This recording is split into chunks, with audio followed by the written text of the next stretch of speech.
Two peasant women are chatting in the fields when one of them suddenly bursts out, "Did you see?" The young master actually smiled at me.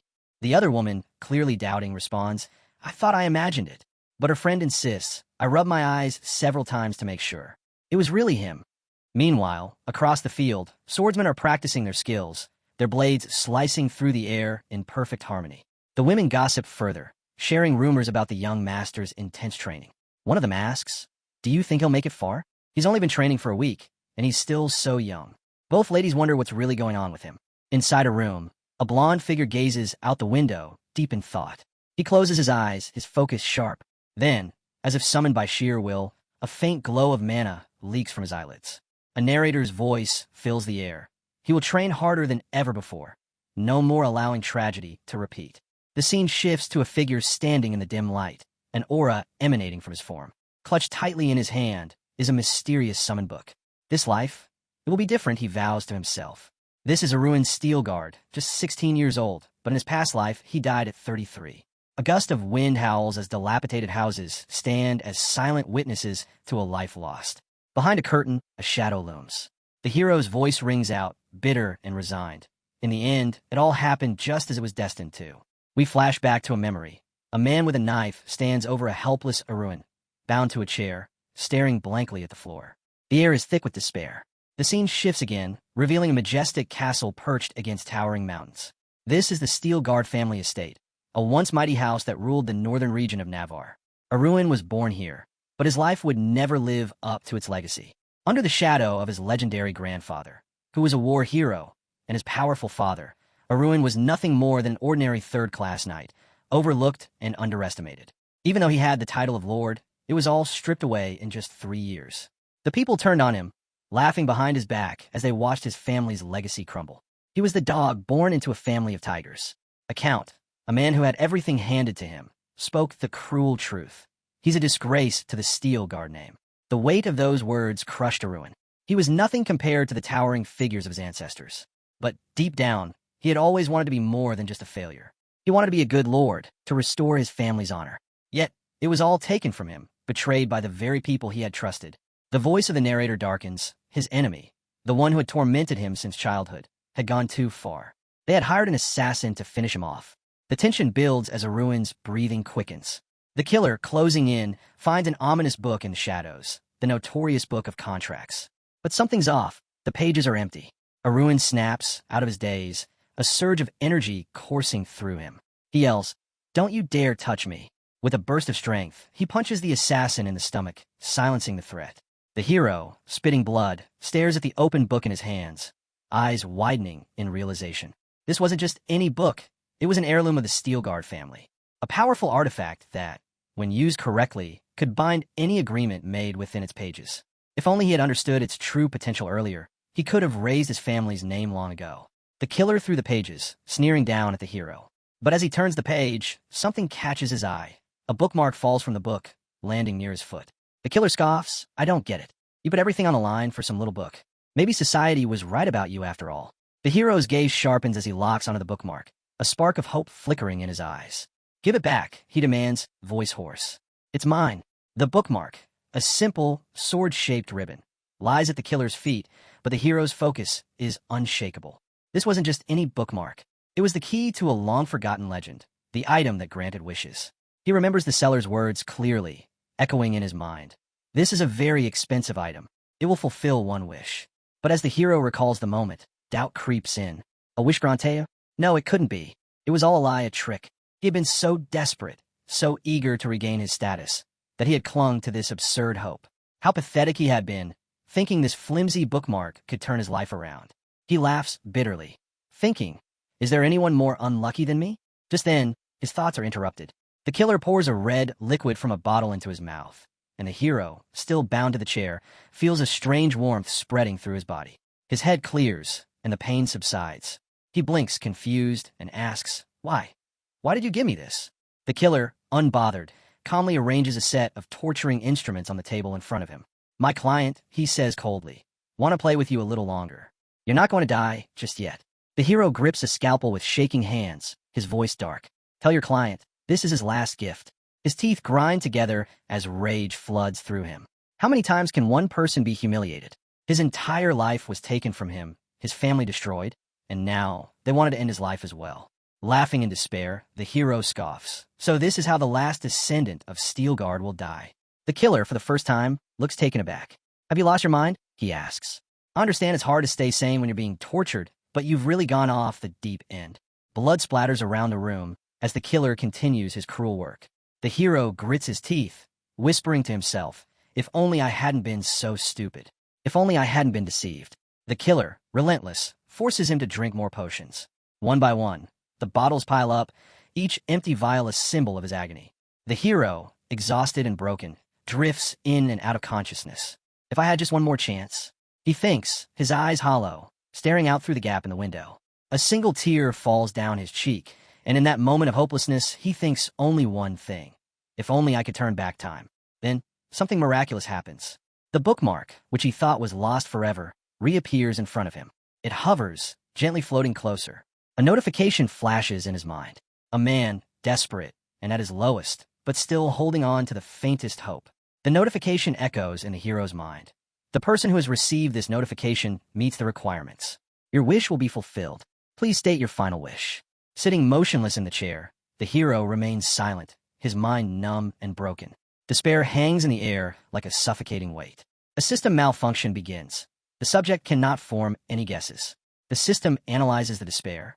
It searches, digs deep, and discovers 3 desires, no difference between them. And then it settles. A blinding, radiant light erupts from the system.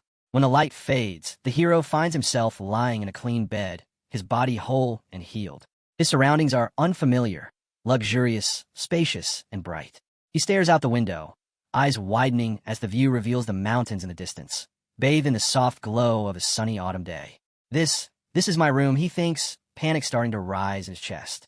He quickly sits up, his breath catching. I was just there, just in front of the killer. His pulse quickens as the reality starts to sink in. Could this all be a dream? A knock at the door snaps him out of his thoughts. A soft voice calls out, "Young master, it's Ezel. May I come in?" His heart skips a beat. Ezel? The name strikes a chord in his memory, his servant from 10 years ago. She had always been there for him. The maid enters, her head bowed, and curtsies. "Young master," she says, "the master is looking for you." Confusion floods the hero's mind as he surveys the room around him. His bedroom. But this doesn't make sense. How am I here? He wonders. His mind races, trying to piece together what's happening. Ezel, he asks, voice trembling, "How old am I?" The maid blushes slightly, unsure of his sudden question. "You're 16 this year, young master." The realization hits him like a bolt of lightning. He's 16 again? He's been returned, back 17 years in time. His heart races with shock. "Ezel," he cries out, as he suddenly leaps from the bed and embraces her, pressing his face in her chest, tears welling in his eyes. The maid, startled by his reaction, looks down at him, confused. "Young master, did you have a nightmare?" The hero's voice shakes as he pulls away, his eyes glistening with emotion. "Even when my family abandoned me, you were always there. Thank you, Ezel. Thank you." Ezel's confusion deepens. She stumbles back, panicked. "Young master, I don't understand. What's wrong? What did I do? I am ready to accept any punishment. I'll correct myself." The hero, a little startled, looks at her and remembers. His heart tightens as his past actions flash in his mind. He had been harsh with her, unkind even when she was only trying to serve him. He feels a pang of guilt and regret. "Ezel, you've misunderstood," he says gently, his voice softer than before. His thoughts swirl. He had been cruel to her, angry for no reason, but now he had another chance. The maid is still on her knees, bewildered. Why did you ask me to come?" The hero stands and looks away, his thoughts clouded by the memories of who he used to be. "The master wanted to see me, didn't he? He was angry that I didn't show up yesterday." He turns back to the maid with a faint smile. "I'll go now." The maid's face pales, surprised by his calm demeanor. "Young master, what did you just say?" He smiles again, this time with genuine warmth. "Why are you so surprised, Ezel?" "Of course I should go." She looks at him, dumbfounded, but nods quickly. "Of course, young master." The hero pulls on his shirt, his mind racing. He doesn't understand what just happened, why he's back here in this place this time. But one thing is clear, he's been given a second chance. A chance to fix the mistakes of the past. "I won't make the same mistakes again," he promises to himself. He grabs his sword, preparing to face whatever comes next. But in the depths of his heart, he knows one thing. This time, he won't let the Steelguard family's legacy be destroyed. Not again. The hero, filled with renewed determination, made a silent vow to himself. He would no longer make the same mistakes. To change his future, he had to give everything he had. He would rise to become the true Uruan steel guard. Ezel, the maid, entered with his sword. The hero took it from her hands, resting it confidently over his shoulder. "Let's go," he said, his voice filled with authority. Then, with a playful grin, he snapped his fingers flirtatiously. "Although I must admit, I'm a little disappointed my beautiful abs have disappeared, but that's not a problem for today." Ezel, looking at him with a mix of concern and confusion, asked, "Is everything all right, young master?" Outside, the steel guard training ground stretched before him. The sound of soldiers training filled the air. He approached the arch where they practiced, thinking about how the knights who once represented the pride of his family still stood strong. The hero squinted, estimating the number of soldiers. About 70, he thought to himself, scratching his temple. He remembered how he had once ignored them, dismissed them as nothing more than dirty, sweaty men. His thoughts were interrupted as the captain of the guard, Haffel, stood before him, his expression stern. "So, the master has finally graced us with his presence." The hero winced, guilty. "Apologies, I'm a little late," he said, feeling the weight of the captain's disapproving gaze. Haffel's frown deepened, and in a low voice, he muttered, "A little late? You missed training yesterday. Do you remember what we agreed on?" The hero chuckled nervously, thinking to himself, the same Haffel, still the same as always. Haffel tried to keep his tone even, but his frustration was obvious. "Because of yesterday, today's session will be intense. You're doing 50 laps, 1,000 swings, and 1,000 punches. And this time, no excuses." "I understand," the hero replied, his expression serious. "I'll complete it all." Haffel, a little surprised by the hero's response, nodded. "Good," he said. "Start now." The hero grinned, his eyes glinting with determination. "Right now? Let's get to it." Haffel blinked in surprise. "This isn't the Uruan I know," he thought. "He's not making excuses. This is different." The hero began, his breathing sharp and measured as he pushed himself through the drills. Haffel stood back, observing in disbelief as the young master worked with an intensity he had never seen before. This was no longer the same Uruan who had squandered his chances. The man before him was someone who knew the value of every single moment. Every swing of the sword, every punch, every lap was done with purpose. The hero could feel his muscles burning, his body pushing to its limits. But he didn't slow down. He couldn't afford to. His eyes were fixed on the future, on the legacy of his family that he would protect at all costs. Sweat dripped from his brow, but he didn't stop.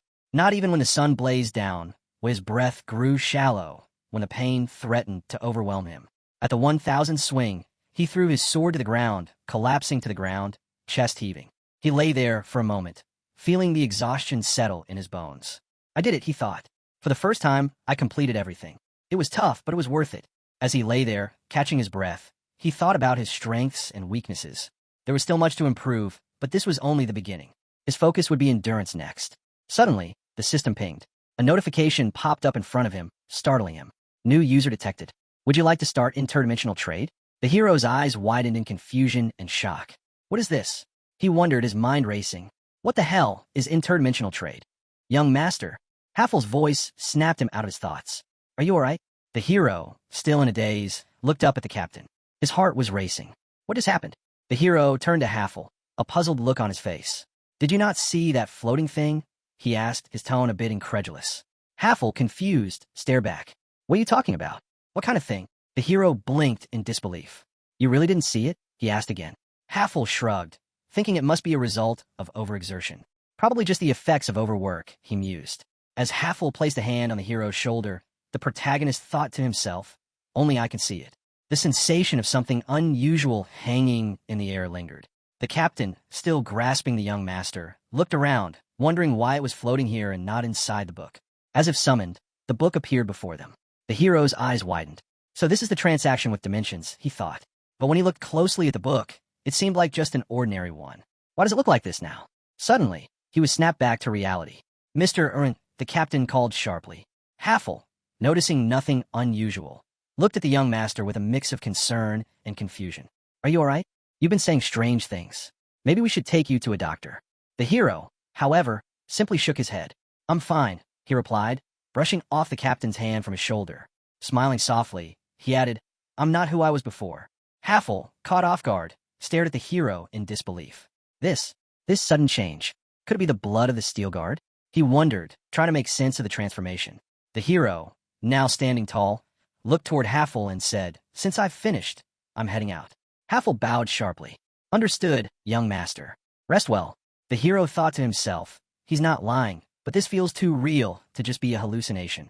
With the book still in his possession, he continued down the hallway, palapping through its pages. His mind focused as he completed the registration process, searching for an ID and any additional details within it. Just then, a man with glasses and white hair appeared, greeting him with a respectful bow. Good morning, young master. I trust you're ready to start the day. Would you like me to prepare something for breakfast? The hero, exhausted, shook his head. No, I'm too tired to think about food today. I'll skip breakfast. As the butler nodded and began to retreat, the hero noticed something. The butler didn't see it either, he thought, his eyes lighting up with a faint blue glow. The butler, however, couldn't help but notice the strange glimmer in the young master's eyes. His gaze sharpened, and questions began to fill his mind. What was that blue flame in his eyes? He wondered. It seemed unusual. The hero quickly realized the source. The book of interdimensional trade had somehow affected his eyes. Panicking a little, he smiled and answered, It's just mana. Nothing to worry about. The butler seemed to accept the explanation, nodding in agreement. Very well, young master. I'll let you rest today. The hero, relieved that the butler didn't see through him, quickly made his way back to his room. Once inside, he slammed the door shut, then leaned back against it, his elbows on the wall. What's going on? He thought. I died, and now I'm back, 17 years in the past. He exhaled slowly, looking up at the ceiling. At least the butler didn't catch on. Just then, a notification flashed before him. He stared at it, surprised. What is this? The notification read, Account name, User 014 EDW. Nickname, Erwin. Do you want to continue logging into this account? The only option was confirm. The hero, stunned, wondered why there was no cancel button. What did it all mean? The hero stared at the notification on the screen. His previous ID had been user for manhwa, but now, faced with no other option, he pressed the confirmation button. A new notification appeared, indicating that an interdimensional transaction had begun. The connection point was now marked as System 0, District 1342. His sales level was at 0, and the description read, A man on the sidelines. He had only 10 coins. He stared at the book, feeling the weight of the reality setting in. I'm starting from 0, he thought. Supply and demand are entirely separated, and since the system is level 0, I probably can't do anything right now. But then his eye flashed, and he noticed something else. Where did these coins come from? Looking at the monitor, a sudden thought crossed his mind. Did these coins come from my previous account from my past life? No, that can't be it. If they did, my level wouldn't be 0. He rubbed his chin thoughtfully. Could the coins have been issued by accident? He wasn't sure, but there was no time to dwell on it. He needed to focus on the next steps. With a sudden spark in his eye, he decided to push forward. I'll warm up first, he thought. The intensity of the glow in his eyes sharpened. The following week, he immediately requested a sparring session with one of the knights. Captain Haffel, surprised by the request, hesitated. How serious are you about this? He asked. The hero's eyes blazed, and without hesitation, he replied, Very serious. The captain turned to a soldier named Fry. You'll spar with the young master, he instructed. Use only your left hand, and no mana. Fry nodded, but Captain Haffel couldn't help but wonder if it was too soon for the young master to face off with a knight.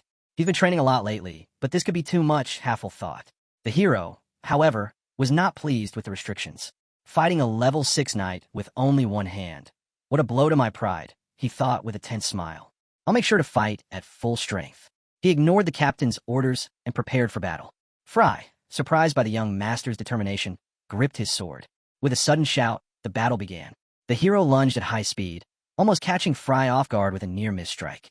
The next attack came swiftly, forcing Fry to defend himself. Fry began to retreat, struggling to adjust to the hero's speed and intensity. This isn't what I expected, Fry thought.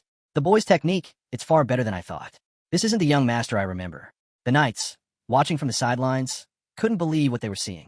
The young master, he's making Fry retreat? They whispered, astonished at the battle's intensity. The hero, with a sword pointed at Fry's neck, pressed on. Fry, struggling to breathe under the relentless pressure, realized the fight was much more difficult than anticipated. I haven't been training enough, he thought. I can't keep up with him. Then, just as Fry seemed cornered, the captain shouted, Fry, don't you dare use mana. But before the command could be heeded, the hero unleashed a series of rapid strikes. The impact was sharp and precise, and everyone watching gasped. The knight collapsed to the ground, stunned. The entire group was in shock. Even Captain Haffel was taken aback by the hero's calm demeanor as he stood over the fallen knight. It's over, he said softly, as if it were nothing. Fry, sitting on the floor, still holding his sword, looked up at the young master, his voice heavy with disbelief. You definitely used magic, didn't you? The hero stood over the fallen knight, a look of disbelief on his face. How was this possible, he muttered. With a calm voice, he added, just admit that you lost. The knights around him couldn't hide their awe, murmuring that it was incredible for young Master Arun to have won, especially after the recent changes in his behavior. 1 week later, the scene shifted. A chest filled with gold lay before the hero. He smiled, relieved. Thank God, everything is just as it was. His eyes gleamed as he gazed at the chest hidden away, feeling confident that this time he wouldn't fail. He was determined to use these resources to their fullest potential. With a firm press of a button, he opened his spatial book of transactions. It glowed in his hands as he looked at it with a slight frown. The most important thing right now is currency exchange, he thought to himself. He summoned ghostly scales and placed a set amount of coins on them. After a moment, the scales gave their response. Approximate value, 30 coins. The hero's eyes widened slightly. That's even more than I expected, he thought, running a finger over the notification. I thought it'd be closer to 25 coins. He took a moment to consider the situation. He had learned a crucial lesson. The value of goods fluctuated based on the store and the world. The price of the same items could change, depending on the conditions.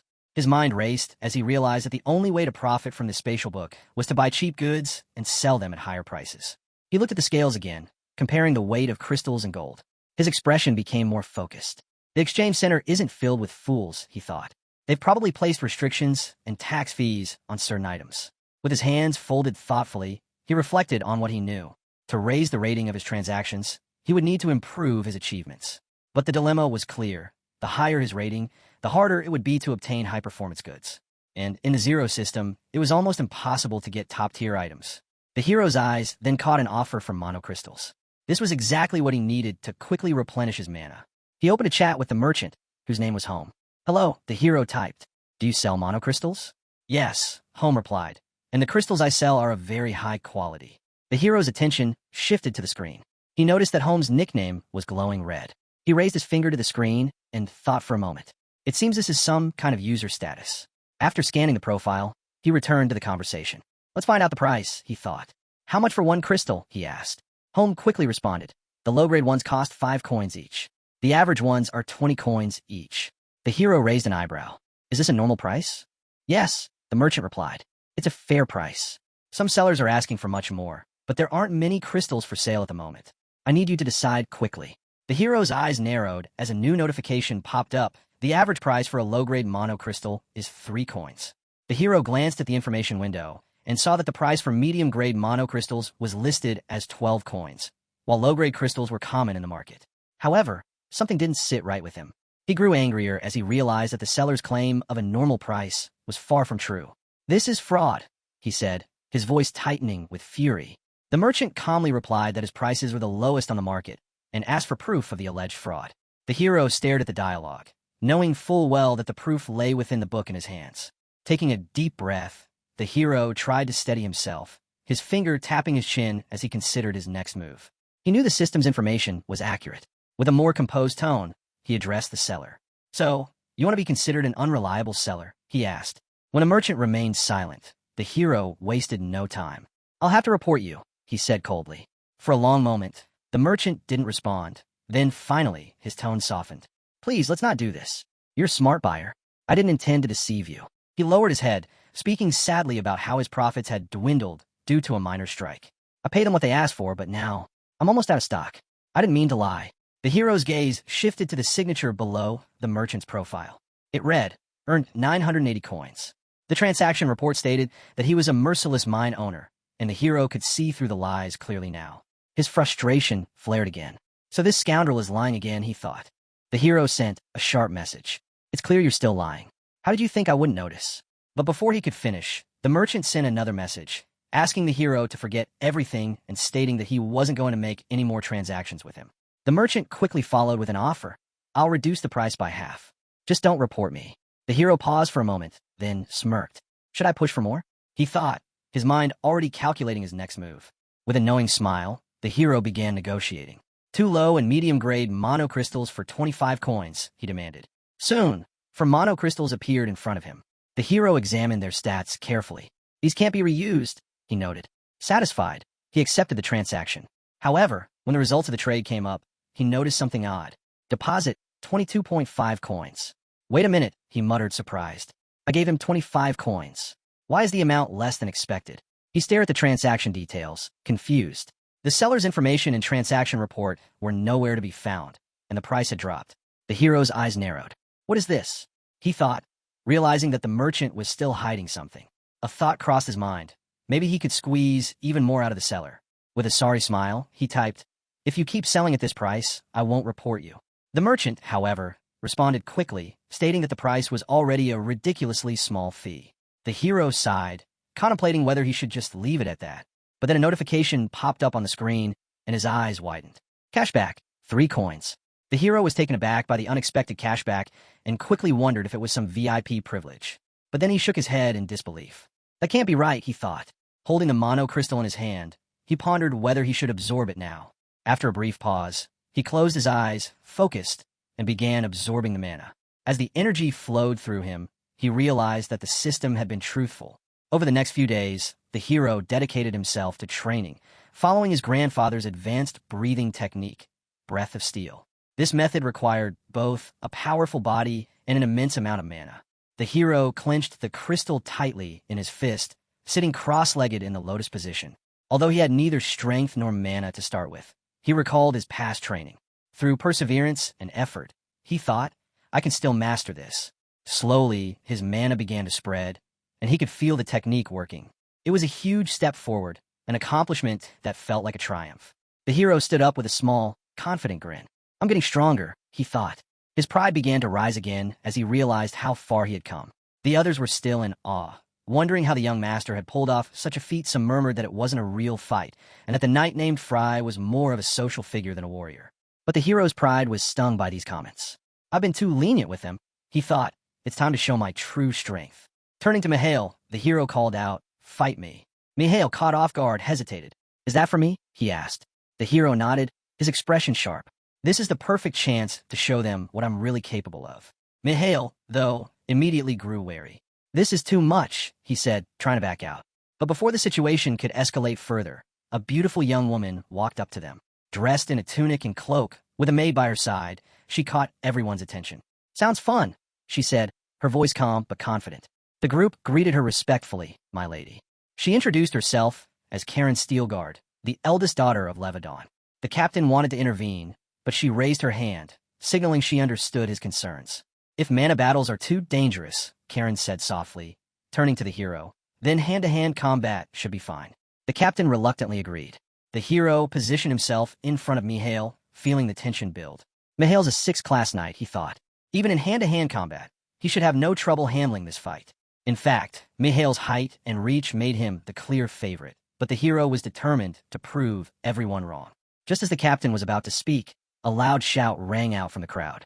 Look, the knight is losing. Everyone turned their attention to the fight. The hero, with surprising speed and power, was landing a series of crushing blows on Mihail, forcing him back. Each hit seemed to land harder than the last, and Mihail struggled to keep up. With a final, devastating blow, the hero sent Mihail flying across the training grounds. The captain stood frozen in disbelief. This can't be real, he thought. This is the same young master who was considered weak just days ago. The hero lunged forward, delivering a decisive strike that sent dust clouds billowing into the air. The crowd went silent, then erupted in shock and excitement. Mihail's lost, they shouted as the onlookers began to celebrate. Whispers of admiration spread through the group. The young master is amazing, they said, praising his incredible strength. The hero stood tall, his victory clear, while a grin of satisfaction crossed his face. It feels good to be taken seriously, he thought, surveying the shocked faces around him. As the dust settled, the young master, Arun, stood tall, barely breaking a sweat. His sister approached, gently placing a hand on his cheek and calling his name. Leaning in close, she whispered, I'm proud of you. She admitted she had underestimated him before. Arun was taken aback. His sister was acting differently. Kieran, the eldest daughter of the Levadon and Steelguard family, stood firm, a faint smile on her lips. She had just won a sparring match against the others, proving her strength once again.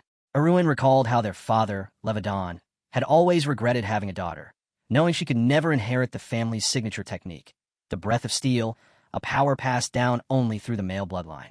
Despite her undeniable talent, tradition deemed her an outcast.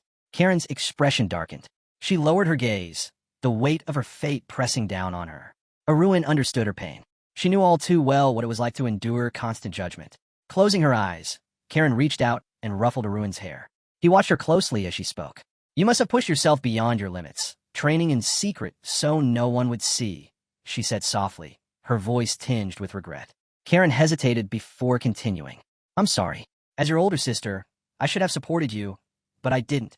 Arun furrowed his brows, startled by her sudden sincerity. His mind raced.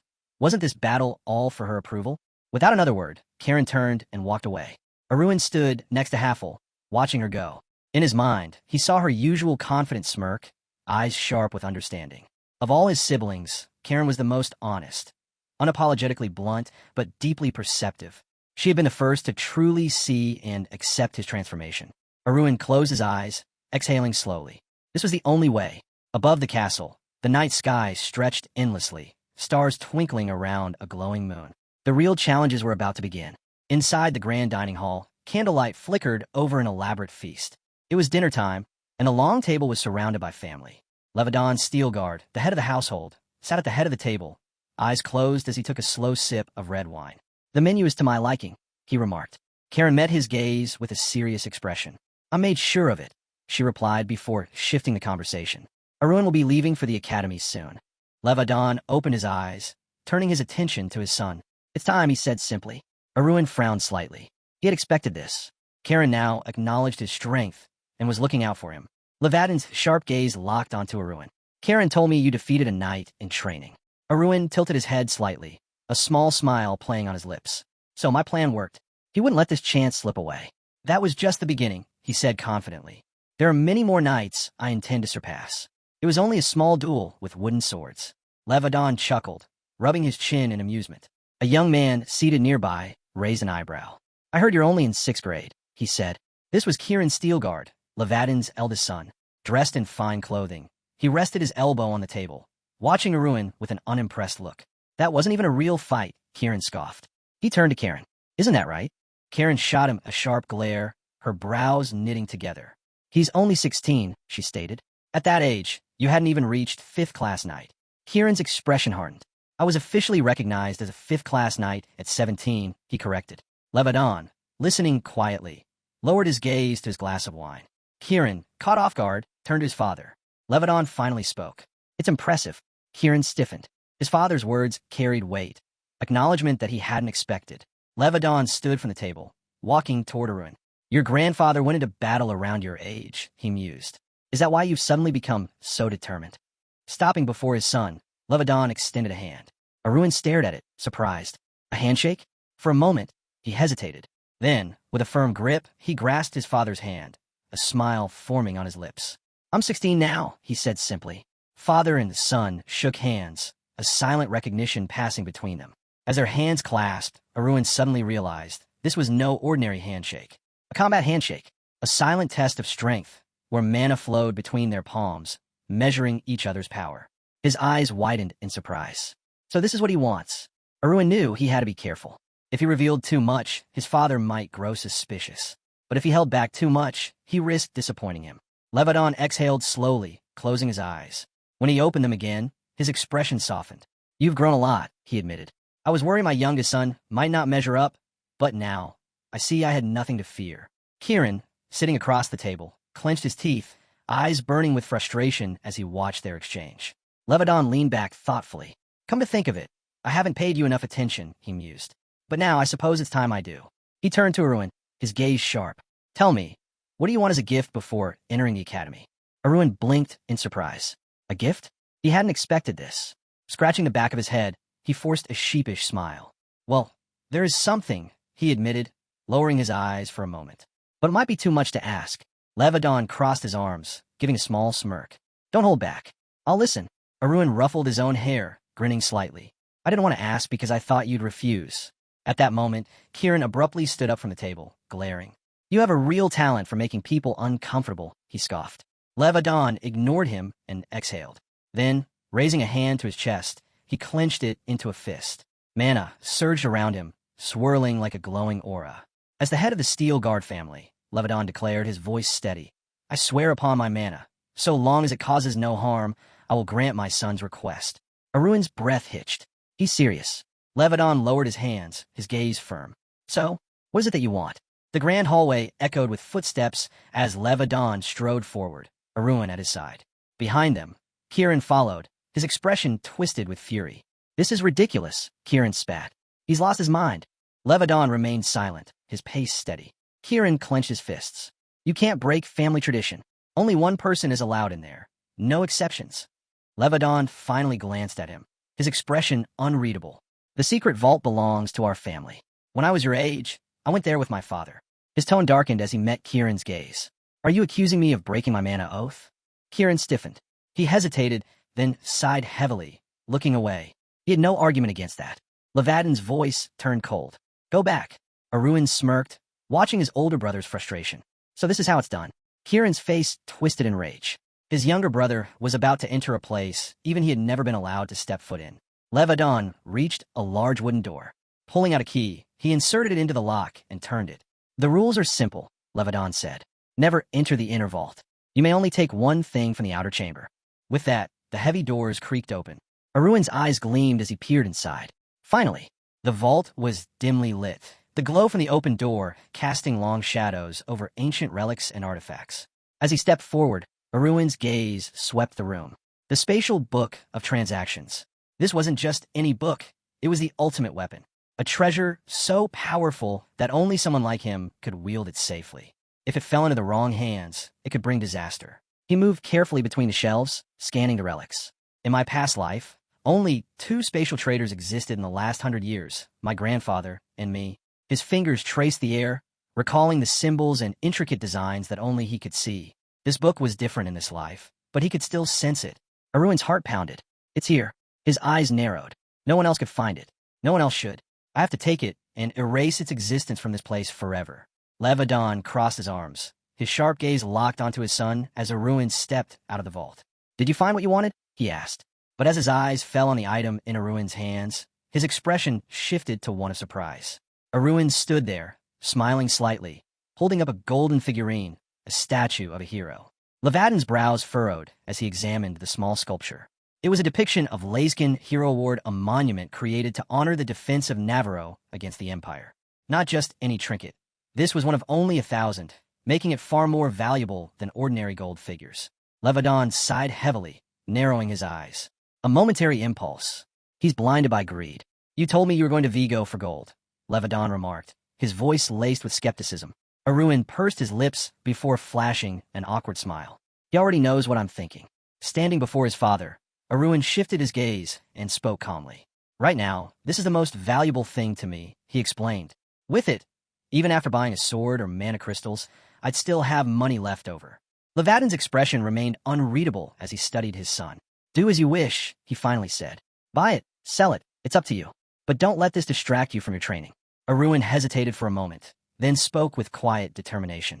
I believe we shouldn't follow just one path. His voice softened, his eyes lowering slightly. If I were as good with a sword as you say, then this wouldn't be a waste of time. He gripped the figurine tightly as Levadon remained still, arms still crossed, his gaze unwavering. Finally, Levadon exhaled, rubbing the back of his neck, a bewildered smile on his face. I don't understand you, he admitted. Aruin closed his eyes briefly, letting out a small, knowing grin. Got him. At that moment, deep inside Vigo's storage vault, Aruin's breath caught in his throat. His mouth parted slightly in shock. It's gone. The shelf where the spatial book of transactions should have been was empty. Aruin quickly moved through the storage room, scanning every corner, searching frantically. No, this doesn't make sense. His eyes widened in panic. The book disappeared, his heart pounded, but he forced himself to steady his breathing. Calm down. Think. There were only 2 possibilities. Either the book had been moved, or someone else was already using it. Aruin's mind conjured the image of a shadowy figure, clutching the very book that should have been his. His fingers curled into a fist as he stared at the floor in deep thought. In 17 years. No, in 14 years to be precise. I'll become an earl, he muttered. He stood in the dimly lit vault, his mind racing. But what happened to the book? For now, he could only hope. No one else had taken it.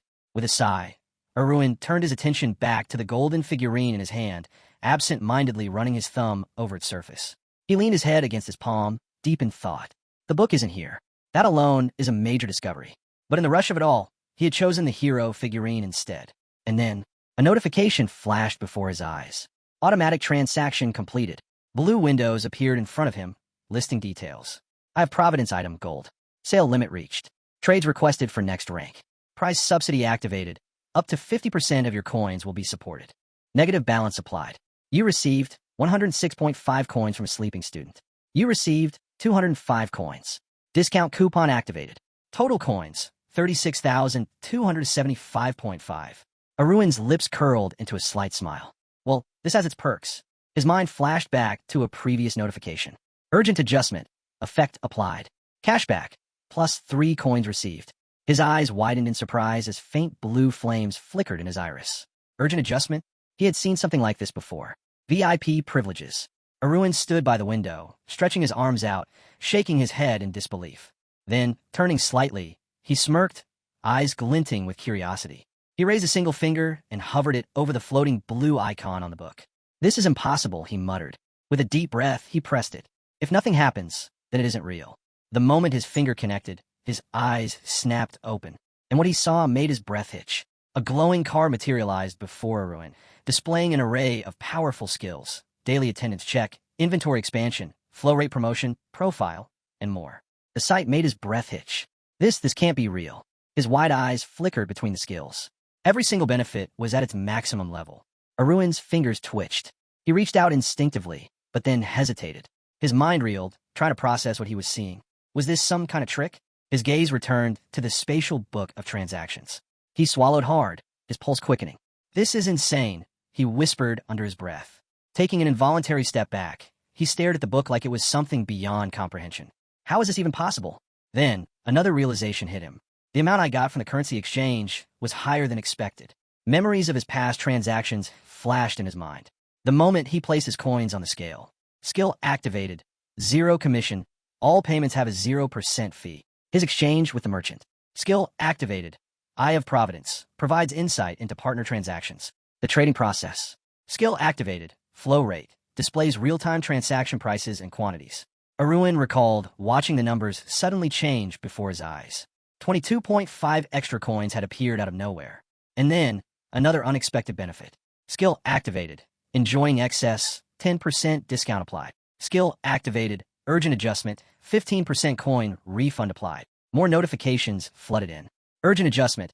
Cash back. 3 coins received. First day attendance reward. Plus 10 coins.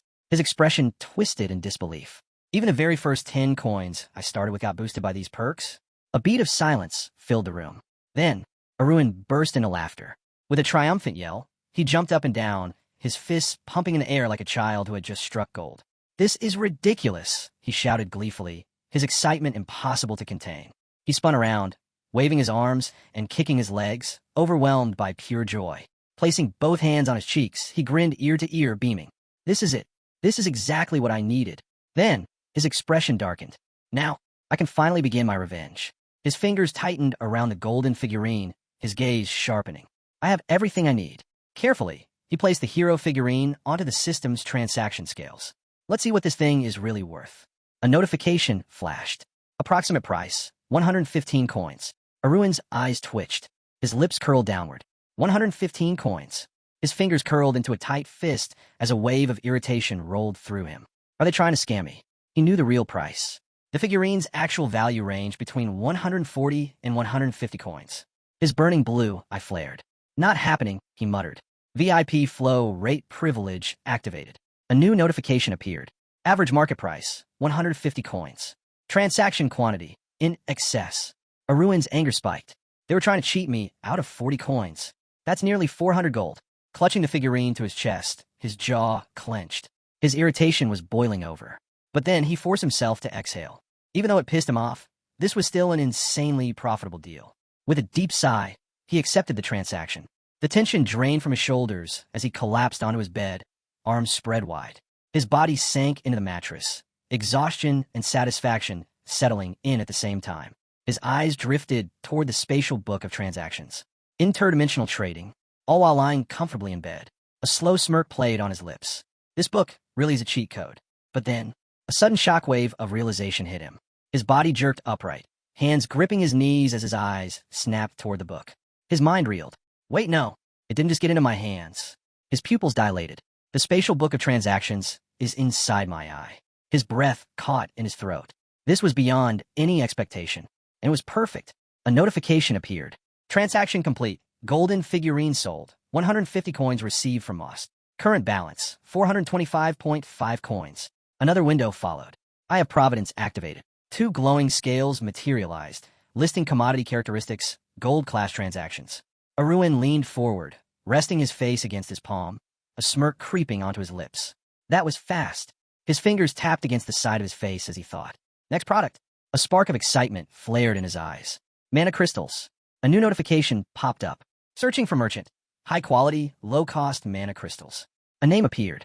His grin widened. Heartstone. The blue flame in his eye blazed brighter. There you are. Without hesitation, he typed down message. Hey, scammer. Across the city, a man exhaled a puff of smoke, furrowing his brows. Heartstone's gaze flickered toward the book in front of him, reading the message. His brow twitched. Who the hell? The corner of his lips curled into a smirk. Some random trader calling him a fraud? That was bold. Then, he saw the sender's name, and his smirk immediately vanished. Arun watched the chat window with satisfaction. Now he remembers. His fingers flew across the interface. I'm looking for more mana crystals. Price still the same. A pause. Then, Heartstone responded. Not happening. You're a special case. No discounts this time. Arun's smirk only widened. Leaning back, he crossed his arms, eyes glinting with amusement. You really think lying is going to work on me? His gaze darkened. I have our last conversation saved. Are you sure you want to make this a problem? At that moment, Heartstone's expression completely changed. Heartstone squeezed his eyes shut, exhaling sharply through his nose. His irritation bubbled beneath the surface, his fingers twitching as he resisted the urge to slam the book shut. This brat. Sure, if he reported Arun, the kid might get blocked from trading for a couple of days. But the losses Heartstone would suffer in those few days? Unthinkable. The very thought boiled his blood. Meanwhile, Arun leaned back, smirking at the chat window. Wouldn't it be easier to sell them to me at a slightly lower price? His grin widened. He could practically hear Heartstone grinding his teeth on the other end. Arun's eyes flickered toward Heartstone's balance, over 1,000 coins. Filthy rich. Yet, here he was, clutching onto a few measure coins like his life depended on it. Why are you so tight-fisted over such a small amount? Arun mused, watching the chat log with amusement.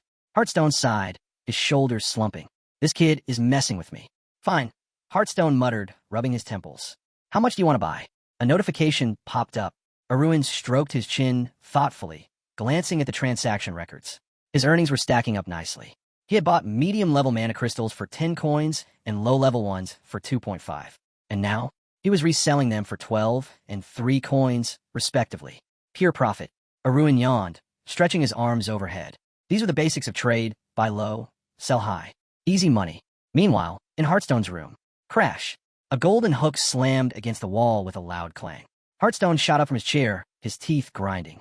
Damn brat, he growled, glaring at the book like it had personally wronged him. It wasn't the fact that Arun had bought the crystals cheaply. It was where he was reselling them. Why the hell is he selling them on the same channel? Heartstone barked, raking his fingers through his hair. His fingers twitched, his eyes narrowing. This kid isn't just trading, he's turning my own market against me. Across the room, Gunn, still half asleep, groggily pushed himself upright, rubbing his eyes.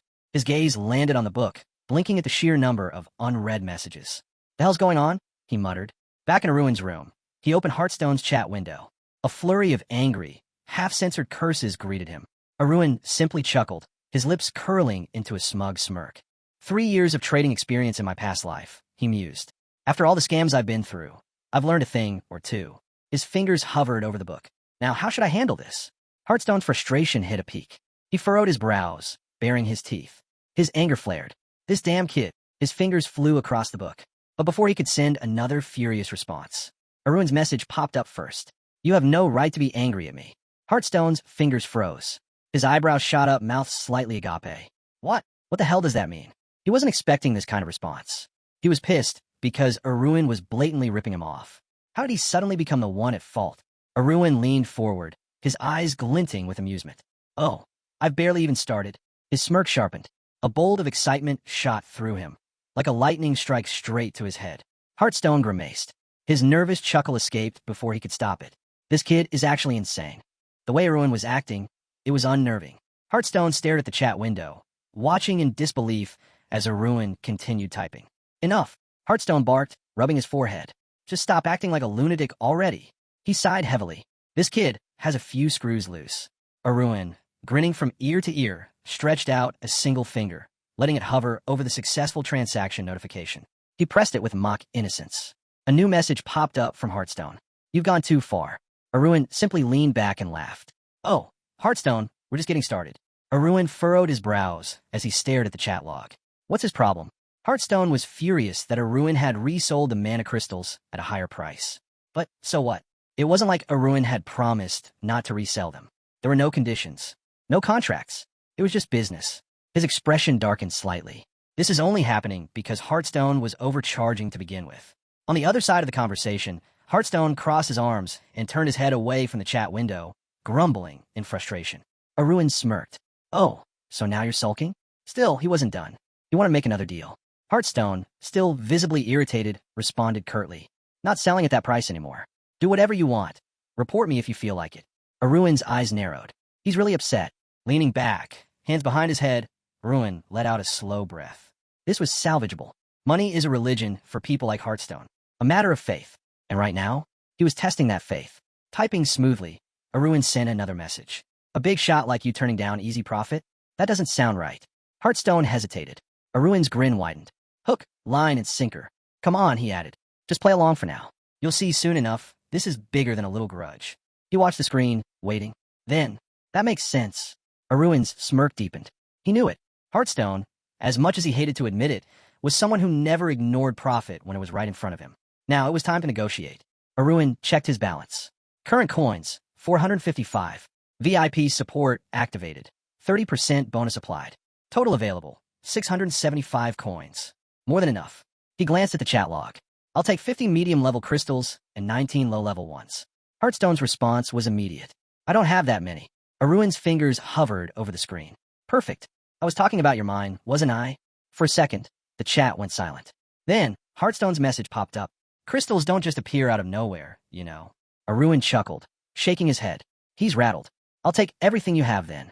Hearthstone still seemed wary, but money was money. The deal was made. Transaction complete. Arun leaned back, scanning the new inventory window. Now, on to the next step. Selling. He wasn't just looking to make a profit. He was about to pull off the entire market. Meanwhile, Hearthstone was fuming. His teeth clenched, his fists tight. What the hell is this brat doing? He could see it now. Arun had started reselling the crystals at an even lower price. This wasn't normal trading. This was market manipulation. Hearthstone's fingers twitched. He could use them himself or sell them in his own world, but instead, he's undercutting me on the same damn channel. His frustration boiled over. Back in his room, Arun casually sipped his tea.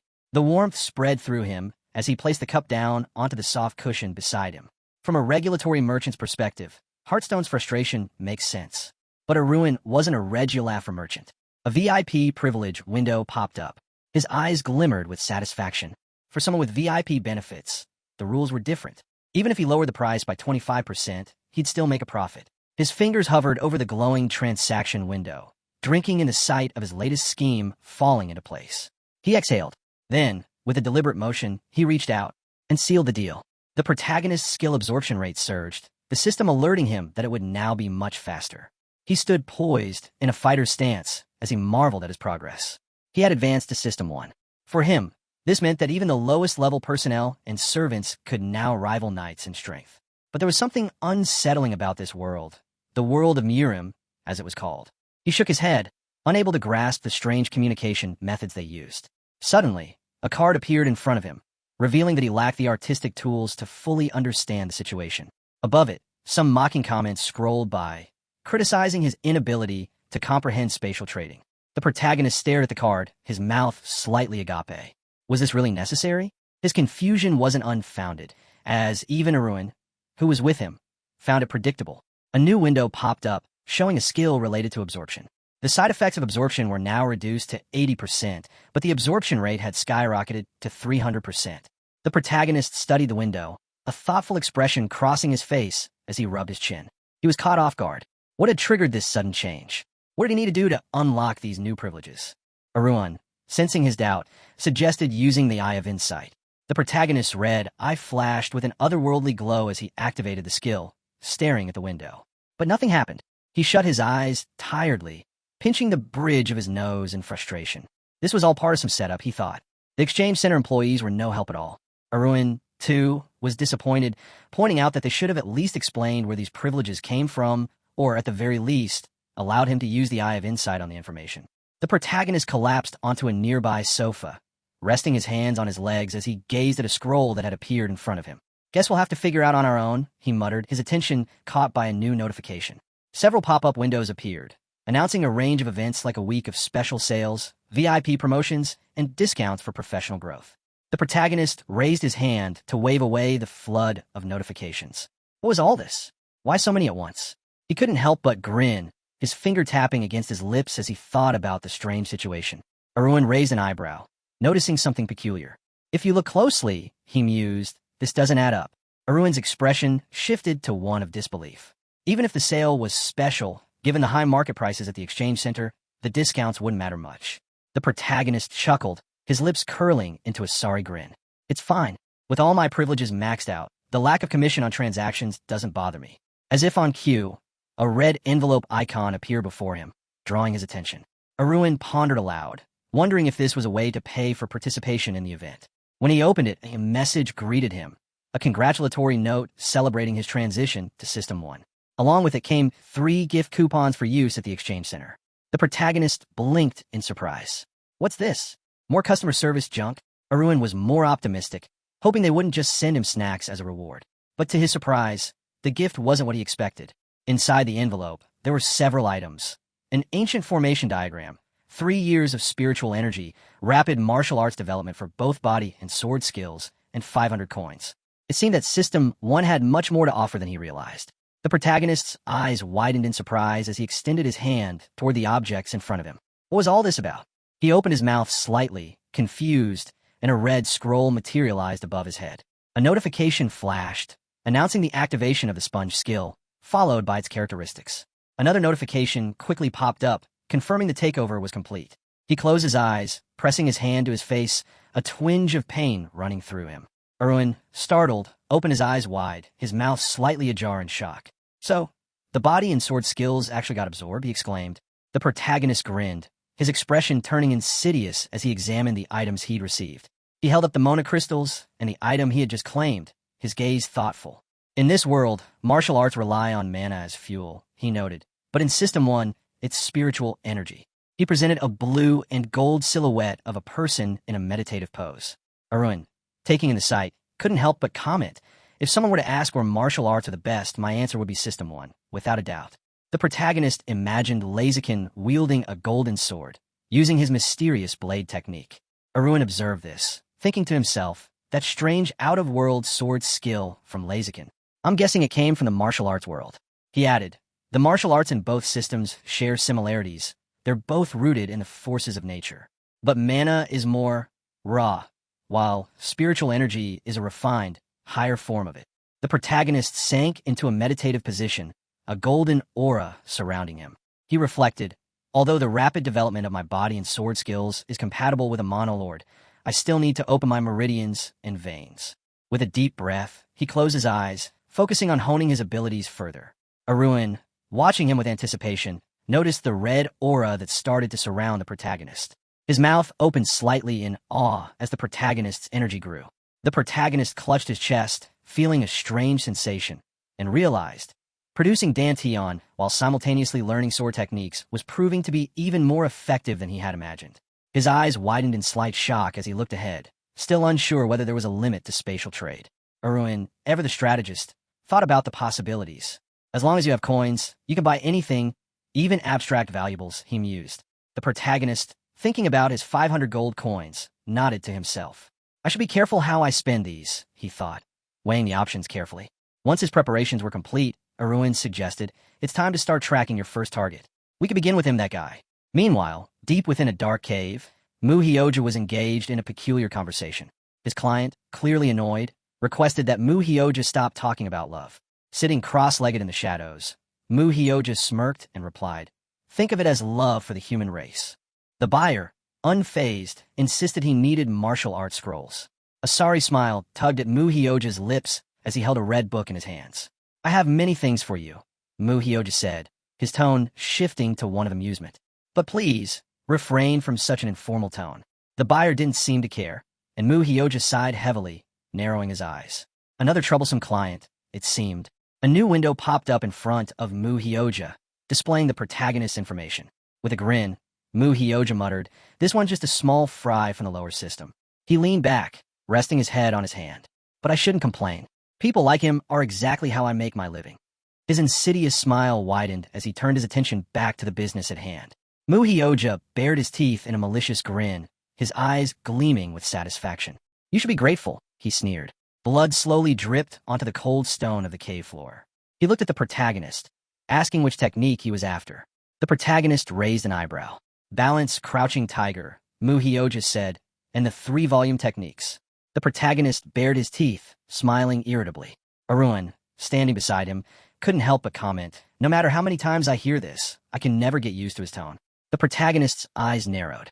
It was clear now, Mu Hyoja's style was that of a scammer. His specialty is selling cheap battle scrolls at absurd prices, he muttered under his breath. Then, with a flick of his hand, the protagonist introduced a small man who looked suspiciously like Mu Hyoja. Mu Hyoja, ever the salesman, continued his pitch. The 3-volume technique covers all the sword techniques. At first, progress may be slow, but the potential is there. If you succeed, you could become the strongest fighter in the world. The protagonist smirked. Targeting System 0 folks who dream of System 1 martial arts? He thought, imagining himself drooling at the prospect. For example, people like me who were complete losers in a past life, he thought bitterly. Arun, remembering past encounters with scam artists, recalled how dejected he felt every time he came across one. "This is definitely a scam," he muttered, shaking his head. Arun's mind drifted back to the 3-volume sword technique, something simple yet effective. Cutting, piercing, and blocking. "It's a basic technique," he noted, "nothing special." The protagonist closed his eyes, a displeased smile creeping onto his face. He thought about interrupting Mu Hyoja's nonsense about becoming the strongest fighter in the world. But Mu Hyoja didn't stop there. "One technique won't be enough," he continued, "but I also have the lightning technique, endless cultivation, hitting, kicking, and many others." The protagonist fell silent, clearly still undecided about which martial art to focus on. Mu Hyoja, sensing his hesitation, narrowed his eyes and grinned maliciously. "I can give you some advice," he offered, "but it'll cost you 20 coins for a consultation." The protagonist's expression darkened. He narrowed his eyes, a slight smile tugging at the corners of his lips as he showed his teeth. Arun, fully aware of the situation, agreed to the deal. His real name's Hakshio Lee, Arun thought as the scene shifted. The world around them blurred, and they were transported to the 5th Murim world, the Juxin sect. A small Japanese-style town bustled with noise, shouts echoing through the air. A voice called out for a leader. Juzong, the leader of the Bamboo Mountain sect, glared forward with intense anger. "Are you really able to find a scoundrel, Hakshio Lee?" Juzong demanded, slamming his fist onto the table in frustration. He was baffled by how Arun had obtained information on Hakshio Lee and how he managed to track him down. Juzong's suspicion boiled over. He couldn't shake the feeling he was being deceived. The manager of the Bamboo Mountain sect's spatial trade looked on in confusion, his eyes wide. Did Juzong really say all that? Barin, a voice from the spatial window, asked sarcastically, his arms crossed as he scrutinized the red screen before him. The manager, still unsure, responded, "Juzong's a bit busy right now." Arun, who had been observing the exchange through his spatial eye, frowned slightly. He couldn't help but show a hint of disdain as he surveyed the scene. In any case, he thought, I'm owed a reward for dealing with Juzong's enemy. Meanwhile, Juzong was still simmering with anger, pointing a finger forward as he barked at the screen. "I'm having trouble trusting this one," he growled. "He could be a fraud too." Arun heard the manager's message and, with a nonchalant shrug, spread his arms wide. He began to hum casually to a melody, as if this entire situation were nothing but a mild inconvenience. Arun's lips curved into a mocking smile as he replied, "If Juzong doesn't trust me, that's a problem for him, not me. Hakal is his enemy, not mine." He leaned back casually, letting the words sink in. "If you don't trust me, you could always let your enemy go," he added, his tone dripping with irony. Juzong's face reddened with rage, and he clenched his fist, shouting angrily. "How dare you mock me? Especially through the call," he bellowed, his voice trembling with fury. Arun, however, wasn't fazed. With a satisfied grin, he took a sip from his tea, savoring the moment. "Perhaps you should review your information," he said, his voice calm. "After that, you'll understand everything." Juzong, slammed his hands onto the table, and stared straight ahead, his expression darkening. It was then that he noticed something. Arun was from the lower system. Arun, unfazed, slightly opened his eyes, gazing out as sunlight filtered through his window. He had been expecting this. "You're right, Zhuzong," he said, his voice cool. "But tell me, how could someone from the lower system know about the secret book of techniques of the Bamboo Mountain sect?" Zhuzong frowned slightly, clearly puzzled. He crossed his arms in front of him, leaning back with a thoughtful expression. After a beat, he spoke, his voice lower. "Maybe you heard about it from Hakal," he mused. "Hakal could be sitting in spatial trade just like you." Arun blinked, holding his cup of tea in surprise. He hadn't expected Zhuzong to be this sharp. Still, he noted that for a fugitive like Hakal, spatial trade would be the perfect plan B. As if on cue, a notification popped up. 200 coins received from the leader of the Bamboo Mountain sect. Arun choked slightly, surprised by the sudden generosity. "What's this?" he muttered under his breath. A second later, another message popped up from the manager. "Are you satisfied with the fee?" Arun's eyes widened as he stared at the spatial window in disbelief. 200 coins for that? The manager, not receiving an immediate response, asked again. "I'm sure this amount is too small for someone like you. Would you like to enter our position?" Arun, still processing, realized with a start that this was actually too much. His mind drifted back to Mu Hyoja, who had only asked for 20 coins for his advice. Mu Hyoja, Arun thought, puzzled. All he wanted was the 20 coins, and those 20 coins became decisive in his life. The manager's voice interrupted his thoughts. A message from the boss appeared, warning Arun not to think of deceiving them. "It's not allowed," the message read, "but if you still manage to capture Hakal, you'll be rewarded even more." Arun clenched his fists, crossing his fingers tightly as he stared at the screen, his mind racing. Suddenly, his eyes went wide in shock. Something unexpected and pleasant had just occurred. He realized that he could let Mu Hyoja slip away from the case. The Bamboo Mountain sect was looking for a man named Mu Hyoja, who was supposed to have a scar on his face. The sect thanked Arun for his cooperation, and he could feel the tension lifting. Still, a nagging feeling lingered. Arun knew he'd lost some money compared to that scoundrel Hakal, but his eyes were fixed on the prize. His number one reason for coming to System 1 was Suk-hyun, a first-class war scroll merchant. Suk-hyun's purple book held immense value. Arun smiled to himself.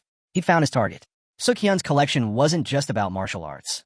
It also contained old books on philosophy and ideology, including teachings on Buddhism, Taoism, and the basics of Confucianism. Arun knew he wasn't exaggerating when he said that Suk-hyun was the key to something much bigger. Arun's thoughts burned with anger as he recalled Suk-hyun's deceit. Suk-hyun is the harbinger of the end for the Steelguard family, he thought grimly. His search for war scrolls to continue his grandfather's legacy had led him here, to this moment. He was sitting in a large office, signing documents with a pen, his focus sharp, but then something froze him. His eyes widened as a chilling realization dawned on him. I have to kill Suk-hyun. Suk-hyun had tricked him, fed him false information, and made him waste a significant amount of money. The blue bookmark hovered before him in the red spatial eye, a reminder of the betrayal that had led to the downfall of his family. Nothing will satisfy my rage now, Arun thought bitterly. His fists clenched as he looked through his spatial eye, the anger burning brighter. Through the red window, the straightened scroll before him stood like a symbol of everything that had gone wrong. The shame, the pain, all of it should be directed at Suk-hyun, he thought, his heart racing. Without wasting another moment, Arun decided to confront Suk-hyun directly. He added himself to the chat with Suk-hyun, who immediately accepted the request. "Welcome," Suk-hyun greeted him, his tone friendly. "What exactly are you looking for?" Arun's sarcastic smile appeared on his lips as he typed his reply. "I learned about you from Mu Hyoja," he wrote, the words dripping with irony. There was a slight pause on the other end. Then Suk-hyun responded, "Please wait a moment while I verify that information." A few seconds later, Suk-hyun returned with confirmation. "All checked. Seems you're right," he noted coolly. Arun smirked, knowing that Suk-hyun had already figured out a lot, likely from Mu Hyoja's own involvement. The image of Suk-hyun appeared before him, an unassuming man wearing round glasses and a black Panama hat. Along with it, a system notification displayed his profile. Suk-hyun was in System 1, 5th Murim World, with a transaction rank of 1. His spiritual status indicated that he possessed martial arts techniques, and his money balance was listed as 110. A more detailed system notification followed, revealing that Suk-hyun was the librarian of the Heavenly Sword Library. Arun's eyes narrowed. Suk-hyun was secretly copying and stealing martial arts scrolls, selling them cheaply to regular customers, while inflating prices for newcomers from System 0, just like Arun. It was a scam, a full-blown scheme. The system also warned Arun, "Be careful with this man. He has amassed a large fortune through these dealings, and spent very little of it. As if on cue, Sukhyun sent several messages about Mu Hyoja, uncomplaining about how Mu Hyoja had fraudulently sold the 3-volume sword technique. It's unlikely anyone would buy that nonsense, Sukhyun wrote, except maybe total idiots. Arun couldn't help but smirk sarcastically. It seems Sukhyun's a hypocrite, he thought as he closed his eyes and crossed his arms. He stood before the transparent red chat window, taking in Sukhyun's words with amusement. Sukhyun, on the other side of the screen, ran a hand through his hair, a look of discomfort crossing his face. People from the lower system often suffer because of me, he muttered, rolling his eyes. And Mu Hyoja, he'll never get rid of his bad habits. Arun grinned maliciously, the irritation in Sukhyun's voice only fueling his resolve. He typed a message, leaning into the taunt. Will you cheat like Mu Hyoja did? He asked, curious to see how Sukhyun would respond. Sukhyun's disdain was evident as he closed his eyes and looked through his glasses. It's rude to compare me to Mu Hyoja, he said coolly. Don't go too far. Arun bared his teeth, his smile turning sharp. Sukhyun was trying to present himself as some sort of noble figure, but Arun wasn't fooled. He was a scammer, just like the rest of them. With a feigned apology, Arun replied, My bad. I was rude earlier, but can I take a look at the martial arts you have in your arsenal? Sukhyun hesitated, but Arun could tell that he was already assessing the situation. He knew Arun was playing a game, but how much longer could he keep up the charade? Arun's thoughts remained sharp as he scanned the screen. Sword techniques, huh? He thought, a hint of intrigue in his voice. Sukhyun immediately perked up on the other side of the screen, placing his hand on his chest in mock sincerity. Ah, you're interested in sword techniques? Well, I just so happen to have something that might suit your needs. He then presented a book with a drawing of a flowering tree, plum blossoms, to be exact. The technique was described as releasing a sweet plum scent, the intensity of which would depend on the practitioner's skill level. Arun's eyes widened slightly, recognizing that this technique could actually be quite useful. His curiosity piqued. He replied that he was satisfied with the option. What's the price of the book? He asked, knowing Sukhyun was about to pull one of his usual tricks. A system notification popped up, showing the market price for the plum blossom technique was listed at 15 coins. However, Sukhyun, ever the opportunist, suggested a price of 50 coins, claiming that he was offering a discount because it was Arun's first purchase. He slashed 15 coins off the price, implying it was a special deal. Arun's expression soured with displeasure. So it's just another scam, huh? He thought, glaring at the screen. He couldn't help but wonder if Sukhyun was trying to sell him the worthless 3-volume technique that wasn't worth half a coin at all for a higher price. His suspicion was confirmed when Sukhyun casually raised the price by an additional 20 coins. Sukhyun waited for a response, clearly puzzled by the lack of immediate reaction from Arun. Change your mind about buying? He asked, trying to keep his cool. Arun frowned slightly, fighting the urge to respond immediately. It's time to teach this fraud a lesson, he thought, his expression turning more determined. I'll take the book for 35 coins, Arun said, suppressing his irritation. Seems like a pretty good deal, doesn't it? Sukhyun's malicious smile returned. He rubbed his hands together, convinced that his usual trick was working. He thought Arun was just another fool, ripe for the picking. Sukhyun, sensing that Arun might be someone with a lot of coins, took the opportunity to probe. By the way, what are you doing with all these military techniques? You've got a lot of interest in them, don't you? Arun's lips parted slightly, a quiet chuckle escaping him. He typed a reply, his words laced with mock sincerity. Oh, I'm just doing business, you know. Thought we'd be seeing more of each other in the future. Sukhyun tilted his head forward and smiled sarcastically, showing just a hint of his teeth. Well, that's an interesting little tidbit. But you know, I have a friend who's also doing business, though he doesn't know the market prices very well or the real value of the techniques. Sukhyun quipped, obviously enjoying the joke at Arun's expense. He rubbed his hands again, clearly thinking he had made another sale. Arun couldn't help but smile to himself. Sukhyun's smarmy attitude only made him more determined to see this plan through. Let him think he's won. It'll be over soon enough. I'm always happy to have customers like you. Sukhyun continued, clearly thinking Arun was just another clueless buyer. Maybe we should become friends? Arun considered it for a moment, then clicked on the friend request. Hook, line, and sinker. Sukhyun had no idea what he was getting into. Arun had everything set in motion. On the screen, a new notification popped up. A man named Jingo was looking for a mid-level sword technique for his son. Arun, ever the opportunist, knew just how to handle this. He quickly sent a friend request to Jingo, intending to resell the plum blossom technique at a reasonable price. Even if it meant taking a small loss, it would be worth it to teach Sukhyun a lesson. Settling back onto his bed with his hands behind his head, Arun allowed a red aura to swirl around him. His expression was smug, knowing that Sukhyun's days of easy money were numbered. Soon enough, I'll get my revenge on him, Ruin thought. The thought of payback giving him a sense of satisfaction. Just then, there was a knock at the door. Ruin turned his head, his attention momentarily diverted as the maid was about to enter. But his thoughts remained on Suk-hyun, his mind already planning his next move. Ezel entered the room, her steps hesitant as she apologized for disturbing the peace. But then, her eyes widened in shock, locking onto Ruin. She addressed him as if he were a young master, her tone carrying a mix of respect and surprise. Ruin, slightly dissatisfied, turned to face her, his voice laced with curiosity. "What's going on?" he asked, his words carrying an edge. As Ezel stood before him, Ruin suddenly realized that he hadn't concealed the thirst for violence that had taken root inside him. He grabbed his face in frustration, knowing that, upon seeing Suk-hyun, he wouldn't be able to keep his anger in check. He quickly dismissed the tension with a grin, looking at Ezel with a playful energy as sweat and excitement lined his features. "It's not your fault," he said with a laugh, brushing off the situation. Ezel, her face still anxious, watched him carefully, unsure of how to interpret his mood. Ruin, sensing her unease, flashed a grin, flexing his biceps with exaggerated confidence. "Anything I can do for you?" Ezel asked, her voice soft, though there was a trace of concern in her eyes. Ruin, grinning even wider, stood tall, adjusting his white shirt and exposing a small scar on his side. "I feel better than anyone right now," he replied, his voice lighthearted. Ezel stared at him, her expression shifting to one of surprise as she realized how much progress he had made in his affairs. At that moment, the maid, her head tilted in thought, shifted uncomfortably.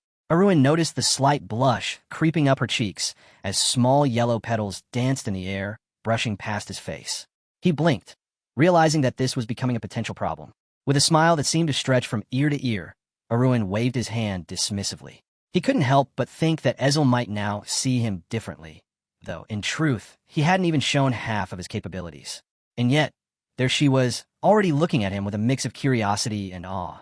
Ezel slowly turned to face him, her expression filled with uncertainty.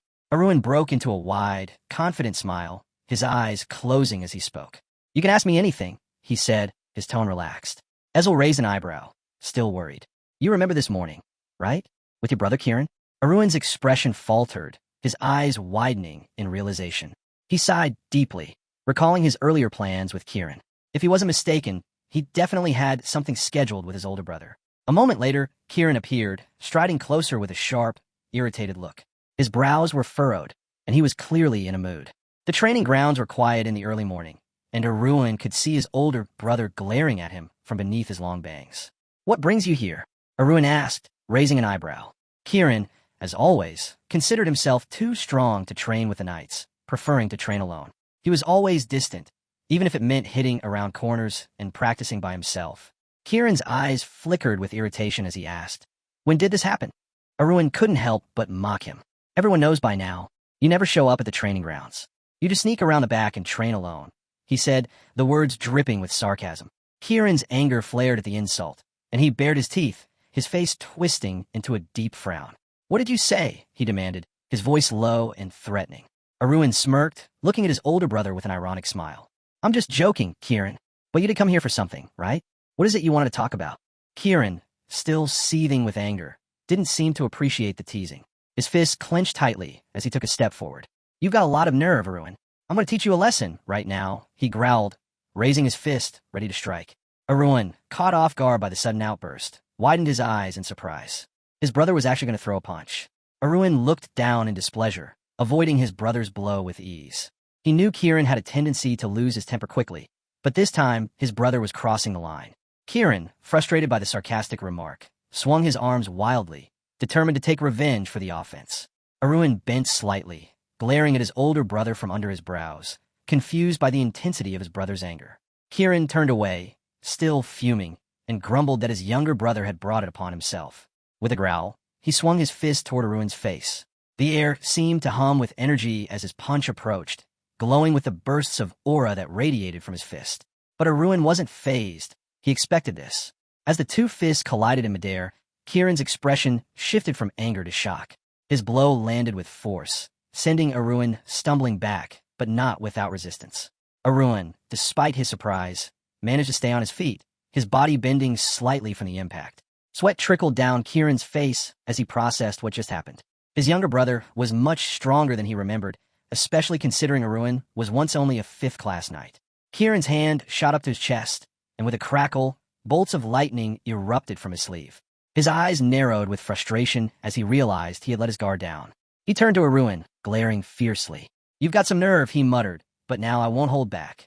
The yellow aura swirling around Kieran's hand glowed brighter, signaling the use of a refined aura technique, a power that marked the difference between second-class knights and others. Arun stared at his brother's glowing hand, his eyes wide with astonishment. He hadn't expected Kieran to pull out something so serious. This wasn't just any attack. It was a move meant to teach Arun a lesson, to remind him of his place. But Arun wasn't so easily intimidated. He quickly realized that, as a fifth-class knight, he was still too restricted to unleash his full power. His brows furrowed as he glared at Kieran, his mind racing. His brother had clearly crossed a line now. Kieran, noticing Arun's hesitation, frowned and emitted an even brighter aura, his eyes flashing with determination. "I'm going to show you exactly what it means to be a true knight," he said, taking a step forward and preparing to charge. The ground beneath his feet seemed to crackle with energy as he lunged at his younger brother, intent on landing a decisive blow. Arun sighed, preparing for the impact. He knew this would escalate into a full-blown duel. Raising his hands in defense, he steeled himself. The brothers' silhouettes collided in a blur of motion, their auras meeting with an explosive crash that sent shockwaves through the air. Arun's fist landed with such force that it shattered the stone beneath him, sending debris flying. Kieran's eyes went wide in disbelief as he struggled to comprehend what had just happened. He was stronger than Arun, and yet his younger brother had resisted him so effortlessly. His feet slid back, and a wave of shock overtook him. How could Arun have gotten this strong? Kieran raised his arms, a look of horror spreading across his face. "How are you? How could you be this strong?" he muttered, completely stunned by the turn of events. His foot hit the ground, and in the next instant, the earth trembled beneath the force of his landing. A small cloud of dust rose from the impact, and Kieran stumbled backward, finally collapsing to the ground. The dust settled around him, leaving Kieran lying on the ground, still in shock. Arun, looking down at his brother with a careful gaze, measured his reaction. His brother lay there, breathing heavily, eyes wide with disbelief. Kieran slowly raised his head, his expression shifting from shock to resentment. "How did you become so strong?" he asked, his voice thick with disbelief, a mix of awe and frustration. Arun simply looked down at him, a smirk playing on his lips. "Guess I'm not the weak little brother you thought I was." Arun grinned maliciously, his expression one of satisfaction. He stood up, giving a slight bow to his brother, acknowledging the thrashing he had just received. Despite the fight, he noted that the relationship between him and Kieran wasn't the best, but added that Kieran had definitely gone too far this time. Kieran, though shaken, found the strength to get back up on one knee, his hand pressed against the ground. His thoughts drifted to the secret vault, the same one Arun had accessed. Arun raised an eyebrow, surprised by his brother's persistence. He casually asked if Kieran was upset because of the vault, noting that even if Kieran hadn't been in the internal section, he should have had access to the external one. Kieran glared at his brother, his brows furrowed in confusion. He didn't understand what Arun meant by external storage. Arun, sensing his brother's confusion, casually explained that only their father and he himself had been in the vault. This revelation took Arun by surprise. He hadn't known that it was just the two of them. Not even Kieran had been allowed access. The truth hit Arun like a wave. He knew that their father likely hadn't even known about the spatial book of transactions. He couldn't even use it. Arun's mind began to race, thinking back to his past life. He recalled the dark silhouette of a man studying the blue book and wondered how likely it was that someone else could use it. But Arun had never been inside the internal storage, so there were only two possibilities left. Either the book was hidden there, or it didn't exist at all. Meanwhile, Ezel had been watching Arun closely. She noticed how he was deep in thought, his hand on his chin, and couldn't help but wonder what was troubling him. Ezel, trying to understand the cause of his confusion, asked him gently. In response, Arun just grinned maliciously and closed his eyes, his expression playful. He brushed off the situation, claiming that nothing had happened between him and Kieran. He had only asked Kieran to show him the aura. Ezel, still unsure of Arun's well-being, grew concerned. She quickly asked if he was injured, offering her help and care. A blush crept across her face as she imagined him in a towel, naked, her thoughts lingering on how he had grown into an adult and how he might not appreciate such intimate care. Arun, noticing her concern, closed his eyes and smiled, appreciating the gesture. He reassured her, telling her that he was fine and thanking her for her worry. He added that luck had been on his side. Kieran, standing nearby, clenched his teeth slightly but managed to break into a smile. He was glad that things hadn't escalated too much. though he knew his brother would need time to cool down. He told Ezel not to worry about him and gave her permission to rest. Ezel bowed her head in submission, promising that she would take care of everything. As she left, Aruin's mind shifted to his next challenge. Now, he needed to figure out how to get into the internal storage before heading to the academy. Time was running out, and he couldn't afford to delay.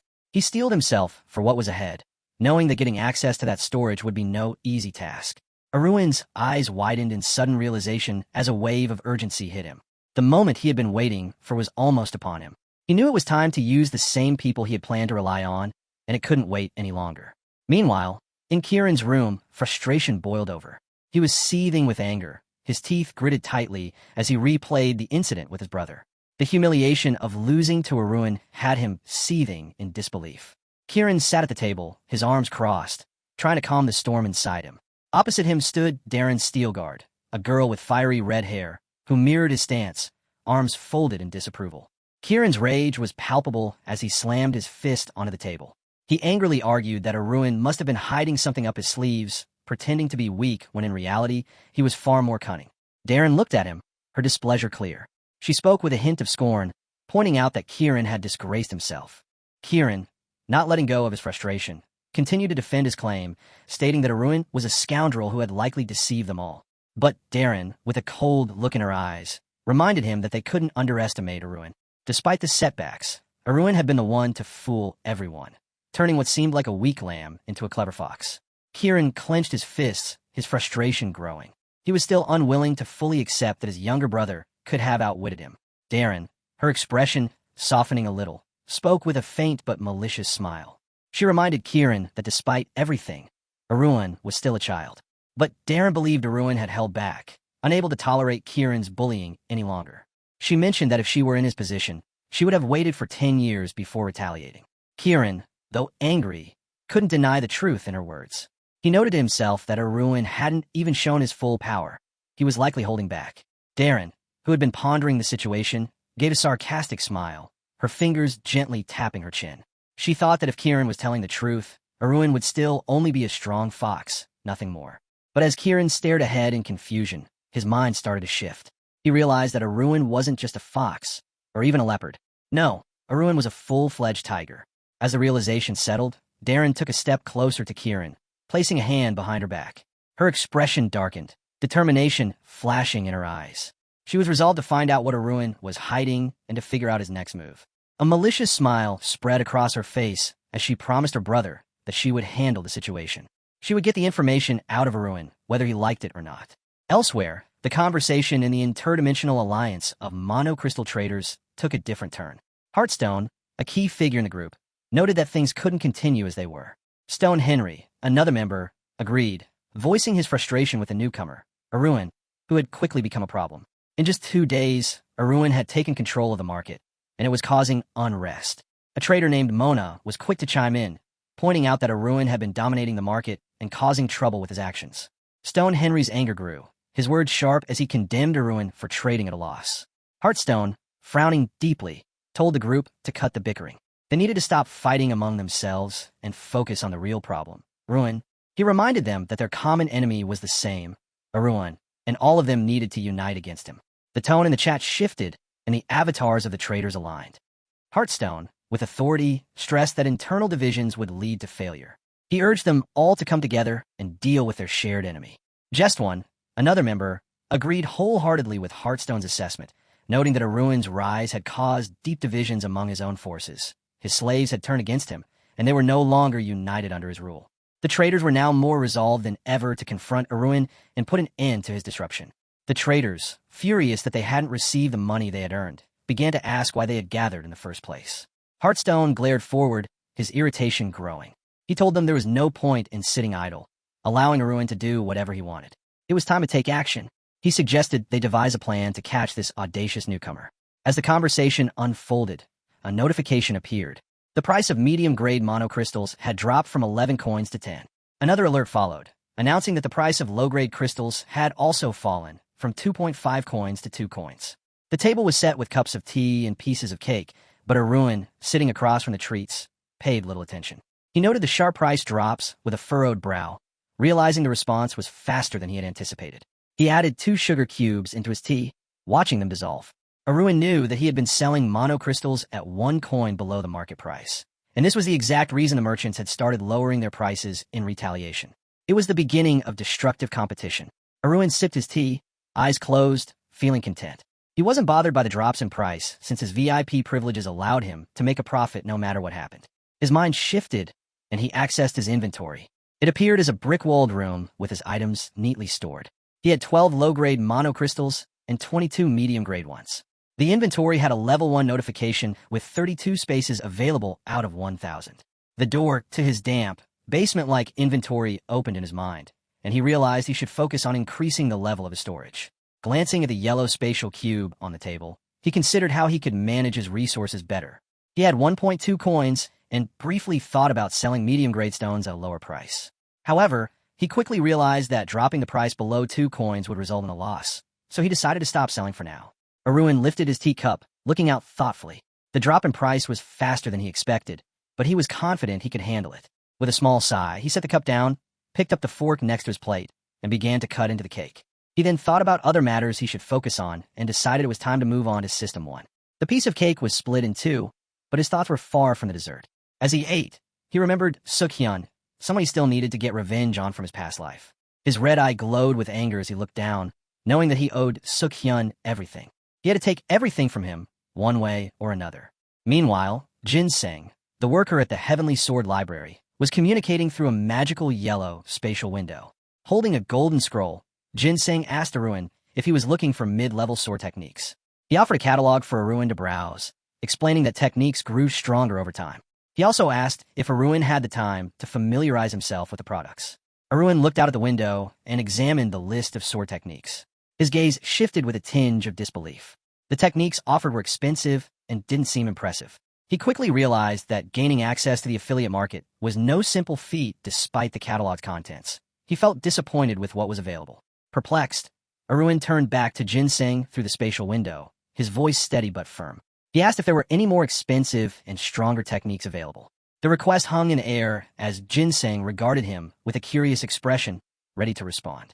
Ginseng's expression brightened as he eagerly offered Arun the Thousand Swords Lock, a complete unique skill. It was the main unique skill they were selling, and its components were nothing short of impressive. The destructive blow of despair, Shintian technique, work of the ruler, and heavenly divine technique. Arun, however, tilted his head in distaste and closed his eyes slightly, immediately noticing the extortionate price. He knew that the skill was tied to the Thousand Swords Castle, a powerful sect with enormous influence, even within the Fifth Mum world.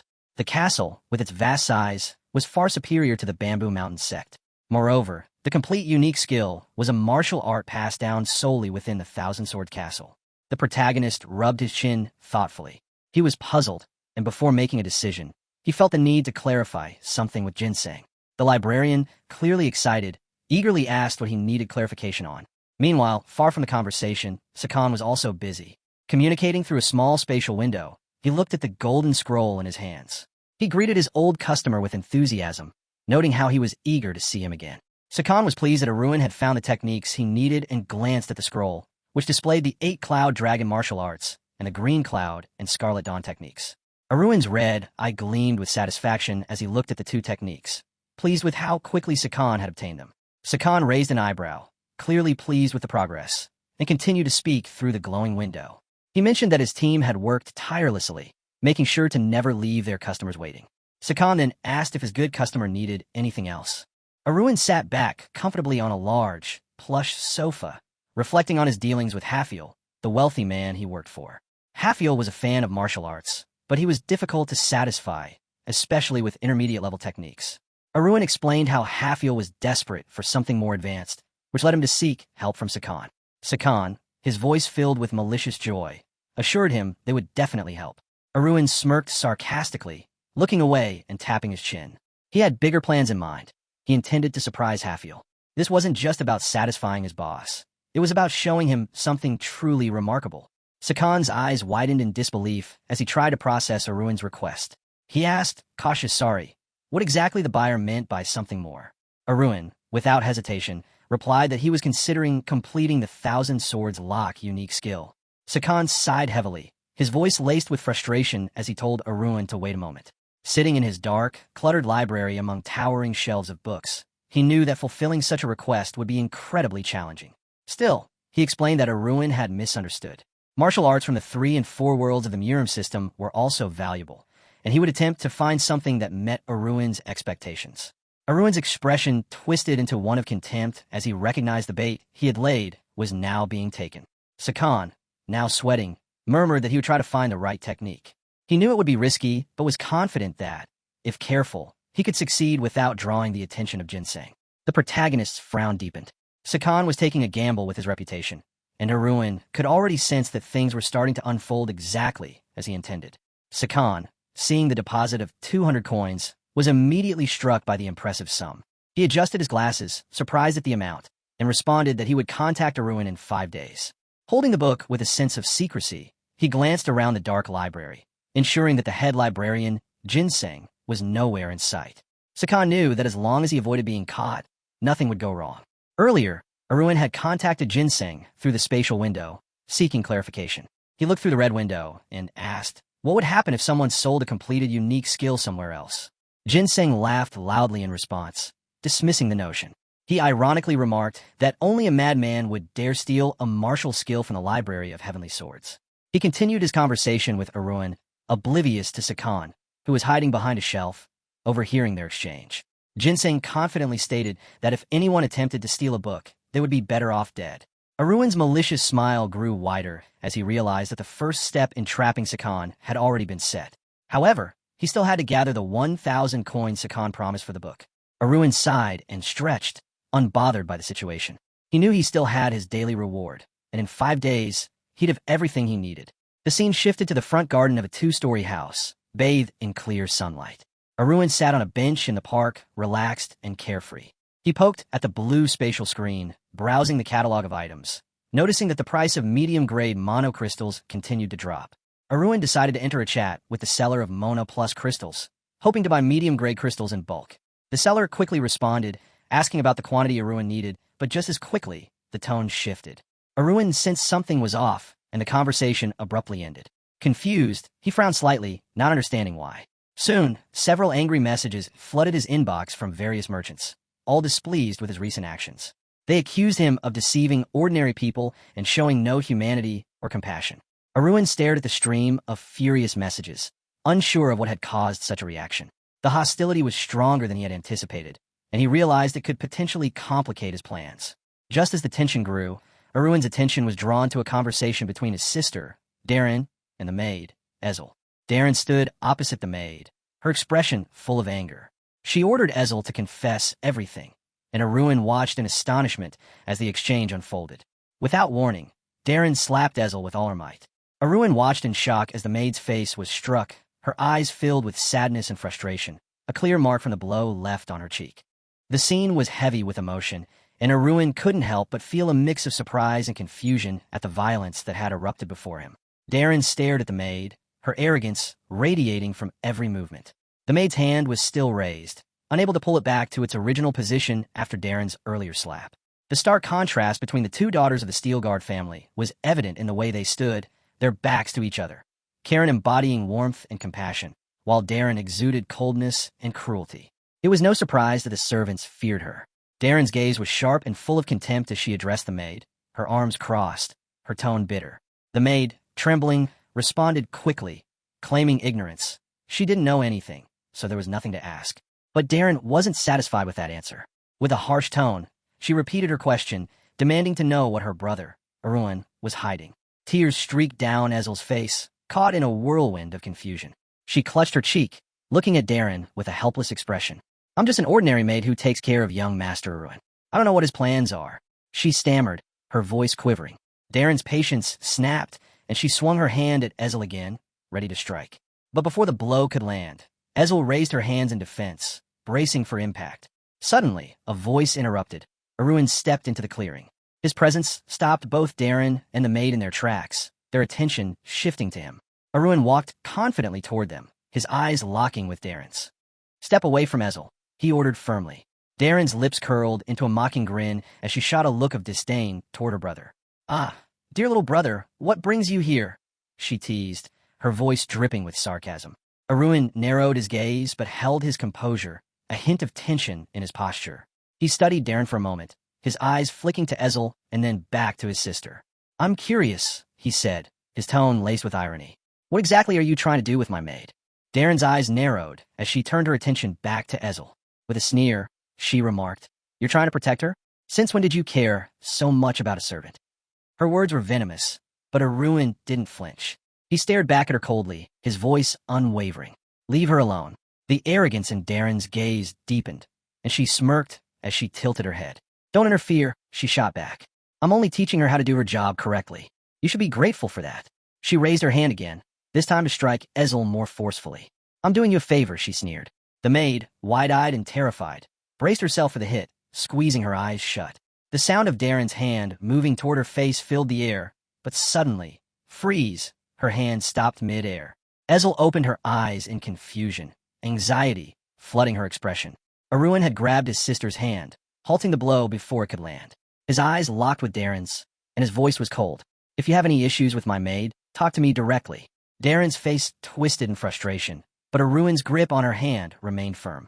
He didn't let go. "You dare touch me?" she spat, her voice full of disgust. "Let go," she demanded, trying to pull away. But Arun's hold was unyielding, his gaze sharp and filled with warning. "I told you to leave her alone," he said, his voice ice-cold. With a frustrated growl, Darren yanked her arm away from her brother's grip and stumbled back, leaning against a tree. Her eyes burned with anger as she glared at him, sitting down with a huff, seething with fury.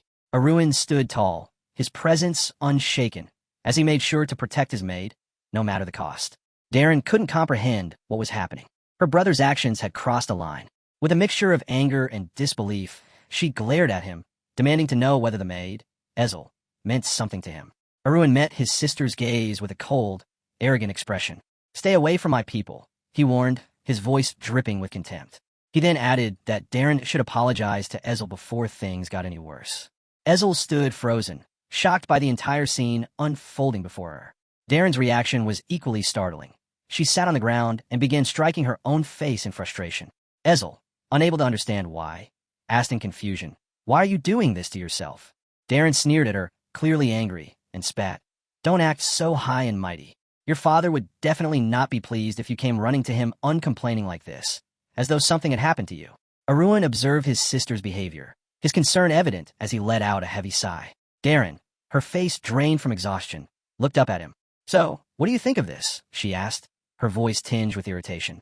Arun leaned in closer and whispered something into her ear, his words causing her to flinch visibly. For a brief moment, Darren was shaken, but Arun's calm demeanor only seemed to fuel her anger. "Remember this moment," Arun said, his voice sharp. "Do whatever you want after that, but remember it." His cold, calculating words cut through her fury. Darren's temper flared. "I'm not involved in anything," she snapped. But Arun merely smirked, gazing at her with an air of superiority. "Really?" he asked, voice dripping with sarcasm. "Do you really think so?" The tension between them thickened, and Arun's voice turned icy. "If that's the case, I'll go straight to father and tell him everything. Is that fine with you?" Darren's teeth clenched, her face twisting with frustration. She had no idea how Arun had uncovered this information, but she knew he had her cornered. In an unexpected moment of vulnerability, Darren lowered her gaze and sighed, defeated. She hadn't expected this kind of confrontation with her brother. Her hands fell to the ground, and she finally admitted, albeit begrudgingly, that she was guilty. Arun, his expression softening, let out a sigh of relief. He turned to Ezel, his tone now filled with genuine concern. "Are you okay?" he asked, his voice kind. Ezel, still in shock, nodded through her tears, and then broke down completely, sobbing uncontrollably. I don't deserve this," she cried. "I don't deserve for you to go this far to protect me."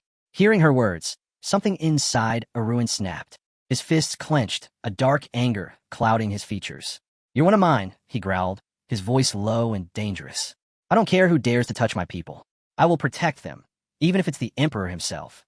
Darren observed silently, still processing the unexpected turn of events. Arun, however, took a deep breath and tried to calm his maid. He gently touched Ezel's trembling hand, his voice softer now. "Don't lower yourself like this," he said, trying to reassure her. Darren's mind raced.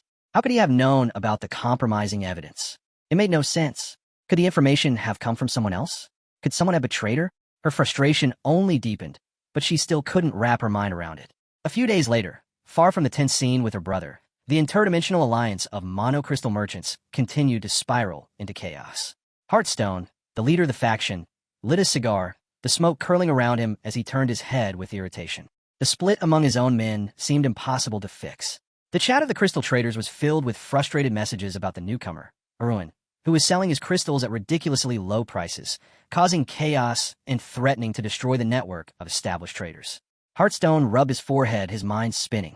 He could feel the bitterness of the situation weighing on him. This newcomer had thrown everything into disarray, and it seemed like no one knew how to deal with it. Suddenly, a new message appeared in the chat. It was from a user named Stone Seller. The message offered a solution for those desperate for coins. Hearthstone, curious, stared at it intently.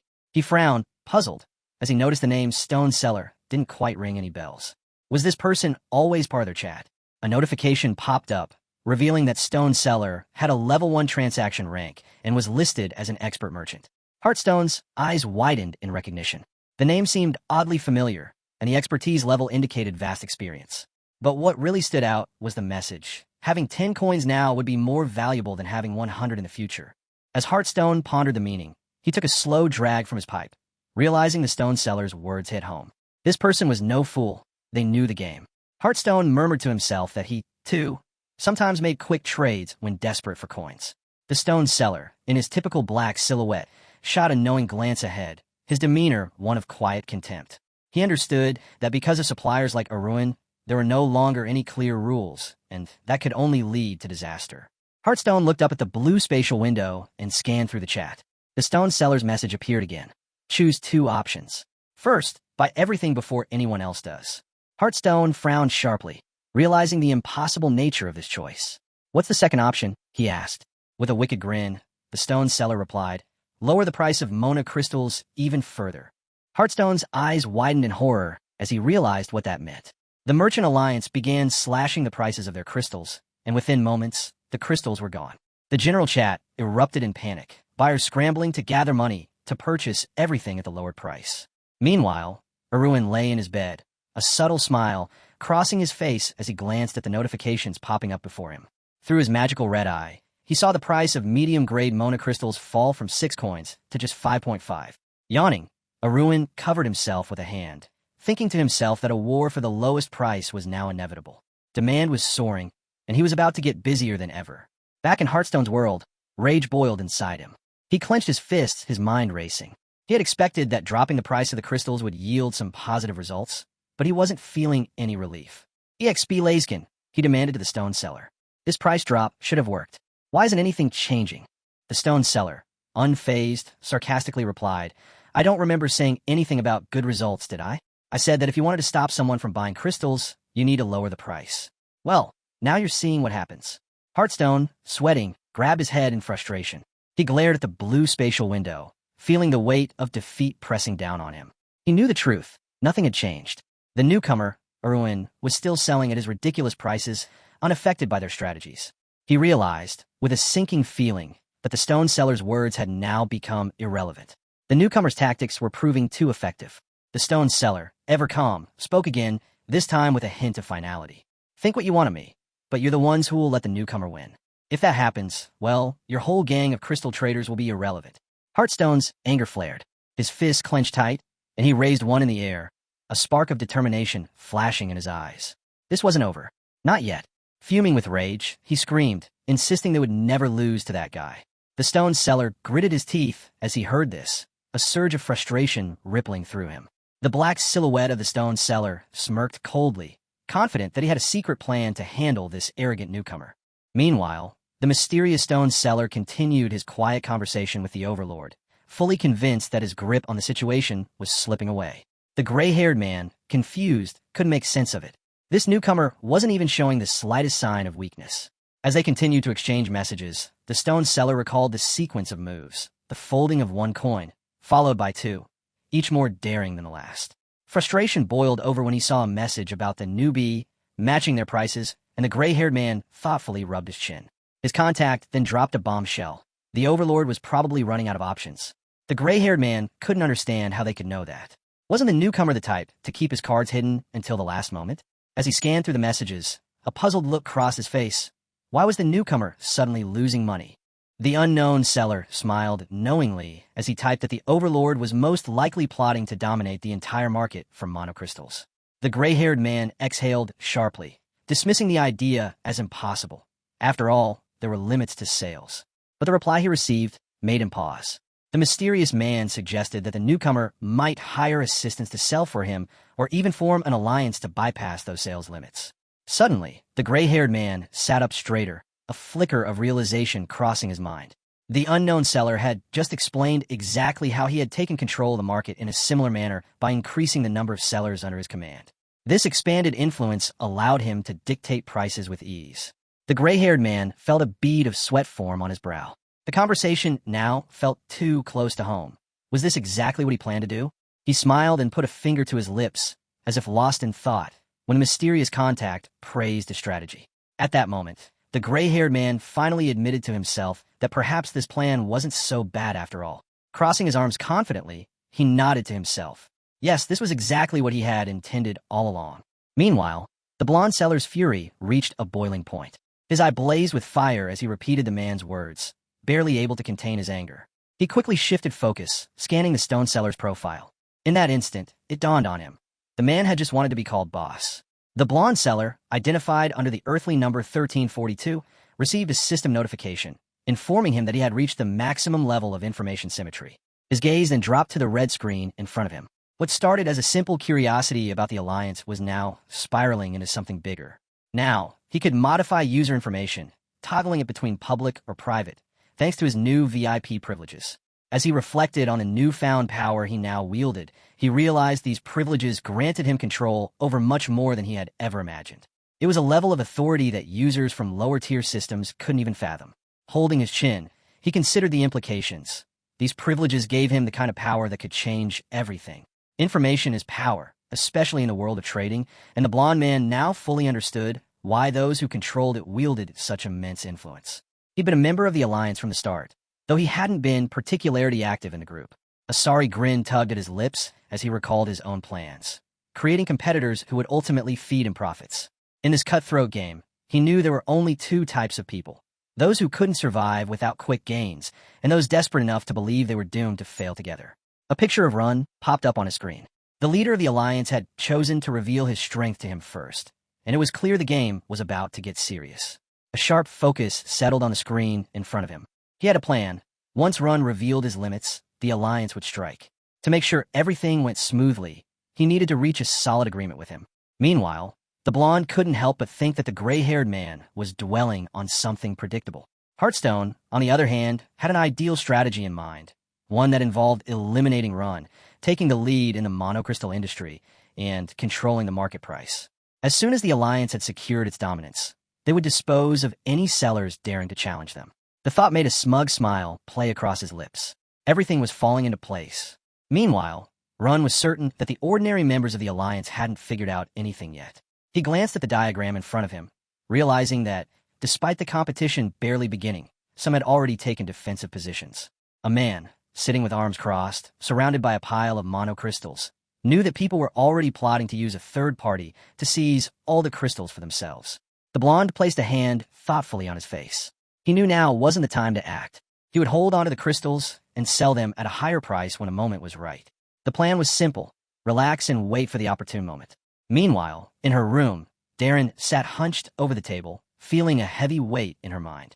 How had Arun found out everything? The image of him drawing closer to her, naming the exact company she was involved with, replayed in her mind.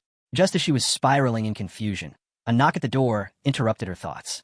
"Who is it?" she called out, her voice sharp as she had asked not to be disturbed. But when she opened the door, her heart skipped a beat. Standing there was Arun, the blonde man, his eyes gleaming with a sense of purpose. "What do you want?" she demanded, trying to mask her shock with anger. Arun's eyes glinted as he casually invited himself into her room, his smile unfazed.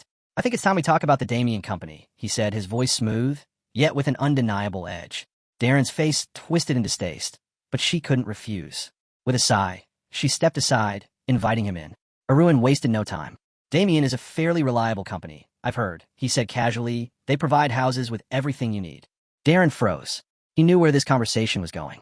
Arun had done his research. He was aware of the bond she shared with the Damien Company. After all, Once she became a count, Damien had used his investment money to demand a similar relationship. But Arun wasn't interested in niceties. He intended to use this information against her. Despite not knowing the full details of her past dealings with Damien, he knew this could give him leverage. And Darren? She could only hope this conversation wouldn't go any further than this. They sat across from each other at the table, the air thick with tension. Darren's eyes narrowed as she asked him, "How did you find out about all of this?" Arun, ever so calm, responded, "The company has changed a lot since you joined." The words stung, and Darren's gaze sharpened, watching her brother carefully. She shot back, "Do you have any evidence?" Arun, not fazed in the slightest, waved a hand dismissively. "Calm down. I'm not here to accuse you. I understand your situation," he said, sorry. Then, his expression darkened. "I'm not going to get anything from the family. I'm the youngest son." He paused, his voice tinged with an almost reflective quality. "Much like the son who mastered the breath of steel, I can live out my life as a swordsman, carving my own path." Darren's wariness grew, her guard rising as she listened to him speak. "I understand you're trying to figure out how to move forward," Arun continued, eyes locking with hers. But Darren, tense as a wire, realized exactly what he was doing. He had hidden his true intentions this whole time, and now it was clear. He planned to use her. "Listen to me," Arun urged, leaning in. "I expected you wouldn't fall for this so easily." His voice softened as he looked directly at her. "I only care about one thing." He paused, eyes narrowing. "Did you bribe the company from the beginning, or did they help you out of the kindness of their hearts?" Darren's face flushed with embarrassment as she quickly defended herself. "Damien found me first. He did me a favor." The memory came rushing back. A man in a suit, leaning against a tree, offering her help when she needed it most. She looked up at her brother, her voice unwavering. "I had to repay him." Arun's frown deepened. "You're lying," he said flatly. "A company like Damien would never have just found you first." Darren's heart pounded, her hands trembling as she shouted back at him. "Is this what you wanted to hear? Are you happy now?" She snapped, frustration flooding her voice. Arun, grabbing his head in exasperation, muttered under his breath, "I don't understand how to earn your trust. We're in this together, yet you won't even trust me." Darren's gaze hardened, her voice now icy. "What do you want from me?" At that moment, Arun saw something in her, a fire that he hadn't expected. Her strong, unyielding will stood in stark contrast to his own carefully crafted facade. With a sorry smile, he leaned forward, suggesting, "Let's work together." Darren blinked, eyes wide with surprise.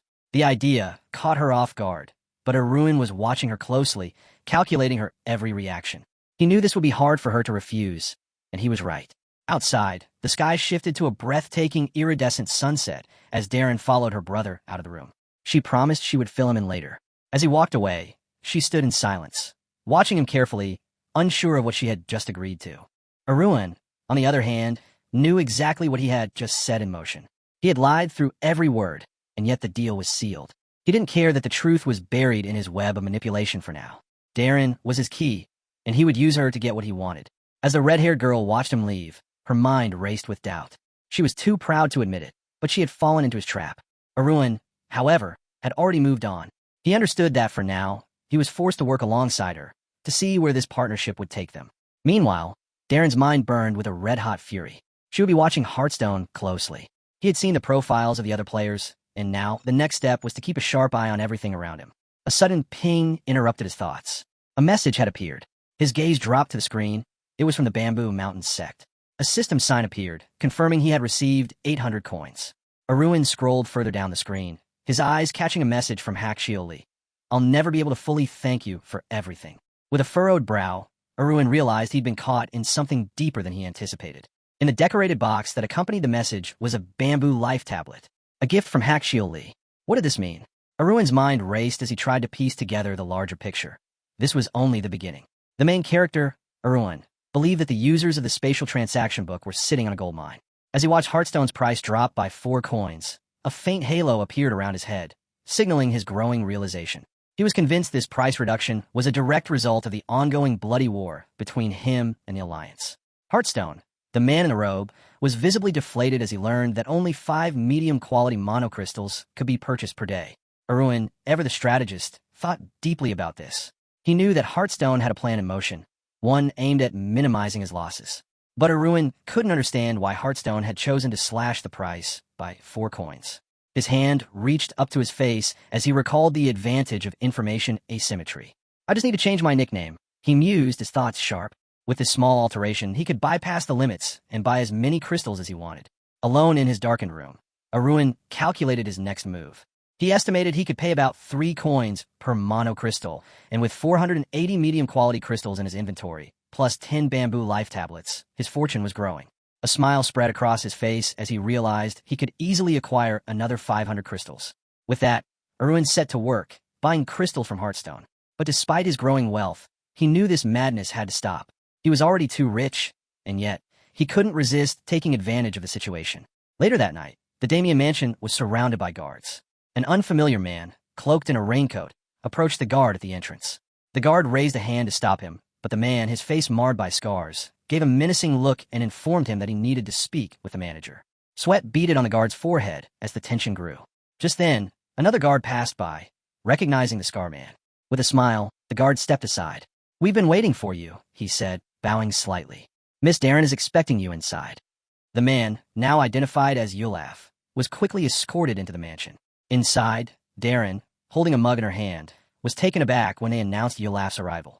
She watched Kashusari as Yulaf entered, wondering who he was and how he was connected to Arun.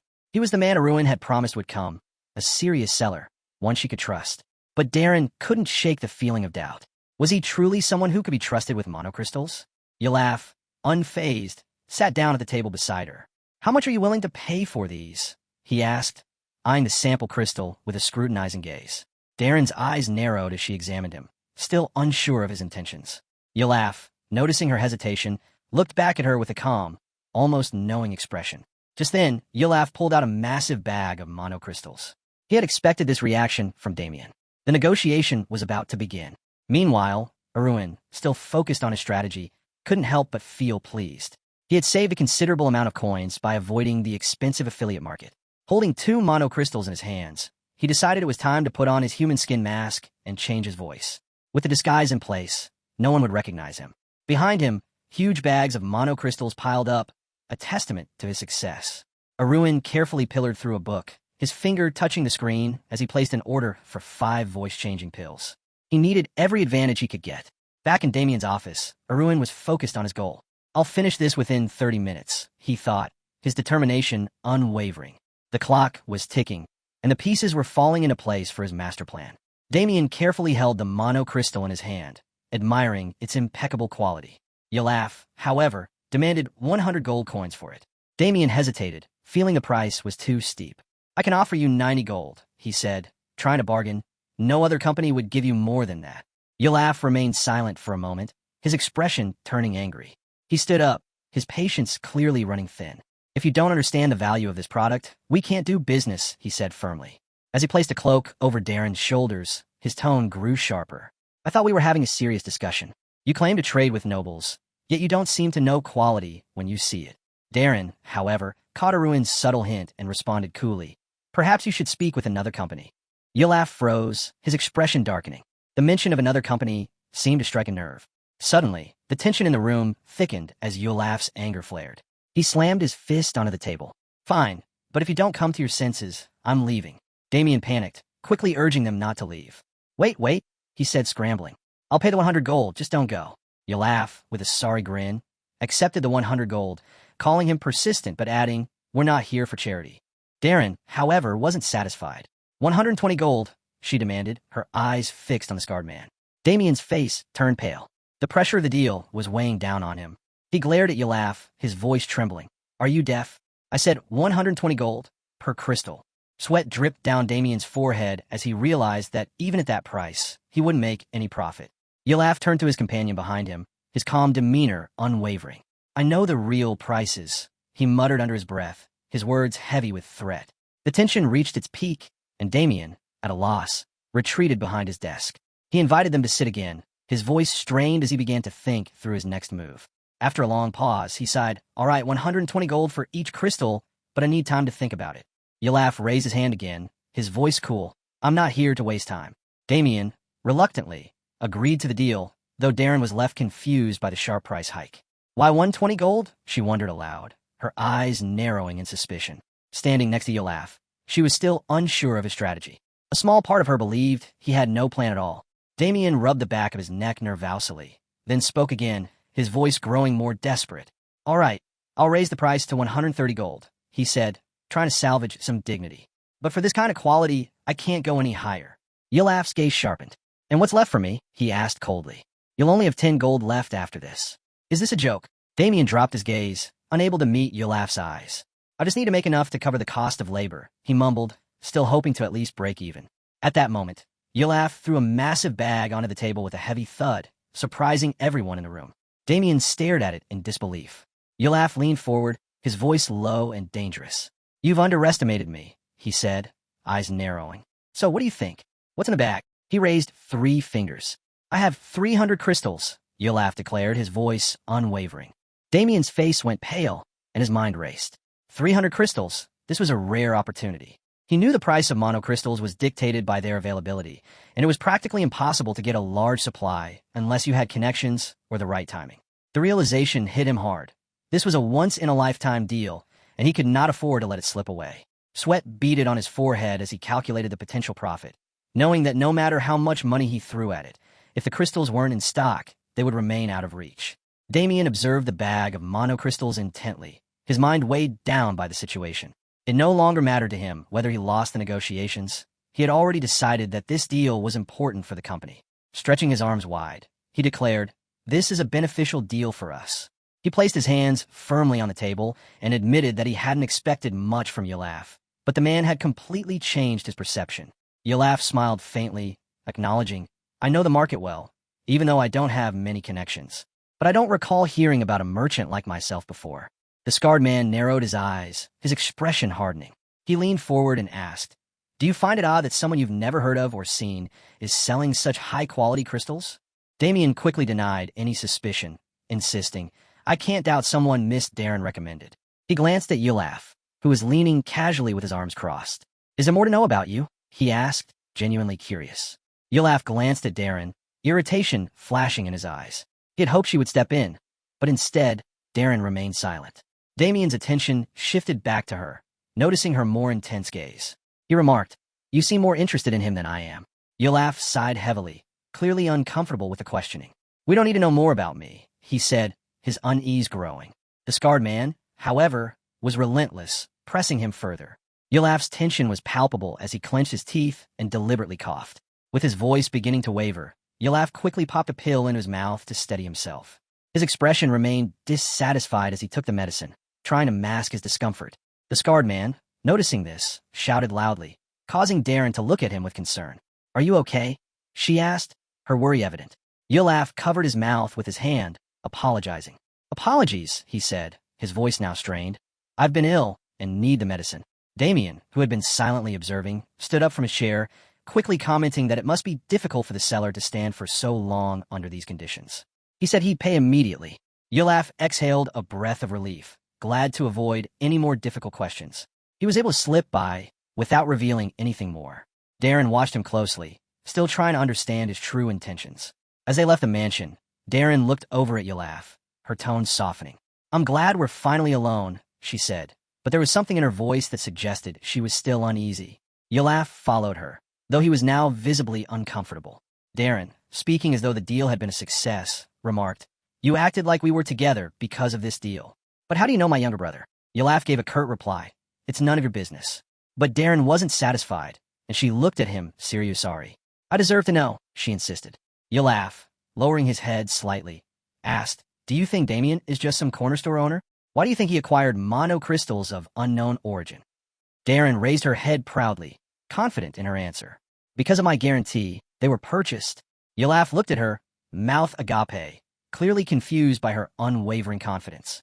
She turned her gaze to the scarred man, now asking him directly, "You're not telling me everything, are you? What are you hiding?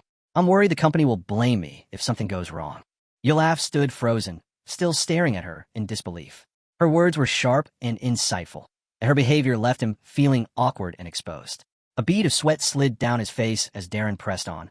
"Why are you trying so hard to hide your identity?" Damien, observing the exchange from a distance, realized that Darren was as perceptive as always. Darren, raising a finger, demanded, "Tell me everything. I believe this is all a trap set by a ruin." Yulaf's demeanor slumped at her words, clearly flustered. He had underestimated how quickly she could unravel the situation. The scar man laughed loudly at Darren's words. She raised an eyebrow and asked, "What's so funny?" Yulaf scratched his eye, still smiling. "What kind of crazy person would burn 36,000 gold just to mess with you?" he asked, amusement clearly lacing his voice. Darren looked at him, sorry, tilting her head slightly. Yulaf's smile faded a bit as he continued. "Do you think I'm a criminal? Do you think those crystals were stolen?" Standing across from her, Yulaf shook his head slowly. "To get 300 crystals, I have to rob the royal vault." Darren's expression hardened as she said, "I thought so, but I just don't understand where you could get so many." With a soft chuckle, Yulaf placed a hand on her head. "Arun told me," he began, "relatives are far worse than enemies." Darren immediately tried to push his hand off her head, asking, "Are you crazy?" But Yulaf held his gaze. "You can only rely on your family," he said, holding her by the head with surprising force.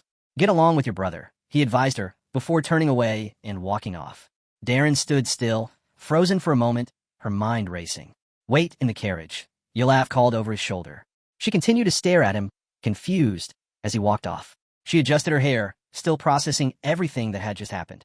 The night had fallen over the mansion, and the windows glowed brightly, casting light into the darkened yard. Inside, Gon lay on his bed, his hands tucked behind his head, staring at the red, glowing system window before him. His thoughts wandered, reflecting on the recent events. He had learned that Damien's company offered 120 gold for medium-grade monocrystals. In coin terms, that was 12 gold per crystal. He began rummaging through his portable storage, reading through the contents. He had 10 bamboo life tablets, 690 medium-grade monocrystals, 2 voice change tablets, 620 kilograms of gold, and a skin mask. His left eye glowed a faint red as he smiled to himself, mentally calculating his profits. Buying the crystals for 3 gold and selling them for 12. Even without considering Darren's 1% share, I'm going to make a lot of money. Gon recalled how, disguised as Yulaf, he had patted Darren's head and told her, "The only ones you can truly rely on are your family." He thought about his words and how Darren should take his advice, trying to get along with her brother before it was too late. Lying back, he exhaled deeply, his thoughts drifting. "I have to keep pretending to be Yulaf," he muttered to himself. "She'll never know my true motives." His mind wandered, and he saw images of arrogant Kieran and Darren, their faces appearing in his head. "At least my current life is different from the last," he thought to himself. "I'm not putting up with childish antics from my siblings anymore." Gon didn't hold any hatred toward them. His gaze drifted back to the red system window, and his thoughts shifted. "I'm getting closer," he said with a grin. An image flashed before his mind. 2 stacks of mementa. One golden, the other dark, with a square hole in the center.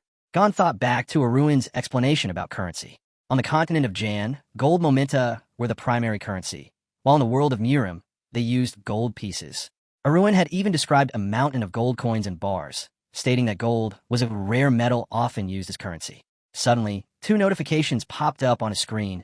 Gold limits were being applied to his account. Sitting on the sofa, Gon pointed at the red system window. "I lost a lot of gold last night," he muttered to himself. "That means my account should have 27,525 left." Grinning to himself, he clasped his hands together, pleased with the outcome. At that moment, another notification appeared, an unread message request from user San. Gon's eyes lit up, and he mentally cheered.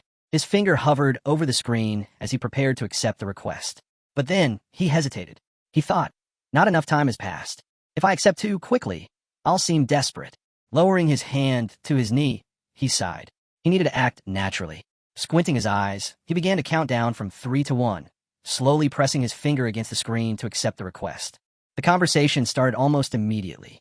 Suk-hyun, on the other end, thanked Gon for his patience. "It's always better to show up on time," Suk-hyun said with a smile, adjusting his glasses. "Trust is the key to business." Gon lowered his gaze, feeling somewhat deflated. He waved his hand dismissively, then explained, "I had to work hard to obtain the secret art of the poisonous sect in the Heavenly Sword Castle." As soon as I mentioned poison and the poisonous sect, everyone left the chat, he added with a grimace, his irritation clear. The merchant's reply came almost immediately. Even with his connections, it wouldn't be easy to obtain such an item. Gon frowned, feeling a sense of doubt creeping in. What kind of connections is he talking about, he thought. What kind of connections do you need if all you're doing is copying books from the library? He began to feel a growing sense of suspicion.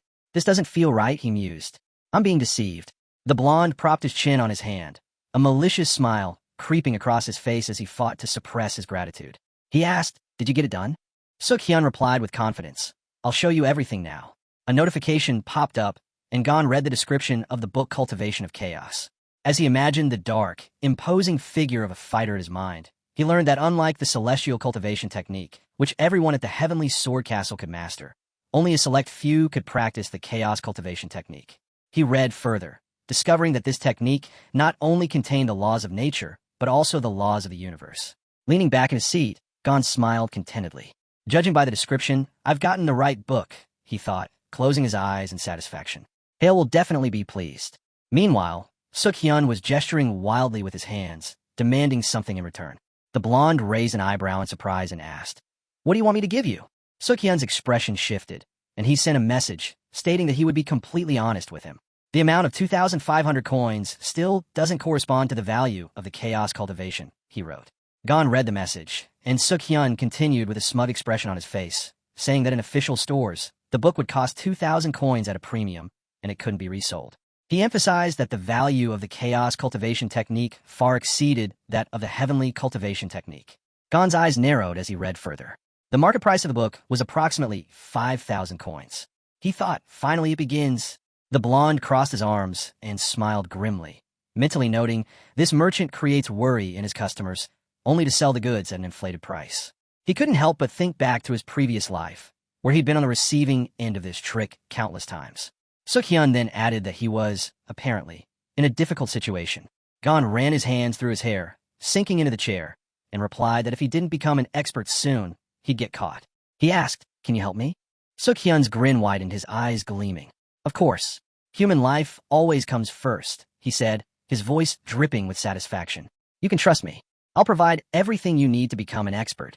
Gon's eyes widened in surprise. He had not expected this offer. "Is that true?" he asked, almost incredulously. Suk-hyun, his smile turning predatory, pulled the strings of the deal. "Our meeting must have been destined," he said, leaning forward. "I can't bear big losses, but I can offer better prices." Gon felt like a puppet with strings attached, trapped in this deal. He listened as Suk-hyun continued, promising that Gon could ask anything and that he would answer all his questions. Suk-hyun's tone was almost patronizing as he thanked Gon from the bottom of his heart, and Gon pursed his lips, grimacing. "This is the dumbest thing I've ever done in my life," he thought, coming to his senses. He sighed heavily, then asked, "How much do you want?" Suk-hyun adjusted his glasses, his smile smug and self-assured. "For 1,000 coins," he replied smoothly. "But I'll give you a discount of 1,000 coins." Gon leaned back on the sofa, grinning despite himself. He closed his eyes as he read the message on his screen. This is a good offer, he thought. I'm 1,000 coins short, but with the excess I'll get and the price subsidy, I'll be able to cover the rest without issue.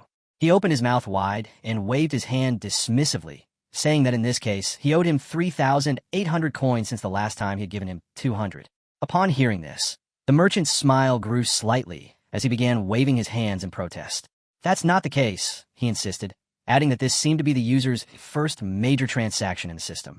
Pursing his lips, Gon struggled to contain his rising anger. Suk-hyun continued, writing that the 200 coins had already been spent on obtaining the equipment. Gon forced a nervous smile, trying to brush off his irritation. "I got a little excited," he replied, his voice barely masking the frustration. "It's not about 1 coin. It's about 170. With a gloomy face, Suk-hyun adjusted his glasses and asked if this money truly belonged to his client. He suggested Gon take things a little easier, especially if he wasn't the one paying. Gon stared at the burning red system window. He needed to speak with the client first. Suk-hyun replied he would wait. Crossing his arms over his chest, Gon sighed loudly, his grin barely hiding his irritation. "This merchant is acting like he's about to lose something if I don't agree to the deal," he thought, mentally cursing the man. Touching his chin thoughtfully, Gon glanced at his account balance, which showed a total of 2,752.5 coins. Even after using all his privileges, he was still short by 25 coins. He'd rather throw those coins away than exchange them at the center. A blue exchange scale appeared, showing the estimated exchange amount of 25 coins. Frustrated, he glared away irritably and connected his index finger and thumb, mimicking the motion of a coin. "How much will I lose here?" he wondered. Smugly, he thought, "It doesn't matter. I'll have to restore them anyway." He sent a message to the merchant, saying that he had spoken with the client. Lifting the corners of his mouth into a grin, he added that 4,200 coins was a fair deal for such an unusual martial arts technique. Suk-hyun immediately became enthusiastic, praising the user's client as simply incredible. He replied that in that case, they would start the deal. A trade notice appeared, offering the Chaos Cultivation Technique book. Gon clenched his hand into a fist on his knee, watching the system window with intense focus. It's finally begun, he thought. He pulled his index finger back and, with a predatory smile, pressed the accept button, his mind alight with excitement. Imagining Suk-hyun caught in a large trap, he mentally noted that his prey had taken the bait. When the deal was completed, the trap would slam shut. Gon's eyes gleamed as he looked at the system screen, anticipating the outcome. Finally, he thought, my trap has worked. The red icons flashed, signaling that after purchasing the chaos cultivation technique, he had received a cashback of 540 coins, bringing the total amount of his account to 37.5 coins. Though his balance had gone negative, Gon grinned madly, his fingers biting into his hand. This is what revenge feels like, he thought with dark satisfaction. With his hand resting on his chin, he looked at the screen, wondering if this was the reason the Bamboo Mountain sect had been after Hackle for over 10 years. He thought what was even more surprising was that he didn't feel sorry for Suk-hyun at all. In fact, he was genuinely excited about what the future held. The blonde glanced at the screen, his expression puzzled as he read the gratitude for the deal and the request to convey these words to the client. Someone seems a little too excited, he thought, then grinned, lifting the corners of his mouth. He mused aloud that the merchant appeared quite pleased with himself. Suk-hyun, also grinning in his own room, confirmed this. It's not every day I sell something worth 4,000 coins, he commented. Gon put his hands on the table, leaning his head on them with a smile. I wonder how long that happiness will last, he muttered. The merchant, picking up on the hint, asked what he meant. Gon replied by sending a message, asking what now. Suk-hyun adjusted his round glasses, a puzzled expression on his face, and asked if Gon was sure he hadn't eaten something wrong today. Gon clasped his hands to his face, grinning contentedly. No, you're wrong, he wrote in the chat. Hyun is a scammer. Upon reading the message, the merchant froze, shock plastered across his face. His left eye blazed with red flame. Gon, now grinning predatorily, wondered if the librarian knew what he was doing. Suk-hyun rose abruptly from his chair, hands clenching the table as he stared at the screen, eyes wide with disbelief. How'd he know this? He thought. Sweat began to bead on his forehead as he raised his hand to the screen, his lips trembling. I need to stay calm. I'll have to improvise, he mentally reminded himself. He quickly typed that he had no idea what the user was talking about. Gon smiled wider. Jinseok, stop embarrassing yourself, he treated. Suddenly, Suk-hyun's eyes widened in fear, as Gon suggested. Why don't we call a third party to clear this up? The ginseng librarian might be a suitable witness for this. Suk-hyun panicked. No, this can't be done, he shouted. Gon tilted his head, raising an eyebrow. Why not? He asked, enjoying the merchant's distress. You're not Jinseok, are you? Suk-hyun covered his mouth, clearly distressed, while the blonde, with a satisfied expression, started to mock him. The tension in the conversation built, and Gon, taking pleasure in Suk-hyun's discomfort, kept pushing the matter further.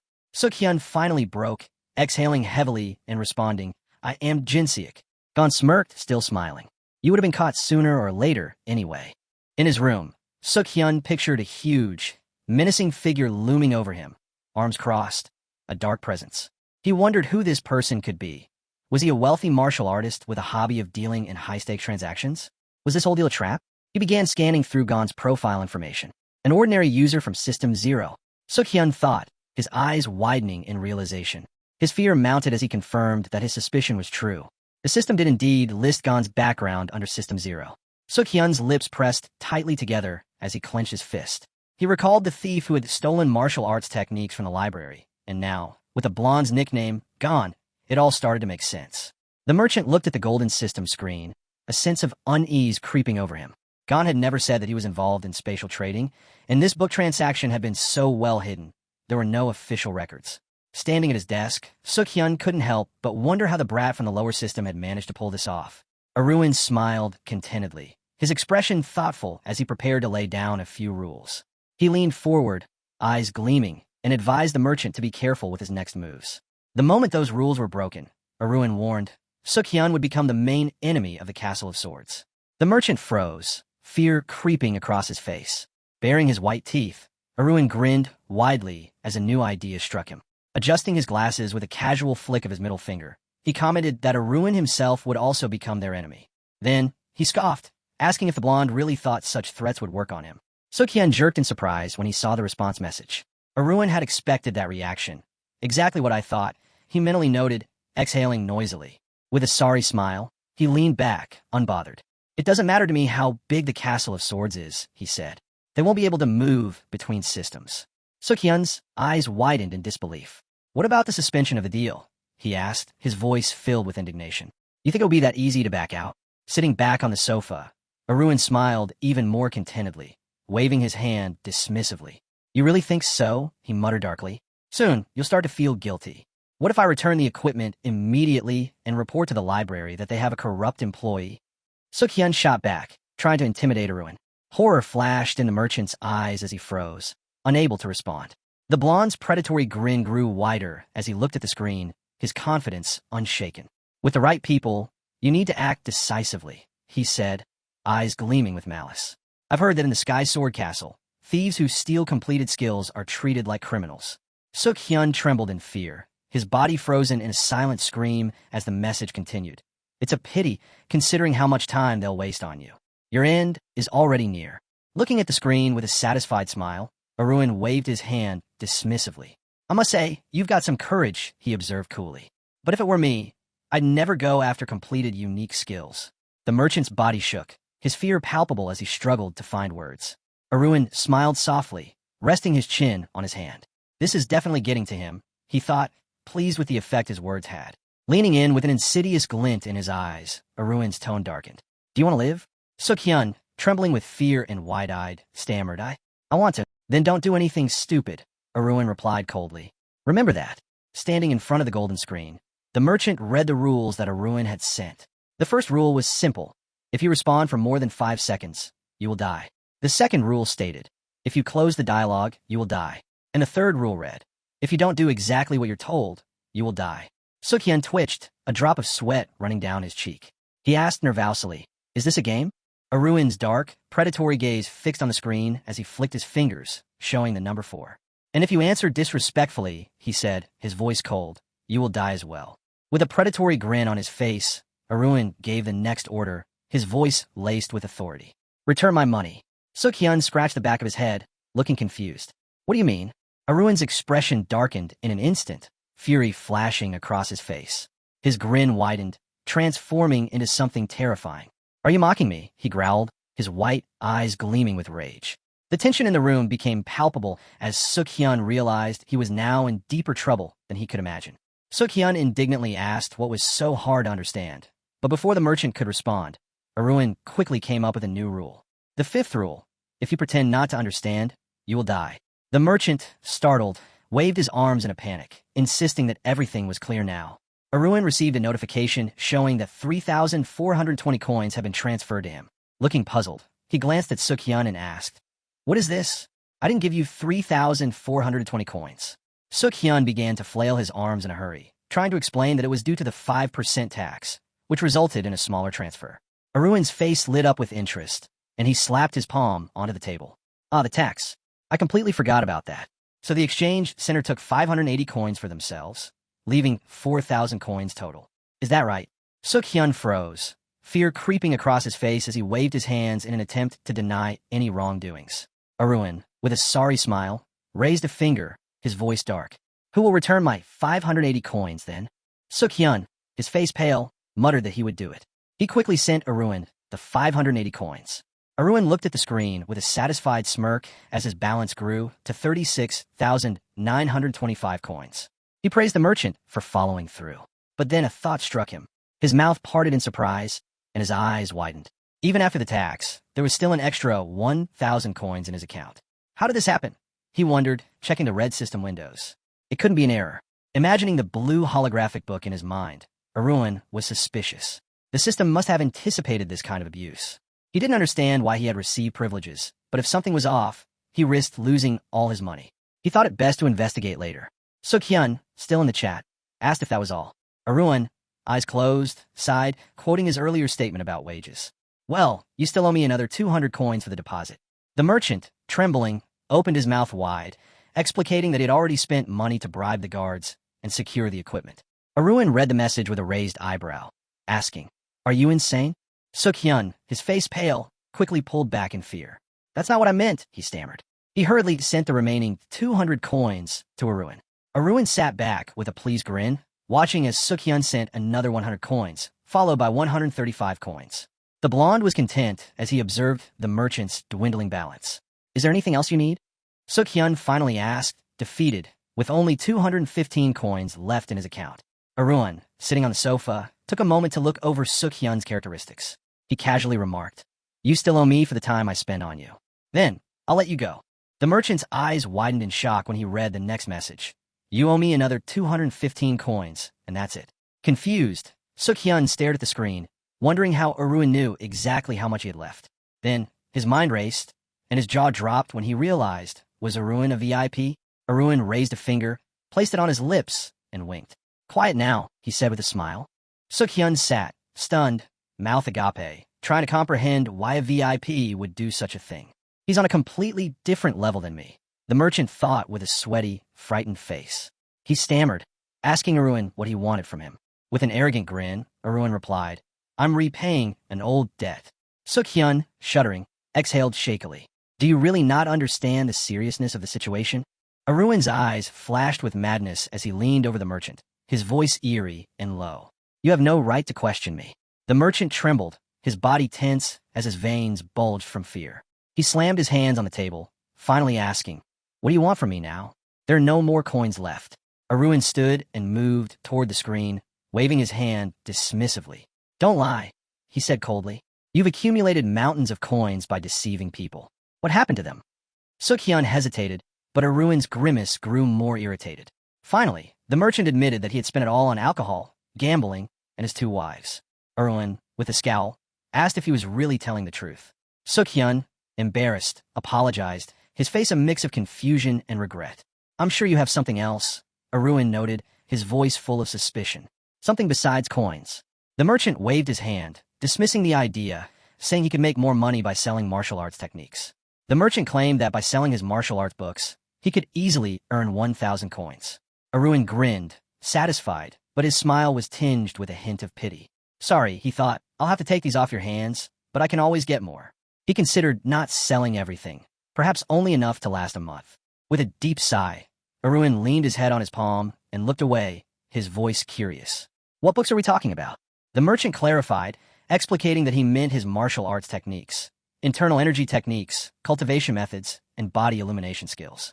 Since the sword was Aruin's primary weapon, he needed to master various sword techniques as well. Aruin's face darkened as he ordered, Give them all to me. The merchant's face froze in horror, his jaw slack. He stammered, Are you really telling me to die?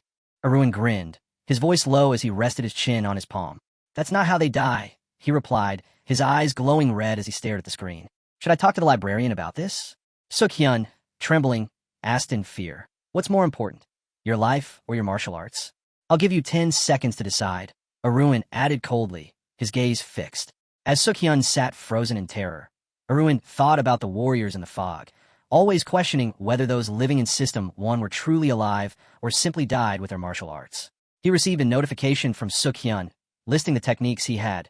Heavenly Cultivation Technique, Stars Dark Sword Technique, 8 stars 1,000 Sages Footwork, 6 stars Despair Breaking Fists, 6 Run Golden Wheel, and Internal Storage 50 years.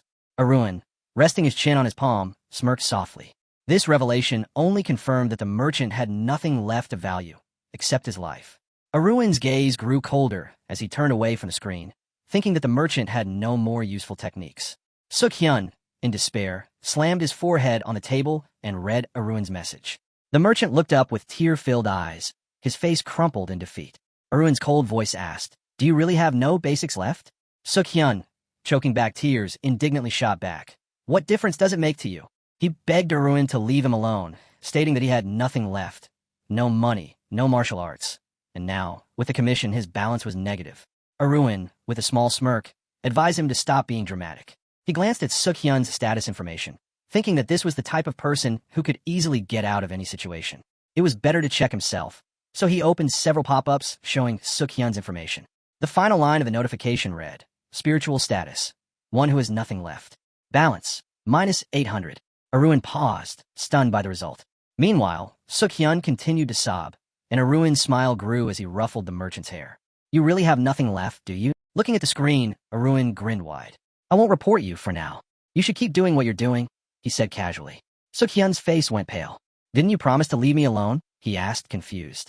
Aruin looked at Suk-hyun with a dark, predatory smile. I'm not going to kill you. That would end the fun. You've got your life, but I'm not letting you leave so easily. Suk-hyun froze, reading the message, realizing he had misunderstood everything. If he wanted to live, he now had no choice but to follow Aruin's orders. Aruin pressed on, staring at the red screen, thinking about the memories of his past life. He wanted the merchant to fully feel the consequences of his actions. A wide, maniacal grin spread across his face as his eyes glowed with intensity. Arun thought that Suk-hyun would regret not dying, as he would now suffer the aftermath. Raising the corners of his mouth, Arun spoke softly. "I'll keep in touch. You should check your messages more often, and remember, your life is in my hands." Suk-hyun, horrified, shouted, "Wait." Arun ignored him and waved his hand, signaling the system to end the conversation. The screen went dark. Sighing loudly, Arun clenched his fists in victory and raised them high, laughing triumphantly. It all went perfectly. "Now Suk-hyun is completely in my hands," he thought, his grin widening. He opened the list of enlightened techniques and smiled to himself, knowing that the martial arts techniques he had longed for in his past life were now his. Raising his finger, he smiled broadly, looking almost foolish. "Now it's time to study each of these techniques in detail," he muttered to himself, pressing the absorb button. As the morning sun peeked over the mountains, its rays illuminated the forest, marking the beginning of a new chapter in Arun's journey. Arun dashed through the forest, moving with astonishing speed. His body seemed to blur as he employed the step of 1,000 changes, a body lightning technique that allowed him to move with almost unnatural swiftness. The technique made him nearly invisible, constantly shifting his position. He ran with a confident grin on his face, recalling the details he'd read about it. Although it could make the user nearly undetectable, it wasn't ideal for long-distance travel. With eyes wide open in surprise and joy, Arun mentally noted that the technique worked exactly as described. It had its drawbacks, but its advantages were undeniable. He continued to race towards the dense trees near the mountain, feeling unstoppable as he pushed off the ground and leaped into the air. Jumping nimbly from one spot to another, he quickly scaled the mountainside.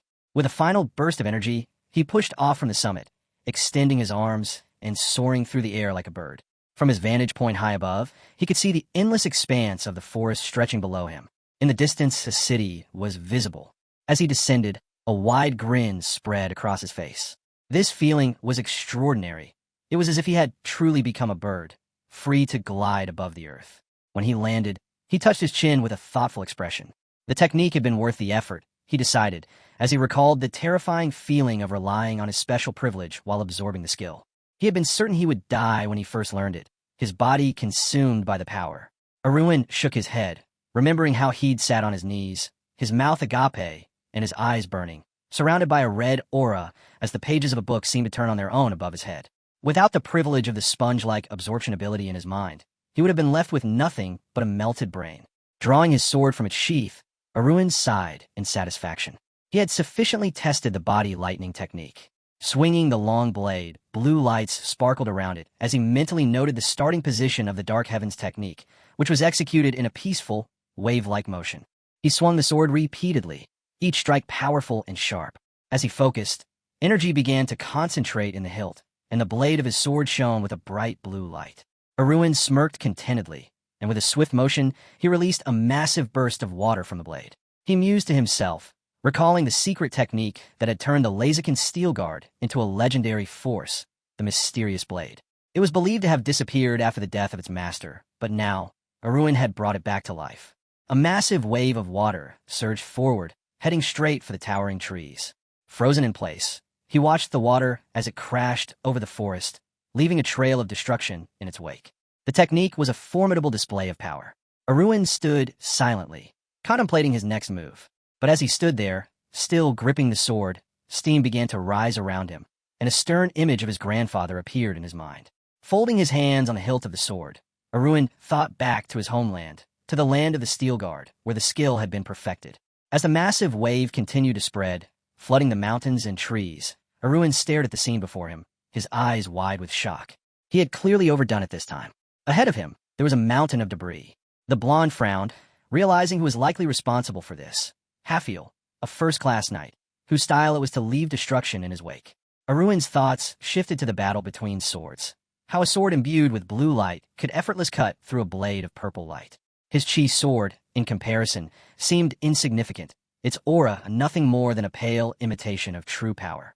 The young man stood, sword in hand, back turned to Suk-hyun, holding a book. He pondered whether the sword techniques of the combat system could truly surpass those of the greatest knights in the country. His father excluded, of course. He folded his arms, casting a displeased glance to the side. Why did his father ignore him so often? It was a constant source of frustration. Then, a realization struck him. His brows furrowed, and he examined his palms, feeling a growing sense of determination. Maybe he had been wrong all along. It was better for him to focus on perfecting his own skills. After all, they were his now. With a slight smile, he stretched his shoulders. Perhaps it was time to test the other techniques. Arun sat cross-legged, fingers crossed, his body surrounded by a soft blue glow that made his hair sway. He muttered to himself, "This is a heavenly, divine technique." In comparison, the breath of steel, the internal cultivation technique, feels almost outdated. Meanwhile, the guy wielded a sword, its blue glow pulsing with energy. This is the Xiantian sword technique, he thought. I can't complain. It's exactly what I hoped for. Gun dashed through the forest, using footwork that shifted like the wind, yet something fell off. The combat system was more complicated than he realized. A powerful blow from his fist shattered the ground beneath him, sending stone fragments flying. The breaking fist of despair. It's perfect, he thought, his concentration sharpening. He unclenched his fingers and focused. Golden Wheel is probably the weakest of these skills, but it reveals pressure points, which could be useful. Sweat beaded on his forehead as he wiped it away. His thoughts drifted. All 5 techniques seemed to fit well with continental martial arts, but a nagging doubt remained. Am I wasting my mana on internal cultivation? He wondered. His hand clenched, but he quickly pushed the thought aside. No, I can't think about that right now. Martial arts draw too much attention. It's not the time for that. A small smile crept across his face. For now, he imagined himself in a meditative state, a blue fire blazing near his heart, surrounded by a red glow. The internal cultivation of Dantian, mana of the heart, could prove useful in certain situations. He scratched his head, a bit unsure. I need to train harder, twice as much as before. Arun chuckled softly, fingers resting on his chin. These 2 techniques are so different. Can I master both? They use the same points, after all. He reached out, determination burning in his eyes. I have to try. With that, he closed his eyes, focusing intently. A brilliant, shining ball appeared in the darkness, surrounded by shimmering sparks. Not there yet, he thought. A weightless, radiant glow appeared above his palm. As he spoke a command, the silver aura solidified, revealing a vast, white castle beneath a clear sky. He stepped through the grand doors and ascended a staircase, the air thick with questions and doubts. No matter how much I think about it, he mused, there are more questions than answers. Revenge, contentment, perhaps those are the best outcomes. As he reached the top of the stairs, he was interrupted by a servant, who approached with urgency. My lord, the master has been looking for you since morning, the servant said, his voice tinged with concern. The young man raised an eyebrow. Father, the servant nodded, and with a hint of pity, explained that his father had been searching for him all day. He's asked you to come to his office. Curious, the young man followed the servant to his father's study. The door creaked open, revealing his father at the desk, and beside him stood a man with long purple hair, holding a folder. The young man's heart skipped a beat. The Cowloy is here too, he thought, surprise flashing across his mind. The Cowloy, a formidable figure, exuded an air of calm authority. While not a knight, his swordsmanship was legendary. The young man considered how his father's right-hand man, Haffel, stood tall in the open, while the Cowloy was more of a shadow, silent and calculating. His father, Levadon, looked at him without emotion. I've been wondering where you've been. It seems you've been training since morning. The young man, with a quiet nod, confirmed his father's observation. I need to work hard if I'm to avoid disgracing the name of the Steel Guard. Levadon gave a rare smile, a flicker of approval in his eyes. I like your attitude. The young man couldn't help but feel a sense of awe. His father, with a heroic rank that could make anyone tremble, had never looked so imposing. But now, as the young man studied him, he realized the gaze didn't carry the same weight of fear it once did. Levadon set down a large triangular table, the top adorned with a pyramid structure. At the pinnacle was the interdimensional rank, followed by the Fui Emperor. Below that, the myths, the legends, and then the heroic rank, the rank his father held. Beneath it, the awakened rank, and finally the general classes from 1st to 9th. The young man stared at the table, his mind racing. I never thought I'd hit such an obstacle, he thought. But somehow, he couldn't shake the feeling of standing before an immense wall, one that seemed impossible to overcome. The so-called Wailing Wall, the divide between the awakened and heroic ranks, was a chasm that many knights had fallen into in despair. The young man stood before it, the weight of its existence pressing down on him. It was a wall that seemed beyond his comprehension. Levadon sat on his intricately carved throne, his sword resting in his hands. At the base of the blade stood a tiny figure. Pardon. He looked up, his gaze locked with his father's. The sight of him, so much taller than before, filled him with quiet pride. Pardon smiled slightly, feeling the gravity of the moment. "You look incredibly tall now," he said, half in disbelief. His father's response came quickly. "Is this what you expected, my son? You didn't think it would be this hard, did you?" Pardon raised an eyebrow in surprise. "But didn't you say there were countless paths to choose from? So why does it feel like I've hit a dead end?" Levadin's gaze sharpened as he observed his son carefully. "Training at first dawn? It's not like you." Pardon, with his hands clasped behind his back, stood confidently. "There are many paths, but why must I choose only one? I've chosen several at once." Levadon nodded, a quiet approval in his eyes. "Killing two birds with one stone isn't so easy." He paused, eyes narrowing. "Both swordsmanship and trade?" Pardon's expression shifted, his mind racing. His father had never shown much interest in market dealings before. "How did you know?" he asked, taken aback. Levadin's eyes gleamed with knowing, but he didn't answer directly. Instead, he leaned forward, his voice soft but firm. "Killing two birds with one stone. You should understand by now that nothing comes without sacrifice." Pardon fell silent, processing his father's words. The quiet stillness was broken when his father pressed him further. "Why are you hiding such talent, my son? Why keep it secret?" Pardon paused before answering. "Secrets are only truly secrets until they're revealed, but I prefer to keep them until the time is right." Levadon closed his eyes in thought, a deep grunt escaping him. "I understand." Folding his hands across his chest, he looked at his son with quiet intensity. "That's enough praise. Surprises are one thing. Disappointments are another." The words stung, and Pardon's heart sank. Levadin's gaze darkened, and he asked, his voice heavy with expectation, "Do you know what mistake you've made?" A crest materialized behind Pardon, the Steel Guard's crest. His mind raced. "I used the Steel Guard's name for trading," he admitted reluctantly. Levadin's eyes narrowed. "And you didn't think that person's reputation was tied to our name? You should have known what kind of people you were dealing with." Pardon, stunned, found himself taken aback by the gravity of his father's statement. Levadin's words were deliberate and cold, and he seemed almost disappointed. Looking down, Levadon sighed, muttering, "Tomorrow, or perhaps today, you'll meet Yolaf yourself." Pardon's heart skipped a beat. He knew that meeting Yolaf was a pivotal moment, one that could alter the course of everything. "You can contact Yolaf, right?" Levadon asked sharply, as if testing him. "Of course, I'll arrange something for tomorrow," Pardon replied, his voice betraying just a hint of nervousness. Levadon closed his eyes, seemingly satisfied with the answer. "Good. And in 3 days, you'll be heading to the Nightly Academy. Are you ready?" Pardon nodded without hesitation. "I'm ready. The butler is already making the arrangements." Levadon gestured with his hand, a calm command. "Is there anything else? Do you need anything before you leave?" Pardon's mind whirred with countless thoughts, but he pushed them aside, forcing a smile. "No, father. Your concern is enough." Levadon closed his eyes, exhaling a long breath. "Then go and rest. In just a few days, you've become a completely different person." Pardon stood to leave, his mind racing as he walked to the door. As he reached for the handle, he paused, clutching his chest. He was still reeling from the weight of his father's expectations. But just as he was about to exit, the door swung open. He turned to find the Cowloy, standing in the doorway. "Can we talk?" Cowloy asked, his expression serious. Pardon followed him into the wide corridor, his mind buzzing. What could he want to talk about now, he wondered. He could tell it was something important, maybe something he hadn't expected. Cowloy looked at him, his gaze penetrating. "How did you find out about Darren's connection with Damien?"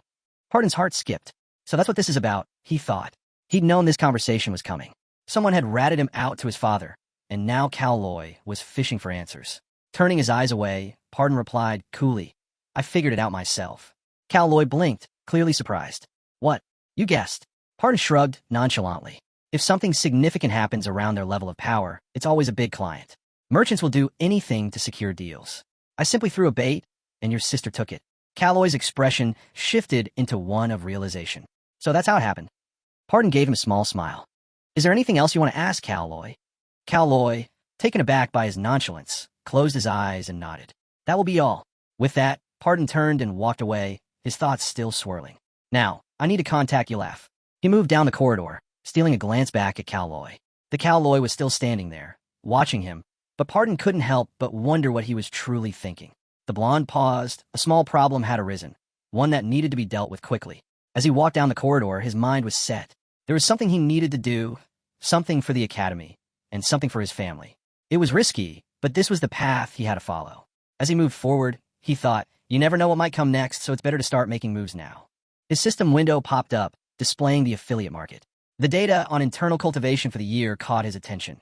Sacred Heart Seed, 400 coins. The Seed, 370 coins. Bamboo Mountain Insect, 355 coins. Quatin School, 350 coins. Insect, 345 coins. His eyes blazed with a fire of anger as he stared at the screen. What are they thinking, he muttered. These prices are outrageous. No wonder nobody likes the affiliate market. The system's red information box flickered. It revealed that the price for 1 year of internal cultivation was 300 coins, but it wasn't actively being sold right now. The blonde sighed, sitting on the bed, his thoughts turning over the numbers. 3,000 coins for a year of cultivation? That's the entire salary of a first-class knight. He found it hard to believe such a steep price. It made no sense. He thought back to the time when people used to master cultivation techniques by training on their own. Those days seemed far behind. The year of internal cultivation, as they called it, wasn't just about spending a year. It was about actual training, not just paying a price. The system screen flickered again, displaying a man in traditional robes. He seemed to represent the era when regular martial artists had to master cultivation through their own effort. How long has it been since the price was set this high? He wondered. A figure like Suk-hyun, the one who set the rules, probably never had to deal with such inflated costs. The blonde snapped back to reality. I need to find a better deal, he thought, tapping the screen to search for cheaper options. A few offers popped up. A huge anniversary discount, 299 coins. Internal snow mountain cultivation for 299 coins. A reliable internal cultivation for 298 coins. Fresh cultivation, less than a week old, for 295 coins. He stared at the offers, narrowing his eyes. Then, one caught his attention. A seller claiming her husband and children were starving and in need of funds. She offered internal cultivation for just 250 coins per year. This is the one, he thought, despite the cost. He selected the option, tapping the purchase button. The system confirmed the purchase, showing that he'd bought 10 years of internal cultivation for 2,070 coins. A small cashback of 310.50 coins followed. As he stared at the blue flame-illuminated bottle in his hand, he considered his options. It would probably be better to buy fermented cultivations or potions, but I don't have time for that now. Sighing, he placed the blue flask on the bed in front of him. Should I try absorbing it now? Closing his eyes, he let the energy from the flask wash over him. The blue light of the internal cultivation began to spread as he hovered, legs crossed, in a meditation pose. As the wind stirred around him and the curtains fluttered, blue smoke spiraled up from the narrow neck of the flask. Suddenly, the room was filled with radiant blue rays. The papers on the table fluttered and fell to the floor as a wave of energy enveloped him. When he finally opened his eyes, a red glow emanated from one of them, and he couldn't help but smile. I did it, he thought with satisfaction. 60 years of internal cultivation. His fist clenched. 63 years, to be exact. And that's nearly nothing in System 1. But for me, it's huge. A notification window popped up. His heart skipped a beat as the message read. New achievement unlocked. It seemed his 60 years of cultivation had earned him additional rewards. 5 extra years of cultivation as a gift. He read the message thoughtfully. Achievements required to move to the next level. Spiritual status increase. Martial arts sellers, or those who have shed their skin or mastered spatial martial arts, are martial artists. He considered the task. The spiritual status increase was the key, and one way to unlock it was by selling 30 martial arts and acquiring 15 martial arts in return. He exhaled, mulling over his options. In his previous life, he had barely scraped by, reaching System 2 purely by chance. But this time was different. He had a plan. This time, I'll target spiritual status specifically. He smiled. In just 2 weeks, he had surpassed his previous self. His finger hovered over the system menu. The next move will be crucial. Time to buy something else, he thought. He rested his chin in his hand, eyes scanning the screen, and muttered that they were definitely on the partner market. Expensive, sure, but these were only available here. His eyes widened suddenly. I found it, he said, his voice tightening with excitement. On the screen, there were 2 slugs, one light, one dark. They were the yin and yang bugs. The system window displayed information about the creatures. The yin and yang bugs, 2 parasites with incredible compatibility. Their souls, thoughts, emotions, even life and death were entwined. If used correctly, they could control a target. He read it over carefully, thinking it was best to understand everything before making a move. He didn't want to mess this up. He opened another window, one with the avatar of a man with a creepy smile. The blood demon Reverend's black magic room. He pressed the send request button, tapping his chin as he asked, "Are you online? I need to ask something." Moments later, a message popped up. Arun has joined the chat. The blood demon reverend immediately replied, asking what he wanted. The guy hesitated, then typed, I want to know more about the yin and yang bugs. What exactly are they? A man with long red hair replied, they're not a product, they're living organisms. The guy scratched his chin, confused. Wait, I thought they were listed under products? He asked, apologizing out loud. The man, lounging on a carved bench, responded, you don't get it, do you? Yin and yang symbolize loneliness. The guy blinked, trying to process. What do you mean by that? The red-haired man grinned sourly. These parasites cause some interesting effects in the human body. A very entertaining pair, he said, almost with a laugh. You ever wonder what's the worst thing you can hear from your enemy? He gave a twisted grin. The guy stared at the screen, disgusted. What kind of nonsense was this? You're sick, he thought, but said nothing. The blood demon reverend chuckled. No, you don't understand. Let me exp Laskin, he said, grinning madly. He paused for effect, his next words dripping with excitement. Imagine, the moment you hear those words, your heart freezes. You lose all faith and question the very meaning of life. The guy frowned. You're serious? He asked. The red-haired man confirmed, his voice dark. The yin and yang bugs will twist even the most honest person into something sad and greedy. Those who seek revenge, their parents will become like cattle. The guy sat back, his mind racing. The blood demon reverend's words echoed in his head. What was this guy saying? A message box popped up, filled with the man's mocking laughter. What's wrong with you? Are you crazy? The guy's eyes flickered. His eye of foresight skill activated. A new message from the system flashed before him. The blood demon reverend's profile appeared. Nick, blood demon reverend, a black magic expert from the third world of Murim. His rank? Level 2. Spiritual status? The fallen. The transaction amount? 54,000. A chill ran down the guy's spine. Something about this man didn't sit right. The system popped up a report. Apparently, this man had been obsessed with black magic since childhood, which had drastically warped his personality. The next window displayed a summary of his background. Founder of the Blood Demon sect, a man who sacrificed his own followers in the name of dark arts. He was considered the greatest enemy of the Murim world, a true embodiment of evil. In his mind, he pictured a red-haired man laughing greedily, crackling red lightning wrapped around his arm. What is this? Some twisted god of cruelty. A demon hiding behind a human face? As he read through the profile, it hit him. In his world, this man would be seen as a notorious black magician, or worse, someone serving the devil himself. The man glanced over with a sorry grin. Isn't it obvious? He asked. That wicked smile somehow made him trust the guy even more. You're right, he replied out loud. The man's grin faded as he warned, wouldn't recommend using bugs on your loved ones. That caught him off guard. Why not? They take hold too deep. Side effects are inevitable, the man said with a sigh. Every time, someone ends up begging us to remove them, especially guys trying to win over some girl. You wouldn't believe how tired we are of those complainants. Hearing that, he couldn't help but laugh. So, they're permanent? Pretty much. Use them wisely, the man replied. Perfect. Even better than I imagined, he thought, his mind already racing with ideas. He glanced away, thinking if that's the case, let's see who ends up with these bugs. Not far off, a silver-haired young man stood holding a ball. When called by name, Jarvis turned around, surprised to see him approaching with a glass in hand and a smile. The knight gave a polite bow. Good afternoon. Just finished training? He asked. Yeah, just wrapped up. Captain Half really pushed us today. Everyone's exhausted. A quick glance confirmed it.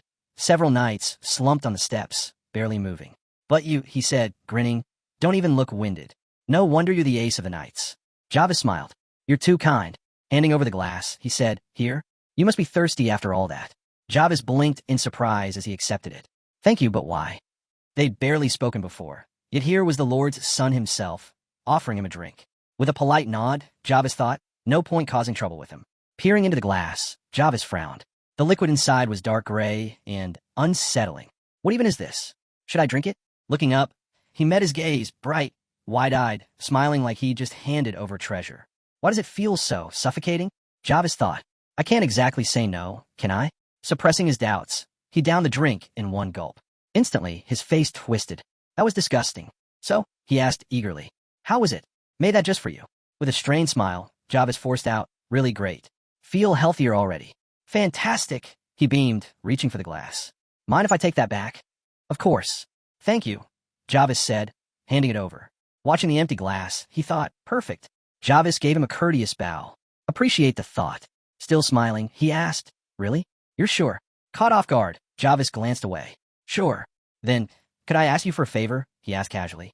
Kindness for kindness, right? Jarvis blinked. A favor? With an awkward laugh, he added, I'm listening. But in his mind, he thought, seriously? He could have just asked. Didn't need to poison me first. Scratching his head, the blonde mumbled, maybe not the best place to discuss it. Jarvis sighed. Above the castle, the sky stretched clear and blue, clouds drifting lazily by. Later, deep in the forest, Jarvis looked at him, puzzled. Wait, you want me to create an aura? They stood among the trees, the air quiet around them. If you follow the steps, you can do it, right? He asked. With a small smile, he clasped his hands. I'd really like to see your aura. Jarvis exhaled slowly. So that's why he gave me that drink. What a strange kid. He usually wasn't one to show off his aura, but he did owe him. Drawing his sword, Jarvis warned, better step back. He planted the blade into the ground, closed his eyes, and lowered his head. A beat of silence. Then his eyes snapped open. The air around him shifted, turning a smoky gray as his sword lit up in blue, swirling with radiant energy.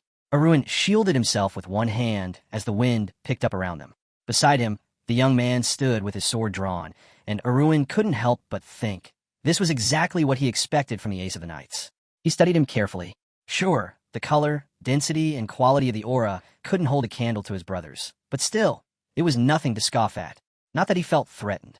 Everything was going just the way he wanted. A sorry smile crept across his face. Perfect. Eyes sparkling, grin wide, Arun said. Exactly what I was hoping to see. Jarvis, looking a bit embarrassed, sheathed his sword. You're too kind. Compared to the Count, or even the Captain, I'm nothing special. He paused, his mind drifting back to the moment he first awakened his aura. Still standing among the trees, Jarvis glanced over. There are plenty of aura users out there. Why me? Arun smiled. Simple. You're the youngest. Raising a finger, he asked, how old were you when you awakened your aura? Must have taken, 5 years. Even if you were faster than most, maybe under 10 years. Jarvis blinked in surprise. Placing a hand over his chest, Arun closed his eyes.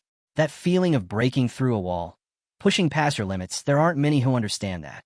Jarvis chuckled awkwardly, rubbing the back of his neck. I guess, but do we really have to come all the way out here for this? You don't have to hide your obsession with auras, you know. Arun didn't answer right away.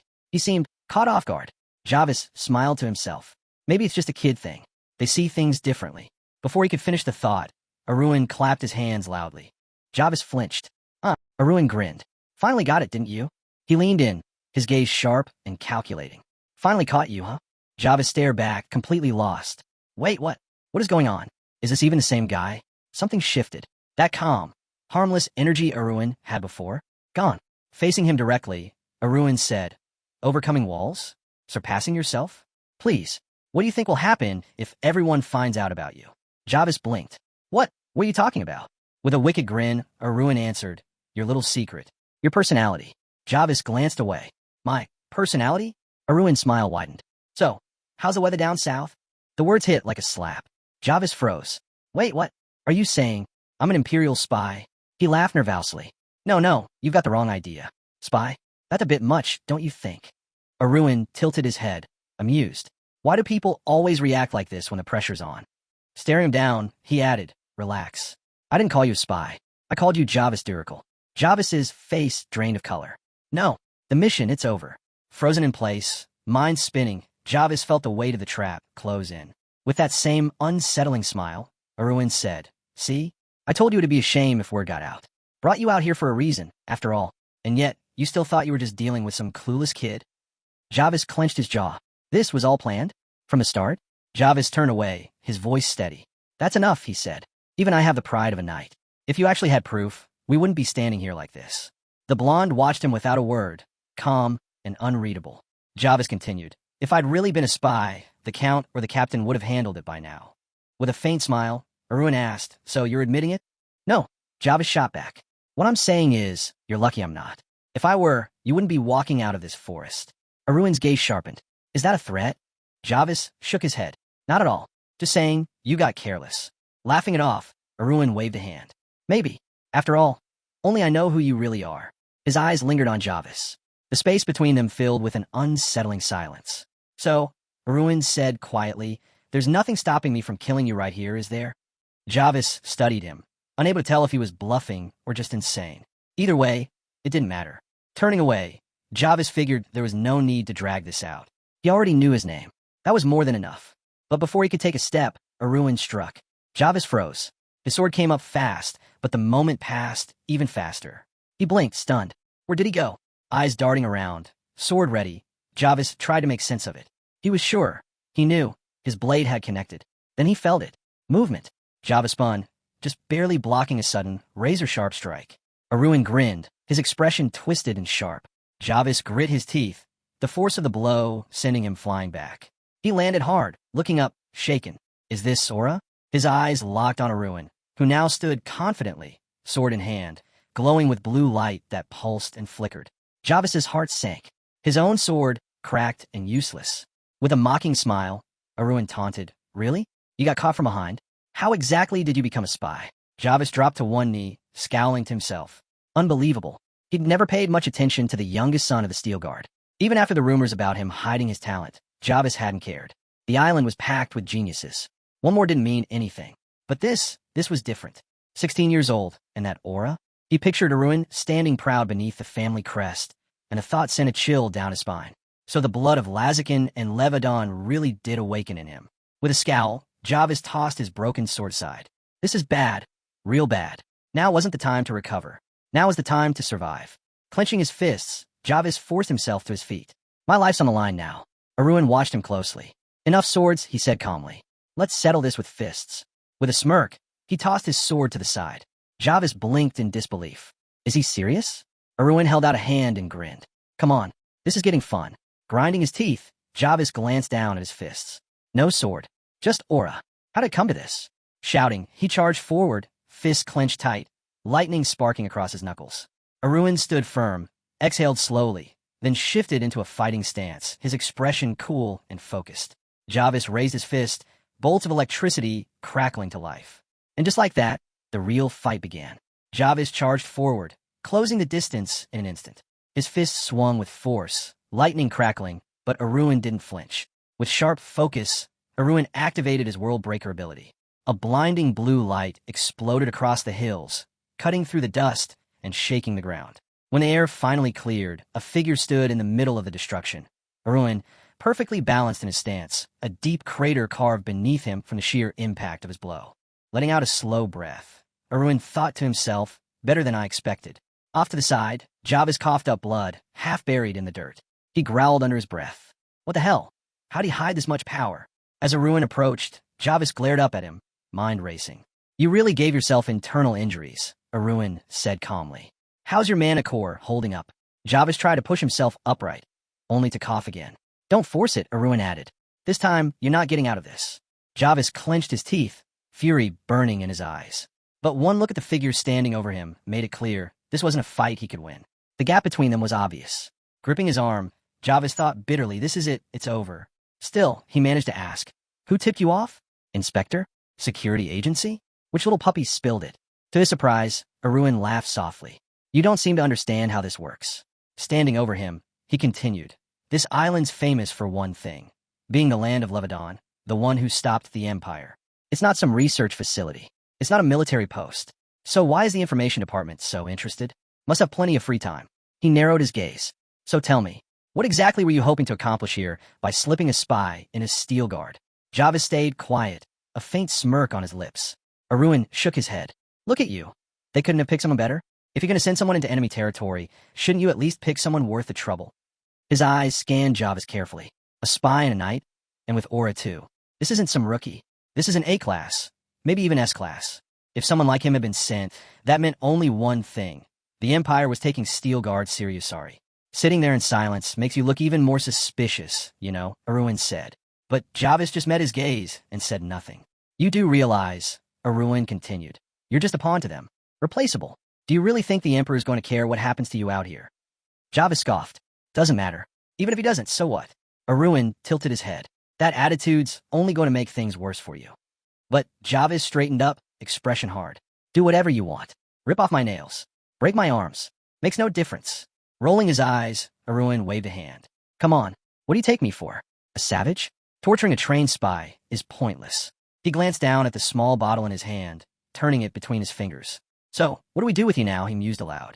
Inside the jar, a small black beetle crawled slowly along the bottom. Jarvis stared at it, stunned. Wait, is that a larva? The blonde let out a weary sigh. Careful saying that. Some people might snap if they hear these are yin and yang bugs, he warned. Unfazed, the man continued. That's right. What you got in you now, Azine? The one you swallowed? Yo. Jarvis froze, eyes wide. Wait, who did I just eat? He stammered, the memory flashing back to him, staring into his drink earlier, thinking it looked harmless. You really don't remember? The man asked with a smirk. You said it seemed safe enough. Suddenly, Jarvis doubled over, vomiting hard. Relax, the blonde said, waving him off. It's too late anyway. He tapped his temple. That thing's probably already crawled into your brain. Wiping his mouth, Jarvis spun around. What the hell does that mean? The man casually gestured toward the two bugs. Yin and Yang Bug share everything. Feelings. Pain. All of it. Yang's already freaking out over Yin. Eyes closed, he pointed toward Jarvis. If Yin dies, Yang goes wild. It'll tear through your brain until you're both dead. Jarvis dropped to one knee, staring in disbelief. You really expect me to buy this crap? I've never even heard of bugs like that. The man pulled out a long, slender needle. Words won't cut it. Better to experience it yourself. He flicked the needle toward a jar. Jarvis blinked. A needle. The needle slid through the cork and tapped a pale beetle inside. Instantly, a sharp, unbearable pain shot through the back of Jarvis's head. He screamed like lightning had ripped through his skull. The man watched calmly. Oh, that's just the young beetle. Yin's worse. And you? You be the worst of all. Jarvis collapsed on a bench, trembling. It'd be a real mess if the host died on us, the man said lazily. So let me teach you a few survival tips. Jarvis clenched his jaw, his body racked with agony. The man continued, recalling his instructions. First, give him a little poke. To you, it'll feel like getting stabbed by 1,000 spears. A red-haired man appeared, grinning darkly. Step 2, he added. Toss him into cold water. Your whole body locks up like you're buried in snow. Can't even breathe. Worse than freezing naked on a mountain. Jarvis lay on the ground, shivering as if snow piled over him. And step 3. The redhead pointed toward fire. Get him nice and close to the flames. Feels like you're roasting alive. Flesh melting off. All in your head, but trust me, it's real enough. He held up 3 fingers, grinning wickedly. There are more steps, but those? Pure nightmare fuel. These 3 will do the job. Arun rubbed his chin thoughtfully. Yeah, that's exactly what he said. And honestly, I believe him. He seemed pretty damn sure of himself. Jarvis, shaking but determined, dropped to his knees. I'm Agent Duel of the Empire's Intelligence Division, he shouted. Arun stepped closer, calm as ever. Then tell me, why is the Empire so interested in Steelguard? What's your mission? Jarvis glanced up. The Empire's worried about the second Layskin. Only the Peiwei Emperor stands above him. He introduced 3 knights, swords raised high against the shadowy backdrop of the crowned emperor. With mythic ranks lost to history, legendary rank was believed to be the peak of mastery. A knight wielding an enormous sword faced down a wave of charging horsemen. But it was the man who shattered that belief. The knight who stopped the Empire from conquering an entire continent. Navarro Guard, Heart of Steel, Levadon. He stood tall, arms crossed. And then there was his son, a heroic rank knight. Arun interrupted, shaking his head. Yeah, I've heard all this before. Heroic rank? Sure, that's impressive. But the Empire's not losing sleep over it. Jarvis gave him a look. True, the Empire's got a few heroic ranks, even a legendary one. But that's not what matters. He gestured casually. Think about it. A heroic ranked son of a mythical ranked father? You think that's a coincidence? Arun watched him closely as Jarvis continued. Of course not. People have been thinking the same thing. The answer must be Steelguard blood. He pointed out Lazakin, then Levadon, and finally, Arun. The blonde stood by quietly. So, this is what the Emperor predicted? Jarvis lowered his head. Silent. That silence spoke volumes. So then, Arun asked, what's the spy's take on all this? Jarvis thought for a moment. Among his grandkids, Kieran's the standout. Reaching second rank at his age? That's no small feat. Looking toward the youth, he added, if he ever reaches his grandfather's level, or even his father's. The blonde cut him off. Impossible. Jarvis nodded. Yeah, honestly, I'd be happy if he makes it to awakened rank. Power's in the blood, sure, but it thins with every generation. The spy chimed in, his voice suddenly eager. That's what I thought too, until today. Pan glanced down at him sharply. The spy leaned forward, gripping the ground. Just think about it. He inherited more from Lazakin than anyone. Kept it hidden well. Arun frowned. That wasn't just wrong, it was completely backwards. Strength didn't weaken through generations. In his mind, he pictured himself standing over a red book, digital notifications floating around him. His aura? That came from the dimensional transaction book. It had nothing to do with bloodlines or this investigation. What mattered now was that the Empire's eyes were still locked on them. And if his father could disappear, he looked toward the looming white castle near the mountains. That was the fall of Steelguard. The family crest, cracked and broken. It all began with his father's disappearance. A shadow in the night. The hero vanished, leaving behind the greatest mystery in Navarro's history. In his past life, he never found the truth. And now, it wasn't just surveillance. The Empire's real goal was to stop a second Laziken from rising. Aruin frowned. He hadn't seen that coming. Maybe this really was a whole new story beginning. A sudden scream echoed. Levadon clenched his teeth, eyes shut tight. Seated among towering pillars, deep in meditation, the pain struck again. He wiped the corner of his mouth. Blood. When had this started? The headaches hit whenever he trained. He studied the blood stain on his glove. This wasn't normal. Rest didn't help. The pain never faded. Was there an enemy lurking inside him? Or worse, a demon of the mind? A voice called out to him. Levadon opened his eyes. Enter, he commanded. A long-haired man stepped in, bowing. Forgive the interruption, my lord, but you need to hear this. Levadon rose to his feet. What's happened? The man hesitated. Your youngest son. He brought someone back. Levadon's brow furrowed. Is that a problem? Calloy's face was pale. It's because of who he brought with him. Levadon stared. An imperial spy. The White Palace loomed among the clouds.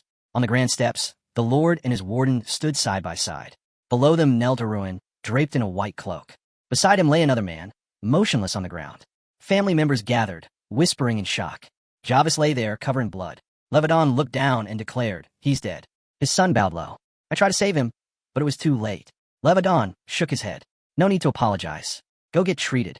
The young man nodded. I'm fine. Then Levadon's gaze sharpened. Explain this. Turning toward the hooded man, sitting quietly nearby, the son spoke. This is Ulaf, the Mona stone merchant. Still seated, the hooded figure kept his eyes closed. Levadon's expression darkened. So, the wardens heard of him. Without rising from his knee, Aruin looked up at his father.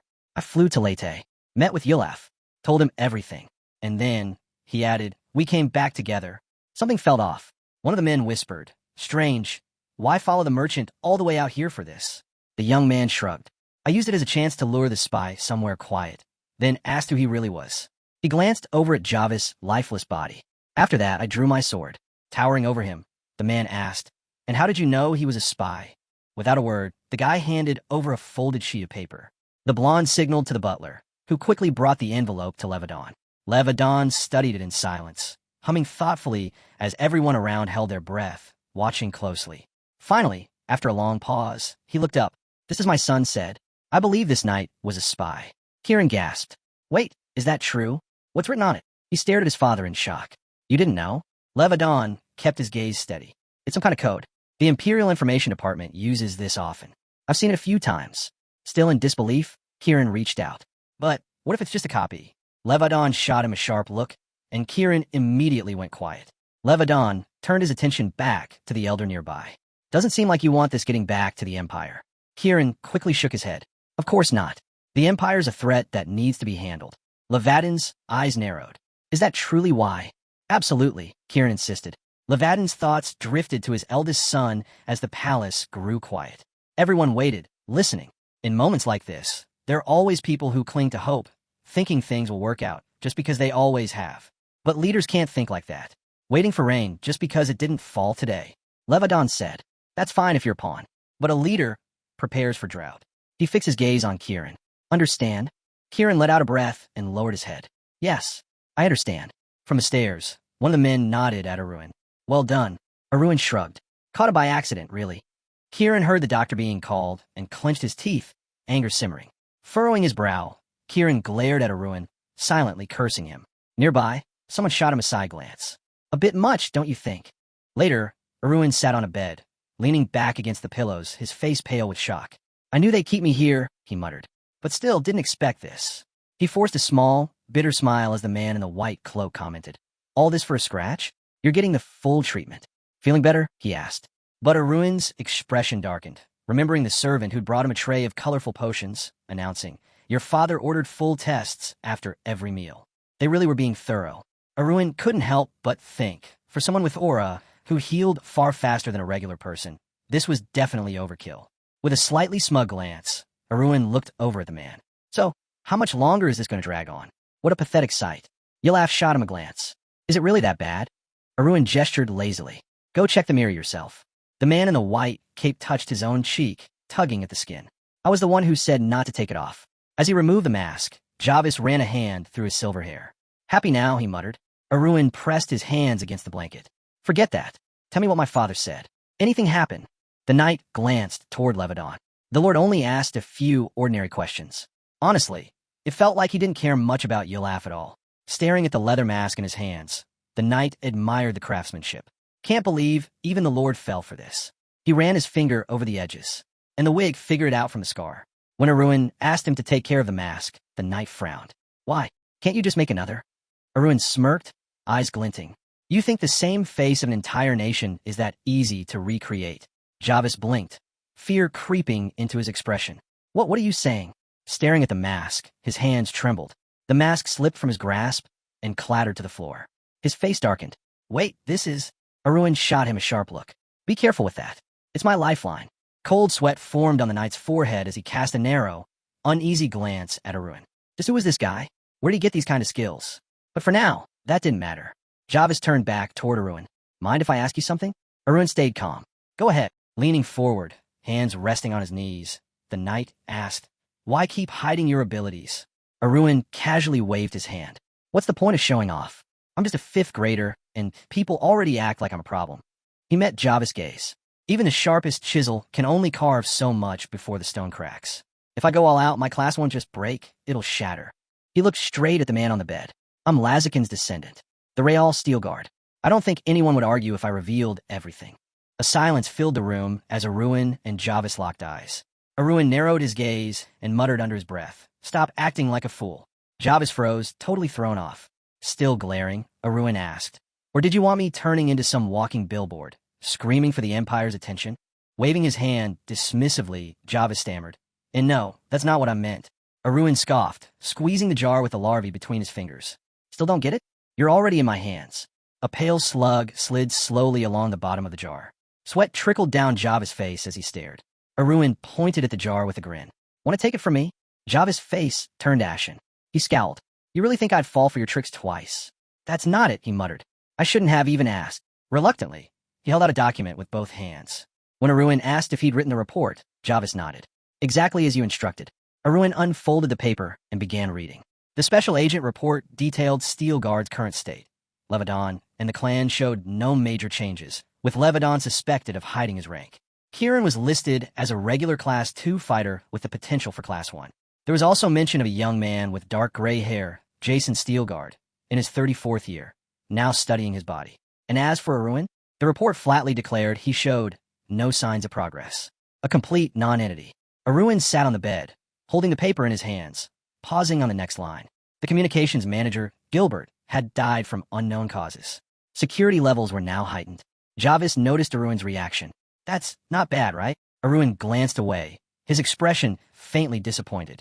He smacked his palm lightly. Non-entity? Bit harsh. He allowed a slow breath. This report's insanely biased. It's actually kind of insulting. Hearing that, Javis immediately panicked, waving his hands. No, I swear I don't think that about you at all. I only wrote it that way because you told me to make you seem as worthless as possible. Arun let out a heavy sigh, frowning. Why are you apologizing? Makes you look suspicious, he said flatly. Javis bit his lip, clearly frustrated. Was he trying too hard to play innocent? With a wave of his hand, Arun dismissed it calmly. Hide the lie inside the truth. If you're too obvious, you'll pay for it. He shut his eyes and crossed his arms, while Javis quickly added, I'll fix the report. I'll put you at around 6th or 7th grade.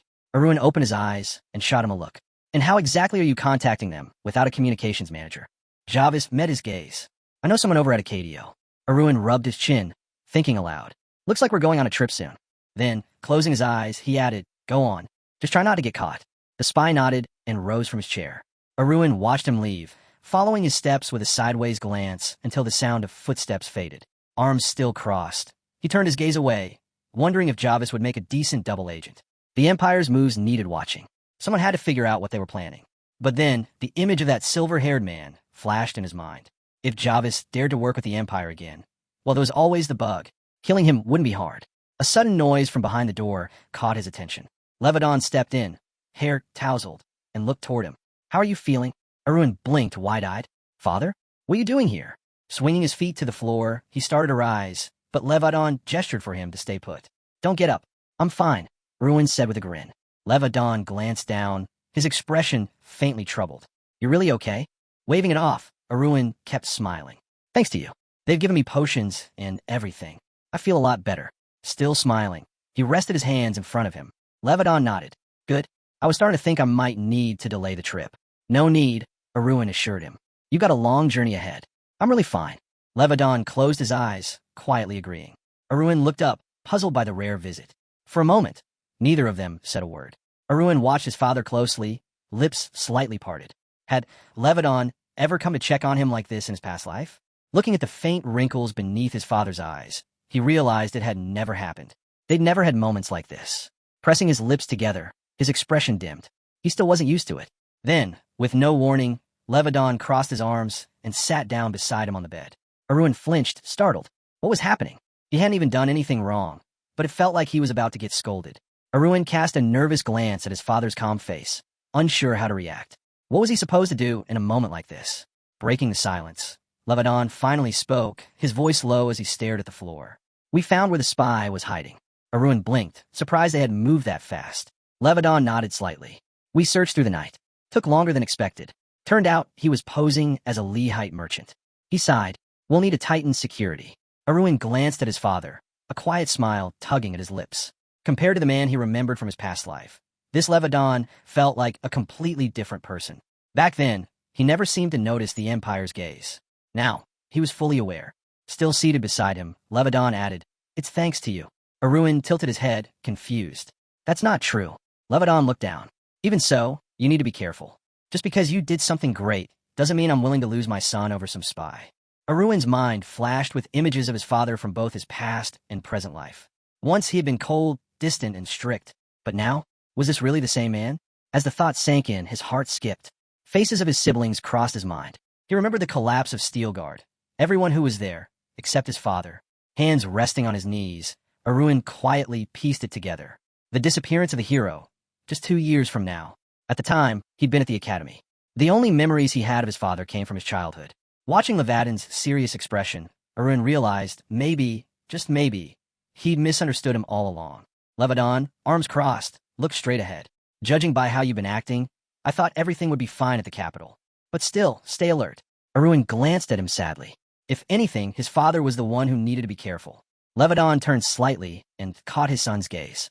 Startled, Arun quickly looked away and shook his head. What is it? Levadon asked. Did you hurt yourself? Arun laughed it off. No, just listening carefully. He flashed a grin and gave a thumbs up. I got the message. Levadon exhaled, closing his eyes. Silence filled the room again. Arun leaned forward, gripping his knees. For a moment, he nearly let his emotions slip and blurt out everything. About the future, the fall of Steelguard, his father's disappearance. But what good would that do? His father would just think he'd lost his mind. No, if anyone was going to change things, he'd do it with his own hands. The door creaked open, light spilling into the room. Levadon stood by the entrance. You've got an hour to look around. Arun stood, smiling. Thanks. Levadon smirked. You really like that vault so much? If you want something, just ask, he added. As Arun stepped inside, he glanced back, noticing the faint disappointment on his father's face. Why did he look like that? Then it hit him. Of course. If the Navarro Knights were offered the same chance, they'd all ask for one thing. To be the apprentice of a heroic ranked knight. Arun glanced at Levadon, who stood quietly with his eyes closed. He must have been expecting that request. But instead, Arun grinned and waved. I don't need gold. Just want to have a look around. Scratching his cheek, he glanced off to the side, thinking how strange it felt. He already knew everything here from his past life. Almost made him feel like every word he spoke was a lie. Levadon chuckled softly as he stepped away. That's good. Arun watched him go and, in his mind, apologized. At the door, Levadon turned. I'll wait outside. Take your time. Arun nodded. I'll be quick. With that, he turned toward the vault, his eyes sweeping over the endless shelves stretching across the vast room. As he walked through the narrow corridors, Arun thought to himself how long it had been since he'd set foot in this place. Passing by stacks of coins and crates of emergency supplies, he recalled that the outer storage mostly held things meant for sudden needs. Nothing too special. But deeper inside, in an internal vault, that's where the rare treasures were kept. Glancing to his left, he frowned. Just because something was rare didn't mean it was valuable. Letting out a sigh, he muttered, they could have at least given me something better than this. His eyes landed on a silver shield, trimmed in red and gold, with 2 blue stones embedded at its center. The commander's shield, a magical relic said to boost the morale of an entire army. A gift from the king himself. Arun rested his hand on his belt, staring at the shield sitting on the table. Why would a magic-ranked knight needs something like this. Even those at legendary or heroic rank wouldn't find much use for it. Pursing his lips, he figured the king must have had his reasons for such a gift. And judging by the shield's presence here, those reasons probably weren't good. They were meant to protect the king's interests, not his sword, but his shield. Arun imagined a shadowy figure standing silently near the relic. When the king's true motives came to light, his grandfather had hidden the shield away here. Another image flashed in his mind, a man standing atop a hill, sword raised high, victorious. His grandfather, a mythical ranked knight who could have taken control of the entire Navarro kingdom if he wanted to. But instead, he stayed neutral. Hands in his pockets, Arun gazed at the glittering shield. For all the titles and honors his grandfather had earned, these so-called awards didn't even come close to reflecting what he achieved. With a sharp turn, Arun muttered, "And we can't even sell this thing. Not when it's a royal gift." But despite that, real treasures were hidden here. On one wall hung a black shield marked with a bird emblem. Below it, a kimono rested on display, and on the table in front of it lay a sword. Arun's gaze sharpened. Grandfather's gear. He studied the sword, its narrow blade paired with a red and yellow engraved hilt. The dark sky, his grandfather's most trusted companion. Suddenly, Arun's eyes widened. His left eye glowed red as he thought about his inventory. Scanning the stone walls and piles of boxes around him, a system notification popped up showing his level 1 inventory was already 763 out of 1,000 full. Scratching his chin, Arun frowned. Feels wrong putting a sword like this into some basic inventory. Still, he reached for the upgrade option. Guess it's time to level this up anyway. The system prompted him. Upgrade for 200 coins? Smirking, Arun crossed his arms. Pocket change after the last trade. He confirmed the upgrade. The vault leveled up, and the next prompt appeared. 500 coins. No problem, he agreed. But then came the next price, 1,200 coins. Arun jolted. What? That's ridiculous. Resting his chin on his hand, he shut his eyes. Even if I have that much, no reason to burn through it. Level 3 is fine for now. The ground level room of his inventory improved, now featuring a table, a chair, and a large wooden door. A notification chimed. Capacity increased to 4,000 units. Interior upgraded. Old wooden door and cool stone floor added. Arun opened his eyes and stared blankly at the musty, underwhelming space. For the money I just spent, this is garbage, he muttered. I'm gonna need thousands of coins if I want this place to look decent. Stepping forward, he picked up his grandfather's sword. Let's see something. As soon as he placed the sword into his inventory, a red notification appeared, detailing the dark sky sword. A heavy blade forged from eternal dark steel, crafted by a master blacksmith over 100 days. Unbreakable, even by enhanced aura. Within the steel lies the will and spirit of its creator. Arun's eye glowed, red again, as a grin spread across his face. Just as I thought.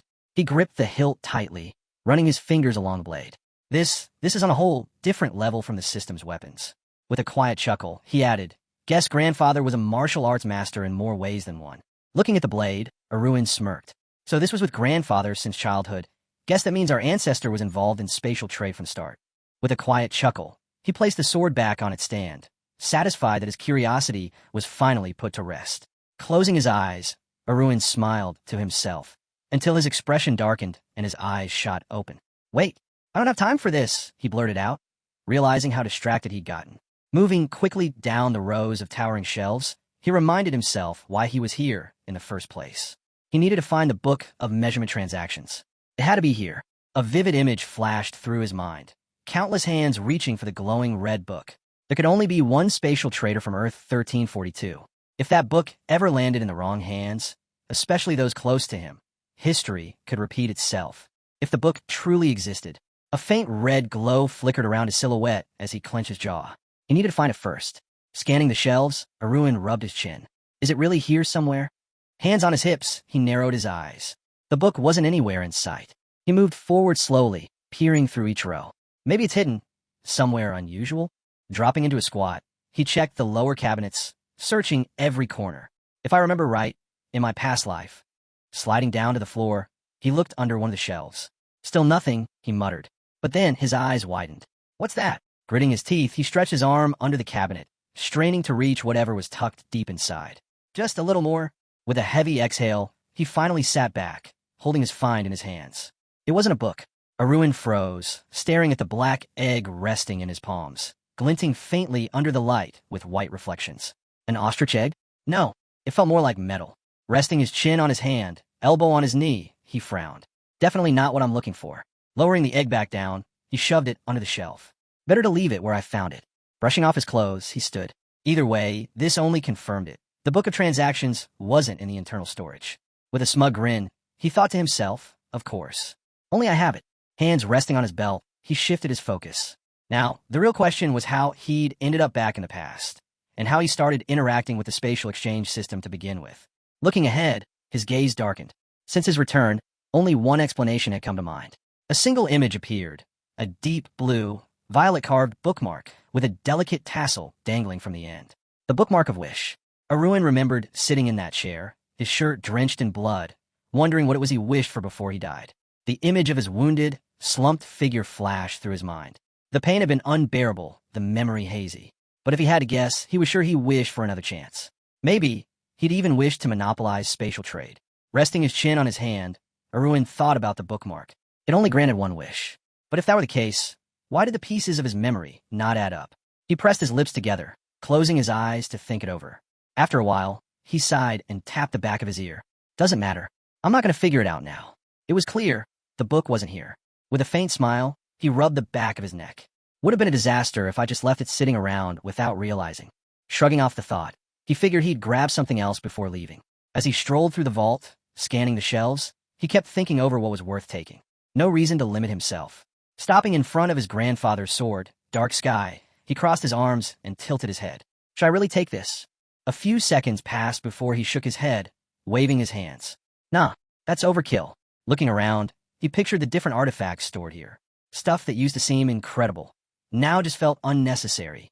Turning to a row of books, he wondered if grabbing his grandfather's notes might be a smarter move. But before he could decide, a soft clink caught his attention. The black egg rolled out from under the cabinet, bumping gently into the tip of his shoe. Arun's eyes widened. Didn't I put this back? Puzzled, he picked it up again, inspecting the smooth surface. Pretty sure it doesn't have legs. Then the thought hit him. Maybe it did. This was his grandfather's vault. The greatest spatial merchant in history. Weird things were bound to happen here. Staring at the egg in his hands, Arun wondered if it was something from another dimension. At that moment, his left eye flashed red. Without hesitation, he placed the egg into his inventory to check its details. But the system came back blank. No data. Arun frowned, glancing around the vault. Serious sorry? You couldn't show me anything. Staring at the red icon, he wondered if the lack of info meant the egg came from a higher dimension, beyond his current level. Lifting it to eye level, he studied it closely. Definitely not from the second or third system. Guess now I'm stuck figuring out what this thing even is. As lightning flashed across his left eye, his eye of providence activated. The red glow reflected in his wide eyes. And in that moment, he finally understood what the egg really was. Later, as Arun passed a group of servants, he heard the whispers. He remembered that day, just like in his past life, when he left for the academy. One of the men quietly muttered, "Guess we're finally free now." The others snickered. Two women exchanged sharp glances. People like him never change, one scoffed. Steel Guard would be better off without him, the other added. Back then, he remembered how they all stared at him like it was a celebration, like his leaving was a gift. And yet now, those same halls were lined with servants watching him go, with worried faces. "Please, take care of yourself," someone said softly. Arun glanced over the crowd of people, stunned. So different from last time. Smiling wide, he waved back. Thanks for the concern. Thinking back to how things used to be, he couldn't help but reflect on how, just weeks ago, they all hated him. Now he was Steel Guard's hope. A soft smile lingered on his lips. For once, he felt proud. As he looked to the side, his sister Kieran approached. "You excited to leave?" she asked gently. Arun let out a quiet laugh. "I'll be back for the holidays." While the others loaded the cart, the two of them stood off to the side. "Promise you'll write when you get there," Kieran said. Before he could answer, she started rattling off instructions. "If you visit the foreign islands, remember to take care of yourself. Eat properly. Don't throw your laundry everywhere. Wash your food. Be polite to your friends." And Arun just stood there, blinking as she kept going. She asked if he understood everything. The blonde quietly nodded, eyes cast downward. The girl gave a small smile, saying she believed he'd be just fine, but that didn't stop her from worrying. She wondered aloud if it was because he was the youngest. Before he could answer, Run extended his palm. His sister gently placed a small pouch, tied with golden thread, into his hand. Looking down at it with a puzzled expression, he asked, "What's this?" Kieran raised a finger with a playful grin. "Just a little gift." He laughed nervously, wondering why he'd need money at the academy. Meeting her gaze, she explained she'd heard it might come in handy. Still unsure, Run tilted his head and smiled awkwardly, turning the pouch over in his hand. I mean, I got a decent allowance, but I guess if I ever exchanged all my coins into gold, I might end up looking like one of those knights. They stood there for a moment, facing each other. Then, realizing what she meant, he thanked her and promised he'd put it to good use. She brushed it off like it was nothing. Then something clicked. His eyes widened. Wait, that was strange. His sister shouldn't have spare money lying around. A bead of sweat slid down his cheek as confusion set in. Clutching the pouch, he glanced at Kieran, calm as ever, and that's when he noticed. The large red stone on her gold chain, the ruby pendant she always wore, was gone. Outside, a black carriage with golden trim waited. Inside, a small bag sat on the sofa. Run stared at it silently from across the seat. There was nothing stopping her from selling that ruby. It wasn't some family heirloom or anything passed down from their mother. Leaning back with his arms crossed, he muttered that he knew just how much she cared about him. Maybe she felt pressured. He pictured her standing before the family crest. Steel Guard didn't have a master anymore, so she stepped up. Maybe she felt it was her duty. Run let out a heavy sigh. Those were his burdens to carry, not hers. Looking ahead, he pushed the thoughts aside. There was no time to dwell on it. He had to stay focused. Before leaving, he activated login number 1. A red scroll appeared in front of him. Out of the corner of his eye, system windows popped up. Plus 30 coins. Plus 22 coins from Kieran. Run frowned, reading the notification with clear irritation. He immediately fired off a message in the chat. You think this is a joke? Kieran responded, confused. What are you talking about? Run glared at the chat. I told you. There's no time. Get done. Now. Kieran scrambled to reply. I'm working on it. Run exhaled sharply and scowled. Oh sure. You seem real busy. On the other end, Kieran nervously laughed it off. Arun asked if he had managed to find himself a useful idiot yet. Run groaned, listening as Kieran stumbled over his words, calling it a misunderstanding. Just an automatic exchange, that's all. Then he blurted out, Wait, are scammers using this? Someone's trying to pull something, aren't they? Kieran went pale. Okay, please chill. He quickly started calculating new rates. -1%, -2%. Run cut him off at -3%. Yeah, let's stick with that. Kieran scratched his head awkwardly. Right, it's just, I got a sudden call from a client. But hey, I didn't forget about you. I kept my eyes on the register the whole time. Run shot back, unimpressed. We've been over this. Lifting his hand, the red scroll appeared once again. Don't play games with me. A new system window blinked to life. Interest rates updated, from 80% versus 20% to 83% versus 17%. Kieran rubbed his face, clearly frustrated. Run added coldly. When I say do something, you drop everything and do it. Kieran groaned. Yeah, got it. I'll check again right now. Satisfied, Run glanced down at the contract. Everything was in place. With the exchange center backing it, the deal was rock solid. Then his eyes drifted to the Secret Service contract. Merchant Kieran, now officially acting as his client and supplier. In his mind, Run called it what it really was, a spatial contract. He pictured himself holding the slave contract scroll in front of Kieran, grinning darkly, in exchange for protection, and keeping certain secrets from some very dangerous people. Kieran had agreed to follow his orders and hand over 80% of all profits for the next 100 years. Basically, he signed himself up to be Run's servant for a full century. Run chuckled to himself. Jewelry, riches. Kieran had already tasted the good life. And now, even if Run took 80% of the profits, Kieran wouldn't dare quit. A regular paycheck just wouldn't cut it anymore. With a sorry grin, he rested his chin on his hand, thinking how Kieran was like a never-melting candy, when he could keep squeezing for profit forever. Then a message popped up. Kieran reported he'd finally gotten what they needed. Run closed his eyes and smirked. See? That didn't take long. You could have done it any time. Kieran quickly apologized. Propping his head on his hand, Run decided to check it out. A system window appeared, displaying an image of a book titled Evangeline's Breath. The description read, Evangeline, a sword master from Earth 3884, created this technique. After conquering the world, she rejected traditional martial arts designed for male bodies and developed her own style for women. And, during its creation, she discovered something incredible. Run raised an eyebrow, intrigued. What exactly did she find? But the explanation stopped there. Activating the Eye of Providence, he searched for more info. Nothing. Leaning closer to the window, he scowled. Even with that, he couldn't dig any deeper. Opening the chat, he messaged Kieran. Did you at least find what we needed? Swordmaster from Earth 3884 or not? That doesn't guarantee it'll work. Adjusting his glasses, Kieran replied with a grin. I read through the book too. But tell me, didn't you say you needed someone at 3rd level? Run blinked. Are you insane? Who's the 3rd level? Looking surprised, Kieran answered. Well, If someone can't use sword chi, aren't they probably third level? Silence. Run sighed, holding back his frustration. Shut up. My internal energy is third level. Tears of disbelief almost welled up as he sat there thinking. Whose fault is this anyway? Clasping his hands together, he reminded himself to stay calm. Risking his life over this wasn't worth it. Finally, he muttered, theoretically, it's one of the top martial arts. Run then asked, what about stability? That's the key. Kieran nodded. It's soft and flexible. The risk of internal injury is low. Arms crossed. Run listened as Kieran continued, explaining how hard it was to find something better right now. Is that so? Run asked. Kieran raised his hand. Yeah, and by the way, why'd you go with the O system? If you're looking for methods designed for women's internal energy, I've got a couple. Run shut his eyes. That's not your concern. What about the others? Calmly, Kieran replied. Still waiting. Found some sellers, but no replies yet. Send them to me when they do. Of course, Kieran said awkwardly, folding his hands. Then he tried to steer the conversation back to interest rates. Arun ignored him and left the room. Kieran glared at the system window and muttered an insult under his breath. Meanwhile, Arun held the book in his hands, smirking to himself. Keeping Kieran around was the right call. He was useful. Palafing through the pages, he nodded. Not bad. Great translation. Solid martial arts text. Closing the book, he made up his mind. Kieran spotted it and asked, surprised, is that for me?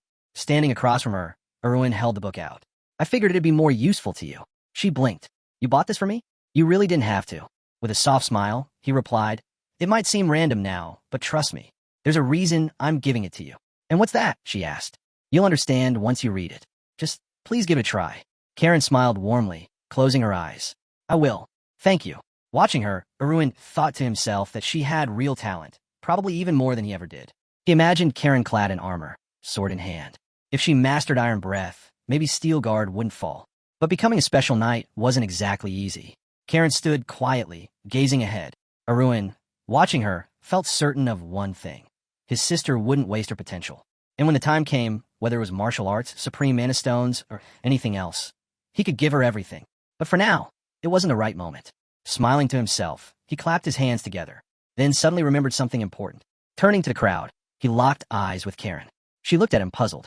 Arun pointed 2 fingers at his eyes, then pillared his hand and pointed at her. Even though he was leaving, his message was clear. I'm still watching you. Then, just to drive it home, he made a slicing motion across his throat, throwing in a threatening glare. Don't do anything stupid. Darren went pale as the cavalry flanked the carriage, another one following closely behind. From his seat, Arun glanced out, thinking how, in his past life, the road to the academy felt like marching straight into hell. But now, everything was different. He thought of his father, his brother, his sisters. The people who once despised him now treated him well. Even Kalilo and the others. For the first time, he felt like the world was finally looking at him with respect. In his mind, he pictured his past self standing back to back with who he was today. This is what separates me from who I used to be. A scarlet flame flickered to life in his eye, and with it, he decided he'd keep making that gap even wider. Just then, a message came in from Kieran. The seller finally replied. Kieran informed him. Arun crossed his arms. Are they still selling? Yeah, Kieran confirmed. Thought we should talk details. Arun glanced at the system window. Good. Connect me. As the link established, he smirked to himself. Finally, some real progress. Lifting his hand, a black egg appeared, resting in his palm. The system window identified it as a Bulgasari egg. A faint image of a beast with glowing eyes shimmered in the air. Arun studied it with interest. At birth, it was barely worth noticing, weak, harmless. But as it grew, an unstoppable force, a metal-devouring monster capable of natural disasters. Yet despite its strength, a fully trained Bulgasari was known for unmatched loyalty. Arun smirked. A living catastrophe, and now it belongs to me. Just then, a new file popped up. Kieran had sent over details on someone named Henry. Arun opened the file, eyebrows raising as he read through it. Henry, Animus from System 4. 4th level trader. Spirit status, wonderful warrior. Current funds, 418 coins. Arun tilted his head, intrigued. What's a System 4 guy doing on Channel 1? Hand on his chin, he dug a little deeper, pulling up the Exchange Center report. Ranked 3,827. Regular competitor. Obsessed with tournaments. And apparently blowing all his winnings on gambling. Arun smirked. This might be even easier than he thought. Without hesitation, he hit the call button. A chat window popped up. Hello, Arun greeted. Henry leaned back, bare-chested and holding a horn in his hand. Finally, so you're the guy from System 1 who wants the taming guide. Arun smiled. That's me. Mind showing me the item? Henry lifted the horn. Give me a second. An information window blinked to life. Parts 214, 227 detected. The description read that this was no ordinary manual. It belonged to a tamer who was said to be more monstrous than the beasts themselves. The book held the secrets and tricks of Emperor Grandbid, and as Arun scanned the titles of the parts, he spotted them. 214, Hypnosis of the Cyclops. 215, Bulgasari. 216, Ghost Crow. Without hesitation, Arun said he wanted to buy Part 215. Henry glanced back at the chat, unimpressed. Did you not hear me? I already told my slave, I'm not selling just one part. Arun yawned. So, you try to unload all 14 parts at once. With a smug grin, Henry confirmed, exactly. 2,000 coins. Arun nearly laughed. 2,000? Just for an egg-hatching guide? Henry, surprised by the rejection, leaned over his table. Come on, this book is what made the Emperor of Beasts who he was. You're getting it cheap. Arun smirked. Don't give me that. Those books were written after he became emperor. Henry looked away, chuckling in frustration. Arun rested his hands on his knees. 150 coins for Part 215. That's 8 coins more than it's worth. Henry raised his hand, pointing at the book. Use your head. The full 666-part collection is valued at over 300,000 coins. Arun scoffed. Yeah, when it's complete. This is just a handful of parts. Henry frowned. 14 volumes in a row make it a premium class item. Arun leaned back, tapping his chin. Maybe Henry was right about one thing. Finding this in System 1 wouldn't be easy. But that didn't mean Arun was going to let himself get played. With a wicked grin, he tossed out an offer. Tell you what, I'll take a copy of Part 215 for 100 coins. Henry looked horrified. Did you just say copy? Are you out of your mind? Throwing his hands up, Henry shouted. You can't just pirate licensed items. Do you have any idea how much blood and sweat the author put into creating this? Arun scratched his neck. What's with the sudden lecture? Then his eyes caught something, a small symbol on the window. The copyright mark. His expression stiffened. Oh, right. Copyrights on books were directly managed by the Exchange Center. Get caught selling or copying marked materials? Banned. Permanently. All coins wiped out. No wonder Henry reacted like that. Feeling a bit guilty, Arun apologized. Didn't notice the tag. Henry pointed sharply at the chat. Be careful. They're cracking down hard on that stuff. Arun covered his face for a moment, sighing. So much for copying. Dropping his hand, he offered 200 coins for Part 215. Last offer. Be smart about this. Henry went quiet. Arun shrugged. Or don't. I really don't care. Then, without waiting, he closed the chat. Smirking, he leaned back. Now, let's see who's more desperate. Right on cue, Henry sent a chat invite. Arun chuckled. Knew it. Henry's reply came in, sounding defeated. 200 still too low. How about 250? Arun stayed calm. Think clearly. That's my final offer. Henry clutched his book in frustration. If I break up the set, the whole value drops. Arun tilted his head. So you selling or not? Grinding his teeth, Henry finally gave in. Fine. 200. Arun grinned to himself. Just like he thought. Henry barely had 400 coins left, desperate enough to crawl into System 1, trying to recover his gambling losses. What choice did he have? 3 system windows popped up. 180 coins spent on Part 215. 27 coins received back as cashback. Copyright notice. Acquired knowledge can only be used within the Exchange Center or absorbed. Arun smiled. Time to see what the Emperor knew about Bulgasari. The part opened, revealing the details. Bulgasari, a werewolf classified as a regional threat, but with proper training, capable of reaching national, continental, maybe even planetary threat levels. Difficulty: hatching, A rank. Taming, A rank. Training, C rank for ease, S rank for potential. Arun stared at the page, stunned. Planetary level. He glanced down at the egg resting beside him. All this time, he'd been carrying it around without a second thought. Now, realizing what it might become, he looked at it with a spark of excitement. A planetary-level beast, huh? The egg shimmered under the sunlight. Suddenly, Arun flinched, a chill running through him. This is seriously terrifying. Before he could collect his thoughts, a system window popped up above him. Absorption of the book complete.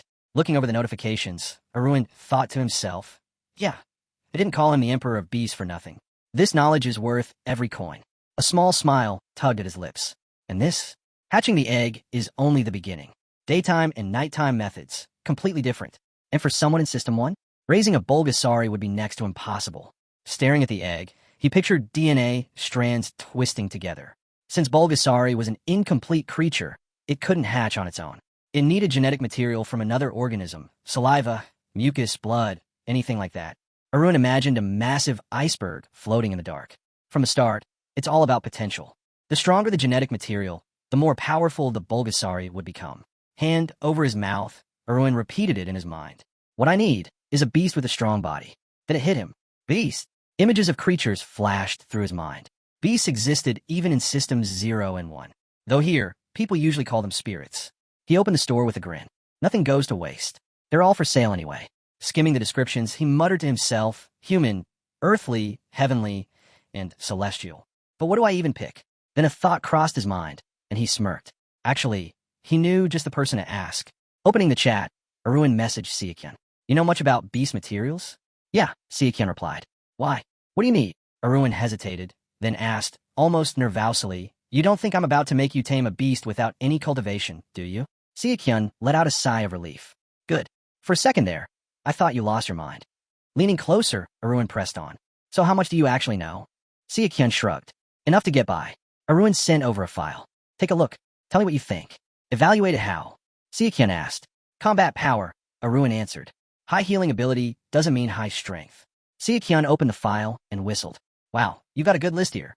Scrolling through, he added, yeah, healing doesn't mean much in a fight. For example, he pulled up a huge turtle. The blood of a 10,000-year-old iron-mouthed turtle. Great for cultivation. But at the end of the day, it's just an old turtle. Then, with a grin, Siakyan held up another entry. Now, the blood of a bloody fire dragon or the bile of a 1,000-year-old bear. That's a whole different story. Arun's curiosity piqued. So which of those two is stronger? What's the better pick? A photo popped up. A massive, flaming serpent coiled through the sky. Siakyan didn't hesitate. Definitely the bloody fire dragon. You're looking at a snake that's been trained for thousands of years and eventually became a dragon. You don't pass that up. Arun chuckled to himself. Yeah, a dragon is a dragon. Arun listened carefully as Siakyan explained that the big bear was nothing compared to the dragon. Curious, Arun asked how martial arts users even manage to hunt such creatures. Siakyan shifted awkwardly. There are some incredible people out there. Arun scratched his neck a little annoyed. Yeah, that's probably true. Siakyan quickly raised his hands, trying to cut him off as Arun thanked him and said he was ready to buy the dragon's blood. Before he could finish, Siakyan rushed to say something. By the way, I bought Evangeline's breath with my own money. I know we signed a contract, but Arun cut him off with a grin. What? Hurting your wallet? Siakyan paled and scratched the back of his head. No, I didn't mean it like that. Arun leaned forward, resting his hands on his knees. So how much did the book cost? 300 coins, Siakyan admitted, raising his hands defensively. Arun's eyes widened. Why so much? I was in a hurry, didn't have time to negotiate. Arun smirked. You sure you're not lying again? You know I already checked the price. Siakyan groaned. I wouldn't dare. I'd be dead if I tried to lie to you now. Arun opened their contract with a satisfied nod. For your honesty, I'll reward you. The interest rate reset to its previous value. With a smile, Arun asked, so, we're even now? Siakyan looked down sadly. Yeah, I guess. Arun crossed his arms, still smiling. I'll call if I need you. When Siakyan didn't reply, Arun added, and if you don't answer within 10 minutes, you get a warning. Got it, Siakyan mumbled. Arun exited the chat, raised his finger to the system window, and confirmed his choice. Bloodfire Dragon. With a tap, a small bottle appeared in his hand, filled with just 10 milliliters of dragon blood. Turning his gaze to the egg, Arun wondered if it would still work after sitting in storage for 10 years. He poured a couple of drops onto the shell. The liquid hissed and sizzled, evaporating on contact. Arun raised the bottle, surprised. Feels like pouring oil on a hot pan. Then something caught his eye. The egg began to glow, pulsing with a scarlet light. Arun watched, thrilled. It worked. No wonder they call it a beast. It survived all these years, hidden away in oblivion. Staring at the egg, Arun couldn't help but wonder how it ended up in his grandfather's vault. Did he trade with someone from System 4? Displeased, he turned away. Not like I ever knew much about him, anyway. Suddenly, the egg let out a sound. Arun spun back, startled. But the egg quieted again, and he let out a breath of relief. Guess it likes the blood. Crossing his arms, satisfied, he knew there was nothing left to do now but wait. The carriage rolled past a quiet lake, high mountains rising in the distance. Not a sound came from inside. The air shifted, the hair on Arun's head gently lifting. Settling into a lotus position, hands on his knees, he began to meditate as energy swirled around him. But something broke his focus. A soft sound. The egg was moving. Aruan's eyes snapped open. Is it time? Cracks spread across the shell, smoke leaking out. He leaned in, heart pounding. Here it comes. He pictured a monstrous beast with glowing eyes, a legend straight from System 4. A planetary-level terror, a living disaster. The mighty Bulgasari. But when the shell broke, out popped a tiny creature with big, sparkling eyes. Aruan blinked in shock, then burst out laughing. You're actually kind of cute. The little creature squeaked happily. Aruan couldn't help but smile wide, his face flushing. With a grin, he made a small cut across his skin with his sword, leaving a shallow mark. Guess we're doing this properly. The blonde casually pulled the sword from his injured hand, blood seeping from the fresh wound. Instantly, the creature's attention shifted. Without hesitation, the young man extended his bleeding hand toward the beast. After all, Bulgasari don't produce milk. They nourish their young with their own blood. Scooping the animal into his arms, he watched it drink with quiet satisfaction. Blood left an imprint on these creatures. Once they tasted it, they'd forever recognize it as their own. As the pet eagerly licked at the wound, the young man figured this would help curb its aggression. Feeding it his blood now meant easier control later. Off to the side, the iron steel guard quietly observed. His eyes followed the Bulgasari as it continued drinking, his expression calm. At first. But as the creature kept going, he finally stepped in. That's enough, he said, voice firm. The young master chuckled awkwardly, gripping the creature by the scruff. Guess I'll pass out if this keeps up. I really need to figure out a better feeding plan. Can't be bleeding all over the place every time. As the thought passed, he leaned back, shutting his eyes. A name. It needed a name. Moments later, his eyes snapped open with sudden inspiration. He looked at the beast. How about? Sorry. The creature blinked at him, clearly unimpressed.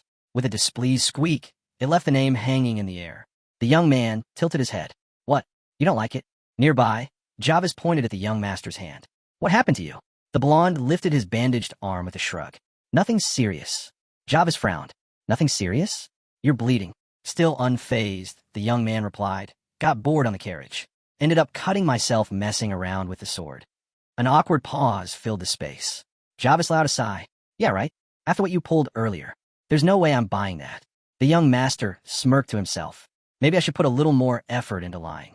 Javis rested his hand on his sword hilt, glancing over. Seriously, though, be more careful. I'm responsible for keeping you safe, you know. A short distance away, men were lighting fires and unloading supplies for a quick meal. The blonde turned to check on them. So, after we eat, we keep moving till sunset? Javis nodded, then gestured toward the carriage. Hey, grab what you need from there. Without waiting for a reply, he started toward the carriage. But halfway there, his steps slowed. Something rustled in the bushes. His gaze snapped to the side, hand gripping his sword, ready to draw. Before he could move, another hand landed on his, firm, stopping him. It was the iron steel guard. Calm and steady, he met Javis' confused glare. Relax, the blonde said, his voice low. It's fine. Javis frowned, not convinced in the slightest.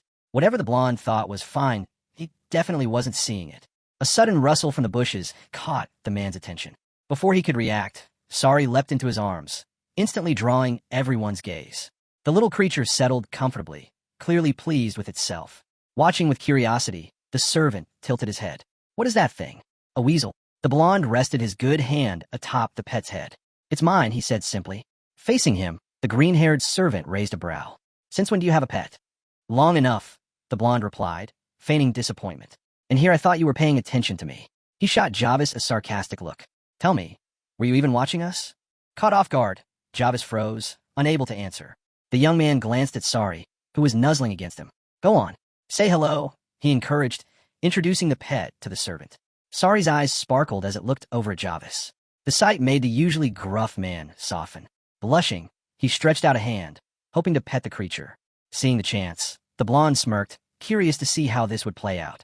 As soon as Javis' hand touched Sari's head, the creature's expression soured. Displeased, it glared before pulling away. Javis recoiled immediately. Guess he hates me, he muttered. The blonde shrugged. Not surprising. You did almost point a sword at him. Javis groaned, throwing up his hands. Yeah, I get it. With a sigh, he turned to leave. I'll bring food once it's ready. But behind him, Sari's anger lingered, the fire in its eyes unmistakable. Bulgasari weren't just temperamental. They grew stronger by devouring metal and could shift forms. A powerful companion, but dangerous if left unchecked. If Sari ever lost control, keeping it close would be impossible. Raising his hand, the young man let the pet climb onto his arm. They exchange a knowing look. Yeah, the blood had been worth it. Above them, gray skies stretched over distant mountains and endless green forests. Their journey continued along the coastal road. Inside the carriage, the young master sat with arms crossed, his mind drifting. According to the Emperor's theory, a Bulgasari's strength came from the energy it absorbed in its youth. His thoughts shifted to the blood-fire dragon with its green scales. Solving the first part of the equation had been possible by selecting the right components. But to crack the next stage, he'd need an elixir. Meanwhile, Sari gnawed on something noisily beside him. The young man glanced over, then froze. Tears welled up as he realized what the creature was eating.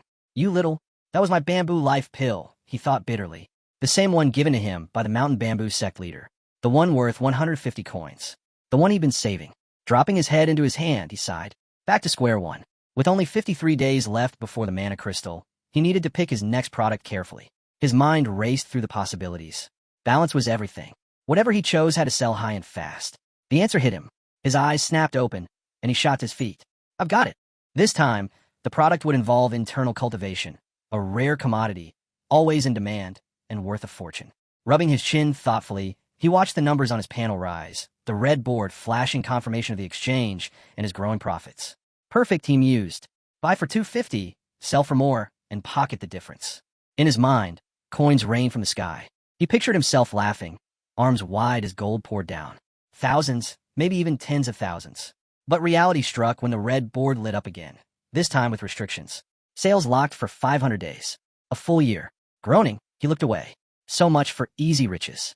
A new notification appeared, congratulating him on achieving the King of Gold title. A small comfort, but it helped. Crossing his arms, he smirked. Guess it's time to raise prices. Item after item filled his inventory, the notifications stacking up as he bought elixirs and materials. With no sales limit on those, the plan was simple. Sell fast, earn big. Leaning forward, the blonde grinned as the final exchange screen popped up. This was only the beginning. The man turned his attention to his pet, calling its name. Sari responded right away, earning a grin from his master. Without hesitation, the guy showered the little creature with a handful of multicolored elixirs. Sparkles lit up in Sari's eyes, as if he'd just been transported to paradise. Iron Steel Guard pointed to his own mouth, opening wide. Sari mimicked him perfectly, repeating the gesture. Carefully, the young man held Sari's mouth open between his fingers, inspecting its fangs. Everything seemed to be developing just as it should. Sari sat back, looking quite pleased with himself. In just a few short days, he had already changed a lot. His fur color was tied to the blood of his first feed, and now that his fangs had fully grown, his baby stage was officially over. With a long breath, the blonde leaned back and closed his eyes. The pet had reached its limit. There was no need for more elixirs. The days of endless feeding were done. He mentally reviewed his expenses, a third spent on Sari, another third reinvested in the exchange, and the rest on his own cultivation and supplies. Reaching toward a familiar blue slip of paper, he held what was called the second circle of daytime healing magic. Smiling, he tore it in half without hesitation. Above him, a glowing blue magic symbol appeared, swirling in the air as fragments of the paper floated down. Magic surged around the sigil, growing stronger by the second. Touching his forehead smugly, he whispered, "If chi, breathing is good for the soul, nothing beats this for the body." The people nearby watched in awe.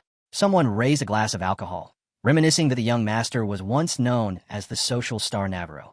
Scratching the back of his head, the blonde shrugged off the memory. Didn't last long anyway. Pressing his hands to his cheeks, he grinned. Looks mattered after all. Whatever else happened in this life, he was going to make sure he stayed sharp. Just then, a voice called out from the carriage. Michael had arrived. The blonde glanced left. What's going on? From horseback, the man answered.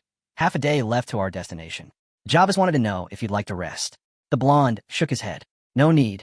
Keep moving.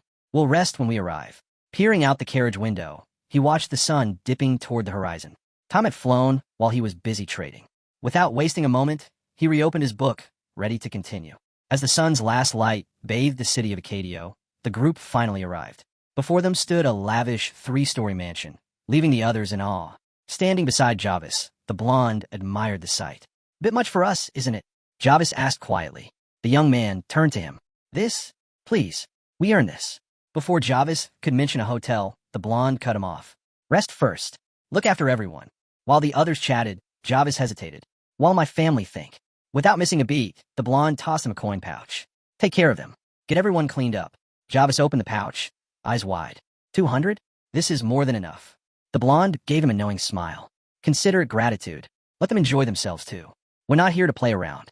As Jarvis gestured toward some tables, he explained the plan.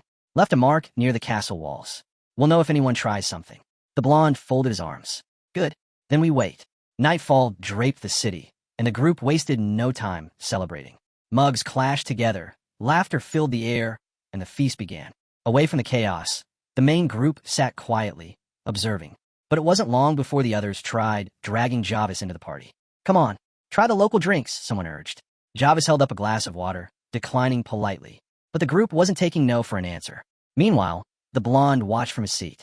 When the captain finally caved to a single glass, the young master shot him a deadly glare. You drink, you die, he warned flatly. Jarvis nearly turned blue from fear. Scrambling for words, the captain nervously declined any more offers. The men laughed, teasing him with fake pride. Come on, one glass turns to two, two turns to three. Don't let the captain fool you. In the end, they wandered off, joking all the way home. Jarvis sat back, shaking his head. Not worth dying over a drink, he thought. Just as he relaxed, a girl rushed by, nearly colliding with him, her tray full of drinks wobbling dangerously. The girl, flustered, quickly apologized to the captain. He gave her a calm glance and told her to be careful, so she wouldn't hurt herself. Once she hurried off, he returned to his seat beside the blonde, quietly sipping his water while the young master observed him in silence. After a moment, the blonde called out, raising his glass and tilting his head. Lost something? He asked, watching Jarvis dig through his pocket. With a slight smile, Jarvis pulled out what he'd been looking for. First time someone's ever bumped into me on purpose, he muttered, glancing away. Dark clouds blanketed the night sky, the last bits of light fading from the alleys between the buildings. In one of those narrow streets, the blonde and his escort moved together, the young master unfolding a map as they walked. We need to memorize the layout. Divide the city into sections, he instructed, pointing at the markings. One mark stood out, a large T. Trevor, the blonde said. The contact I told you about. Facing him, Jarvis gave a nod. Everything's on track. He's reliable. Worked with him before. Should go smoothly. And you're meeting him alone? The blonde asked. Jarvis waved it off. Always do. But the young man frowned. Then I'm coming too. I'll keep out of sight. Jarvis shook his head. Too risky. Too many eyes in this city. If anyone sees us together, it could cause problems. The blonde paused, considering his words. He knew Jarvis was right. The real question was whether the man could be trusted. As they walked, he thought back to the journey so far. Nights around the fire, shared tasks. They had grown close. But trust? That was something else. Report, the blonde said suddenly. Jarvis blinked, surprised. What? Don't believe me. It's not that, the blonde replied coolly. Surely you understand. Jarvis let out a breath, raising his hands as if shielding his face. If you don't believe me, check it yourself. I've got nothing to hide. The blonde stared at him in silence for a moment. Offended, Jarvis kept his hands up. I know my place. No point getting offended. The blonde's gaze lingered on him. Jarvis looked serious. My life matters, you know. I'm not eager to end up in some mess over doubts, he added. Finally, the young master handed him the report. Go. Jarvis gave a respectful nod and turned away. Watching him leave, the blonde wondered if anyone could ever really be trusted. Without hesitation, he pulled out a scroll bound with a red ribbon. Tearing it open, he activated the third circle of transparency magic. Magic swirled around him as his body slowly vanished, becoming fully invisible. Looking down at his own hands, or rather, the space where they should be, he smiled. Better than expected. Light body next time, he thought. Then he'd truly become untouchable. Moving silently across the rooftops, he drifted above the streets, passing over glowing windows and shadowy alleys. Stopping on a rooftop, he crouched low, observing the city below. His eyes found Jarvis, moving naturally, never standing out, like a man used to disappearing into any crowd. But trailing behind him were three men in identical uniforms. The blonde smirked. Good thing I stayed out of sight. Unbothered, Jarvis continued, heading for a house with lit windows. He knocked. A man peeked out cautiously, glanced around, then let him in. From his perch above, the blonde watched it all unfold. Everything was going just as planned. He closed his eyes for a moment, debating whether to activate another skill. 100-step perception. Curiosity won out. Listening closely, the conversations inside seemed ordinary at first. But it didn't take long for him to realize it was all an act. Then came the real exchange. His eyes shot open as the true dialogue finally reached his ears. Inside, by the fire, the real business had begun. Trevor sat across from the captain, eyes narrowing in curiosity. So, why'd you end up as a bodyguard?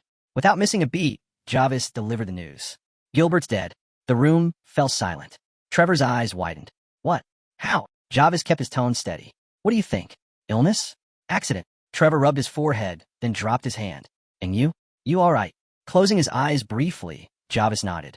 I owe him my life. Trevor crossed his arms, head lowered. Guess he kept quiet till the end, but then something clicked. His expression darkened. Wait, the academy's all the way in the capital. Pretty far from here, huh? He locked eyes with Jarvis, suspicion creeping into his voice. His subordinates tensed up, glancing at Jarvis with quiet hostility.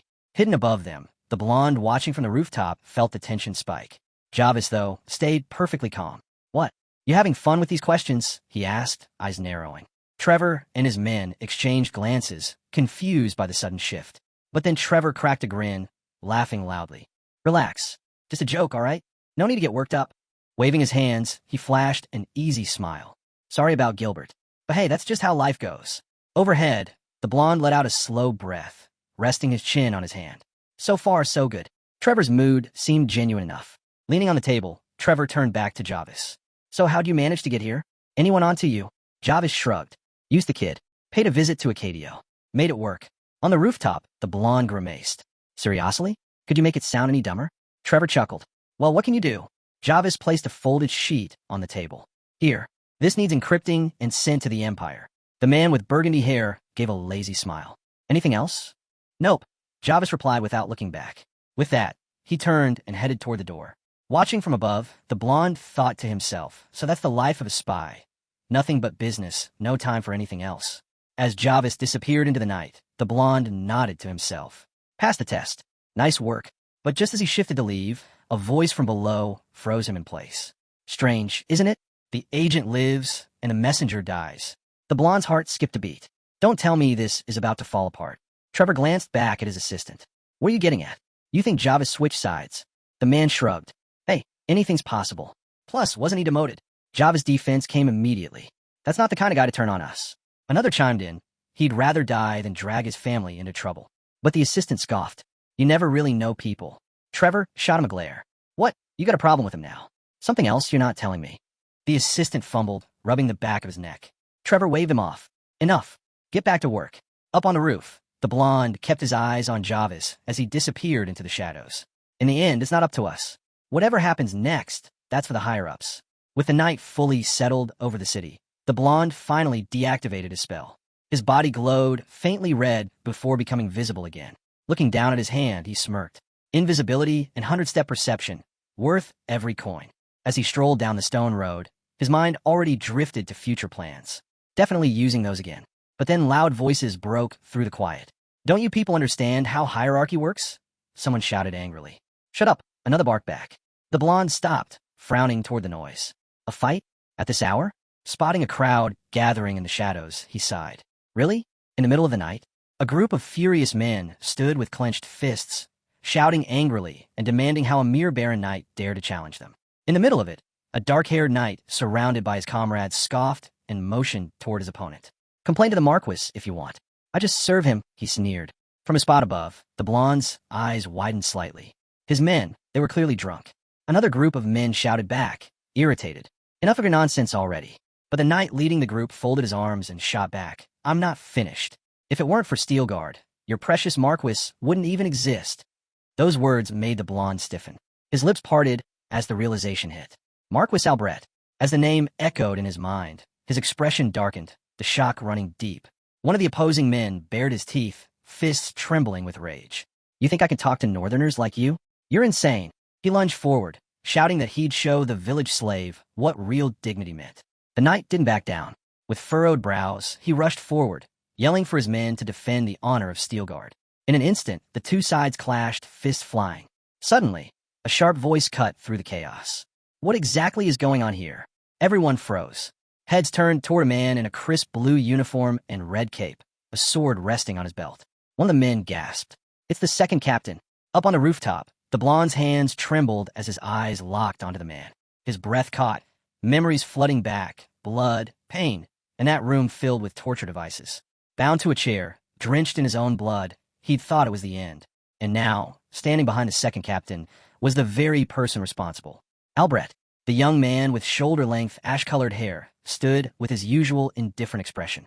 The blonde's rage flared like a wildfire. A grin spread across his face as his thoughts darkened. Didn't expect to see you here. The air around him seemed to thicken, his fists tightening as his anger boiled. For a moment, he debated ending it right there, tearing Albret apart, slow and painful. But no, not now, not like this. Forcing himself to breathe, the blonde smirked. Patience. There will be time to return every bit of pain you gave me. On the ground, the second captain, Kunz Albret, stepped forward. His towering presence made the knights shrink back in fear. You were told not to cause trouble, he said in a low voice. The men immediately dropped their heads and shouted apologies, swearing it wouldn't happen again. Kunz Albret shifted his gaze to the dark-haired knight, who stiffened under the glare. I'm second Captain Dirica, under Marquis Albret, he said coldly. Where are you from? Sweat beaded on the knight's forehead. Steelguard, he answered. Kunz Albret frowned. And what's Steelguard doing in Acadio? The knight hesitated, and the men behind him looked ready to disappear. Before he could respond, footsteps echoed through the street. Everyone turned to see the blonde approaching, his stride steady and full of confidence. Kunz Albret's brows knit together. The man's gaze was calm but sharp, like a blade. A small smile tugged at the blonde's lips as he caught the growing surprise on their faces. Perfect, he thought. Just as it should be. Kunz Albret squinted. Who are you supposed to be? The blonde stopped, meeting his gaze. I'm a ruin, he answered coolly, his voice carrying clearly. For a second, Kunz Albret's eyes flicked toward Albret, as if looking for confirmation. Albret only let out a quiet breath. A single bead of sweat rolled down Kunz Albret's face. Now that a family member had shown up, things just got a lot more complicated.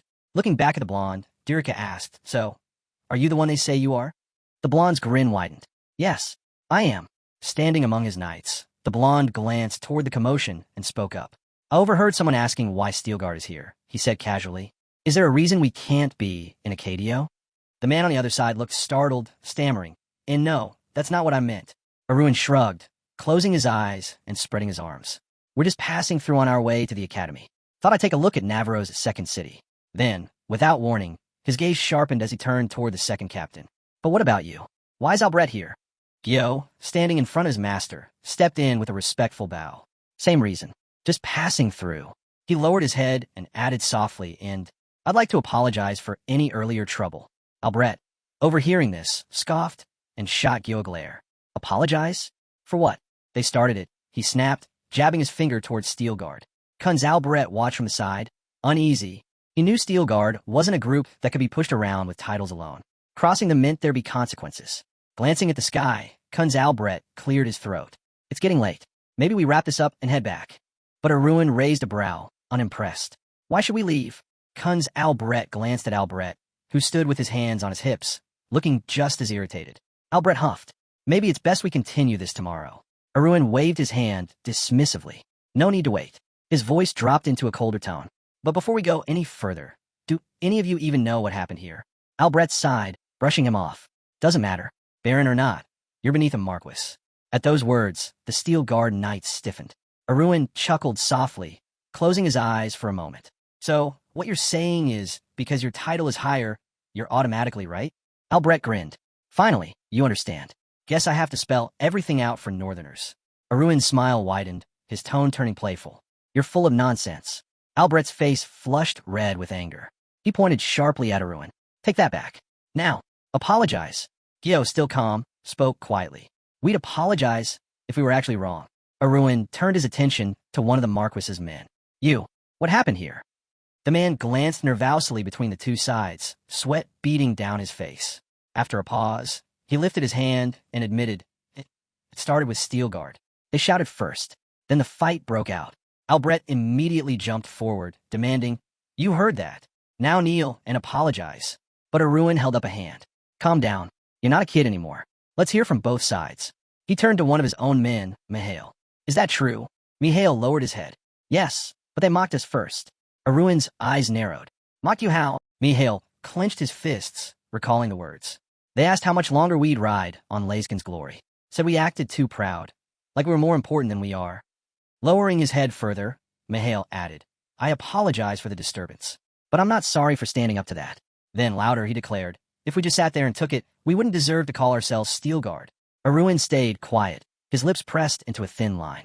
Turning back to the Marquis's group, he called out, Is that true?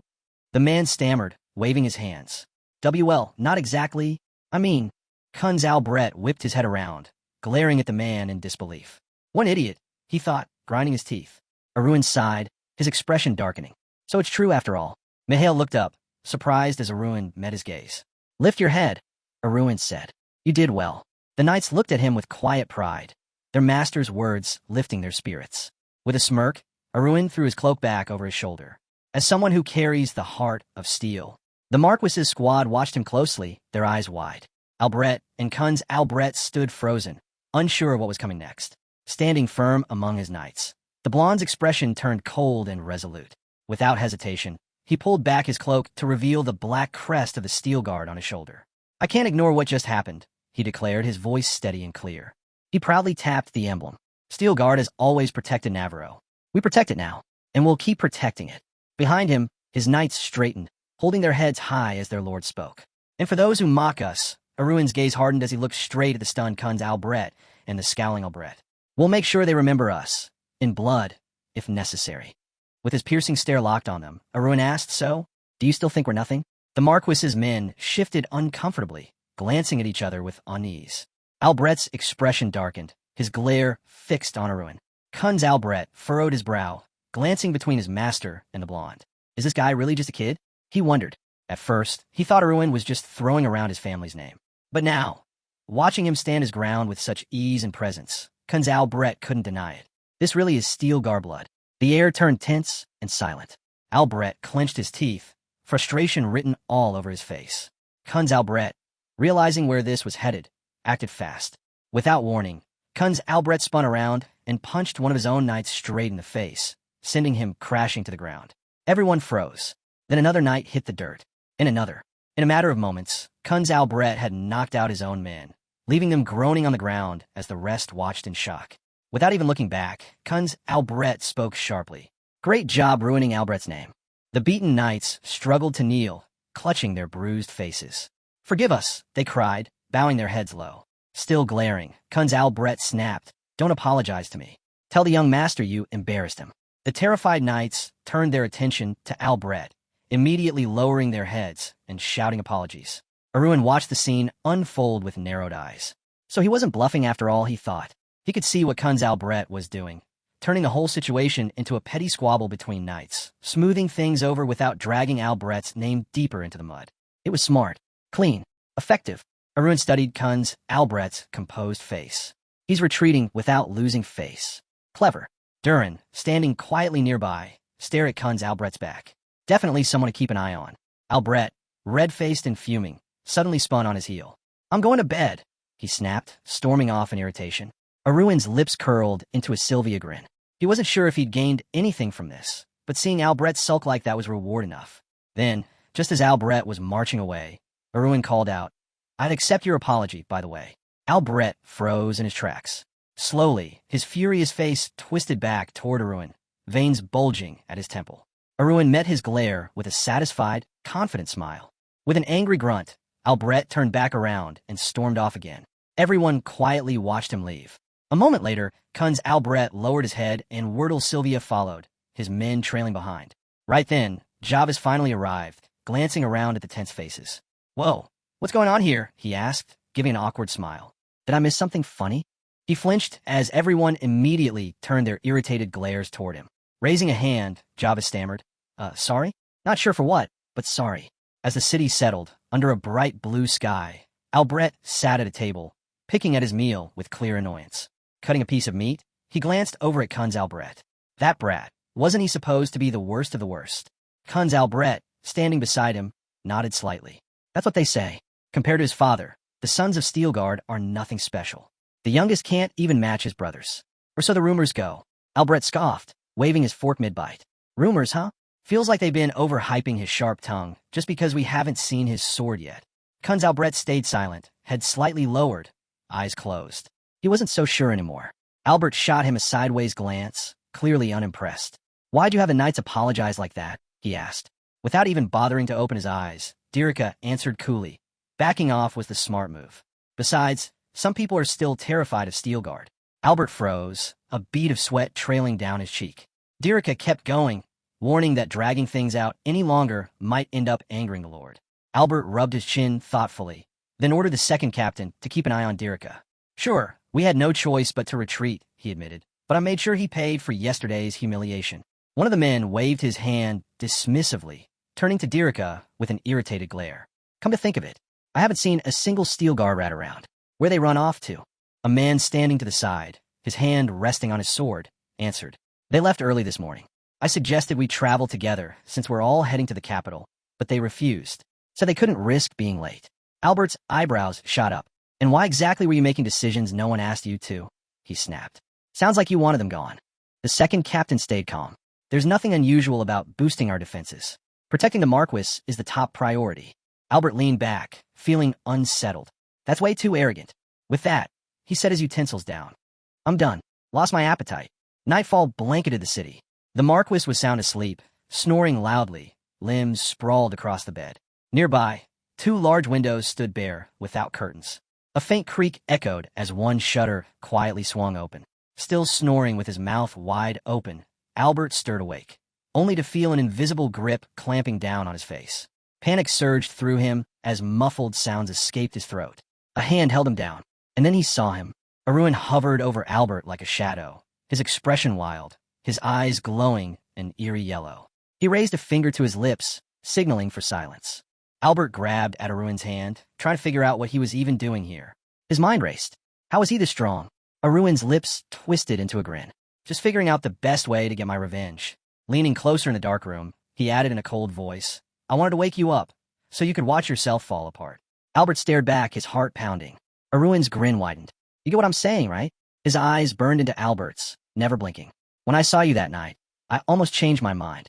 Albert remembered how Arun had turned around back then, veins bulging with rage. Arun scoffed, his gaze fixed on Albert. Your face was dripping with envy. Funny, looks like nothing's changed. Memories flickered through Arun's mind. Albert lounging on his throne, barking orders, vowing to hunt down Steelguard and take everything they owned. Now, Arun stared at him, whispering almost gleefully, looks like tonight's your last. Back then, Arun had blocked 2 swords and demanded to know why Albert was doing all this. Albert had just smirked, resting his head on his hand. You seriously don't get it. Reclining on his throne, legs crossed, he flashed a grin. I've hated you since the moment we met. Arun had frozen, confused. Albert just laughed. I couldn't stand your name. Looking down from his throne, he added, that's the only reason I took your land. Then, with a dismissive glance, Albert admitted, the Baron? No better than me. Narrowing his eyes, he sneered, sure, you've mastered steel breath. But me? I'm good too. People just hate me for how I look. Arun's eyes had gone wide in disbelief as Albert kept going. Meanwhile, everyone greets you with a smile. Albert leaned forward, his smile turning manic. But there's nothing about you that's better than me. You're broken. Pathetic. Arun had stood there, silent, listening as Albert labeled him a failed lord with no land.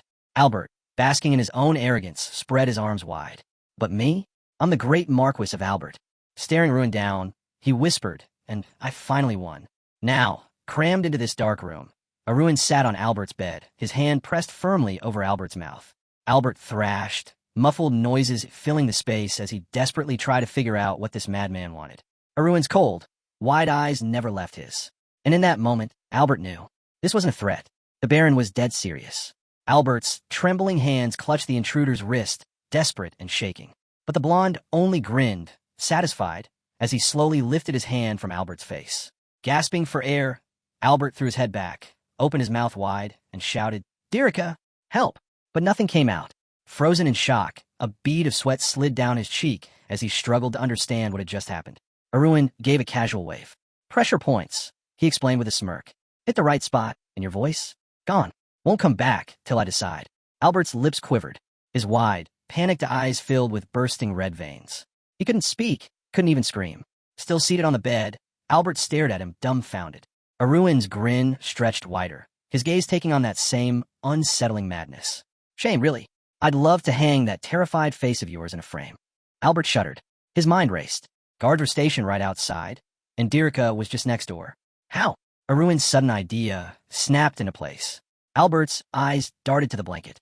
Snatching it in one swift motion, he hurled it at Arun and bolted out of bed. Heart pounding, he dashed toward the door, arm outstretched, his mouth wide open in silent panic. But before he could even touch the handle, Arun was already there. Aruin's sharp punch landed squarely in Albert's stomach. He doubled over, coughing, saliva spilling from his lips as he staggered back. Aruin loomed above him, cold and ruthless. Albert collapsed to his knees, groaning in pain. His body shook as he clenched his teeth, more spit dribbling down his chin. Desperate, he dragged himself across the floor, inching toward the exit. Aruin watched from above, almost amused. Then, with barely any effort, Aruin struck 3 precise points across Albert's back and neck. Albert froze on the spot. It felt like he'd sunk into wet cement, completely trapped. His limbs wouldn't budge. Aruin leaned down, grabbed him by the collar of his nightshirt, and hissed, "Stop squirming. It'll only get worse if you don't." Looking down at him, Aruin added calmly, "Play along, and maybe nothing bad happens." Albert's mind spun. None of this made sense. Dragging him like a rag doll, Aruin hauled him across the room and shoved him into a chair by the desk. Albert managed to gape in confusion, but before he could process anything else, Aruin tapped him on the back. Albert blinked, feeling his muscles release. He hesitated, cautiously lifting his right hand. It moved. His eyes widened in disbelief. Then, without a word, Aruin placed a blank sheet of paper in front of him and slid over a pen. "Right," Aruin ordered, his voice steady. Albert clenched his jaw, shooting him a glare full of hatred. Still, Aruin just waited completely calm.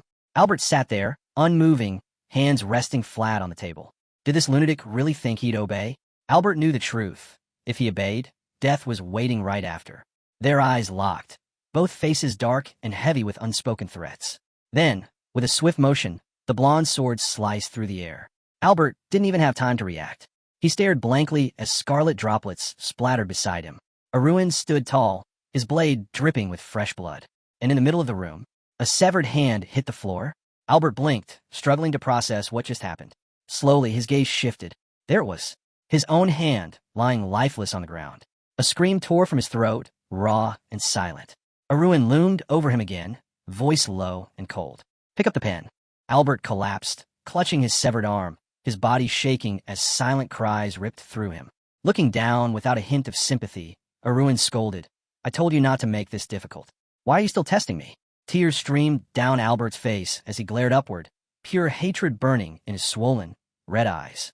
But the moment Aruin's sword hovered closer, white energy swirling around the blade, Albert flinched.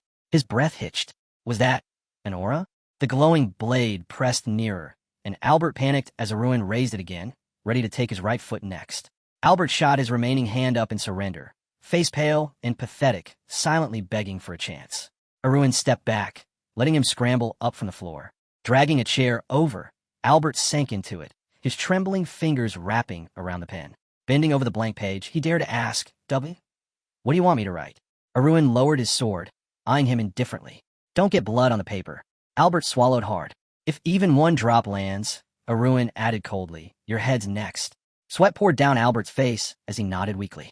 Hovering close, sword in hand, Aruin began to dictate. Albert scribbled each word in shaky strokes, writing a letter to his own father, from his miserable, broken self. Tears blurred his vision, but his mind raced for comfort. "It's fine," he told himself. "A prosthetic will fix the arm. The servants will handle the rest. Just stay alive, stay alive." Another tear fell as he clenched his jaw, remembering how he'd fallen from his chair when his hand was sliced off. What a scene that must have been. Surely Dirika, his top knight, with the light brown hair and beard, would realize something wasn't right. Somewhere nearby, the soft scratching of the pen filled the tense silence. And still, Aruin stood over him, sword resting casually behind his back, watching. Albert wrote, line after line, his heart pounding. But the closer he got to the end, the heavier the silence felt. Gritting his teeth, Albert frowned. Why hasn't Dirika done anything? And just like that, he realized he was already on the last sentence. Albert shot a cautious glance at the man looming beside him, who carefully watched every stroke of his pen. His heart pounded, brows furrowed. Albert thought desperately. Maybe he could buy some time. Spill a bit of ink, scribble something wrong, anything to delay this nightmare. But before he could even try, Aruin's face crept in close, his smile twisted and wild. "I've heard every thought you've had," Aruin whispered, eyes flashing dangerously. "Why bother stalling?" Albert's face drained of all color. Pressed against the table, trembling, he glanced at the page. "Finish the last sentence," Aruin ordered. With shaking hands, Albert forced himself to keep writing, the sound of the pen dragging across the paper, filling the air. When it was done, Aruin snatched the letter up, skimming it with a grin. Albert watched him warily, nerves fraying. His body was weakening fast from the blood loss. If Dirika didn't figure out something was wrong soon, he wouldn't last much longer. Then, without warning, Albert felt a strange sensation in his throat. Eyes wide, he clutched at his neck, coughing hard. A sudden realization hit him. His voice had returned. Arun twirled the sword lazily in his hand, looking amused. What's wrong? You don't seem very grateful. You can talk now. Albert shot him a glare, jaw clenched, veins bulging as rage flooded through him. Leaping from his chair, he threw his head back and shouted, Dirika, there's an intruder. Arun tilted his head with a grin, completely unfazed. Really? That's your big move. Albert's shout echoed, but nothing happened. Confused, he looked at Arun, searching his face for any sign of fear. But Arun just stood there, grinning wider. Come on, Arun said mockingly. Louder. Is that all you've got? Panic rose in Albert's throat. Why wasn't anyone coming? Arun shrugged. You didn't actually think I wouldn't plan for this? The air shimmered. Albert's eyes darted around as the truth hit him. The entire room was glowing faintly blue, covered in a magical seal of intricate circles and sharp triangles. A silent scroll, Arun explained. Set up the moment I walked in. Nothing leaves this room. No sound. No movement. Nothing. Albert's whole body shook as his mouth fell open in shock. Why? Why did you get my voice back then? He stammered. Arun held up the letter with a smirk. Would you have written this if you thought you were already dead? Albert collapsed, his body hitting the floor like dead weight. Staring blankly into the room, his mind spiraled. Arun stepped closer, voice calm but sharp as a blade. Hard to accept, isn't it? You lost. Steel Guard won, and it's all your fault. Albert's breath quickened as he looked up, completely lost. What? What did I even do? He stuttered. Arun raised his sword, the glow of his aura swirling around him like smoke. It's that pathetic inferiority complex of yours, Arun said coldly. Albert threw up his hand in a desperate plea. Please, don't do this, he begged. I swear, I'll never forget this night. Albert clung desperately to Arun's leg, looking up with tear-filled eyes. My family's loaded. I can give you anything. Just say the word, he pleaded. Arun stared down at him, eyes burning with revenge. You never should have killed me. Albert's sobs grew louder. Please stop, he begged. But Arun's eyes glowed red. He swung his sword in one swift motion, his black cloak rising behind him like a shadow. Albert's mouth hung open, his eyes wide, bloodshot and bulging. Arun turned slowly, almost curious, as the room fell silent. On the floor, dark hair spread out like a fan next to splattered drops of blood. Albert's body lay lifeless, separated from his head. Calmly putting his sword away, Arun glanced down and said, That's the best expression you've ever made. I congratulate you, but I've got other things to handle. Albert's severed head rested on its side, pupils small, red veins glaring across his eyes. A red flame flickered in Arun's gaze as a small brown jar dropped into his palm. Inside, bone acid shimmered, a liquid that dissolved flesh on contact. Popping the lid open, Arun poured the yellowish fluid over the remains. The acid hissed as it melted through the body, white pajamas hissing with smoke. This needs to look like you vanished, not died, Arun thought to himself, watching until nothing was left. With the job nearly done, his mind drifted to the red-haired man's wild laughter. Even thinking about it made Arun uneasy. But still, thanks to him, taking revenge on Albert had been almost too easy. Shaking off the thought, Arun smirked. Now it was time to clean up the last details. Opening his inventory, he stashed away the leftover pajamas. The Steel Guards are a days right away by now. Won't be back anytime soon, he figured. He rummaged through the drawers, pausing when his eyes landed on a black and gold hilted magic sword. So, Albert's family might start pointing fingers, but my alibi's airtight. Dusting off his hands, Arun nodded to himself. Perfect. Time to leave. He tossed 4 scrolls into the air. Red streams of energy wrapped around him as the scrolls activated. Stealth, speed, invisibility, and time compression all kicking in at once. Now fully hidden, he glanced around the empty room. The made bed, closed drawers, and untouched desk made it seem like no one had ever been there. Everything's set, Arun whispered, grinning. And just like that, he disappeared. Left behind on the desk was a letter written to Albert's father. In it, Albert claimed he'd thought long and hard and decided he couldn't lead the family. He feared their downfall and confessed he planned to disappear and live a new life far from his responsibilities. The letter ended with a request, don't come looking for him. Back in the dark room, nothing stirred.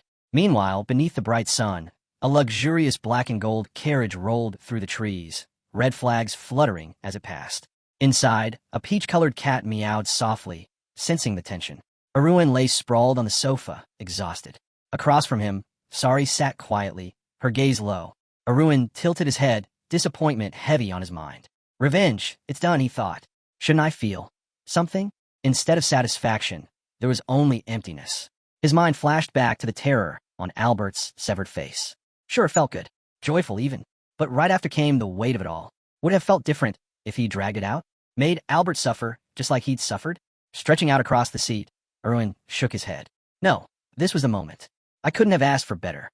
Memories of his former self, drowning in regret, flashed through his mind. All those mistakes from his past life. There were too many to count. Closing his eyes, he tried to calm the storm inside. When he opened them again, he raised his hands, staring at his palms. What am I even doing? He muttered. Then, with a sharp clap, he covered his face. Sorry, he whispered, noticing the startled cat beside him. His thoughts drifted again, back to his family's fall. Arrows, swords, red flags torn to shreds. Albert hadn't been the only problem. The real damage came from his father's disappearance. The red-eyed tiger that tore through their ranks, and the steel guard captain from the northern front, leading a pack of wolfhounds with fangs like blades. A hungry pack, with eyes glowing in the dark. Albert was just one of them. Shaking himself out of it, Erwin exhaled deeply. Blue flames flickered in his eyes as he refocused. Enough, he thought. There's still a long road ahead. Erwin opened the book of interdimensional transactions and was immediately greeted by a string of notifications confirming coin deposits. Jewelry and precious metals really do sell for a fortune, he muttered, smirking. Figures. This family's got gold rotting in their vaults. Glancing at the blue system window, he sighed. One last thing to take care of. Displayed on the screen was Albert's magic sword, a multi-purpose weapon, complete with stats and a description. Erwin frowned. Seriously? They even slapped his name on it. How obnoxious. Just as he was scrolling, a message popped up. Someone had offered 500 coins for the sword. Scratching his chin, Erwin considered it. Not bad at all. Despite belonging to a lower circle, the sword was solid. The black and gold hilt, the runes on the blade, wasn't some cheap, disposable trinket. Knights could easily turn the tide of battle with something like this. Staring at the glowing blue screen, Erwin thought back to Dirika, the knight with short brown hair and a beard. Could he beat him now? Javis once said only a select few knights surpassed Dirika. Leaning on his hand, Erwin figured that his current power was more than enough to handle first-class knights. By most standards, he was already at the top of his tier. As the heir to the mystical blade, with second-level mana circulating around his heart, and a year into a 60-year cultivation path, he made insane progress for his age. Still, he knew better than to test himself against an elite knight just yet. Tilting his head, a new thought crossed his mind. What if I just kept the sword? But almost immediately, he dismissed the idea with an awkward smile. Carrying around something this recognizable would only raise suspicions. Nope, better to sell. Erwin reached toward the screen to respond to the buyer, but paused midway. An idea sparked. Instead of accepting the offer, he pulled the sword out of his inventory and held it in his hands. Turning toward Sari, the small creature's ears perked up. With a grin, Erwin asked, Hey, you curious what this thing's really worth? Under the clear blue sky, rocks stacked high around them as Sari happily gnawed on the sword's edge. Erwin chuckled softly. Look at you, chomping away. You know how many coins you're chewing through with every bite. Still, he got serious. 500 coins sounds like a lot, he thought. But compared to what I've already poured into raising you, that's pocket change. As he watched Sari devour the sword, Erwin considered the beast's potential. The Beast Emperor had classified Bulgasari into 5 stages. At the lowest stage, it could absorb some metals. At low, it could handle more types and partially shift form. At medium, it could consume almost all metals in any form. At high, it could absorb not just metals, but the magic and abilities within them, transforming into countless forms. And at the highest level, its growth would explode, reproducing anything it consumed. Crossing his arms, Erwin smiled. Sari's not stopping at basic metals, so he's at least medium or better. And if he hits the top, imagine how many coins he'd churn out from what he's eaten. Suddenly, Erwin blinked in surprise. Sari stood on his hind legs, big round eyes sparkling. Erwin's mouth dropped. Wait, you finished the whole thing? Raising a finger, Erwin asked, So, did you absorb the magic? Or are you just purring because you're full? Sari lifted his front paws and meowed loudly. Erwin clenched his fists, grinning. Oh, so you're feeling confident now? Let's see what you've got. Lifting his hands, palms out, Erwin warned, And hey, no lightning strikes. You blow up the carriage, we're in trouble. Sari meowed back, eyes narrowing in focus. Closing his eyes, he pressed his paws to his chest, his tiny body shaking as energy gathered. Erwin watched, anticipation building. Then, Sari's eyes flashed open. Raising his paws, a shimmering purple barrier spread out, surrounding him like a bubble of energy. Erwin's face lit up with excitement. He actually did it, he shouted, fist pumping the air. The little beast had pulled it off, a real, functioning shield. That meant its potential was at least top tier. He pressed his lips together, swallowed hard, and raised his fist. Sari perked up from under the magic shield, his face slightly flushed. With a grin, Arun lifted his hand and asked if Sari could take the form of the sword he'd once devoured. In an instant, the sword's blade gleamed brilliantly. A notification popped up, confirming the news. Bulgasari had fully evolved into its final form. Now a sword it had completely absorbed. Congrats, Arun muttered, eyeing it with admiration. Max potential, huh? Just then, a long red tail swung into view. Arun blinked, glancing around. Where did that tail come from?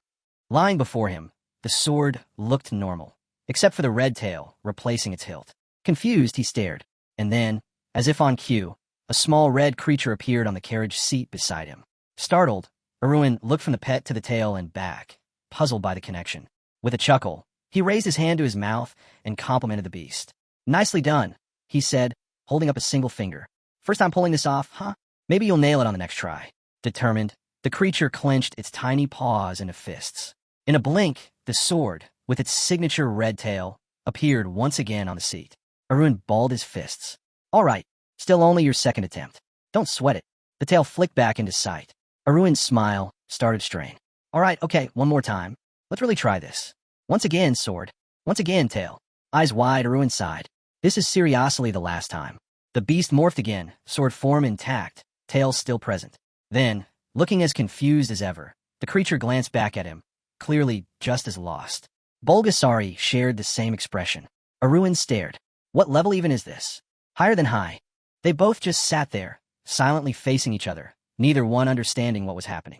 Sari dropped his head into his paws, clearly defeated. Trying to lighten the mood, Arun forced a smile. Hey, don't get down. You're doing great. You even managed to absorb the sword's magic, remember? Sari peeked up at him, eyes watery. Arun turned away, deep in thought. Come on, man. Cheer him up before he really loses it. Then it hit him. Eyes flashing, he snapped his fingers. Of course. With absolute confidence, he pointed straight at Sari. You're top tier. Highest class. Number one, no question. Thumbs up. Big grin. So quit sulking. You're the best out there. For a second, Sari just stared. Then, with a huge smile, he beamed and closed his eyes in relief.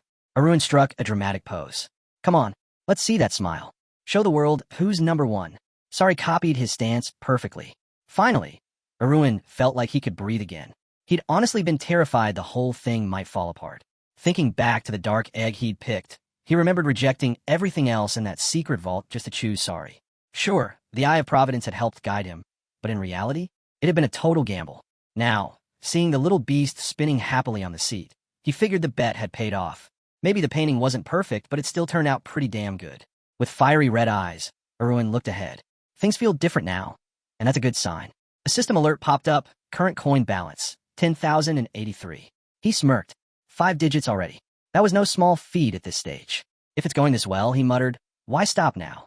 Surrounded by floating red system windows, Arun reviewed his purchases. Heavenly level big recovery pills, 3 of them. Heavenly level taking pills, check.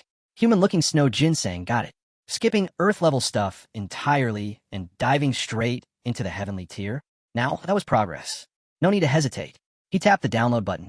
Meanwhile, in the city of Mid-I-Am, morning sunlight poured over tidy houses.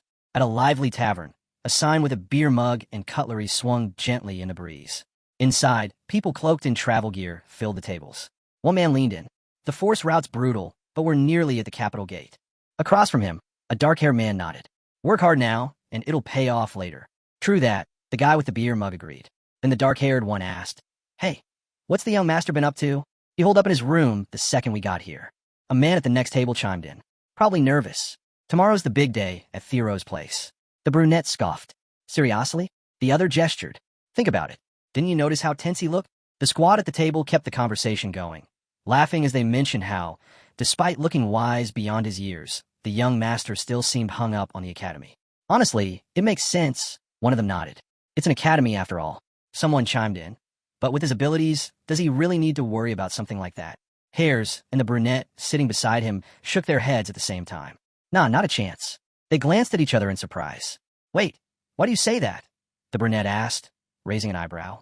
I fought him officially, and I fought him unofficially, Hares replied with a smirk. A small argument broke out at the table. So what? One guy shrugged, waiting for the other to explain himself. You think I'm weak or something? The man shot back. Why would I think that? Came a casual reply. The brunette added, Hey, I saw the young master throw the first punch. Oh, so you get what I mean, right? Hares asked. What else is there to get? The guy shrugged again, staying quiet this time. Wait, you're not saying the young master and the commander? No way. The man cut him off before he could finish. The guy looked like he wanted to argue, but held back. Forget it, the commander said with a shrug. I'm just in that kind of mood today. Hares lifted his mug. Enough of this. Let's drop the nonsense and drink. Cheers to that. The other agreed, raising his glass. As the mugs clinked, one of them sighed, wondering if the young master's mood had something to do with the academy. Something about the whole thing just felt off. Upstairs, behind the doors leading to the rooms, Arun sat on the bed with a dark look on his face. Surrounded by glowing red notifications, he ran his hands through his hair. Why aren't the elixirs selling? Sari was sprawled out on the other end of the bed, belly up, clearly just as out of it. Arun scrolled through the updates. Time kept passing, but nothing was changing. Could it be the price? Each heavenly level elixir cost about 2,000 coins. Yeah, pricey, but even then he'd set his price a full 100 coins lower than a market average. And yet, not a single order. Not one. Arun's eyes glowed red as the thought struck him. This isn't just weird. This is seriously messed up. No matter how much he checked, there wasn't a single seller offering these cheaper than him. And his system was updating the listings every hour like clockwork. Then his gaze drifted to the review section. And that's when it all made sense. Dozens of reviews, all slamming his shop. Spiral Ghost. Don't buy these. Total ripoff. Yeochiakdu. Spent a month's salary. Zero effect. Total disappointment. Simple hell. Worst heavenly level elixir I've ever had. Min Jiangshik. Scam alert.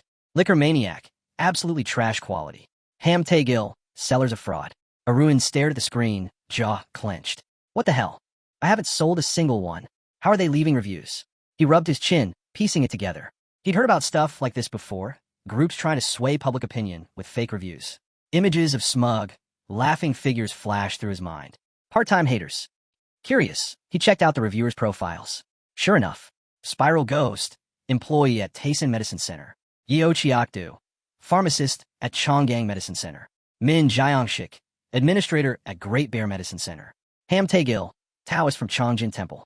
Simple Hell, massage master at White Cloud Hall. Arun leaned back, taking all in.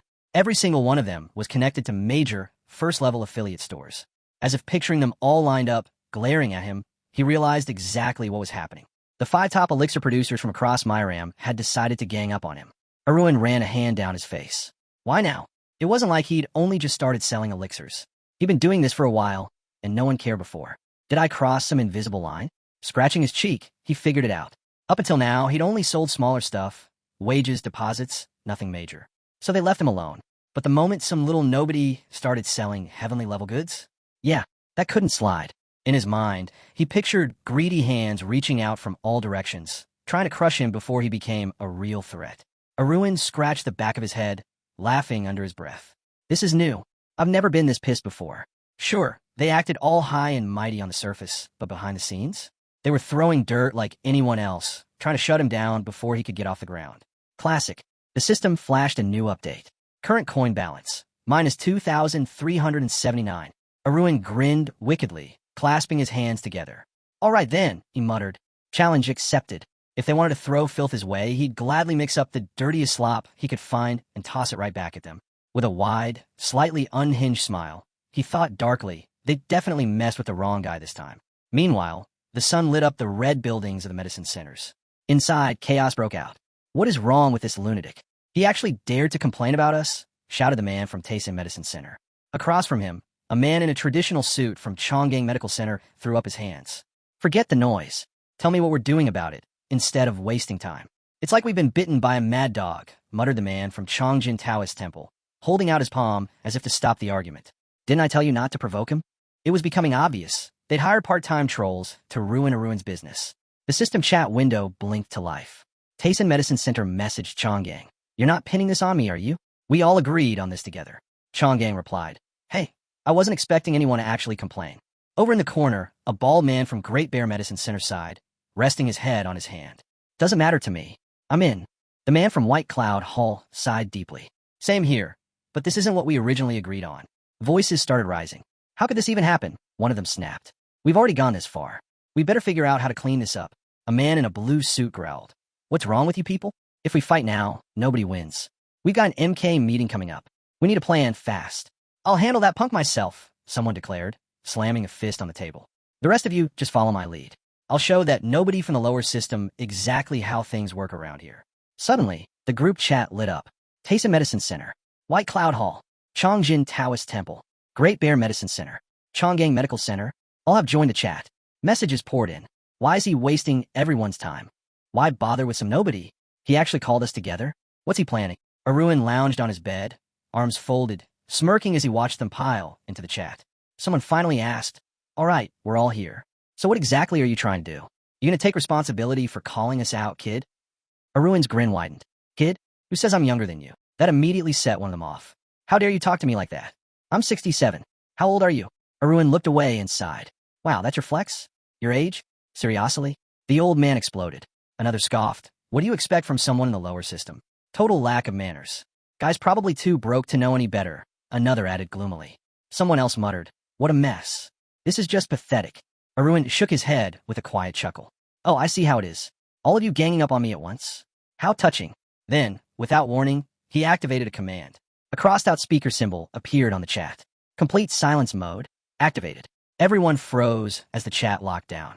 Stunned, they stared at their screens. Arun sat back calmly.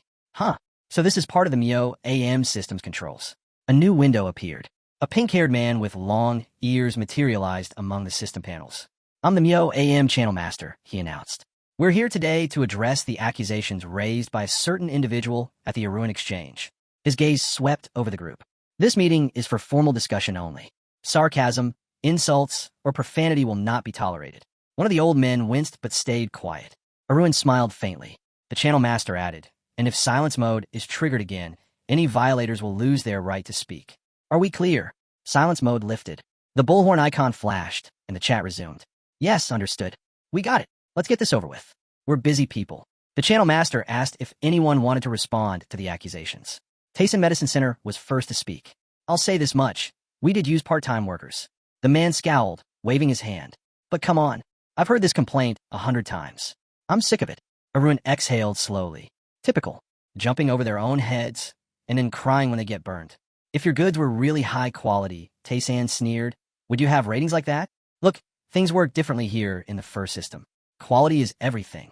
Quality is trust. Arun couldn't help but grin. And instead of crying over a few bad reviews, maybe you should focus on making your product better.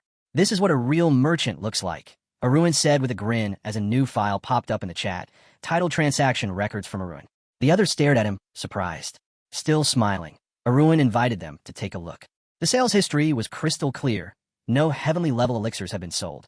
The records were completely empty. One by one, the chat participants chimed in. This is serious. Yeah, not a single sale. Arun leaned back, arms folded, eyes on the open chat. So, let me get this straight, he said smoothly. People who never even bought anything are complaining about the quality of my products. If those aren't part-time trolls, then who are they? T scoffed. How do we even know that's a real document? The channel master, Mio AM, clasped his hands together. I checked the history myself. The document's legit. T frowned. Well, in that case, maybe there were part-time workers involved. But can you prove we're the ones behind them? Arun didn't blink. Mio AM can confirm that too. Mio AM shook his head. Suspicion alone won't cut it. We can't expose private info from other exchanges. Arun waved it off. Relax. I'm only asking you to check if those users are tied to certain organizations. Mio AM's face darkened. That's impossible.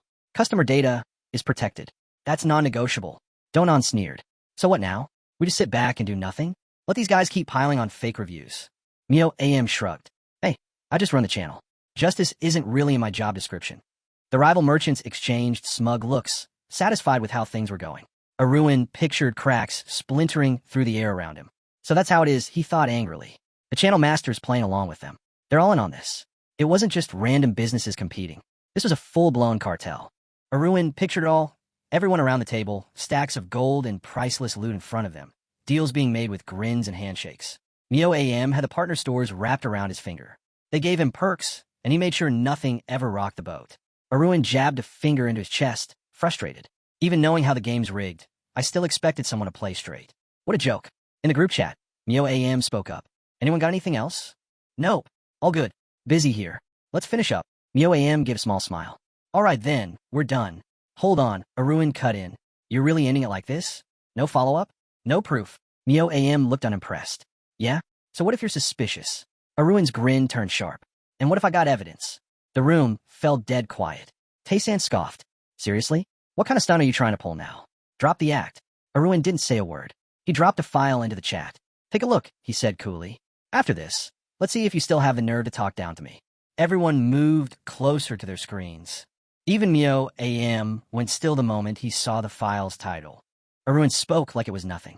These are the transactions from the accounts behind the fake reviews. They're all linked to your centers. Taisei Medicine, Chonggang Medical, Great Bear, Chongjin Taoist Temple, White Cloud Hall. Should I keep going? Taisen lost it. That's fake. Where do you even dig this up? Arun didn't flinch. What do you think, Mio AM? Look fake to you. Mio AM scanned the data, his eyes racing, sweat starting to form. How the hell does he have this? Where did this even come from? Arun tilted his head slightly. What's wrong? Going mute again. Mio AM waved his hands frantically. And no, it's not that. Exchange records are locked by the system. They can't be altered. Silence. The 5 merchant reps didn't say a word. The truth sank in. This wasn't some bluff. It was real. Arun leaned back, cool and steady. So now that this is out there, I'd say things just got a lot more serious. Mio AM forced a strained smile. Why, yes. That's right. The accusations are true. The top elixir companies have been hiring part-timers to flood the system with fake reviews. Tae-san exploded. So what the hell's Mio AM been doing? Pocketing bribes? Before the shouting could spiral, Mio AM slapped silence mode. A muted speaker icon lit up on screen. All voices cut off. Great Bear Medicine Center slammed a hand on the table, mouthing, "What the hell are you doing?" Chongjin Taoist Temple raised a hand sheepishly. I didn't even say anything. Arun held up a finger, amused. Easy now. Why's everyone so worked up? Mio AM looked over, still trying to hold a smile. Arun asked, quick thing, part-time trolling. That breaks exchange rules, doesn't it? Mio AM nodded. Correct. And the punishment? Mio AM responded steadily. First offense means 30-day trading suspension. Same goes for any exchange that placed the order. Arun grinned, satisfied. That's more than enough. Mio AM nodded. In that case, we'll process the reports from the Arun exchange. The chat fell into stunned silence as the 5 major companies listened in disbelief. They'd been caught red-handed using part-time trolls, and now a full month-long suspension was looming over them. But before the final blow landed, Arun leaned in with a Sylvia smile. Or maybe we come to an agreement, he suggested casually. I'm not exactly dying to see justice served, either. Mio AM blinked in surprise. An agreement? Arun smiled behind folded fingers. Come on, for someone running an exchange, aren't profits the most important thing? He turned to the 5 guests. So what's it going to be? You wanting to push for punishment? Or are you ready to pay compensation and keep your businesses running? Baldy's face darkened. 30 days? That's a long time. Longhair frowned. The losses would be massive. The man in the traditional suit grimaced. I really don't want to give anything to this guy, but if we can settle for a fair price, maybe it's worth it. Arun glanced at Mio AM. Lift the silence mode. Let's hear their answer. Snapping out his thoughts, Mio AM nodded. Ah yes. The system chimed. Silence mode lifted. Chat resumed. Immediately, one of the merchants exploded. So this is your true goal. What a scam, he shouted. You started all this just to squeeze us for compensation. Arun tilted his head, still smiling. If you're so against it, then I assume you're happy with the 30-day suspension? The man sneered. Huh, suspend us if you want. You really think we won't sell a single thing without dimensional trading? My medical center sits on top of a mountain, packed with customers. 1 month is nothing. Just wait and see. Arun rested his cheek on his palm. All right, good luck with that. What about the rest of you? Feel the same way. One merchant smirked to himself. Does he really think this little trick will shake us? We're the biggest elixir producers around for a reason. But to his surprise, the others disagreed. I'm not siding with him. Yeah, I'm thinking differently. Honestly, I applaud his confidence, but count me out. The mountain man's jaw dropped. He stared at them, fuming. Traitors. Baldy spoke up. We're not saying we'll pay, without question. What's the amount? The man in the suit agreed. Yeah, name your price first. Arun's red eye glowed faintly. I can't calculate the exact damage they'd suffer from a suspension, he thought. Too high, and they'll just refuse. Too low, and they'll take it as a joke. He imagined them with fake, pained expressions, pretending to be hurt while laughing behind his back. But not this time.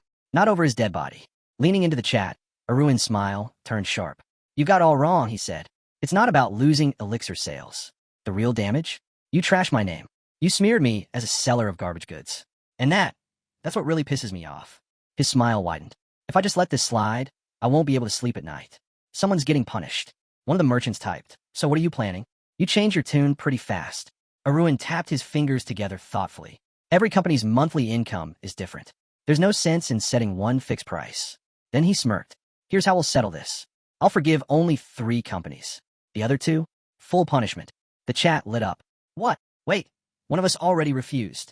Then that means only 1 spot left. Arun folded his arms, wicked grin in place. Welcome to the auction, he announced. Lowest bidder wins. Unlimited bids. Whoever offers the least compensation gets their trade suspension card. Baldy nearly pillared the table. What is this nonsense? Longhair glared at Mio AM. Hey, is this even allowed? Mio AM looked genuinely thrown off. With my authority as channel master, I could shut this down, but if I step in now, I might end up in an even worse mess. For now, the safest play was to sit back and watch. The merchants gaped at him, and Mio AM, he just stayed quiet. In truth, there was no issue with the method. How they settled things was entirely up to the applicant. With a satisfied smile, Arun spread his hands. Perfect. Let's get started then. After all, we're all busy people. The traders were stunned. Who's placing the first bid? Arun asked, his grin widening. And just like that, the numbers started pouring in. 1,005, 2,000, 3,000. Arun watched the chat light up, his smile growing as the offers climbed. So predictable, he thought. They came together for profit, but for the right price, they'll gladly tear each other apart. He leaned forward, eyes fixed on the screen. This is a good start. Even if the numbers only rose a little at a time, it was exactly what he wanted. He even pumped his fists like a cheerleader. Come on, keep it going.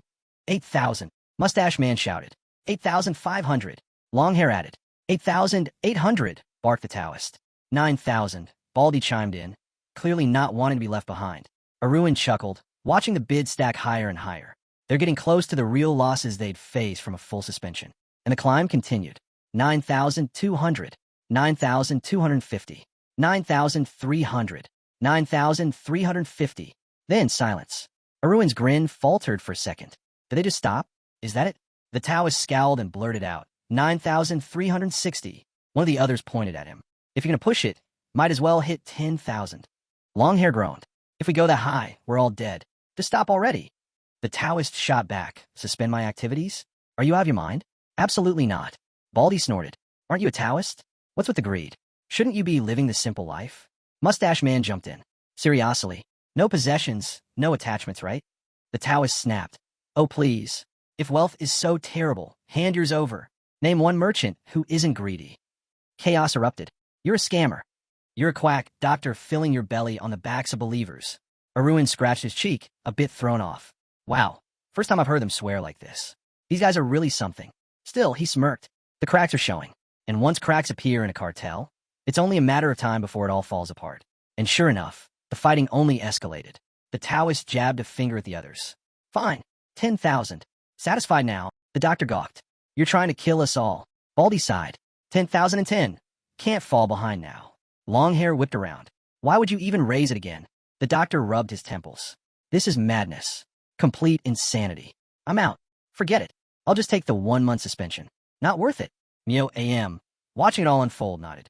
Looks like a decision's been made. The exchanges that will suspend their activities are. But before he could finish, someone raised the bid again. 12,000. The whole chat froze. And Arun? He couldn't have been happier. From the corner of the chat, the man from Tesa Medicine Center spoke up, his tone grim. 12,000 coins, he declared. Arun raised an eyebrow, surprised by the sudden spike. Even Mio Am's mouth hung open in shock. The rest of the group stared in disbelief. Why the sudden bid? Someone asked. The man sighed, closing his eyes. I thought it through. It's the only smart move. I can't risk the hit to our monthly income. Shutting down would wreck our position. The time and cost to recover would be brutal. A settlement is better. He sat back, arms folded. The decision was final. Longhair paled. That means I'm next to be shut down? He hesitated, then asked, wait, can we still jump in? Is the auction still open? Arun grinned wide. Sure, nothing changes. If you want back in, just outbid him. Whoever pays the most keeps trading. Simple. Longhair froze. The numbers were already too high. He'd been struggling once it passed 9,000.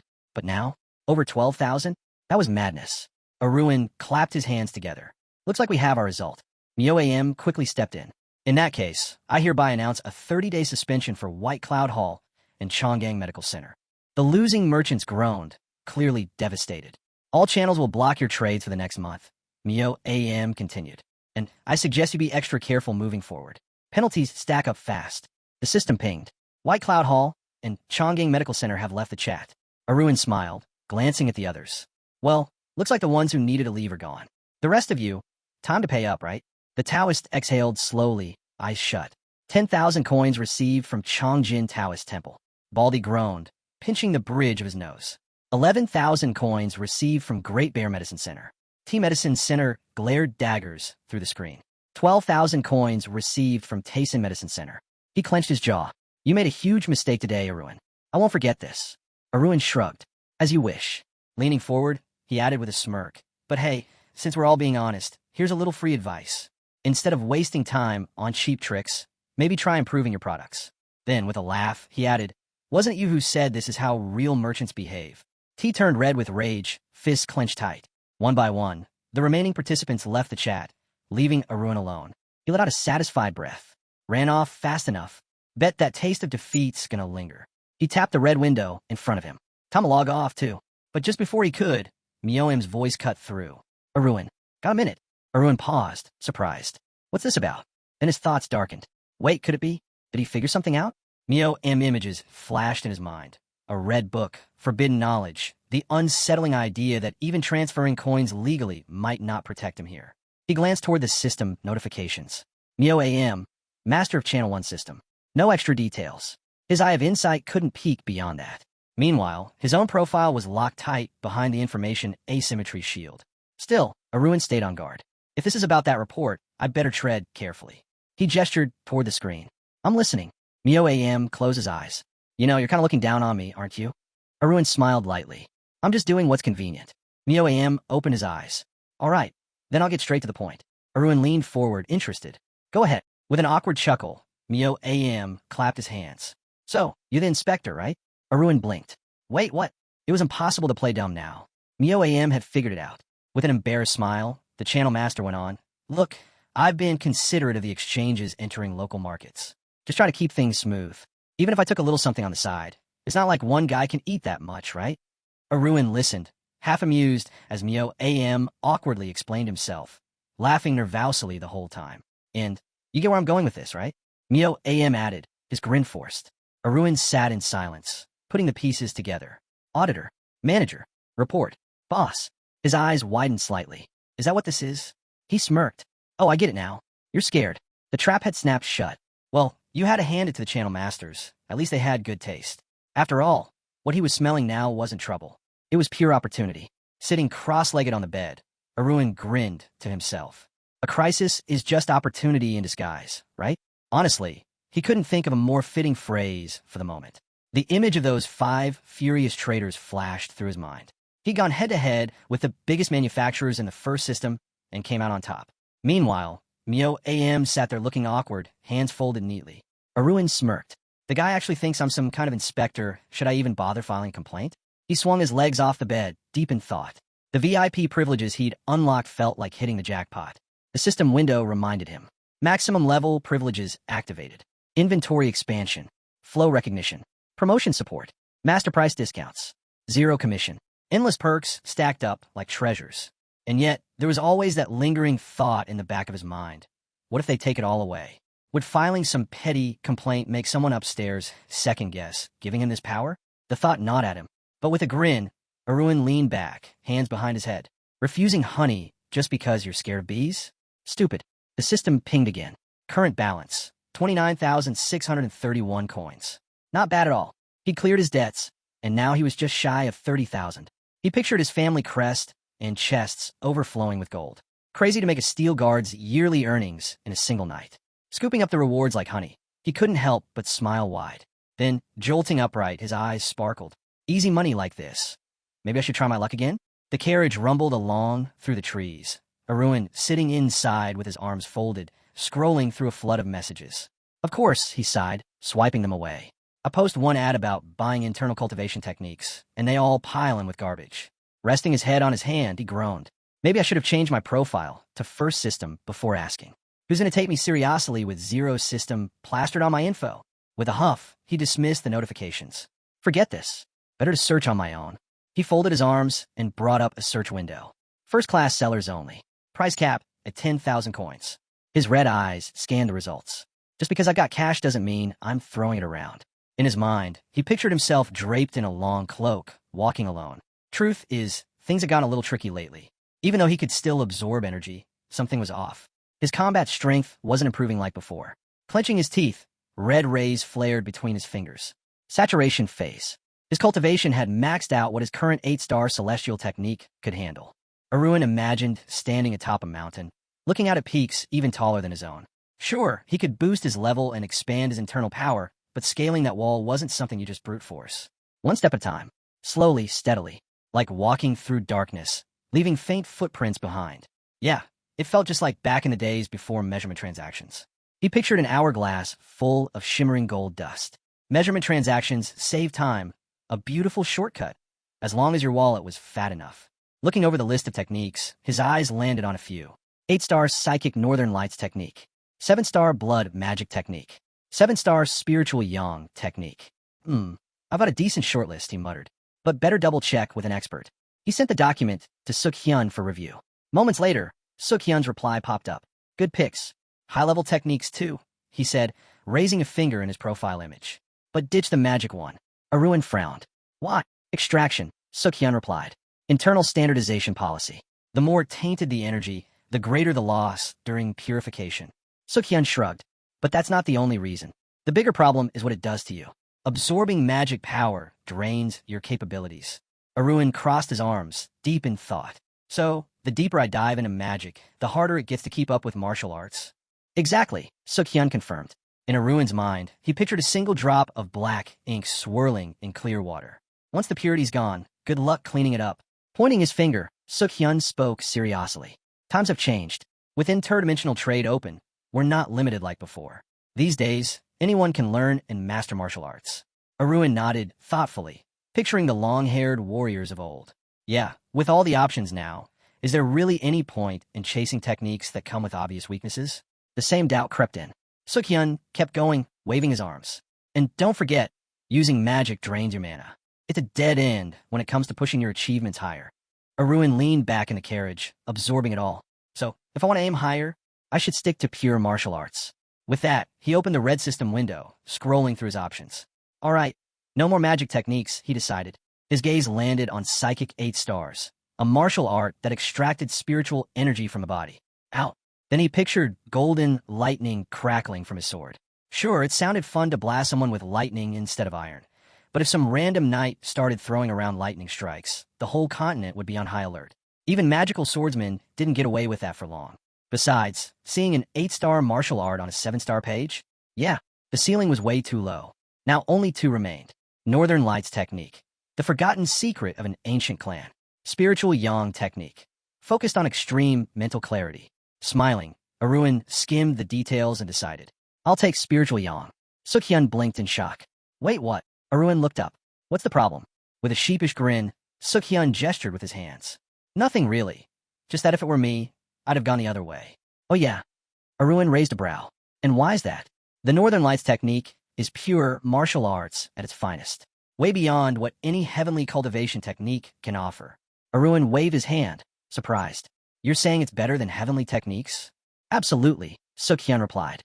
Heavenly cultivation is known for quick gains and easy control, but it's just a basic technique from the Heavenly Sword Castle. If you want something on another level, Northern Lights is it. Arun paused, considering it. Maybe he had a point, but then he smiled. Nah, I'm sticking with Spiritual Yang. The description says secret records are included. Sounds like a bonus to me. Suk-hyun's jaw dropped. You're picking it for the secret records? Seriously? I can give you those. They're just sitting in the library. I'll copy them for you. Arun's eyes lit up. Wait, the Northern Lights technique comes with secret records too? The fire in his red gaze flared. Under those terms, Northern Lights was clearly the better deal. In his mind, he saw himself meditating under a cool, light blue aura. Below that, the heavy, dark red energy of Spiritual Yang loomed. Sure, Spiritual Yang boosted intelligence, but once you took that road, you'd never even catch a glimpse of the darker, deeper peaks of Earth's energy.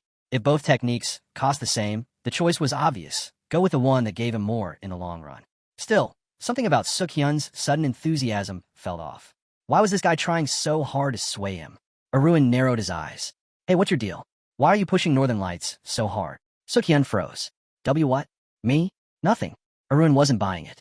If you want to cut the profits, you'd better give me the truth. Sukhyun broke. His shoulders trembled as he bent low, forehead pressing to the ground. Then, with a loud thud, his palms smacked the floor. Arun blinked. Huh? What's this about? Why are you acting like I'm about to kill you? Sukhyun sobbed, wiping his face. I know you signed a contract, and you won't hurt me, but surviving isn't the same as living. Tears streamed down his face as he looked up desperately. Please, just help me out this once. I swear, I'll serve you with all my heart forever. Arun stared in shock. Is this guy begging me over martial art? Through the window of his mind, he pictured the distant mountains. On the rooftop of a building stood a man with long, dark hair, holding a long pole as the world spun in chaos around him, all for the love of martial arts. And, in the middle of it all, someone quietly stood holding out a box of dumplings. Choi, that's his name.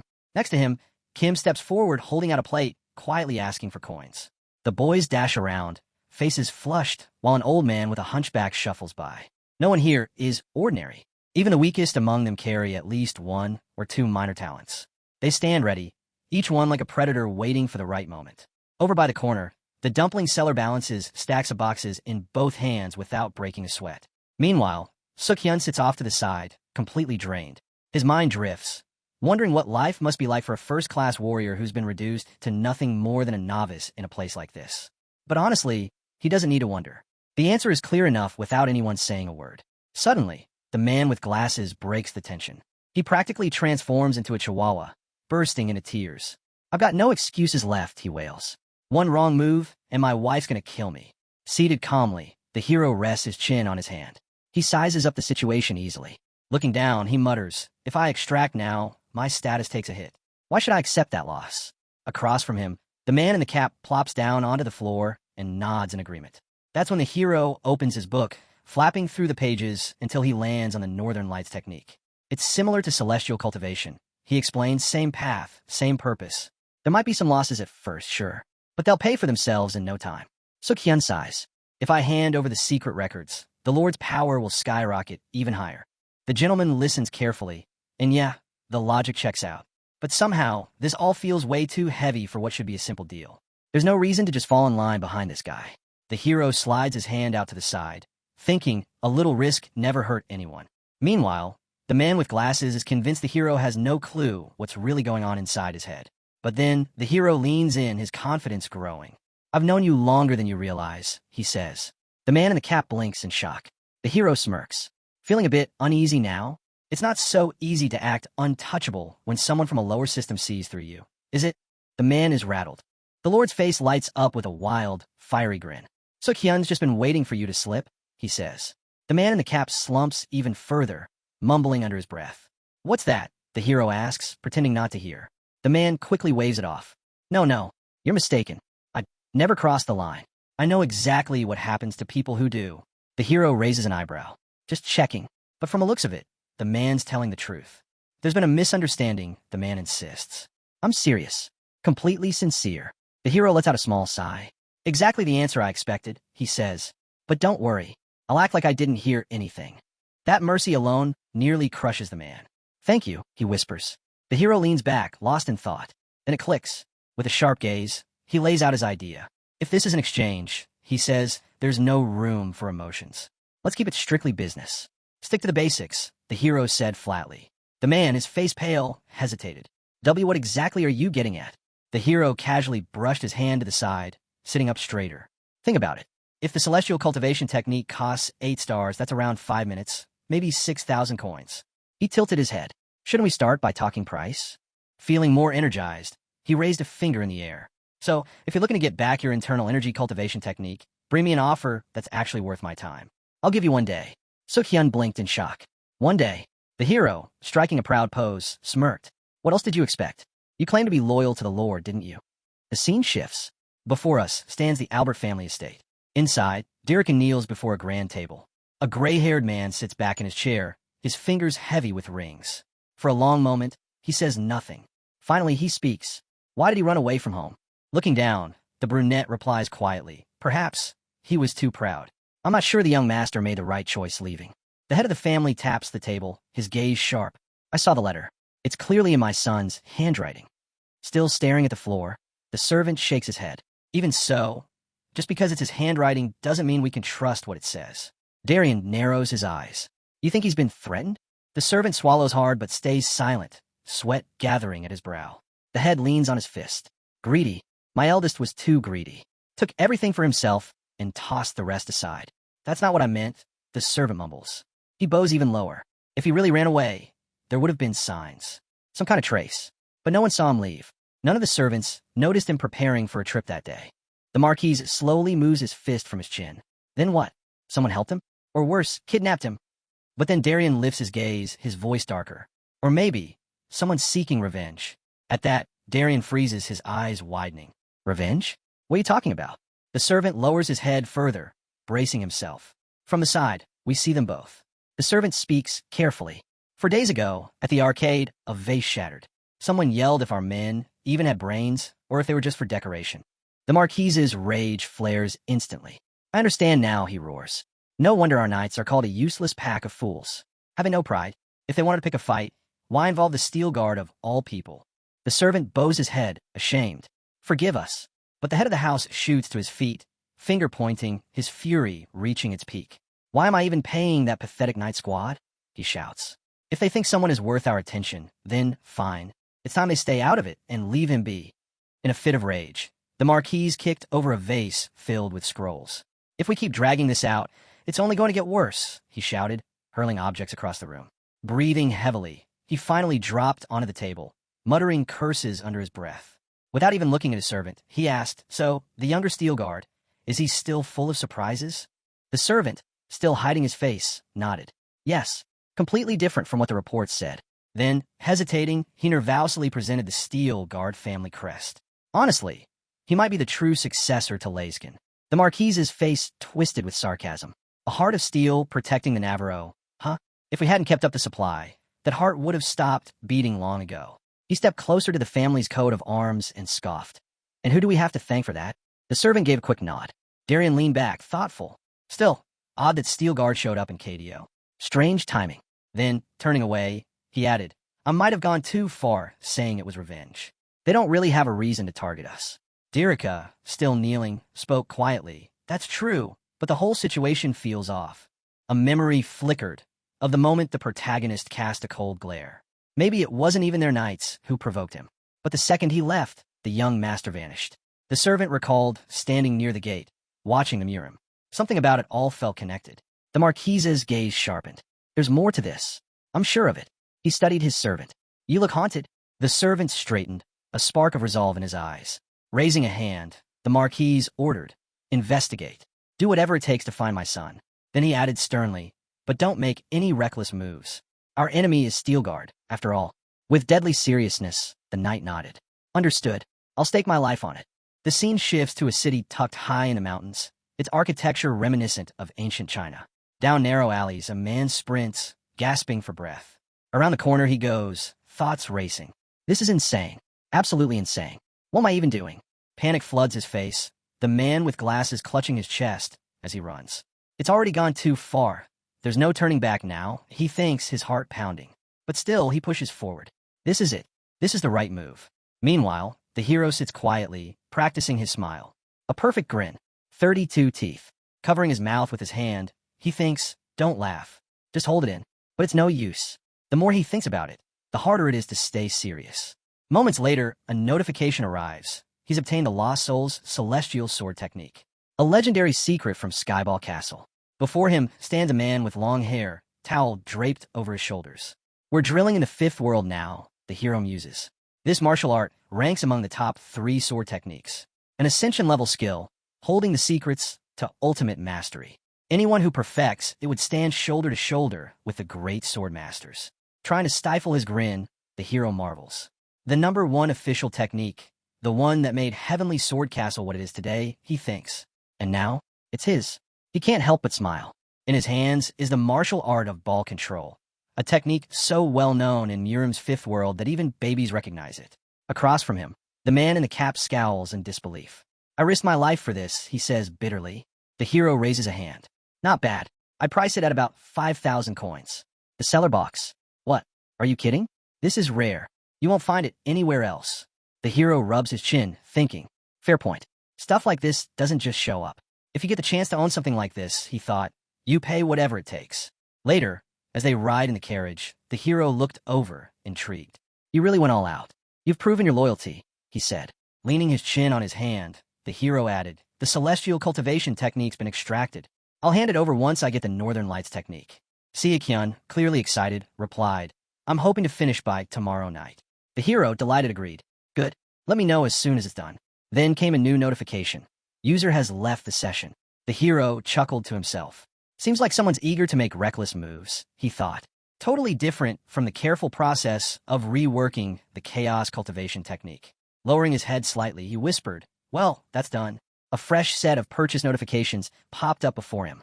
The system flashed a message. The 7-star Northern Lights technique, a secret art passed down by the forgotten Shantian. Along with it came 2 bonus skills, weed removal and Tai energy healing, perfect for cleansing the body of unwanted energy. The hero couldn't hold back a laugh. Achievements too? Not bad. A new title popped up, King of Gold. To earn it, spend 75,000 coins in the system. The reward? A cool 5,000 coins back. Smiling to himself, the hero glanced to the side. Feels like after that cash auction, things have finally settled down. But then, old memories crept back, the ones where he struggled to handle the crushing weight of advanced techniques. The Northern Lights technique was a tier above celestial cultivation. If I push too hard again, he thought, I'll end up bedridden for weeks. A bit of doubt lingered. This was going to take time, no doubt. But there wasn't really another option. Divided absorption was his only path forward.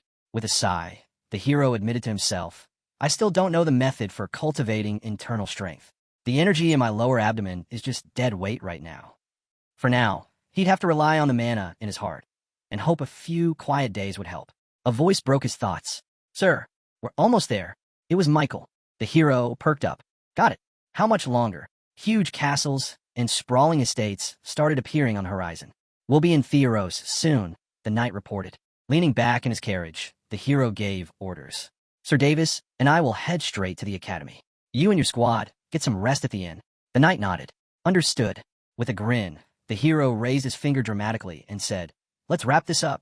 Moments later, the massive gates of the Royal Knight Academy came into view. Crossing his arms, the hero looked up and thought, back here, after 15 years. Beside him, Hares admired the grand structure towering above them. No surprise this place looks so incredible. It is the academy that produced Lane Steelguard himself. After all, the hero glanced over. First time seeing it. Yeah, always wanted to visit, but duty called me elsewhere, Hares said. With a grin, he added, still, thanks to you, I finally made it. The hero, looking a bit worn, tilted his head. So, how's it compare to the Imperial Academy? Hares smirked. Honestly, not that impressive. I mean, the scale alone. The hero shot him a sharp look. Quickly throwing up his hands, Hares backtracked. Just a casual observation. I really do think the Royal Academy is majestic. With an awkward laugh, he gestured toward the castle. This place is the pride of the Empire. More than that, it's the symbol of our knightly power. That kind of meaning? Worth more than the entire Imperial Academy combined. The hero chuckled softly. Good to know you're not a spy. Still, talking like that's an art form in itself. Trying to shift the mood, Hares scanned the courtyard. So, where's the admissions committee? The hero wasn't exactly impressed by the topic change, but let it slide. The afternoon sun bathed the castle walls in a warm glow. Inside one of the offices, a man leaned back at a desk, stretching. Just then, Aruin approached the tall man. Peering at him closely, the spy asked, is this where we find the admissions committee? The bald man let out a slow breath, nodded, and asked for their letters of recommendation. They handed him the envelope, but as soon as his eyes caught the Steelguard family seal, he froze. For a moment, he just stared, then quickly straightened up. If you're really from that household, he said with sudden formality, it's an honor to have you here. He wasted no time rambling on, mentioning how he personally handled the applications of their 2 older brothers. Guess it's true what they say. Blood runs deep, he added with a smile. But neither of them reacted. They simply looked at him, thinking the same thing. He's never even seen us before. Still grinning, the man from the committee asked how the count was doing and whether they'd earned any achievements lately. Next, we see the young master's father, a respected figure representing Navarro. But despite his accomplishments, he lived under the shadow of his grandfather, who had risen to an even higher rank. People always ask the same thing. Why hasn't he reached legendary yet? The hero sighed to himself. Forget legendary. None of us, including my brothers and me, have even made it to heroic. Not even awakened. The man beside him caught the shift in his gaze and raised his hands apologetically. My mistake, he said, eyebrows raised. That was out of line. With this letter of recommendation, you're all set. He motioned toward the next building. Head over there. You'll find a small training ground waiting. The spies exchanged confused glances. Didn't the entrance exam wrap up months ago? One of them asked. The bald man chuckled, raising his hands. Steel guard or not, we don't hand out special treatment. This is just the entry test. The academy doesn't bend the rules for anyone. The hero smirked. And special selection, that's not a privilege. The man from the committee raised a finger and shook his head. Not at all. It just means you won't fail. But the group placements? Those are earned. No exceptions. The green-haired man stepped forward. So what's the test? An instructor, standing nearby with arms crossed, looked them over with a sneer. First up, leave a handprint on the back of that stone wall, he said, pointing. No smashing. No showing off your strength. Just control your mana. Push the stone from within. Then his face darkened, his tone dropping low. And unless you want the lowest score here, do it properly. The hero smiled lightly. What's it take to get the highest score? The instructor paused. Most rich kids barely spoke to him without wrinkling their noses. These two, different. When the redhead flashed a grin, the instructor thought, interesting. This one might be worth watching. Leading them to the stones, the instructor shrugged. There's no clear limit. Just give it everything you've got. The hero nodded. Got it. I'll do my best. With a confident smile, he turned to face the wall. In my last life, I didn't even know what this test meant, he thought. He stretched out his hand. Depth shows mana output. Brightness shows control. Glancing over the wall, he studied the other prints. At first, they all looked the same. Then one stood out clear, defined, almost perfect. Not bad. Who left that one? Ghostly, smoky images of other competitors drifted through his mind. The instructor snapped him out of his thoughts. Hey, why are you just standing there? Get on with it. Right, the hero replied calmly. Off to the side, the spy watched his master and wondered if he was feeling nervous. But this task? For someone like him, it was child's play. The hero placed his palm against the stone. Deep breath. Eyes closed. Silence. A ripple of energy spread out, swirling like a quiet storm. When it was over, smoke drifted in the air. Red Nose, watching closely, blinked. Is he really from Steelguard? Looking at the wall, the trace was strange. It wasn't sharp or blurred. Not deep, not shallow. Just balanced. One after another, these brothers were full of surprises. Crossing his arms with a frown, the instructor called it. 5 points. Aruin's eyes widened. Is that the highest? The instructor let out a slow breath, his brow furrowing deeper. No, that's 5 out of 10. The spies paled at the score. Wooden swords clashed. The instructor blocked strike after strike from the boys. Her fencing's odd too, he thought. No natural talent, but try hard to look like a master at everything else. Breathing lightly, the hero kept attacking. The redhead deflected the final blows and called it. That's enough. The hero tensed slightly as the instructor's voice rang out. Cadet 73. With a casual toss, the redhead threw the practice ball over his shoulder. My mana control's decent too. Nothing special, just middle class. Once again, the sun dipped softly against the castle walls. Closed behind, the green-haired man stormed after his master. Middle class? Seriously? If that's the case, doesn't that throw off everything we've been planning? What about graduating early? I was counting on finishing in 2 years. He caught up to the hero, who replied calmly. I told him I was around rank 6 or 7. First, I need to match that. The spy's expression shifted. Master, you're incredible. If it were me, I wouldn't be able to hold back this long. How much longer do you plan to hide your true strength? Lowering his gaze, the hero answered quietly. Until I'm sure we can handle the Empire. That answer made the spy's heart skip a beat. Watching his master's back, he realized this wasn't just talk. The potential here, it was on the same level as the legendary grandfather they were always compared to. For a moment, he pictured it. Mr. Supreme riding out in full armor, family banner in hand. Maybe, just maybe, the family could wrap the Empire around its finger again. The hero noticed a long stare and smiled slightly. What's with that look? Flustered, the spy quickly waved it off. And nothing like that. It's just, at this age, it's normal to get fired up thinking about big achievements. With a knowing grin, the Lord replied, well, you better keep that energy. The next 2 years won't give you a moment's rest. The green-haired man imagined himself standing atop a yin-yang symbol, shrouded in mist. His master's words echoed in his mind. Keep me updated on the Empire and the family, and hold down the Steel Guard strongholds. Do that well, and in 2 years, you'll finally be free to live for yourself. With newfound determination, he looked up. Understood. Leave it to me. The hero smiled warmly. I'm counting on it. He handed over a pouch of coins, catching the spy off guard. Rest up with the night squad. Take it easy and come back safe. Surprised, the spy asked. You're not coming with us? The entrance ceremony's not until tomorrow. Shaking his head gently, the Lord answered. I can't waste time on parties and rest days. I'm cutting this semester in half. The spy sighed. Everyone's going to be so disappointed. But the hero just exhaled. We won't be apart forever. Just enjoy your break while you've got it. With a deep bow, the spy accepted the pouch. Understood. Thank you, sir. I wish you great success and good health. Slowly, he turned and walked down the steps, expression blank. Watching him go, the hero thought, this is all I can do for now. The real collapse of the family begins in 2 years. The sun warmed his back as he glanced toward the family crest. Back at the night academy, once again, hands in his pockets, he stared up at the sky, wondering, should I really give my all this time? The next day, the new semester began. As the students filled the classroom, the academy's notorious training program, Hell Race, kicked off. Hey, a voice called out to the hero. It was Dmitry Toleberman, his neighbor. Raising a finger, Dmitry announced, first class is a fixed match. It's all about internal rankings. The hero barely glanced at him. Yeah, I know. But in his mind, he remembered how much this part used to irritate him. Last time, I was stuck at the bottom of the lower class. Unbothered, Dmitry kept talking, loudly. This is what makes the academy so special. Anyone can challenge anyone, and you can't turn down a duel. Ever. He went on with way too much excitement. 3 matches max per opponent. Win 2 out of 3, and you take their spot in the rankings. The hero lowered his head slightly.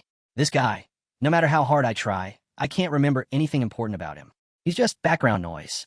For 2 straight days now, Dmitry hadn't stopped talking. And now, he was even explaining the most basic rules to everyone nearby. By the way, Dmitry added loudly, cadets who don't know about this stuff? Total suckers. The hero, simmering just below the boiling point, couldn't believe how badly he'd messed up choosing this roommate. And to make matters worse, where on earth was the instructor? Maybe his arrival would finally shut up this non-stop chatterbox. Right on cue, Circle burst into the game room with a loud entrance, demanding to know what all the noise was about. The hero let out a slow breath, relieved. Finally, with a sharp glare at the students, Circle ordered everyone to their seats. Instantly, the room turned into chaos as students scrambled to sit down. Within moments, silence fell like a heavy curtain. Taking his place behind the podium, the instructor raised his voice, declaring that from this moment forward, he was in charge. As for who he really was, well, they'd figure that out soon enough. His gaze hardened. Before anything else, they were going to fight. He scanned a room and laid down the rules. A full-on tournament, no holding back. Every student would compete. Opponents would be assigned by lot. And anyone thinking this was just a warm-up? Forget it. Lose the first round, and your ranking drops like a stone. With a serious look, he asked if they all understood. The class shouted back in unison, yes. Satisfied, the instructor pointed skyward and ordered everyone to the training ground. Before long, the wooden swords were out. One student landed a punch straight into another's stomach, sending him to his knees. Victorious, the attacker raised his sword high, celebrating as the instructor coolly announced Holland as the winner. Next up, numbers 33 and 34. Dragging his feet, the hero slowly made his way to the stage, exhaustion written all over him. His ever-chatty roommate tossed out some half-hearted encouragement. Watching them, the instructor couldn't help but think how unlucky Arun was. Then came the hero's opponent, a cocky, blue-haired guy, tossing his sword over his shoulder with a grin that said he owned the place. The instructor kept observing. Franz had decent overall skills, but his swordsmanship? Top tier. If he managed to get his mana control up to par, he'd be upper-class material without question. As for the hero, smack in the middle. Nothing special. Average through and through. But a hero's bloodline stuck at that level? That didn't sit right. Sizing them both up, the instructor predicted an absolute disaster was about to unfold. And with a bored expression, he waited for the inevitable. The fight began. The hero deflected strike after strike, struggling to keep up. Watching from the sidelines, a red-haired student noted how well the hero held back the heavy attacks. But finding an opening to counter? That was another story. The hero, meanwhile, was mentally spiraling. This was a disaster. He thought middle-class fighters would at least put up some kind of challenge, but these people were beyond weak. Swinging his sword overhead, frustration crept in. They're not just bad, they're hopeless. Still, with a blank stare, he kept blocking blow after blow, realizing that even pretending they were equals was exhausting. But somehow, someway, he needed to win and make it look like pure luck. Franz, now visibly irritated, called him out. What are you dodging for? Take this head on. Grinning at the opportunity, the hero locked onto his chance. As the opponent unleashed a powerful overhead strike, the hero slipped to the side with ease. Franz froze, shocked. Why are you dodging? The hero just smiled, glancing back over his shoulder. The Lord swung his sword, landing a clean strike on his opponent's knee. From the sidelines, the instructor's eyes widened slightly. That was a solid hit, clean and precise. Maybe this guy was aiming higher than expected. The opponent collapsed, clutching his knee and letting out a dramatic scream. The hero blinked, thrown off by the reaction. Was this guy serious? He hadn't even used a drop of mana in that swing. It had to be an act. Arms crossed, the instructor calmly announced Arun as the winner. Flat on the ground, Franz glared up, cursing under his breath. Don't get cocky. It's not over yet. The hero raised an eyebrow. 6th rank, talking tough to a 1st rank? Now that was something. As he stepped off the stage, the hero sighed. Dealing with low-rank challengers was getting old fast. Better to hold steady in the middle ranks. No need to stand out, just win the next round and call it a day. Round 3? Not even worth the trouble.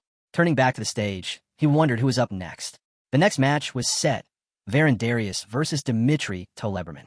Facing off, the difference between them was obvious.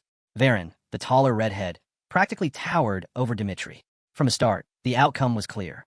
With a swift swing, Varan's blade smashed into Dmitry's hand. The smaller fighter cried out, clutching his wrist. But Varan wasn't done. Blow after blow rained down, leaving Dmitry scrambling and screaming for a break that never came. Finally, the instructor called a match, declaring Varan the winner. But Varan didn't stop. With a smug grin, he kept going, kneeing Dmitry and striking him over and over, ignoring the call. Then, in an instant, the instructor's hand clamped down on Varan's sword, stopping him cold.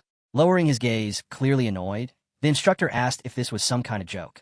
Feigning innocence, Varan twirled his sword and mumbled an apology, claiming he'd just gotten a little too into the fight. But his glare said otherwise. This is training, the instructor warned. Not a death match. That's your first and only warning. Varan just shrugged it off with a smirk. Got it. As Dmitry limped off toward the infirmary, the redhead's attention shifted.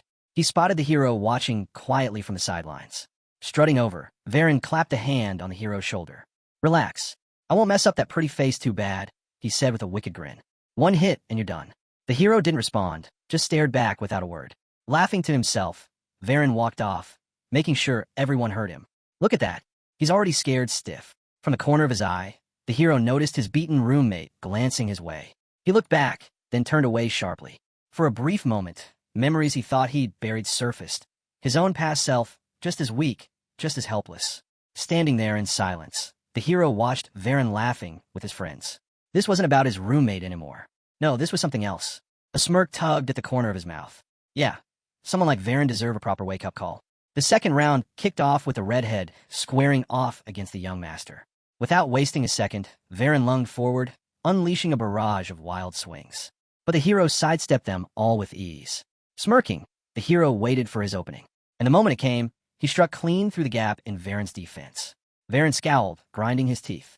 You're really starting to piss me off, he snapped, raising his sword high and slamming it down with everything he had. But the hero was already gone, slipping behind him in a flash. With a wicked grin, the hero gave Varan a playful smack on the backside with his sword. Furious, Varan spun around, clutching the spot where he was hit. What is this, a joke to you? He growled. The hero simply nodded. Thanks for the compliment. Varan wasn't laughing. Lifting his sword behind his head, he glared. Let's see how long those little tricks of yours hold up. But before he could finish, the hero drove the hilt of his sword straight into Varan's stomach. The whole arena froze. The students stood in shock, some with jaws dropped, others grinding their teeth. Varan hit the ground, gasping for air, elbows on the floor, clutching his stomach. The hero, still standing over him, coolly added, Maybe I should have let you finish talking. But you were wide open. The instructor blinked, struggling to process what he'd just witnessed. Had Arun really just taken down Varan? And with barely any effort, from where he stood, it didn't look like a hard-fought victory. No, it looked like Arun had just been toying with him. Winner, Arun, the instructor announced. But Varan wasn't done. Still hunched over, he barked out, Wait, let me keep fighting. This little coward is just hiding behind cheap tricks. Looking desperate, he turned to the instructor. I demand a rematch. The instructor sighed. Are you kidding me? You can't challenge the same person twice in a row. Put in your request next week. Varan was seething, turning his glare back to Arun. He snarled. What's your name? Who do you think you are? Knocking me down the ranks. Mark my words, we'll settle this. You'll see who gets the last laugh. Unbothered, the hero looked away. Sure, knock yourself out. But Varan wasn't finished. With fire in his eyes, he shouted, I'm the son of Count Darius. Remember that name? A soft chuckle rang out. Then the instructor straight up laughed. Varan whipped around. You laughing at my family? The instructor waved him off. Relax. I wouldn't dare mock the Count's family. But thinking you can make a name for yourself by stepping over the Steel Guard family? That's what's funny. The entire crowd erupted. Wait, Steel Guard? Is that real? Did he say the Steel Guard family? The room buzzed as whispers turned to full-on shock. The instructor confirmed it with a nod. That's right. Arun's from a hero family. But compared to yours? Different league entirely. Varen froze, speechless. He looked back at Arun, baffled. Why didn't you say something? Arun shrugged. You didn't ask. Behind him, the faint image of his family's crest seemed to linger in the air as he casually tossed his sword over his shoulder and walked off. As night settled over the academy, Arun's bed was already empty. His roommate, still getting dressed, glanced at the space beside him. Where'd he sneak off to this early? Straightening his tie, the blonde thought back on the day. Losing in the first round had stung, but honestly, it had been the push he needed. For all his quirks, Arun wasn't such a bad guy. Remembering how miserable he'd felt hiding under his blanket, the blonde realized something. At least Arun hadn't let defeat keep him down. With a small smile, he scratched his head. Maybe it was time to get serious, too. From the bed, a cat meowed softly. Don't worry, I'll feed you before I go, the blonde said, placing a dish down. We'll play when I'm back. Somewhere outside the academy, under the night sky, the forest stretched across the Rocky Mountain. On day one, cadets were expected to climb it. They called it the Hell Race, a brutal ascent through heavy fog, steep cliffs, and wild overgrowth. But there was Arun, tearing up the path like it was nothing, kicking up dust behind him. For some reason, this climb felt easy, and with a small grin, he kept going. Not a drop of sweat clung to him. To anyone watching, it looked like Arun was just jogging across flat ground, not climbing a mountain. The sight left his roommate stunned, mouth slightly open in disbelief. But Arun came to an abrupt stop, knees bending as he noticed someone standing near a tree up ahead. It was the blue-haired guy from his first match. Arun blinked. He hadn't expected to run into him here. Before Arun could say anything, the guy spoke up. I've been waiting for you. Arun tilted his head. Waiting? For me. Franz, clearly excited, gestured for him to follow. Come with me. It's about Dmitri. Still watching him carefully, Arun replied flatly. He's just my roommate. Franz didn't seem to hear him. With a frantic wave of his arms, he explained, there was a rock slide. We need to help him. Arun frowned. In a case like that, shouldn't they be calling an instructor? But then Franz added something that made Arun pause. Even while hurt, Dmitri kept asking for you. The comment made Arun's stomach twist. Was this guy messing with him? And the way Franz said it. Yeah, this smelled like a setup. Arun thought for a moment.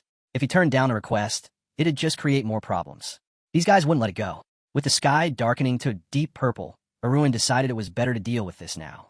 Lead the way, he said. They entered the dense forest, trees packed tightly on all sides. Franz smirked to himself as they walked. Hook, line, and sinker. When they finally arrived, Arun spotted Dmitri on the ground, trembling. And standing over him was Varen, looking smug as ever. Nice work, Varen told Franz. Leave the rest to me. Varen turned his gaze to Arun. It's over for you. Arun looked down at Dmitri, pinned to the dirt and shaking. So, Varen sneered, what does it feel watching your buddy get treated like this? Arun kept his expression steady. Just one question, he said, eyes locked on Varen. As the group continued taunting Dmitri, Arun couldn't help but wonder. Something about yesterday must have really rattled Varen to make him pull something like this. But the mention of yesterday was all it took. Varen's face twisted in rage. Don't act clueless. I dropped in the rankings because of you. And what did you do? Pulled one cheap trick, and then backed out of the next round like a coward. Arun glanced away. And now you're here acting like you don't care? What a joke. But Varen wasn't finished. He smirked. Let me guess. You fought me out of pity for Dmitri, right? Arun just sighed. Then, casually, he said, you'd probably feel more confident if you had 5 people backing you up. That wiped the smirk right off Varen's face. A bead of sweat slid down his temple. How did Arun know they'd planned to gang up on him? Arun looked him over. If you're going to hide backup, try to do a better job next time. Right on cue, more of Varen's guys stepped out from behind the trees. As they crept closer, Arun turned to Varen and asked, Are you ready for what happens if you lay a hand on me? Varen snorted. I'm not scared of your so-called family. My older brothers know your brother pretty well. They say you're nothing special. Hands in his pockets, Arun narrowed his eyes. So, Jason was still here at the academy. But whether his own brother cared or not didn't matter right now. Varen, full of confidence, kept talking. Jason called you some nobody. Said we could do whatever we want to you. So yeah, you're finished. Arun stared at him, unbothered. Varen felt a chill run down his spine. And by the way, Arun added, considering how badly I beat you yesterday, you should probably still be in bed. Varen spat on the ground. Don't worry. You'll be the one lying down soon enough. Get him. The others rushed in, surrounding Arun from all sides. Arun closed his eyes for a moment, let out a breath, then looked up sharply. In the blink of an eye, he delivered sharp, precise slaps to each of them, so fast and hard they dropped instantly, groaning and dazed on the ground. Varen and Dmitri just stood there, stunned, mouths wide open, unable to believe what they'd just seen. Standing among the bodies scattered on the ground, Arun turned his attention to Varen. With a calm tilt of his head, he told him, "Looks like the only place left for you is a coffin." Red with rage, Varen lunged forward, fists clenched, demanding that Arun shut his mouth. But just as his punch powered through the air, packed with mana, Arun stopped it cold. One hand, steady as stone. Varen froze, wide-eyed, someone his size, throwing everything he had into that hit. And Arun caught it like nothing. A slight twist of Arun's grip, and crack. Varen screamed, clutching his hand in agony. Looking down at him, Arun sighed. Disappointing. That's all the mana you've got. Without a second thought, Arun flicked his wrist, wrenching Varen backward. He hit the ground hard, a red mark glowing on his forehead as smoke curled up from the impact. Dmitri, watching from the side, shifted uncomfortably, unsure what to do or say. Arun glanced over at him. "Forget all of this ever happened," he said with a sharp grin. The rest of the group kept sneaking glances at Arun, their nerves shot. After what they just witnessed, life in the middle class suddenly felt much easier. Later, sitting beside a still-shaken Dmitri, Arun couldn't help but think about how far below his level this place really was. The Academy's middle class wasn't challenging anymore. Maybe it was time to step up. But even the upper class didn't seem that different. Leaning his head on his hand, Arun figured the real priority was graduating as fast as possible. And for that, he needed to restore his Tai energy. Just then, a system message popped up. Weed removal complete. The Heavenly Radiance technique was now his. Arun smiled. Perfect timing. As night blanketed the capital, the city lights flickered, casting long shadows across the streets. Above it all, Arun stood silently on a rooftop, watching from beneath a dark cloak. This side of the city, the darker side, was where he belonged tonight. For true freedom at the Academy, there was one person he needed to find. And just like that, Arun spotted him. A figure in a cloak passed by the city's main residence. Arun recognized him instantly. He'd watched this man long enough to know him from a mile away. Same posture, same stride. Instructor Zirkle. A smile crept across Arun's face. Now things could finally move forward. Zirkle, meanwhile, walked quickly past the mansion, head low, his thoughts heavy. He didn't know how much longer he'd be stuck like this. But something made him stop. A chill ran down his spine. He spun around. That's when he saw him. A man in a black cloak, standing silently in the crowd. Dark energy hung around him, heavy and cold. And then gone. Zirkle's pulse spiked. Had that man been watching him? His instinct screamed danger. Without a second thought, Zirkle turned and ran, his cloak whipping behind him. But after only a few steps, he felt it again. The pressure. The same man now blocked his path, standing tall and calm, like he'd been waiting there all along. Zirkle wiped the sweat from his brow. "What do you want?" he asked cautiously. The stranger tilted his head. "You? A role model? Please. More like a regular at the bar. What would people think if they knew about that waitress you're obsessed with?" Zirkle flinched. How could this guy possibly know about that? Before Zirkle could react, the man spoke again. "Tell you what, let's just call this a fateful meeting." Zirkle narrowed his eyes, trying to sense the man's energy. There was nothing. Who was this guy? How much did he really know? Frustration bubbling over, Zirkle lunged himself forward, fist aimed straight for the stranger's head. But the man ducked, smooth and effortless. Another attack, dodged. Again missed. Zirkle gritted his teeth. This wasn't just some random guy. And if this dragged on, it wasn't going to end well. Blue flames burst from his palm. Dust swirled around him as he charged forward, ready to end this. In the heart of the city, Zirkle, already frustrated, threw his fist straight at the mysterious figure's face. The blow ripped through the air, kicking up dust and covering the street in a thick fog. But as the dust settled, Zirkle's eyes widened. The man was still standing. Not a scratch on him. Lowering his head slightly, Arun calmly admitted, "That was quite the hit." Then, almost like a passing thought, he added, "Second class, huh? You're right on the edge of first." Hearing that, Zirkle instinctively took a step back. His hair was disheveled from the clash, and reality sank in. Whoever this man was, he was first class and no ordinary passerby. Trying to regain control, Zirkle demanded, "Who are you?" But Arun only smirked and asked, "Would the name Sylvia ring any bells?" At that, beads of sweat ran down Zirkle's face. The stranger knew. Zirkle cautiously stepped closer. "You're with a Knight of Verification, aren't you?" "Relax," Arun replied, his tone light. "I'm not here to expose you. In fact, I'd rather help you keep your little secret." Zirkle blinked, confused. What was this man playing at? Before he could process it, voices rang out nearby. Guards were searching the area, suspecting an explosion. Arun glanced at a nearby building with a sign featuring a beer mug. "Let's move." Moments later, They were sitting on a bed inside a modest hotel. So, Sylvia, is she the daughter of your first love? Arun asked. Zirkle nodded. Yeah, but it's not like that. Not really. With a sigh, Zirkle explained how life had been cruel. How everything he'd done was for the daughter of someone he once loved. Someone he wasn't even related to. Staring at the floor, he admitted that Sylvia hated her work. Still, she seemed a little happier during the few hours they could spend together each week. Leaning on his knees, Arun figured Zirkle had already poured a mountain of gold into that place. You should just buy her freedom, Arun suggested. If you're going to keep this up, why not end it properly? Zirkle exhaled, shaking his head. 10,000 gold. I can't afford that on an instructor's pay. Raising an eyebrow, Arun asked, then why not just crush her boss's business? Shouldn't be hard for a night. But Zirkle looked up with a heavy expression. The Black Snake runs that place, he said. They're behind half the crime in Theros. Even the guards won't touch them. Hearing that, Arun scanned the room, piecing together the truth. What he'd heard before didn't match this version of events. Looking at Zirkle slouched over in defeat, Arun realized he had misunderstood. This wasn't weakness. This wasn't scandal. This was love. And for a moment, it almost moved him. Maybe pressure wasn't the way to handle this. Instead, a grin crept across his face. Fine. He'd do Zirkle a favor and leave him owing a debt. Zirkle's head shot up when Arun mentioned helping. What's the catch? Zirkle asked cautiously. Arun tilted his head and, with a small gesture of his fingers, replied, Simple. You just have to agree to a deal. Zirkle shot to his feet. What kind of deal? Under the cloak, Arun smiled.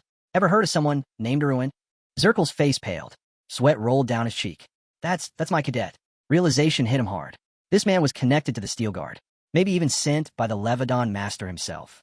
Zirkle lowered his head. Levadon wouldn't do something like this. But at this point, it didn't matter who sent him. Nothing good came from this. And then came the final blow. Arun's performance is monitored by other instructors, Zirkle added bitterly. Even if I wanted to help, it wouldn't change his overall evaluation. But Arun's gaze sharpened. That's not what I'm asking, he said. All I want is for you to make sure he's comfortable while he's here. Zirkle leaned against a shelf, rubbing his temples. You're not the first to ask me something like that, he muttered. Zirkle scowled as the stranger spoke, his frustration boiling over. Bribing instructors from noble families happens all the time, but don't think I'm one of them, he snapped. Falsifying grades isn't in my vocabulary. Arun let out a slow breath and raised his hand. Relax. I'm not asking you to tamper with my scores. I just want the freedom to move around the academy without interference. That's all. Zirkle blinked, stunned, but his shock only grew when the man added, and in return, I'll handle Sylvia's rescue. Head bowed. The cloaked figure continued, voice steady. She walks free the moment I get mine. Zirkle narrowed his eyes, confused. You're planning an escape for her? When he realized this was her best shot at slipping away from Black Mamba's grip, Zirkle stared at the floor. Could it actually work? She won't even need to leave Theros. Zirkle muttered under his breath, as if trying to convince himself. But his thoughts drifted back to the same argument. Grades aren't something I can mess with, he warned. Arun's patience finally cracked. His voice sharpened. How many times do I have to say it? I don't care about my grades. Then, with a glance at his hand, Arun smirked. Fine. Looks like the time's up. Zirkle watched, puzzled, as the man slowly traced the letter A in the air. And then, with one swift motion, the mask came off. Zirkle's jaw dropped. There, sitting on the bed, was Arun himself. It was him all along. Zirkle couldn't believe it. His mind raced. Magic? Perfect aura control? Arun simply nodded, confirming the unspoken thoughts. He admitted he'd always been faster than the others. Zirkle ran a hand through his hair, realizing exactly what this meant. This kid wasn't just some overachiever. He was a first-class talent at 16. A genius who could make history. Imagining the potential, Zirkle could practically see Arun lighting up the academy with power most students couldn't even dream of. Highest score? Arun asked, smirking. Zirkle nodded without hesitation. Without question. With a casual wave of his hands, Arun asked, So why would I need you to rig anything? Zirkle let out a weak laugh. Right. No need. Raising a finger, Arun added, One thing, though. I want permission to skip class from time to time. Zirkle studied him carefully before nodding. That I can do. Then his face turned serious. But tell me, how do you know so much about Sylvia? And why keep all this hidden? A Sylvia grin spread across Arun's face. You sure you want to know? You might lose sleep over it. Zirkle leaned back, wiping sweat from his forehead. Maybe it was better not to ask. Arun stood, his voice steady. Think it over. Then give me your answer. Are you ready to make a deal? Outside, under the glow of the full moon, the plan was already in motion. In the center of the city, a man sat at a table surrounded by guards. Leaning on one arm, he glanced at Arun. So, You're here to take Sylvia? Behind him, the girl in the green dress stood silently. I'm here to take her right now, Arun replied without hesitation. The leader of Black Mamba yanked Sylvia closer by the collar. You know this guy? Before she could answer, Arun cut in. Zirkle sent me to get her out. Sylvia gave a small nod. He visits often. Arun bowed his head. Good name he's got, huh? But deep down, Arun cringed at himself, remembering how she'd asked for his name, and he just blurted out the first thing that popped into his head. The leader, unimpressed, sneered. If you want her, bring me 10,000 gold. A heavy thud silenced the room. A massive bag landed on the table. Everyone stared. Sylvia looked uneasy. Arun smiled calmly. Exactly 10,000 gold. Count it. The man checked the bag. It was packed full of coins. Shaking his head, he scoffed. Didn't think anyone would actually show up with this much. Turning back toward his guards, he waved them off. Take her. She's yours. But just as Arun moved to leave, the man grabbed his chin, forcing him to pause. You're in such a hurry, the leader said with a smug grin. Don't leave before hearing me out. Arun turned his head slightly. I gave you what you asked for. Problem. The man leaned in, his voice low. Relax. I was just testing you. Gotta filter out the ones who can't pay up. Can't afford to deal with small fry. Resting his elbows on the table, he gave Arun a final grin. The head of Black Mamba leaned back, eyeing Arun carefully. Think it through. How much do you figure Sylvia makes from my business in a year? Arun glanced at the girl, who stood quietly, staring at the floor. In a normal tavern? Maybe 8,000 gold, he replied. The head smirked. Exactly. But here, she pulls in closer to 12,000. Now tell me, why would I give up a girl bringing me that much in just 1 year? Without waiting for an answer, the man leaned forward, his grin widening. I'm thinking 10 years. That's how long I can keep her working. And when she gets too old, I'll just hand her off as some rich fool's concubine. Sylvia's face paled. She bit her lip, eyes fixed on the floor as the man continued. Over those years, she'll earn me around 140,000 gold, the head said proudly. But hey, I'm generous, so I'll let her go for 130,000. Final offer. He stared at Arun, waiting for his reaction. But Arun said nothing. The heavy bag of gold he'd brought toppled over, coins spilling across the carpet. Take your change and get out, the man sneered. Arun remained quiet, crouching to gather the fallen coins. His hands moved slowly, methodically. Then, without looking up, he spoke. I'll show you some generosity, too. The head frowned. What's that supposed to mean? Still kneeling, Arun answered. You can take the gold and end this now, or you can fight me. The man let out a dry laugh. Really? You think I'm just going to let you walk in here and call the shots? Arun ran a coin between his fingers, glancing up. Funny. Criminals always think the world follows their rules. The head's grin faded. So what? You're here to teach me a lesson now. Arun's gaze hardened. That's right. I'm not exactly a nice guy either. Sylvia watched in shock as Arun slowly stood. Stay behind me, he told her, his voice calm. The head, now visibly annoyed, flicked his hand toward one of the guards. Take care of him before my blood pressure spikes. But before the guard could even move, blood splattered across the head's face. The guard collapsed behind the desk. A single gold coin lodged in his skull. The room fell silent. Everyone froze, unable to process what had just happened. Arun tossed another coin into the air, catching it effortless. Sylvia. You should have just taken the 10,000. The head, stunned, wiped the blood from his cheek. What are you doing? Arun didn't bother answering. One by one, he flicked coins through the air, and one by one, every guard in the room dropped before they even knew what hit them. The head of the black snake shot up from his desk as one of his subordinates came crashing toward him. Furious, he drew his blade, convinced the man had lost his mind. A dark aura surged around him, hellfire. With it, he planned to send the intruder straight to the underworld. But before he could strike, Arun acted. A sharp pain shot through the leader's arm, forcing him to drop his weapon. Clutching his hand, he stared in disbelief. Why couldn't he move it? He barely had time to process before the man before him, eyes blazing with dark magic, prepared to attack again. Lowering his head, the Black Snake's leader suddenly opened his mouth, responding to the main character in the language of the underworld. If this man truly understood, then perhaps there was more to him than met the eye. But before he could speak further, a sinister smile flickered across Pilaf's face. Without warning, he slammed a fist into the leader's cheek, sending him flying backward. Looks like one hit wasn't enough to make you understand, Pilaf muttered. The leader groaned as his face hit the cold floor, but Pilaf was already closing in. Struggling to push himself up, the head of the black snake heard the main character's voice cut through the tension. Humans really are complicated creatures. Blood trickled from his mouth. 2 front teeth knocked loose from the blow. Gritting his teeth, he vowed to return the pain twice over. Keela, watching from the sidelines, leaned against the wall, his expression unreadable. The leader spat blood and sneered. How much will you pay to take me out? Silence. He scoffed. Fine. I'll triple it. His words hung in the air. The offer was tempting. 3 times the pay, just to switch sides. His mouth fell open slightly in shock. He was willing to pay that much, but Pilaf only grinned. Make it 4 times, and tell me who hired you. The leader hesitated, tilting his head. He hadn't expected this turn of events. Squatting where he had fallen, he weighed his options. Pilaf studied him, then smirked. I could even put in a good word for you in our organization. Resting his chin on his hand, the leader finally spoke. First, I need to get the order. Then we'll talk. Pilaf's expression twisted. He had come without an official order? Then why was he here?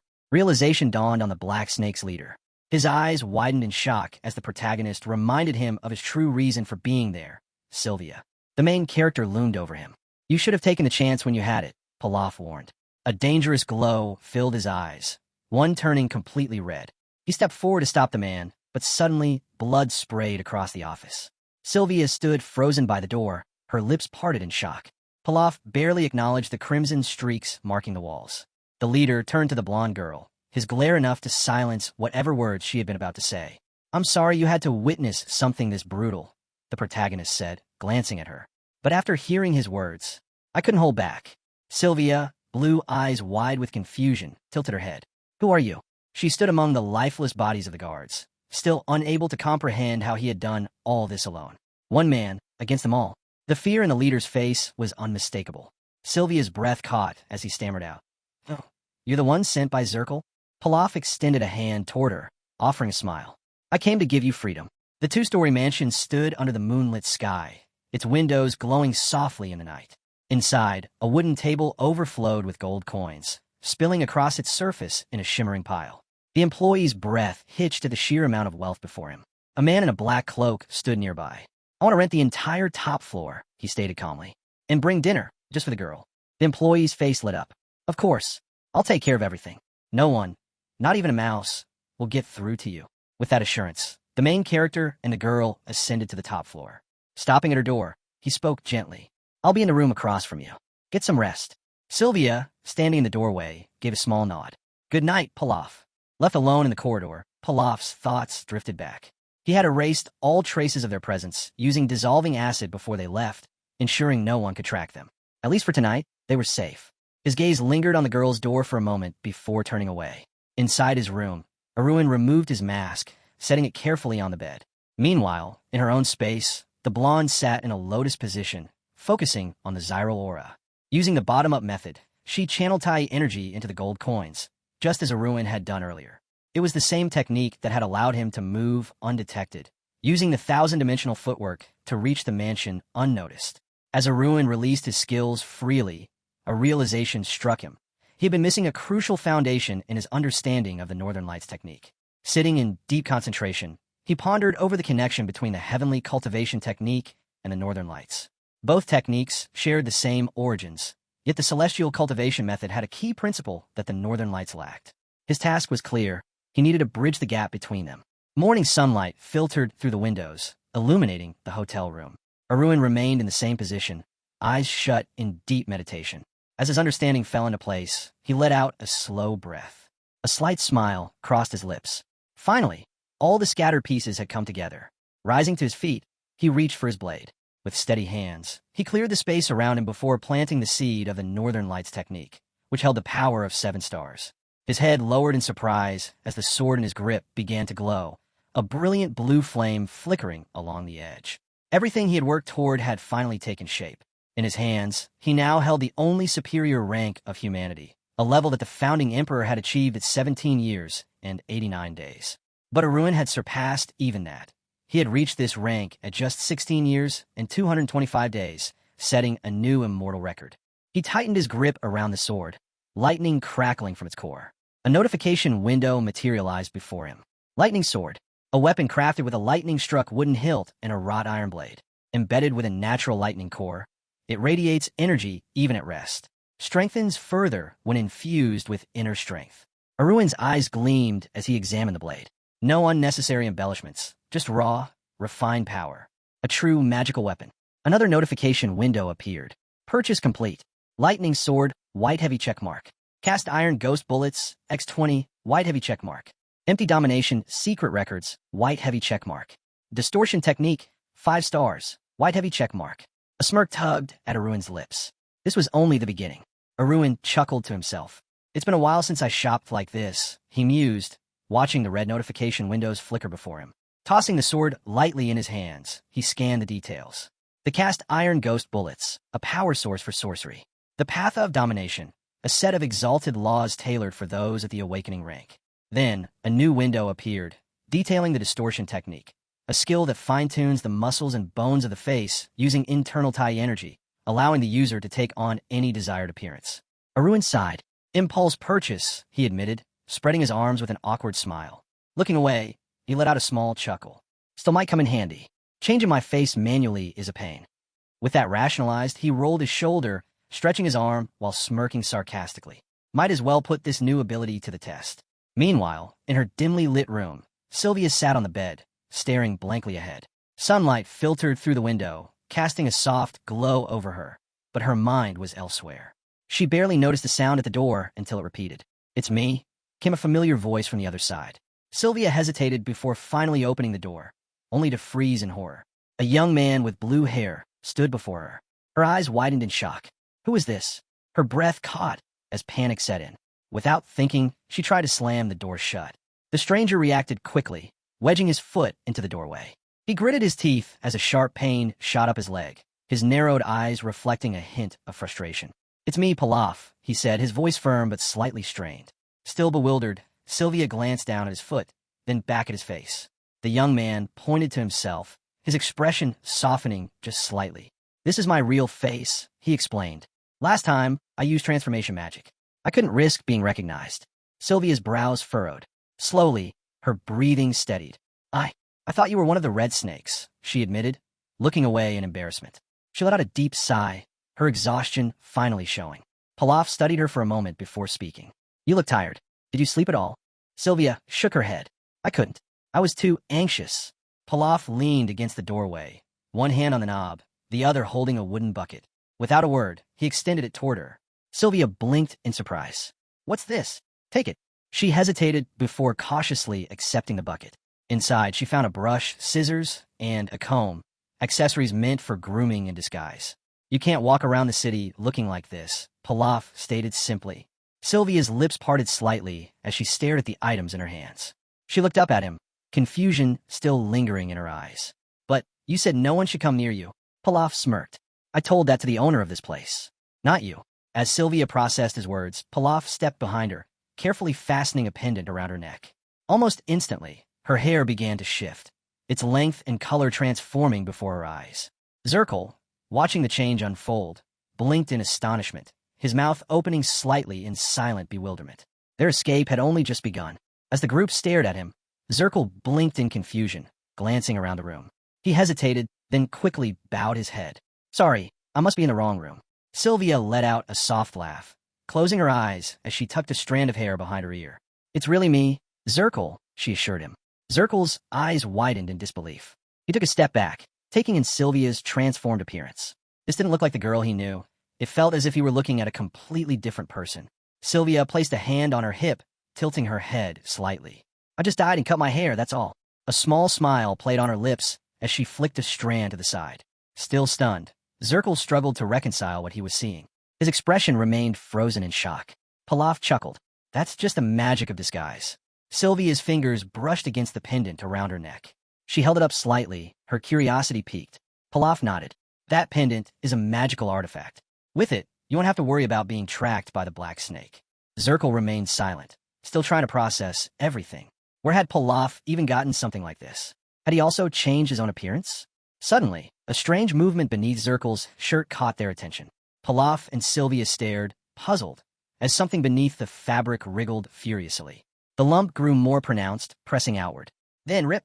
Zirkle's shirt tore open, and something leapt out. Sylvia let out a terrified shriek, pressing her hands to her face as her eyes widened in shock. The small creature dashed straight into Pilaf's arms, looking slightly upset, but Pilaf only grinned, recognizing it instantly. "Sorry," he murmured, smiling fondly. The little creature wasted no time. It scrambled up Pilaf's shoulder and perched itself on his head, its tiny fangs peeking out as it surveyed the room. Pilaf let out a laugh, thoroughly amused by Sari's antics. I'm surprised you didn't come home last night without warning, he teased. Meanwhile, Sylvia and Zirkle were still too stunned to speak. Neither had any idea what was happening. Pilaf, still smiling, looked down at Sari, who gazed up at him with a hint of concern. Even with his altered appearance, Sari had recognized him instantly.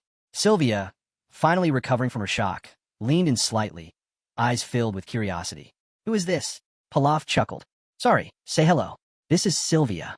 Sari studied the new guest carefully, tilting his head as if trying to read her mood. Then, suddenly, he flashed a wide, toothy grin and placed a paw near his mouth in greeting. Sylvia and Zirkle both froze. Their hearts practically melted. The tiny creature's charm struck them like lightning, making them stare at him with sheer adoration. Sari wasted no time. He leapt from Pilaf's arms straight into Sylvia's, where she eagerly caught him, her enthusiasm shining through. Pilaf smirked. Go ahead, play with him for a while. Sylvia ran her fingers gently through Sari's fur, stroking his head as he purred contentedly. While they bonded, Pilaf turned to Zirkle, his expression shifting to something more serious. Raising an eyebrow, he locked eyes with him. So, what did you want to ask me? Zirkle straightened, lowering his eyebrows as he met Pilaf's gaze. I signed you up for a private training session. Pilaf's eyes narrowed slightly. His mind immediately pictured a silhouette of a man wielding a sword.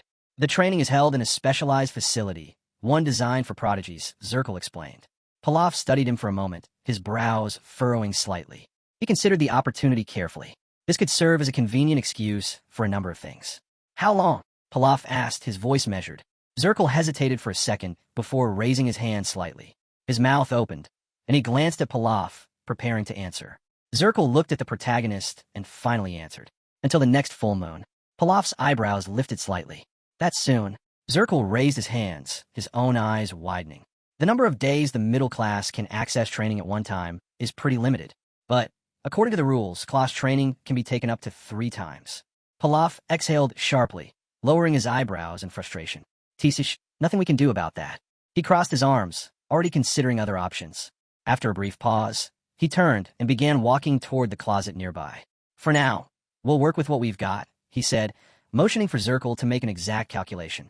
Zirkle watched as Pilaf pulled open a shelf, his movements deliberate.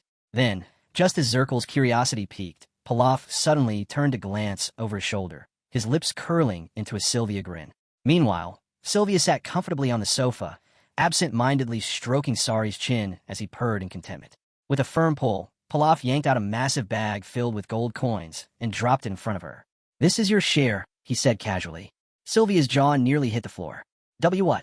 Zirkle, equally stunned, stared at the overflowing bag of gold, his eyes wide in disbelief. Pilaf simply closed his eyes and smiled smugly. Consider it compensation for your exploitation, he added. When I covered our tracks, I also happened to empty their safe. Sylvia shook her head, still in shock. This is way too much. Ignoring her hesitation, Pilaf grabbed another hefty bag and extended it toward Zirkle, whose mouth opened slightly in confusion.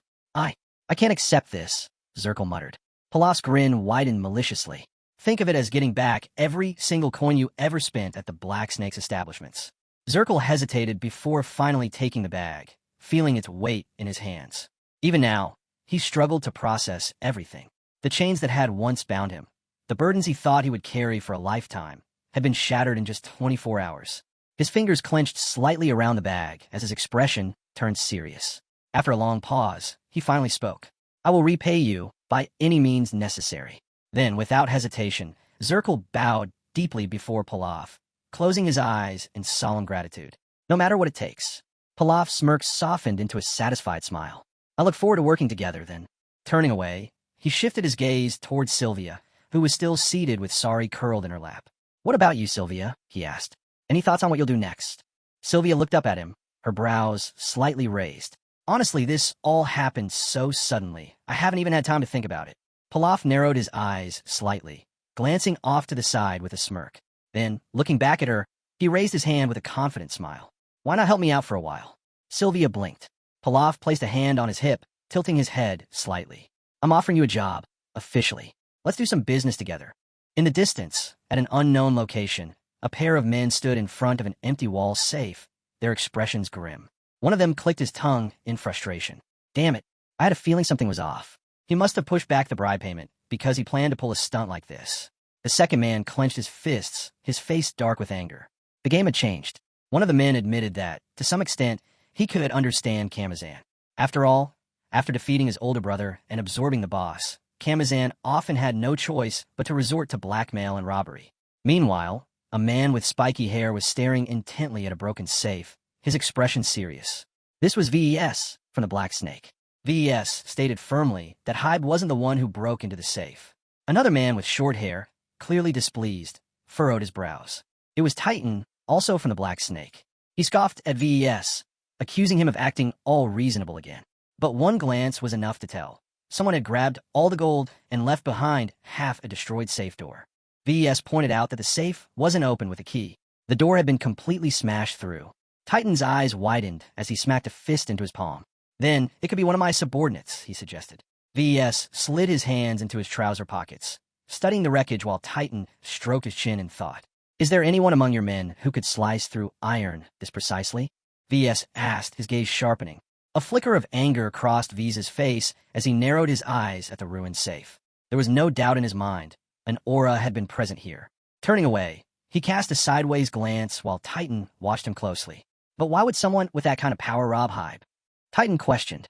VES ignored the question and started inspecting the room, running his fingers along shelves and cabinets. Then something caught his eye, a faint glint from underneath a cabinet. His instincts told him something was off. The room was too clean, too deliberate. He crouched down and spotted an object tucked under the furniture. His eyes darkened as he picked it up, a single gold coin. Holding it between his fingers, he turned back to Titan, his expression unreadable. Hybe was definitely attacked, VES confirmed. And there was someone else here, someone we don't know. Titan's eyes widened in confusion. What do you mean? V's fingers curled tightly around the coin. Tell me, Titan, how many aura users do you know who can kill with a simple flick of a gold coin? His voice was cold, deliberate. And more importantly, how do they even find this place? Titan's mind raced, but he had no answers. It doesn't matter who they are, VS finally said, his voice laced with restrained fury. The gold coin gleamed his grip as his hand clenched into a fist. What matters is that they dared to challenge us. A surge of white aura burst from VES, and 3 blue buds materialized before him. Elsewhere, Dharma Raven sat in deep meditation, his energy pulsing. He focused on expanding his control over Tai energy, pouring an entire 1,000-level elixir into the process. If he could harness 100 years' worth of energy, he could finally awaken the Northern Lights technique. The blue buds began to bloom. Sitting cross-legged, Dharma Raven radiated white energy, his brow furrowing as he concentrated. But after a moment, he scowled, displeased. This was his limit for now. The surrounding energy faded, and he slowly opened his eyes. Rising to his feet, he rested a hand on his knee, exhaling deeply. For now, this will do, he muttered. He had hoped to reach the peak stage of Thipe development instantly, but that was nothing more than greed. Walking to the window, he stretched, letting the sunlight spill over him. Despite his unfinished progress, he had met some of his goals. A little rest wouldn't hurt. Outside, a grand mansion stood under the golden light, a small fountain glistening in the front yard. Dharma Raven knew he would have to remain in the form of Pilaf longer than expected, so he made a decision. He would buy this mansion. 50,000 gold coins. A fair price. Looking out at the lush garden below, he felt satisfied with his choice. Gazebos were scattered across the greenery, adding to its charm. It was money well spent. Then his gaze shifted. Something caught his attention. Sylvia. She was in the garden, playing with Sari. He had been observing her for days, and the more he watched, the more he realized she was far more capable than he had assumed. Later, inside the office, she stood among stacks of books, reviewing papers with precision. Dharma Raven noted that not only had she flawlessly completed every task assigned to her, but she was also well-educated, fluent in reading and writing, and trained in etiquette. A silhouette of Sylvia against the backdrop of the castle flashed through his mind. Could she be from a fallen aristocratic family? He didn't ask. It wasn't his place. His gut told him that pressing the matter might bring up painful memories. His thoughts drifted for a moment to a scene from his past life. A distant memory of himself standing before a young man on a throne. It felt oddly familiar. Turning away from the window, Dharma Raven closed his eyes, a small smile playing on his lips. There was no need to interfere in her affairs. He had only 10 days left of close training. A blue book materialized in his hand, and he smiled, determination returning. Not a single minute could be wasted. I need mid-level comprehension of the Mana Stone flow, he said. A system window flickered into existence. Flow comprehension, Mana Stone. Level, average. Price, 25 coins. Exchange level, Rare. Dharma Raven's eyes widened as his mouth fell slightly open in surprise. The main character smirked as he imagined Hearthstone, arms crossed, standing within a ring of mana stones. He chuckled to himself and said, "You've grown, I'll give you that." No matter how much the Alliance pushed its overpriced policies, he was confident the market price would settle at 20 coins. With a mischievous grin, he rubbed his chin and glanced at the system window. Turns out, he was even craftier than he had thought. His smirk widened, baring his teeth slightly as his eyes narrowed. "It's time to cast the bait," he murmured. Without hesitation, he published his offer, mana stones for 20 coins. And to make things even more interesting, he added a bold, treating description, taking jabs at other merchants, including Hearthstone himself. The reaction was immediate. Buyers flooded in, ecstatic at the deal. "Paying 25 coins for a stone? Ridiculous," they exclaimed. Recognizing the seller, whispers spread. "He must have some kind of deal with the Alliance. Limited stock. We can't miss this chance," others muttered urgently. As notifications of purchases began appearing in rapid succession, the protagonist casually broke off a small piece of cake with his fork, chewing contentedly. Just as he expected, the perfect moment to sell. Then, another notification popped up. Hearthstone had sent him a message. The main character raised an eyebrow. "That was fast," he mused, extending a hand to open the conversation. Hearthstone's face appeared, his brows deeply furrowed, mouth open in exasperation. "What are you up to this time?" he demanded. Feigning innocence, the protagonist smiled and raised a hand. "Good to see you too," he said smoothly. A smirk tugged at his lips as he glanced at Hearthstone's frustration. "Business is booming," he continued. "Thanks to that, I've been able to sell mana stones, which cost no more than 4 coins, for 20. Hearthstone's eyes widened. It finally clicked. "You're that same shameless scoundrel," he shouted. The protagonist leaned against his hand, eyes closed, a sweet, almost trainting smile on his face. "How the hell did you pull this off?" Hearthstone demanded. The protagonist simply chuckled. "Trade secret." That only fueled Hearthstone's rage. His face twisted with anger as he let out a string of curses, furious at the blatant trickery. Still unfazed, the protagonist waved a hand dismissively.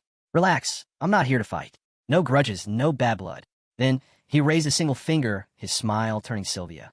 "I'm just here to make 10,000 coins and be on my way." Hearthstone's fist clenched as his fury boiled over. "You think I'll just sit back and let you ruin our reputation with your stunts?" he roared, thrusting his hand forward in frustration. The protagonist simply grinned. The game was only beginning. Hearthstone scoffed, crossing his arms. "This is the perfect reason to file a formal complaint." The main character exhaled slowly, closing his eyes for a brief moment. Oh boy, he thought. Maybe he had gone a little too far with his advertising. "I'll make it official soon," Hearthstone added with a smug grin. The protagonist glanced away, a wicked smile creeping onto his face. Of course, he hadn't done all this without a plan. Meanwhile, the channel manager sat at his desk, watching the open dialogue window with an amused smile. He had already imposed trading restrictions on mana stones for the main character, just as requested. "You're in good hands," the channel manager assured him. "I have a junior comrade among the Zero Systems channel masters. I'll entrust this to him. Going forward, we'll make sure you get more comfortable conditions in the Zero System." The protagonist smirked at the dialogue window, lazily throwing his hands behind his head. "I owe you one," he said. The channel manager chuckled, closing his eyes briefly. "There's no such thing as debt between us," he replied.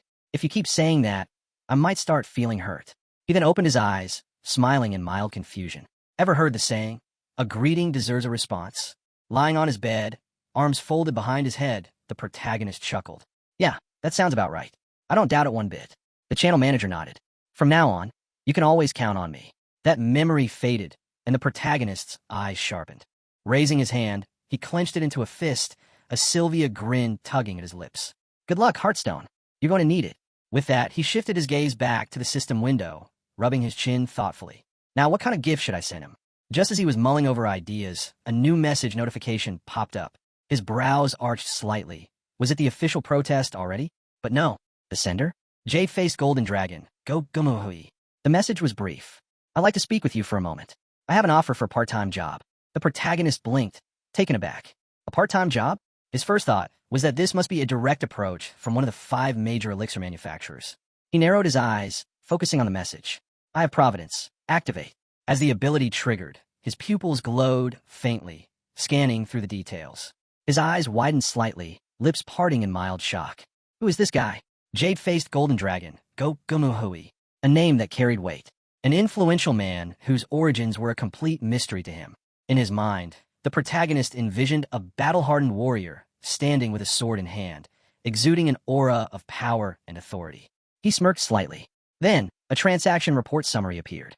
Nickname, Jade-Faced Golden Dragon. Real name, Go Gumuhui. Species, human. Access point, first system, fifth world of Murim. Transaction level, first soul phase. Current coins, 50,000. The protagonist's expression darkened in thought. A trade guild owner, and the only grandson of King Jogyunum. He let out a low whistle. Even the legendary Golden Dragon would envy Go Gumuhui's wealth. And the jade-faced beauties? They practically worshipped him.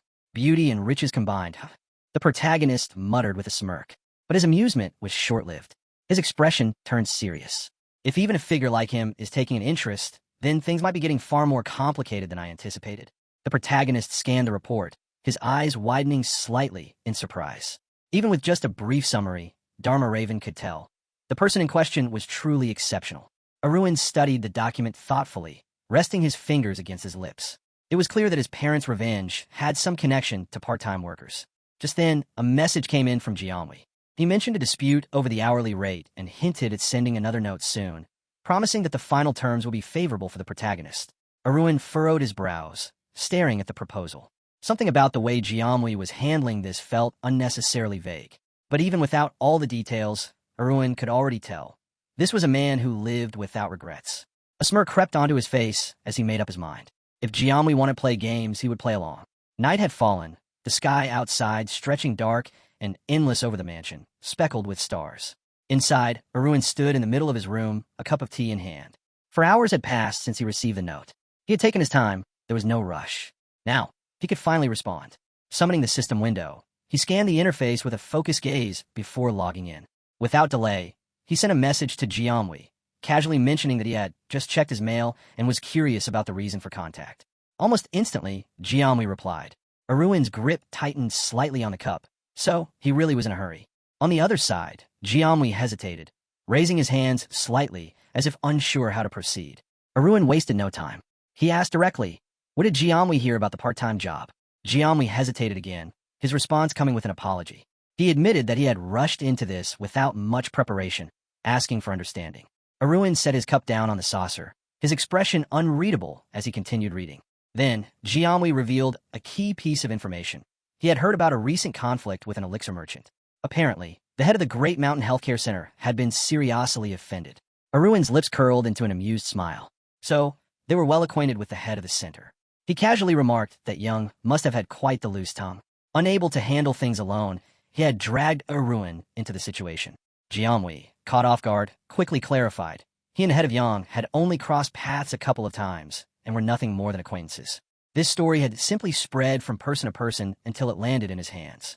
Arun's eyes flickered with thought as he studied the system window, his expression growing more serious. Arun brushed off the topic, telling Zhou Jianwei that it wasn't all that important before shifting the conversation. So, what exactly do you need from me? He asked. Jianwei's expression darkened as he lowered his eyebrows. After a brief pause, he finally revealed what was on his mind. He had heard that Arun possessed 10 reporting tickets. Arun's brows shot up in surprise before a Sylvia smirk played on his lips. So, the channel manager's words held some weight after all.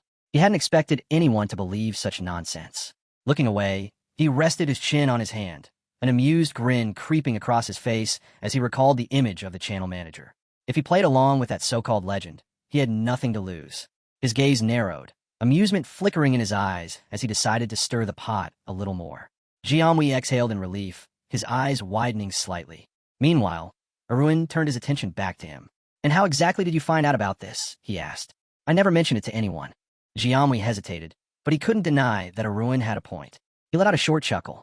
Let's just say, sometimes I find the right people to ask. Without wasting time, he got straight to the point.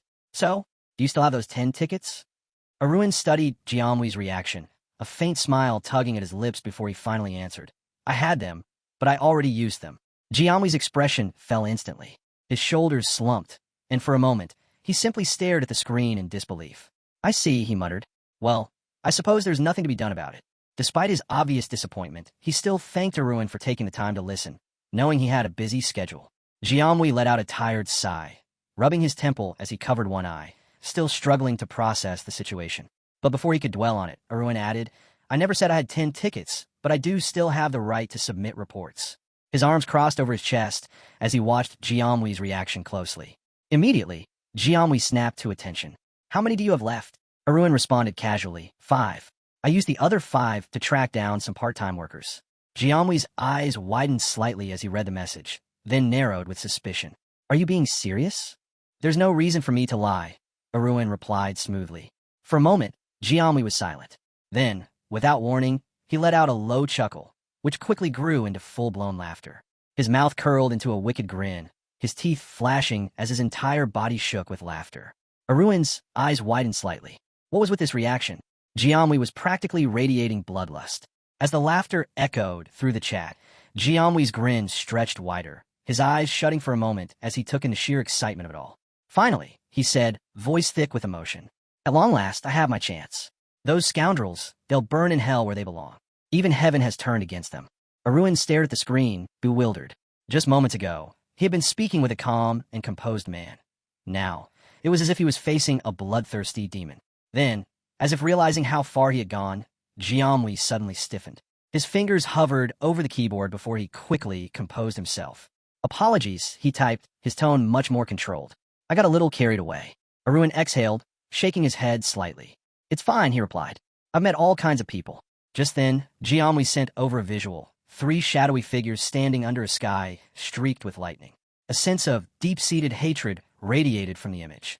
There are some people in this world, Jianwei said, his gaze darkening, whom I refuse to share the same sky with.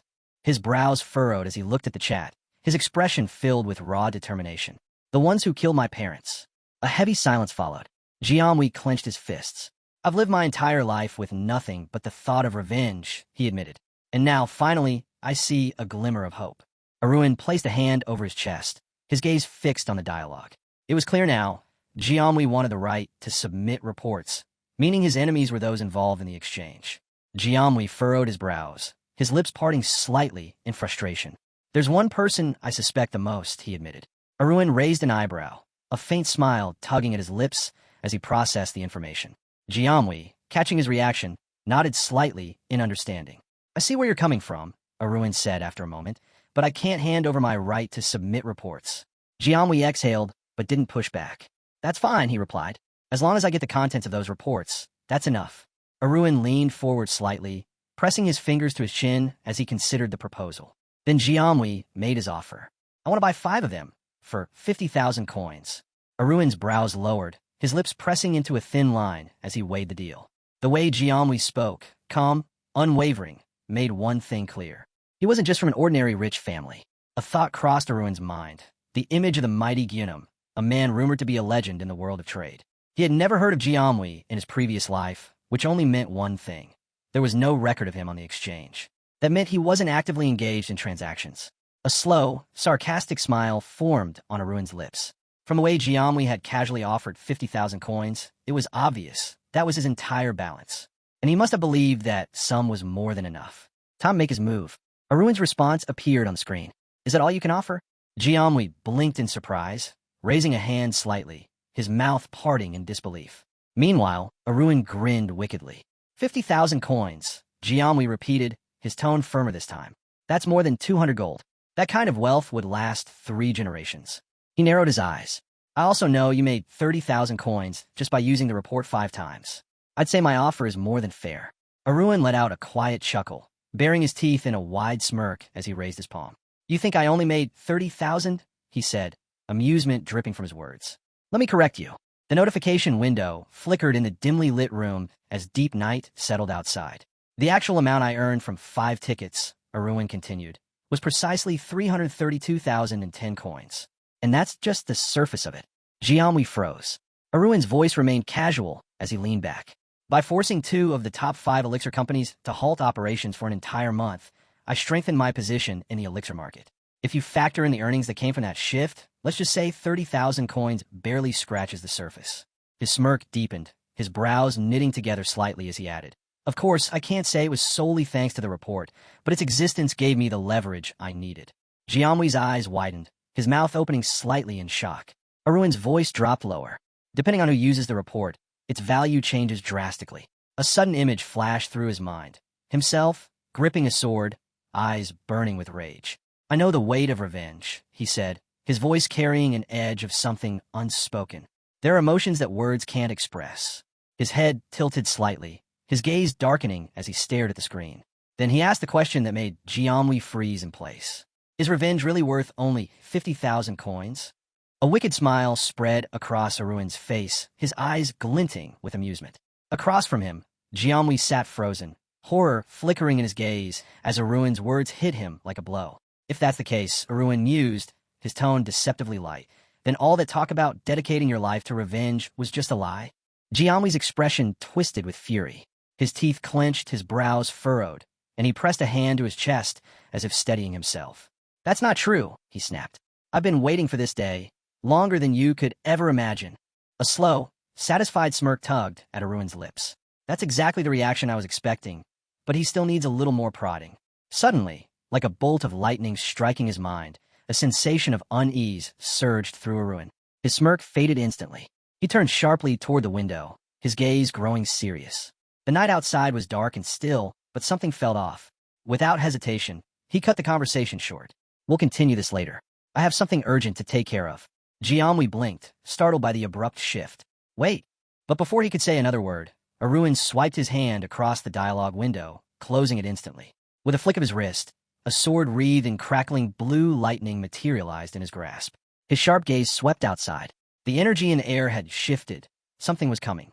Beyond the mansion's walls, several rooms were still illuminated, casting flickering glows into the night. But amidst the silence, shadows lurked. A group of men stood gathered near the mansion's entrance, their expressions dark and displeased. "You're sure this is the place?" one of them asked, narrowing his eyes. The scout nodded grimly. "Checked multiple times. He's here." A taller, more menacing figure stepped forward, his lips curling into a wicked grin. Behind him, more figures loomed, an entire squad of warriors clad in dark gear. "The invasion starts now," the leader sneered. With that, the Black Snake squad stormed the mansion, their movements swift and calculated. Their plan was simple: catch him off guard, overwhelm him before he had time to react. As they slipped through the darkened corridors, a faint glow seeped from under a distant door. Their leader raised a hand, signaling for silence. "I'll check first," he murmured. Like a shadow, he crept toward the door, barely making a sound. He peered through the narrow crack, his lips twisting in contempt. He has no idea we're here. Confident in his advantage, he reached for the handle, ready to strike. But the moment the door budged, crack! A blinding bolt of blue lightning erupted from within, tearing through the air with a deafening roar. The squad leader barely had time to react before the energy slammed into him, sending him flying back into the corridor. His body convulsed violently as electricity surged through him. He crashed to the ground, smoke rising from his charred uniform. The remaining warriors froze, their eyes wide with shock. Their leader lay motionless, his limbs twitching from the aftershock. "What the hell was that?" one of them blurted, gripping his sword with trembling hands. The rest of the squad hesitated, suddenly unsure. They had expected resistance, but this? Before they could gather their thoughts, the door burst open. A wave of energy surged through the air as Aruin stepped out, his sword crackling with blue lightning. His stance was low, his gaze sharp, and his entire body radiated raw, unrestrained power. The squad members instinctively tensed, gripping their weapons tighter. They had walked into an ambush, and now, it was clear, he had been expecting them. The leader's fallen body still smoked on the ground, and yet, despite the clear warning, the remaining warriors clenched their swords, anger flaring in their eyes. They had no choice now. If it was a fight Aruin wanted, they would give it to him. Aruin smirked sarcastically, unfazed by the swarm of enemies surrounding him. Then, with deafening speed, he charged forward, his entire body radiating a crackling storm of blue lightning. The air itself trembled as his sword sliced through the crowd, sending arcs of electricity surging through the battlefield. With eyes flashing like lightning, Aruin moved like a phantom, weaving through the squad of fighters with lethal precision. One warrior swung his blade, desperate to strike, but he was too slow. Aruin caught the man's wrist mid-swing. A surge of electric energy coursed through the fighter's body. His teeth clenched, veins bulging as pain overtook him.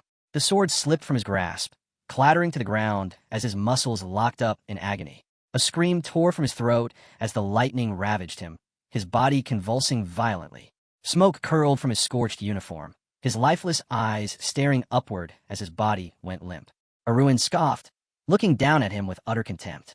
"What's wrong?" he asked mockingly. "Does it hurt?" He tilted his head, voice dripping with cruel amusement. "Answer me, and I'll make sure your death is quick, no unnecessary suffering." Then his gaze sharpened. "Who sent you?" Raising a hand to his chest, he pointed at himself first. Then, in an instant, his form flickered, his hair turning a striking shade of blue. He shifted into the likeness of Pilaf and pointed to himself once more. "Were you after this?" Outside the mansion, a vibrant blue light exploded from the windows, spilling onto the dark street like an eerie beacon. From a distance, Vess and Titan watched, their faces twisting in confusion. Something wasn't right. This wasn't going according to plan. Vess scowled deeply, fists clenching at his sides. "This isn't what we planned," he muttered under his breath. Titan, standing beside him, looked equally bewildered. "Could he have been expecting us?" Vess remained silent for a moment, processing the situation. Then, realization dawned on him. His eyes darkened. That bastard, he has an aura. That changed everything. There was no point in underestimating him anymore. Gritting his teeth, Vess straightened, his presence commanding. "We go in, all of us." Titan hesitated, but one look at Vess's expression told him there was no other choice. "Move," Vess ordered. Without another word, he strode forward, lifting his arm as a signal for the squad to follow. "This time we take him down in one strike." The massive gates of the mansion groaned as they slowly opened. A blinding blue light poured from inside, illuminating the corridor in an eerie glow. The Black Snake squad, led by Vess and Titan, pushed forward, stepping cautiously into the darkened halls. Vess's eyes darted to the side, scanning his surroundings warily. The rest of the squad moved with tense precision, gripping their weapons tightly. A chilling silence filled the space. Vess exhaled sharply, his instincts on high alert. "Stay sharp," he warned. "We have no idea where he'll strike from." Suddenly, one of the soldiers stiffened, pointing a trembling finger toward the stairs. "There, movement!" All eyes snapped forward. A figure emerged from the shadows at the top of the grand staircase. Pilaf stood there with an easy, almost lazy stance, his sword resting casually over his shoulder. His sharp gaze swept over the intruders, his lips curling into an amused smirk.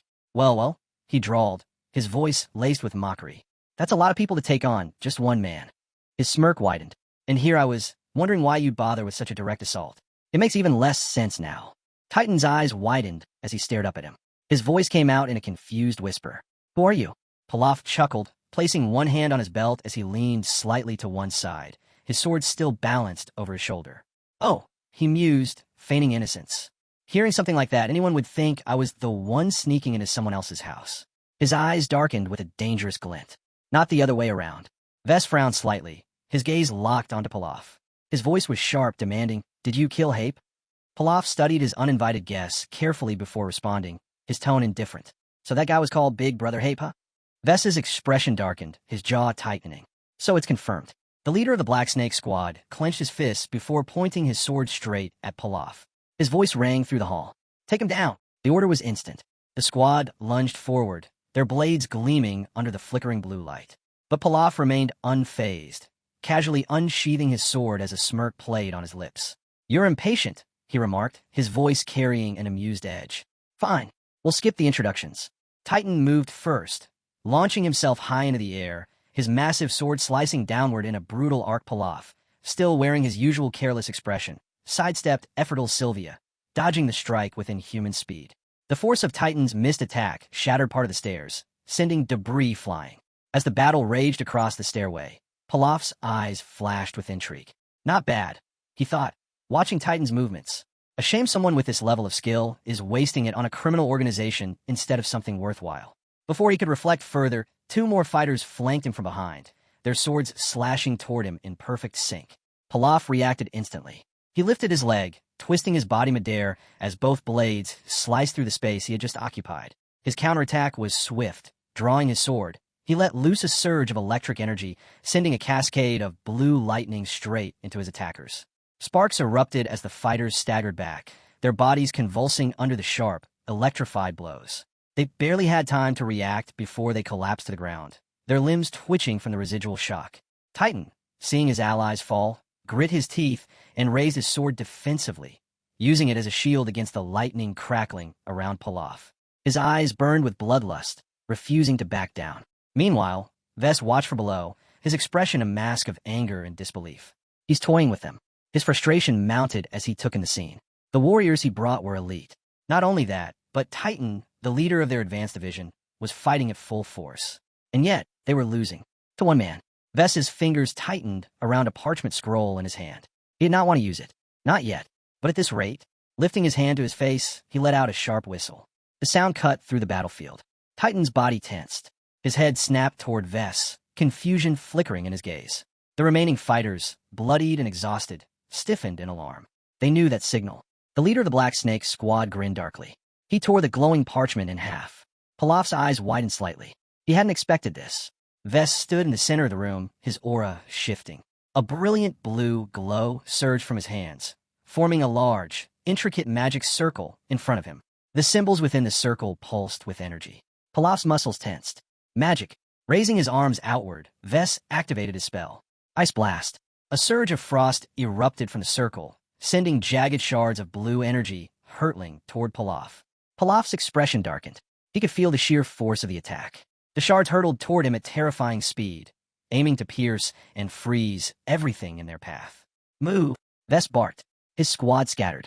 Titan turned sharply, realization hitting him like a brick. His voice boomed across the hall. Get to cover. There's going to be an explosion. Without hesitation, the Black Snake squad dug behind the stone pillars lining the hall, bracing themselves for the impact. Pilaf's eyes flicked between the incoming attack and the retreating fighters. His lips curled into a frown. Cowards. The ice shard struck, converging in midair before solidifying into jagged, spear-like formations. In an instant, they expanded, forming a deadly dome of frozen spikes, designed to trap and annihilate anything inside. The temperature in the room plummeted. A deep, unnatural silence followed. Vess remained still, watching the frozen dome with unblinking eyes. That should have done it. But something inside him whispered. It wasn't over yet. A powerful blast of icy wind surged through the corridor, freezing everything in its path. The once grand halls of the mansion were now encased in ice, the cold air clinging to every surface. Frost coated the walls, and the corridor itself had become a frozen wasteland. Vess crouched behind a stone pillar, turning toward Titan, who stood nearby. Titan exhaled, watching the aftermath of the attack. That was incredible, he muttered, still feeling the chilling effects. Then, he glanced at Vess and smirked. That scroll cost 1,000 coins. Are you sure it was worth using it like this?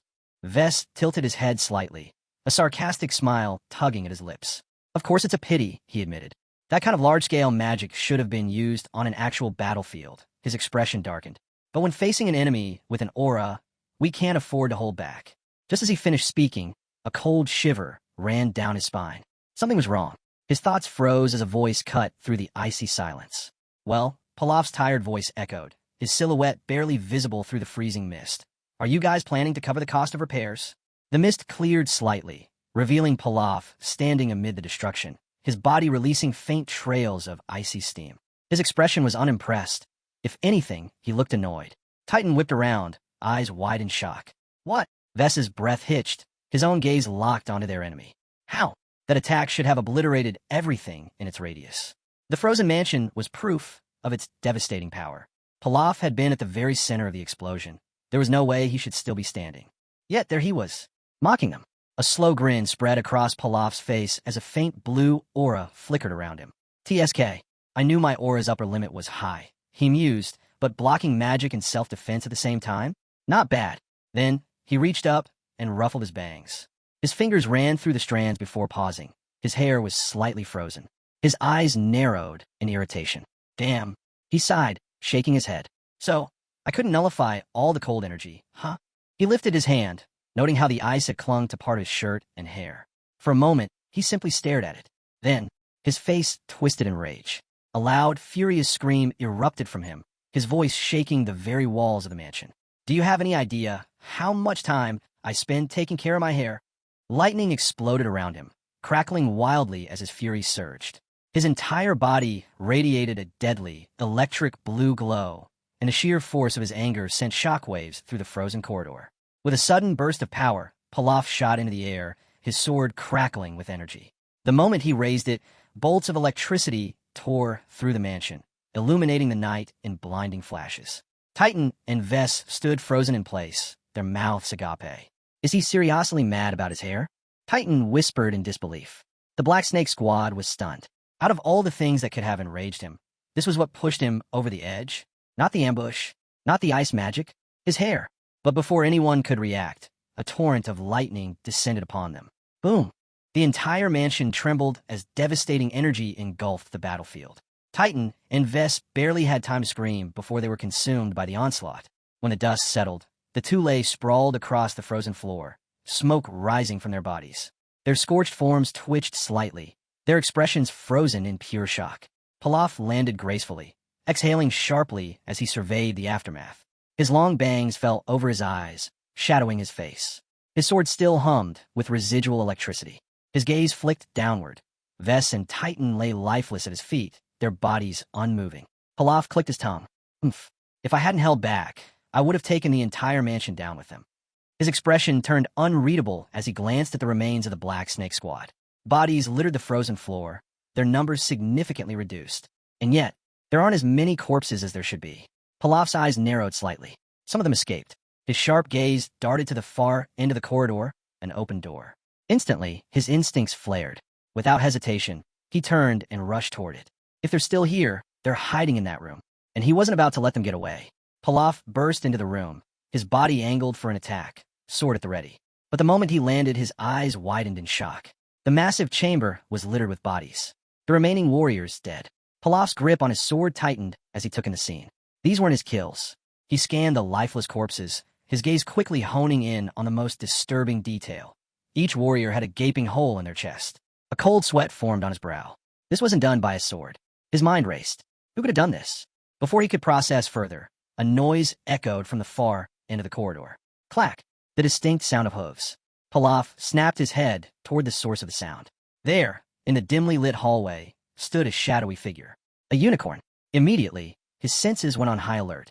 His sword crackled to life, blue lightning sparking around him as he took a defensive stance. The figure stepped forward, its silhouette fully coming into view. Pilaf's breath hitched. The creature's sleek, muscular form gleamed under the faint light. A deep, crimson-colored unicorn strode toward him, its cloven hooves clicking against the floor in measured steps. Then, recognition dawned. Sorry, his eyes widened in sheer disbelief. The unicorn smirked, before tossing its silky mane in satisfaction. Pilaf stood frozen for a moment before breaking into an amused chuckle. So that's what happened. He pointed at the fallen warriors, his expression curious. Don't tell me you did this? Sorry, still in unicorn form, gave a smug nod. Before Pilaf could react, the door behind them suddenly swung open. Mr. Pilaf. Sylvia hurried inside, her voice tinged with urgency. But the moment her eyes landed on the unicorn beside him, she stopped dead in her tracks. Is that? Pilaf, still grinning, patted Sari's side with pride. Yep, this is Sari. Looks a little different, huh? Sylvia clutched her chest, struggling to process what she was seeing. Sari transformed. Sari flicked his tail, tilting his head mockingly, as if enjoying her reaction. Pilaf laughed, crossing his arms. Let's just say carrying around an ordinary Martin was getting boring. His grin widened mischievously. Better get used to this. You'll be seeing the great Sari phenomenon more often. Sylvia blinked in disbelief, then sighed, finally accepting the absurdity of it all. But her face quickly tensed as she remembered something. Wait, that loud noise earlier. Her gaze shifted to the mutilated bodies scattered across the floor. Her breath caught in her throat. What happened here? Her hands clenched at her chest, panic creeping into her voice. Was it she swallowed? The Black Snake Squad. Pilaf nodded casually, stepping forward. Yeah, but don't worry, he said smoothly. I already dealt with them. Sylvia still looked uneasy, but she exhaled in relief. Pilaf studied her expression, then nodded, satisfied. Either way, I'm glad you're safe. He rested a hand on Sari's mane before looking her in the eye. For now, stay in your room with Sari. Sylvia hesitated, but eventually nodded. Then, Pilaf turned away, his expression darkening. Raising a finger to his lips, he smirked coldly. I still have questions. His sharp gaze flickered toward the unconscious bodies left in the room. His voice carried a dangerous edge. It's time for an interrogation. Suddenly, a weak, shuddering gasp broke the silence. Vess, lying among the fallen, his body barely functional, began to stir. His eyelids fluttered open. Then, as the reality of his situation hit him all at once, he let out a panic scream. Vess slowly regained full consciousness. His body ached as he lay against the cold floor, his back pressed against the wall. A sharp breath escaped him as he instinctively checked himself for injuries, dreading what he might find. His stomach, intact. Relief flickered in his eyes for a split second before rage quickly replaced it. His teeth bared in frustration. But as he attempted to move, his face twisted in confusion. His arms, his legs wouldn't respond. A shadow loomed over him. Pilaf approached with a malicious grin, dragging a chair behind him. The sound of its wooden legs scraping against the floor sent an ominous shiver through the air. He set it down right in front of Vess. "Ah, you're awake," Pilaf mused, resting his hands casually on the back of the chair. "How are you feeling?" Vess's face contorted in fury. "You bastard," he snarled, his voice hoarse with anger. "What the hell did you do to me?" Pilaf only grinned wider. "Oh." He looked away for a moment, feigning deep thought. "Shouldn't you be thanking me for letting you live?" Before Vess could retort, a cough sounded from nearby. Titan stirred. His eyes flickered open as he sucked in a sharp breath, his body jerking slightly. But the moment he tried to move, his face paled. Nothing. His limbs refused to obey him. Panic flared in his eyes. His breath quickened. "What is this?" His voice came out strained as his body remained frozen. He turned his head sharply, locking eyes with Vess. Vess exhaled sharply, looking at his struggling subordinate. "Don't waste your energy," he muttered. "It's some kind of magic. We're trapped." Pilaf clapped his hands together. The sound echoed mockingly through the silent room. Well, he said with exaggerated amusement. "I hate to interrupt such a touching moment," his smirk widened. "But I think it's about time we properly introduced ourselves." With that, he spun the chair around and sat down, resting his elbows on his knees. A slow, sarcastic smile crept onto his lips. "The name's Pilaf." His eyes gleamed as he studied their expressions. "Not that it matters. I already know you're not going to tell me anything useful." He sighed dramatically. "So, rather than waste my time," his smile twisted into something far more sinister, "I'll just make you talk." Vess and Titan froze as his voice darkened. Pilaf leaned forward, his grin widening. "You see, I have the power to bring you back to life. Over and over." His voice dipped lower. "Or, I could burn you alive, and then bring you back just to do it again." His laughter rang through the room. Low, taunting, merciless. "I could play with you all night if I wanted." Sweat dripped down Vess and Titan's faces. Their pupils shrank in sheer horror as the reality of their situation sank in. Pilaf smirked with satisfaction. Then, at last, they cracked. With stiff voices, they gave their names. Pilaf's grin widened further. "Now that," he said smoothly, leaning back in his chair, "is an excellent start to our conversation." Raising a hand to his face, he lazily twirled a strand of his own hair, mocking their fear. "Now then," he continued, "let's talk about your plan." He studied them closely. This wasn't the kind of mission your boss would personally oversee, was it? He tilted his head. "So, that must mean you're not exactly high up in the ranks." Vess's expression darkened. He shut his eyes, his face twisting with silent contempt. Then, with a sigh, he finally spoke. "We're not high up at all." Pilaf raised an eyebrow. Vess exhaled sharply before opening his eyes, his gaze sharp and cold. "Do you think the higher-ups, our actual leaders, would risk their lives playing hunting dog? Would they personally fight someone with an aura?" Pilaf's smirk faltered. For the first time, a flicker of doubt crossed his face. He crossed his arms, narrowing his eyes. "Were they saying?" Vess scoffed. "We weren't here on some grand mission. We were discarded." Titan nodded grimly. "Thrown away," he muttered bitterly. "The new boss didn't need us anymore." Pilaf's gaze sharpened. He watched the two men closely as they sat motionless on the floor, their voices laced with resentment. Sorry, who had been observing from nearby, frowned slightly. Pilaf tapped his fingers against the arm of the chair, thinking, these two were strong, third-class fighters, easily. The men they brought with them? Fourth class. A group of this level wouldn't just be tossed aside so carelessly. Unless there was something bigger at play. Pilaf's eyes darkened. Discarded? He murmured. He studied them for a long moment, then slowly grinned. Well then. His voice was laced with amusement and deadly curiosity. Tell me everything you know.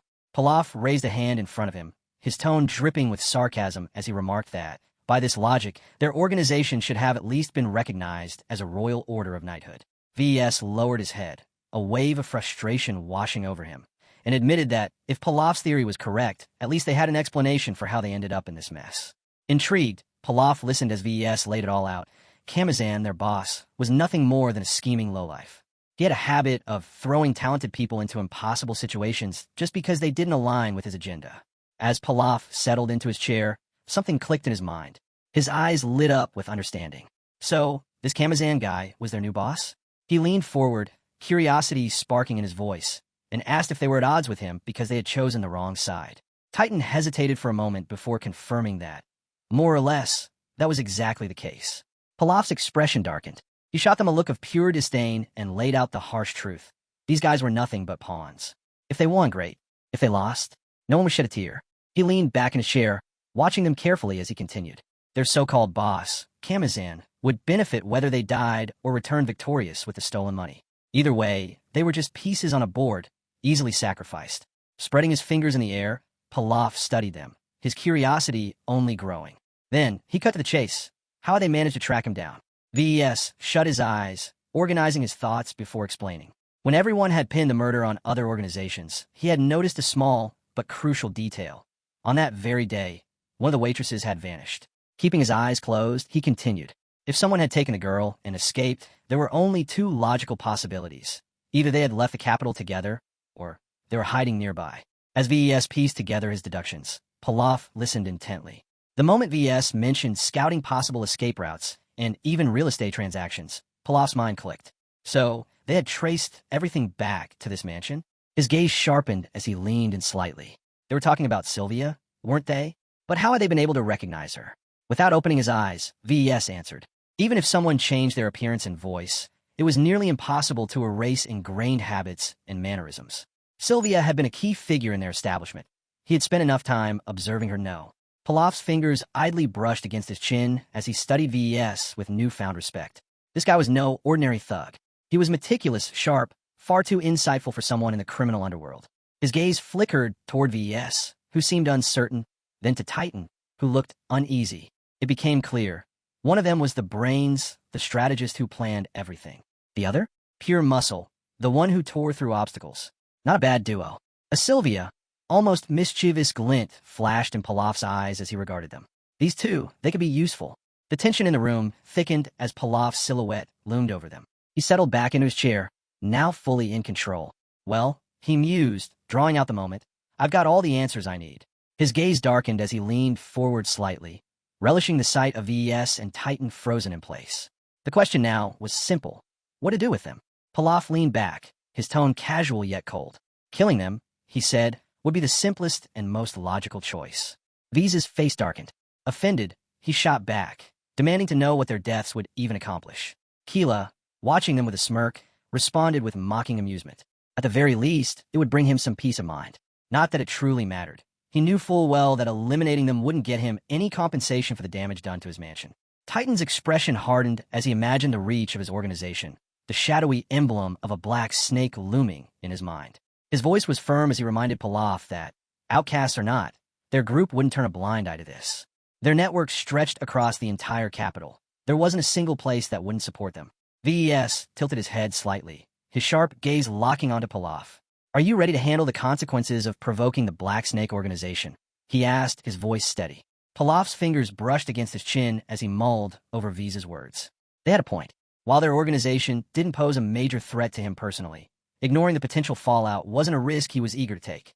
Still seated across from VES and Titan, both still immobilized by magic, Pilaf exhaled slowly, weighing his options. The way he saw it, they wanted to live, and he wanted to secure his future without lingering headaches. There had to be a way for all three of them to walk away with what they wanted. VES tensed, his head lowering as confusion flashed across his face. Titan glanced at him, frozen in place. Could this actually be the best way out of their predicament? Titan, growing uneasy, urged VES to focus. They had no other options. If they couldn't find a way to turn the situation in their favor, they were done for. Pilaf's lips curled into a slight grin as he tapped his chin. Then, raising his palm in front of his face, he studied the two carefully. He still had one option. The moment the words left his mouth, the remaining fighters stiffened, their eyes widening in shock. Horror flickered in their expressions as Pilaf revealed his plan. He wanted to take down Kamazan. The chilling weight of his words filled the air. Pilaf sat on the stairs, the room thick with icy tension as Titan and VES laid out the strategy for their men. VES, his voice firm, repeated their objective. Pilaf would be allowed to seize the Black Mamba. Raising a finger to his face, he turned to Titan. Their mission had already failed, and he asked his friend a pointed question. If they couldn't take Pilaf down the first time, what made them think they could do it again? The entire squad of fighters froze, their eyes going wide. Pilaf had clearly overheard them, and for a brief moment, his gaze turned unsettlingly predatory. A cold dread settled over the group. The men exchanged uneasy glances, fully aware that if they refused to carry out Pilaf's orders, they wouldn't just fail, they would die right then and there. Sharp exhales filled the room as the fighters hesitated. Capturing the Black Mamba? That was easier said than done. VS and Titan, their eyes closed, maintained unnerving composure. Difficult, Titan muttered. No, it's impossible. Even if they rallied every last ally they had, it wouldn't be enough. One of the fighters scoffed, raising a hand. His voice was laced with doubt as he questioned why they should even trust Pilaf's word in the first place. V's expression darkened, his patience wearing thin. Have you already forgotten? He snapped. He brought us back when we were as good as dead. His voice dropped, cold and final. You might not trust him, but tell me, do you have any better options? Silence. There was no answer, because in truth they had none. VS raised his hand, his voice steady as he addressed the group. They had seen it with their own eyes. He had endured the ice explosion barehanded. That fact alone made them hesitate, uncertainty flashing across their faces. Standing beside Titan, VES continued as their men stood opposite them, listening intently. His words might seem unexpected, but he laid it out clearly.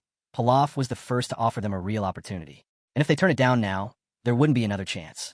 Tilting his head, VES studied the men before him, his expression darkening. He asked them to consider. If they were lucky, this could be their chance to break free from the way they had always been treated. But if Kamazan remained in power, they would continue to be nothing more than disposable pawns. The fighters shifted uneasily, absorbing their leader's words. VES pressed on, warning them that Kamazan wouldn't hesitate to eliminate them quietly, erasing them from the picture the moment it suited him. Titan suddenly clenched his fist, his voice filled with determination. We've already died once, he declared. Since we were given a second chance, why not use it for something big? Despite his conviction, the squad looked at each other with uncertainty. Dying here or dying there, what difference did it make? From the sidelines, Pilaf watched with admiration as VES and Titan worked to rally their men. Their teamwork, their cohesion, it was impressive. Just as he thought that, one of the fighters suddenly stiffened, his eyes widening as doubt crept in. Could he really risk his life for someone he barely knew? Titan and VES remained silent, their gazes sharp as they let the question sink in. It was a fair argument, but just as the tension thickened, the same fighter took a deep breath, then clenched his fist. His hesitation vanished as he shouted with conviction. He would take that risk. His newfound resolve rippled through the group. Turning to his comrades, he urged them to do the same. This man saved us, he reminded them. VES and Titan were absolutely right. They had originally been sent to capture someone with completely unknown abilities, essentially a death sentence.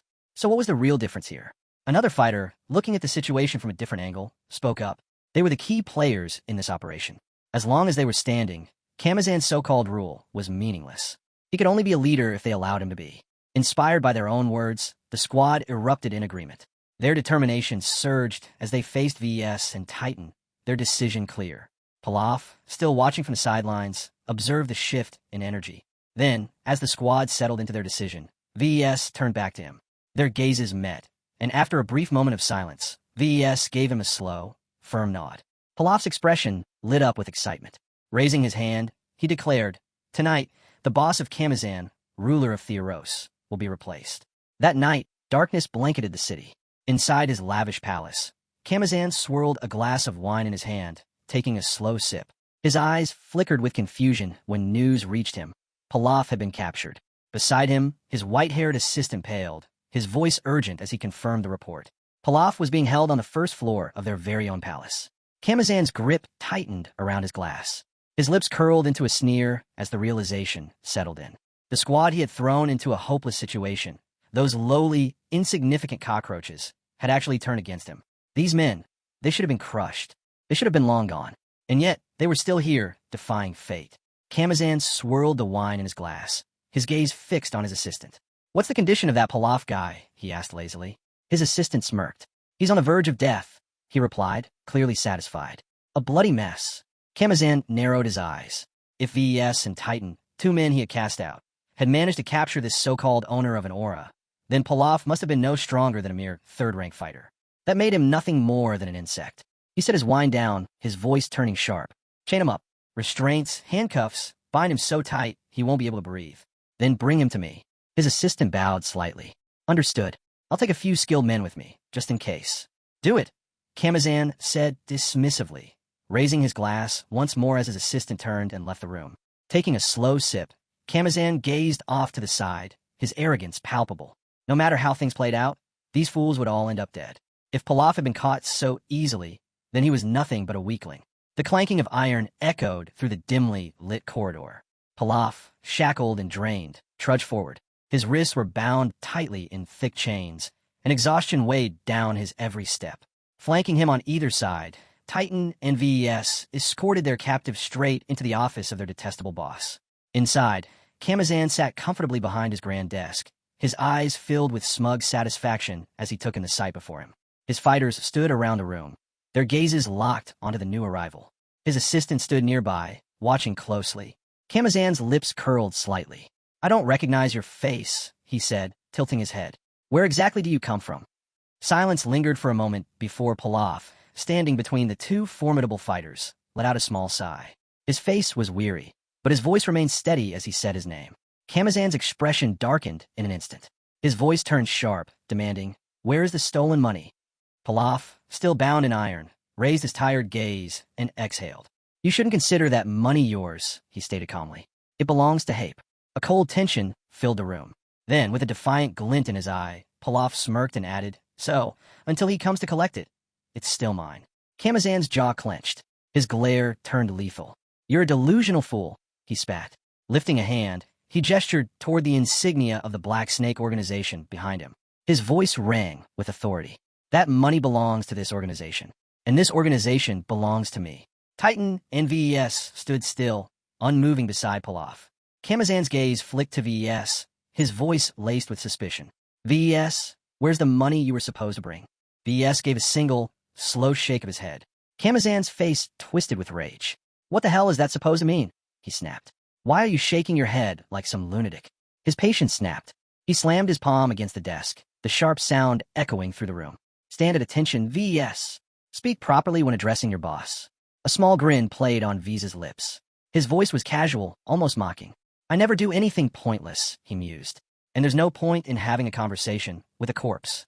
Kamazan's expression froze. His mind barely processed the words before he barked. "What did you just say?" VES glanced away, his indifference cutting deeper than any insult. The fighters in the room exchanged uneasy glances, realization dawning upon them. This was it. The plan was already in motion. Pilaf closed his eyes, his expression unreadable.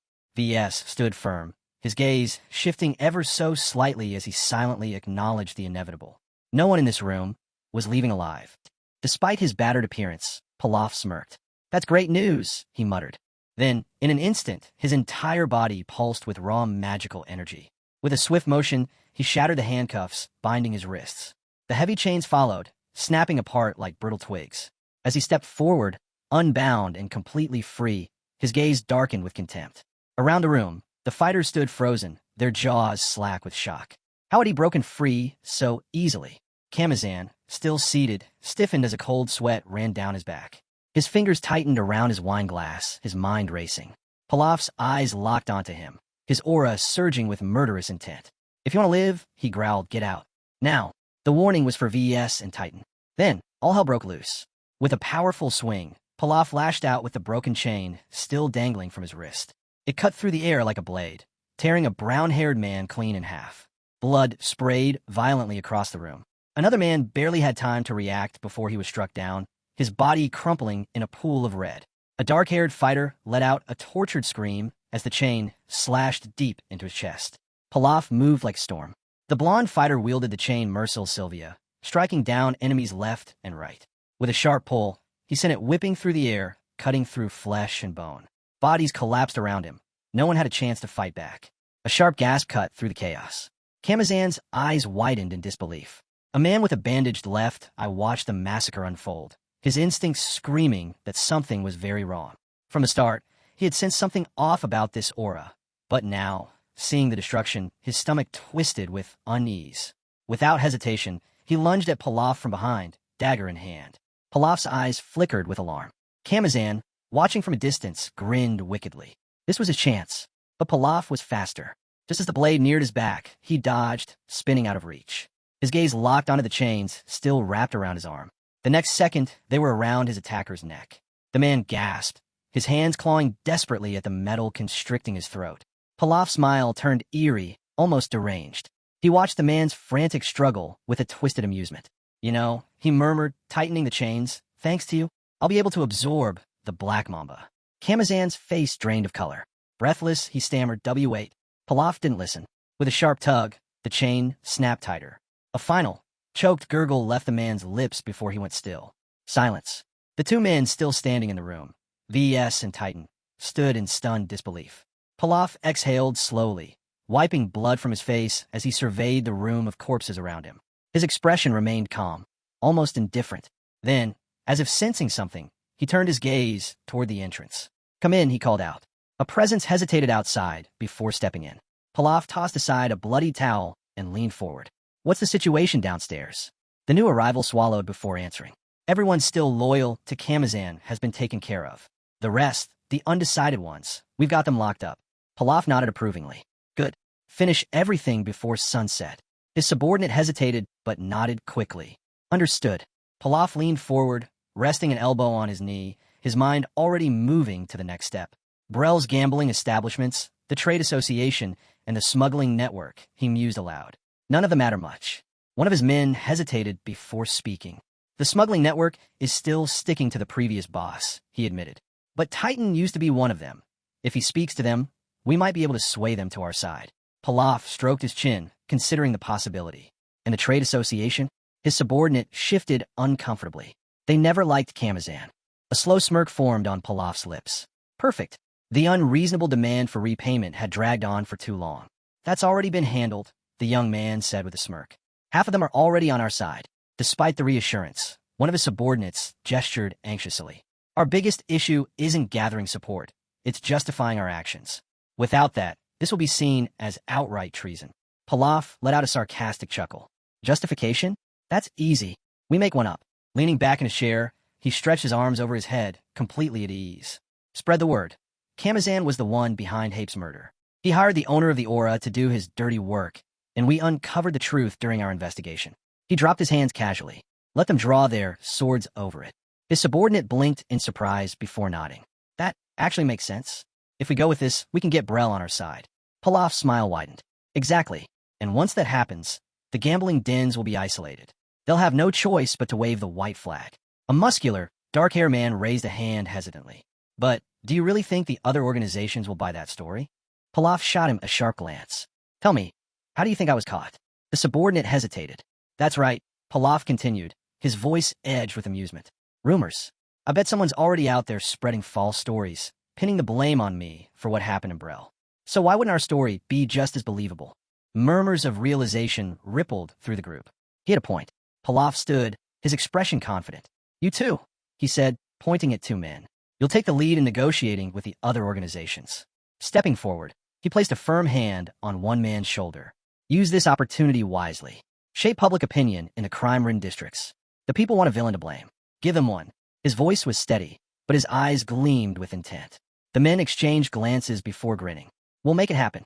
Pilaf nodded in satisfaction, then turned away, slipping a hand into his pocket.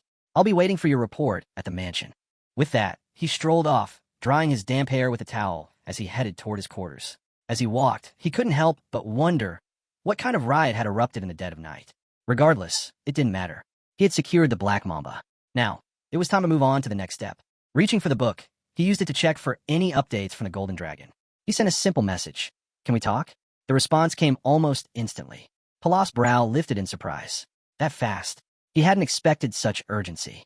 Whoever was on the other side was burning with impatience. Then came the real shock. His contact informed him that his grandfather, the king of trade himself, would be speaking to him directly. Pilaf stiffened. That's not a good sign. The red communication panel flashed before him. It wasn't that he had no idea what to expect. It was who he was dealing with. Joe Gunam. The name alone carried weight. This man wasn't just a merchant. He was the trade king, a legend in the business world. And more importantly, he never handled interdimensional transactions personally. That meant Pilaf had no way of gathering information about him with his ability. Frowning, Pilaf closed his eyes for a moment, picturing the man. What does he want? Moments later, a calm but authoritative voice filled the communication channel. "I assume you know who I am," the old man said smoothly. Pilaf exhaled, opening his eyes. "Your reputation speaks for itself," he replied coolly. "You're famous across the world." On the other end, Joe Gunam sat composed, his aged features betraying no emotion. Meanwhile, next to him, his grandson shifted uneasily in his seat. Pilaf leaned forward slightly, his tone unwavering. "I've already started my investigation, and I don't think you'll like what I found." He mentioned that he was familiar with the head of the Great Mountain Healthcare Center. At this, Joe Gyunum lowered his head, acknowledging that it wasn't bad. He had spent his entire life avoiding interdimensional dealings, yet he never imagined that someone from the Zero System would know of him.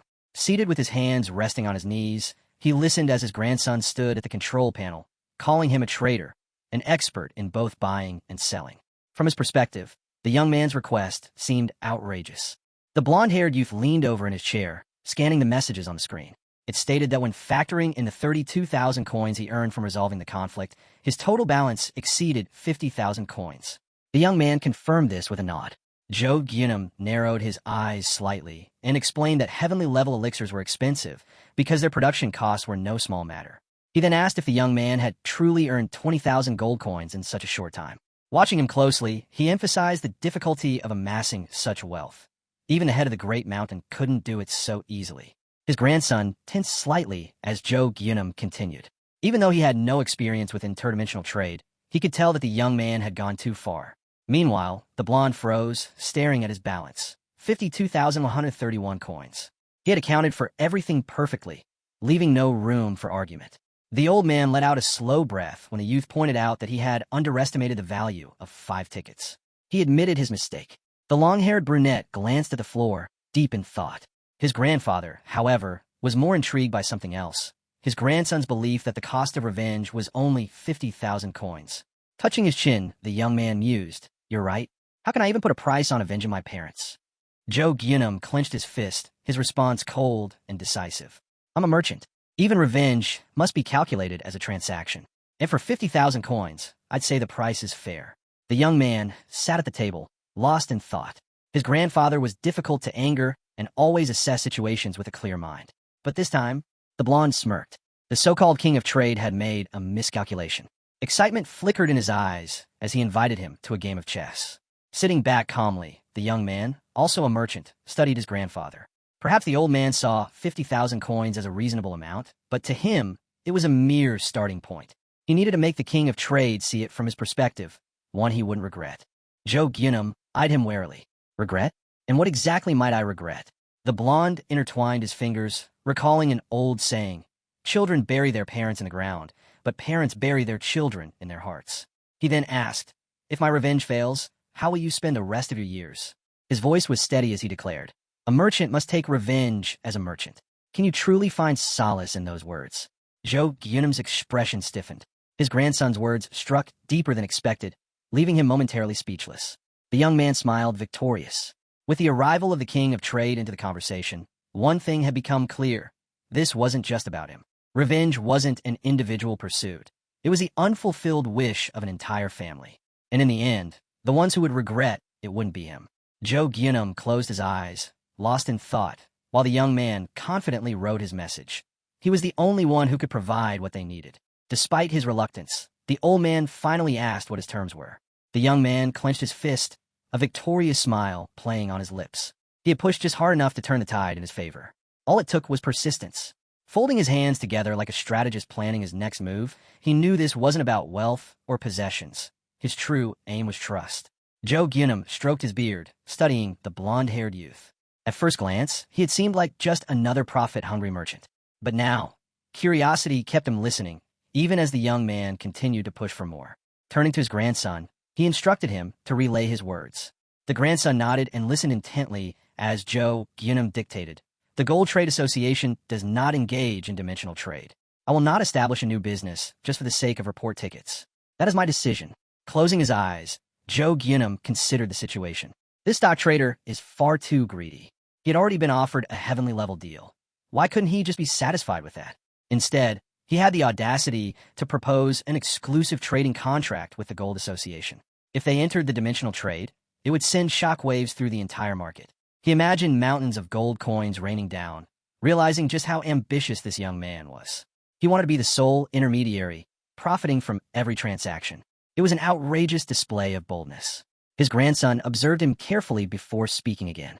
"The stock trader has made a different offer. He's asking for a condition to be met in exchange for a certain action." Joe Gyunum remained silent, signaling for him to continue. Raising 2 fingers, the grandson hesitated before announcing, "He wants an investment of 200,000 coins." The old man's eyes widened. "How much?" The long-haired youth quickly explained. He's willing to pay the entire amount back, with interest. He's not asking for a handout. The king of trade frowned. And why should I trust him? His grandson, clearly nervous, added, he's only asking you to sign a contract that guarantees the exchange. Joe Ginham raised his hand, his expression unreadable. What kind of trading ability does this boy have? Blindly investing everything could lead to ruin. Before he could finish his thought, his grandson's eyes widened in shock as he pointed to the screen. The blonde sat back confidently. I know how to eliminate that risk. Joe Ginham's patience wore thin. What nonsense are you talking about? Suddenly, countless red notification windows flashed before them, announcing the acquisition of a new skill, client negotiation. The young man closed his eyes, wincing. The knowledge surged into his mind as if it had been forcibly implanted. Then just as quickly, it settled. He wiped the sweat from his forehead, letting out a slow breath. It's done. He opened his eyes and then asked, does this mean the person I acquired this knowledge from can no longer use it? Joe Ginham's expression turned serious. That knowledge belonged to one of my subordinates, someone who was there when I took my first steps in trading. A shiver ran through the room. Arun, standing nearby, swallowed hard before murmuring, at the very least, he should be thanked. The old man closed his eyes, and with a sense of peace, spoke calmly. There's no need for that, he said. I kept him here against his will, when all he wanted was to return to his village and raise his grandchildren. The two merchants sat across from each other, the conversation taking a more solemn turn. With a hint of regret, the gray-haired man continued. Now he'll finally be able to do just that. It's a shame he will become just another villager. But if his abilities live on in other dimensions, then I can only be grateful for it. He reassured them that he would always take care of his people and that his former subordinate would never be left with feelings of regret. The young man nodded in agreement, then gestured slightly as he clarified, the trade association doesn't engage in dimensional trade. So, how did you manage to organize the shipment? Just then, a notification appeared in front of him. There were no restrictions on individual transactions. That meant such deals were possible, as long as the association's name wasn't used. A smirk crossed his face as he touched his chin, pleased with the insight he had gained directly from the king of trade himself. The transaction agreement and his updated balance were displayed before him. Joe Ginham closed his eyes and said firmly, I have fulfilled every demand. I've even made concessions. Now, you are bound by your promise to assist my grandson. The blonde nodded. I'll provide the goods needed for revenge over the next 3 years. Joe Ginham frowned slightly, still trying to understand how he, once the king of trade, had ended up negotiating such terms with a mere stock trader. Finally, the old man stood under the watchful gaze of his grandson. In that case, we have an agreement. If the contract is used wisely, it will be of great benefit to you. The blonde smiled. I look forward to working together again. Joe Ginham didn't respond. He simply turned and walked away. As he left, the long-haired youth stood and watched him go. One day, a good day will come for us, he murmured. The grandson wasted no time, immediately preparing a list of necessary supplies. A notification popped up, pinning the list to his screen. He stared at the numerous open windows before him, noticing something unusual. Every single one of the 5 requested items originated from the 5th world of Murim. They all had one thing in common. Resting his cheek in his hand, he read through the details. Their phase belongs to transcendental martial arts. His mind conjured up the silhouettes of his future opponents. He couldn't help but remember that Joe Giamwi had reached the same level. Could he really stand against them? His finger hovered over the attached file. With a deep breath, he sent the report. Check it, he said. Moments later, he received a strange response. You're joking. The young man frowned. Joe Giamwi seemed irritated, as if he had been cut off from finishing his thoughts. Was something missing? Or was there another condition at play? His customer's expression darkened. Admit it. Did you fabricate this data? The blonde's eyes gleamed with intrigue as he listened. At that moment, the head of the great mountain echoed the same doubts. The grandson of the king of trade fell silent, shoulders sinking as another notification arrived. The report cannot be falsified. A tense silence filled the air. The young man's thoughts raced. Something wasn't right. He asked if an enemy was among the targets. The long-haired youth, responding through messages, confirmed there were 2. His jaw tightened in frustration. Then the real culprit is still missing. His fingers hovered over the keyboard before he typed again. Did you make any changes? The blonde, calm and unwavering, replied, my answer remains the same. Joe Giamwi clenched his jaw. With no further words, he ended the conversation. A notification popped up. The customer has left the chat. The blonde leaned back on his sofa, staring at the screen. Anger, expectation, emotions like these were rarely transmitted through messages. Yet he could feel the frustration seeping through. He frowned. 2 enemies among the 5. Digging deeper into the intel, he noticed a strange connection. They all had something in common. He stroked his chin and thought, could they have played a role in the massacre? His gaze landed on a symbol, a snake drawn on the hexagon. Elsewhere, a group of men stood in front of the same symbol, their faces shadowed with disbelief. One of them muttered, the nightmare of Theoros. What nonsense! His partner, smiling, nodded in agreement. Titan placed a hand on the table and smirked. You should take this spot. You're good with paperwork. Me? I only know how to use force. Raising his hand, he gestured with a grin. If I sit in that office, I'd be no different from the furniture. Bloodshed chuckled. Thanks for the offer. The dark-haired man turned serious. Have you learned anything? His expression darkened as he replied. I was told that neither healers nor magicians would dare interfere, unless it was someone they had never seen before. If that's the case, there's no point in even trying. Titan raised a brow. So, you just gonna let it go? A slow nod. Titan hesitated. You work here too. You've suffered just as much. Just then, another voice interrupted. Pilaf held up 2 glasses, a mischievous glint in his eye. Come on, let's drink to our teamwork. The liquid inside the glasses looked questionable, but he insisted. To the bottom. Despite their unease, the men drank. The moment it went down, they winced, cursing Pilaf through gritted teeth. The sun shone brightly over the city. Inside a grand mansion, Titan sat with his arms crossed, staring at the men before him. How are you feeling? He asked. Their expression soured. Worse than expected, because we have no idea what you'll demand. Titan smirked. Is that why you're so tense? Planning to seize control of the organization with your own hands. He leaned forward, fingers interlaced. Relax. I'm a reasonable man. His words took them by surprise. I have no interest in criminal activities, he continued. I'll even give you more freedom in combat. His partners exchanged uncertain glances. Titan pulled out a white envelope and placed it on the table. These are my terms. Follow them, and you won't share the fate of the previous leader. BAS picked up the envelope and unfolded the paper inside. His eyes widened. Beetles, he muttered. Titan's smirk widened as he watched their reaction.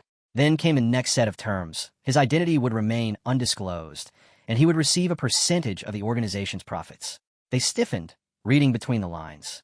These sound more like threats than conditions, one of them murmured. BAS gripped the paper tightly. But they're acceptable. Despite their fear, they tried to convince themselves it was a fair deal. Pilaf, still smiling, repeated, I told you, I'm reasonable. They weren't entirely convinced. BAS frowned. This isn't the worst outcome. Then, turning to Titan, he asked, what exactly is this trading company, Pilaf? Titan crossed his arms. My personal company. The room fell silent. BAS blinked. Wait, you're a merchant? A smug grin. A single tap of his finger. 50 years of experience. They exchanged stunned glances. An almost cloudless night hung over the fortress. A massive, dimly lit room stood empty, until the door creaked open for a brief moment, then shut just as quickly. The blonde stepped inside. With security this weak, was invisibility even necessary? Still, he knew the risks. If I'm caught, I'm expelled on the spot. Lowering himself to the floor, he exhaled. In just 15 days, he had accomplished more than most would in a lifetime.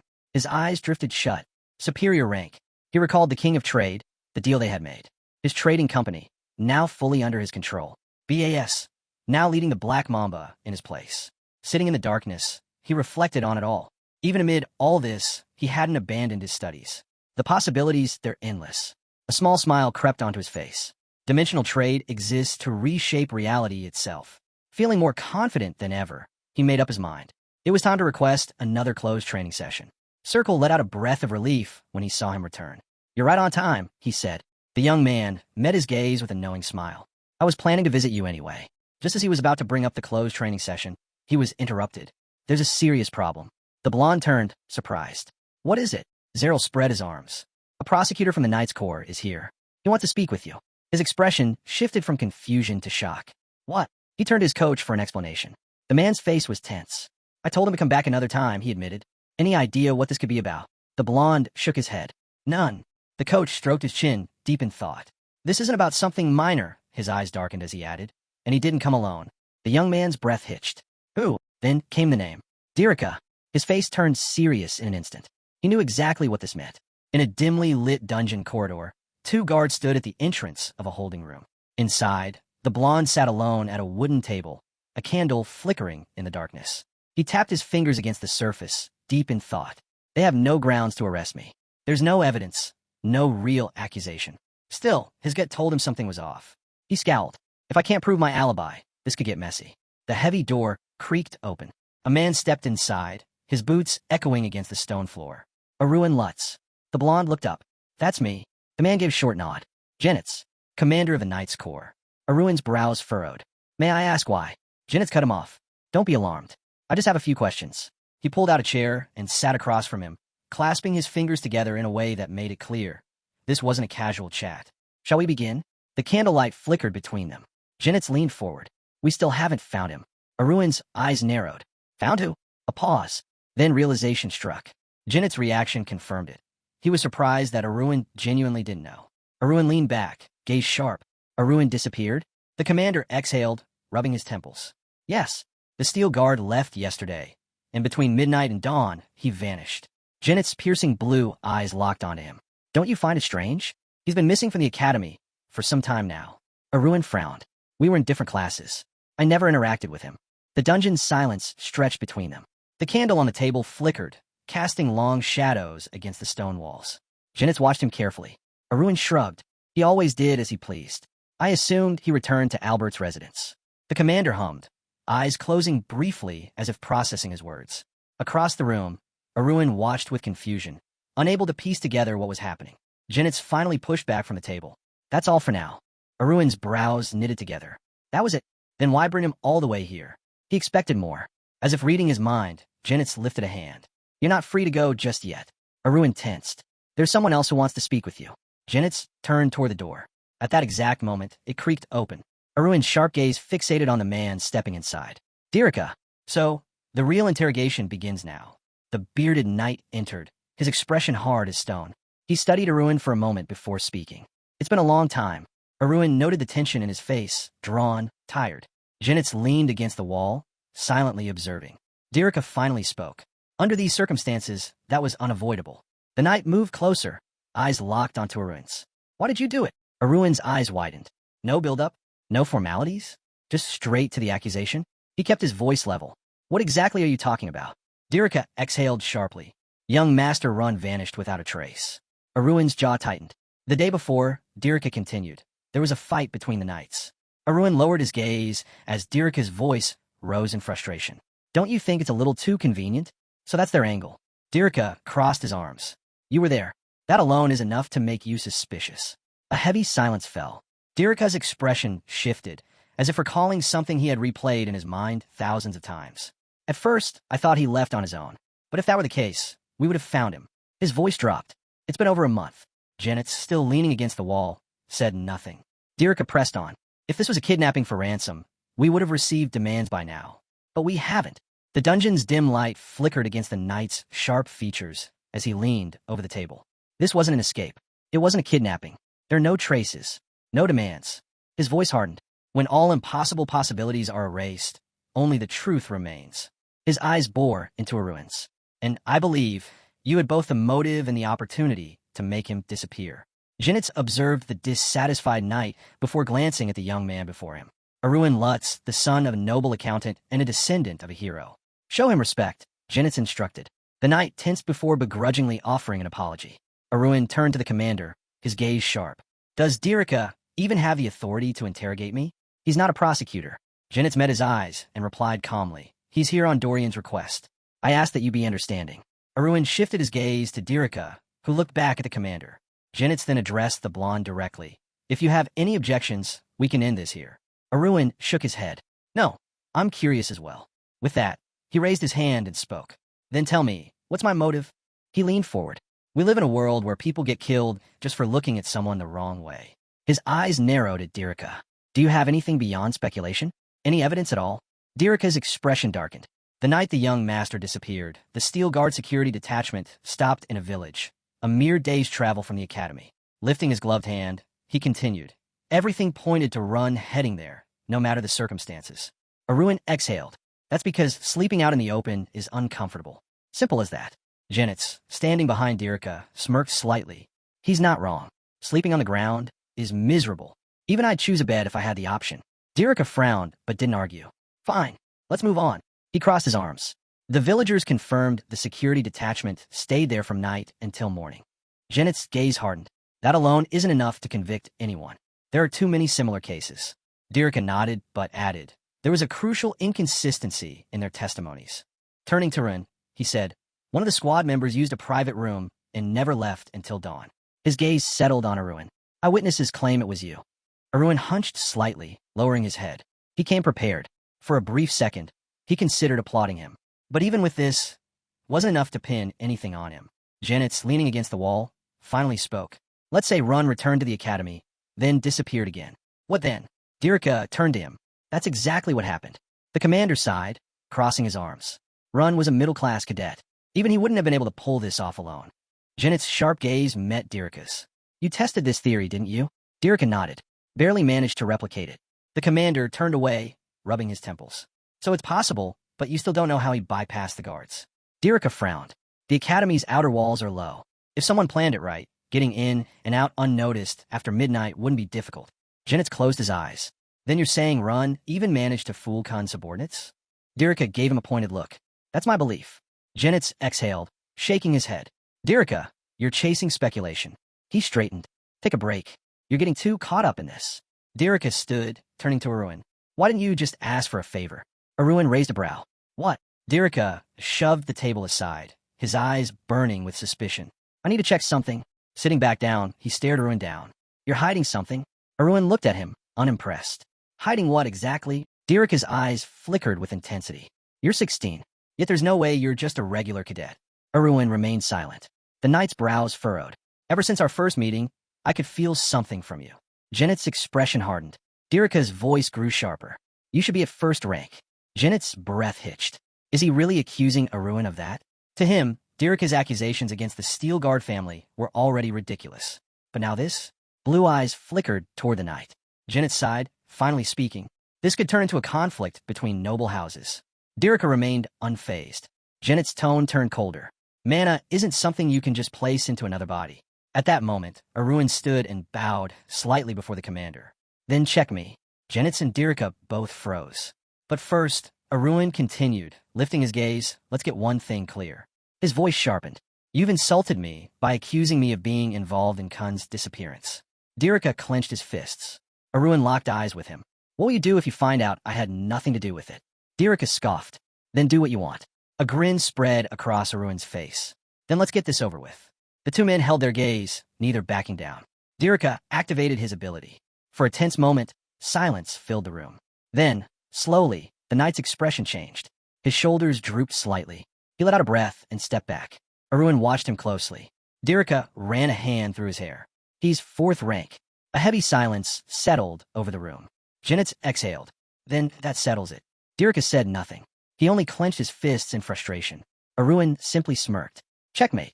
A bead of sweat ran down Dirika's tense face. His anger was evident. He couldn't comprehend where Arun's excess mana had disappeared.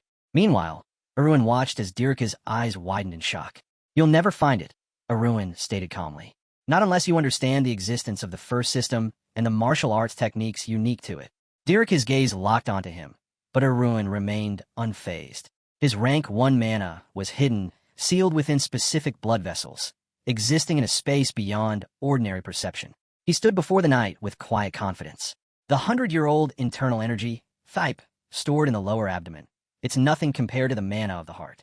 As Dirika infused mana into Arun's body, Janet's observed closely, monitoring every reaction. The two men stared at each other, their hands slowly parting. Janet's finally spoke. Well, what's the result? With his back turned to the commander, Dirika exhaled. His rank is 4th class, close to 3rd. Janet's brows lifted in surprise. A freshman, already reaching that level. He turned to Arun, eyes sharp with curiosity. Then tell me, how did you manage to get into the middle class of the academy? Arun's lips curled slightly. I've recently achieved a few milestones. Janet's crossed his arms, admitting, I was already surprised that a freshman in middle school had a close practice. Glancing at Arun, who stood relaxed near the wall, the commander added, I hope your father will be proud of you. Then, with a nod of approval, he advised, keep pushing forward. Arun simply stared back, unreadable. Meanwhile, Dirika finally lowered his head. His voice was steady but filled with regret. I was wrong. Still, he remained rooted in place, staring at Arun as if struggling to fully accept his mistake. Janet's broke the silence. He only acted this way because he was desperate. Arun exhaled. Now that the suspicions were cleared, the weight in the room had lifted. Standing before Dirika, he watched as the knight bowed deeply. "I'm ashamed," Dirika admitted, his voice tight with guilt. "I let my emotions cloud my judgment. I acted as if I'd been possessed." Arun clenched his fist slightly. "Enough with the apologies already." Dirika, still lowering his head, continued. "I only hope I can find Run, even though I don't know him well." Janet sighed before grabbing Arun's collar.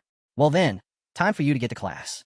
Arun smirked. Finally, Dirika straightened and, for the first time since their encounter, gave him a look of genuine gratitude. "Thank you for your cooperation." With that, Arun stepped out of the interrogation room. A Sylvia grin tugged at his lips. Behind him, Dirika and Janet followed, exiting the dungeon together. This case is completely closed now. Back at the academy, Demitri sulked, arms crossed, his expression full of exaggerated offense. "How dare you do this to me?" he accused. Arun, leaning on his arm, raised a brow. "Do what?" His friend flailed his arms dramatically, while their seatmate let out a long, exhausted sigh. "You left for closed training without saying a single word." Demitri huffed. "Do you have any idea how worried I was?" Arun blinked, then shrugged. "You could have just asked Instructor Zyril." Dimitri's eyes welled up with tears, and then, right in front of the entire class, he burst into full-blown sobs. Arun stiffened in embarrassment. "Why does this always happen to me?" He claimed he hadn't slept all night, waiting for his neighbor. The classroom erupted into hushed whispers as all eyes locked onto the protagonist. No one could comprehend how an ordinary middle-class student had managed to secure a spot in an exclusive training session. One student speculated that Arun must have used his family's influence to gain special privileges, but most found that impossible within the academy's strict system. Overhearing the chatter, a blonde-haired student let out a deep sigh. Just then, a blue-haired young man approached Arun from behind, calling his name. Arun turned to face him, curious about who had addressed him. Recognition flickered in his mind. This was the same student who had stood out during the entrance exams. A warrior whose skills set him apart from the rest. Someone who had never once fallen from the academy's top ranks until graduation. And now, standing before him was none other than Cassian Tross. Sitting beside a stunned Dimitri, the blonde observed the unexpected exchange. Why was someone like Cassian speaking to Arun? Without hesitation, Cassian met Arun's gaze and issued a challenge to a duel. The entire room fell silent. Mouths hung open in shock. Students in the back rows leaned in, eager to catch every word. Why would the academy's top student challenge someone from the intermediate class? Shouldn't it be the other way around? Arun, unfazed, simply turned away. "Not interested," he said flatly. Cassian frowned. "Why not?" Arun met his intense stare and repeated, "I just don't want to." That answer clearly wasn't good enough. Leaning forward, Cassian placed a hand on his knee. "Why are you avoiding it? You know the rules. You can't refuse." Arun rested his hand on the back of a chair.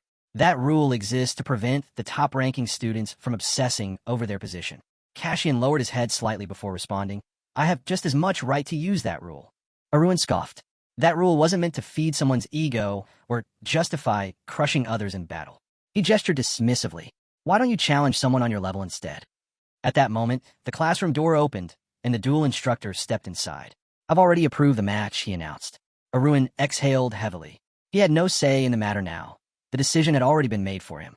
With murmurs about the closed training spreading, there was no way out of this. Resigned, he asked, "When's the fight?" Cassian's expression didn't waver. Right now, Arun shot him a displeased look while the rest of the class gasped in disbelief. Pushing himself up from his chair, he leaned forward against the table, his expression unreadable. This wouldn't take long, one way or another. The students who weren't participating left the classroom, heads low, while the curious ones stayed behind, whispering among themselves. A duel between the academy's top freshman and someone ranked 72nd? It seemed absurd, but knowing Cassian's talent, they couldn't resist the chance to witness his skills firsthand. As the students gathered in the duel hall, the two opponents stood on opposite sides, armed with copper swords. Their instructor, Zirkle, observed from a distance. Arun's piercing gaze unsettled the man, making him shift uncomfortably. Unable to meet his eyes, the instructor murmured, "I'm sorry, Arun. I had no choice." Arun let out a frustrated sigh, before turning sharply to Cassian. "Why are you doing this?" The surrounding students leaned in, eager to hear the response. Cassian's eyes were cold as he replied, "You, a freshman, were allowed into a training session that no one else has ever been permitted to attend."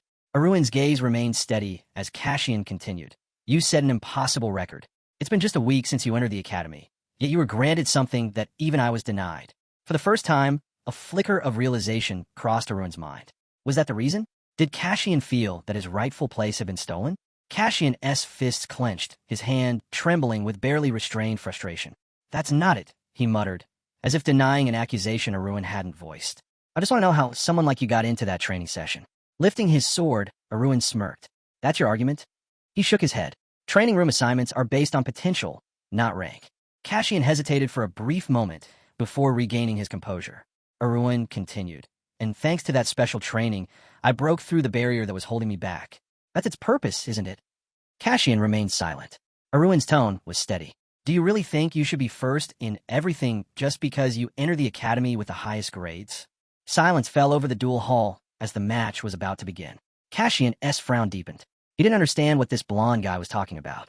Watching the frustrated student, Arun couldn't help but feel he was overreacting to such a minor provocation. Despite Cassian's brilliance in his past life, Arun realized that, at the end of the day, he was still just a kid. The freshman gripped his copper sword tightly. When he admitted he had hit a wall in his development, a smirk crossed Arun's face. Looking at the determined student, he hoped Cassian would push forward, work harder, and eventually break through his limits. Cassian, however, snapped, "Don't go too far." He was done with words. He wanted proof. He needed to see for himself how strong Arun had become. He knew the middle-class student had improved, but how much? With that thought, Cassian swung his weapon, standing tall in front of Arun. To him, the idea that someone like Arun had been allowed into a closed training session was outrageous. Their swords clashed, eyes locked in focus. As Cassian began using his abilities, gasps rippled through the onlookers. The sheer speed of his attacks was astonishing. Arun dodged, barely managing to create distance between them. His opponent was a real genius. There was no doubt about that. Then, in a flash, Cassian leaped into the air, sword poised to strike. Arun's mind flickered back to his past life. He remembered this very boy, who carried himself with unwavering pride until the end of his days. Arun studied him closely. Throughout his life, he had faced many powerful foes, and today, Cassian had chosen an opponent far beyond his reach. Raising his copper sword defensively, Arun watched as the blue-haired student charged forward. In Cassian's eyes, Arun was nothing more than an insignificant obstacle in his path. But when he struck, Arun deflected the blow effortlessness. A bead of sweat rolled down Cassian's face. Frustrated, he demanded, "How long are you going to keep defending?" Arun simply frowned, observing his opponent. Cassian was clearly irritated that he hadn't been able to end this in a single strike. Lifting his sword, Arun pondered the situation. He couldn't defeat Cassian, at least not in the eyes of the academy. His rank was too low. Should he allow himself to lose and be shattered, or aim for a draw? Then something caught his eye. His gaze flicked to the cracked wall behind him, where a deep mark had been left by Cassian's last attack. A realization hit him. Cassian's mana control was still flawed. He unleashed power perfectly, but lacked precision. Cassian attacked again, swinging his sword with renewed force. Arun dodged at the last second, narrowly avoiding the strike. He soared to the side, landing smoothly, eyes locked onto his breathless opponent. Lowering his sword, Arun clenched his fists. Cassian's eyes widened. "What are you doing?" Resting his sword over his shoulder, Arun spoke calmly. A true knight controls strength with gentleness, overcomes weight with lightness, and counters speed with slowness. Cassian's gaze sharpened. The surrounding students murmured. Many had heard these words before. It was a common philosophy, but most believed that power and speed were the keys to victory. Arun lowered his head slightly. Cassian, still confused, asked, "And what's the rest of the lesson?" Arun gave him a measured look. "There's nothing more. That's all my father said." Cassian's brows furrowed. Was Arun talking about Levadon? Arun tightened his grip on his sword once again. He didn't need to say more. He showed me with his actions. Suddenly, Arun extended his sword straight toward Cassian's face. The tip hovered just inches away, stopping with perfect control. The blue-haired student's eyes widened in shock. Anger flared in him instantly. With all his strength, he smacked Arun's sword away, his expression darkening. "You're toying with me," he accused. But something was off. Holding his weapon, Cassian realized he hadn't felt the impact of his strike. Had he truly hit Arun's sword? He had been certain of it. A slow smirk formed on Arun's face. Pointing his sword at his stunned opponent, he locked eyes with him. Cassian's teeth clenched in fury. He lunged forward, attacking with everything he had. But at that same second, Arun raised his hand, shifting his sword aside effortlessly. Sylvia. Cassian's mouth fell open slightly in disbelief. Throwing his copper sword over his shoulder, Arun asked, "So, how did you like the show?" Cassian stood frozen, imagining Arun standing above him in victory. His pride screamed at him. Was he still unqualified? A wicked grin tugged at Arun's lips. Meanwhile, the instructor, Zirkle, watched the stunned expressions around him. Raising his hand, he loudly announced, "The match is over. It's a draw." The entire hall erupted in protest. Students shouted in frustration, demanding the fight continue. Zirkle's face darkened, a bead of sweat rolling down his temple. "Silence," he barked. "The duel is over. Return to class." The students grumbled, still buzzing with excitement. One student suggested, "Maybe they become friends after this?" A brunette beside him scoffed. "Friends?" Cassian looks like he still doesn't understand what just happened.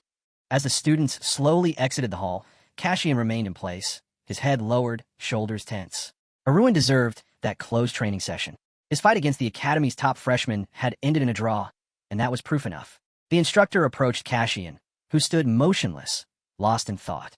Standing beside Zirkle, Arun watched as Cassian walked away. A small smile played on his lips as he turned to the worried instructor. "Well, that duel ended nicely, don't you think?" Zirkle eyed him skeptically. "Is this how you plan to finish it?" As Arun leaned in, the instructor sighed. "Don't you think you went a little too far? This kind of technique is beyond even an instructor's control." Grinning, Arun acknowledged the truth in his words. "It's like leaving the door of a special rank wide open after already mastering everything inside," he mused. Introducing his sword once again, Arun continued, "I only demonstrated the tip of the iceberg. The magic I used, the Dream of Darkness technique, is an 8-star ability. First-class enlightenment or even higher." Zirkle raised his hand, visibly concerned. A student aiming for second grade shouldn't be messing around with techniques far beyond their level. Closing his eyes, Arun admitted, "I did it on purpose." Zirkle's expression remained blank, but his thoughts raced. If Arun was planning to keep his abilities hidden, he could have easily lost instead of pushing things this far. Arun smirked. "I just wanted to annoy Cassian a little, without actually losing to him." Lifting his head, Arun shifted topics. "I need to leave the academy after class today. Can you prepare a pass for me?" Zirkle's confusion deepened. "Why did you even enroll in the academy if you keep running off?" He sighed. "Where are you going this time?" As the sun dipped below the horizon, the sky burned orange, but the workers showed no signs of stopping. They moved massive wooden crates with practiced efficiency. Arun crossed his arms, taking in the bustling scene. "Is all this really mine?" he wondered aloud. Among the workers, a man turned toward him, a slightly awkward but clearly pleased expression on his face. He was Pilaf's deputy, and the moment he saw the head of the trading company, his grin widened. Noticing his enthusiasm, Arun asked, "Any problems?" Marcus, the deputy, shook his head, holding a stack of documents. "None at all. Everything's running smoothly." Pilafing through the papers, Marcus added, "Actually, you came at the perfect time. We need your approval on a decision." Arun took the documents, scanning the details. 15 porters, 10 merchants, and 3 clerks. He looked up. "Double it." Marcus stiffened. "Double? But we don't need that many employees." Arun handed the tablet back. "Even twice this amount won't be enough in the long run. As we strike more deals, we'll need more staff." Marcus's jaw nearly dropped. The sheer scale of Arun's ambition left him speechless. Arun chuckled at his reaction. "Honestly, I was considering increasing the staff fourfold, but there's no need to rush just yet." Raising a finger, he declared, "From now on, we have a lot to accomplish. In a few years, Pilaf Trading Company will be the largest in Theros." Standing beside him, Marcus still looked hesitant. Arun glanced at him, then continued, "The first step is growth. We need to expand. Call in the carpenters. I want renovations on the old building and an expansion for the warehouse." Marcus blinked, processing the request. "But we just set up our business. There's still plenty of space in the warehouse." Arun raised an eyebrow.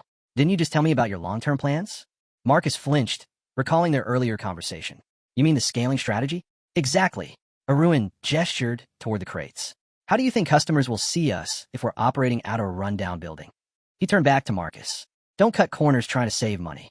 Spend what's necessary." A drop of sweat trickled down Marcus's temple as he nodded. "Understood. I'll handle the arrangements." Arun studied him for a moment. Though Marcus had the diligence and practical skills necessary for his position, he was overly cautious, hesitant in making bold decisions. Bowing his head slightly, Arun considered something important. Marcus was trustworthy, and when it came to choosing leaders, trust mattered above all else. With a slight smile, Arun asked, "Where's the secretary?"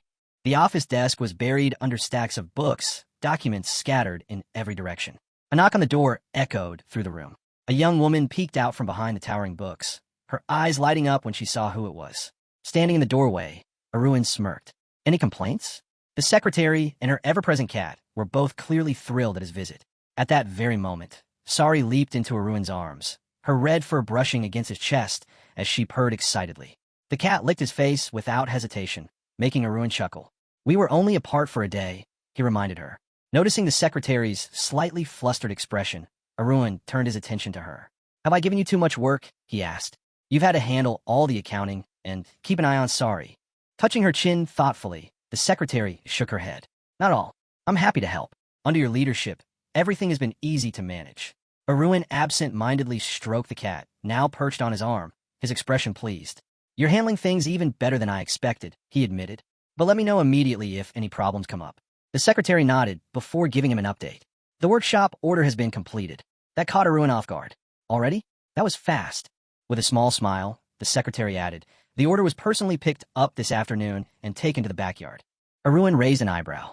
You really didn't have to go through all that trouble. I could have picked it up myself. The secretary seemed surprised by his response. Where exactly do you plan to use it? She asked curiousness. Still petting Sari, Arun gave her a knowing smirk.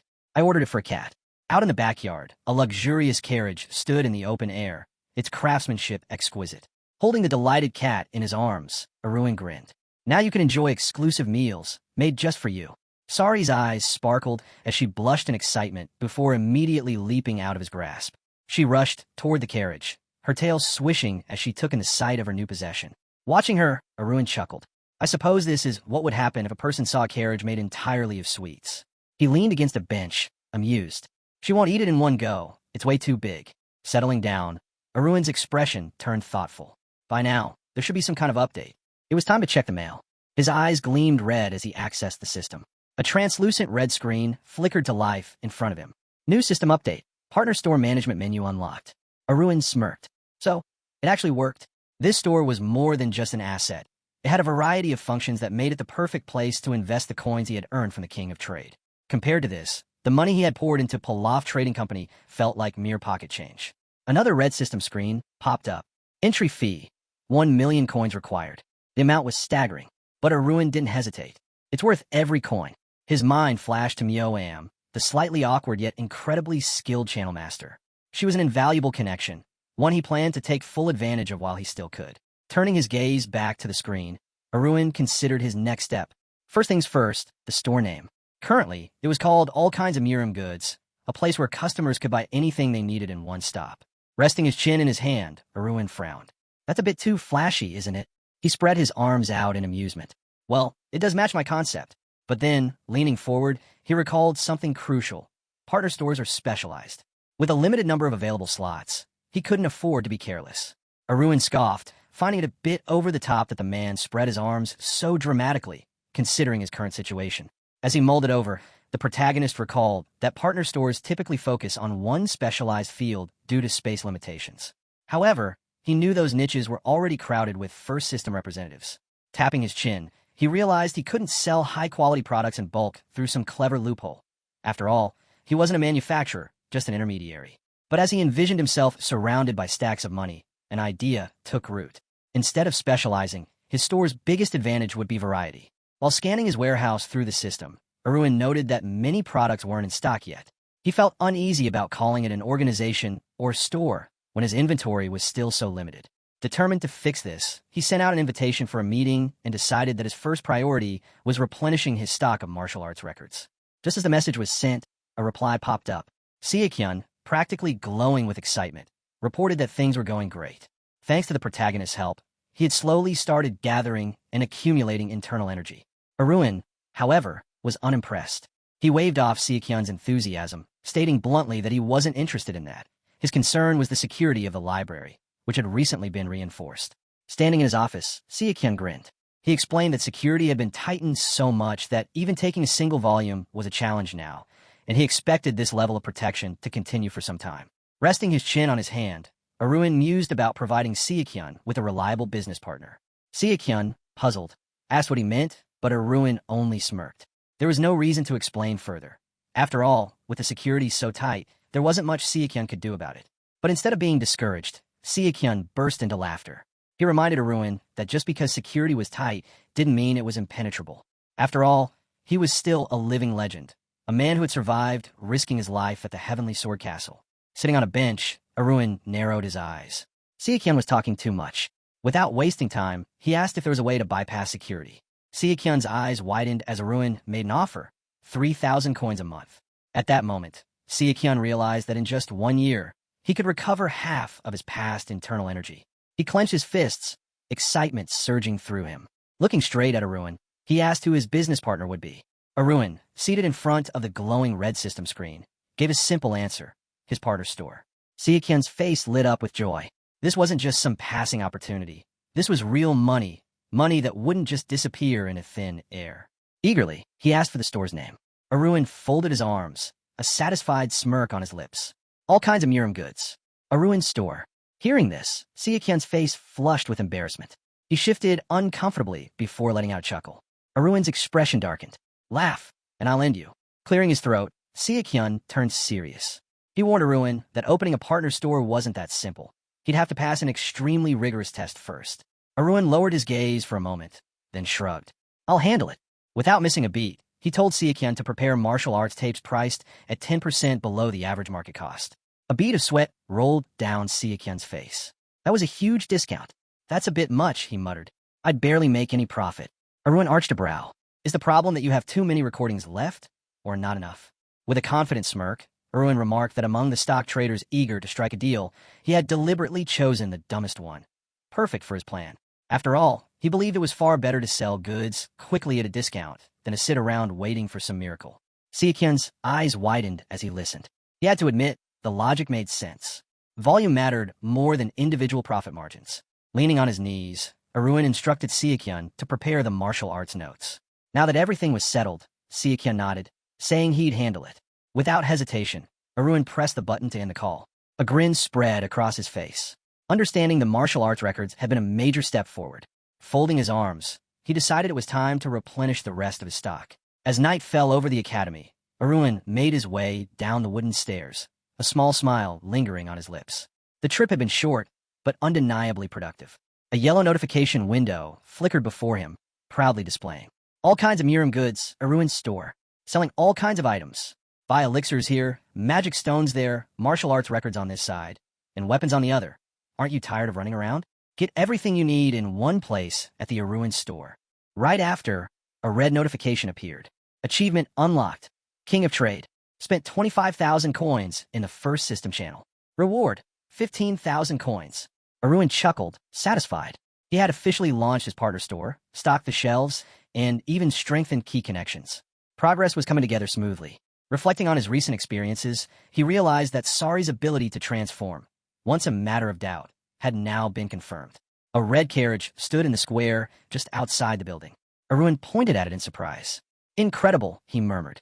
The pet had accounted for every detail, down to the smallest intricacies. Stepping closer, he studied the carriage deep in thought. The reason the magic sword transformations hadn't been perfect before was likely because Sari had still been too young. Looking back, the last transformation into a unicorn hadn't been a fluke after all. Crossing his arms, Arun smirked.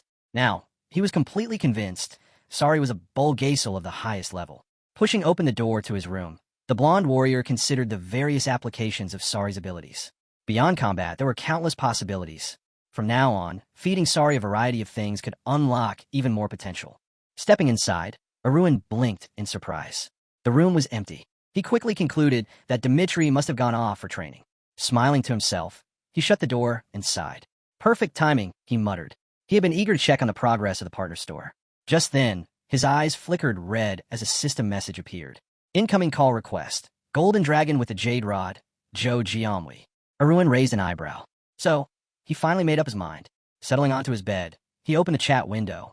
Joe Giamwi, it's been a while. Arun responded with a simple question. So, did you get your thoughts in order? There was a brief pause before Joe Giamwi replied. Yes. After much deliberation, I've finally made my decision. His long hair shadowing his face, the man clenched his teeth, eyes burning with barely contained fury. Even if I can't have complete revenge, I'm ready to go through with it. Arun remained unfazed. You made the right call. Joe Giamwi closed his eyes, exhaling slowly. Still, it took me a long time to come to this conclusion. Sitting on a bench, head bowed, he admitted, I despise them both, but not nearly as much as the one truly responsible for everything. His voice dropped, heavy with calculation. If I eliminate them now, the real culprit will immediately become aware of my presence and the fact that I seek revenge. The man frowned deeply. If the real culprit goes into hiding, you'll lose your chance at revenge forever. Aruin's red eye gleamed as he fixed his gaze on him. You think they're still in contact after all this time? Jianwei's expression darkened. They're masters. Even after decades, news has a way of reaching them.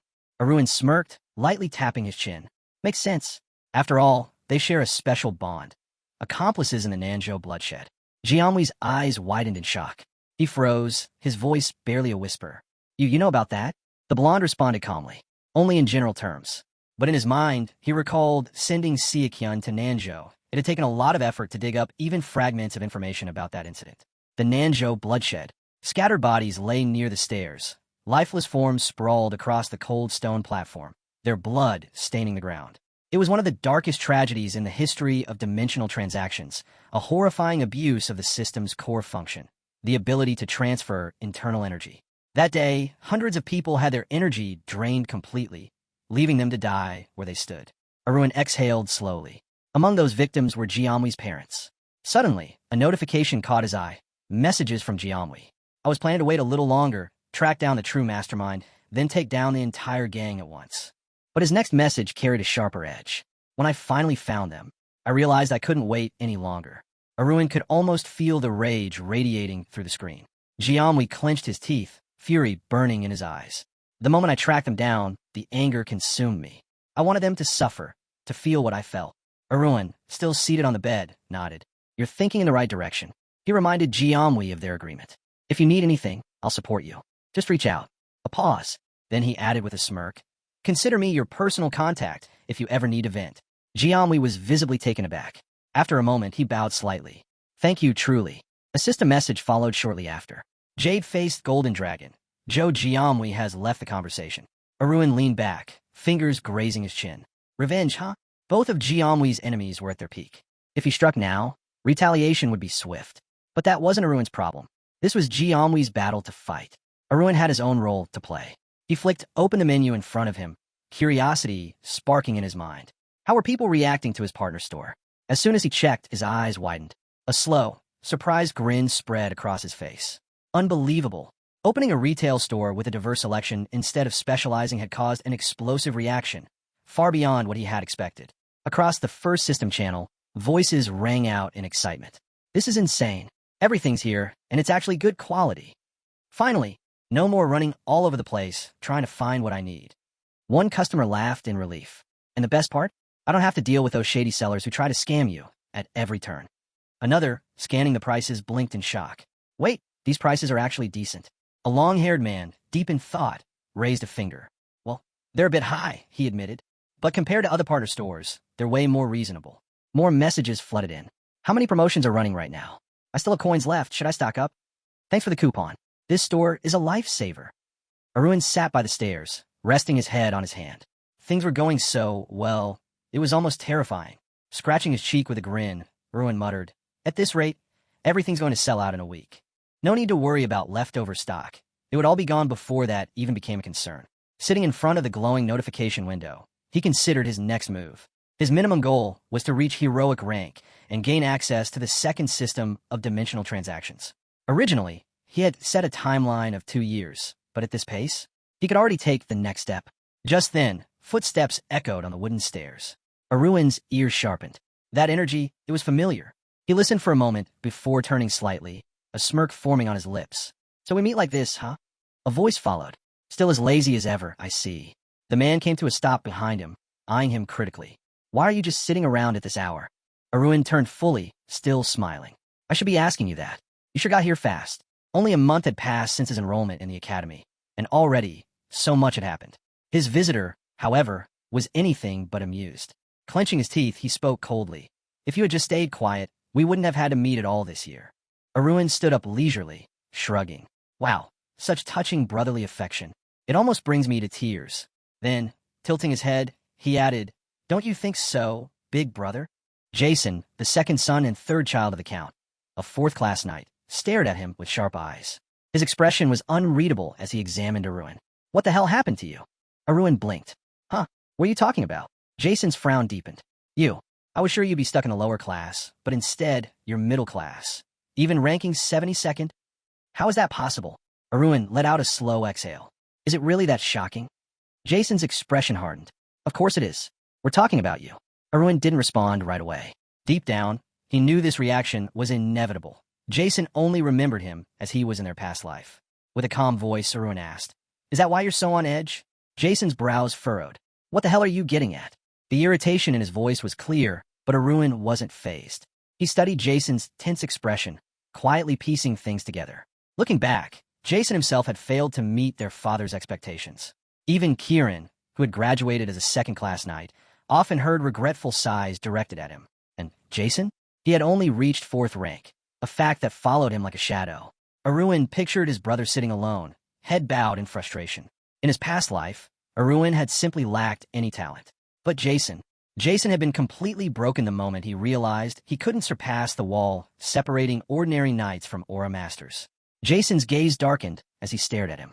Even now, a faint trace of anxiety lurked behind his sharp eyes. Ironically, Jason had been the one to ignore him the most. And yet, at the same time, he had watched him the most warily.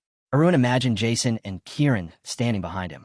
For his entire life, Jason had probably thought, I'll never be able to defeat Kieran. But if I just work hard enough, I can at least secure a middle position. Then no one will blame me too much. As long as I can be better than Arun, that's enough. Jason's expression remained grim. Meanwhile, Arun's gaze was calm, indifferent. He hadn't known any of this back then. But now, standing here, looking at Jason, he saw it clearly. Jason was pathetic. There Jason stood, halfway up the stairs leading from the tower, while Arun remained below, looking up at him. With a deep breath, Arun closed his eyes for a moment, then exhaled. I doubt you came all this way just to have a heartwarming reunion with your little brother. His voice was dry, cutting. Opening his eyes again, he locked gazes with Jason. So, if you've got something to say, just say it.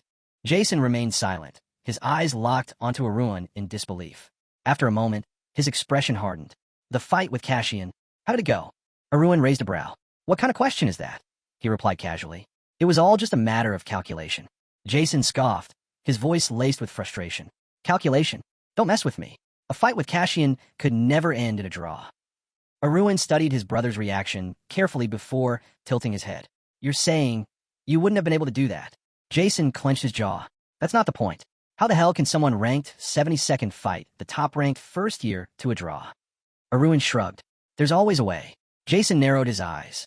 That's exactly why Thane want to see you. Arun's expression sharpened. Thane. His brother's face darkened. Thane Carlson. Arun's eyes flickered in recognition. That idiot, he muttered, exhaling. If he's got something to say, he should come to me himself. Why send you? Jason stiffened, glancing around nervously before pressing a finger to his lips. Watch your tongue, he warned. Arun raised an eyebrow at his brother's sudden caution. What? Are you afraid someone might hear us? He sighed. Fine. Where am I supposed to meet him? Jason's frown deepened. What do you think you're going dressed like that? He scoffed. You really think Thane Carlson would meet you in person? Without another word, Jason pulled out an envelope sealed with wax and tossed it at Arun's feet. Be there in the evening. The address is inside. Arun eyed the envelope, unimpressed. Before he could say anything, Jason added, Do you even own a formal suit? You'll need it. Picking up the envelope, Arun smirked. And here I thought you were offering me a grand honor. He flipped the letter over in his hands. But all you're giving me is an invitation to a puppet show. Jason's expression darkened. Why do you get more annoying with every word? He snapped. Turning on his heel, he waved a hand dismissively. Just don't mess this up. Arun watched as his brother disappeared up the stairs. Then, glancing down at the red-sealed envelope, he let out a quiet chuckle. Maybe I should go. On the wax seal, a bold number 21 was pressed into the crimson surface. Arun smirked. There are people I'll have to deal with sooner or later, and others I actually want to meet. That symbol, a triangle enclosed in a red circle, belonged to Club 21, Theoro Academy's unofficial high society club. With only 21 members, the club was exclusively for students from high-ranking noble families. Arun imagined the elite socialites that would be gathered there, the finely dressed ladies surrounding men with wine glasses in hand, their conversations woven with strategic alliances and lifelong ambitions. In the grand ballroom, young women in elegant gowns twirled lace fans, while noble heirs, clad in tailored suits, sipped their drinks and laughed over whispered negotiations. Arun thought to himself, in short, this is where they gather the so-called rising stars of the current generation. The ones everyone has pinned their hopes on. The room buzzed with conversation, until a sharp sound of footsteps echoed through the ballroom. White boots clicked against the polished floor. The atmosphere shifted. Conversations quieted. Heads turned in surprise as eyes followed the newcomer. Arun stepped inside. His gaze remained indifferent, his posture poised. Clad in a dark tailcoat, his presence alone stirred a ripple through the crowd. Whisper spread. Who is that? I've never seen him before. Is he a freshman? I don't remember any first years standing out like this. A few exchanged glances before someone muttered hesitantly. I thought Cashian was the best of the first years. Was this guy really better than him? Arun smirked. Well, this is going to be interesting. A few murmurs rippled through the room. He looks good, but something's off. It lacks polish. Actually, it's kind of cute.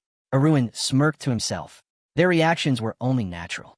After all, standing before them was someone wearing the tag of a Navarro high society star, yet unfamiliar to their circle. Bathed in the soft glow of the ballroom lights, the blonde practically shone in his tailored suit, his smile one of quiet amusement.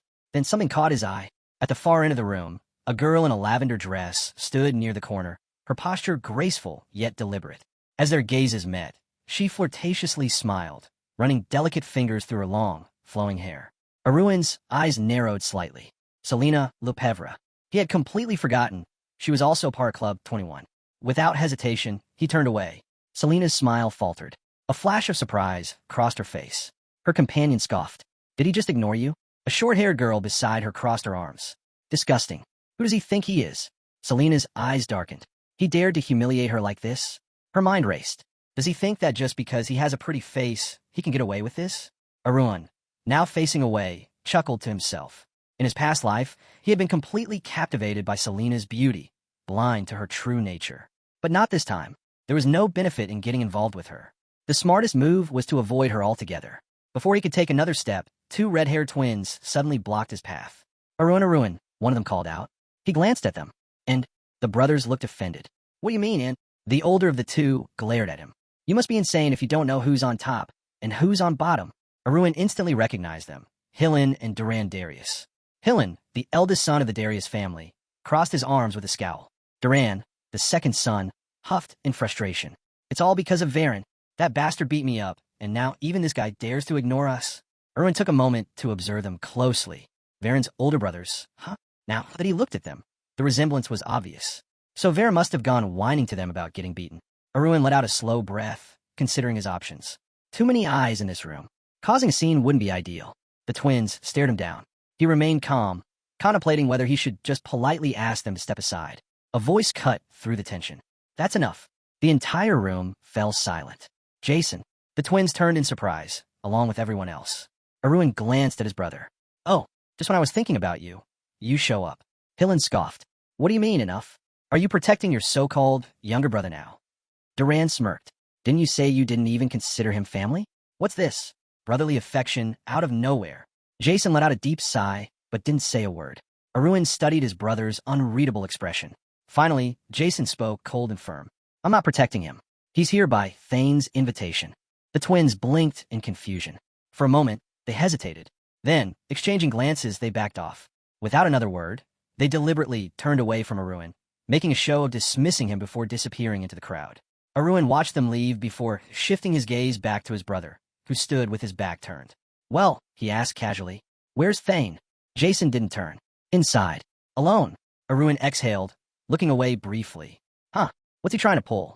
Acting like some future duke too good to mingle with commoners.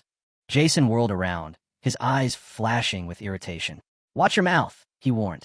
In the short time we haven't seen each other, you've completely lost your sense of fear. Arun followed after him, unfazed. Relax, he said, glancing around. It's just us. Who else will be listening? Jason didn't even turn as he spoke. Whoever needs to hear will hear. Just keep quiet and follow me. Arun lowered his gaze, lost in thought. The Darius twins. Jason. They all seemed terrified of Thane. And honestly, he could understand why. Behind that man stood the legacy of an elite noble family, an unmatched mastery of the sword, and a cold, commanding presence. Arun pictured a young man seated on a high-backed chair, his face obscured in shadow. His presence alone sent shivers down the spines of not just students, but even the academy's teachers. In his previous life, Arun had avoided crossing paths with this man at all costs. But now, he was truly curious. How would Thane look to him in this life?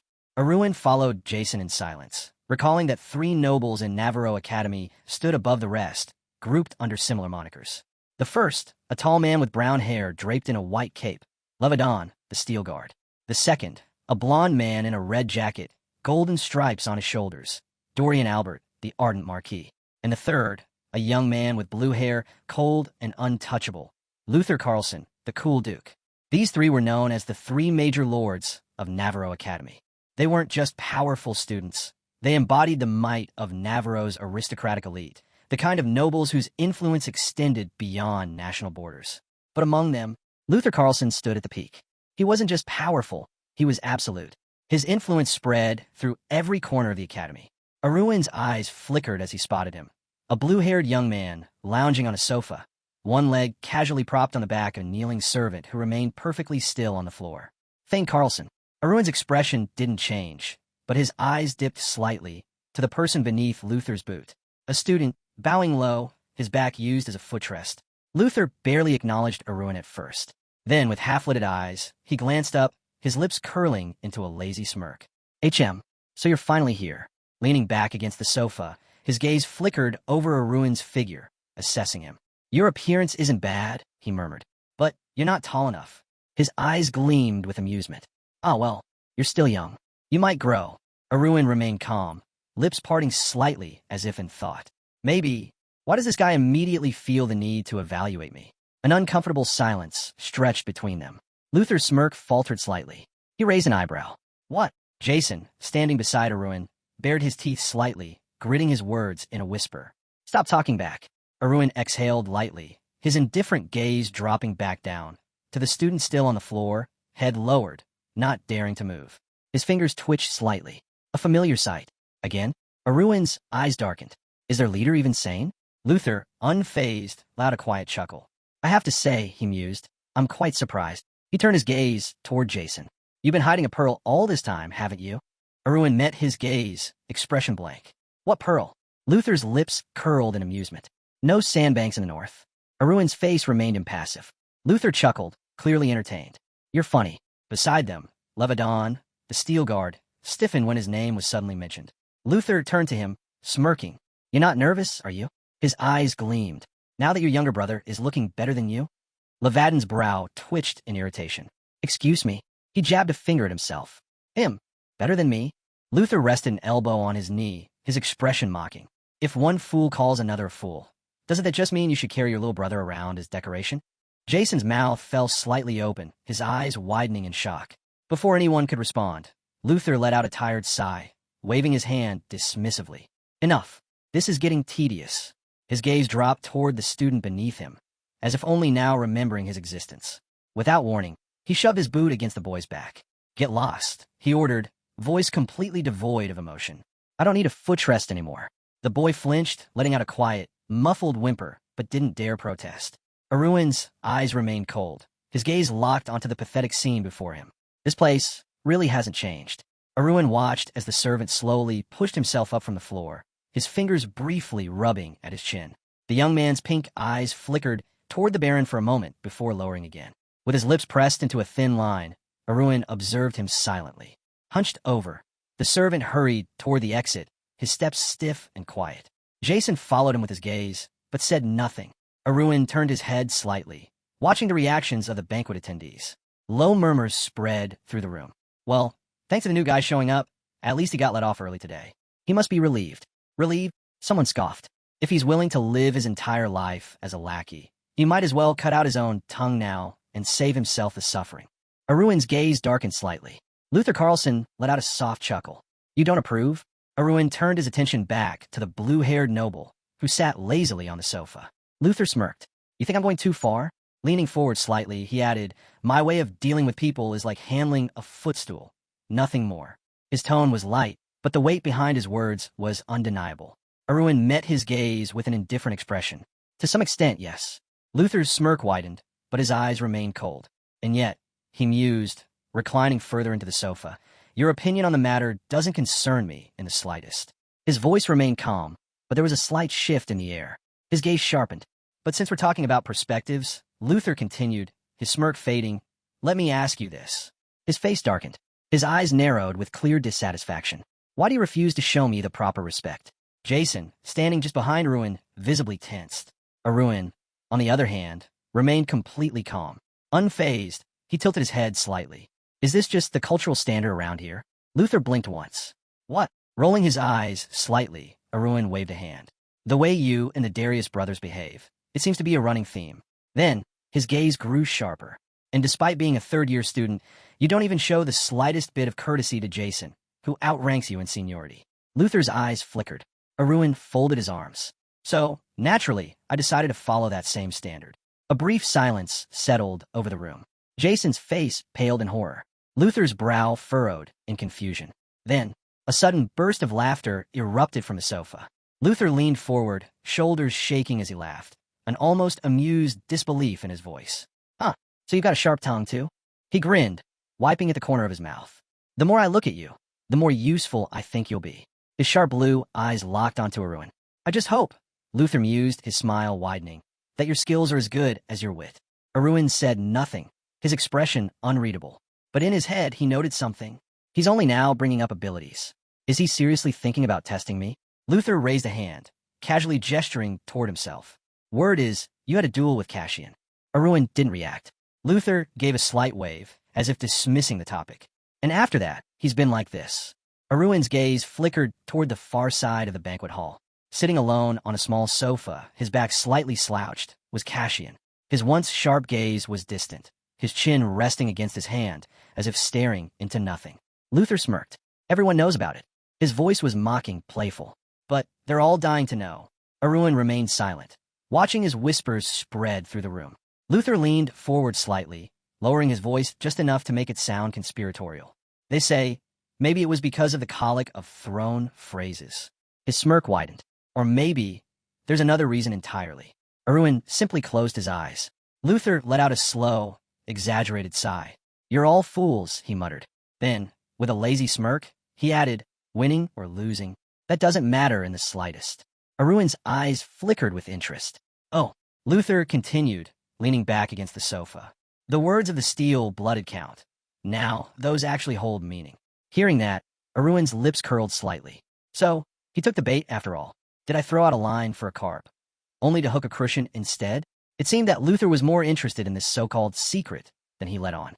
Ruin mentally pictured Luther Carlson in his academy uniform, Navarro Academy's third-year ace, one of its top students, a man surrounded by status and power. But before he could entertain that thought further, Luther's voice cut through his musings. Tell me, the Duke drawled, his sharp eyes locking onto Ruin. Have you heard anything else? Ruin said nothing at first. Luther pressed on, his tone almost conversational. I'm at a crossroads, he admitted, fingers drumming against the sofa's backrest. But after hearing the steel earl's words, I thought maybe they could serve as my guide. Ruin smirked. So that's how he's playing it. He watched as Luther sprawled further into the sofa, his demeanor relaxed, yet his words careful and calculated. If you've got something else, Luther added smoothly, I might even owe you one. Ruin's smirk deepened. Even when asking for help, this guy acted as if it were an act of generosity on his part. Even now, when he's the one seeking something from me, he speaks as if he's doing me a favor. Ruin mused, should I do to him what I did to Kieran?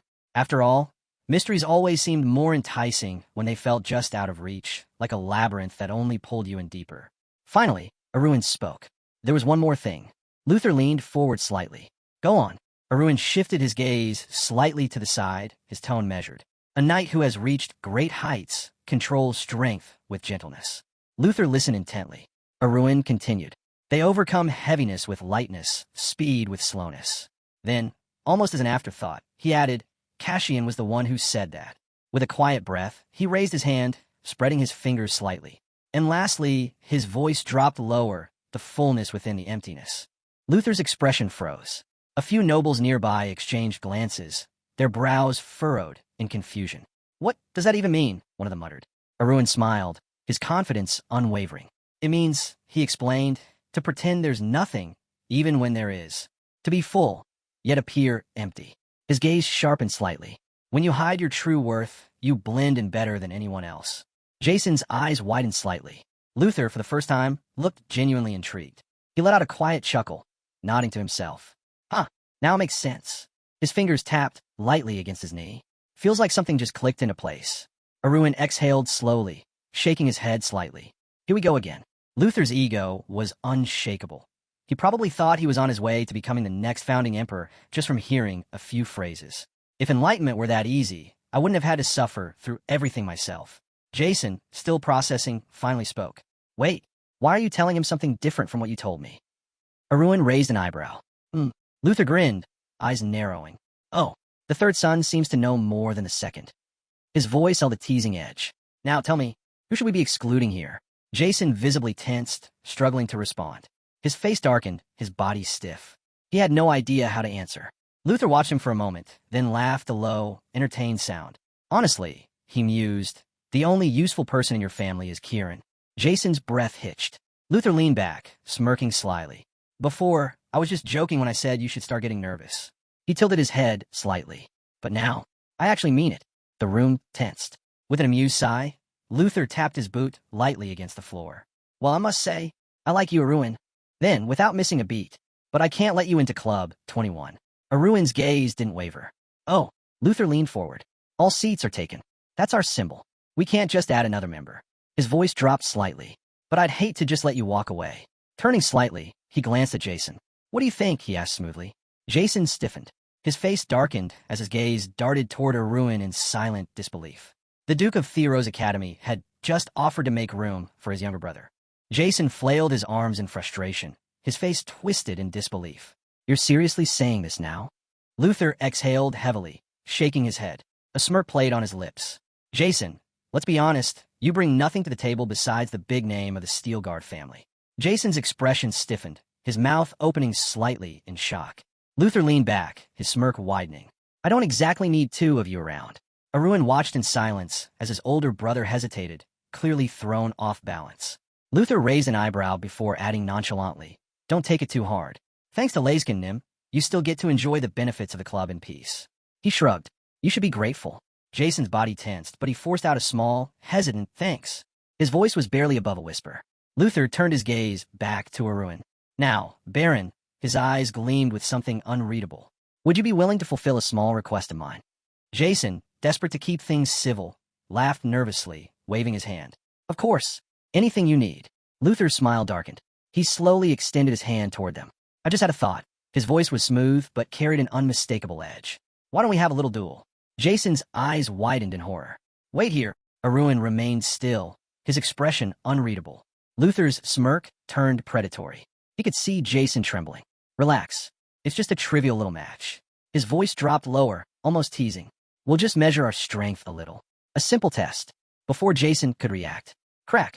Luther's fist slammed into Jason's face. Jason let out a choked cry, his body flying sideways. He hit the ground hard, skidding across the floor. A stunned silence filled the room. The nobles gathered around, eyes wide with excitement. Luther flexed his fingers, his smirk widening as he admired his own unshaken fist. So this is how you overcome speed, by slowing down. Arun, watching the scene with an impassive expression, thought to himself, he's not testing anything. He's just showing off the difference in their abilities. Jason groaned, slowly pushing himself up, wiping the blood from his mouth. Luther placed a hand on his hip. Come on now, he teased. Surely, you could do better than that. Laughter rippled through the crowd. One noble sneered. Looks like we found tonight's punching bag. Another scoffed. He's just a parasite. Without his family name, he's nothing. A nearby noble chuckled. I knew this would happen. Jason's fingers curled into a fist, his face burning with humiliation. Luther smirked, raising an eyebrow. What's wrong? Don't tell me that's all you've got. He gestured lazily at himself. Come on, hit me. Jason gritted his teeth, his breath ragged. Then, with a loud cry, he charged, his fists clenched tight. He swung, but Luther stepped back effortlessly, dodging with minimal movement. Luther watched him carefully, amusement in his voice. So this is what you call control through gentleness. Jason stumbled sideways, his breathing labored. Wham! Luther closed the distance in an instant, driving his elbow into Jason's jaw. Jason's head snapped back. Luther chuckled. Overcoming heaviness with lightness, right? Jason crashed to the floor again, clutching his face.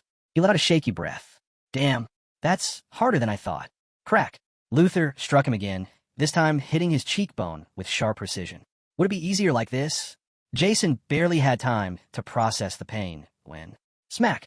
Another hit, this time from Luther's friend, who delivered a sharp strike to his other cheek. Luther mused, maybe this way's better. Jason staggered, his vision blurring. Before he could react, Luther grabbed him sharply, twisting his arm behind his back. Arun observed without expression, while the rest of the nobles watched with thinly veiled amusement. Jason's back hit a table, sending goblets and plates clattering to the floor. Luther took a step forward, shaking his head. Seriously? I only hit you a couple of times, and you're already struggling? Then, with a slow smirk, he raised a hand. A red aura flickered to life around his fingertips. Get up. His voice was smooth, but demanding.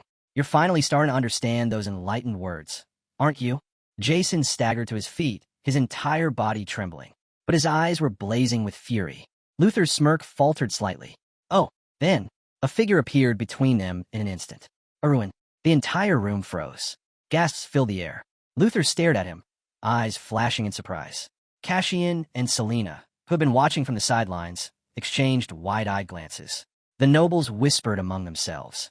Arun stood calmly, his posture relaxed, but his intentions clear. That's enough, he said, his voice unwavering. Luther's smirk returned, but this time it didn't reach his eyes. The air in the room grew tense. For the first time tonight, the tides had shifted. Luther smiled, his eyes gleaming with amusement.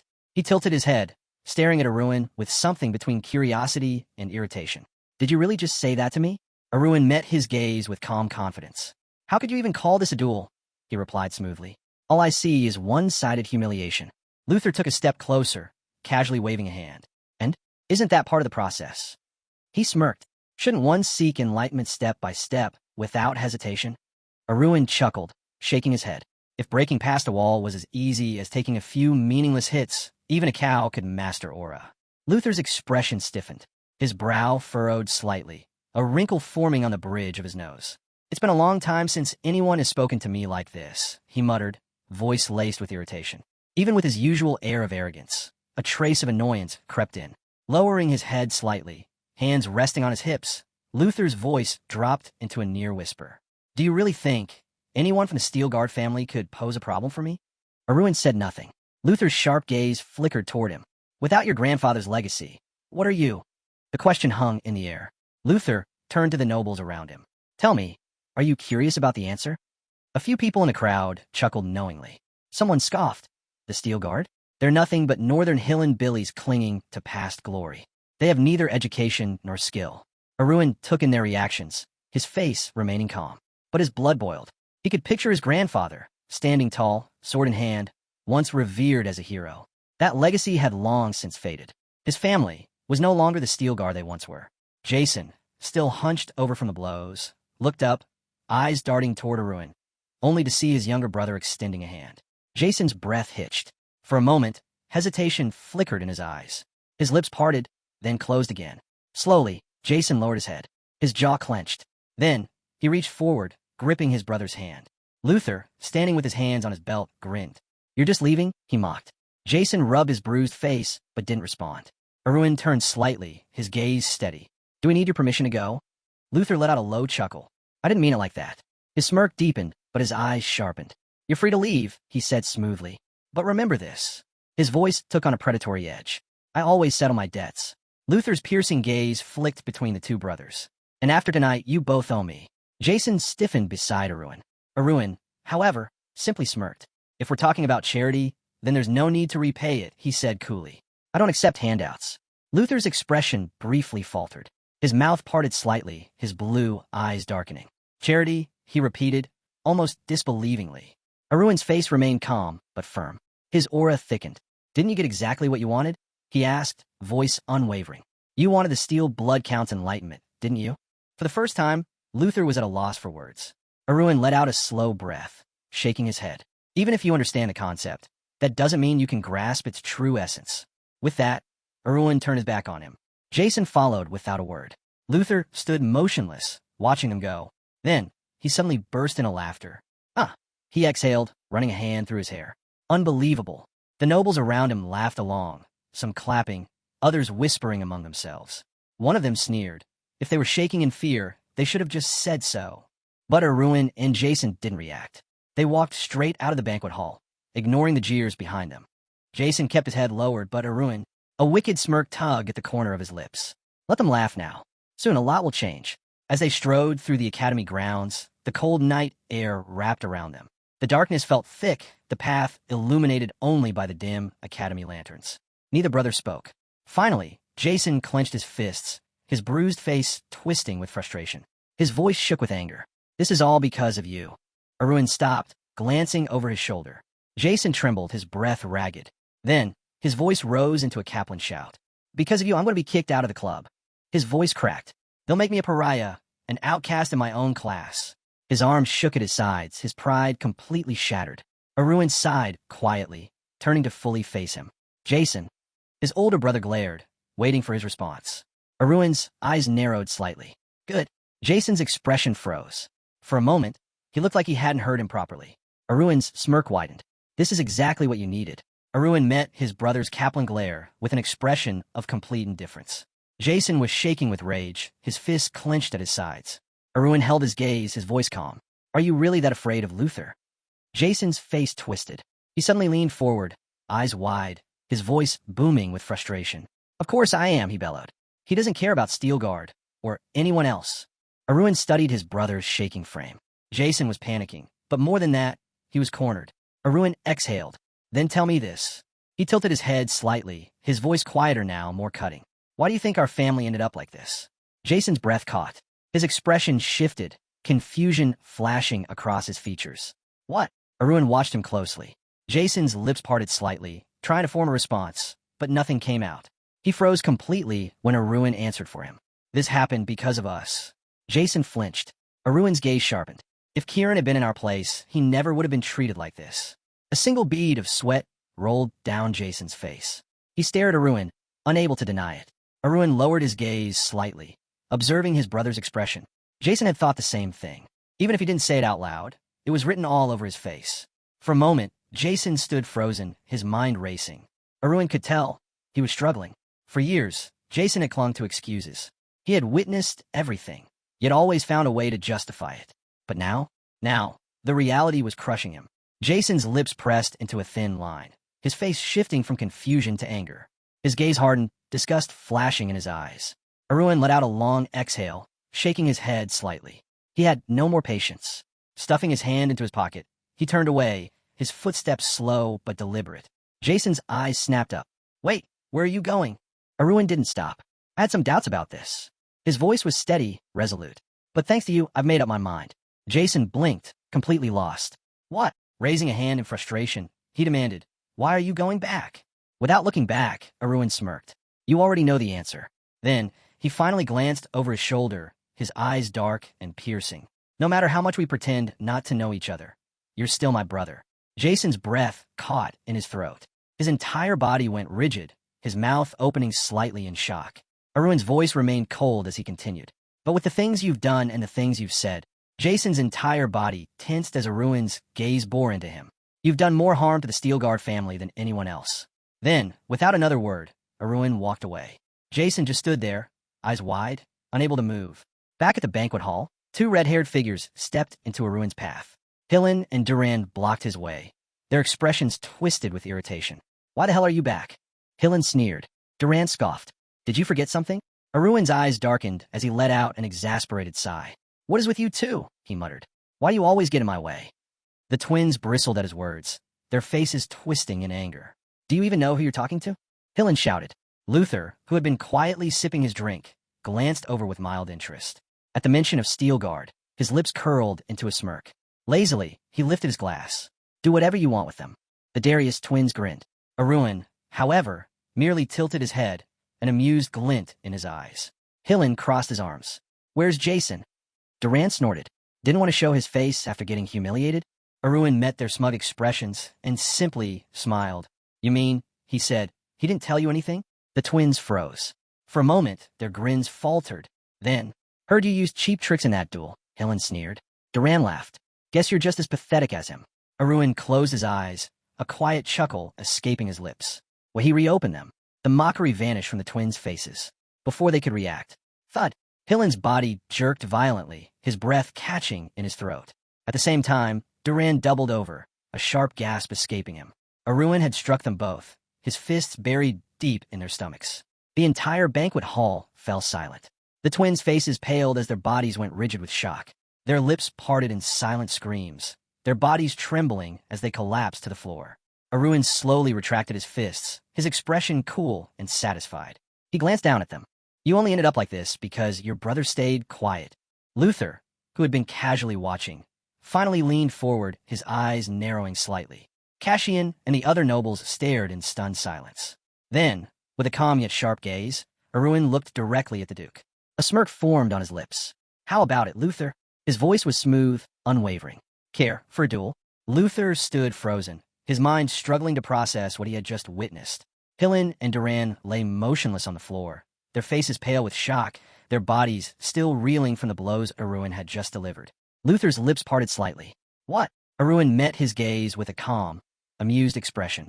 Then, raising a hand, he beckoned Luther forward with a single, taunting motion. Come on, Aruin said, his smirk deepening. I said it's just a trivial duel, didn't I? A ripple of unease spread through the banquet hall. The nobles exchanged nervous glances. Is he seriously provoking the Duke? One whispered, eyes wide with disbelief. Another swallowed hard. This guy had a draw with Cassian. Is that why he suddenly thinks he's invincible?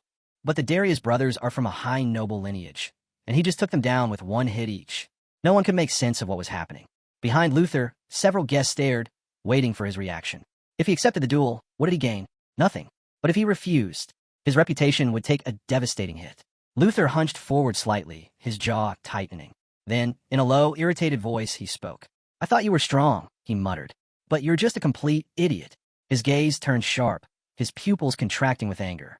Do you even understand how society works? Aruin sighed, waving a hand dismissively. What are you muttering about? His golden eyes gleamed with amusement. When I spoke with Jason, he didn't make any excuses. Luther's fingers twitched. His face darkened. His pride was cracking. Teeth clenched. He suddenly exploded in fury. Fine, he snarled. You want to be beaten into the ground? I'll gladly grant your wish. A murmur spread through the crowd as Luther Carlson, Duke of Theoro Academy, accepted the challenge. Aruin grinned. Beckoning him again with his finger, he smirked. Go on. Attack first. Luther's aura spiked, his eyes burning with rage. You really have a death wish, don't you? His voice dripped with menace. Fine. I'll make sure you regret this. His fists clenched, his muscles tensed. Then, with a Kaplan shout, he lunged forward. His punch swung hard and fast, a strike meant to end the fight instantly. But, the moment his fist was supposed to land, Aruin wasn't there. Luther's eyes widened in shock as his punch struck nothing but air. He froze mid-motion, his head snapping left and right, searching. Where'd he go? A low voice whispered behind him. I'm right here. Luther whipped around, swinging williamly. But again, he hit nothing. His breath hitched as his opponent vanished again. His back stiffened. Panic flickered in his eyes. Then, a voice chuckled softly behind him. What's wrong? Aruin teased. Is your vision failing you? Luther jerked around again, but his punch once again met only air. Aruin stood behind him, hands casually in his pockets, smirking like he was toying with a child. The banquet hall was silent. No one moved. No one breathed. This wasn't just skill. This was absolute dominance. Aruin exhaled slowly. I was waiting for you to match my rhythm, he said casually. Only then would I bother demonstrating anything. Luther's body trembled with rage. His fingers clenched into tight fists, his aura flaring violently. You little bastard. His entire body shook with fury. A powerful magical aura began to swirl around him, the air distorting from sheer force. You, he hissed, his voice turning dangerously low. I've been holding back. His pupils contracted as the bridge of his nose wrinkled in anger. But since you're begging for it, his entire body tensed. I'll tear you apart. Before he could unleash his power. Bam! In the blink of an eye, Aruin was already right in front of him. A fist crashed into Luther's face. His body jerked violently, his head snapping to the side as a deep red mark bloomed across his cheek. Gasps filled the air. Every noble stood frozen, mouths slightly open, unable to comprehend what they had just seen. Selena and Cassian sat stunned, their eyes locked onto the scene unfolding before them. Luther touched his burning cheek, his breathing ragged. Impossible. Aruin had moved so fast, he hadn't even seen it happen. But before he could process it, bam! Another strike landed on his other cheek. Then another, and another. Aruin's hands snapped left and right, slapping Luther's face back and forth without pause. Each blow echoed through the banquet hall, like thunder rolling through the air. Luther stumbled, his vision spinning, his body unable to keep up. Aruin's voice was calm, almost bored. You starting to understand now? Wham! A final heavy palm strike sent Luther flying. His body crashed backward, slamming into the same table Jason had fallen onto earlier. The room remained silent. Luther struggled to get up, his entire body shaking from shock, humiliation, and something he hadn't felt in a long time. Fear. Arun stood over him, his golden eyes glowing coldly. This wasn't just a duel. It was an execution. Luther let out a quiet, choked whimper, his body trembling. Arun stood over him, his hands still raised in the air, his breath slow and steady. The entire banquet hall was silent. No one moved. No one dared to move. Luther's William, fearful eyes locked onto Arun's face. Cold sweat trickled down his temples as realization sank in. Arun smirked, his voice dripping with satisfaction. You look confused. Luther stiffened. Arun tilted his head, his golden eyes glowing with amusement. Should I hit you a few more times? His smirk widened. Maybe then you'll finally feel something. Luther gritted his teeth, rage boiling underneath his humiliation. Arun's steel guard. The name echoed in his mind as he stared at the blonde freshman before him, grinning like a predator that had just cornered its prey. Was he always like this? Had he been a hawk hiding its talons this entire time? Slowly, Luther pushed himself up, wiping his bloodied face with the back of his hand. His jaw clenched. His pride burned. This guy, does he really think he can humiliate me and get away with it? Then, kill him. Luther's voice rang out across the hall. William, Kaplan, and Harton. He turned toward his lackeys, eyes blazing with madness. I don't want a single piece of him left intact, he roared. The crowd parted instantly. A massive, towering man stepped forward, cracking his knuckles. Two more appeared from the opposite side of the hall, their faces twisted with amusement. The three of them blocked Arun's path, towering over him. One sneered, rolling his shoulders. So, this is the lunatic who thought he could stir up trouble here. Another chuckled. Someone needs to teach him a lesson. The third tilted his head, smirking. And it looks like today's the day. Arun sighed dramatically, shaking his head. So what happened to our one-on-one fight, Duke? He smirked. Are you really so embarrassed that you need 3 men to do your dirty work? The three froze for a moment, his words striking a nerve. Laughter rippled through the crowd. Some nobles exchanged amused glances. Is the Duke really sending 3 men after him? Heh, what an ugly look for Theoro Academy's pride. Luther's eye twitched violently. Arun's smirk grew. Good, let him stew in it. For a moment, he considered letting it go. Then, his golden eyes flicked toward the 3 men standing before him. Or, maybe this is even better. His pulse quickened. Laughter bubbled inside him. If you want to fight, then let's make it big. Arun shifted his weight, eyeing the 3 men circling him. These guys, he mused, are supposed to be the future knights of the royal family, right? One of the large men clenched his fists, veins bulging on his forehead. Arun smirked. Good. I wanted to see what the best of the upper class looked like. The massive man let out a Kaplan roar, swinging his fist straight for Arun's head, who vanished. The punch slammed through empty air. The brute's brow furrowed in confusion, until a sharp, bone-rattling impact slammed into the side of his head. Bam! Arun's boot connected cleanly, sending him crashing to the floor. The hall fell into stunned silence. The fallen brute lay motionless, his breath shallow. Sweat dripped down his pale face. A beat later, thud, his body collapsed completely. Cassian and Selena stared in utter disbelief. Luther's expression twisted in horror. The nobles exchanged stunned glances. What the hell just happened? Did he just take down one of the Duke's men in a single hit? Arun straightened, looking down at the man with disdain. That was pathetic.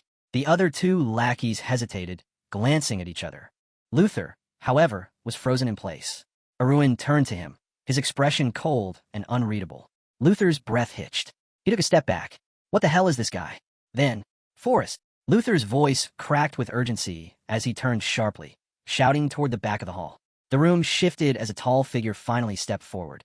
Long purple hair swayed as the man moved effortlessly through the crowd. He wore a wide grin, his gaze sharp and entertained. The man tilted his head slightly, watching Arun with interest. That was quite the spectacle. His violet eyes glittered. I take it you're trying to reach the second-class threshold as fast as possible. Arun's gaze flickered. This guy has a good eye. His smirk didn't waver. He had purposely restrained himself, only using enough force to be at the edge of second-class rank, because killing was not allowed here. Forrest stepped forward, his aura unshaken, his movements calm and measured. Luther gritted his teeth. What the hell are you waiting for? Forrest merely chuckled. Relax, Duke, he said smoothly. I was just enjoying the show. His sharp gaze flicked back to Arun. With abilities like that, his lips curled into a smirk. I suppose a little arrogance is allowed. Forrest let out a low chuckle, his smile widening. Still, we should hold back a little. At least until we've all graduated from the academy. Aruin's gaze flickered up at him. He scoffed. Says the ones who attack first. Forrest, who towered over Aruin by several heads, tilted his head, examining him with gleaming curiosity. You're better than Cassian, he admitted. You've got a strong family, outstanding abilities. His pupils contracted slightly, taking on a crazed glint. And most importantly, you're recklessly confident. As he spoke, his hands tensed, his teeth bared, and suddenly, a storm-like red aura erupted from his body. The banquet hall descended into chaos. Gasps and screams filled the room as nobles scrambled backward in panic. That red aura. Luther, still nursing his bruised face, let out a satisfied smirk. This time, he thought, he won't get away without injuries. Aruin observed the burning red aura, his expression remaining unreadable. So this is what I have to work with. Forrest raised his hand, his grin turning manic. Aruin's eyes narrowed slightly. The infamous red moonlight orbs. His lips curled up in interest. This should be fun. Forrest's expression twisted. You're still laughing? He stood abruptly, eyes William. Let's see you laugh after this. He swung his arm sharply, unleashing spinning crimson orbs from his aura. The banquet hall erupted into pure chaos. Guests screamed, stumbling over one another as they fled toward the exits. I don't want to get hit by that. Run, run. The red orbs swarmed toward Aruin, closing in from all sides. Yet he stood his ground, arms raised, effortlessly blocking each attack. Forrest sneered. Even you can't hold out forever. You may be strong, but no one withstands the red moonlight. Aruin remained calm, his expression unmoved. His thoughts churned. Disappointing. He had expected more from Theoro Academy's so-called elites. If he used internal energy, he could shut this down in an instant. But if he beat an aura user without using aura himself, that would shake them to their core. His golden eyes darkened as he made his decision. Forrest, still grinning wildly, lunged, his right hand raised for a finishing blow. It's over. The moment his fist came down. Crack. Forrest's right arm snapped backward at an unnatural angle. A sickening scream tore through the hall. The nobles froze in horror. Selena and Cassian sat wide-eyed, their mouths slightly open in silent shock. Luther's face twitched, his lower jaw dropping slightly. He couldn't comprehend it. A freshman had just shattered Forrest's arm with a single counter. Forrest collapsed to the floor, clutching his twisted limb, his screams echoing through the stunned banquet hall. Aruin merely glanced down at him, then brushed off his sleeve. Stop overreacting, he muttered. It's just aura. Your bones will be fine in a week. Forrest twisted in agony, his breath coming in ragged gasps. Then, a heavy, oppressive silence filled the room.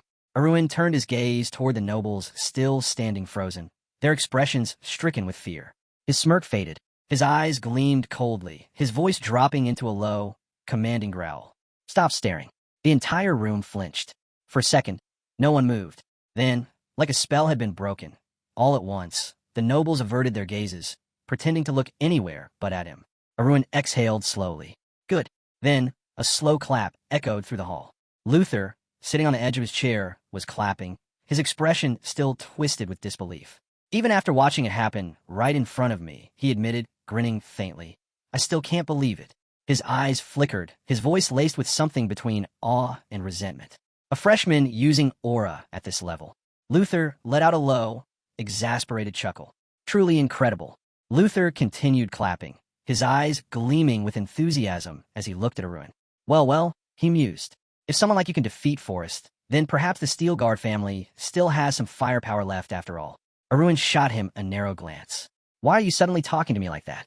Luther simply smiled, waving his hands in an exaggerated manner. I'm just impressed, that's all.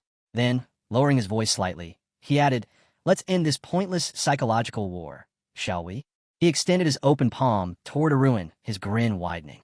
This time, I'll make an exception, he declared smoothly. Luther's voice was calm, inviting, yet there was something undeniably calculating behind his words. His sharp, fox-like eyes gleamed with amusement. Forrest was right, he continued. If you had waited just 2 more years, your era would have begun. Aruin's expression remained flat. What nonsense are you talking about? He asked, his tone laced with boredom. And why would I even consider this? Luther chuckled, still holding out his hand. Because, he said, the world exists outside this academy. He gestured toward the gathered nobles, his voice filled with undeniable confidence. These people, he continued, aren't just students. They're the future rulers, politicians, and leaders of Navarro. His grin widened. Think carefully, Aruin. What's truly best for you? A tense silence filled the room. The nobles watched, Some eager, some curious. Selena and Cassian, standing off to the side, observed quietly, their expressions unreadable. Luther, his grin unwavering, waited. Arun exhaled through his nose and smirked, rubbing his finger under his nose as if trying to stifle a laugh. That's hilarious. The moment the words left his mouth, murmurs erupted through the crowd. Luther's eyes slightly widened. What did you just say? Arun exhaled lightly, shaking his head. I said you're funny. His golden eyes gleamed with amusement, and boring at the same time. A tense silence fell over the hall. Luther's expression darkened. Arun stretched lazily and added, but I suppose that's not a bad thing for you. Luther's jaw clenched, his smile faltering. Despite the mercy shown to you. Arun cut him off instantly, his voice smooth and sharp. Mercy? He tilted his head, his smirk deepening. You're talking about mercy? His tone was almost amused. This, he continued, is coming from a guy who clings to his father's pant leg. Luther's teeth audibly ground together. You.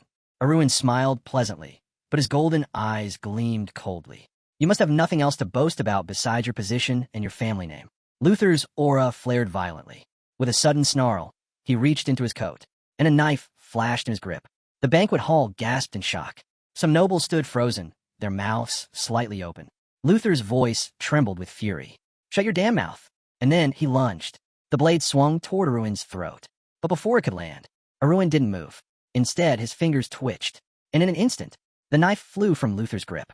It spun midair before clattering onto the marble floor with a deafening clang. Luther barely had time to process it, before Arun's hand shot forward, gripping him by the throat. Luther choked, his eyes bulging in horror. The nobles gasped again, some stepping backward instinctively. Selena's lips parted slightly, her fingers tightening around her fan. Cassian's expression shifted, a rare flicker of genuine shock crossing his features. Luther's fingers scrambled at Arun's wrist, his breath ragged. Why you? He wheezed, voice hoarse. Arun leaned in slightly, his expression calm but deadly. You won't get away with this, Luther gasped. I swear.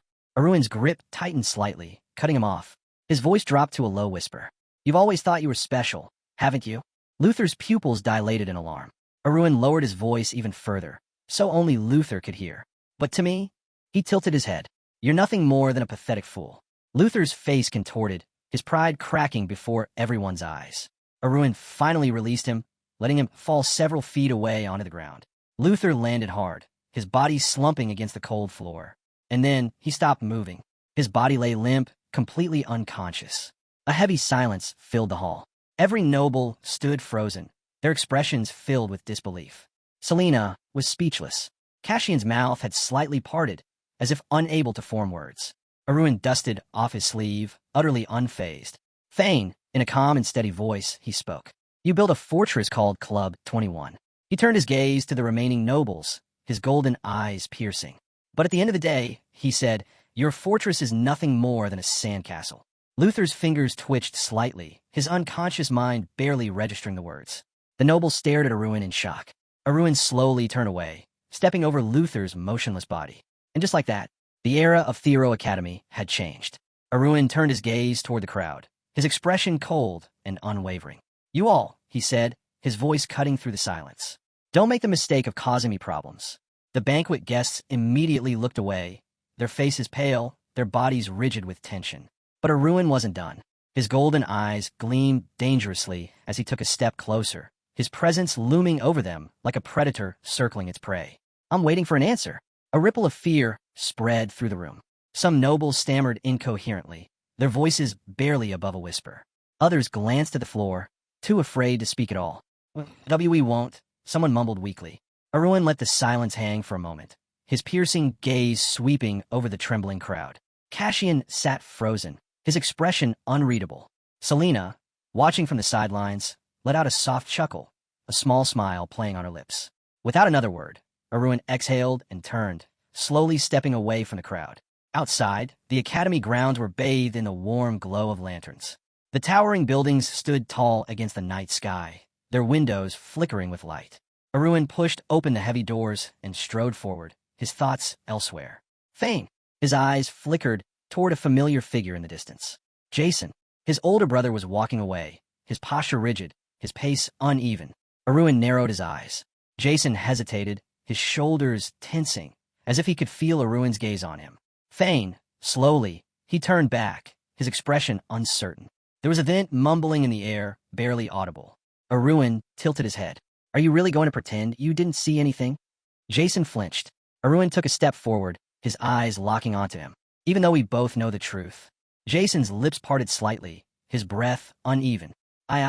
His words faltered. Arun simply watched him, waiting.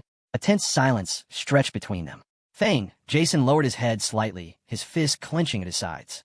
Arun's voice softened, but it carried a sharp edge. You could have just walked away. Jason hesitated. Thane muttered, I couldn't. Arun's gaze hardened. Why not? He took another step forward. Or is it because you're afraid that once you fall out of favor with Thane, your life will become unbearable?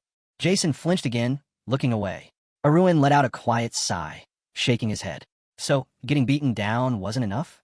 Now you've come to ask for forgiveness too. Jason gritted his teeth. That's not. Arun suddenly smiled. You've changed. Jason's eyes widened slightly. What? Arun's smile didn't fade. The Jason I knew, his golden gaze darkened slightly, would never throw away his pride. Jason's expression twisted. And what would you know? His voice rose slightly. Do you think I enjoy this? Do you think I bow my head to junior students because I like it? Arun's gaze didn't waver. I understand better than anyone else. A vehement memory surfaced in his mind. Thane, his greedy hands twitching, his influence spreading like a parasite. The steel guard, once untouchable, now sinking deeper under his control. Jason had been nothing more than a scapegoat, a convenient tool to take the fall. Arun exhaled, the weight of it all settling in his chest. Jason, jaw clenched, finally snapped. The one who changed isn't me. It's him. His hand shot up, his voice thick with frustration. Do you even know what you're doing? How the hell did you use aura? Arun's smirk returned. Just a little training in secret. Jason's face twisted. Don't give me that nonsense. Arun let out a soft chuckle, glancing off to the side. Believe it or not, it's the truth. Jason fell silent, his blue eyes narrowing. Thane, after a long pause, he muttered, I'll ask you one thing. His voice was quieter now, almost hesitant. What? Arun arched a brow. Why what? Jason clenched his fists. Why did you do this? Arun simply stared at him. Jason's voice grew heavier. You couldn't have not known. You knew exactly what would happen. You knew you'd turn Thane against you. His shoulders tensed. So why? Why go this far? Arun exhaled slowly, his voice lowering. Jason stiffened. How do we end up like this? His older brother didn't respond. Arun let the silence stretch. Thane quietly, he added, You've always treated me with hostility. Jason's eyes flickered, memories rushing back. Words he'd spoken before, cutting and cruel. You're a disgrace. I don't even consider you my brother. He had said those things so easily. Arun met his gaze, unwavering. Even so, he exhaled, his voice quieter now. You're still my older brother. Jason's breath hitched. Arun's gaze softened slightly. Because blood isn't water. Thane, he lowered his head, closing his eyes briefly. If someone's gonna hit me, his voice was calm, unwavering. Thane, it should have been you. Jason's lips parted slightly, but no words came out. His chest ached, a strange, unfamiliar weight settling there. For the first time in a long time, he didn't know what to say. Then, Jason clenched his teeth, eyes burning with emotion. Can I really hit you? Arun glanced at him and let out a soft laugh. Go ahead. Jason hesitated. Just not too hard, all right? Arun exhaled slowly, an easy smile tugging at his lips. The elder glanced at the floor, let out a soft smile, and thanked him. Meanwhile, Arun frowned, his mind racing. Was Jason losing it? He couldn't make sense of his behavior, and now, it was downright unsettling. The elder brother spread his hands wide. So what now, he asked. You're not the type to back down without a fight, and neither is Forrest. No way he's letting this humiliation slide. Mick smirked, a hint of sarcasm in his expression. Oh, I got a plan, he said. But I'm not telling you just yet. Blue-eyed raised an eyebrow, surprised. Why not? What, you scared I'd go snitching? The hero lowered his head, closing his eyes for a brief moment. Tell me, he said, what's the point of watching a play if you already know how it ends? His brother blinked, caught off guard. Why are you suddenly talking about plays? Then, after a moment, he shrugged. But yeah, that'd be pretty boring. Exactly, the protagonist replied. Then, without another word, the Lord turned and walked away. Just sit back and enjoy the show, he called over his shoulder. Suddenly, a Kaplan shout rang out. Someone was yelling that a certain group was nothing but useless nobodies. Plates clattered to the floor, crashing and scattering in all directions. A guy with striking blue hair was seething. 3 of you 3, and none of you could win. His fists clenched as he glared at them. And now you expect me to just let you into my circle? After that disgrace. The defeated group averted their gazes. One of them shut his eyes in shame. The blue-haired guy turned to the surrounding crowd. And the rest of you, he sneered, just standing there doing nothing. If anyone dares stir the pot, we stand together and put them in their place. Or are you all just going to suck your thumbs? Silence. The crowd shifted uncomfortably, sweat beading on their foreheads as they looked away. A man with purple hair and a bandaged hand stepped forward. Boss, calm down. Shut up, the leader snapped, turning on him with a sharp glare. You weren't any better out there. The bandaged man's jaw tightened, anger flickering in his eyes. Even as the best in the stream, I've got nothing to be ashamed of. The tension crackled between them as they locked eyes, both seething. Then, after a moment, the leader exhaled, reining himself in. How's your hand? The injured man glanced down, his anger dimming slightly. It's manageable. They exchanged looks, and TNT finally asked, was that bastard really that strong? The bandaged man scoffed. I was just careless.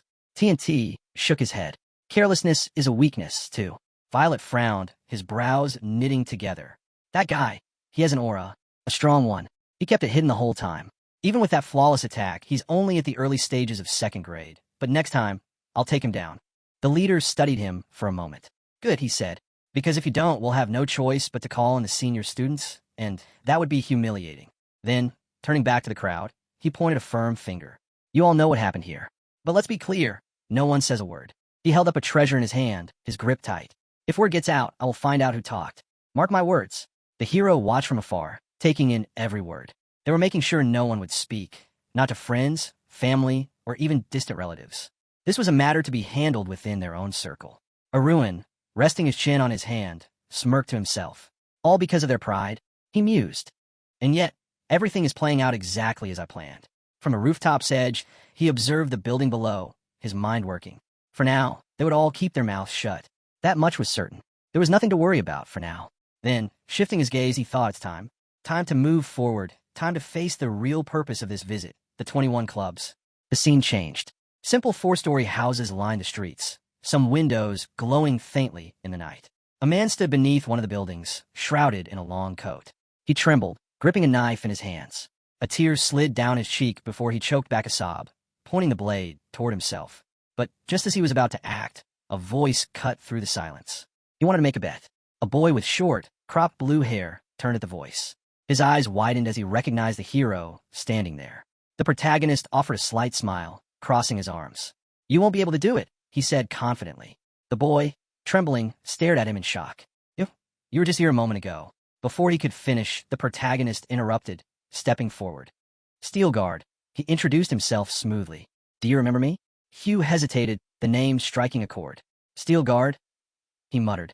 Leaning against the wall, the lord tilted his head. Tell me, is this suicide, or just self-torture? The hero's unwavering confidence sent a chain through Hugh. Whatever it is, I understand, the protagonist continued. Your older brother went too far. And even though you have different mothers, yeah, I'd say he really overdid it this time. Hugh's eyes widened in shock. How do you know that? The hero, now serious, locked eyes with him. There isn't a single cadet who doesn't know your brothers, he stated. Then, seeing Hugh's disbelief, he added, but that's not what surprised you, is it? You're wondering how I knew you were an illegitimate son, something you've never told anyone. Hugh was stunned. Cold sweat formed at his temples. The hero smirked.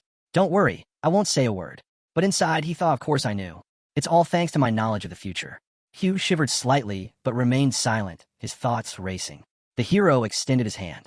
Either way, you shouldn't be standing like that. You're not going to stab yourself, so hand over the dagger. Hugh gritted his teeth, his grip tightening.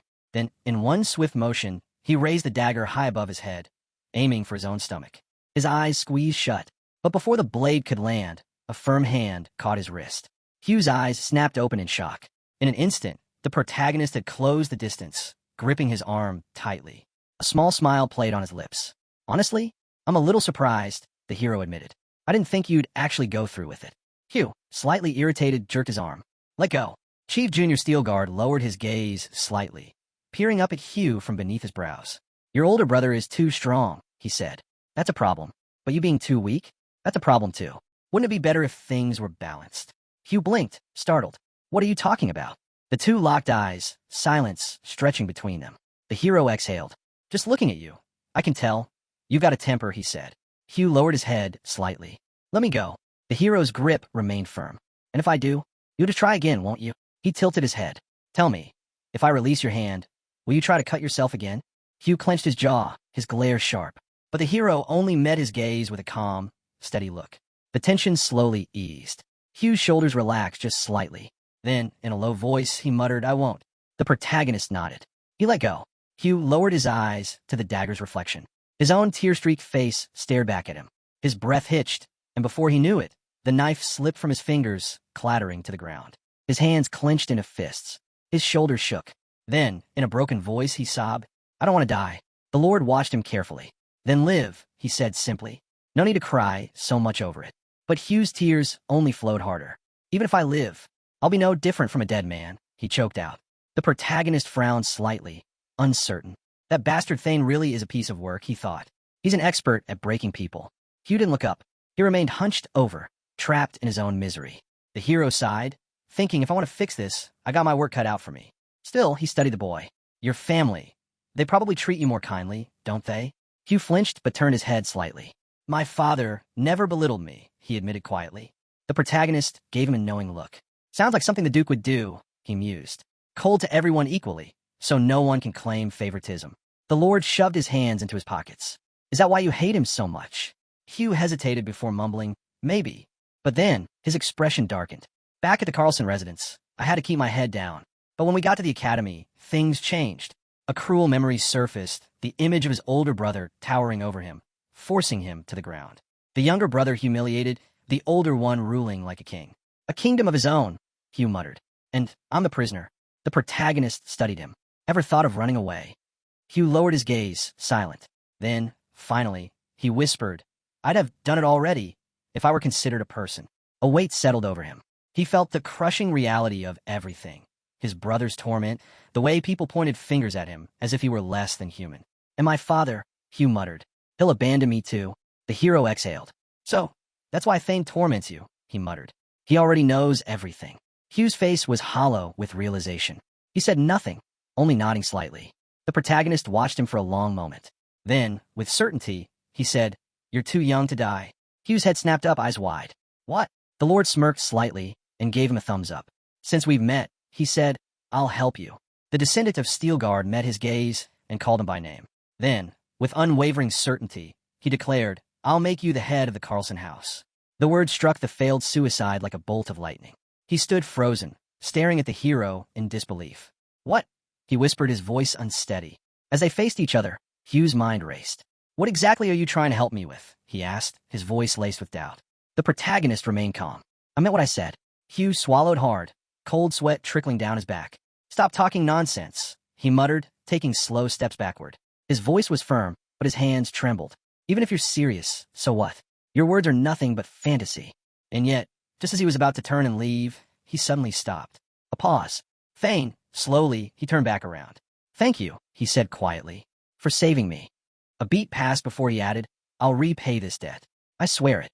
The short-haired boy hesitated for a moment. Thane bent slightly and asked, "But you're not a duke. So how exactly do you plan to help me?" For a brief second, it seemed like he wanted to believe. The protagonist exhaled. Thane smirked slightly. "Well, first of all, I won't be a duke." Hugh scoffed. "Thane, this is even more ridiculous." The hero turned slightly to the side, his expression unreadable. "I'd love for you to laugh when you realize it was me who made it happen." Hugh narrowed his eyes.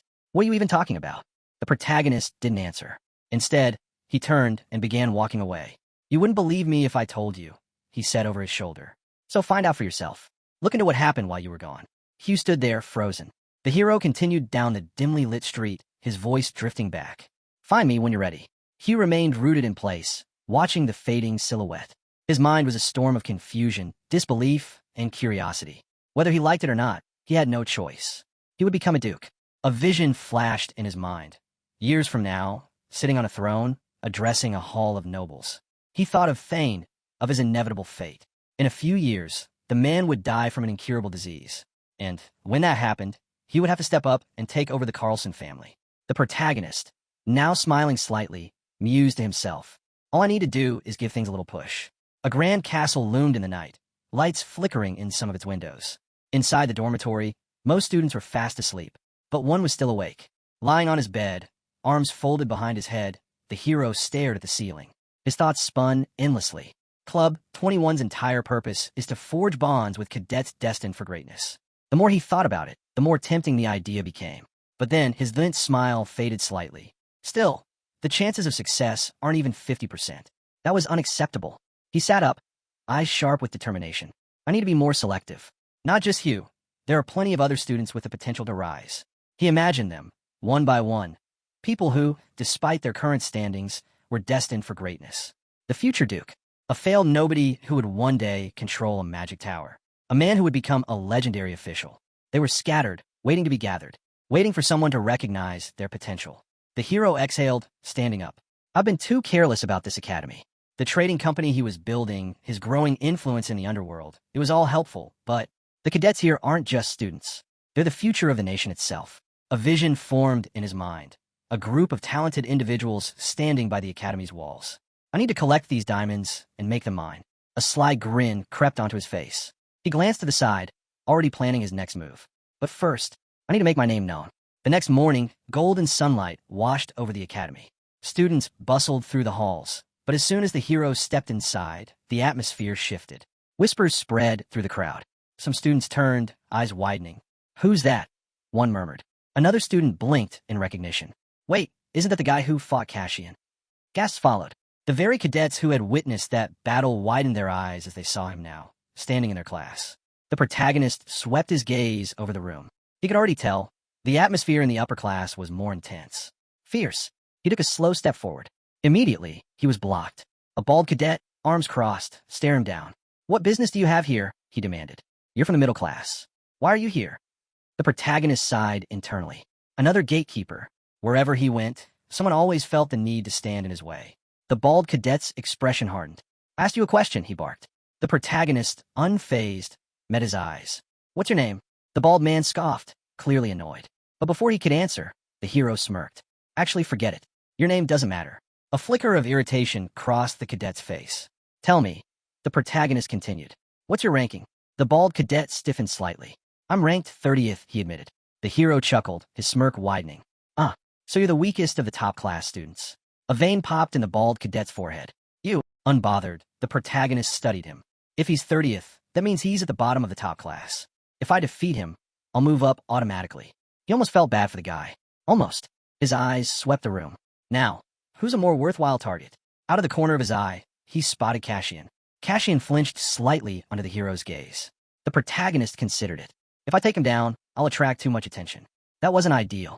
He needed to move carefully. Turning his head, he spotted something. No, someone far more interesting. And he smirked. Now that is a better option. The hero turned his head as calmly as ever, his gaze settling on a dark-haired figure. Max Jr., he called out. You're in second place, right? Max frowned, clearly not expecting to be singled out. And what if I am? What does that have to do with you? The Lord casually shoved his hands into his pockets. Nothing, really, he said, a smirk tugging at his lips. I just think you're pathetic. A heavy silence fell over the class. Max's eyes darkened with rage. What did you just say? His voice was sharp, aggressive, but the hero didn't flinch. Instead, he tilted his head slightly and asked, Tell me, how do you feel about fighting someone from a different rank? Gasps echoed through the room. Even the top-ranked student stiffened. Max clenched his jaw. Thane sneered. A duel? Fine. Right here, right now. The class erupted into whispers. Cassian, standing among them, looked anything but pleased. The duel was brutal. Their wooden swords clashed in a flurry of precise strikes. Max fought with all his strength, but the hero barely seemed fazed. Blow after blow, Max struggled to keep up. Thane, a clear swing. Stop. The instructor's shout cut through the tension. The protagonist halted his strike instantly, but the blade of his wooden sword hovered dangerously close to Max's neck. For a moment, no one moved. Thane, a triumphant smile played on the hero's lips. Two duelists stood opposite each other, one standing tall, victorious, the other frozen in place, feeling the sharp edge of defeat. The red-haired instructor took a deep breath and declared, Victory goes to Arun's Steel Guard. The class exploded into whispers. This is insane. He was only ranked 72nd. That wasn't just a win. He completely outclassed him. I didn't even see what happened. Among the murmuring crowd, a blue-haired student remained silent, watching intently. His eyes narrowed. Just what is the true nature of this guy? Meanwhile, Max stood motionless, his stunned expression mirroring that of the crowd. Arun, however, simply looked down at him with a knowing smirk. The whispers continued. Everyone knew what would happen next. The protagonist had just secured his place in the upper class. And Thane, realization struck. The one in 30th place, he'll be dropped into the middle class. The bald cadet stiffened. He had been so smug just moments ago, but now, his own words from earlier replayed in his head. You're not suitable. His stomach twisted. If he lost his upper class position, he'd lose everything. Gritting his teeth, he raised his hand. Wait, he called out desperately. 2 wins. 2 victories are needed to move up a class. A flicker of hope returned to his face. I still have a chance. No one loses twice, right? The instructor turned to him, unimpressed. Were you blinded during the fight? He asked dryly. The bald cadet faltered. The instructor crossed his arms. After what we just saw, do you honestly believe Max could win in a rematch? The bald cadet swallowed hard. But Max is strong. He's ferocious. The instructor's expression didn't change. There's a gap between them that no amount of training will close. And just like that, the bald cadet's last hope crumbled. He stared at Arun, who remained standing over Max, completely unfazed. His future in the upper class had just been ripped away. Meanwhile, the instructor watched Arun carefully. The Steel Guard family still has gunpowder in its flasks. A mental image formed in his mind. Arun, standing in front of his family's legendary armory.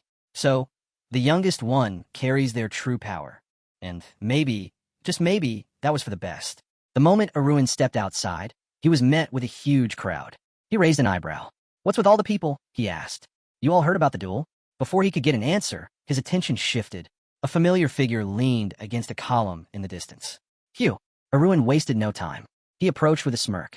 Didn't think you'd come so soon, he remarked. How'd you know I was here? He glanced around. And what about the rest of them? Hugh lowered his head slightly. They came because of you. At first, Arun gave him a questioning look, but then, Club 21 stepped forward. Arun exhaled. If you're so curious, why don't we go inside, he suggested. No point standing out here.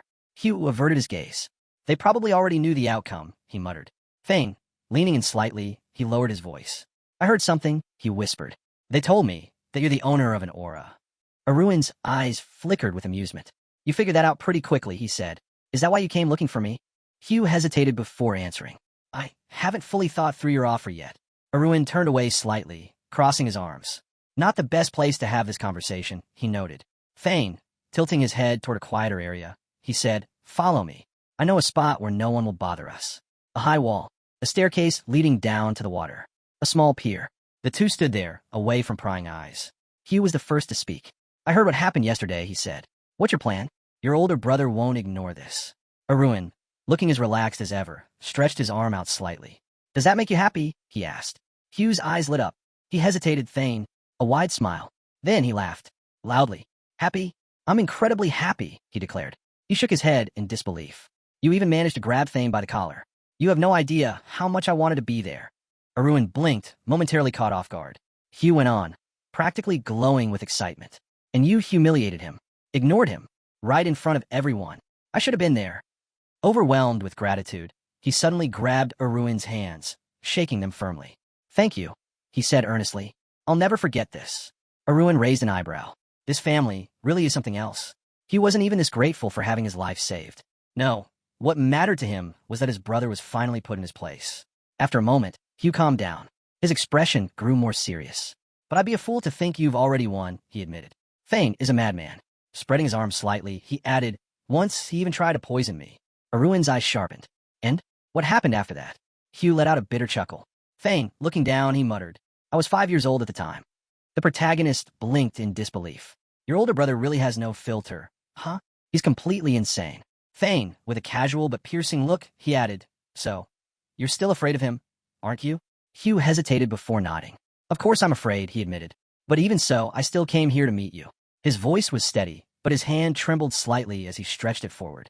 Tell me, he said cautiously. Back then, were you serious? Arun smirked. About making you the next duke? He folded his arms. Thane shrugged. Obviously, Hugh's eyes widened in alarm. He quickly raised a finger to his lips, urging him to lower his voice. Keep it down, he hissed. If someone hears you, I'll be laughed out of existence. The protagonist shot him a calm, almost amused look. Why so nervous? He asked. It's not like we're at a riot meeting or something. Hugh exhaled sharply, rubbing his temples. Because it's ridiculous, he muttered. Someone like me, how could I possibly? But before he could finish, Arun cut him off, raising a finger. Naturally, it won't be easy, he said, especially for someone who spends his time beating himself up instead of fighting back. Maybe we should break it down step by step. Hugh's shoulders tensed, his gaze dropping to the ground.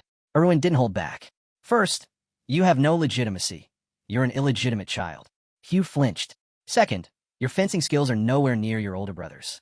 Another hit. Third, you have no charisma, no leadership, and no reputation. Each statement cut deeper than the last. Hugh clenched his fists. Erwin tilted his head slightly. That leaves one possibility. Maybe your father favors you? But before Hugh could even think of an answer, Erwin smirked. Yeah, probably not. Hugh let out a bitter laugh. You're right, he admitted.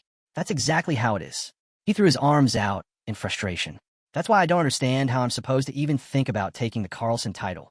The protagonist shoved his hands into his pockets and looked at him coolly. Of course, you couldn't do it alone, he said. That's why I'm laying the groundwork for you. Hugh's expression twisted in confusion. What do you mean? Erwin smiled, moving his hand in a sweeping motion. Think of it like investing in undervalued stocks, he said. That's how business works. You bet on something with hidden potential and watch it grow. Hugh blinked. Stocks? Erwin nodded. And the first thing that needs fixing? He pointed at him. Your rotten mindset. Hugh was taken aback. My mindset? The protagonist's expression didn't waver. Think about it, he said. Even if you keep avoiding conflict, even if you submit and endure what happens next. Hugh swallowed hard. If my brother finds out I'm working with you, I'll be finished, he said, his voice uncertain. Erwin exhaled through his nose, unimpressed. And if you don't? He glanced sideways. What? You plan to spend your whole life as an obedient dog. Hugh flinched, lowering his head. At least things won't get any worse, he muttered. Erwin scoffed. You think so? His gaze sharpened as he pictured Thane, arms crossed, a cloak billowing behind him, standing atop the academy like he owned it. Your brother will graduate with flying colors, cementing his place as the Carlson heir, Erwin continued. And when that happens, where will that leave you? Hugh bit his lip, his throat tightening. Erwin's voice lowered. You'll be nothing more than an ant beneath his feet. And when you look back on your life, all you'll have are regrets. Hugh's breath hitched. The protagonist took a step closer. A few years from now, he said, you'll be thinking, what if I had taken a risk? What if things had turned out differently? His words landed like a hammer. Hugh clenched his teeth. He was already scared, but now he was terrified. Because deep down, he knew Erwin was right. If he kept running, if he kept giving in, he'd always be nothing. His hands curled into fists. You're right, he growled. Up until now, all I've done is run away. His voice rose. That's why I became such a useless nobody. Erwin's lips curved into a soft smile. Hugh squeezed his hands tighter, his blood pumping with something he hadn't felt in a long time. Determination. For the first time, he wanted to fight back. His head snapped up. His eyes burned with resolve. Tell me what to do, he said. I'll do whatever it takes. Erwin raised a calm hand. First, he said, you wait. Hugh blinked. Wait? For what? Erwin gave him a knowing look. Because you just learned something important, he said. You can't take on Club 21 alone. Hugh's mind raced. Club 21? The protagonist's gaze drifted, scanning their surroundings. No, he thought. Not just Club 21. The families behind them. Hugh threw his hands up in frustration. Thane, what do I do? Erwin's eyes gleamed. You form your own club. Hugh froze. What? Erwin raised a finger. A club under the banner of the Steelguard family. In his mind, he envisioned it. A powerful group filled with carefully chosen individuals, rising in influence. He smirked. I'll send you the details soon, he said. I already have a full list of potential candidates. Hugh swallowed, his heart pounding. For the first time, it felt possible. And maybe, just maybe, he had a shot at winning. The sun shone brightly over the academy, casting sharp shadows on the courtyard where 3 students stood, grinning maliciously. Hey, I heard Barion lost again, one of them sneered. That's 64 losses and 0 wins. Think he'll manage to win once before he graduates. Barion stood silently, his eyes lowered, absorbing their taunts with a strained expression. Another student scoffed. Please, he won't even make it to graduation. At this rate, he'll drop out first. Or maybe, another chimed in laughing, he'll rack up 100 losses before then. That'd be impressive in its own way. One of them clapped Barion on the shoulder, a mocking grin on his face. Good luck in a lower class, he jeered. Barion remained motionless, his mind spinning from the barrage of insults. Honestly, the academy should stop accepting commoners, someone muttered. Even the instructor who recommended him has given up. And let's not forget his biggest problem, another student added. He's afraid of swords. That comment hit hard. Barion's eyes widened slightly, his fists clenching at his sides. A fencing cadet terrified of swords. The boy laughed. No wonder everyone who had faith in him gave up. He's useless. If he gets kicked out, he'll go right back to the streets, another student murmured. He was an orphan, after all. Barion's breath hitched. His grip on his uniform tightened. I can't go back like that. His thoughts were interrupted. Barayon, his head snapped up.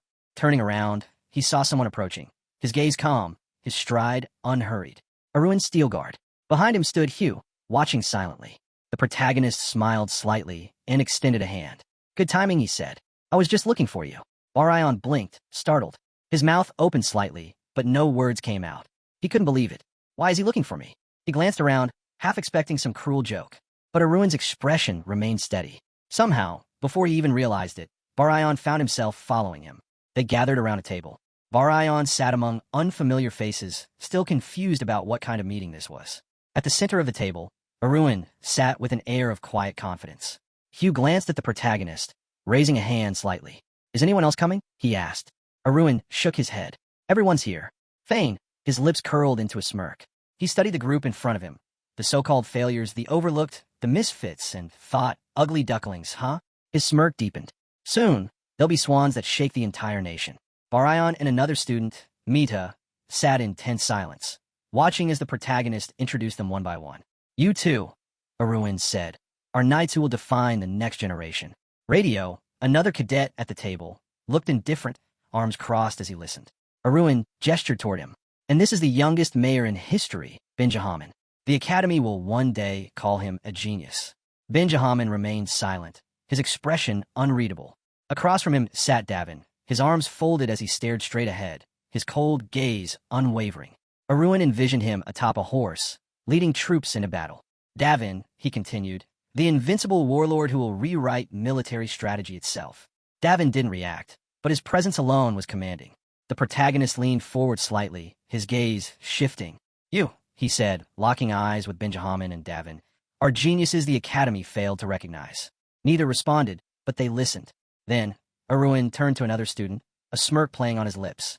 And you, he said, are the most interesting of them all. Sharple sat at the table, scribbling in his book, seemingly detached from the conversation. A wandering magical prodigy, Aruin introduced. The second son of the Klaus family. A dissenter of the Count House of Klaus. At that, Hugh's eyes widened slightly. Aruin smiled wickedly. Hugh hesitated before speaking. Aruin, he said, addressing the protagonist. Shouldn't you say something now that we're all here? Aruin laced his fingers together, glancing at them from under his brows. His smirk never faded. I'm sure you've all heard bits and pieces, he said smoothly. So let's make it clear. A pause. I'm forming a club, he announced. A prestigious one. One that will rival Club 21 in every way. The room was silent. Serious expressions formed across their faces. Aruin leaned back. Each of you, he continued, is a butterfly waiting to emerge from its cocoon. His gaze sharpened, and I'm willing to bet that soon you'll be soaring higher than anyone else. Then, he revealed an emblem. Purple wings spread elegantly across its design. Our club, he declared, will be called Soar. A moment of silence. Then, Barayon hesitantly raised his hand. Aruin turned to him, his expression unreadable. Barayon hesitated. For what I'm hearing, it sounds like a good idea, he admitted, but I'm not sure it'll actually work. Aruin's smirk widened slightly. That's fine, he said. I have plenty of confidence to make up for yours. Barayon looked down, a flicker of doubt in his eyes. I have too many flaws, he muttered. No skills, no family backing. The room grew quiet. The others watched him intently. Barayon exhaled shakily. None of us have really proven ourselves, he added. He lifted his hands slightly, his voice rising in frustration. I'm not trying to bring everyone down, he insisted. But let's be real. What do I even have to offer? Benjamin closed his eyes, tilting his head slightly. That's not an unfair statement, he muttered. Then, opening his eyes again, he glanced at the protagonist. Club 21 is made up of the elite, Benjamin noted. When people hear Soar, they won't think of prestige. They'll think of... He trailed off, but the meaning was clear. The overlooked, the discarded, the ones who had already failed. Hugh frowned, clearly irritated. But Aruin? Aruin just smiled. Because to him, that meant they had something to prove. The room was silent as Benjamin finished speaking. He leaned back slightly, his expression unreadable. Honestly, all I see here is an opportunity to build connections with Steelguard and the Carlson family. Nothing more. Aruin's eyes narrowed, his irritation barely concealed. Is that really the only thing making you so insecure? He asked coolly. Because the club has no advantages? Benjamin remained indifferent, his mouth slightly open. Is there a point in dwelling on that? Aruin exhaled slowly, crossing his fingers and resting his chin on them. Then, with a smirk, he spoke. Fine, Let me show you a clear advantage. The group sat in silence, some exchanging glances, others watching Arun intently. Then, he called out, "You can come in now." The door creaked, opened slightly. A figure stepped inside with a confident, wide smile. Marcus. The moment he entered, he greeted them warmly. "Good evening, gentlemen. I'm Marcus, deputy head of the Pill-Off Trading Company." A flicker of surprise passed through the gathered cadets. Marcus took a seat, stretching his arms out slightly. "We're just a small company," he said lightly. "But, thanks to recent market conditions, business has been booming." A grin spread across his face. "I've even held gold bars in my own hands." Then, his expression sharpened. "But let's get to the point." He turned to the cadets and announced, "I'd like to offer regular sponsorship to students." The room fell into stunned silence. One after another, their mouths fell open in disbelief. Barion stared, completely perplexed. "Why?" he muttered. "Why would you financially support cadets like us?" Marcus chuckled. "That's an easy one." Behind him, an emblem flickered into view, the emblem of SOAR. "It's simple," Marcus explained. "Our company operates under his leadership." He gestured toward Arun, and SOAR is his creation as well. Arun turned his gaze to the group. "Well," he asked, his voice calm, "are you satisfied now?" He leaned forward slightly, resting his chin on his hands, his smirk widening. "And that's just the beginning of what I can offer you." The night sky stretched endlessly above the academy, stars twinkling in its vast expanse. Inside his dorm, Arun sat on his bed, eyes closed in thought. The club is settled. Now all that's left. A faint glow appeared in the air before him, system windows flickering into view. He reached out, his fingers grazing the interface. Time to acquire that little thing. A notification popped up. "The sun god has sent you a message." Arun's eyes widened slightly. The message appeared before him. "Sun god, I heard you're looking to buy the art of rebirth. It won't come cheap." Arun's smirk returned. "Finally, I found it." But then, as if sensing his excitement, another message appeared. "Sun god, I hate people who flaunt their accomplishments just to impress me." Arun's face remained impassive as he read it. The sun god, however, looked slightly irritated on the other side of the system. "Arun, I have no intention of doing that." "Sun god, good. Then let's talk business. My price is 150,000 coins. Arun's eyes flickered with surprise. Then, he grimaced slightly. "That's steep." The sun god scowled. "Sun god, if there's one thing I hate more than anything, it's people whining about prices after I name them." Arun pursed his lips, suppressing a sigh. He checked his funds. Damn, his balance sat at a miserable 60,000 coins, nowhere near enough. And even if he liquidated every new privilege he had, he'd still be short by over 45,000. A deep frown settled on his face. His gaze flickered to another system window, one describing the art of rebirth. A rare technique that transforms the body into a superhuman state, optimizing it completely for martial arts. Arun exhaled, eyes sharp. This is one of the best items available in the first system. And right now, he needed it. His thoughts drifted back to his transaction level. Second soul phase, one who wields a divine weapon. "I own a divine weapon." Images flashed in his mind. Powerful warriors in battle stances, their weapons gleaming in the light. To truly reach the highest level, I need this. His mind then conjured another image, one of the sun god himself. A towering figure, draped in golden robes, looking down upon everything with a twisted, amused smile. Arun clenched his fist. The sun god's voice rang out again. "Sun god, where did the eager buyer go? I hate waiting." Arun glanced at the dialogue window. "Arun, give me a moment." He tapped his chin thoughtfully, narrowing his eyes. Why is someone who calls himself equal to God so broke? That was the real question. This is the first time I've seen someone trying to make a deal with no money in their own account. Arun navigated the system window, opening the transaction logs. Time for a deeper look. His mind replayed a famous scene, a battle between two titans. The sun god, Li Jiam, clashing against the ice warrior of the northern sea, Seol Jinwook. Their battle had lasted 50 years. He pictured Li Jiam, body crackling with golden energy, standing victorious in the aftermath of their fight, his lips curled in triumph. But something wasn't right. Another image flickered in Arun's mind. Li Jiam, hunched over, shrouded in an icy aura, his body barely holding together. The extreme ice energy from that battle. It was destroying his blood vessels. Arun's gaze darkened. So that's it. Li Jiam had put everything on the line for a single battle. A bigger picture started forming. Arun sighed, staring at his balance. "I'm missing more than 90,000 coins. Even with his best efforts, he still needed at least 45,000 more." He exhaled slowly, tapping his fingers against his chin. "If I want to reach the level of an awakened one, I need this technique." Before he could think further, another message flashed. "Sun god, what are you thinking so hard about?" Arun blinked. Sun God, tell me, what do you think I hate the most? Arun squinted at the message, slightly taken aback. Arun, no idea. Lee Jiam suddenly looked stunned, his usual smirk faltering for just a second. Then, Arun smirked himself. Arun, actually, I do know. Sun God, oh. The protagonist leaned back, grinning. Arun, you hate repeating yourself. Lee Jiam's expression stiffened. He narrowed his eyes, watching the protagonist through the system interface. Did he just guess?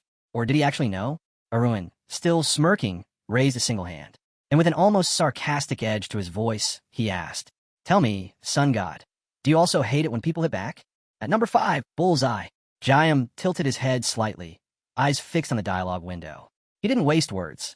If there was no deal, he was walking away. The protagonist hesitated, then smirked, resting his hand on his leg. All right, he said, let's make a deal. It was all or nothing. He had to seize this chance. Arun's gaze sharpened. I need to extract the ice energy from my body as soon as possible. Jiam's eyes widened. He pulled his hand away from his face, staring at the system dialogue, bewildered. The protagonist met his shock with a sarcastic smile. Jiam's mind raced. Who is this guy? How does he know so much? Thun cut through the silence. Tell me, Jiam, is there anyone in the first system who wouldn't know about the battle between two titans? Jiam clenched his fist, his confusion deepening. Of course, everyone knows about it, he muttered. There were countless witnesses, but something about this didn't add up. His brows furrowed as a realization struck him. How did you learn about the ice energy? The protagonist chuckled, raising a hand. Rumor has it that the Sun Palace is now an ice fortress. Some even say it's colder than the North Sea Ice Palace. Jiam stiffened. The Sun Palace. Frozen over? He exhaled sharply and eyed Arun. You've been listening in on people's conversations, haven't you? Arun bared his teeth in a wicked grin, his eyes flashing. And I also know you're in no position to double the price. Jiam's face darkened as he stared at the dialogue window, his mouth agape. Meanwhile, the protagonist smiled knowingly. The situation was dire, so much so that Jiam was actually considering selling the precious art of rebirth. Arun smirked. You're completely consumed by that ice energy, aren't you? Jiam's fury boiled over. Teeth bared, he shot back. If I wanted to purge it completely, I need a high-grade base essence or several heaven-tier elixirs. The protagonist's grin only widened. And tell me, Jiam, do you have enough coin? Jiam's eyes blazed. His mouth tightened in frustration. Arun glanced at the dialogue window, amused. So, even the mighty Sun Palace is struggling for money? Jiam's patience snapped. Who do you think you are, running your mouth like this? The protagonist remained unfazed, smiling slightly. Temper, temper. You get riled up over the smallest things. Jiam was seething, fists clenched. Thun shook his head. You walk around every day with your head held high, treating those who make deals with you as subordinates. But you're mistaken. Power, status, honor, these things transcend dimensions. They mean nothing here. Jiam stared at the dialogue, stunned. Ice energy crackled around him. The protagonist's voice was calm, but firm. If you truly stand equal to a god, able to cross space itself, tell me, Jiam, who really holds the advantage here, the seller or the buyer? Floating above him, Arun gazed down from an invisible throne. In a deal like this, the one with the least options is the weakest. So tell me, who would regret walking away more? Jiam ground his teeth. What are you hinting at? Are you saying I would regret it? The protagonist's smirk deepened. Jiam was panicking now. Let's be real, the protagonist said smoothly. I won't die without the art of rebirth. But you? You're teetering on the edge of life and death. Jiam's mouth opened slightly in realization. The protagonist turned away from the dialogue window, laughing, a glint of amusement in his eyes. Jiam exhaled in frustration. Fine, I admit it. That damned ice energy must have frozen my brain. A system dialogue popped up. Jiam has apologized. Jiam's expression soured. What do you want from me? Raising his palm, he hesitated. I've never lowered my prices before, but I'll cut it down by 10,000 coins. The protagonist raised a single finger. That won't be necessary. Jiam blinked in confusion. Arun's voice was light, but his words hit like a hammer. Isn't it ridiculous to value the life of the sun god at a mere 150,000 coins? Jiam swallowed hard. The protagonist leaned in slightly. Here's what we'll do. You need a way to rid yourself of the ice energy. I need a rebirth technique. So let's satisfy each other's desires. He closed his eyes and flashed a bright, almost taunting smile. So tell me, Jiam, how can I help you? Night draped over the academy. Arun stood with his arms crossed, staring at the system window. Item used. Sponge effect applied. Loading art of rebirth. 1%. How long is this going to take, he muttered. He'd already spent days weeding through obstacles. Suddenly, A jolt of energy struck him. His eyes widened. A strange sensation prickled inside his mouth. He reached up, running his tongue along his teeth, then froze. Glancing at his palm, his eyes went wide. A tooth. He just lost a tooth. The realization hit him like a bolt of lightning. It's already started. Lightning surged through the protagonist's body, crackling violently, as if it were trying to tear him apart from the inside. His mouth opened wide in a silent scream, the pain beyond anything he had ever imagined. Teeth clenched, eyes william with agony. He felt his entire being breaking down. What kind of pain is this? It was as if every bone and muscle in his body had been pulipurized into mush. With a choked gasp, he collapsed to his knees, clutching his stomach. Even his internal organs weren't spared from this torment. His mind reeled. Is this what Jayam went through? He could have at least warned me. His forehead pressed against the cold floor as he groaned through gritted teeth. Loading Art of Rebirth. 35%. Then it got worse. His hair started falling out in clumps, his skin peeling away like old parchment. Loading. 47%. The pain intensified, his vision blurring. He clenched his teeth so tightly it felt like his jaw would snap. If I pass out from this, I might not wake up again. Loading. 63%. With one final, agonized gasp, he arched his back, arms spread wide, before coughing up a mouthful of blood. Morning sunlight bathed the academy as the protagonist walked through the courtyard. Students turned to stare, whispering among themselves. Isn't that the freshman who shot up to 70th place in just one fight?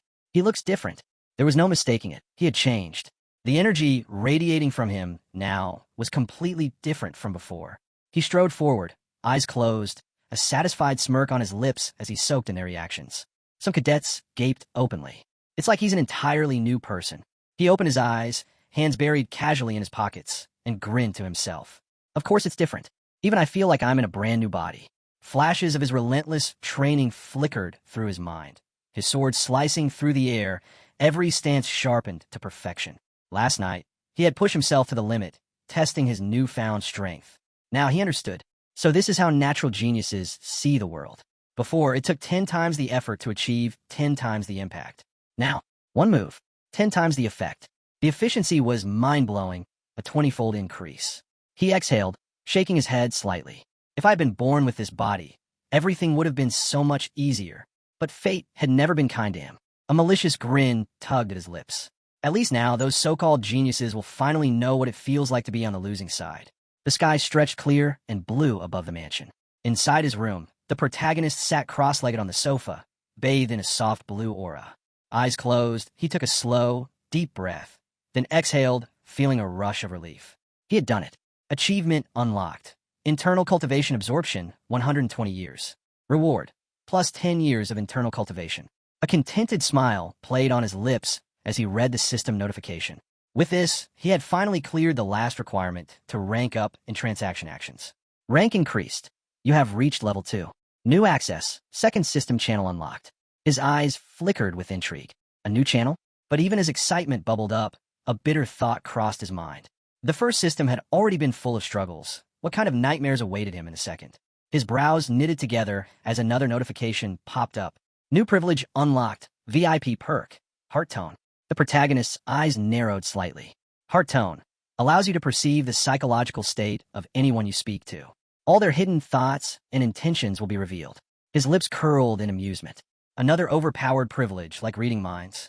He swiped the system window away. I'll test it later. Right now, I have something far more important to do. A new screen appeared before him, displaying the 0, 1st, and 2nd system channels. He raised his hand, hovering over the button for the 2nd system. Then, with a decisive motion, he pressed it. Before the protagonist's eyes, the red scroll transformed into a white book, covered in intricate inscriptions. A slow, wicked grin spread across his face as he arched a brow. Well, it's been a while, 2nd system. Above the grand castle, a massive magical circle pulsed with brilliant blue light, radiating energy across the sky. The protagonist crossed his arms, gazing at the glowing system notification. So this is the start of magical education, a collection of magical nations, a magical world. A message appeared before him. Notification. Your entry into the 2nd system has been confirmed. A special gift has been delivered to your inventory. Wishing you unlimited profits in your trade. His grin widened. They're handing out coupons again? Another system alert popped up. New items acquired. Ancient mana enhancement pendant. Manacle engraving. Introduction to hermeneutics. Lightning fast massager. He blinked. Wait, what? A lightning-fast massager? His brow furrowed. How did something like this end up in the second system? Curious, he accessed his inventory, a massive steel-reinforced vault with climate-controlled storage. The current capacity read. Storage capacity, 763/8000, level 6. He extended a finger, selecting the newly acquired items. System descriptions flashed before him. Ancient mana enhancement pendant, a relic that amplifies magical power. He nodded. No surprises there. Manacle engraving. First ring forms around the heart. Additional rings can be layered for enhanced magical flow. His eyes glinted with interest. This is similar to the process of internal energy core formation. Not bad. Introduction to Hermeneutics, a foundational text on the science of magic interpretation. He smirked. This will be useful for mastering the basics. Then his gaze landed on the last item. Lightning-fast massager, a panacea that claims to cure everything. His expression twisted in disbelief. This is complete nonsense. Intrigued, he tapped read more. An image unfolded. A crazed-looking inventor named Antelo grinning manically while holding up the device. In front of him, an angry mob of healer wizards raised their fists in fury. The description continued. Developed by Antelo, a genius or madman in magical engineering. This manhwa allegedly cures 15,000 ailments and enhances overall well-being. However, it was met with fierce opposition from healer wizards who feared losing their livelihood. As a result, mass production was shut down. This item can now only be found in interdimensional trade channels, sold by a handful of daring entrepreneurs. The protagonist rubbed his neck, his lips twitching. Yeah, this is absolute nonsense. Still, he tapped his finger thoughtfully against his chin. Then again, interdimensional trade isn't bound by common sense. And this is the second system we're talking about. For now, he decided to set it aside. There were more important things to deal with. Taking a deep breath, he sat cross-legged in a meditative position. A white aura surrounded him, forming a shimmering ring above his head. As the energy settled, the protagonist contemplated the nature of magical power. Knights store mana in their hearts to strengthen their bodies. Wizards, on the other hand, form a mana ring around the heart to enhance their spellcasting. But there is a fundamental problem. A mana heart interferes with the formation of a mana ring, and a mana ring disrupts the accumulation of a mana heart. Balancing both was an incredibly delicate process, requiring 5 times the effort of mastering just one. A feat so difficult that in 100 years, maybe one person would ever succeed. A magical swordmaster. A radiant light enveloped the protagonist as he envisioned himself, sword in hand, standing tall in his newfound power. Notification absorption complete, engraving installed. A slow, wicked grin spread across Thun's face, his eyes gleaming with excitement. So, I've finally qualified as a magical swordmaster. But as he examined his hand, a flicker of doubt crept in. With a mere single mana ring, could he really call himself that? It felt lacking. Clenching his fist, he dissolved the magic energy ball in his palm. I need to level up. Fast. He turned his attention to the marketplace, where cards displaying magical item offers filled the system window. As he skimmed the listings, an image formed in his mind. Scholars and researchers sitting around tables, bottles scattered about, deep in discussion. Most second system users were academics, obsessed with magic and its mysteries. But among them, there were dimension traders, wizards known for their keen social skills. Then, a particular listing caught his eye. 3 circles in an extended mana circuit for sale. His lips curled into a smile. Now this is a deal worth considering. A system dialog window popped up. You have shown interest in a listing. Contacting seller. Almost instantly, a reply came through. The protagonist raised an eyebrow. That was fast. He must have been waiting for a buyer. Curious, he pulled up the seller's information. The protagonist smirked. So he's a theorist rather than a practitioner, huh? Activating his heart tone privilege, he focused on the dialogue window, allowing white energy to flow around him. At that moment, a new image formed. Sherlin sat at a table, arms crossed, eyes downcast as he stared at the system screen. His words came through, laced with bitterness. You must have figured it out from my listing. I'm done with magic. A heavy sigh. I can't afford to sell these items individually. I need to get rid of everything. The protagonist frowned slightly, his mouth parting in mild surprise. So this privilege lets me see his emotions too? He exhaled sharply, annoyed. What useless privilege. Anyone with a brain could tell this guy is depressed. Gritting his teeth, he forced himself to stay calm. The ad only mentioned selling mana rings and circuits. So why is he suddenly giving up on magic entirely? Sherlin, looking exhausted, glanced at the system window with dull indifference. I was just planning to sell those items, he admitted. But I've decided to sell all my knowledge too. I haven't updated the listing yet. The protagonist tapped his chin thoughtfully. His knowledge? He hesitated. He wasn't about to waste money on something useless. Then his eyes widened as he glimpsed Sherlin's inner thoughts. He's throwing away 10 years of his life's work, just for money? The protagonist sat still, momentarily stunned. He hadn't expected his privilege to work this well. Raising his hand toward the dialogue window, he shook his head in disbelief. Maybe I should test this ability more later. I'll ask again, he said finally. What exactly are you selling? Sherlin let out a long, tired sigh. His gaze sharpened. Magical knowledge. The protagonist's jaw dropped slightly. Sherlin continued, his tone heavy. Advanced runes, mid-level illusionary techniques, things like that. The protagonist's lips curled into a slow grin. So, the privilege is legit after all. He chuckled to himself. Most VIP perks feel like scams, but this one's basically a shield against deception. In his mind, he pictured himself clad in a golden shield and a crimson cloak, the words heart-tone privilege engraved on the metal. A system notification popped up. Sherlin sighed in relief, scratching the back of his head. Thanks to you, I can finally get my life together. The protagonist smirked at the dialogue window. I'm satisfied with the deal too. If fate allows, we'll meet again. Sherlin has left the conversation. As the system closed, the protagonist's expression turned serious. He furrowed his brows, gaze fixed on the floor. Heart-tone, it's a privilege worth keeping. Just because this is the second system, it doesn't mean there aren't liars here. His mind flashed to an image of Kieran, the infamous deceiver from the first system, standing beside a cloaked figure. If the first system had Kieran, then the second system was bound to have its own snake. His jaw tightened, and when that person shows up, his fingers curled into fists. I'll pierce his soul with the eyes of providence and the heart tone. Evening fell, painting the sky in deep purples as the protagonist strolled through the academy's corridors, a satisfied smirk on his face. This weekend had been insanely productive. In his mind's eye, he envisioned himself floating in a vast magical blue space, his power radiating outward. He was no longer just some novice. Now, he is true three-ring wizard. He practically skipped down the corridor, his mind racing with plans. First, he'd finish his morning training. Fain, he'd begin refining his new strength. But suddenly, he stopped in his tracks. A voice called out, "Well, aren't you in a good mood, training so early in the morning with such enthusiasm?" The protagonist turned. Selena stood in the corridor, her back resting against the wall. She closed her eyes and smiled, her entire presence radiating warmth. "Do you have a moment?" She stepped forward, the soft scent of flowers lingering in the air. The protagonist rolled up his sleeves, sliding his hands into his pockets. "What do you want to talk about?" Selena's smile deepened.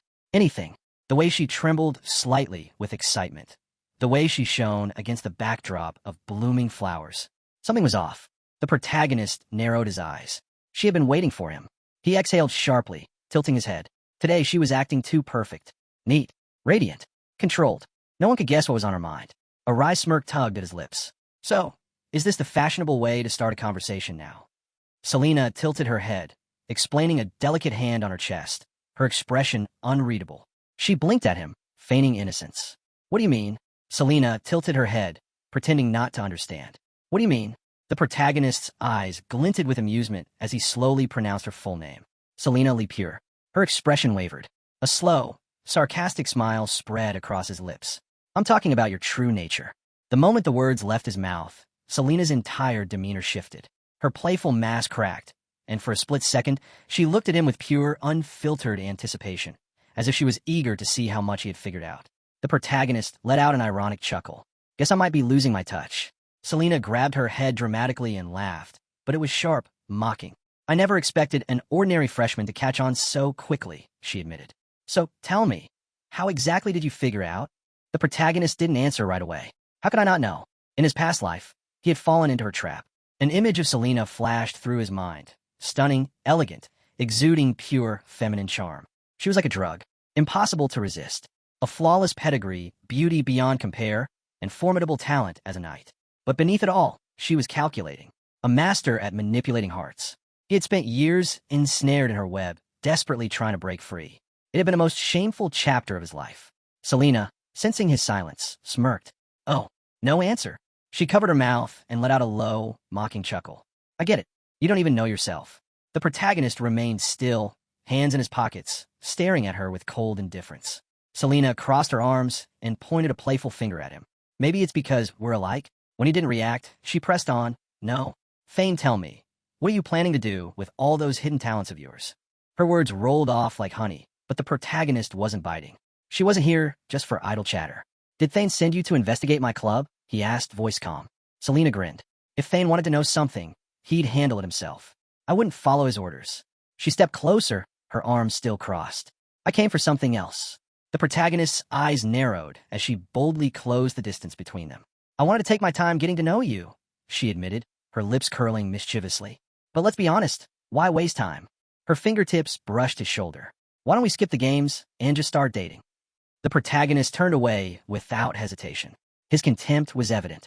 Selena's smile vanished. His lack of interest, his absolute rejection, was an insult she wasn't used to. Frustrated, she raised her hands. Wait, hold on. At least tell me why you're turning me down. When he kept walking, she placed a hand on her chest, standing tall. Do you even understand what you're rejecting? She asked, voice sharp. I'm Selena Lee Pure. If you dated me, everyone would envy you. The protagonist rolled his eyes. Not interested. Selena clenched her fists. Kaplan. This isn't over, she shouted after him. I'll make sure you crawl back to me on your knees. He waved her off lazily. She can do whatever she wants. I don't care. But, his club's name. How did she know about it? His expression darkened. Had there been a leak? Later, the protagonist sat at a large table with his club members. The atmosphere was tense. Hugh, sitting beside him, raised his hand hesitantly. I might have let it slip, Hugh admitted. The protagonist's gaze sharpened. Hugh swallowed, lowering his head. I was talking to Thane about leaving Club 21, and I mentioned the name of our club. At the time, the member list had already been finalized. So, he kept pressing me for more details, and I gave in. A heavy silence fell over the room. The protagonist stood. Come with me. Hugh tensed, Thane nodded. Outside, under the shade of thick, dense trees, the two of them sat on a bench. The protagonist exhaled. Why? He finally asked. Hugh immediately lowered his head. I'm sorry. I know I screwed up. I should have kept my mouth shut. The protagonist closed his eyes briefly. Thane looked at Hugh with an unexpectedly calm expression. That's not the problem. Hugh blinked in confusion. There was no secret in sharing the club's name or its members, the protagonist explained. Hugh looked completely lost. Thane, what's the issue? The protagonist slowly raised his hand, fingers splayed. There's no higher name in Navarro than the royal surname Carlson. Hugh stiffened. The protagonist's voice was firm. Since you're a Carlson, act like one. Hugh flinched, shoulders slumping. He sat on the edge of the bench, hands gripping the seat. His voice was barely above a whisper. It doesn't mean anything. The protagonist narrowed his eyes. Hugh continued, voice raw. My name doesn't change the fact that I have no skills. No talent. If you take away my surname, I'm just a nobody. The protagonist studied him for a moment. Thane, with a sharp wave of his hand, he dismissed the thought. He knew Hugh wasn't ready to face reality. But that didn't mean he would give up on him. First things first. I need to handle his equipment. His gaze turned intense. He looked up confused. The protagonist smirked slightly. Let's start there. The protagonist extended his hand toward Hugh. Give me your hand, he said. Hugh hesitated, confused. What? No time for questions, the protagonist replied, voice firm. Just do it. Reluctantly, Hugh reached out. The protagonist pulled a gold ring with a deep red stone from his pocket and placed it in Hugh's palm. Hugh blinked. What is this? A ring of courage. Without a second thought, Hugh slid the ring onto his finger. A strange sensation washed over him. The doubt, fear, and embarrassment that had been gnawing at his mind suddenly faded into the background. The protagonist studied Hugh carefully, noting the way his expression shifted into something steadier, more composed. How do you feel? Hugh flexed his fingers, a hint of confusion in his voice. My soul feels calmer. The protagonist smirked slightly, lowering his gaze as he sat beside Hugh on the bench. Hugh frowned. But what's going to happen now? The protagonist shrugged nonchalantly. Nothing much. He stood up. Come on, we're heading back. As they walked through the dimly lit corridor, the soft flicker of fire lamps casting their shadows against the walls, the protagonist reflected on the situation. He knew Hugh couldn't be forced to change. If he pushed too hard, it would only make things worse. Instead, he had to guide him, slowly but surely. Just as they approached the office door, hushed voices reached their ears. Gossip. The protagonist's sharp hearing picked up the mocking tone in their words. Honestly, Hugh turned out to be unbelievably clueless, one voice snickered. Inside, Davin lounged in a chair while Benjamin leaned against the wall beside him. Benjamin smirked. Davin's right. If anything, Hugh's not just weak, he's slow. Davin nodded. Exactly. It's not just his lack of character. I'm starting to think the problem might be his intelligence. He tapped his finger against his chin thoughtfully. What does a cold-blooded duke end up with his son like that? Benjamin chuckled. Maybe all the talent and brains went to his older brother instead. The moment he said that, Hugh's body tensed beside the protagonist. Thane, in an instant, Hugh snapped. With a sharp grab, he fisted Benjamin's collar and slammed him against the shelves. Benjamin's smirk disappeared as he shrunk under Hugh's Kaplan glare. Teeth clenched, voice seething, Hugh growled, "Say that again." Benjamin swallowed hard. Hugh. Hugh's grip tightened. "Repeat what you just said about my brother." The protagonist, standing off to the side, observed the scene with mild amusement. Well, that was fast. He had expected Hugh to develop courage over time, not explode in rage the moment his brother was mentioned. The key to Hugh's transformation had been right in front of him all along. It wasn't confidence. It wasn't fearlessness. It was his brother, his rivalry, his resentment, his frustration. The protagonist smirked. "If I use this correctly, the ring of courage will be even more effective than I thought." Later that evening, Hugh sat on the floor, head hanging low, his anger completely drained. Tears stung the corners of his eyes. "I lost control," he whispered. "What if they all leave the club because of me?" The protagonist, seated on the bench nearby, looked at him with unwavering calm. "You're overthinking it," he said. Hugh hesitated. "But Benjamin and Davin already apologized for their words." The protagonist continued. "And you apologize for losing your temper. That's the end of it." Hugh's shoulders sagged as he exhaled heavily, relief mixing with exhaustion. But Thane, his eyes suddenly widened. His gaze darted to the ring on his finger. "Wait." His voice trembled. This feeling. His fingers trembled as he lifted his hand, staring at the red stone ring. "The moment I put this on, I felt different," he muttered. His mind reeled. "I've never been this angry before. Not once in my life." For the first time, fear flickered in Hugh's eyes. The protagonist leaned back, smirking as he observed Hugh's realization. "Oh, and what's wrong with that?" Hugh's head snapped up. "What do you mean? This isn't me." The protagonist's smirk only grew. "Maybe that's the problem." Hugh's breath hitched. The protagonist gestured toward the other club members, who all sat watching, still shaken by his outburst. "Look at them," the protagonist said, his tone slow and deliberate. "Look at their faces, their expressions. See how they react when you act like this." Hugh, still sweating from his adrenaline rush, turned toward them. They were confused, nervous, wary. He swallowed. The protagonist chuckled. "If you're struggling with what happened, then treat your opponent the same way you treat your older brother." Hugh stood with his back to the protagonist, shoulders trembling slightly. After a moment of silence, he clenched his fists. His voice, though shaky, carried determination. "Maybe you're right." Thane, anger flared in his eyes once more. He straightened his posture. "I'll do my best," he declared, "because I'm a Carlson, and I'll live up to my last name." The protagonist's smirk turned into a genuine grin. "That's more like it." Back at the club, the protagonist sat at the head of the large table, his gaze sweeping over his gathered members. "Even though things got a little rough today," he said, voice steady, "let's leave the past where it belongs." He leaned forward slightly. "We're here for each other. That won't change." "Agreed." Sharple and Benjamin, visibly inspired, were the first to nod eagerly. "Yes, sir." The protagonist glanced at Barayan and Mita, who still seemed surprised by the sudden shift in energy. He smirked. "What about you two?" Before they could answer, he placed 2 bags on the table. Immediately, a foul stench spread through the room. The guys recoiled. What the hell is that smell?" The protagonist leaned back casually. "Medicine." He pointed at the bags. "Take 1 pill after every workout." The group stared at him in horror. "What exactly is in those?" The protagonist grinned. "Wouldn't you like to know?" The protagonist opened a bag, revealing blue bamboo pills nestled inside. "These are for fatigue relief," he explained. Ma and Barayan immediately recoiled at the sight. Their expressions twisted in disgust. "Wait, we're supposed to eat that?" Barayan asked, eyes narrowing.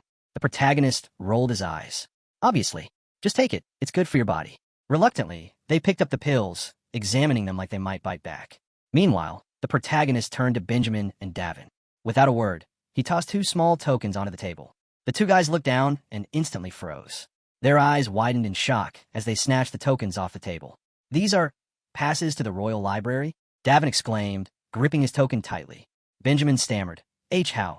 How can you just give us something this valuable?" The protagonist leaned back, smirking. "If even the Royal Library doesn't have the books you need, I've already arranged for the Flip Trading Company to handle special requests." The 2 of them gawked at him. "I'll get you any book that can be imported," he added smoothly. Then his gaze shifted to the side. Sharple sat there, visibly restless, shifting in his seat as he waited anxiously. The protagonist interlocked his fingers, tilting his head as he gave Sharple an amused look. "Why are you staring at me like that?" he asked. "Do you have something to say?" Sharple hesitated before glancing down, lightly touching his cheek with his fingertip. Well, I also wanted to read some books from the library, he mumbled. So can I get a pass too? The protagonist kept his fingers crossed, his grin widening slightly. There's no issue with that, he replied. But, do you really need one? Sharple's eyes darted to the side, and he murmured something under his breath.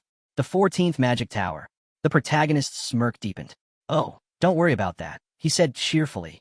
I'm going to introduce you to a very good mentor. Sharple followed the protagonist through the tower's entrance, his curiosity evident. A man in a black cloak stood waiting for them. The moment Sharple laid eyes on him, he froze in place. This is your mentor, the protagonist said casually. Sharple's breath caught in his throat. Wait. His voice trembled. Say his name again. The protagonist smiled playfully. Kendall Lisker. Sharple's mind went blank. Kendall Lisker, the youngest wielder of 6 rings and the top candidate for the position of Archmage. A legendary figure. A man who stood on the brink of surpassing all others.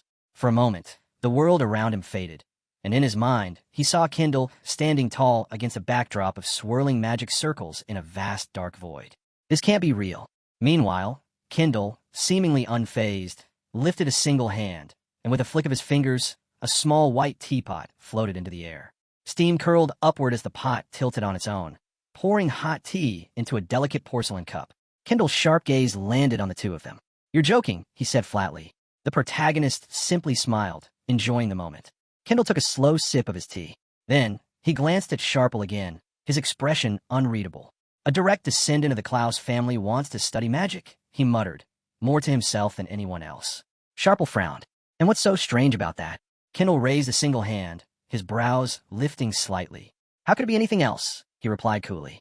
A direct descendant of that family, seeking to study magic under me? The protagonist finally stepped into the conversation, lifting his hand and spreading his fingers. My request wasn't for you to take him as a disciple, he clarified. I only want him to have access to the Magic Tower's resources. Sharple, still reeling from shock, glanced toward the protagonist. The protagonist, however, was watching him closely, eyes gleaming with excitement. This guy has been wasting 20 years of his life. But even with wasted potential, Sharple's talent was undeniable.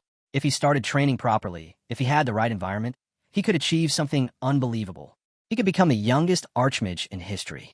A vision flashed in the protagonist's mind. Sharple, floating effortlessly in midair, a radiant blue aura swirling around him, power pulsing at his fingertips. By the time the sun had set, Kendall stood before them, arms crossed, his expression unreadable. He let out a slow exhale. The Magic Tower is a sanctuary of knowledge, he said, a beacon of wisdom. He narrowed his eyes at Sharple. It doesn't open its doors to just anyone. The air around them grew heavy. I need to make sure he's worthy of stepping inside. The next morning, in his private office, Kendall sat at his desk, fingers steepled together. He glanced at Sharple before turning his attention to the protagonist. Since you're the one vouching for him, he said, I'll give him a chance. Then his eyes darkened slightly. But first, I'm going to test him. Kendall stood, gesturing toward the door. I need you to step outside. The protagonist smirked. He knew Kendall was serious about this. Without hesitation, he closed his eyes briefly, then opened them with an easy smile. All right, Uncle. Sharple, sitting beside him, turned with a startled expression. Uncle, his stunned gaze darted between Kendall and the protagonist. Kendall gave a subtle smirk. You didn't know? The protagonist simply chuckled. Sharple looked like he had just stepped into an entirely different reality. And frankly, that was exactly how it should be. The protagonist stood over Sharple, a confident smile playing on his lips as he placed a hand on his friend's shoulder. This is your chance, he said. Give it your best shot. Sharple's eyes burned with determination. He couldn't let his leader down. With that, the protagonist left the office, his mind already drifting toward what he could do to pass the time. As he strolled down the corridor, a frustrated outburst caught his attention. He turned his head. A blue-haired mage sat at a cluttered table, head in his hands, groaning in exasperation. A scroll full of complex diagrams lay open before him. I don't get it, the mage muttered to himself. Where's the mistake? From the dark circles under his eyes, it was clear that he hadn't left this spot in days. The protagonist stopped, watching curiously as the student gripped his temples, muttering, If I mess up again, our mentor is going to kill us. The protagonist tilted his head. This isn't even a difficult formula. He stepped forward, reaching out to tap the student's shoulder, but the mage noticed him first. The student jerked upright, hands slamming onto the table as he spun around. What do you want? He asked, his tone tired but wary. The protagonist gestured to the scroll. Let me take a look at your magic circle. The student gave him a suspicious glance, his exhaustion evident. I saw you speaking with Mentor Kindle earlier, he said, rubbing his eyes. Are you a wizard? The protagonist chuckled, flashing an amused grin. Not exactly, he admitted. Just someone with basic magical knowledge. The student raised an eyebrow and motioned to the others in the room. I'm the senior mage here, he said. The second most important person in this lab. His voice carried a hint of irony. And you, some random outsider, think you can solve something that stumped me? The protagonist smirked. Try increasing the t-value and removing all the excessive variables. The formula will correct itself. The student froze. For a moment, he just stared at the protagonist. Then, his expression darkened. You think you're better than me? Huh? He snapped, his tone suddenly hostile. The protagonist blinked in surprise. The mage stood abruptly, his chair screeching against the floor. I won't tolerate some outsider making a fool out of me just because you know Mentor Kindle. The protagonist sighed internally. So that's how it is. This guy wasn't upset because of the formula. He was just too proud to accept help. The protagonist gave him a small, carefree wave. My mistake. Didn't mean to offend you, he said lightly before turning away. As he walked across the lab, he couldn't help but wonder, how does someone with 4 rings struggle with something this simple? His steps slowed. A thought struck him. Maybe he should solve these problems himself. A smirk tugged at his lips. Now, that was an idea. The protagonist positioned himself behind a bookshelf, flipping through wizard exam papers. The difficulty? High. The time limit? 90 minutes. Perfect. He scanned the first problem. Identify the incorrect mana circuit and correct the flow path. He flipped to the next. Analyze the given magic circles and note all structural flaws. The protagonist let out a quiet chuckle, resting his chin on his hand. Too easy. Seated at a desk, he picked up a pen and got to work. As he scribbled down corrections, he grew more convinced. The mages of the second system didn't perceive power the same way as the continent's magicians. Suddenly, a shout of frustration rang across the lab. The protagonist glanced up. The senior mage from earlier was standing, his face red with anger. What the hell are you doing? He barked. The entire lab turned toward them. The mage jabbed a finger at the protagonist. Kaplan, you said you weren't a magician, so how the hell are you solving these equations? At that moment, Kindle and Sharple emerged from the office. Both of them froze, eyebrows raising as they took in the scene. What's going on here? Kindle asked, his voice calm but firm. The senior mage, Raphael, gritted his teeth, fists clenching. This guy, Raphael seethed, pointing at the protagonist, has been running around acting like he's some genius, solving equations like it's a joke. Kindle frowned, and Raphael's eye twitched. And he's mocking us. He's enjoying humiliating me. Kindle sighed, rubbing his temples. He turned to the protagonist. Did you actually correct the magic formulas? The protagonist smirked. Of course. A beat of silence. Raphael's mouth snapped shut. He suddenly looked very, very unsure of himself. Kindle exhaled through his nose. Raphael, the senior mage, stiffened. Kindle's eyes darkened. If you don't even have the responsibility to check your own mistakes, maybe you don't belong in this lab. The room fell silent. Raphael's face flushed red, his fingers tightening into fists. That's going too far, he muttered. Then, louder. You're going too far, Mentor. The room held its breath. Kindle's expression remained cold. Raphael clenched his jaw. His voice broke off. For the first time, he realized how many people were watching. And worse, he realized he had nothing to say in his defense. The protagonist watched with mild amusement. This just got interesting. The breaking point. Raphael gritted his teeth, his breathing ragged as he tried to explain himself. Mentor, look at me. His voice shook with frustration. Kindle remained impassive, his gaze cold. I haven't been home in a week, Raphael continued, his eyes William. I haven't slept, eaten, or even washed properly because of this research. And now you. His voice cracked as he spread his arms wide, his appearance bordering on inhuman. Sunken eyes, disheveled robes, hands trembling from exhaustion. The protagonist stood off to the side, watching with raised eyebrows. Raphael let out a bitter laugh, shaking his head. If you push someone to their limit, then you better be ready to take responsibility for them. He slammed a fist against his chest. And instead, you just pick some brilliant prodigy and throw a leadership position at him. Kindle's expression faltered for a moment, a flicker of hesitation. Raphael saw it and pounced. Don't tell me you think it's fair, he snarled. Kindle, regaining his composure, sighed heavily. If you're talking about a ruin, then you're mistaken, he said smoothly. He's not a magician. Raphael snapped his head up. Lies, he spat. Fuming, he grabbed a nearby scroll and shoved it toward Kindle. Then explain this, he demanded. The scroll contained a complex magical formula, a perfected mana circuit, written in flawless detail. Kendall's eyes narrowed as he inspected it. For a moment, the room fell silent. Then his expression shifted. "Who wrote this?" he asked, voice calm but sharp. Raphael jerked a thumb toward Arun, his face contorted in anger. "He did." Kendall's gaze snapped to Arun, studying him carefully. For the first time, uncertainty flickered in the mentor's usually unreadable expression. Raphael let out a bitter scoff. "You're still going to claim he's not a magician?" Kendall's fingers tapped against his chin as he studied the work more closely. The formula was flawless. Even an experienced mage would struggle with this. Yet the handwriting was confident, effortless. Raphael wasn't done. He stormed over to another table, snatching up a pile of exam papers. "These," he barked, "are the hardest magical tests we have. The difficulty is insane, 90 minutes per paper." He slammed them down in front of Kendall. "And that guy," Raphael's finger stabbed toward Arun, "finished them all in 5 minutes. Without a single mistake."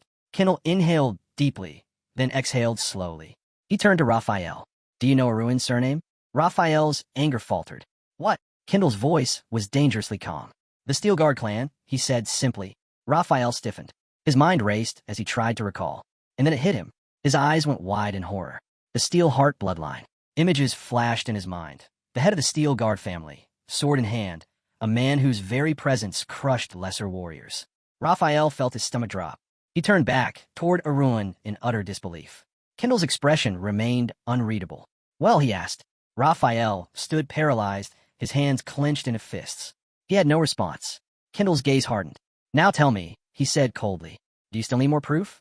The weight of those words crushed Raphael. His shoulders slumped, his expression crumbling into despair. Lightning crackled around his fingers as frustration and shame boiled inside him. But he had nothing left to say. Kendall sighed, turning toward Arun and Sharple. "My apologies for his behavior," he said smoothly. "Everyone here is overworked. The pressure is intense." Arun simply shrugged, unfazed. He extended his hand toward Sharple. "Speaking of which," he said with amusement, "how'd your test go?" Sharple and Kendall exchanged glances. Then, at the same time, they smiled. With a flick of his wrist, Sharple pulled out a golden library pass. He held it up with a proud grin. "Guess I passed," he said lightly. The protagonist grinned back. "Well done." Meanwhile, across the city, night had fallen, but the lights of the academy still burned brightly. A sickening thud echoed through the dimly lit hall. A young man hit the floor hard, coughing blood. Above him, Thane stood, his fists still clenched. His expression was twisted in fury. "How dare you lose to a worthless brat like Bar-Ion?" he snarled. The beaten subordinate trembled, his gray hair damp with sweat. I didn't know he'd overcome his fear of swords," he stammered. Thane's eye twitched. He exhaled sharply, pressing his boot against the fallen boy's face, forcing him deeper into the cold floor. "It doesn't matter," Thane muttered. "Win or lose, we are Club 21. A deep scowl etched itself onto his face. He turned to the others. "We are winners," he stated. "This academy watches us, admires us. That is how it's always been. That is how it must remain." The room remained deathly silent. Then, Thane slowly raised a hand. A malicious glint flickered in his eyes. "We're going to crush this sore club." His voice was calm, but ice-cold. "And we're going to make it look effortless." He turned toward Jason, his expression dark. "Jason." Jason straightened immediately. "Yes.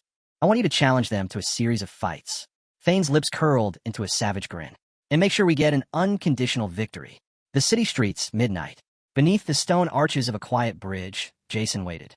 His hands were in his pockets, his stance relaxed, but his eyes were sharp, calculating. The city never truly slept. Dim lanterns flickered along the streets, casting long, eerie shadows over the cobbled roads. Tonight, things would be set into motion.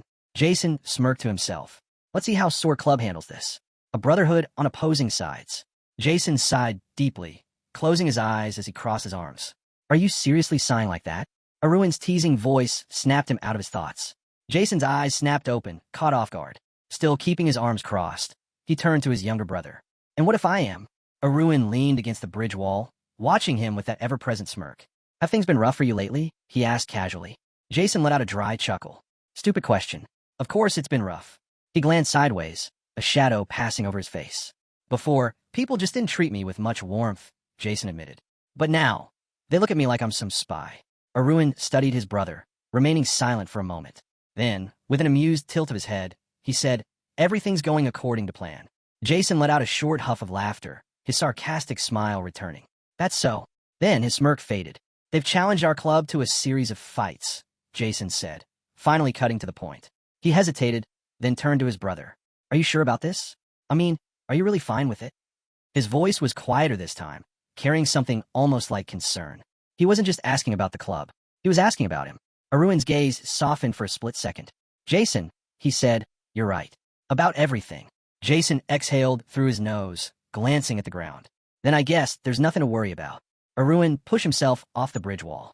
I need to get ready for the fight. We'll talk later. Jason hesitated, then said, take care of yourself. Arun smirked. You too. Jason watched as his brother walked away. A wry chuckle escaped him. Damn, relying on my younger brother now? What a ridiculous situation. Yet somehow, he smiled. Maybe this arrangement isn't so bad after all. The storm before the fight. The next morning, the sun blazed brightly over the academy. Inside a large, spacious office, Arun stood before his club members, a smirk tugging at his lips. The room, however, was filled with murmurs of disbelief. This has to be a joke, one of them muttered. This can't be happening, another added. Arun chuckled. Oh, it's happening. He leaned back in a chair, his eyes gleaming with amusement as he watched their reactions. Varayan was the first to shoot up from his seat, his voice rising in alarm. This is insane. We can't put the club on the line like this. Davin clenched his fists. There's no reason to go this far. Benjamin slumped in his chair, his expression pained. I don't want our club to just disappear. The tension in the room grew thick. Then, Hugh slammed his hands on the table. Enough. His voice carried firm authority, cutting through the panic. Everyone turned to him. Hugh took a deep breath, then looked at their leader. Arun wouldn't do this without a reason. Arun grinned, watching as Hugh, who had once been so unsure of himself, stood his ground. Well said. Hugh hesitated. But, just to confirm, he said carefully, when exactly is this series of fights happening? A year from now, right? He turned to Arun, expecting a reasonable answer. Instead, Arun simply lifted a hand, 5 fingers raised. Hugh blinked. 5 months? Arun closed his eyes and laughed. Nope. 5 days. Silence. Fame. Chaos. 5 days. Hugh and Cheryl screamed in unison. Benjamin looked stunned, while Davin nearly fell out of his chair. Arun, unfazed, rested his chin in his hand, watching their hysterics with an air of amusement. I don't see what the big deal is, he said smoothly. Wouldn't it be better to deal with problems as soon as possible? Hugh snapped. Better? You're talking crazy, leader. Across the city, word spread fast. At Club 21, Thane and his subordinates sat in stunned silence. He actually accepted? Someone muttered. Thane narrowed his eyes, his lips curling into a smirk. That cunning bastard. The arena, day of the battle. The training area overflowed with spectators. The crowd murmured, eyes darting between the two clubs. Look at the sore club, preparing so seriously, one student commented. Who's betting how much? Another whispered. But soon, the whispers faded, because seated in the stands were figures of unimaginable power and influence. Why are there so many nobles here? A student muttered. They're big names, another added. People everyone knows. Even among Thane's elite, there was nervous tension. Ferris shifted uncomfortably beside Thane. Something about this feels off. Thane lowered his gaze. It doesn't matter. He clenched his fists. They wanted to be humiliated in front of everyone. So let's make sure they are. The first match. Hugh stood with his club, tension in his posture. He turned toward Arun, his voice tight with unease. Leader, are you sure this is going to be okay? Relax, Arun said smoothly. Everything's going according to plan. Meanwhile, Kendall stepped forward, raising a hand. Ladies and gentlemen, he called out, his voice booming across the arena. Welcome to the event you've all been waiting for. He grinned, pointing dramatically at himself. I, Kendall Lisker of the 14th Magic Tower, will be your commentator today. The audience erupted in murmurs. Wait, a 6-ring magician is the commentator. Kendall gestured toward his assistant. And my co-host for this event is none other than Melotanian, commander of the 2nd Imperial Knight Division. The arena fell into stunned silence. This isn't even a royal tournament, someone whispered. How did they get involved? At last, the two clubs stood face to face in the arena. Kendall lifted his hand. The first match begins now. A figure stepped forward, raising a wooden sword in greeting. From Club 21. There, he grinned at the crowd. From Sword Club, a figure with blue hair frowned deeply. The opponent? Hugh's older brother. Hugh's breath hitched. His hands trembled. I can't. His brother's gaze locked onto him, eyes cold and unreadable. You didn't come here of your own free will, did you? Hugh froze. Then, a single word. Calm, quiet, but sharp as a blade. Toy. Hugh's heart stopped. Brother against brother. There frowned, extending an offer to his younger brother. You still have a chance, he said coolly. Come back to Club 21. I won't hold a grudge, and there won't be any punishment. Things will go back to how they were. His younger brother, Hugh, stared at him, processing the words. For a moment, he almost believed them. Thane, a memory surfaced, the weight of his brother's boot pressing down on his back, using him as nothing more than a footrest. His grip on the sword tightened. His expression darkened. Slowly, he raised the tip of his blade, his gaze cold and unwavering. Go to hell. Their smirk faltered. Raising his hand in mock acknowledgement, he then snapped it downward, signaling the fight to begin. Hugh launched himself forward, and in an instant, the battle between brothers erupted. They clashed violently, each attack filled with raw force and unspoken emotions. Hugh swung, his heart pounding in disbelief. Was this really happening? Their voice cut through his thoughts. You think you can stand against me? With a sharp swing, he struck Hugh hard, forcing him backward. Hugh staggered, clutching his stomach as pain shot through him. Standing over him, their victorious smirk returned. You should have known your place, he sneered. Hugh groaned, his body trembling from the impact. His brother's voice came again, this time taunting. Well, are you going to admit defeat? Because if you stay silent, I'll take it as a loss. Hugh's breath hitched. Thane, his teeth clenched. His eyes burned with determination. A sudden, Kaplan scream tore from his throat as he charged forward. There's eyes widened in surprise at his brother's sudden burst of energy. Thane! A fist connected with his face. The audience gasped. They stumbled backward, barely managing to keep his footing. The two stood opposite each other, eyes locked in silent challenge. Hugh wiped the blood from his knuckles, his breath ragged but victorious. Finally, he had landed a hit. There touched his nose, feeling the warm trickle of blood. His lips curled in fury. You think you're walking out of here on your own 2 feet, he growled.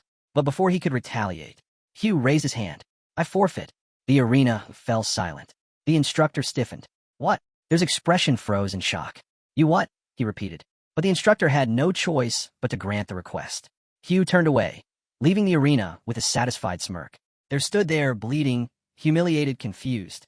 A wave of realization crashed over him. He had been played. As he turned, his gaze fell upon the sore club's section, and at the front, a blonde-haired figure grinning smugly. Their face twisted in rage. This was planned from the very beginning. Meanwhile, Hugh sat down next to Arun, letting out a breath. Thanks for the opportunity, he murmured.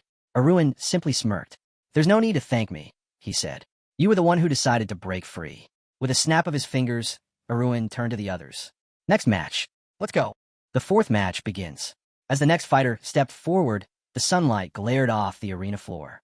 Barayan slung his sword over his shoulder, gripping it with both hands as he strode into the ring. The instructor's hand dropped. The fight began. Immediately, the two combatants lunged at each other. The clash of metal rang through the air, the audience watching wide-eyed.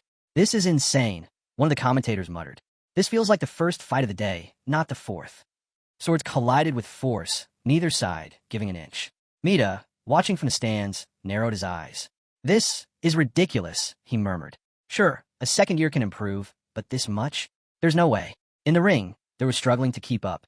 He grimaced, barely holding back the relentless attacks coming his way. How is he this strong? Meanwhile, Barayan kept pushing forward, refusing to let up. His opponent's stance wavered. And then, there slipped a golden opportunity. Barayan swung his sword with all his might. Crack! There was scent flying across the arena. The crowd gasped. Eyes wide with shock, they hit the ground, unable to move. Pain throbbed through his entire body, his mind blanking from the sheer force of the blow. Standing over him, Barayan wiped the sweat from his brow. It was over. But the downed opponent shook violently, his expression twisting in pain and fury. Then, he pulled something from his pocket. A small, shimmering bead. The moment it hit his palm, his energy spiked unnaturally. Barayan's eyes narrowed in suspicion. What the hell are you doing? There forced himself to his feet, his sword shaking in his grasp. I won't lose, he muttered. Barayan inhaled deeply, a slight regret flashing in his gaze. Then, his face hardened. Damn it, he muttered. This fight wasn't over yet. The battle escalates. With a mocking grin, they scoffed. If you weren't just a homeless orphan, I might have considered inviting you to Club 21. Barayan's eyes widened for a split second, stunned by the insult. Then, he straightened up, and in the next instant, he vanished. Before there could react, Barayan reappeared right in front of him, swinging with brutal force. Crack! There flew backward, skidding across the ground. His body tensed, barely managing to stop himself as he clenched his teeth, struggling to absorb the force of the attack. He glanced up, just in time to see Barayan rushing him again, his movements sharp and unrelenting. They scowled. You're just a small bug. He braced himself, gripping his sword tightly. Varian's next strike crashed down like a hammer. There raised his sword to block it, but the shockwave alone sent him staggering back, his feet dragging deep into the ground. What the hell? Even with his enhanced mana flow, Varian's strength was overwhelming. His grip tightened. His body ached, but he couldn't afford to show weakness. Barayan didn't let up. With a sharp step forward, he lunged, swinging in a downward arc. There barely managed to intercept the attack with his palm, the force reverberating up his arm. Feign, another strike. Feign another. Each one felt heavier than the last. Boom. The impact sent their sliding backward, his breath heavy. How was this even possible? He had trained relentlessly, honed his skills to near perfection. Yet this guy had closed the gap in such a short time? It was impossible. Barayan leaned into his stance, eyes locked on his opponent.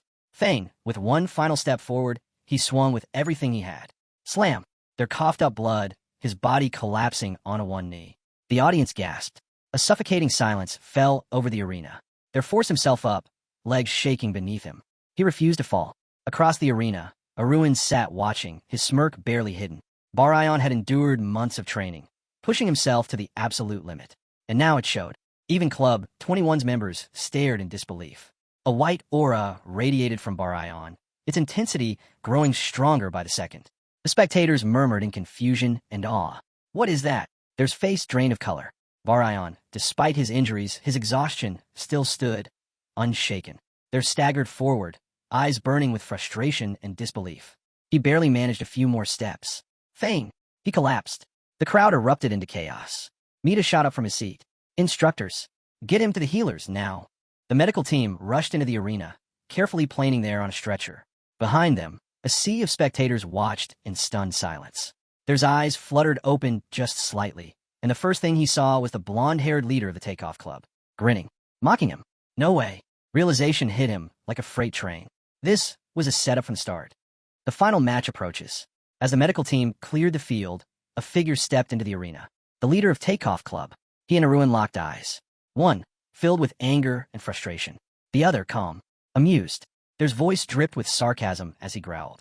So this was your plan, all along? Sending my younger brother in against me? Aruin simply shrugged. Didn't take a genius to guess you'd go first. His brows twitched. You calculated this? All 4 victories. Aruin smirked. I just figured you'd crack under the pressure. His expression twisted. His opponent grinned, shifting into his stance. There's only one problem with that theory. They gripped his sword. I'm still standing. The final fight begins. The instructor stepped forward, about to give the signal. Then, Aruin did something unexpected. He raised his sword and threw it to the ground. A hush fell over the arena. Even the instructor looked confused. Are you sure? Aruin simply nodded. They stared at him in utter disbelief. You're not serious? A slow, dangerous grin spread across Aruin's face. Out of courtesy, I thought we'd settle this with our fists. Feign, his eyes darkened. And honestly, he cracked his knuckles. This way, I can beat you even longer. The air shifted. The tension thickened. Their instincts screamed at him to back away. But before he could react, crack! Aruin's fist connected with his jaw. There stumbled, his head snapping back from the force. The audience gasped as blood splattered onto the dirt. Aruin didn't stop. Another hit. Lightning fast. Another. Another. Their body trembled, his hands twitching at his sides. He wanted to retaliate, but his body refused to move. A shock ran through him. What's happening to me? Aruin's malicious grin widened. There's only one thing left for you to do now, he said mockingly. Get beaten half to death. The fight ends in brutality. Fists collided against flesh. Their mind reeled from the pain. No, this isn't how it's supposed to go. The blows came faster, stronger. His body jerked violently, but every time he tried to fall, Aruin forced him back up. Like a puppet. Like a warning. Aruin's fist glowed with power. The final hit sent their crashing to the ground. He didn't get back up. The audience fell silent. 2 men watched from the stands. One cloaked in black with dark green hair, the other with short purple hair and a red vest. The man with the cloak smirked. This is an invaluable victory for the Soar Club, he murmured. His gaze drifted toward the field. And I do hope this tension lasts until the very end. As he spoke, the next opponent stepped into the ring. A figure with long blue hair, wielding a wooden sword. Kendall's voice boomed across the arena. Next up, Cassian. Aruin smirked. The battle wasn't over yet. The breaking point. Cassian stood frozen, breathing heavily, his wooden sword trembling in his grip. He gritted his teeth, frustration written all over his face. I can't even get a centimeter closer, he muttered. Aruin watched him with amusement, tilting his head slightly. You've grown, he said, lowering his sword. This time, you actually felt the difference in power, didn't you? Cassian exhaled sharply, lowering his head. Yeah, he admitted. His gaze drifted downward, his shoulders slumping. Thane, without another word, he turned and walked out of the arena. The crowd erupted into shocked murmurs. Kendall blinked, looking genuinely puzzled. What's this? He asked, turning toward the cadet. Are you seriously refusing to fight? From the stands, Vermin's Kaplan voice cut through the noise. Cassian, what the hell do you think you're doing? Cassian ignored him. His own team stared in disbelief as he returned to them, his head still lowered. Vermin grabbed him by the shoulder. What happened to the strategy? He hissed. You had a chance to wear him down. How could you throw that away? Cassian didn't react for a long moment. Then, finally he spoke. You'll understand soon enough. His voice was eerily calm. As he walked away, his mind replayed the fight, the weight of Aruin's presence, the overwhelming force behind every movement. That strategy? It wouldn't have worked. Not against him. Kendall, watching Cassian's retreating form, rubbed his chin thoughtfully. This is unexpected, he mused. Everyone here is baffled by his decision. He glanced at Aruin, then sighed. First Hurton, and now Vice Captain Radial. Both of them admitted defeat without putting up a proper fight. It's obvious Club 21's goal is to exhaust Aruin before the final match. Beside him, Mida crossed his arms, his expression unreadable. Interesting, Kendall said, looking at him. What do you think, Mida? Doesn't this seem pathetic? Mida closed his eyes for a moment before replying. There are times, he said slowly, when pride must be set aside for the sake of victory. His gaze sharpened as he glanced back toward the arena.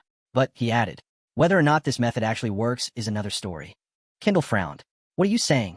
Mida exhaled. You'll understand soon enough. At that moment, a voice boomed through the arena. The Sword Club has just claimed its 4th victory. A buzz of anticipation rippled through the crowd. The final match was about to begin. Vermin stood at the edge of the arena, a small red pill in his palm. His jaw clenched, his fingers tightened. Then, in one motion, he swallowed it. A shiver ran through his body. A storm gathered in his gaze. That arrogant bastard. I'm going to crush him. The final showdown. Vermin stood across from Aruin, gripping a wooden sword in each hand. The strongest among the remaining students, a voice announced. The one standing at the peak of the academy, aside from the seniors who are off on their night training. Vermin's gaze burned with fury. This was inevitable, he muttered. You and me, in the finals. Aruin lifted a hand, waving dismissively. Looks like your wrist healed up just fine, he said, smirking. Vermin's expression darkened. Enjoy that smug grin while you can, he spat. I'll be wiping it off your face soon. Suddenly, a red aura ignited around his swords. Mida's eyes widened slightly. A red aura, he murmured. I've only seen it in books. To witness it firsthand is... Then, without warning, the ground trembled. A blinding, silly aura erupted around Aruin's blade. For a moment, silence. Then, all at once, gasps echoed throughout the stands. Mida and Kendall both shot to their feet. Kendall's face contorted in disbelief. Is he an aura user? The audience erupted in chaos. Even Club 21's members were stunned. I knew he had an aura, one whispered, eyes wide in admiration, but I never expected it to be this strong. Vermin clenched his jaw, eyes flickering with uncertainty. Then, he charged. Red and silly energy exploded against each other, sending shockwaves across the arena. Their blades clashed again and again, each strike sending sparks into the air. Sweat dripped down Vermin's face, his breath coming in ragged gasps. Why can't I move him even a single inch? Vermin's frustration boiled over. He raised both swords and swung wildly. Aruin blocked effortlessly, their weapons trembling under the force of their collision. Thane! A single line of blood dripped from Vermin's nose. Aruin's smirk deepened. Now you've finally lost. Vermin's eyes flickered. He tried to deny it, but deep down, he knew. It's over. Aruin tilted his head. You know, he said smoothly, I started suspecting something when you fought Barion. Vermin's breath hitched. Aruin's smirk vanished. His gaze hardened. But I dismissed it, because even when you're desperate to win, he stepped forward. There's a line you shouldn't cross. The entire arena fell silent. Aruin's eyes gleamed coldly. For example, his voice dropped into something dangerously sharp. You shouldn't take banned substances. The blood dripping from Vermin's nose intensified. The crowd stirred in confusion. Vermin's entire body stiffened. Thane, panic. W, what are you talking about? He barked. Shut the hell up. Aruin remained unmoved. You really think I wouldn't notice? His tone was almost mocking. If you miscalculate the dosage, the side effects are permanent. Vermin lost it. With a Kaplan roar, he lunged, swinging his sword with reckless abandon. But Aruin moved first. He sidestepped with effortless grace. And then, crack! A single, devastating punch sent Vermin flying. The arena exploded into noise. From the stands, the man with dark green hair smirked, rubbing his chin. Now this, he murmured, is a match worth watching. Kendall turned toward him, suspicious. What exactly are you planning? The man only smiled, because on the battlefield, the fight was far from over. The final blow. Arun's expression darkened, his displeasure clear. This fight is meaningless, he muttered.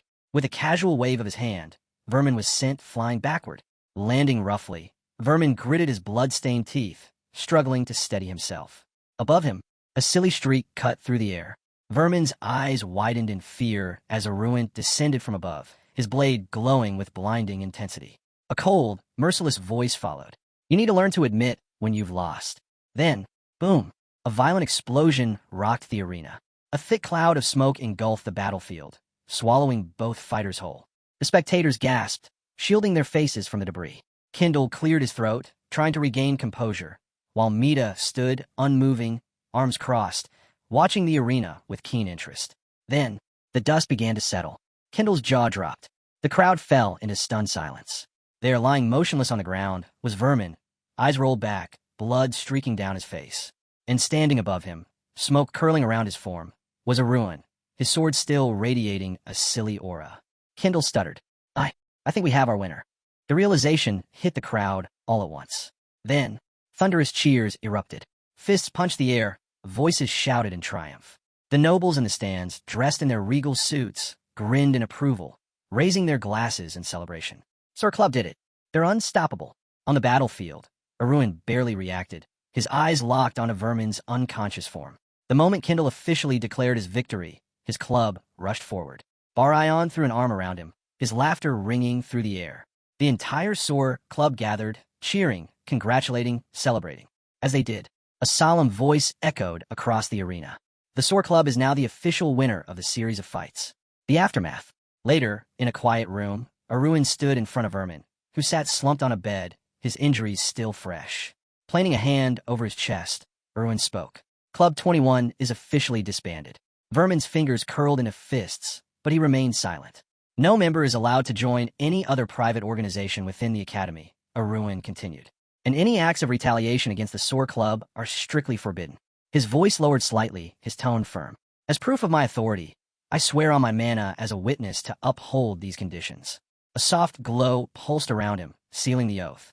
Vermin let out a bitter chuckle. Satisfied, Arun smirked. Now that everything's settled, yes. His eyes glinted. There's no room for trust between us, after all. Vermin's expression hardened. You're a walking thorn in my side. Arun turned to leave, his footsteps echoing against the floor. He paused at the doorway. As promised, I won't reveal your use of illegal drugs. Vermin scowled, but Arun simply waved a hand in mock farewell. Let's just make sure we never cross paths again. With that, he was gone. An uninvited guest. As Arun left the room, he felt a presence. His brows furrowed in confusion. Who? He hadn't invited anyone. A voice interrupted his thoughts. Well, it's been a long time. Arun turned sharply. A man stood before him, arms crossed, smiling. Genitz. Genitz nodded, his smile never faltering. You look surprised. Arun narrowed his eyes. I don't remember inviting you. Genitz simply laughed. That's because you didn't. He gestured toward the battle-worn arena. But when I heard there was going to be a match of the century, I couldn't exactly ignore it. Now, could I? Genitz's gaze shifted, landing on Barayon beside Arun. He let out an amused hum. The birth of not one, but two aura users. His expression turned serious. No, he corrected himself. This wasn't just a birth. It was an open demonstration. His sharp eyes locked onto Arun's. This is a miracle, don't you think? A student who was just a fourth-class knight not long ago. He tilted his head. And now, suddenly, an aura user. The room grew tense. Arun remained calm, watching as Genitz processed the situation. After a moment, Genitz smirked. But I suppose I shouldn't be too surprised. He reached into his coat and pulled out a small shield, its engraved emblem gleaming in the dim light. The breath of steel, he said, a method of mana concentration that works wonders. He raised a brow. As a first-class knight, you should know, aura isn't something you create. It's given. Genitz's gaze darkened with suspicion. So tell me, Arun, what changed? Arun smirked. Urgency. Genitz blinked. Urgency. A desperate desire to protect the people I care about. Arun answered simply. Genitz folded his arms, eyes narrowing. A desperate desire, huh? He tapped his chin. I suppose the audience wouldn't have known, but your entire club survival was on the line for these fights. He exhaled. Even so, the word despair doesn't quite suit you. Arun tilted his head. What? Janet's voice lowered slightly. You're too composed. For a moment, silence. Janet stared at him, as if searching for an answer. Then he scoffed. Were you hiding your abilities all this time? Arun chuckled. That's even more ridiculous. Janet's thought back to when Arun shook hands with the knight. His brows furrowed. That wasn't normal. To deceive someone of Sir Dirika's level, he muttered, you'd have to be at least a special rank. A pause. Janet's eyes widened.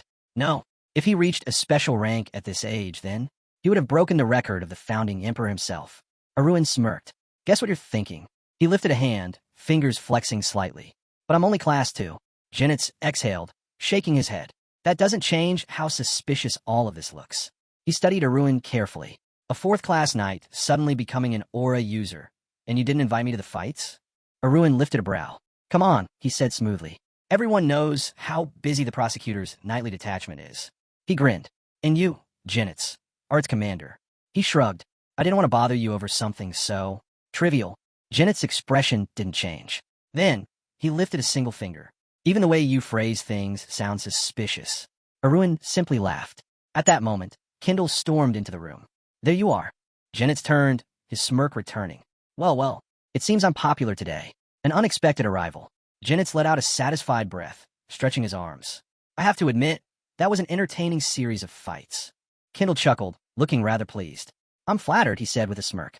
But more than anything, I'm just glad we discovered such rare talent.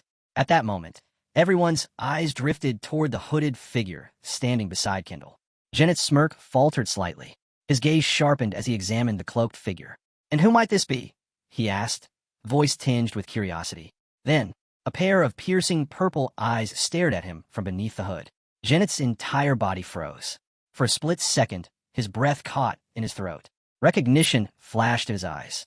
He immediately placed a hand to his chest, bowed slightly, and spoke with an uncharacteristic tone of respect. Lady Sierra. Arun's brows knitted together in confusion. Who? Kendall turned to him and motioned toward the figure. You should show some respect as well, he advised. This is Sierra Felgas, the 14th head of the Magic Tower and the only archmage of the 7 Rings in Navarro. Equals a small gasp rippled through the remaining spectators.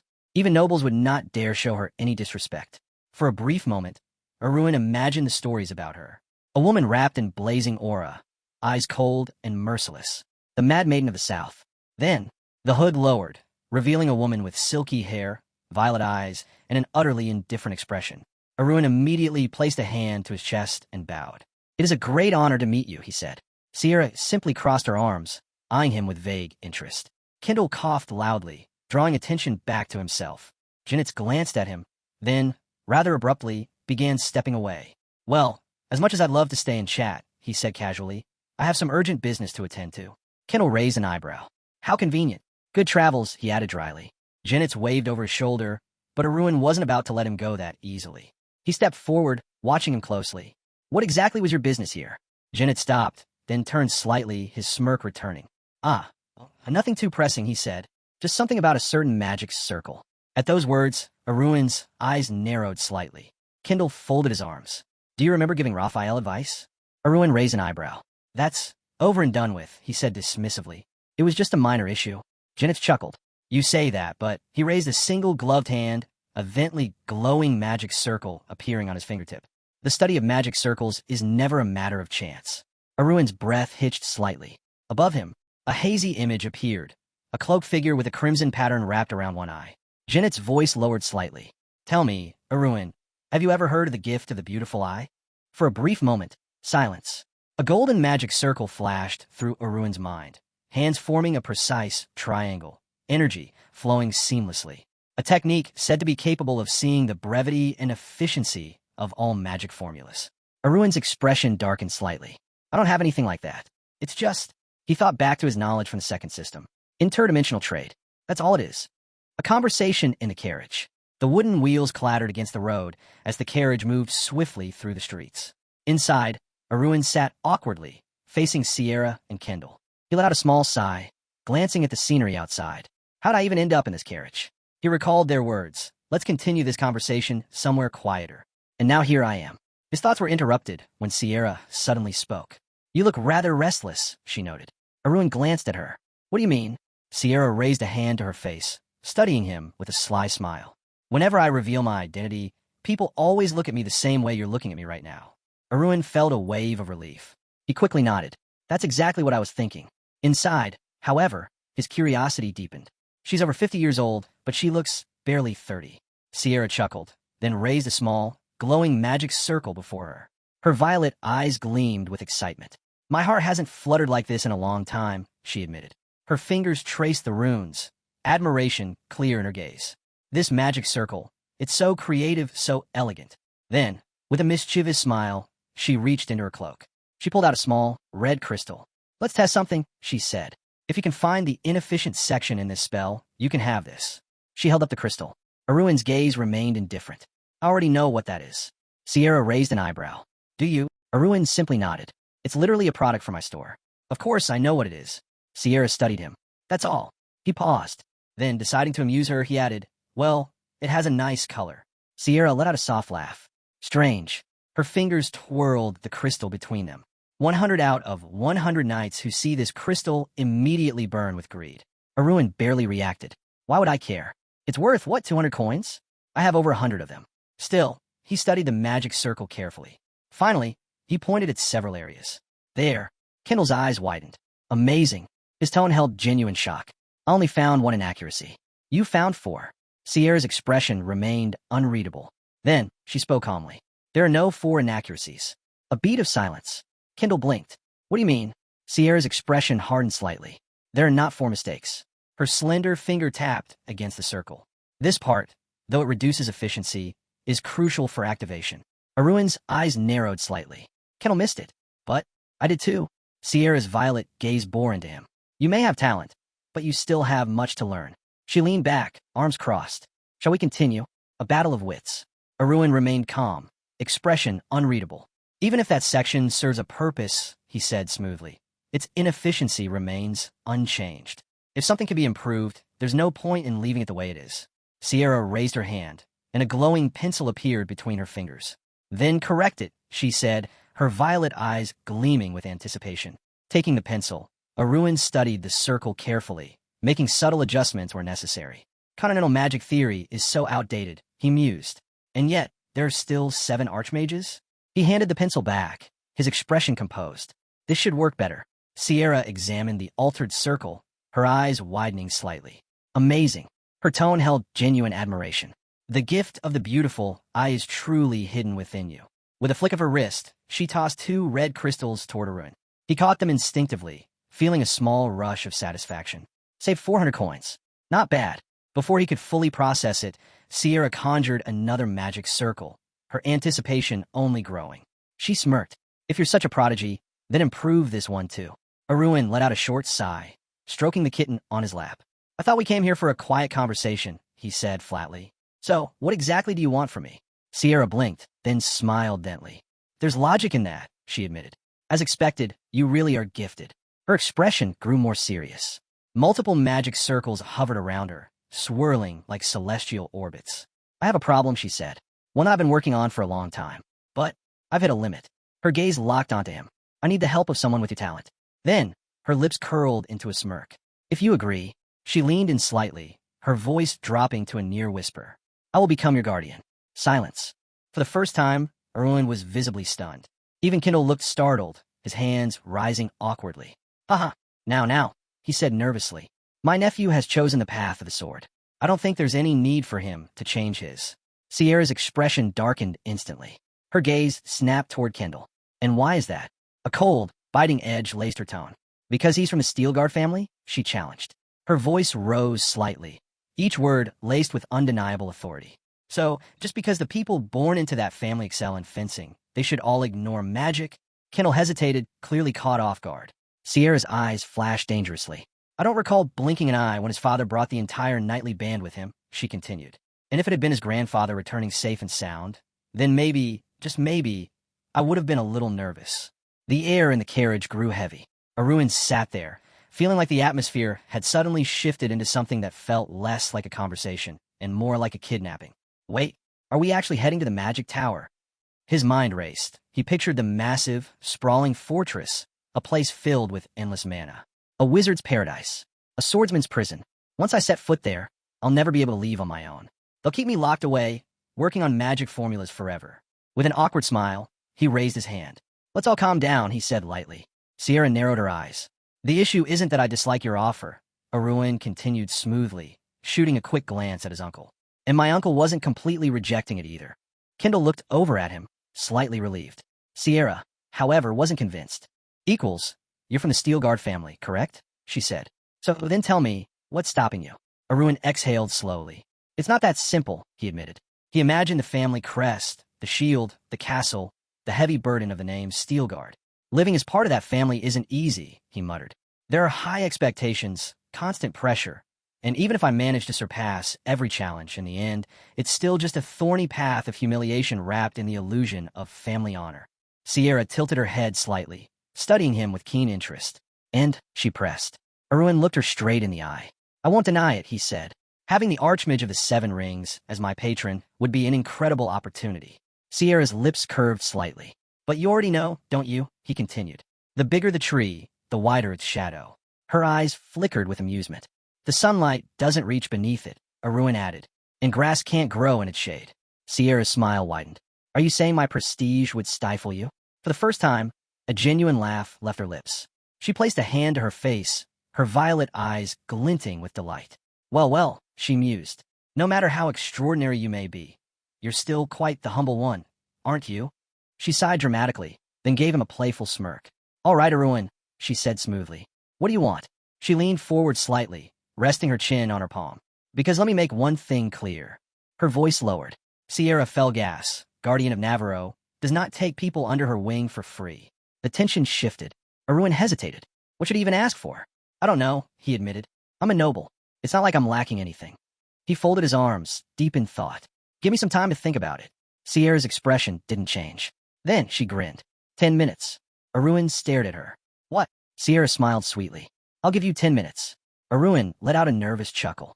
You do realize my entire life is at stake here? He muttered. He let out a long sigh, then rubbed his temple. Fine, he said. Give me some time alone to think this through. In exchange, I'll improve that formula you showed me earlier. Sierra's eyes gleamed. Interesting. She held up 2 fingers.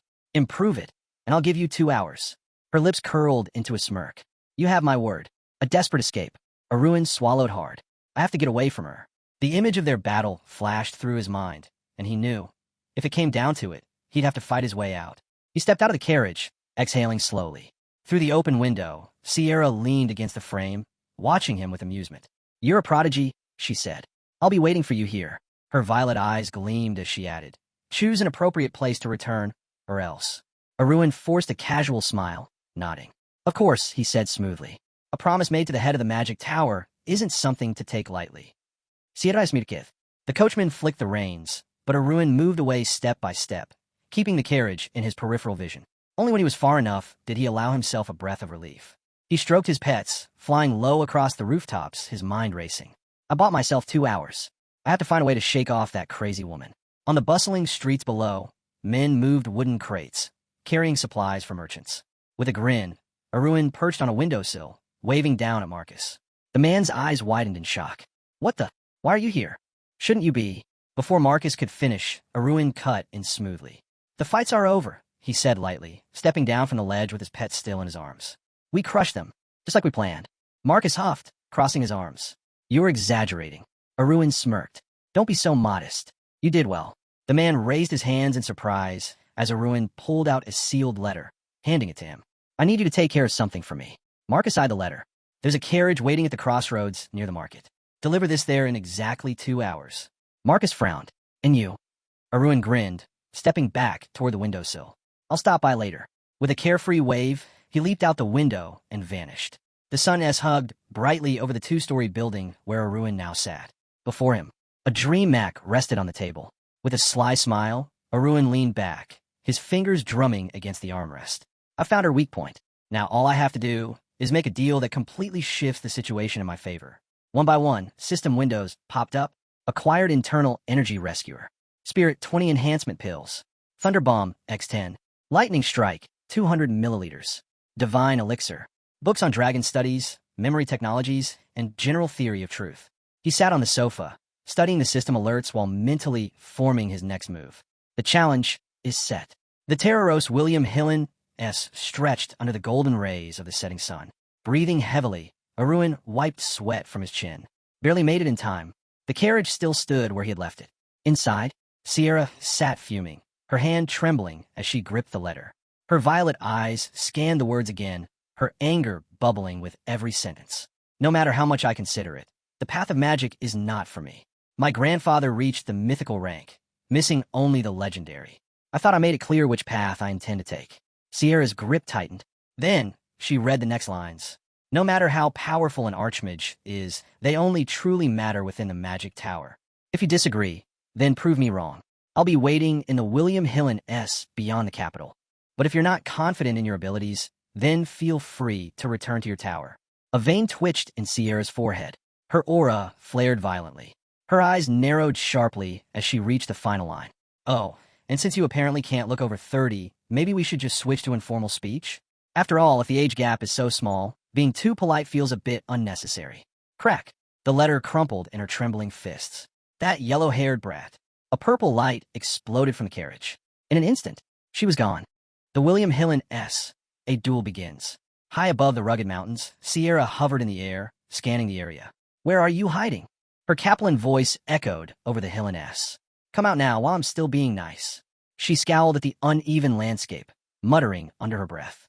Every time I cross these damn mountains by carriage, I think about how inconvenient this road is. Her fingers twitched. Maybe it's about time I just flattened the whole thing. Then, a voice rang inside her head. Hey, Archmage. Sierra's eyes widened in surprise. Is this a messaging spell? Stay on a mountainside for 7 hours. Stop looking around and come down from the sky for once. Her teeth clenched. This isn't a messaging spell? Down below, Arun winced, covering his ears. Relax, will you? And no, it's not magic. He smirked. It's something called a whole tone, but forget it. If it makes you feel better, just pretend it's a spell. Sierra whipped around, eyes blazing. What did you just say? Her gaze locked onto the source of the voice. Below, Arun stood with a grin, waving at her. Sierra's eyes burned with fury. With a burst of speed, she descended like a comet. Boom! A shockwave exploded outward as she landed. Dust swirled violently, her silhouette emerging through the haze. Her voice was calm, too calm. I'm not just angry, you know. Her eyes glowed dangerously. I'm shaking with anger, from head to toe. Then, a slow, manic smile crept across her lips. But I have to admit, I'm intrigued. She studied him, curiosity flickering in her violet gaze. What exactly do you believe in to have gone this insane? Arun raised his hands in mock surrender. I have no idea. Then, his expression sharpened. Without warning, he drew his sword. Sierra's brows lifted slightly. Oh, Arun exhaled slowly, the sword humming with power in his grip. Maybe I'll figure it out. His eyes flashed. After a little testing, Sierra's smile widened. She raised both hands, mana crackling around her. How fun. Then, the battle began. A clash of power, the unstoppable force versus the unshaken will. Sierra's breath hitched. Her mana flow was unstable. She looked down in disbelief. The energy between her hands was chaotic, refusing to circulate properly. What the hell is happening? Across from her, Arun's gaze sharpened. Now's my chance. Heavenly Sword, initial stage, soul chain. A blinding arc of lightning surged from his blade, tearing through the air. Boom! The impact sent shockwaves rippling outward, shearing through the treetops behind Sierra in a clean, fiery line. The severed trees burst into flames. Smoke billowed into the sky. Sierra's violet eyes widened as she snapped her hands up, a purple barrier forming just in time. The force of the strike reverberated against the shield, cracks forming along its surface. Arun landed lightly, watching her reaction with a nervous smile. Not bad. Even with all my preparations, she still managed to complete a defensive spell at the last second. Sierra's hands trembled slightly as she lowered them. Her anger was palpable. Through clenched teeth, she seethed. You just did something even your father couldn't. Crack! Her barrier shattered. A thin wound appeared on her arm. Arun's smirk faltered. Oh, crap. Sierra bent forward slightly, her eyes glowing. Lightning crackled from her fingertips. Her lips curled into a snarl. I'll erase you. Whoosh. A storm of fireballs ignited the air, swirling in a vortex of searing destruction. More and more burning spheres materialized, forming a massive storm of flames. From above, Sierra loomed over the inferno, hands raised. Not only did you think you could play with me, but you actually dared to injure me. Her voice thundered over the roaring flames. Unforgivable. With a sweeping motion, she carved a glowing magic circle into the air. A firestorm erupted. In the blink of an eye, the entire landscape was engulfed in crimson flames. A burning wasteland. Arun moved swiftly, weaving through the raging inferno, his mind racing. This is insane. Glancing at the scroll in his hand, he exhaled in relief. Good thing I have this. Otherwise, I'd be... A flaming column crashed down beside him. The heat was unbearable. He vaulted behind the treetops, pressing himself against the blackened bark, eyes narrowing as he glanced up. Sierra hovered high above, her presence absolute. She's got the aerial advantage. I need to do something about that first. Looking up, he muttered to himself. Looks like this fight is heading skyward. The sky's battlefield, a game of strategy. A familiar system window flickered before him. His inventory, capacity 2, 763/8000. The room was stocked with steel gates, specialized storage compartments, and precise climate control systems. Arun extended his hand, scanning his arsenal. Above, Sierra hovered, her sharp eyes scanning the burning forest. Come out, you little rat. Her voice rang through the sky. Then, she froze. Something was moving toward her. Fast. Her pupils shrank. 2 system warnings blinked in front of her. Warning: unknown flying object approaching at high speed. Supermassive energy detected. Sierra's breath caught. If it were just a simple flight spell, she wouldn't have reacted. But this was different. Clang. She turned, just in time to see him. Floating midair, clad in metallic armor, his entire body encased in a high-tech, battle-grade suit. Her brows furrowed. What the hell are you doing? She asked, voice laced with suspicion. And what is that armor? Arun stopped just short of her, arms crossed, a satisfied smirk playing on his lips. Oh, he tilted his head. Even the archmage is surprised. Then, he lifted his hand and flipped her off. Sierra's eye twitched. A slow, eerie giggle escaped her lips. Then, her manic grin returned. So that's your answer? She raised her hands, magic crackling between her fingers. In that case, her voice dropped to a murmur barely above a whisper. I'll just have to extract the answers myself. Whoosh! A network of lightning expanded from her fingertips. Sierra floated opposite Arun, holding the glowing web of destruction, ready to lash out. But then, the magic fizzled out. The attack never even reached half the distance. Sierra's eyes widened. The magic circle flickered. The lightning disappeared. She furrowed her brows, pouring more mana into the spell. For a brief second, the attack reformed, almost hitting him. Then, gone again. Sierra stared, mouth slightly open. What the hell? She looked down at her hands, her body trembling in shock. Her spells were failing. Arun simply watched, his arms folded. Sierra gritted her teeth, swinging her arms wildly, attempting to summon another spell. Nothing. Arun sighed, shaking his head. Lightning's a no-go, huh? He glanced at his armor, turning his hand over as energy flickered beneath the plating. Looks like the performance checks out. A glint of excitement flickered in his eyes. This armor, obtained from the second system, is no ordinary gear. He pictured 3 warriors standing in formation, battle-ready. Even the weakest wizard in this armor would have physical abilities on par with top-tier warriors from the first system. The image in his head shifted, a glowing sphere, and with built-in magic amplification, multicasting, and anti-spell disruption. This is the strongest combat weapon in existence. A smirk tugged at his lips. I never bought this armor to fight with. But hey, why not? He lifted his arm slightly. A sword materialized in his grasp. Well, things have escalated this far. His grip tightened. Then let's finish this properly. With a mighty swing, Arun sent a shockwave blasting toward Sierra. A second later, he vanished. Sierra's eyes darted around, searching for his next move. Slash!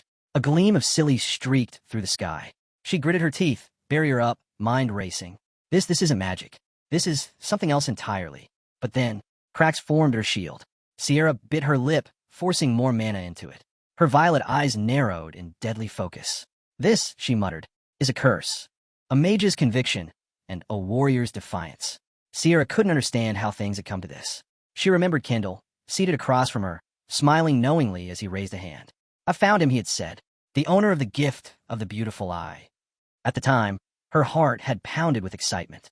She had imagined the young man, standing behind sheets of magical formulas, his silhouette cast against the backdrop of a coat of arms. Yes, he was from the Steel Guard family, but his rare ability, his potential, was undeniable. And more than anything, she had thought, finally, someone who can help me complete what I alone cannot. Sierra crossed her arms tightly, her voice dropping to a whisper. Why? Then, her gaze snapped to him, her voice rising with fury. Why are you doing this to me? The image of the magic tower, encircled by a glowing blue magic circle, burned in her mind. I only wanted to complete the spell, she shouted. Is that so wrong? Arun remained silent, gripping his blade as air currents spiraled around it. Sierra's breath hitched. Do we really have to fight to the death? For the first time, she sounded uncertain. Arun finally spoke, his voice low and unwavering. You still don't understand what you did wrong, do you? Sierra blinked in confusion. What are you talking about? He lifted his hand, pointing at himself. This, he said, my gift of the beautiful eye. His eyes burned into hers, a mix of anger and defiance. Why? He asked coldly. Should I complete your magic spells? Your desire isn't my concern. Sierra stiffened. She lowered her hands slightly, voice almost hesitant. You're fighting me over something so trivial? Then, her expression darkened. If you had any objections, you could have just said so in the carriage. Arun let out a short, sharp laugh, throwing up his hands. Oh, really? His voice dripped with sarcasm. And if I had said something, would you have listened? His smile vanished, replaced by cold fury. If I had refused, would you have just let me walk away? Sierra's throat tightened. Before she could reply, boom! A jet exploded from Arun's boots, sending him rocketing toward her at blinding speed. His sword flashed in a deadly arc. Sierra's barrier snapped up instinctively, her hands trembling. No, this isn't. She clenched her teeth, denying the reality before her. I'm Sierra Felgas, the seventh archmage of this great continent, an invincible legend. And yet, I was losing. A golden aura surged around her, her mind racing. No, this situation was unacceptable. If I have to go this far, then I will. High above, Arun halted midair, staring at her with growing unease. The light around her. Something's off. Sierra lowered her head, her body trembling as she whispered, maybe I'm allowed to do this. Arun's brows furrowed. What? Before he could finish, his armor malfunctioned. His hand twitched. The energy readings flickered erratically. What's happening?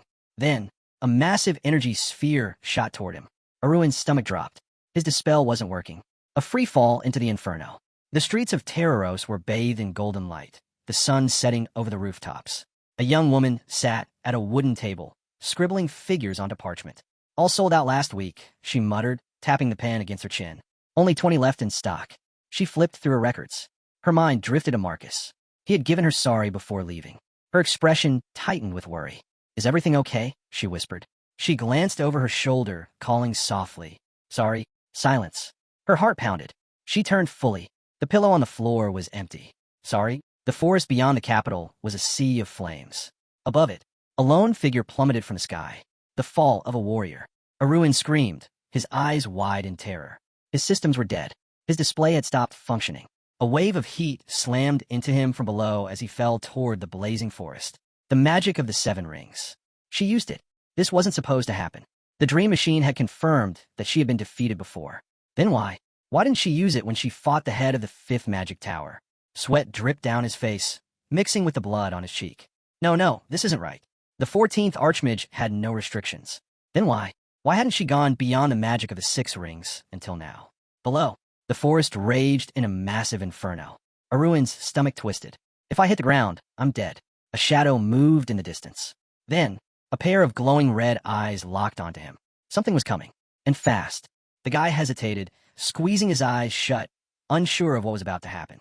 Instead of the long fall he expected, he suddenly landed on something red. A strong grip caught the back of his head, leaving him momentarily stunned. He should have been in free fall for a while longer. So what just happened? His eyes snapped open in shock. Before him stood a massive creature, its presence exuding raw power. The beast looked pleased with itself, as if relieved it had arrived in time. Confused, the blonde turned his head, searching for the source of the voice addressing him. A familiar greeting made him freeze.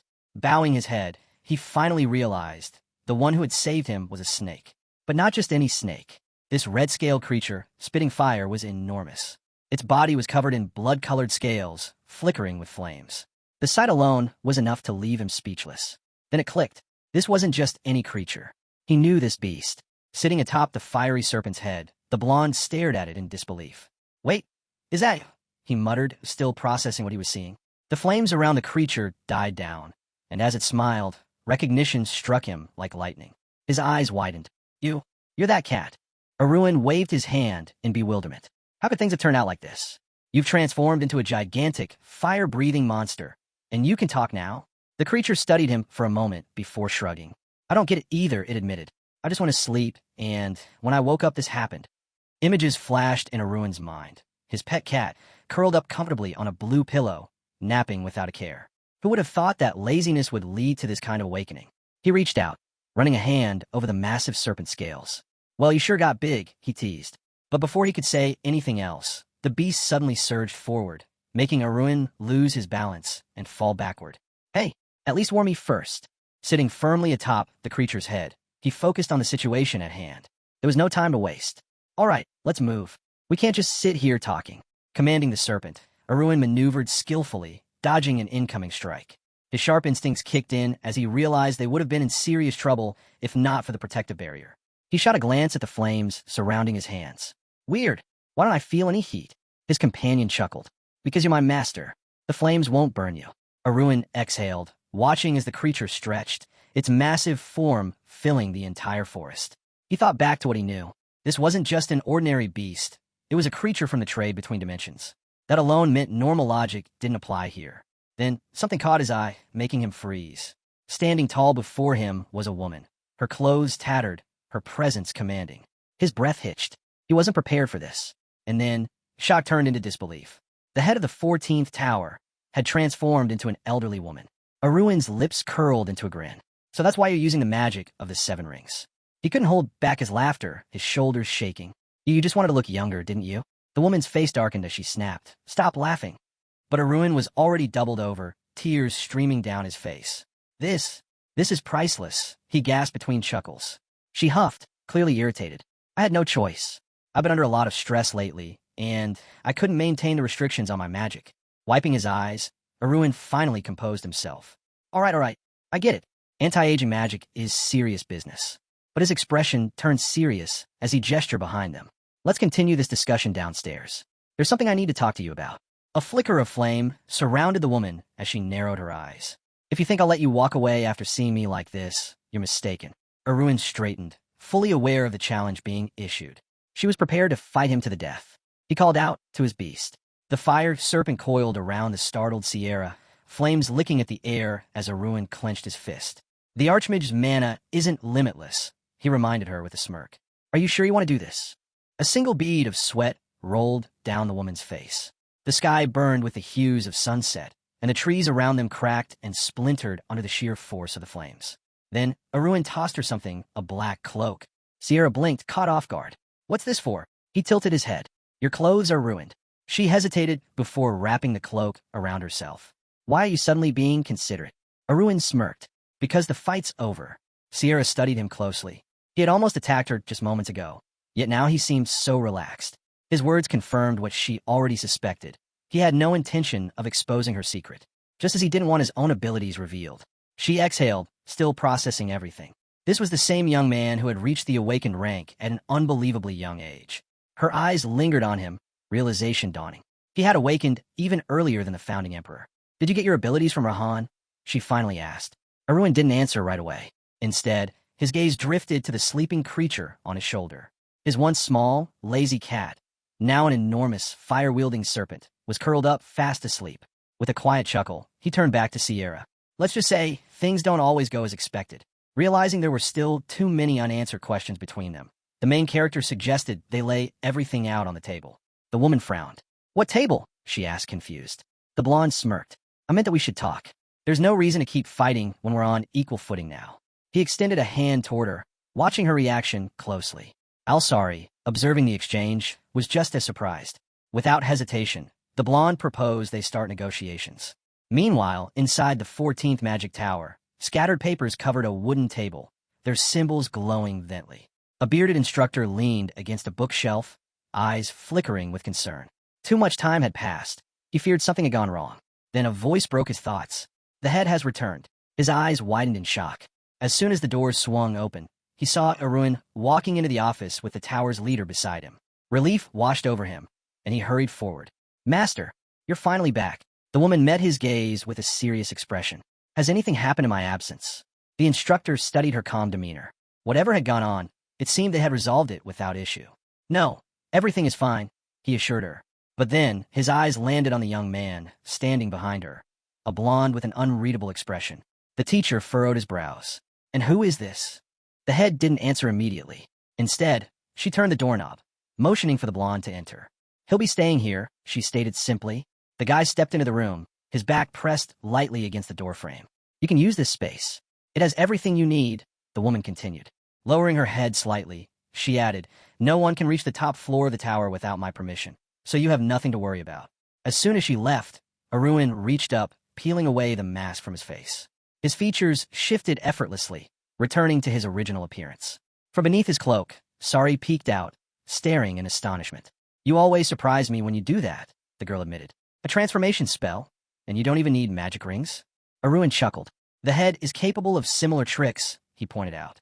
Raising a finger with a playful smirk, he added, but to master it completely, you need at least 10 years of training, and more than just mana.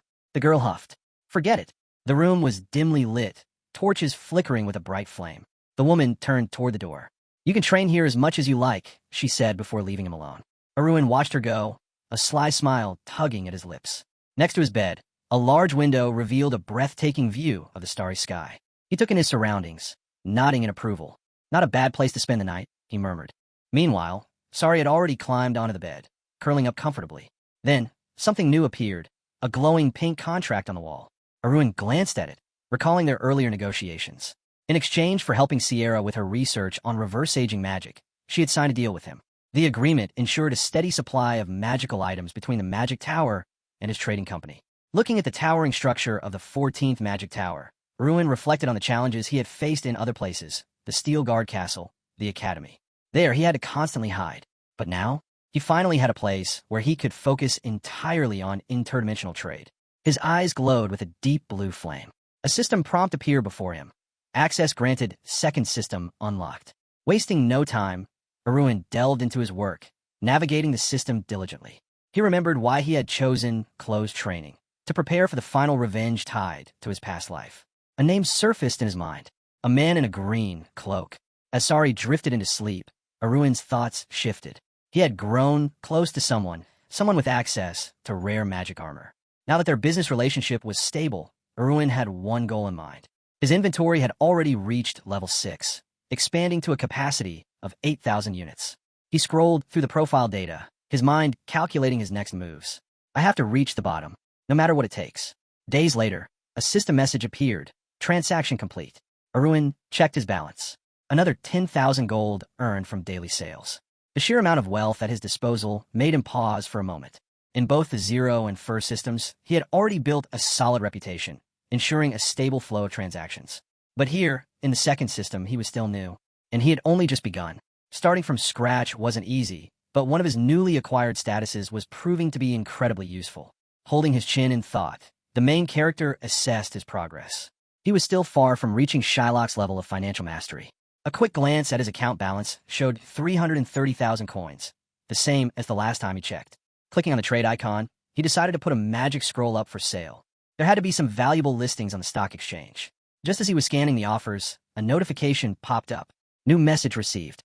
Arun's eyes widened. Someone was requesting a direct deal. A drop of sweat ran down his face as another system window appeared before him. The channel master of the second system wants to speak with you. His brows furrowed. The channel master? Inspecting the sender's profile, he wondered if this person was truly in charge of the channel. Why contact me? I haven't caused any trouble here.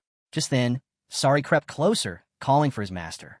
Give me a second, Arun muttered, still fixated on the system message. He needed to figure this out. So, why reach out to me so suddenly? Meanwhile, on the other side of the screen, Sam scowled at the scattered documents around him, irritation flickering in his eyes. This brat has no manners, he grumbled. Arun had ignored countless messages, yet he immediately responded to the channel master. Unbelievable. His annoyance peaked as a response finally appeared on his screen. Without wasting a second, he sent back a Kaplan reply. Arun's face darkened. Why is this guy shouting at me? What are you even talking about? He typed back, confused. This is the first time I've received a message from you. Sam scoffed, sticking a finger in his ear. Yeah? What about the time you saw a message from the channel master and completely ignored mine? Arun blinked. Oh. Grabbing his chin, he suddenly realized SAEAM had to introduce himself as the channel master just to get a response from him. Flashes of memory resurfaced. He had received messages warning him to keep a low profile before the battle with Sierra. At the time, he'd been too busy to pay much attention. Awkwardly rubbing the back of his neck, Arun sighed. So those messages were from the channel master? He quickly apologized. I didn't realize. I'm still adjusting to the second system. Then, another notification caught his eye. User Mio M has been removed from their position. Arun froze. Wait, what? A flood of thoughts rushed through his mind. He knew Mio M, the former channel master of the first system. Outwardly, the guy acted like a fair and upright figure, someone who ran the channel by the book. But in reality, Arun had seen through him long ago. Mio M was a greedy businessman. The guy had built his fortune by taking bribes from merchants in exchange for special privileges. Arun himself had once benefited from that corrupt system, back when Mio M mistakenly thought he was an auditor. Now, though, the consequences had finally caught up. If you leave too many loose ends behind, someone is bound to pull on one. That's exactly what happened. Mio M's downfall had been inevitable. Still, why was this suddenly his problem?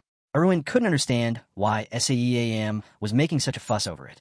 Meanwhile, SAEAM slammed his fists on the table. His frustration was boiling over. The channel master of the first system told me everything. Arun exhaled sharply. Great. Here we go. SAEAM's tone was sharp as he accused Arun of being just another self-serving auditor. He had used Mio M for his own benefit and then discarded him. Now, pressing his finger on the system interface, SAEAM decided he would do the same to Arun. You should do your job properly, he sneered. A true monitoring agent works with integrity. Arun's eyes flickered with understanding. So that was the angle SAEAM was taking. His mind pictured a frustrated man, Shirlene, struggling to make sense of the situation. A devilish smirk curled at SAEAM's lips as he reminded Arun of his supposed crime, using a shady company to employ part-time workers, a move that disrupted the market. Meanwhile, Arun sat quietly in his room, absorbing the accusations. So I'm finished too, huh? He recalled the exhausted, blue-haired figure of Shirlene. Did public opinion really turn against me over part-time hires? He wasn't sure if Shirlene had ever contacted him after that deal, considering it happened during his transition to the second system. Without wasting time, Arun shot him a message. What do you have to say about that company hiring part-timers? A response came swiftly. I was told things would improve. Arun's eyes darkened as he stared at the screen. I don't care what they do with their lives, but why do they have to drag me into this mess?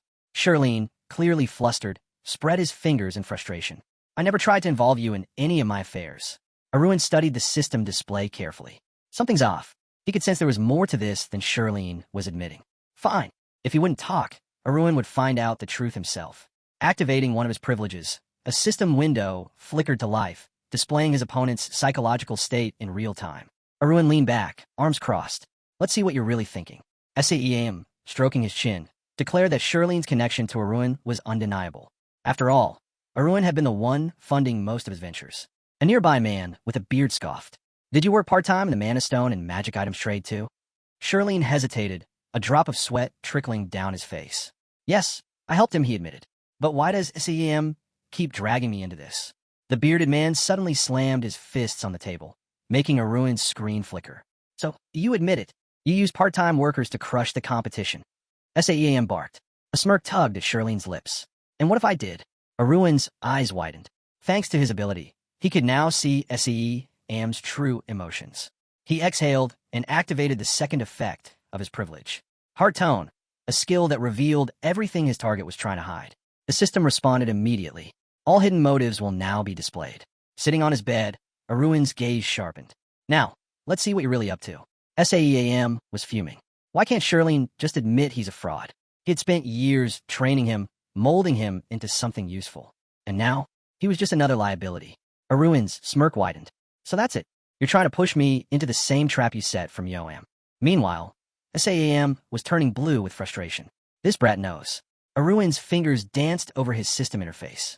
Tell me, how many accusations have you lined up against me? A tense silence filled the chat. SAEAM frowned at the screen. Arun chuckled. Got him. He decided to sit back and watch. There was no need to rush. Let the man stew in his own fear. Then, he turned to Shirlene. Step out of the chat for a moment. Shirlene hesitated. There was something unnerving about how calmly Arun said it. But after a few seconds, he obeyed. The moment he left, a system notification appeared. User magic was my everything has left the chat. Arun exhaled. Now let's talk for real. SAEAM's shoulders slumped.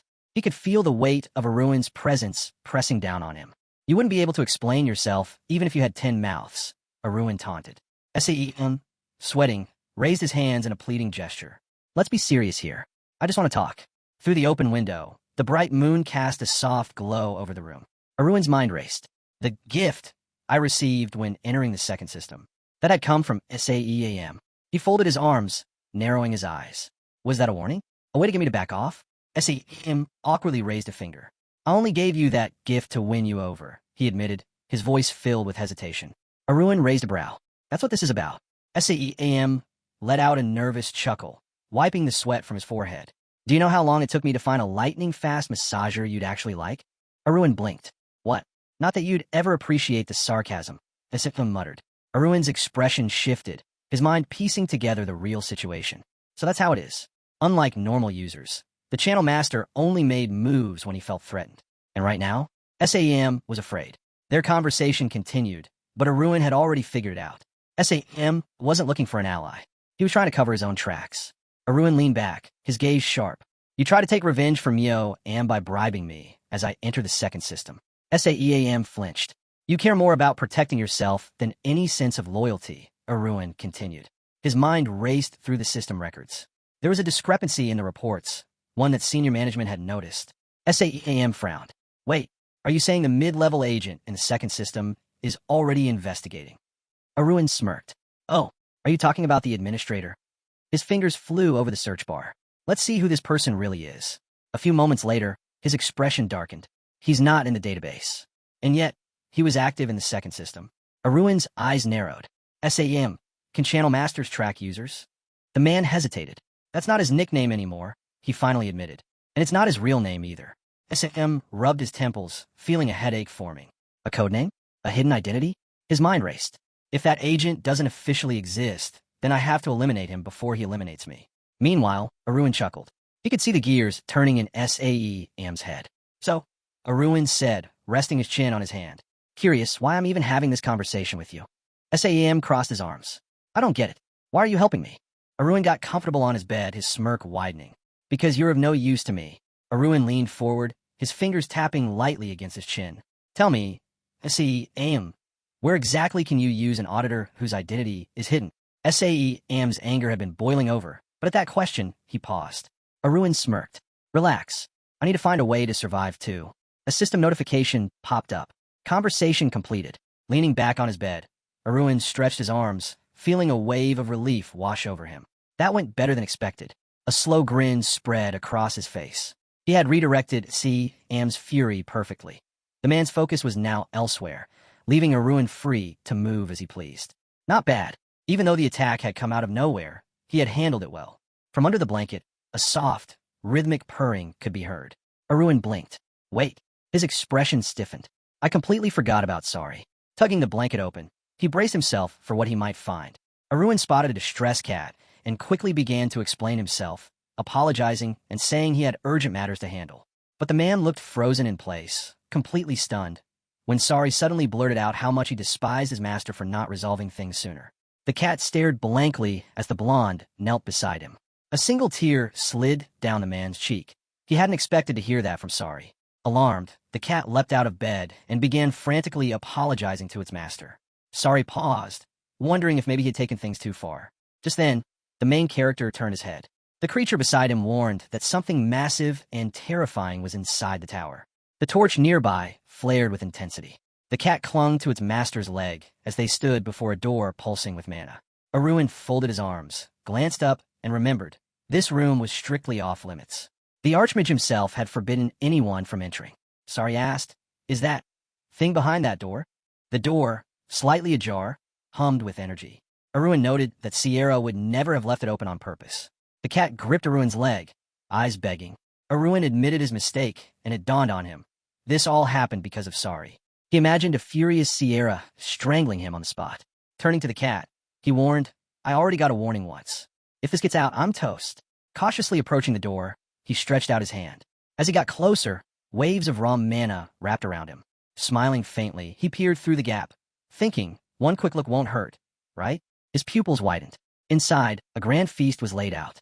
Sierra sat eating, her expression clearly irritated. Arun shifted awkwardly, the room thick with tension. Clutching a kitchen knife, Sierra told him flatly, "Spit it out. Don't wait for the right moment." Sweat beaded on his forehead. She'd already figured everything out. Sierra was colder than usual, withdrawn.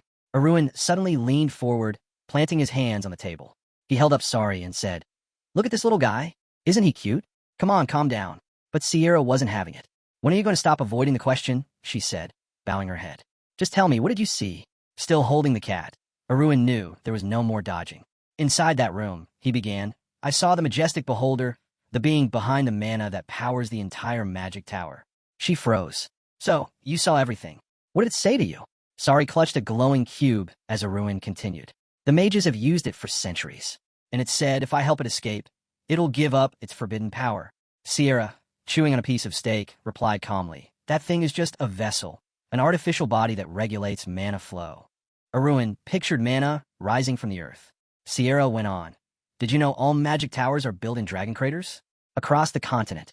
He nodded. "I've heard the Emperor once said that the energy in dragon blood was nature's greatest weapon."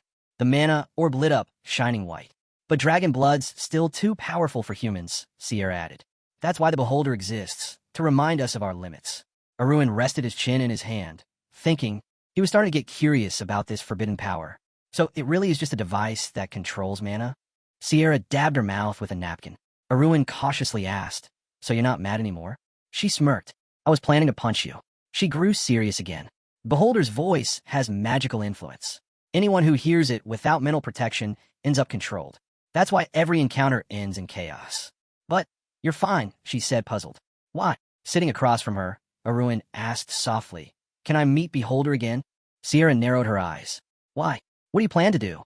As she waited for his answer, Sari had already dozed off, curled up in his master's arm. Arun chuckled, admitting he found it amusing watching the creature pretend to be something it wasn't. Placing the cat on his shoulder, he turned and said, "Actually, I've got another fun idea." Suddenly, a tile appeared beneath his feet. He raised his hand in greeting. Hovering over a vast abyss was the Beholder, a floating, one-eyed creature, glowing in shades of pink and blue. Hands casually tucked in his pockets, Arun looked up with a grin. The Beholder stared back, frustrated. Once again, it had failed to take control of him. It couldn't understand why, especially since the blonde wasn't using any kind of mental protection spell. Sari looked on wide-eyed. With a smirk, Arun reminded the Beholder that it had failed just yesterday too. "Still can't take me, huh?" he said. All along, Arun had been using the Northern Lights technique, a pinnacle of spiritual martial arts. The Beholder lowered its eye when Arun calmly revealed the truth. It was nothing more than a control system. "I'm just repeating Sierra's words," he added, spreading his arms. "I am a majestic Beholder," the creature boomed. "Yeah," Arun nodded. "Let's cut the act." He started navigating through the system, scanning for something. Then he added, "You know the mana from the dragon's blood? It's bleeding out, losing control." As the mana began spiraling, the Beholder started absorbing it in panic. That's when Arun stepped forward, holding a specialized device, designed to absorb mana. He held it up to the Beholder's eye. "Look," he said, "I wouldn't have spent a fortune on a mana stone maker if I didn't plan to use it." The device kicked into action, draining the mana directly from the Beholder. "Might as well consume it all," Arun added casually. The creature screamed, thrashing in place as the last of the mana was pulled away.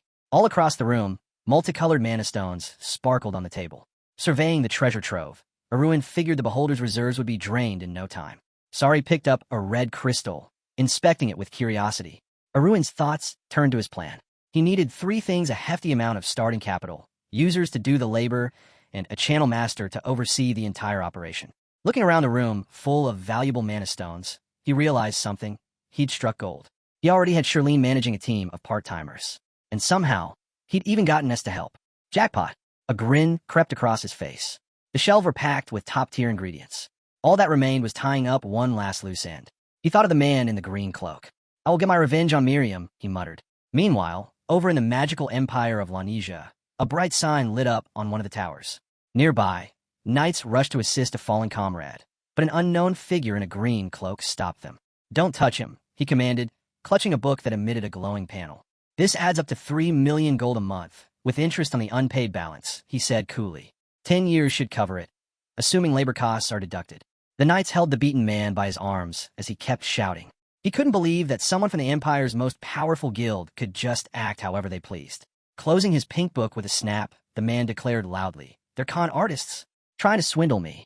A nearby mage offered a quick apology. Miriam, one hand still in his pocket, admitted things weren't going as smoothly as he'd hoped. As the executive director of the Rochester Mages Guild, he oversaw interdimensional trade, but today, he wasn't feeling on top of things. Leaving the cursing man behind with the knights, Miriam calmly said he had work to attend to. Just then, a glowing screen materialized from his magic book. Leaning on the table, he blinked in surprise. It was a message from Ruin with some good news. The Rochester Mages Guild had invited him to join a conversation. A system notification popped up right after you received 5,000 gold coins from Ruin. Resting his chin on his hand, Miriam was genuinely caught off guard. He hadn't expected such a payout. A few days ago, Arun had bought magic armor from him, and it turned out to be extremely useful. What threw him off even more was Arun's next question: have you thought about investing? Miriam stared at the screen. Why is he bringing this up now? He muttered, pressing his fist gently on the table. Arun quickly added that he wasn't pressuring him, just floating an idea. Miriam pictured a poor man sitting with an empty box. In his mind, investing felt like throwing money into a black hole, no matter how trustworthy the person seemed. But then he glanced at Arun's profile photo and remembered something. The blonde had bought 3rd-gen magic armor and hadn't haggled once. That meant something. On a whim, Miriam tapped the screen and decided to invest 1,000 gold. Looking back, he realized he hadn't taken Arun seriously at all that day. Now, as he saw the results, a smile slowly formed on his face. Meanwhile, Arun, thinking Miriam had gone quiet because the returns were underwhelming, messaged again. But Miriam was stunned.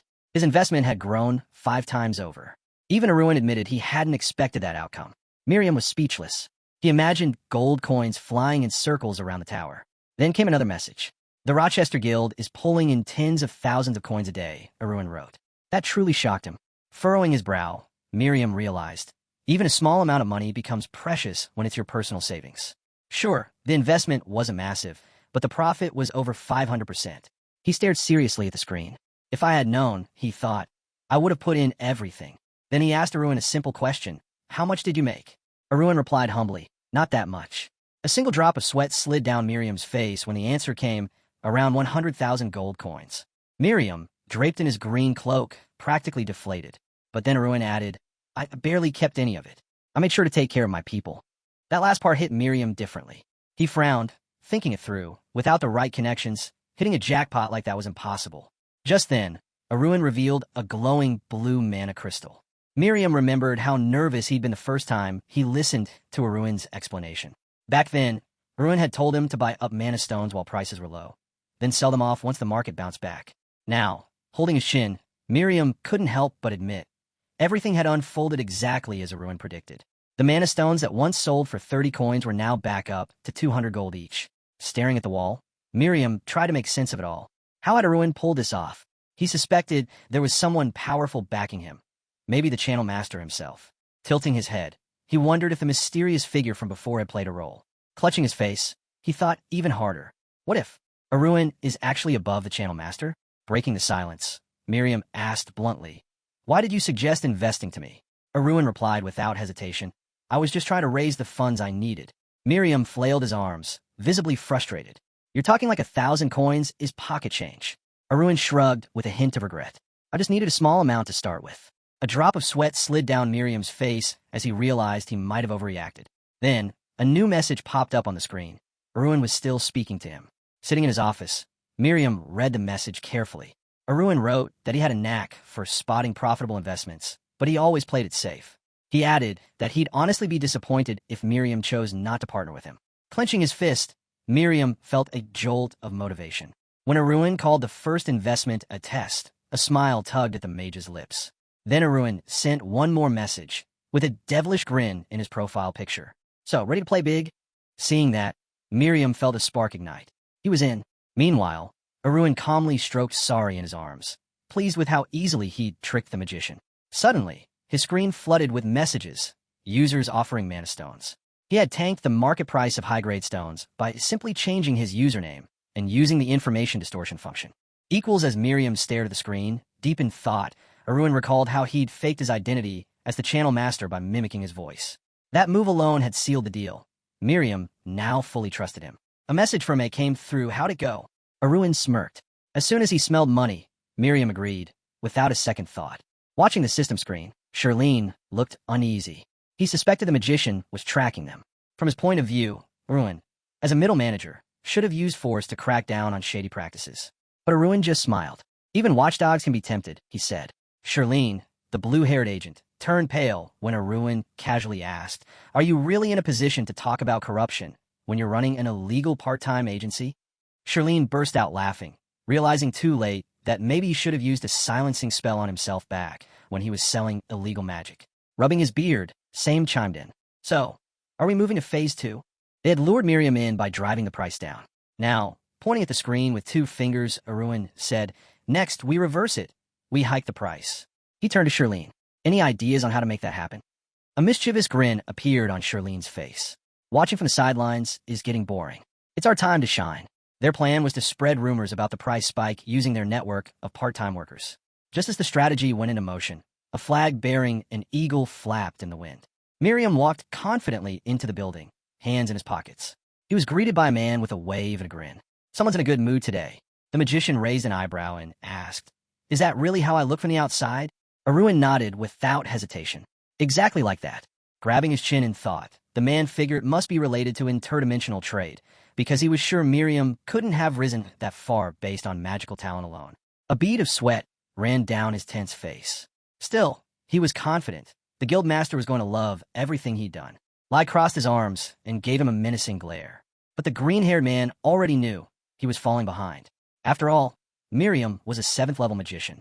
As the man walked past, Miriam decided to ignore him for now. His focus was on Arun. With Arun's help, he'd become rich, filthy rich. He pictured himself on a golden throne, dreaming of becoming a multimillionaire. Just then, a new message popped up from Arun. "Everything's going according to plan." Miriam waved his hand with a satisfied smirk. "I've been looking into Laftel too," he said, flipping through articles. An item description window popped open in front of him. A yellow stone appeared. Laftel, 100 G80 coins. "The price is 8 times higher than it was at launch," someone noted. Miriam glanced at the chat window, smiling as someone blamed him for the surge. "Me? I didn't do anything," he replied, feigning innocence. In truth, he still wasn't sure what exactly had caused the original price drop of the premium goods, but driving up the value? That had always come naturally. He imagined a gleaming white castle with brown rooftops. Nearby, a slab of stone, Laftel, stood tall. This material was key to crafting magical armor, produced only in Launesia. Highly restricted and top secret, Laftel was what had allowed the Empire to amass its staggering wealth. His thoughts shifted to cracked armor, surrounded by countless reaching hands. Demand was rising fast, because the production methods of high-tier weapons, especially the core components, were never made public. Players were dying to get their hands on Laftel. Eventually, it became the most expensive resource in the entire second system, even when salvaged from discarded armor. Miriam's sly smile returned as he scanned through new user messages. The Rochester Magic Guild was already weighing its options. Movers called the conditions promising, while another simply asked, "Is this really worth chasing?" But Miriam had already seen the path forward. If rumors start flying that there's been a halt in Laftel production within the Empire, he thought, and then I step into the spotlight as a guild representative with direct links to a supplier and a partner shop. He pictured it clearly investors dazzled by gold, practically forced to trust him. Elsewhere, a hooded figure sat at a table, a chat window glowing before him. Arun had messaged, "How much did you put in this time?" The man replied, "If I deduct the debt from the 5,000 I earned earlier, it comes out to 30,000 coins. Miriam furrowed his brow as the next message arrived. Arun wrote, "After subtracting what you owe me from your profit, 240,000 coins. Your take is 170,000. Miriam's eyes widened. 170,000, he echoed, stunned. Another message slid into view from Arun. "That's not all." Still reeling, Miriam typed back, "Wait, what?" His jaw dropped as he read the next line. Based on the current demand trend, the message said, profits could multiply by 50 times. That means you're looking at 1,100,000 coins. Miriam repeated it in disbelief, his voice barely a whisper. 1,100,000 coins. He instinctively covered his mouth in shock as he read the message in front of him. It said the final profit wouldn't actually hit a full million because the 45x gain belonged to Arun. The green-haired man quickly asked, "If I sell too much, am I going to hit a sales cap?" But the response surprised him even more. With his hands folded in front of him, he read the message. No need to worry. Soon, the supply will be practically unlimited. His eyes widened. Unlimited? What kind of setup ignores even the sales limit? He muttered aloud. Can I at least find out what the total investment was? Miriam stared, stunned, as another message appeared. I can't give details, Arun wrote, but let's just say it's an 8-digit figure. That image hit hard. Miriam pictured an enormous mountain of gold coins. Even 1 million was already life-changing. With that kind of wealth, you could live in pure luxury for 3 years or 30. Turning away, he gazed out the window and spotted Lou surrounded by a crowd of cheering people. I want to be like him, they shouted joyfully. But Miriam frowned. That wasn't enough. With a sly grin, he imagined building a high tower of his own. No, he thought, I need 5 million, no 6. That's what it would take to seize control of the guild. Just then, a message popped up from Arun. What are you thinking about so hard? Startled, Miriam smiled awkwardly. Oh, nothing. Just a passing thought. He opened the guild's internal dashboard. The Rochester Magic Guild's visible balance was 44,637 coins, but he knew their total assets were over 450,000. Tapping his chin, he ran the numbers in his head. If I take those funds, liquidate the inventory in the warehouse, I could hit between 1.2 and 1.4 million coins. Then the real scheme hit him. If I pull out 40x profits before Arun does, then repay just the initial investment, I'll walk away with around 6 million. He pictured himself dressed in a sharp suit, wine glass in hand. Sure, it would completely destroy Arun's plan. But if someone asked, wouldn't you be satisfied with 1 million and the title of rich man? He smirked, imagining himself stretching a hand over the magic tower like a conqueror. I'd say, no, I want more. He wanted to be the hand that ruled the world of magic, to leave a name written in history. Still grinning, he glanced at the open chat window and thought eventually, one of us will stab the other in the back. That's what makes interdimensional stock trading so thrilling. A system message popped up. Rochester Magic Guild has deposited 180,000 coins into Sword 21's account. Arun stared at the message, stunned. His hand flew up to his mouth. This is insane, he thought. The notification added, current nickname, Sword 21. Misrepresentation privileges active. He pictured the mountain of gold again. The strategy was simple buy Laftel at the regular price. Sell it when the market skyrockets. And now, judging by how things were going, the estimated profit wasn't just decent, it was massive. Several 100,000 coins at minimum. Then another alert hit. Current balance, 1,323,438 coins. Arun's eyes went wide. This went way beyond what I expected. Sitting on his bed, he pointed at the menu. With a flick of his finger, he activated the distortion feature. His new nickname? Portia. With a faint smile, Arun muttered, people never change. He reflected on the sheer scale of it all, an 8-figure investment. Coins were pouring into the channel, the trend only climbing. He introduced Kieran, and finally, Miriam. In his mind, the image of a blood-stained chair formed, red smears trailing across the floor. He couldn't stop questioning himself, was it really worth going this far? Just because of the resentment I carried from past life? Arun's eye gleamed as he stared forward. The doubt gnawed at him. If they'd been given a choice like I was, would everything have turned out differently? A new alert popped up. Rochester Magic Guild has deposited 300,000 into Portia's account. He thought to himself, the answer to that question is coming soon. Elsewhere, a young man dashed along a city sidewalk, yelling that they couldn't let him get far and to search everyone. Crouched in a tight alley between buildings, Miriam cursed under his breath. How did this even happen? He remembered how his jaw had dropped when he saw the numbers. Rochester Magic Guild. Laftel minus 1,518 kilograms. Current loss is 1,360,000 coins. Return rate minus 90.7%. The shock hit hard. No matter how you look at it, this drop is catastrophic. Sitting atop black trash bags, he buried his face in his hands. I should have never touched guild funds. Even if I had to invest, I never should have touched the warehouse inventory. Lowering his hands, he froze at the sound of someone shouting, "Over here! I found him!" He turned sharply and bolted. In a green raincoat, Miriam sprinted through the alleys, mind racing. They're not giving me a second to breathe. But then, thud, he crashed into someone and stumbled to the ground. Holding his aching head, he groaned. Seriously? I'm running like a lunatic and still crash into someone. He opened his eyes and froze. 3 men stood before him, clubs in hand. The one in the center grinned and said, "Long time no see, loser." The dark-haired man with the scar smirked as Miriam stammered. "How did you end up here?"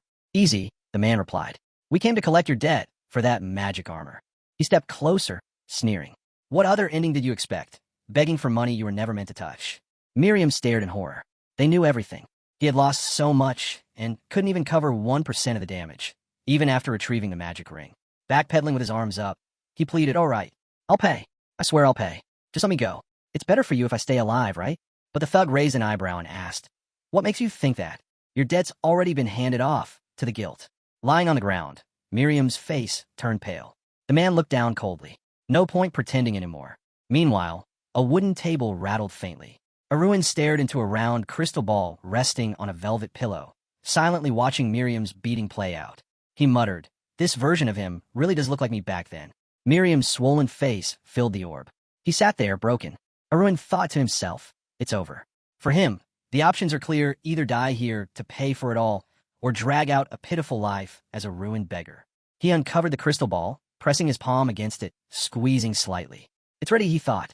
This might finally bring all personal grudges to an end. His silhouette stood stark against the dim background. Reflecting in profile, Arun recalled those early days, when he first stepped onto the path of revenge. Back then, the THRYL and excitement had left him breathless. But now, there was only bitterness. The deeper he went, the more disgust he felt. Maybe the real issue was that his heart had never truly rested. He kept chasing stronger highs, more intense moments. But the more he chased, the more unhinged he became. He pictured Miriam once again, surrounded by golden coins, smiling proudly and saying he'd be satisfied with just 1,000,000. But what if? Arun wondered. What if Miriam hadn't gotten greedy? What if he'd stopped there? Silence. Just an empty stone floor and 3 ants scurrying across it. Arun smirked to himself. Of course, knowing his personality, there was a 99% chance he would have kept going anyway. But what if that 1% had changed everything? He intertwined his fingers, smiling faintly. Looking back now, he could see how reckless it all was. But either way, the revenge was already done. A system notification flashed.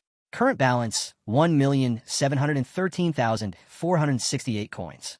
Arun imagined his family crest rising behind him. As he opened the menu and his glowing eye scanned it, he told himself, "Now, the only thing left is to stop the fall of my family." More notifications appeared. Mana stones purchased. Magic armor acquired. Magic items bought. Surrounded by floating system windows and mountains of gold, he realized just how drastically things had changed. What had started as a ripple in interdimensional trade had turned into a tidal wave. The disgrace of the family, once dismissed by everyone just months ago, was now a titan. The true third genius of Steelguard. Elsewhere, Sierra stared in shock at the piece of paper in her hand. Sari stood beside her, holding the device near the bright, one-eyed flame. Sam was equally stunned, reading a formal notice. MKS was found to have acted in violation of its duties. A ruling was issued demanding full return of illicit profits and immediate suspension of further activity. And from that moment on, signs of change began appearing everywhere. Small shifts in decisions, quiet turns in daily life, all stacking up into something much larger. At his desk, Arun yawned and covered his mouth.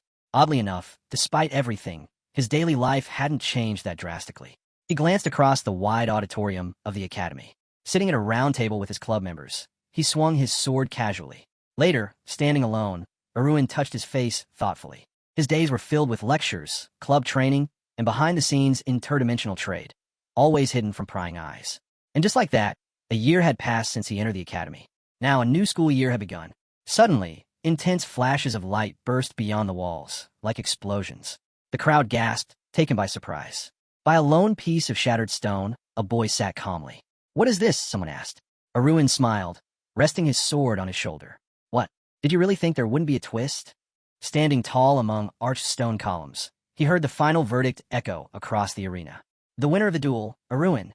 In the distance, a magnificent white building with blue roofs towered above. Elsewhere, a man's hands trembled as he read the letter in disbelief. "Or a user. Arun Steelguard?"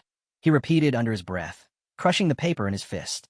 With a clenched jaw, Dirka muttered, "I need to head to the capital." The streets bustled near rows of 3-story buildings, where voices buzzed about the latest news. 2 years later, in the heart of Theros. Sighing heavily, Arun moved his pen across the page. He was now 17. Sitting at his desk, he grumbled, "Paperwork is going to kill me." Looking over at the 2 towering stacks of documents, he asked himself again why he ever agreed to serve as CEO. The Arun trading companies had grown into powerhouses, so large no one could afford to ignore them anymore. Arun imagined men in suits, sipping wine, casting sideways glances his way. From now on, all necessary supplies for their organizations would be sourced through the Pilaf Trading Company. In a quiet alley, a man with a snake tattoo on his back handed off a box to another figure. The Pilaf Merchant Association had achieved steady, consistent growth, thanks to ongoing trade with the massive criminal syndicate, Black Snake. Somewhere else, a young man sat writing diligently. In front of him lay stacks of blue, round pills, anti-fatigue capsules, widely used in the first system. Meanwhile, a woman clutched her cheeks in delight as she looked at a red, round box. It was the famous cream for beauties, the top skincare product crafted by artisans of the first system. The Aruan Merchant Association had struck gold through rare interdimensional item trade with the Zero system. Naturally, since Aruan owned both companies, he rose to the top, becoming CEO of the newly combined business empire. In a lively market square, a smiling girl picked apples from a stall. Back at headquarters, Aruan stood proudly before a towering stack of paperwork, visibly satisfied with his booming business. Then the door creaked open. An embarrassed girl entered, her face flushed as she covered her mouth. She was holding a watering can, its contents already spilling over the rim. Aruan blinked and asked, "Sylvia?" The girl let out a small yelp of surprise. Water overflowed from the flower pot and dripped onto the table. The little sprout drooped from the weight. "You're overwatering again," Aruan said with a chuckle. Sylvia panicked, quickly apologizing. She grabbed a cloth and began wiping the mess. Aruan watched, smiling. "It's fine," he said warmly. "Just didn't expect you to take even this part of the job so seriously." She continued wiping around the flower pot. That's when he casually asked, "Maybe this is work for a deputy, not a secretary?" Sylvia quickly refused, flustered. No, I just like tending to flowers." But deep down, she thought to herself, "This way, I can take care of Mr. Pilaf. No, I mean Mr. Ruin." Blushing furiously, she stood quietly beside the flower pots before suddenly excusing herself and darting out of the room. Aruan scratched his cheek, a little embarrassed. Well, her face, her reaction, her gestures, he thought. Even a fool would get the message. He posed with his fingers, eyes gleaming with mock confidence. But if she's falling for me too hard, she might just land herself in trouble. His thoughts were interrupted by a voice calling out, "CEO?" Surprised, Aruan looked up. A man burst into the room, wide-eyed and breathless. "What's going on?" Aruan asked. Marcus, pale with panic, cried out, "Something huge has happened. The guards just arrested members of Black Snake." Aruan frowned. "So, it's a criminal syndicate. Arrests happen all the time." But Marcus frantically waved his hand. "No, this time's different. This wasn't a routine sweep. It was a secret arrest." Aruan's expression sharpened. He imagined stern-faced officials moving behind the scenes. Marcus continued. "Not just low-level grunts. This time, even VES and Titan were taken into custody." A carriage rattled down a stone-paved road, drawn by two sleek horses. Inside, Aruan sat across from a man, resting his chin in thought. If the top leaders were caught, he mused, then this isn't just a random crackdown. Something serious is going on. They passed buildings and towers rising tall in Theros, the capital of Navarro and the crown jewel of the nation. Below them, the shadow of the tallest tower stretched long. Aruan's eyes narrowed. Behind the beauty, the color, and the luxury of the capital lies a web of darkness, hidden in every alley and corner. The bandits bared their teeth, glaring sharply. Aruan, watching them closely, thought to himself, criminal groups are like weeds. Even when uprooted, they grow back. That's why maintaining public order through surveillance and control is far more effective than chasing them down one by one. A man in a VES discreetly handed a bag to a nervous-looking officer. Aruan observed quietly, noting these connections run deep. People don't even realize when they've crossed the line. One moment they're on the outside, and before they know it, they're already in the same boat as the underworld. Trying to wipe out criminal organizations entirely? Impossible. Black Snake wasn't just a gang. It was a sprawling network woven tightly into every layer of society. So when raids happened, it always started with the foot soldiers at the bottom. Across from him in the carriage, Marcus spoke up. Maybe the two bosses are having some kind of internal conflict? Aruan shook his head. I doubt they go that far. He imagined the dark silhouettes of the Black Snake leaders, predators lurking in shadow, grinning with sharp, silent confidence. Still, he thought, you never really know what's going through the minds of underworld players. Even a single impulsive move can spiral into disaster. He pictured Titan and muttered, with him?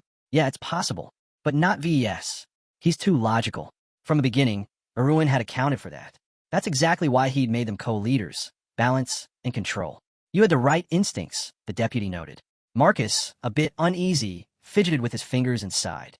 I just hope nothing serious has happened. Aruan folded his arms, closing his eyes for a moment. I hope so too. But first, we need to figure out exactly what's going on. The carriage rolled through the city streets.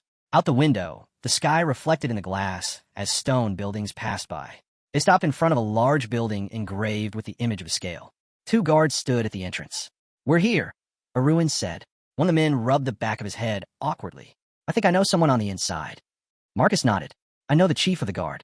A flicker of blue light pulsed in Arun's palm. His hair shifted to a vibrant blue. A scar marked his face. He had transformed. Now fully disguised as Pilaf, he smiled. Then it won't be hard for us to get in. Inside, VES and Titan sat silently behind bars, hands cuffed, watching as the figure stepped forward. Visa's eyes widened, stunned. The blue-haired man stood outside the cell. Master, they shouted in unison, rushing to the bars. I knew you'd come for us, VES said, gripping the metal tightly. Titan looked up with hope. Did you come to bust us out? But Arun's expression was serious. I'm not sure I can get you out, at least not yet. The two men froze in confusion. Just then, Ruin introduced the deputy, who was speaking with a dignified man with a large mustache, clearly someone of high rank. Marcus had just finished a talk with the chief of the guard and returned with news. It's not just the city guards involved, he said. The Night Corps is part of this too. Arun's eyes burned with fury. His tongue felt sharp like a blade, like a serpent's. What exactly did you do behind my back, he hissed. The two bosses stood frozen behind the bars, caught off guard by the intensity in his voice. Arun stared through them, thinking without a doubt. They'd crossed a line. In the beginning, working with those guys had been a huge boost for his business. The profits helped him get off the ground. But now that his company had grown stronger, those transactions barely made a dent in overall sales. Worse, continuing to deal with them could become a liability, especially if there was any underworld connection. And if the Nightly Corps got involved, that would be a disaster. It was time to slowly cut ties. When he confronted them, one man immediately snapped back, insisting they had done nothing wrong. Arun was caught off guard. VES chimed in, saying the accusation was completely baseless. It didn't add up. Titan backed him up, saying this all started because of Andrade Blue. He had asked for confirmation, and Titan said yes. At their very first meeting, Andrade had used an ice explosion scroll. Did Arun remember? He did, but he couldn't see the connection. VES explained that the scroll had been purchased from Andrade's lair. They'd wasted their money in the end, but regardless, that created a link to someone dangerous. Arun pictured a smirking figure surrounded by eerie red symbols. The image gave him pause. Arun, clearly shaken, asked what this Andrade guy had actually done. VES waved a hand, saying he didn't know much. He'd only overheard bits of it during the interrogation. But the real issue was that guy had listed their names in the order queue. Titan clenched his teeth, furious. He said it was suffocating to be accused like this. They'd done countless deals together and never had problems, so why stab him in the back now? Thun looked at them closely. The tremble in their voices, the way their breath hitched, it felt like they were telling the truth. He asked if maybe they had unknowingly done something to provoke Andrade's wrath. VES quickly denied it. He insisted their relationship with Andrade had always been neutral at worst, even friendly, which made this betrayal even more outrageous. The man nodded slowly, agreeing. Arun rubbed his chin, thinking hard. If this wasn't personal, then it boiled down to two possibilities. Either Andrade was dodging blame, or someone was targeting Blacksnake on purpose. His mind flashed to the image of a shadowy stranger. Outside, sunlight bounced off the windows and rooftops as Marcus and Arun strolled down the street. Arun, deep in thought, hoped this whole thing was just someone trying to pass the buck. But something nagged at him. That phrase, forbidden experiment. It usually referred to cruel, anti-human magical experiments. The consequences for that kind of thing weren't just serious. They were brutal. He flexed his blood-streaked fingers as they moved through the quiet street. If this situation was truly set up, if the evidence had been faked, then Blacksnake could be dragged down completely. Just then, a group of people approached. Arun froze. He recognized the man leading them. Marcus noticed. What's wrong? He asked. Arun spun around. Did you see that guy? He asked the assistant. The assistant looked confused. Who? Arun pointed. That man in front. The one walking through the archway. Remember his face. He's the commander of the prosecutor's Night Corps. Arun clenched his fists, his steps firm. He marched ahead, thinking so Zeniths, the mad dog has arrived at the city guard department. Suddenly, everything clicked. The real target wasn't just Blacksnake. It was his entire trading company. No, this was aimed at him. The children stared at him with wide, gleaming eyes, tiny fists clenched with determination.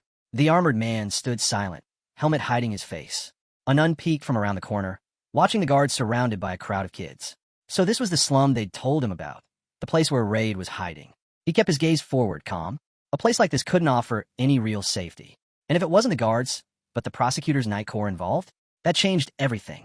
His mind flashed with the image of Zeniths, the inspector who just wouldn't stop digging, even after the match series that had settled the fate of the clubs. Duran had built an airtight defense, but now, because of this incident, trading house employees were getting arrested. Pressure was mounting around everyone close to him. Through the doorway, Guards were dragging out people with their hands bound. Marcus and Sylvia stood just ahead, watching it unfold. The guy thought if he wanted real answers, he needed to go to the source, the one who started all this. The blonde man tore a slip of paper, revealing a circular symbol that sparked with red flashes. He activated an invisibility spell, combined with a stealth enchantment from the third magic ring. He was sure there was something hidden in that area, and the perimeter was being heavily guarded. The crowd in the square didn't even notice as Arun leapt toward the rooftop, his body nearly transparent. He moved swiftly across the tiles, thinking it had been a while since he used this combo, stealth magic and light steps to slip past defenses. What were the Night Corps hiding here?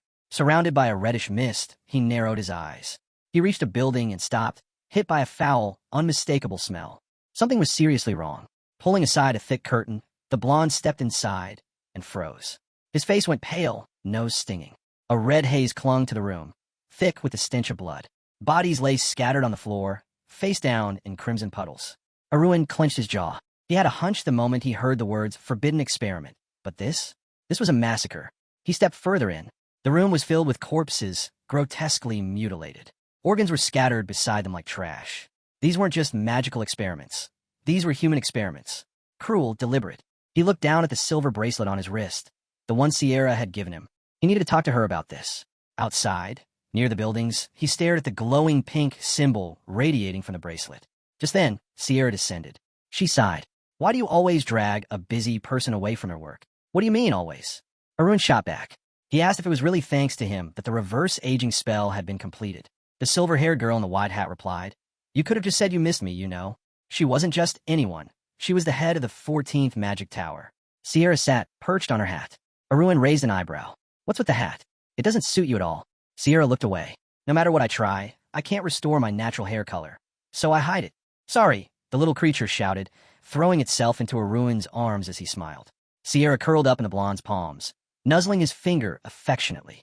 On asked how things were going, he'd even let the little creature play with the ego controller earlier. "Yeah," Sierra chirped. "I tore it into tiny pieces." The blonde smiled, thinking to himself that ever since class intensive training ended, Sierra had started crafting mana stones on his own and even dropped by the magic tower now and then in his name. Sierra stood with arms folded, eyeing the affectionate scene. "Unbelievable. I still haven't been able to win this creature over.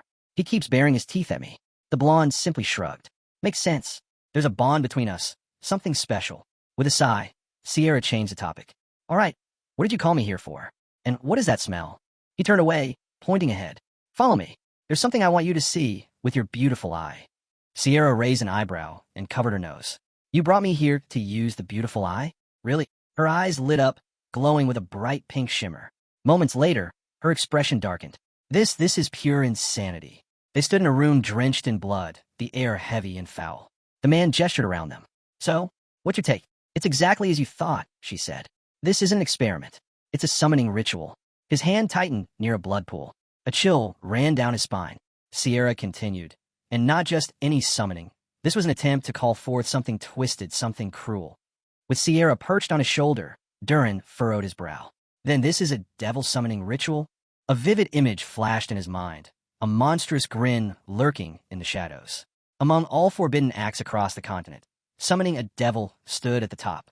More reviled than war crimes, even treason, it was the ultimate betrayal of humanity itself. And those who committed it faced the harshest punishments imaginable. Sierra pinched her nose. That term, devil, technically refers to a form of evil from another dimension. But still, why is the prosecutor's Night Corps involved?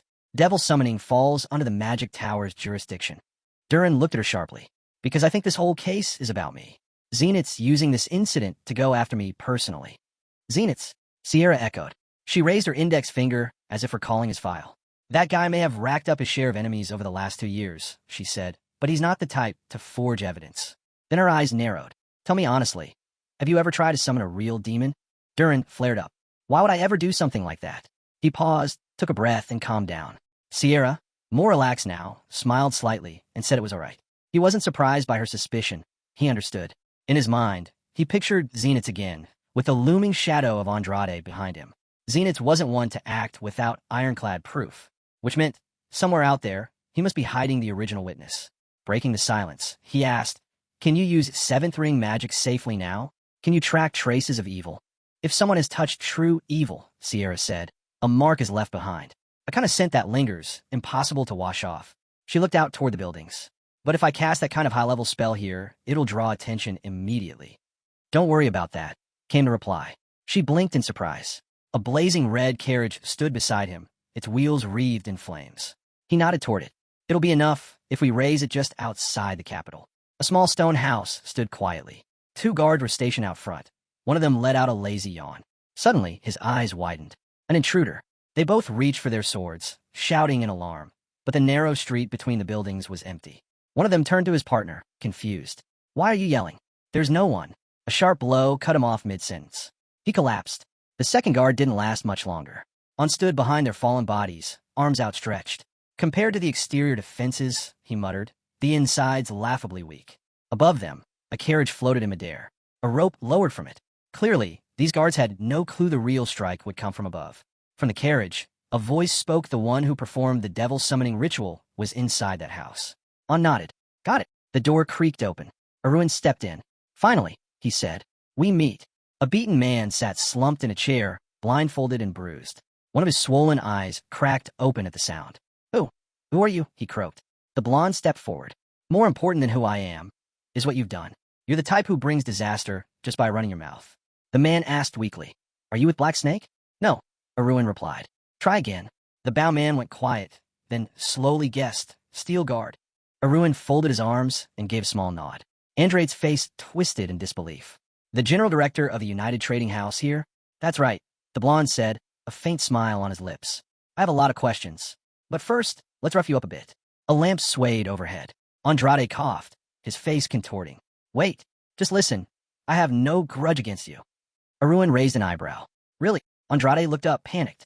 The reason I blamed Black Snake, it wasn't personal. I was poisoned by that bastard.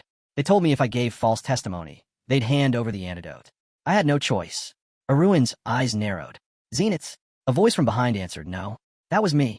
He turned, and there stood a man, arms crossed, eyes cold. Andrade confirmed it. Yes, it was him. That bastard. The blonde's expression hardened. He thought the Albert family had finally settled down. Out loud, he said, I didn't know you joined the prosecutor's night corps. The man leaned against the doorway, staring him down. My name is Dirika, he said. Dirika's glare didn't waver. Arun didn't speak. He just stared back. Andrade, still bound and furious, gritted his teeth. The blonde silently wondered why it was quieter inside than outside. The locking mechanism had triggered the moment he came in. That was no accident. He looked at Dirika. What are you after? Is this about the disappearance incident? I thought we already cleared that up. Why drag me into this now, falsifying evidence? Dirika's voice exploded with rage. You dare ask why? He stepped forward, eyes blazing. It's a knight's duty to avenge the death of his lord. Back then, I was right to act. Andrade squirmed in the chair, struggling with his bindings. Arun's voice cut through. You used Andrade to forge a false testimony, didn't you? Dirika growled, his voice low and angry. Yes, I did. And the one standing in front of me now, you've gone even further. The blonde smiled, broad, unapologetic. Dirika scowled. Why are you laughing? Arun shrugged. Because you just gave me exactly what I needed. Dirika stared, confused. And the guy raised his hand. A glowing blue orb floated toward the ceiling. Dirika's eyes widened. That's you really? No need to guess. Arun cut in calmly. I already recorded everything. He caught the orb back in his palm and continued. If word gets out that the testimony was fake, the poison will come up too. And when that happens, you and Andrade will be walking straight to death row, side by side. Dirika's expression darkened. He cursed under his breath, furious. He should have stayed cool, calculated, like a boa constrictor. But now, a fight was inevitable. He clenched his fists, thinking bitterly. Arun's strength was on another level. Not even his mana-measuring techniques worked on him. He remembered shaking the guy's hand once and realizing he couldn't win this one-on-one. Just then, a guard burst in through the door.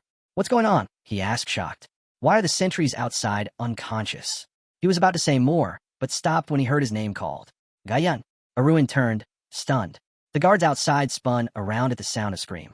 They rushed into the room, only to see Dirika kneeling beside the down guard, gripping his limp body and shouting, Wake up! You can't leave your wife and kids behind. Blood stained Gain's chest and mouth. The other guards stared in horror. What happened? Dirika looked up grimly. The intruder killed him. Arun, still holding the glowing orb, stood frozen. A bloody knife lay on the ground near his feet. He stared at Dirika, thinking this guy was insane. So obsessed with revenge, he was willing to stage a murder and blame it on him, even knowing the orb could expose the truth. And yet, he had the guts to go through with it. Arun turned to the guards. Maybe you should hear me out first. But they weren't listening. Shut up, one shouted. How dare you do this to our comrade? With blades drawn, the guards charged at the blonde. No mercy. Arun didn't move. Completely calm. Dirika stepped forward. Gain's body hit the ground behind him. He thought, with a cold edge, that this would fuel the squad's fury and rally their morale. Drawing his sword, now crackling with blue lightning, he looked over the group. A few of them were aura users, skilled enough to support an all-out assault. Confident in his advantage, Dirika surged forward. Blood hit the floor in an instant. The man froze, sword still in hand, surrounded by the fallen bodies of his fellow guards. This can't be real, he whispered. Thun stood unfazed, casually slinging his blood-stained sword over his shoulder. Dirika stared in disbelief. He's playing with us like puppets. The blonde's expression was deadly serious. Why are you so surprised, he asked. Didn't you keep claiming this is who I was? Dirika stammered. I knew you were a criminal, but even I didn't think it would go this far. He looked around, desperate. He needed something, anything to turn the tide. That's when he felt movement behind him. He turned and saw a broken chair, ropes snapped and hanging loose. Andrade was gone. Damn it, he roared. But it was too late. Andrade lunged, wild-eyed and furious. You were all too busy fighting each other to remember me, he shouted. Idiots. He struck, fast and brutal. His hand tore into the guard's chest. Blood splattered across the room. Both Dirika and Arun were stunned. Andrade sat crouched over the fallen body, fist still embedded in the man's chest, blood dripping between his fingers. His face twisted into a mad grin. I call upon the Great One, the Wanderer beyond this world. I, your humble servant, Andrade cried. Offer a great sacrifice. His voice rang through the small house. Darkness cracked open.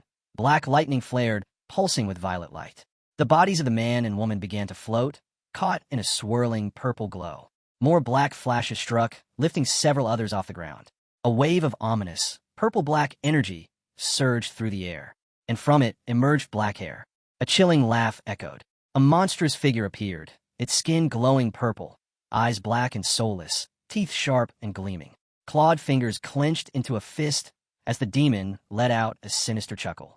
I accept your offering, it growled, and I appreciate your sincerity. A shiver ran through the room. Dirika's eyes shot open, his entire body trembling. What is this power?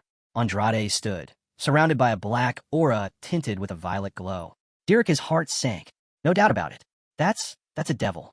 The creature turned its gaze, purple irises glowing inside jet black eyes. A sword clattered to the floor. A scream tore through the air. Dirika writhed on the ground, his leg bent unnaturally, completely shattered. The demonic Andrade sneered. That fool? Not even worth my interest. Gain blinked, startled, as the creature casually turned to him. But you, it said, licking its lips, look like a tasty morsel for someone from such a lowly world. The blonde raised his head. What did you just call me? The purple demon moved closer, unfazed. What's strange? Wretched things deserve wretched names. The guy stayed calm, voice steady. Why is it, he asked, that every otherworldly scoundrel acts like this? His sword glowed in his hand, always thinking they can devour whatever they want. It's disgusting. The demon chuckled, eyes narrowing. Why the hostility? I actually like you. Thun didn't flinch. His eyes drifted past the monster to the corpses behind it. He spoke coldly. I saw what your little follower did. I'm not here to make friends. He dropped into a low stance, power crackling around him. You're just another parasite, hiding in a stolen body. In a flash, Arun dashed forward, sword gleaming. Let me give you a proper welcome. His blade tore through the demon's body in a rapid series of strikes, each movement leaving glowing trails through the air. Dirika watched in horror, trembling. That technique, aura blade? He thought. That's no ordinary aura. It's heroic rank. Light shimmered around the blonde's body. On the floor, broken pieces scattered, flesh, stone, or something in between. Then one piece began to twitch. Everyone froze. A dark sphere of energy formed, purple and red, pulsing alive. The demon's form reassembled, piece by piece. Arun narrowed his eyes. This is the kind of evil people don't even dare call by name. A demon from another dimension. It opened its black eyes again. Even when it's possessing a body, its true nature is spiritual. A mental entity. That's why, no matter how many times its host is destroyed, it can keep rebuilding as long as there's evil energy to feed on. The creature stood again, twisted and monstrous, shrouded in its eerie black-purple aura. It grinned wide, legs bent backward unnaturally, an abomination barely held together. The blonde raised an eyebrow. You reconstructed your whole body, but everything's facing the wrong direction. The demon snarled. It's none of your business. I can do what I want with my body. With a crazed roar, it charged. Arun leapt back, hands raised, blocking the strike mid-air, his expression unreadable. The thirst for battle burned in the demon's eyes. Once again, the creature lunged, clawed hands outstretched. But in an instant, a brilliant blue streak flashed across its body. In the center of it all, the blonde, wrapped in a silver aura, landed silently. Behind him, the demon's body split cleanly down the middle. Chunks of flesh splattered across the floor. A black eyeball with a glowing pink iris rolled among them. The bloody pieces twitched. The eyeball began to shift, wriggling until it embedded itself back into the meat. The mangled mass pulsed, trying to reform. From within the pile, a scream rang out. I'll kill you. The blonde stared at it, annoyed. At this rate, he thought, it'll just keep pulling itself back together forever. His eye flickered, the flame of the system awakening. Please tell me I'm logged in. A system window popped up in front of a dark-haired man. The azure-eyed black demon. The sorcerer pressed his palms together, grinning. Didn't you say you weren't interested in evil spirit sorcery? Durin quickly sent a message. Something just happened. I've changed my mind. The blonde blinked, a bit thrown off. Of course. Bullseye shows up the moment something goes sideways. The message continued, looks like a high-level evil spirit has appeared in your area. Arun pictured him instantly.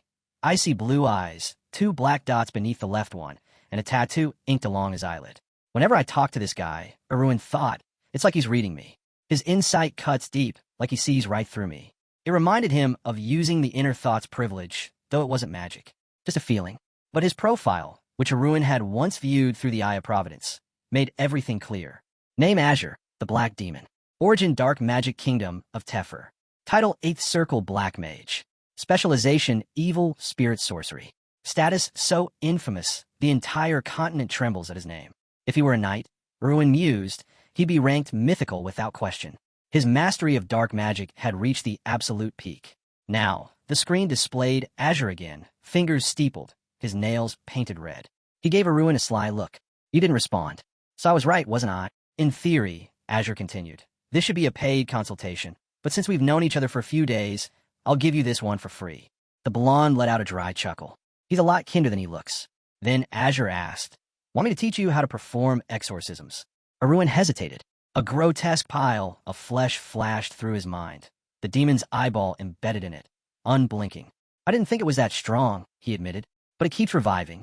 Is it because it's from another world? Azure placed his hands on the desk, leaning in with curiosity. Sounds like possession, he said. A demon like that uses its host body as a shell. It'll keep regenerating until it drains all the soul power that summoned it here. The blonde sighed, his eye twitching with irritation, especially when Azure casually added, so just kill it until it dies. Even a total idiot could have figured that out, he thought. He looked up again at the grotesque heap of meat. Now it had 2 eyeballs, both in the wrong places. Arun could tell the demon's regeneration had clearly slowed compared to before. But letting it die easily, that wasn't an option. Not after everything. He glanced at the blood-soaked floor, the lifeless bodies strewn around. This wasn't just about one creature. It was about the twisted pleasure of a mental being from another world and the greed of a black magician. Dozens of innocent lives had been lost for that. He clenched his jaw, fury rising. Then he looked up. Tell me, is there a way to turn that thing into a slave? The azure-eyed black demon raised an eyebrow. Are you saying you're willing to dabble in necromancy now? Yeah, Arun replied without hesitation. If something that dangerous can be controlled, then it's worth turning into a weapon. Laurel raised a palm, red nails gleaming, gold rings glinting under the system light.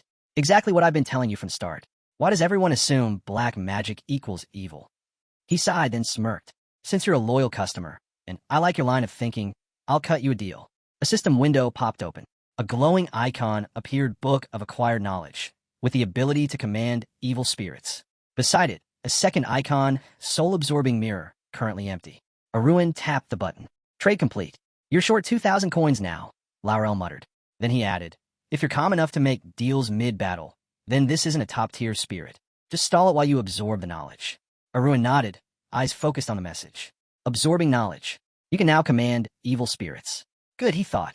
Thanks to my max rank privilege, Sponge, I can memorize it all instantly. Across the room, the mangled body began to reform. Looks like he's almost done regenerating, Arun said calmly. The demon pointed at him, seething. You dare mock me? If I descended with my full power, you wouldn't last a second. The blonde raised a brow. Then do it. Show me. Standing on bloodstained ground, the demon scratched his head awkwardly. Well, it'll take time. I'm still reuniting with my true body. I can wait, Aruin said, expression unreadable. The demon paused, genuinely confused. Are you serious? I mean, you talk a big game, Aruin added. Now I'm curious. Let's see what your real body looks like. The demon hesitated. He could feel it. His current vessel was running out of juice. But his pride wouldn't let him retreat now. Fine, he thought, lifting his hand. Let's do this. He began the transformation. Flesh tore apart. Purple flames burst into the air. The hose head jerked back, mouth wide, violet energy pouring out like a storm. Muscles swelled. Veins bulged. Two massive red horns pierced through his forehead. The creature had changed.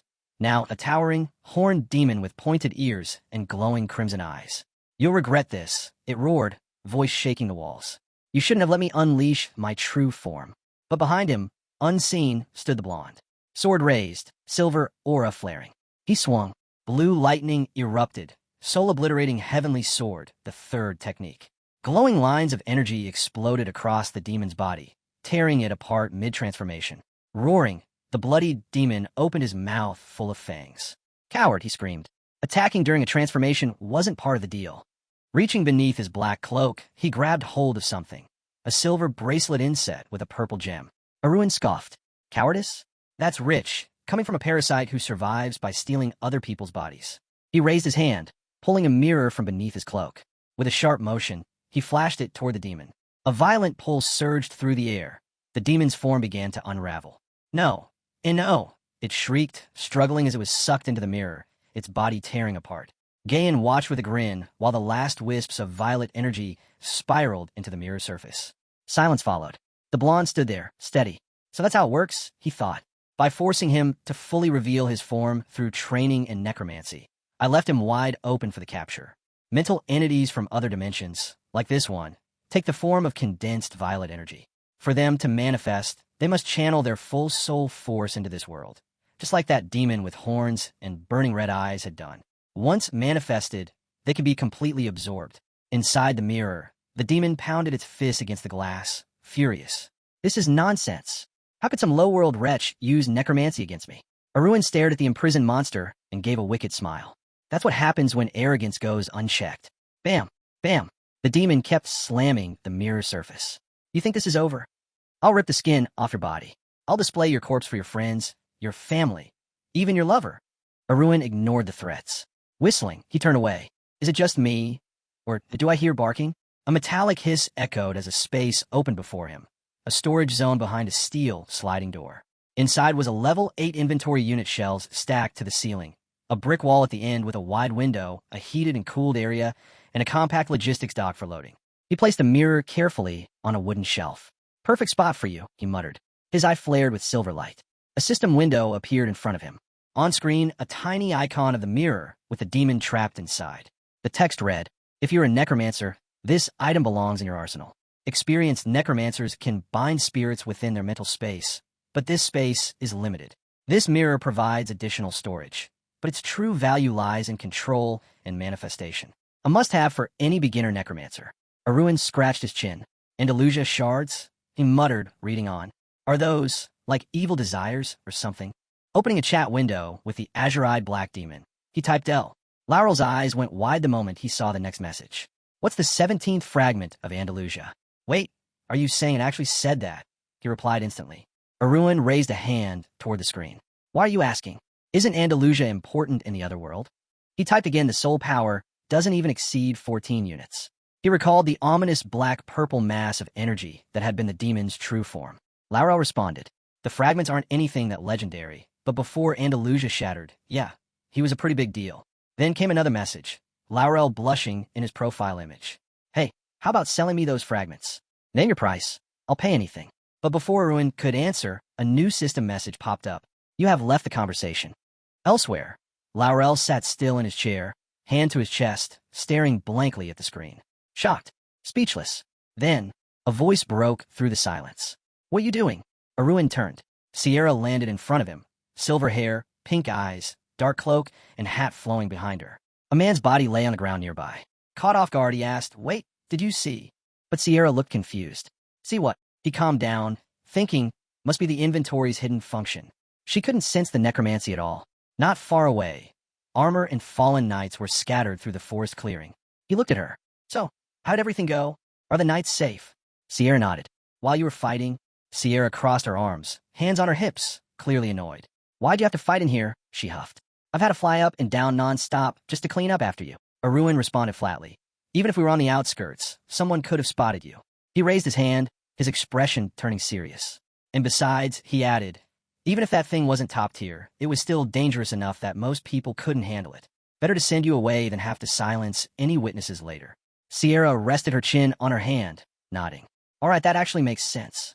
Her mind flashed back to the sight of Arun standing alone, his aura glowing, sword drawn. Even though she only caught a glimpse, it was undeniable. That power, that aura, it was heroic rank. He's still so young, she thought. But even now, he's reached that level. For a moment, she imagined the faces of powerful old men. Forces that even Arun couldn't take on yet. She clenched her fists. I need to protect him, no matter what. Her thoughts were interrupted as Arun asked, what happened to Dirika? She looked up. He's dead. Arun's eyes widened. He died? From his legs being broken? He recalled the way Dirika's limbs had twisted in the wrong direction. That shouldn't be possible. Even with corruption, he wouldn't just die from that.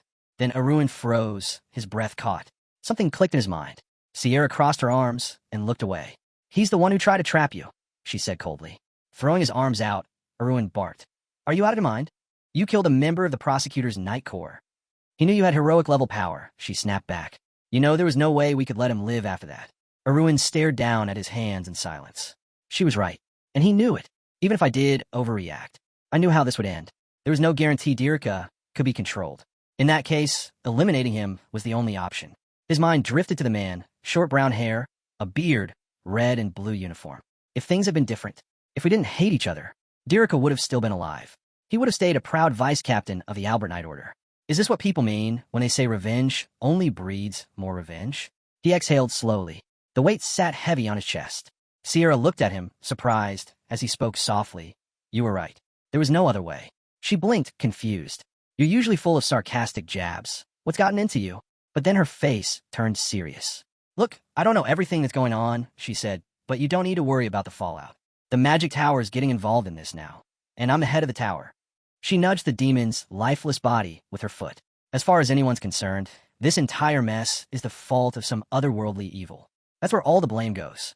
Arun paused, staring down at the body. Even after seeing it with my own eyes, he muttered, it's still hard to believe someone actually summoned a demon.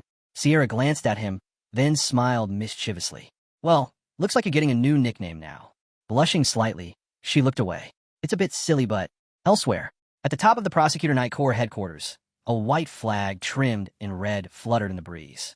At its center, a black crest showed two swords crossed over a shield. Arun walked past a line of men in dark suits. He wore a white shirt, hands tucked casually into the pockets of his black pants. He didn't look back once. The men around him glanced at each other, whispering. Not only was he, scene ends. He's the youngest in the unit, and somehow also a demon slayer. One guy scoffed, asking if collecting titles was his hobby. On top of that, he's from a prestigious family and already runs a merchant association. Is there anything this guy can't do? Someone muttered. The dark-haired man wasn't impressed. Even if he's loaded with talent, the title still goes to the eldest son. Not necessarily, the other replied coolly. You never know how things will turn out. Hearing the chatter behind him, the blonde turned and smirked. So now, he had the Demon Slayer title too. Standing outside the White Captain's office, he let out a sigh. Lately, he found himself envying people like them. Inside, a man with brown hair stood frozen over an open box. His office was simple, wooden drawers, framed documents, a round carpet, and a desk. Zeniths had been packing when Arun walked in. Why are you here? He asked, confused. Arun didn't waste a second. I came a moment I heard. Are you really resigning? Zenith looked down at the box and nodded. I still can't believe it came to this. Watching him silently pack, Arun frowned. Despite everything, he actually felt sorry. A memory flashed. Sierra standing over a knight's bloodied body, her leg twisted unnaturally. Arun remembered the investigation papers, scribbled and frantic. Everyone hated Zeniths at the time, but according to Sierra, the knight had left a will stating Zeniths wasn't involved. Her investigation, along with the internal review, had cleared him. No fabricated testimony. No conspiracy. The blonde's eyes darkened as he recalled a man dropping to his knees before him, apologizing through gritted teeth. I was wrong about you. About Dirika too. Zeniths, still ashamed, muttered. I don't know what got into me. I didn't think Dio would go that far. Arun remembered looking at him, disappointed, not in hatred, but in sheer disbelief. You really lost your standing, he had thought. As the leader, you've fallen hard. And yet, it didn't feel like Zenith came crawling back just to save himself. Box in hand, Zenith turned to leave without a word. But Arun stopped him. Wait, he said firmly. This guy, he had done nothing but carry out his duty. Resigning now? It was too soon. Allies like Zenith's were rare, especially ones who stood firm by your side. Turning back, Arun locked eyes with him. If you think this is what it means to take responsibility, you're dead wrong. Zenith blinked, caught off guard. What do you mean? Dirika crossed the line, Arun said. He betrayed his oath as a knight. Someone died. A demon was summoned. And if we hadn't uncovered the forged evidence, more innocence would have followed. Zenith lowered his gaze. There's no excuse for what happened.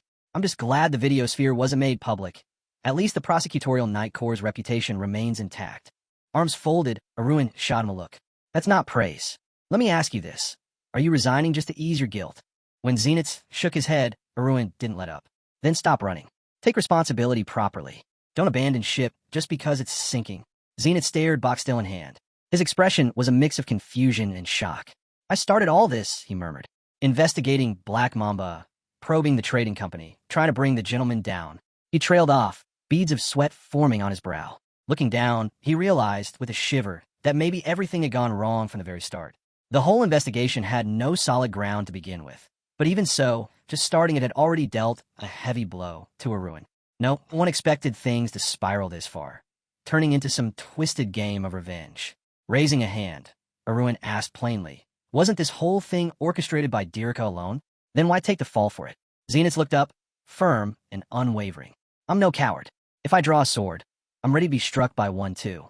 This is me owning up to it. That answer caught Arun off guard. To his surprise, there was something noble in Zenith's resolve. But that didn't mean he could just stand there and let him make a mistake. If Zenith was set on taking responsibility, then Arun had no choice but to challenge him with a trick of his own. With his back turned and arms folded, he asked seriously, are you disappointed in yourself? Arun's voice hardened. That relentless drive that pushes you to go after anyone, no matter their rank or the risks. That's why they call you Mad Dog. But even so, you've never attacked without reason. Zenith's eyes widened. You came at me because you believed I killed Kuntz, didn't you? Zenith opened his mouth slightly, stunned. It all just hit at once, he muttered, remembering everything. His family's bitter rivalry with Arun's, the documents showing Arun's incredible feats at the academy, running a merchant guild in 2 years, taking over a criminal syndicate. It all seemed too perfect, like he had lived this life before. Setting the box down, Zenith watched as Arun said his relationship with Black Mamba was purely business. Even if that's true, Zenith replied, I still couldn't tell if you were capable of murder or not. Turning to face him, Zenith added, if you really had the intent to kill, you'd have done it cleanly, left no trace. It would have looked like the man just vanished or fled from his family. Arun's expression darkened, eyes narrowed in quiet frustration. That's absurd, he muttered, rubbing the back of his neck. Zenith closed his eyes and bowed his head. I'm sorry, but Arun shook his head. Don't apologize. Unlike Dirika, what you did was exactly what an inspector is supposed to do. Zenith flinched, eyes wide in shock. So, keep taking responsibility, Arun said calmly. You've never made a misstep in an investigation before. Don't let Dirika's mess make you give up. Zenith stared at him in disbelief. I don't want the Mad Dog lying down quietly, Arun said with a faint smile. You only feel alive when you've got someone to sink your teeth into. Raising his hand, he added, so instead of stepping down, stay in the fight. Keep digging. Make sure the innocent stays safe, and the real culprits don't slip through again. Zenith stood frozen, speechless. What kind of man is this? His mind drifted to darker nights, the ones where he sat stripped of everything, while silhouettes stood over him, cursing him, vowing to flay him alive and feast on his flesh with soy sauce. They swore they'd track him down and curse his bloodline forever. Nobles and knights never forget, he thought. They always come back for double revenge. But in all his 20 years of service as a knight, this was the first time he'd met someone like Arun, someone who, despite being the victim, simply let it go and told him to keep investigating. Looking at the blonde, arms crossed, calm, and almost glowing with quiet confidence, Zenith wondered just what kind of person Arun truly was. 17 years old, and carrying himself like this? Meanwhile, in the city, a wooden chariot rolled through the streets, pulled by 2 horses. People bustled along the sidewalks as a gray-haired driver guided them forward. Inside the chariot, Axe exhaled heavily. Man, I'm exhausted from all that talking, he muttered. Still, ended well. He recalled the dark-haired man's intense stare. The moment he said, Arun would have made it look like he disappeared or ran away. Axe frowned, realizing how deep that line of thinking had gone. Across from him, Marcus asked, So, how'd it go? Arun gave a small nod. No need to worry. It took some effort, but I convinced him. Smiling faintly, he added, Let's be honest, Zenith didn't really want to quit. A guy who gets that much satisfaction from dragging the truth into the light can't just walk away. Marcus shivered at the memory. Sitting across from Zenith's during his own interrogation, he'd felt it firsthand. That man was ruthless, relentless. Even when you were innocent, he tore through you like you were hiding the world's biggest secret. His heart was pounding. Marcus raised a hand and asked, Did you talk to him about Raihan? Arun shook his head. Not yet. Lifting his hand slightly, he added, Zenith's only just started keeping an eye on me. If I go asking for favors right away, he'll figure me out in an instant. Marcus raised both hands in exasperation. Still, you can't just ignore those bastards. If the supplies headed for the royal court get intercepted, we're in serious trouble. Crossing his arms, Arun nodded thoughtfully. Even the royal court's part-timers are paying attention. I've learned a lot about Raihan lately, but for now, it's better to wait. Just then, the coachman turned and called out they'd arrived. As the carriage came to a stop, Arun stepped out. At that exact moment, Sari leaped into his arms. The little creature sat in his palms, holding a white sheet of paper between its teeth. Arun took it, eyebrows lifting as he recognized the style. Over the past 2 years, he'd gotten quite a few letters like this. A white envelope sealed with red wax, marked with a single letter J. A message from Jarvis. Elsewhere, Jarvis sat in a bright, spacious office, a wooden desk in front of him. The seal on the envelope had already been torn. In his hands, Arun read the neatly folded report. It was just another one of Jarvis's regular updates, concise, encrypted, always to the point. He made sure Arun could grasp the situation, even from a distance. Arun's thoughts drifted to a celebration years ago. Congratulations to the youngest cadet to earn Karsum. His name on that banner, those stares full of suspicion, all came rushing back as he read Jarvis's warning. You're starting to stand out, the letter said. Graduating early wasn't enough. You had to get Karsum, too. The Imperial Intelligence Service had started watching him more closely. On top of that, there were whispers that the FOH organization would soon be shaken up. He had to stay sharp. Then came the business report. Mentions of Yilaf Company appeared. Boxes of stones flashed through his memory as he read about stable sales. Following his master's advice, Jarvis had started taking subcontract work from Damien Trading Company. Arun smirked, imagining his sister's annoyed face. Thanks to Mrs. Darren's stubborn persistence, profits were looking steady for the coming months. He muttered, I gave Jarvis these orders 100 years ago, but even half-hearted, he still followed through. He decided to go easy on him, just this once. His eyes returned to the paper, scanning the next encrypted section. No notable changes in the VIP's personal environment. VIP, the code name for his father, Lehite. An image of a man on horseback appeared in his mind. According to the letter, his father had recently left for Trentham, alone. No escorts, no clear reason. Because of that, Jarvis couldn't track what the trip was for. Arun's brows furrowed. Trentham? Why Trentham, not Lehite? There had to be something there. He turned the page and froze. Eyes wide, he read the next line. His father had gone to attend a banquet. A specific one. The steel guard crest flashed in his mind, a shield with a gray cross, and in the center, an eagle with wings outstretched. Guardians of the North. Despite their power, the Steel Guard family had never meddled in politics. Over time, they become the symbol of unwavering loyalty. Even though they had enough strength to seize the throne, they never did. That tradition began when Levadon, after receiving the commander's shield from the previous king, stepped away from the political arena and returned to the family's castle. It became a way of life for the Steel Guard bloodline. And now, his father was on his way there. Staring down at the letter, Arun read on. Arun thought about his father, how he had always followed his grandfather's wishes. He never showed his face in high society unless absolutely necessary. And yet, he still graduated from the academy with Karsum honors and became the star of the autumn banquet. Placing a hand on his chest, Arun felt his heartbeat quicken. From being the family's useless youngest son to becoming their pride. His thoughts were interrupted by a knock at the door. Marcus? He guessed. Without moving, he created a small flame in his palm and calmly burned the letter. Ever since this whole mess began, Marcus had offered to assign an escort, probably being overly cautious again. Come in, Arun called. A pale young man with brown hair, peeking through his fringe, stepped carefully into the room. It was Jenkins. He approached the desk where Arun sat, hands folded, face unreadable. What is it now? Arun asked, watching the guy's tense posture. Jenkins hesitated. I have a report, he stammered. Arun closed his eyes as the man started mumbling. tried to explain something about the Raihan trading house and missing goods. Jenkins flailed, trying to make his point, but he was too worked up. Arun decided to settle him down first. He placed a firm hand on Jenkins' shoulder. A soft silver aura radiated from his palm, spreading into the man's body, tying manifestation divine art. Jenkins blinked, startled by the energy flowing through him. When Arun opened his eyes, the silver glow faded. Feel better now? Jenkins nodded, calmer. A little, but I think it's better if you see it for yourself. They arrived at the warehouse, where a small crowd had gathered around piles of wooden crates and bags left open in the sun.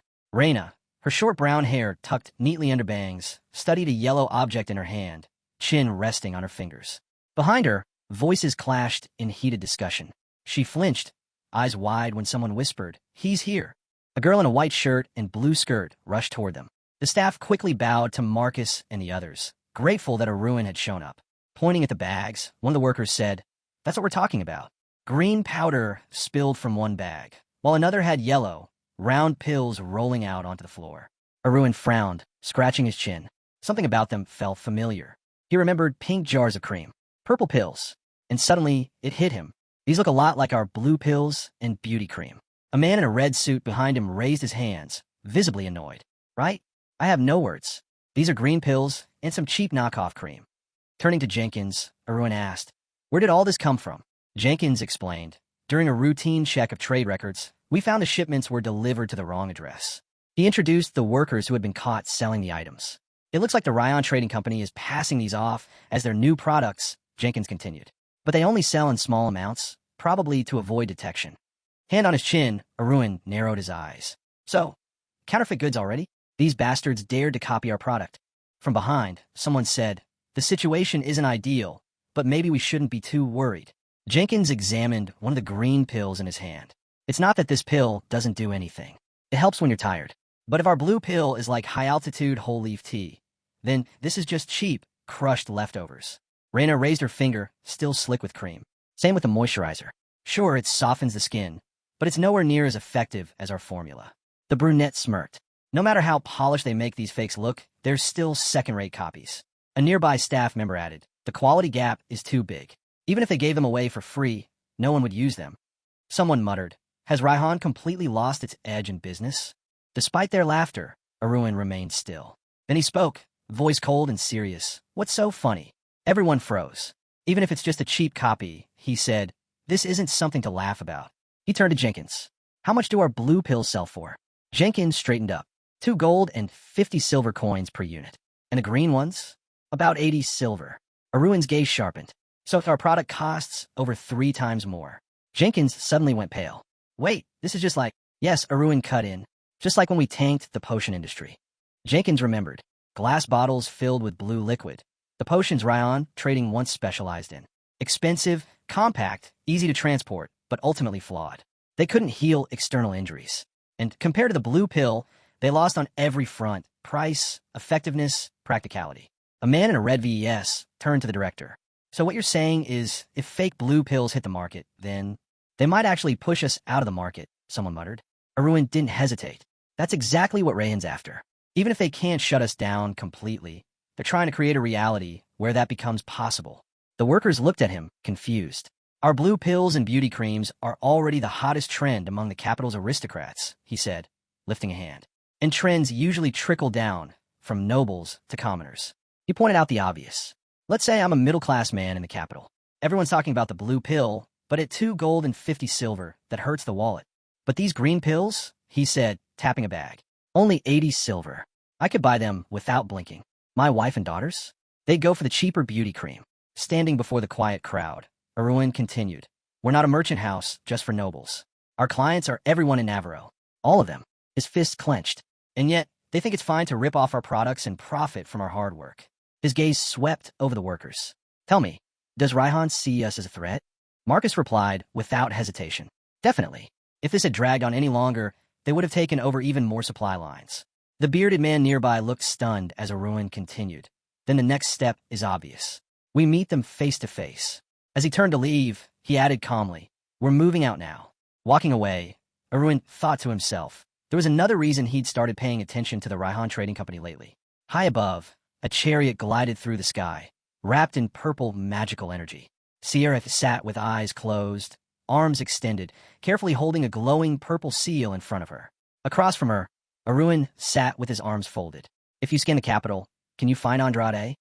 Sierra nodded. Yes, but the range is massive. It won't be easy. Suddenly, her eyes snapped open, pink irises shining in shock. Arun leaned forward. What is it? She stared at him surprised. I found him. Thun gave a crooked grin. So, they really stayed behind. Try to use me, huh? Guess it didn't work out. An hour later, a two-horse carriage moved across the land under the glowing sky. The sun was setting, painting the hills in pink and gold. Inside the carriage, Arun and Meryl sat across from each other in silence. His arms were folded, Sari curled comfortably on his shoulders. He glanced at the red-haired girl. Judging by Sari's relaxed posture, she didn't dislike him. Breaking the silence, Meryl suddenly spoke. I wanted to ask you something. Her long red hair was tied in a high ponytail with a ribbon. She looked irritated but determined. Why did you pick me as your bodyguard? She asked. There were two other candidates who were clearly more qualified. Outside, the carriage wheels turned steadily as evening settled in. The pink sky slowly darkened. Earlier, Vic had stood beside Marcus, arms crossed with Sari perched on his shoulder. Who are they? He asked. Marcus answered, they're the applicants for the night detachment we're forming. The one I mentioned before. There were three candidates, a fiery red-haired girl, a tall and rugged man with stubble, and an older, flabby man who looked well past his prime. Marcus added, Arun will need to assign their positions and responsibilities. The blonde looked over them, brows furrowed slightly. From left to right, mid-level, low-level, and another low-level second class. Two were older. The girl was clearly the youngest. He turned to her. How old are you? 22. She answered without hesitation. Younger than Kieran, he noted silently. She stood at attention, waiting for his verdict. Then the bearded man stepped forward. Meryl didn't attend the academy. That caught Arun off guard. What? He said, surprised. The red-haired woman stood calmly, not a flicker of emotion on her face. Meanwhile, RMC's voice chimed in from the side, thinking aloud. He pointed directly at the candidates. Then it's decided. One of them takes commander, the other vice commander of the nightly detachment under the trading house. His assistant looked stunned. Wait, then, who's handling the escort? Arun raised an eyebrow. Isn't there still one more person? The question hit the redhead like a bolt. She stared at him wide-eyed, caught completely off guard. As Arun stepped into the carriage, he gave a soft smile. Marcus quickly moved up beside him, lowering his voice. But in terms of skill, Sir T-Char-YL and Sir Alfonso would be the better choice. Arun didn't hesitate. That's fine. I only agreed to have an escort because you kept pushing for it anyway. There were still murmurs, staff quietly urging him to at least explain why he'd chosen her. Leaning back against the wall of the carriage, Arun closed his eyes. That is the reason. She stood there, serious as ever. That's not a reason. You're just setting the mood. He cracked a sarcastic smile. She's got a sharp tongue. I like that. Still, he knew full well. He wouldn't have made the decision without cause. A golden crest shimmered in his mind, the Tariff family emblem. If a girl from a noble bloodline was applying to be a knight for a trading company, then it meant only one thing: fallen nobility. Arms crossed, head tilted slightly, he asked her, You're the eldest daughter, aren't you? She kept her serious expression and nodded. Then you're carrying a lot, he added. She glanced down, silent. Both of them lowered their gaze. Arun could feel it, that quiet, invisible weight pressing down. That urgency hiding beneath stillness. The kind of pressure that steals the air from your lungs. He understood it. He'd felt it himself. But that wasn't why he chose her. Not because they were kindred spirits. The carriage rattled along the dirt road. As it slowed, Arun turned to his companion. Sari perched on his shoulder. They'd arrived. He looked at the little creature. Sari, stay in the carriage. Sari tilted her head, clearly confused. He gently stroked her head. Your presence softens the atmosphere. But this isn't a peace talk. She gave a small whimper, then nodded. Turning to Meryl, he asked, You ready? She took her sword in hand and nodded firmly. They stepped out. Before them stood a towering castle, its golden windows gleaming in the setting sun. Arun stared up at it. Majestic. As they slowly walked forward, he thought to himself, well, no surprise. This is Theros, the capital of trade. And Rayhan's been skimming the profits off this city for decades. They passed through the grand entrance. He knew they'd been spotted already. Sure enough, someone came forward. Welcome, the greeter said. Here for a visit? Yes, they replied. And you are? The man asked, extending both arms. He had green hair and a polite but cautious air about him. I'm Zimmer. I handle welcoming guests. So, do you have an appointment? Or is this a friendly drop-in? No, Arun said flatly. It's neither. Zimmer blinked, surprised. Then what? Tell the head of the Raihan Trading Company to get out here. Now. Zimmer froze. Just the tone of the request alone made him break into a sweat. Then Aruin's expression turned sharp, eyes like knives. Zimmer didn't wait another second. Please hold on." He turned and sprinted off, shouting as he ran. His mind was reeling. That blonde guy. I've seen him before. He burst through the hallway, yelling for the company head. Behind the office door, voices began to stir. "Is that Steelguard?" The question hung in the air as a nervous staffer bowed low before his boss. "There's no doubt," he said shakily. "It's him." The man seated in the luxurious chair leaned forward slightly. "So, the demon slayer himself decided to show up." With a shadowed gaze, he added coldly, "Let him in." In the center of the room stood a light green base displayed atop a pedestal, drawing quiet admiration from those nearby. One noble stroked his chin, puzzled by the artifact's origin. Behind him sat the head of the company, reclining with his head resting on his fist. Arun stepped forward and glanced at the item. "You could sell that one piece and build an entire building," he remarked. But the head of the trading company didn't smile. "You're not here to admire my collection," he said flatly. "So why are you here?" A bald man, maybe in his 30s, scowled from across the room. "You didn't even bother to greet me." Arun turned slightly, meeting his gaze over his shoulder. Didn't think it counted as rude, just took a moment to process the stench. He casually tossed a bag onto the table. "I could have forced you to crawl barefoot and beg for forgiveness. Instead, I came here in person. That's more mercy than you deserve." The owner raised an eyebrow, caught off guard. From the back, workers began bringing in boxes filled with green pills and other goods. "Oh, those," he said lightly. "Our latest product line. Not bad, right? Effective and affordable." But Arun's face hardened. "Are you seriously going to act like you don't know why I'm here?" The man feigned innocence. You want to place an order or something?" That pushed Arun's patience. "Don't play dumb. You know exactly why I'm here." The man shrugged with a smug grin. "Even if I gave these away to other trading companies for free, I wouldn't give a single crate to yours." Arun narrowed his eyes. "So you do know how to dodge questions." The man leaned in. "Or maybe you just gone soft in the head. And by the way, your tone's been really starting to irritate me." He smirked. "Show some respect to your senior in the trade." The three of them faced off across the room. Arun replied coolly, "A man who doesn't follow even basic moral standards doesn't deserve to be called senior." He added, "Seems like greed's all that drives you." The man only laughed. "Exactly. Greed is why I eat so well and live even better." Arun stood tall, brow furrowed. "Then I guess you've never heard. Greed unchecked leads straight to ruin." He thought to himself, if he'd just shown an ounce of restraint, maybe I wouldn't have noticed. But the green pills and cream? That was a direct challenge. His voice sharpened. "You cross the line. You copy my products. That's war." The bald man chuckled, unfazed, and lifted a hand. "I was going to tell you something, too." He leaned back, grinning. Word's been spreading in trading circles. A new predator's appeared, goes by the name Arun Steelguard. Supposedly, he's here to shatter the old foundations and steal all of TSK's money. Arun's gaze narrowed. A phrase from a document flashed in his memory. Zimmer continued gleefully, "They say that every few years, someone new stirs things up, but it's all noise. Eventually, it dies down." He steepled his fingers and rested his chin on them. "You've got noble blood, sure, but it's gone to your head. You're arrogant, impulsive, and way too emotional." He let out a mocking sigh. "You came all this way, and now you're stuck. What are you going to do?"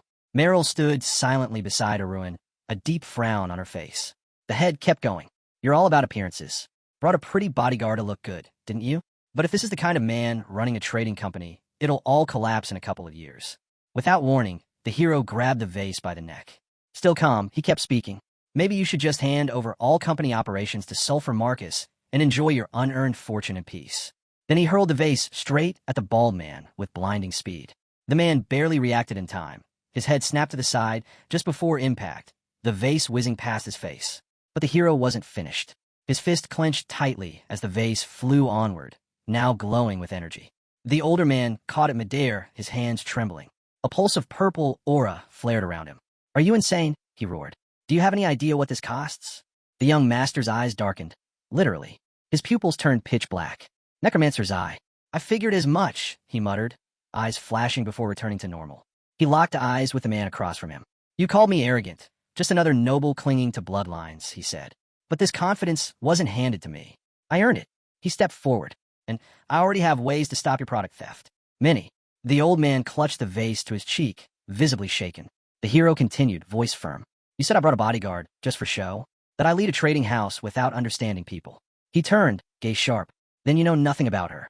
The word struck deep. Raihan flinched. With his voice as serious as stone, Arun went on. "Most aristocrats would chase status through marriage.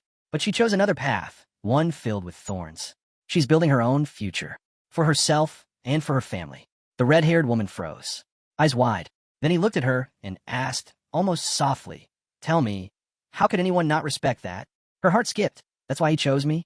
she thought. But before she could speak, Arun placed both hands on her shoulders and gently pushed her toward the exit. "I've answered your question. Now, go wait in the carriage." She blinked, stunned. "But my duty—" "It's fine," he said, expression unreadable. "I need to exchange a few private words with the head." He closed the door firmly behind her. The bald man shot up from his seat. "What do you think you're doing?" Arun turned back calmly. "I figured it's better if we talk alone." With a smirk, he added, "Why don't you have your guard stand down? Let's keep this fair." The old man tensed. "What guards?" Arun's gaze slowly drifted to the ceiling. "You really gonna play dumb? Or should I ask the one hiding up there if he knows your secret?" He grinned wide, drawing out each word. "You are a demon. Summoner." That did it. The man leapt from his chair in panic. "Get him! Now!" Just then, a ceiling panel burst open. Someone dove out, cloaked in a hood, blade in hand. The assassin flew straight at Arun, knife gleaming. But the hero didn't flinch. His eyes locked onto the attacker, cold and calculating. The blade slashed through the air, but Arun twisted aside with barely an inch to spare. Again the assassin attacked, fast, silent, and deadly. His movements were sharp, precise. Concealment? Top tier. Speed? Like lightning. If I didn't know about the ambush, Arun thought, I'd be dead. The assassin lunged again. This time, Arun extended his palm. A burst of blue light exploded from his hand as he struck with pinpoint force. The guard was thrown back, barely landing on his feet, skidding across the floor as he tried to recover. Arun took a stance, arms crossed, legs firm. Dark moon technique.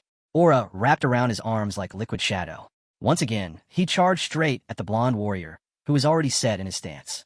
Just as he swung his blade, the attack was stopped, caught mid-air by the man's bare palm. With both sides now fueling their attacks with raw energy, a fierce clash erupted. Blades and fists moved in a blur, each strike faster than the last. But the protagonist, calm and focused, blocked every blow with just his hands. Then, an opening. The Lord spotted a gap in his opponent's defense. One precise strike, and the enemy dropped instantly. A guard watching from below muttered to himself. Sure, the young man might have been the youngest to ever pass the Carson assessment, but he lacked real-world combat experience. Aura or no aura, he was still green. The enemy's blade closed in, aiming for the young master's neck. But at the last second, it dropped to the ground. The hooded figure froze, trembling, stunned. My hands, they just... But he never finished. The Lord had already closed the distance, winding up for a crushing blow. The servant collapsed to the ground. The blonde stood silently, his aura-charged hand glowing faintly. The strength of the Dark Moon technique lies in its endurance. The longer the fight, the more energy floods into your bloodstream. Pan glanced at his glowing hand and muttered, Not exactly a weapon, but maybe I underestimated it. The castle's owner had been observing everything and was stunned. But instead of commenting, he asked how Pan moved that fast, how he'd pulled it off in the blink of an eye. Instinctively, he pictured the servant in his mind. Even if he wasn't great at reading people, he knew this bodyguard had top-tier stealth and ambush skills. And then it hit him. Only a knight of high rank could possibly defeat someone like that. The bald man, clearly rattled, pointed straight at Pan. You've been hiding your power. Pan didn't flinch. Calmly, he raised his finger and said, Looks like you've been hiding a bit of darkness yourself. The castle owner lowered his head. The title Demon Slayer had always stirred unease in him, but he never believed Pan had come to actually kill him. Still, rage began spilling from his mouth like venom. Suddenly, his form shifted. A dark, purple mist swallowed him as his body transformed. Horns sprouted, his skin turned a deep violet, his eyes black as night. A full-fledged demon stood in his place. It's impossible, the demon hissed. Even magic didn't detect me. How did you know? He lunged forward, but Pan was ready. With just 2 aura-charged fingers, he hit him square in the throat using the Dark Moon's blocking technique. Durin stood tall over him, still holding his glowing fingers in place. You rely too much on brute strength, he said. Maybe try learning some real techniques.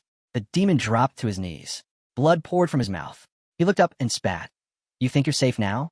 How dare you attack me and Ryan like this? But Pan calmly raised both hands.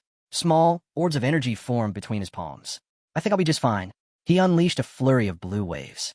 The blast sent the demon crashing backward. We cut to the horizon, where the sun sets. His screams echo across the sky. Bloodied and crawling, the creature begged for mercy. But the blond man only looked down at him. You summoned the devil yourself. Why fear death now? The Lord stroked his chin thoughtfully. The demon, barely conscious, whispered, "One more hit, and I'll die." That gave Pan pause. He wasn't lying. His regeneration was weaker than Andrade's. Was this some kind of rare fusion between human and demon? One without full corruption? The demon lay there, pathetic and broken. The blonde activated his necromancer's eyes and examined him closely. Even with slowed healing, his ego was still intact. Pan locked eyes with him, his soul power read at 600. A steel guard descendant, watching nearby, noticed right away. 3-digit soul power? Poor camouflage. A detection spell could have revealed him easily. Pan kept his gaze fixed. He thought, people bound to demonic spirits, they're hunted everywhere. That's why hiding your energy is everything. Pan looked down at the demon and asked, "What do you think would happen if the world found out that Raihan, the same guild leader idolized by small, mid, and large guilds alike, the man who supposedly built a tower out of gold bars, was actually a devil summoner?" Then he added with a smirk, "Or maybe, if he bribed the entire bureaucracy, the truth would never see the light of day." Still sprawled on the floor, the demon groaned. "You think you're any different? Just because the Steel Guard family has your back, you think you can walk away clean?" He tried to sneer, but the pain was too much. "If I go down, I'll drag you with me." But before he could finish, he froze. His eyes widened. The blonde had taken out a corked flask, small, unassuming, but instantly recognized by the demon. From a tiny container, the dark spirit of the 17th fragment of Andalusia burst forth. The soul-absorbing flask had been empty until now. Its master, standing calmly, said, "You've been idle long enough. Time to put in some work." The spirit inside, radiating a soul power of 14, fixated hungrily on the demon, whose soul power still read at 600. Pan looked at the spirit and nodded. "You see that bastard? Handle him for me." The spirit licked its lips, eyes gleaming. Looks delicious." The demon's voice turned desperate. "Wait, just wait." And in that moment, Pan recalled the warlock with the icy blue eyes, L'Oreal. It was just like she predicted after the Andrade incident run had forged a contract with the dark-haired one, the very spirit hunter obsessed with collecting all the Andalusia fragments. If Mick ever decided to put one of those fragments on the market, Tun would be the first to show up, with rare tips and powerful items in hand, all for the trade. Pan's eyes glinted in the shadows, violet and sharp. He remembered the warlock's most crucial warning: when a spirit senses someone with greater spiritual power, they submit like beaten dogs. And if one's unlucky enough to be caught by a high-level necromancer, they're leashed for life. And right now, that demon on the ground, he wasn't a demon anymore, just a dog waiting to be collared. The spirit in the bottle began draining his soul power. Slowly. First 600, then down to 350, then 300, 250, 200. Raihan gritted his teeth, trembling. Then, through clenched jaws, he roared out, "Master!" Pan raised an eyebrow, visibly surprised. "What did you just call me?" The horned creature looked up, defiant but defeated. "You own my soul, my body. That makes you my master, whether you like it or not. I belong to you now." Pan stared at him in silence. The demon, "No." The servant pleaded again, "Please stop." The blonde scoffed. "Funny how fast your loyalty flipped." Then he turned to the spirit. "If you don't want to end up sealed back in that tight little mirror again, you'd better stop and get back in the bottle." The spirit scowled, disappointed. "I was just starting to enjoy myself." But after a pause, it sighed and slowly retreated back into the flask. Its soul power had risen to 170. Pan did the math in his head. The spirit had devoured around 500 units of soul power, but somehow its own strength had only gone up by 300. The spirit's absorption rate was brutal. Ragged slammed his forehead to the ground, practically worshipping his new master. "Thank you," he muttered. But Pan just frowned. "Are you really the same guy from a few minutes ago? You were ready to lick my boots." As if to prove the point, the demon-turned-servant crawled a little closer. Pan narrowed his eyes. "What are you doing?" Without hesitation, the dark-eyed creature grabbed his shoe and stuck out his tongue. "If you command it, I'll do it." Pan jerked back. "Get away from me." Some time passed. The blonde now sat calmly, sipping tea from a luxurious set. Across from him, the bald man had returned to his former human appearance. He leaned forward slightly, gesturing to the teacup. "Try this. It's the most popular tea in the Empire." Pan took a sip. The aroma's amazing. His gaze stayed sharp, watching the man carefully. "So," he said, "tell me, why summon a devil?" "To live longer. Stay healthy," the man replied without hesitation. "Money can't cure incurable diseases." Pan nodded slowly, then asked, "And how many lives did you sacrifice to buy yourself more time?" That question hit like ice. The man's confidence wavered. He avoided eye contact, voice trembling. "About 10. That number caught Pan off guard. 10. He frowned, thinking. Fewer than Andrade, but in the end, he's no different. Still, if he's useful, I'll use him. The bald man, Sensing the shift in mood, try to change the topic. We're going to stop selling green pills and beauty creams soon. Pan raised an eyebrow. Why? Those were selling well, weren't they? They're flying off the shelves, the man confirmed, especially with the commoners. Exactly. Making something that popular takes real effort, Pan replied, leaning forward. You're a talented merchant. The bald man beamed, eyes closing with satisfaction. You flatter me. But even as he smiled, a flicker of doubt crossed his face. He stood, looked at his new master, and asked carefully, Wait, are you suggesting I continue selling our products? Pan nodded, then slid a document across the table with a grin sharp enough to cut steel. It was a loyalty agreement, straight from the Aruan and Raihan trading houses. You admitted to copying our products and making money off them. So now, you'll need to pay up. The bald man froze, panicked, scratching his cheek nervously. What kind of amount are we talking about? About 20%, Pan replied coolly. The man blinked. You mean 20% of the profit? Pan leaned in, eyes narrowing. What are you talking about? Then he clarified, and the meaning behind that 20 hit like a sledgehammer. The old man stared in disbelief. Wait, what? He bit his finger nervously, calculating fast. In his mind, he pictured one of the green pills next to a stack of silver coins. Each pill sold for 80 silvers, with a profit margin of about 25. So, if Pan was asking for 20% of that, it would be doable. But if he meant 20% of total sales, that would leave him with just 9 silver coins per pill. His blood boiled. At that rate, he might as well switch to selling something else entirely. And in that moment, he genuinely felt like he wasn't the villain here. Aruan was. Frustrated, he stared at Pan. What exactly do you dislike about me? Pan didn't answer. He just calmly pulled the bottle out again. The old man's face went pale. Wait, no need for that. Don't release that brat. He scrambled for the contract, signed it in a flash, and sealed it with a bloody thumbprint. Pan looked down at the agreement, satisfied. Meanwhile, the old man looked completely crushed. His face twisted in disappointment, tears just barely held back. One goal down, Pan thought, turning slightly to glance at the crumpled figure still slumped by the wall. So, he asked, what should we do with him? The bald man scratched the back of his head. Is he even alive? Because if he's not, we might have a problem.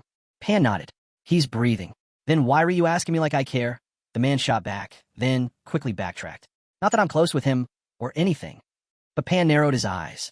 He recalled how the guy had been stuffed under the ceiling, hiding like a rat. If they really were friends, he thought, he wouldn't have forced him up there. Out loud, he asked, what's the real issue? Is it because he's too smart? More nervous scratching. The bald man, drenched in cold sweat, shook his head. That's not it. Then, more quietly, he admitted, Chris, he's someone Albret introduced me to. Pan's eyes widened. Albret, he repeated. He stood up abruptly, stunned. Wait, you mean the hot-blooded Marquis? The bald man nodded. Pan gripped his chin deep in thought. The servant, now fully obedient, cautiously asked, do you have a problem with him? But Pan was too busy turning over possibilities in his head. I didn't expect this.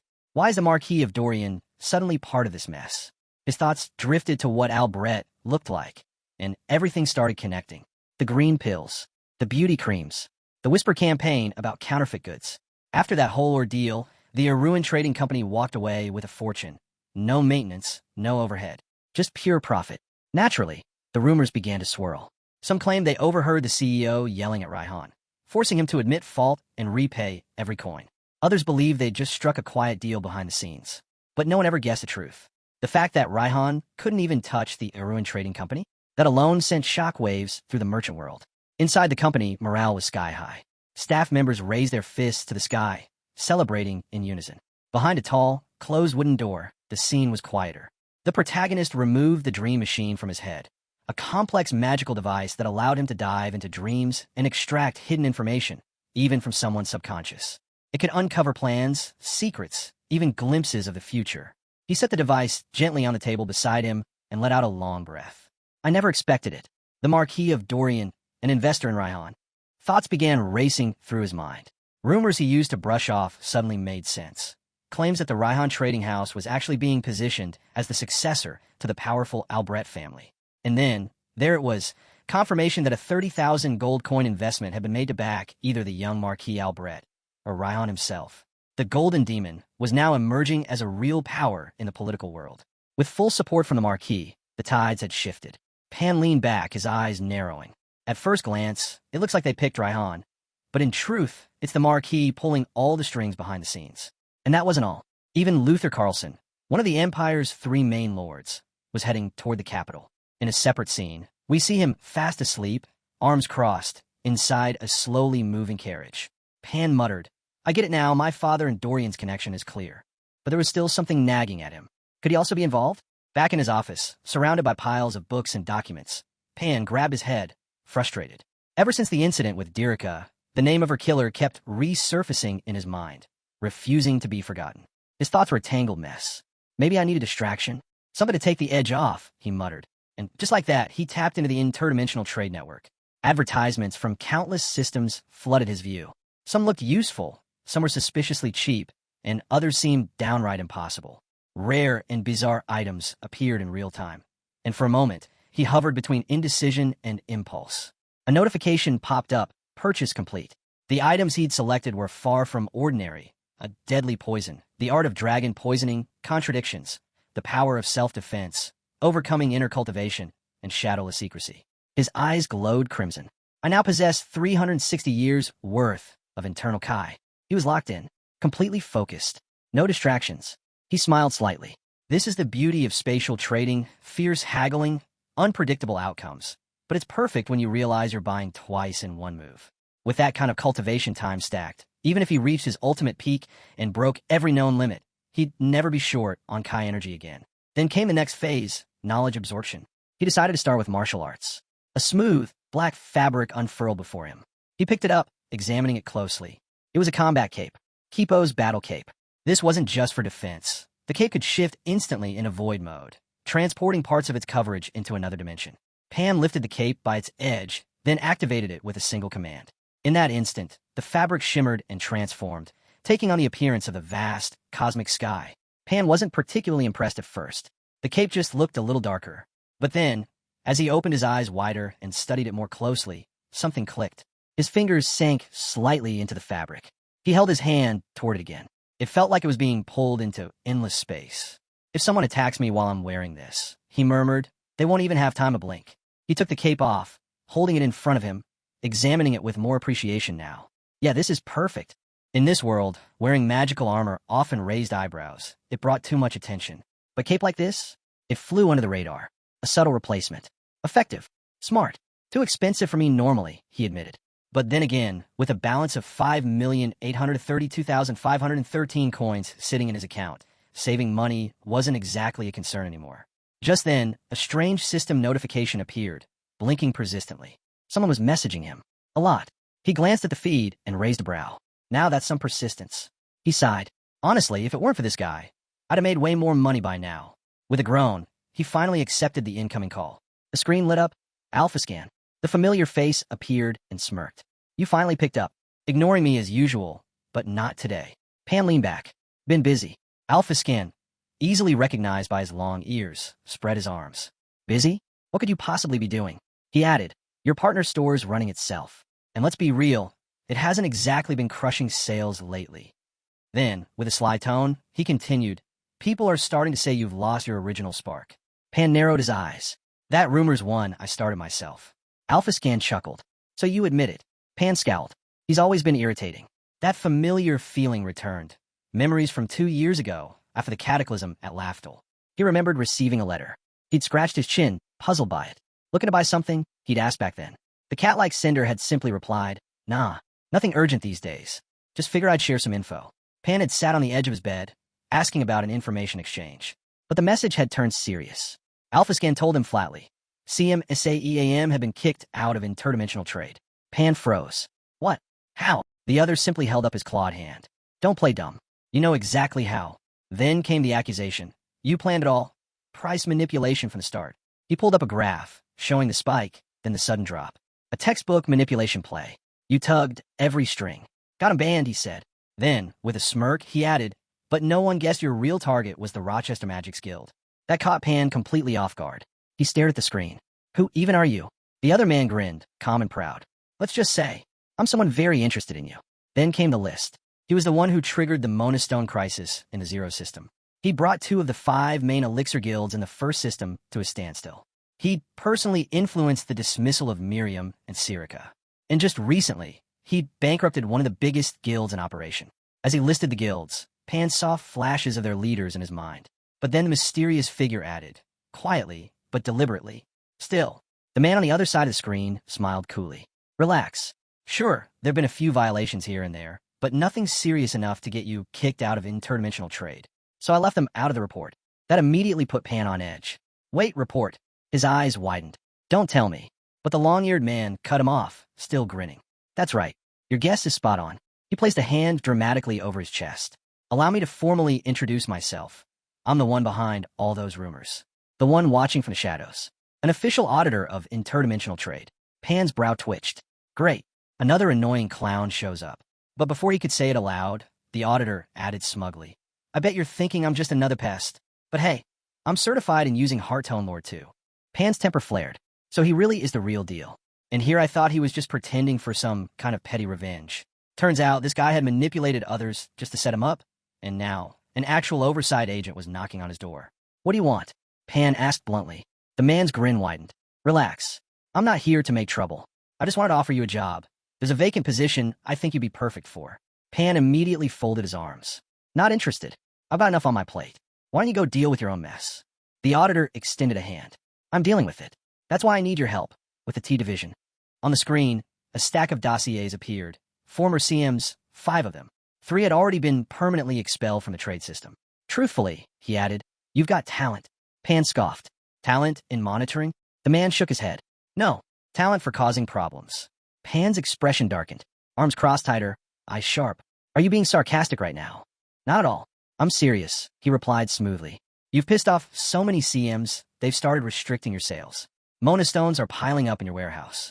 The scene shifted to reveal rows upon rows of dusty crates filled with unsold Mona stones. And it's been ages since you ran a discount, he added. Pan sighed. Yeah, that's all true. Then what's the issue? The auditor asked, raising a brow. You're acting cold. Pan shot back. Don't waste my time. But the man didn't back off. Hey, you won't be doing it for free. Every task you complete earns you COR, quest points. You'll need those. A new system prompt lit up before Pan's eyes. Quest activated. Objective. Sell 10 high-quality Mona stones via the designated channel. Reward. 100 coins plus 200 COR. The format was similar to System 1 quests, but clearly adapted for System 2 conditions. Pan rubbed his chin, calculating. The quests don't mean much on their own, but they're essential if I want access to System 3. Right now, though, he was losing more than he was gaining. He glanced at the man on the screen. Even so, I'm not doing this. What do you even expect me to use those points for? The cat-like figure tapped his chin, thinking. Then, almost instantly, he replied, How about this? I'll supply the exact number of COR points you're missing to enter the third system. A golden chime echoed in Pan's mind. His thoughts sharpened. Are you saying? I'll get 1,800 COR points right now. The man threw his arms wide. Easily. That's within my reach. He smiled with eager eyes. So, are you still going to refuse me this time? Pan's heart skipped. He tried to focus on Alfaskin's profile screen, but each time he looked, the data flickered, shifting into gibberish. His unease grew with every failed attempt. What is this guy hiding? He clenched his jaw. No matter where I look, I can't see a single piece of real information about him. The profile kept changing. No matter how many times he checked, the information never stayed the same. Still, the persistent auditor pushed again, asking with a grin, Are you really going to turn down the chance to earn 18,000 QP points? Pan placed a hand on his chin, deep in thought. Just one look at those numbers is enough to know this is a solid offer. It would take me 2 whole years to rack up the 30,000 total QP points on my own, and this would get me halfway there in one go. Even so, he hesitated. I don't know. Depends on what exactly you want me to do. The red-haired man grinned. Don't worry. It's nothing. Really, just a trivial task. A notification popped up, displaying the assignment. Be friendly with fellow traders during spatial transactions. Pan froze. Out of all things, that's exactly what I'm worst at. Still, he reluctantly agreed. The redhead smiled slyly. You made the right call. It's time you started playing in the big leagues. He promised to send more details later, then ended the call. Left alone, Pan leaned back, hand on his shin, deep in thought. System 3. He searched through all the memories from his past life, but no matter how far he dug, there was nothing, no solid information about the third system. A towering stone gate appeared before him in his mind's eye. The entry requirement might be steep, tons of QP points, but that's not the real issue. The real challenge is reaching the final phase of the soul stage in System 2. He pointed to the system interface, focusing on Phase 2. Currently, it had 3 unique soul stages. If you excluded this servant of evil, that still left 2 brutal paths. He who stands before the door of truth, the master of magical engineering. Both were insanely difficult in their own right. With Pan's experience, hitting the required trading volume wouldn't be the issue. The problem was the mandatory conditions for advancement. Unlike Phase 1 and early Phase 2, where the difficulty ramped up gradually, the last step hit like a wall. The requirements? Complete 5 transactions involving unique magical knowledge, or complete 5 trades involving unique magical items. Pan scowled, arms crossed. What kind of system is this? Frustrated, he realized he had no choice but to ask someone who'd already made it in. We shift to a crumbling ruin. Spirits drift through the air. A figure in a red cape stands among them. Nearby, the blue-eyed warlock steps into the third system. When Pan asked for answers, the warlock gave him a vague response. It's not easy to explain. Pan flared up. Is it really that hard to just tell me what kind of dimension it is? She calmly replied. Information about System 3 can't be shared with users still in lower-level systems. The warlock took a slow sip from a long pipe. That's not the issue. Then his eyes suddenly lit up. Ah, this drink is incredible. Pan stared, baffled. What are you even talking about? Forget it, the warlock said with a dismissive wave, then asked, why are you so focused on getting into System 3 anyway? Pan exhaled and admitted, I just want to get closer. One step at a time. The warlock leaned back, folding comfortably into a chair. It's worth it, if you can get in. Then he glanced over and asked, do you even have enough coin for level 8 rings? I've got the coin, Pan replied. The problem is they're basically never on sale. The warlock nodded. Exactly. I wouldn't sell mine either. But don't give up. Keep looking. Pan's patience snapped. All you do is dodge the question. You're just wasting my time. He stood. I'll figure it out on my own. But just before he could leave, the warlock offered him something unexpected. A small gift. The warlock handed him a book, Mid-Level Ghost Disguise. This is so you don't feel like your time was wasted, he said casually. Pan blinked. After a gesture like that, it felt awkward to press him with more questions. He tucked the book away and left without another word. As he walked down the corridor, thoughts of System 3 still swirled in his mind. But something interrupted him. He spotted a familiar figure standing nearby. Hey, he called out. She jolted at the sound of her name, spinning around to face him. Her eyes widened when she saw it was him. Pan frowned. Why are you standing out here? I assigned you a room. Shifting uncomfortably from foot to foot, she replied shyly. I'm your bodyguard. I need to stay ready in case something happens. That made him chuckle softly. If anything did happen, he said, you'd probably just freeze up in confusion. She blinked in surprise at the teasing, unsure how to respond. Then, almost flustered, she held out a book toward him. Sorry, she said. I got caught up reading the training manual you gave me. Pan took a glance at the book. It was a mana breathing technique, one suited perfectly for her. He remembered. It was something he'd picked up through a Zero System channel. And she wasn't just reading it. She was already progressing. She's talented, he thought. Even reached 2nd grade without ever attending the academy. He pictured her relentless training. Her main problem, he knew, wasn't motivation. It was bad foundational methods passed down through her family. She'd hit a wall. This new breathing technique was the key to breaking through it. Then it hit him. That's why I picked her. The other 2 candidates were in it for a paycheck. But she wanted growth. Desperately. With a smile, he closed his eyes and raised his hands. All right. No need to be so stiff. Your form's looking good. Take your time, train hard, and lift your family up. She beamed, eyes shining. Thank you. I swear I'll repay your kindness. Pan internally sighed. Having her around might become a bit of a headache. But before he could finish the thought, she stepped closer. Also, you have a guest. A guest? He echoed, confused. Ooh, she glanced toward the hall. He's been waiting in your room. When Pan entered, a figure launched at him. Sorry, crashing into his chest with a full-speed hug. He hadn't been expecting that. Sorry, he said, catching her. Still in his arms, she explained. As you asked, I've been watching the main roads. But then, I caught a scent I recognized. Pan broke into a wide smile. So that means... He looked out the window. No doubts left. Thero's escort had arrived. From the fortress walls, wagons and riders moved steadily beneath flags bearing the Steel Guard family crest. He and his companions stood at the high gate, watching the distant caravan. Is it them? He wondered aloud, tension creeping in. They were supposed to reunite soon. But old thoughts returned, being abandoned in his previous life, never knowing what true fatherly affection felt like. He imagined an old memory, him sitting on a bed beside his father, talking in low voices. Back then, his father had seemed like an unshakable wall. Suddenly, a knight among the arriving group spotted him. Without hesitation, he broke into a sprint toward Pan. It's been a long time, he shouted. The knight who knelt before him turned out to be Jarvis. He dropped to one knee and said how relieved he was to see him safe and sound. The guy looked completely drained. The blonde quickly told him to stand. After all, the other knights were watching. But Jarvis blurted out that he was only following the orders of the knight in front of him. Then, with arms spread wide, he said it had only been a few months, but the kid had shot up. Soon he'd be taller than him. Still, his face looked tired and worn. He asked if the journey had been rough. With a soft smile, the young knight said the route had been fine. He'd been busy, sure, but he kept everything running on schedule. The young master glanced at him, eyes full of quiet understanding. Of course, it was hard. Jarvis wasn't just a knight of the Steel Guard second class at night. He also lived as an Yulaf merchant. Suddenly, someone from the knights came rushing up to the scene. He called out loudly, demanding to know what was going on. Said Jarvis had run off so suddenly. He thought they were under attack. But then he spotted the young master and stopped mid-sentence. He walked up to the green-haired man, muttering that they'd talk later. Together, they made their way toward the carriages. Someone nearby mentioned they hadn't expected the young master to personally come out and greet them. As the group gathered, many offered their greetings, and he returned each one, asking how they'd been. Then a slight shift came over him. With a more serious tone, he asked, "Is my father in the carriage?" But before anyone could answer, his eyes widened. His father was stepping out. He froze. His father, with a quiet voice, said it seemed like his son was a bit nervous to see him after all this time. The hero quickly lowered his head and replied, by the book, that he wasn't. But deep down, he knew this reunion carried weight, something only he truly understood. He bowed deeply. "Your son greets you," he said.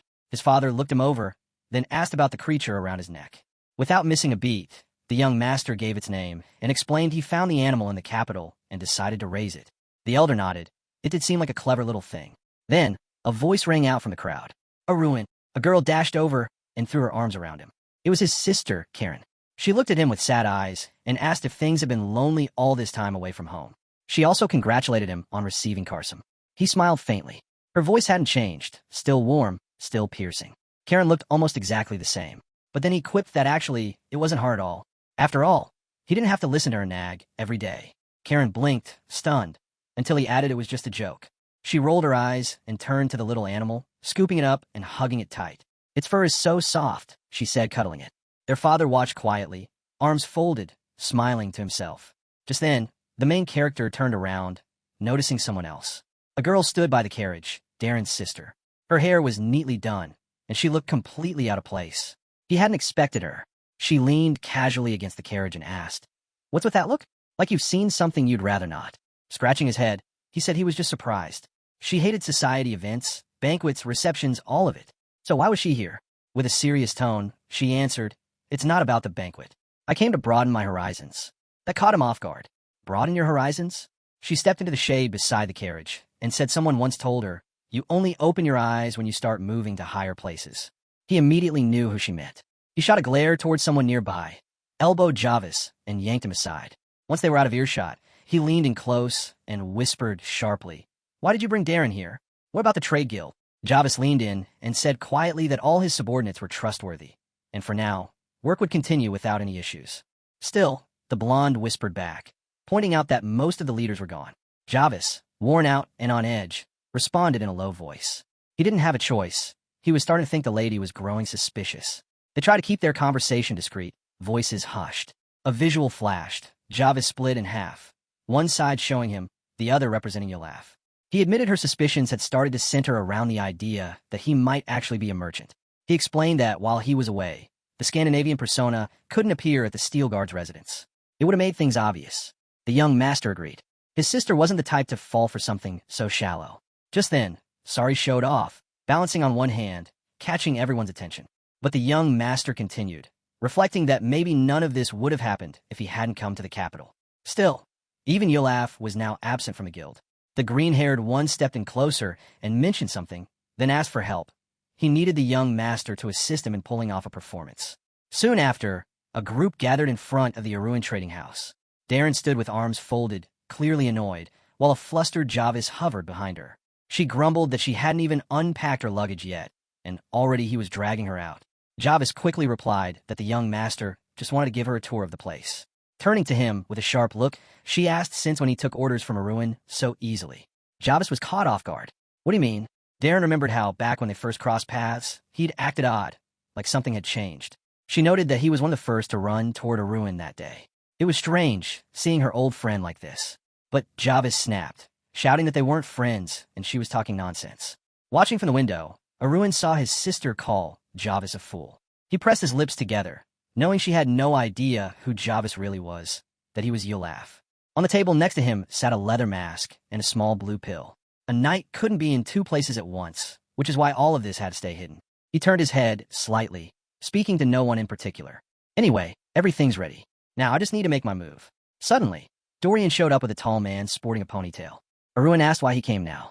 The man responded by checking if he was feeling well. Then, snapping at his attendant, he demanded a proper greeting. Chris's bodyguard, standing beside him, bowed his head and greeted Arun. Arun got up from his seat and asked if the shadow bodyguard could walk alongside them. Dorian replied that it was even better that way. Chris had been trained by the Marquis, and no one knew what he really looked like. The man with the scar on his head grinned when asked if he'd be meeting with the Marquis. He said yes, but that these meetings didn't involve sharing actual intel. According to him, Traer was nothing more than a money bag. Arun crossed his arms, clearly unimpressed. He muttered that the introduction was dragging on too long and asked if Dorian had come all this way with actual news. Dorian smirked, complimenting the director's sharp instincts. The young master looked down, picturing the Marquis Albret, as he listened to the report. The Marquis and Duke Carlson had met in secret, and Dorian suspected they were plotting something. Arun thought to himself, already dealt with the son, but now the father was becoming a bigger threat. He recalled the fabricated Dirika evidence incident and began to wonder if the Marquis hadn't acted alone after all. As faces flashed in his mind, Arun began to suspect that even the former deputy commander of the Knightly Order might have been part of the scheme. The knights from the prosecutorial corps were squeezing the Arun trading house from every angle. And to top it off, even the Dorian Guild merchant was feeding from the same trough. In his mind, Arun pictured the smug face of Marquis Albret, towering over his trading house like a looming shadow. If he hadn't uncovered the truth behind all this, Albret might have already taken everything from him. But it was too soon to say the conspiracy had ended. Not yet. With his hand on his chin, Arun pondered his real problem. The Marquis already had massive wealth in the south. Was this whole scheme just a business expansion into the capital? Or was it revenge for a past slight? He remembered the flask filled with a strange green liquid. If he wanted to use it right, he needed to find out the real reason behind Albret's moves. Nearby, the man with the scar scratched his cheek, glancing away awkwardly. When Aaron asked what exactly Albret had said about him, Dorian answered vaguely, saying only that the young man was too brave and too persistent. Arms crossed, Arun gave him a sharp look. Don't lie. He probably just called me an annoying little fool. Dorian laughed a little, admitting the Marquis was actually furious. Not just because he couldn't see eye to eye with the Duke, but also because even Zenith had backed down. Arun sat back in his chair. Anything else? Dorian shook his head. That's all I heard. Arun touched his chin again, lowering his gaze in thought. Since the Marquis wasn't giving him any information, he dismissed the merchant. Outside, workers were loading crates onto carts. Dorian stepped onto the carriage, gripping the doorframe. Gritting his teeth, he muttered bitterly, it wasn't enough for him to shove me up against the wall. Now he wants to clip my wings, too. Chris stood nearby, mouth slightly open, watching him. After a pause, he asked, Want to hear what I think? He reflected on the last 10 years. Not once had the man he followed shared any real intel, or even asked for his opinion. As the carriage door slammed, Raihan finally replied, We're in the same boat now. He asked Chris directly, should they stay loyal to Marquis Albret, or side with Arun? Chris lowered his gaze, remembering the black larvae, that cursed thing, and the nightmare that followed after swallowing it. Even if it meant enduring brutal training, he'd never want to go through that again. Ryan watched him, arms folded, as Chris added quietly. Irun said there's no way to remove the bug. We're stuck. But Ryan wasn't convinced. That's thinking too simply. A twisted image flashed in his mind, of Arun, grinning like a maniac, tongue out, wild eyes gleaming. He muttered, Arun's even worse than the Marquis. If we stick with him for convenience, we'll just become his playthings. He went on, I'm old. I've got maybe a few years left. But Chris, you'll be under his thumb a lot longer. Chris glanced at him, thoughtful. The bard touched his chin and said what they were both thinking. Then we need to find a way to break free. Ryan nodded. If we're going to escape, it has to be now. As he turned to the window, something caught his eye. We need something that'll really piss Arun off, he said. Then he spotted her, Sylvia.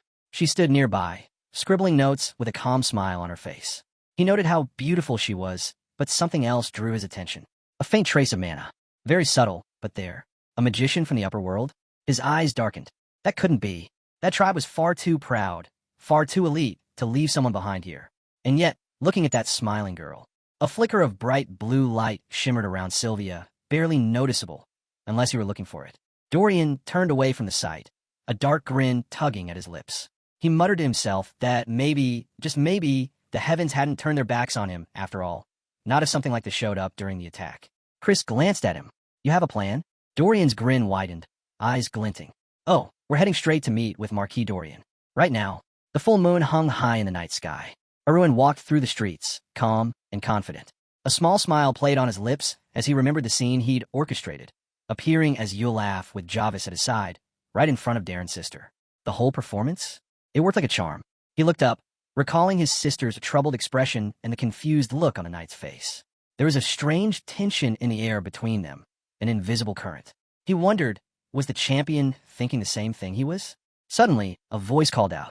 Arun turned, surprised to see a familiar figure walking toward him. Even though he didn't dislike Javis, the idea of seeing an Imperial spy as his brother-in-law, that felt a little too weird. Word spread quickly. As soon as people noticed Arun, a small crowd gathered. About 10 guys surrounded him, grinning from ear to ear. Hey, so the rumors were true. Your trading business really took off. Wait, how'd you afford a mansion while still in the academy? Amazing. You've achieved so much so young. You're really something, man. Arun held his jacket casually over his shoulder, offering them a small smile. The voices were familiar, painfully so. He couldn't help but compare it to the cold silence at the Steelgar residence. The difference in reactions over the last 2 years was night and day.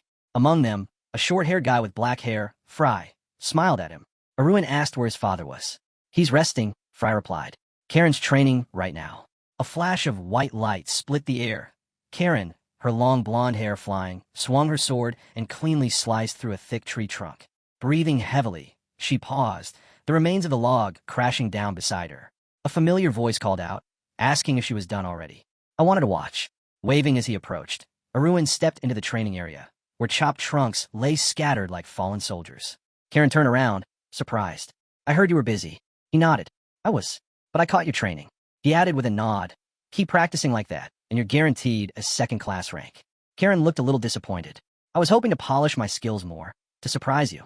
Durin raised a finger with a smile. Kieran lit up, remembering the book he had given her. She said the more she read it, the more it resonated. It just sinks in, she said. Then she asked where he even found something like that. It was sitting in a dusty old bookstore, he replied casually. Kieran blinked. Wait, a hidden treasure like that, just lying around?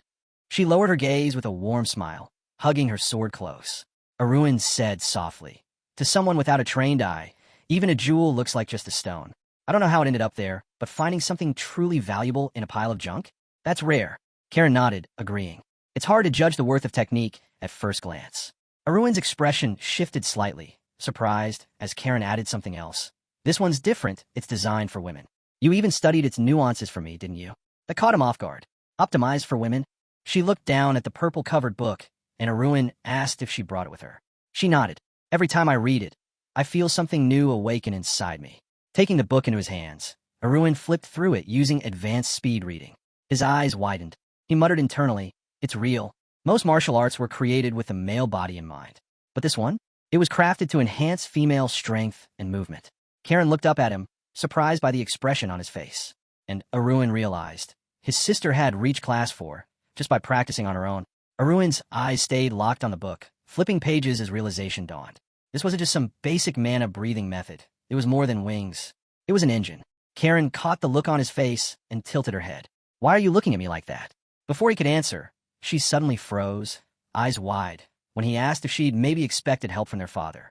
She quickly shook her head. No, I never told him. Arun stared at her. So she made it this far entirely on her own. That technique really was a perfect fit for her. Still holding the book, he asked, confused, then why didn't you tell me? Kieran smiled and said softly, I wanted to surprise you with my aura. She looked down and added that she didn't think their father would have approved. Learning a breathing technique from an unknown source?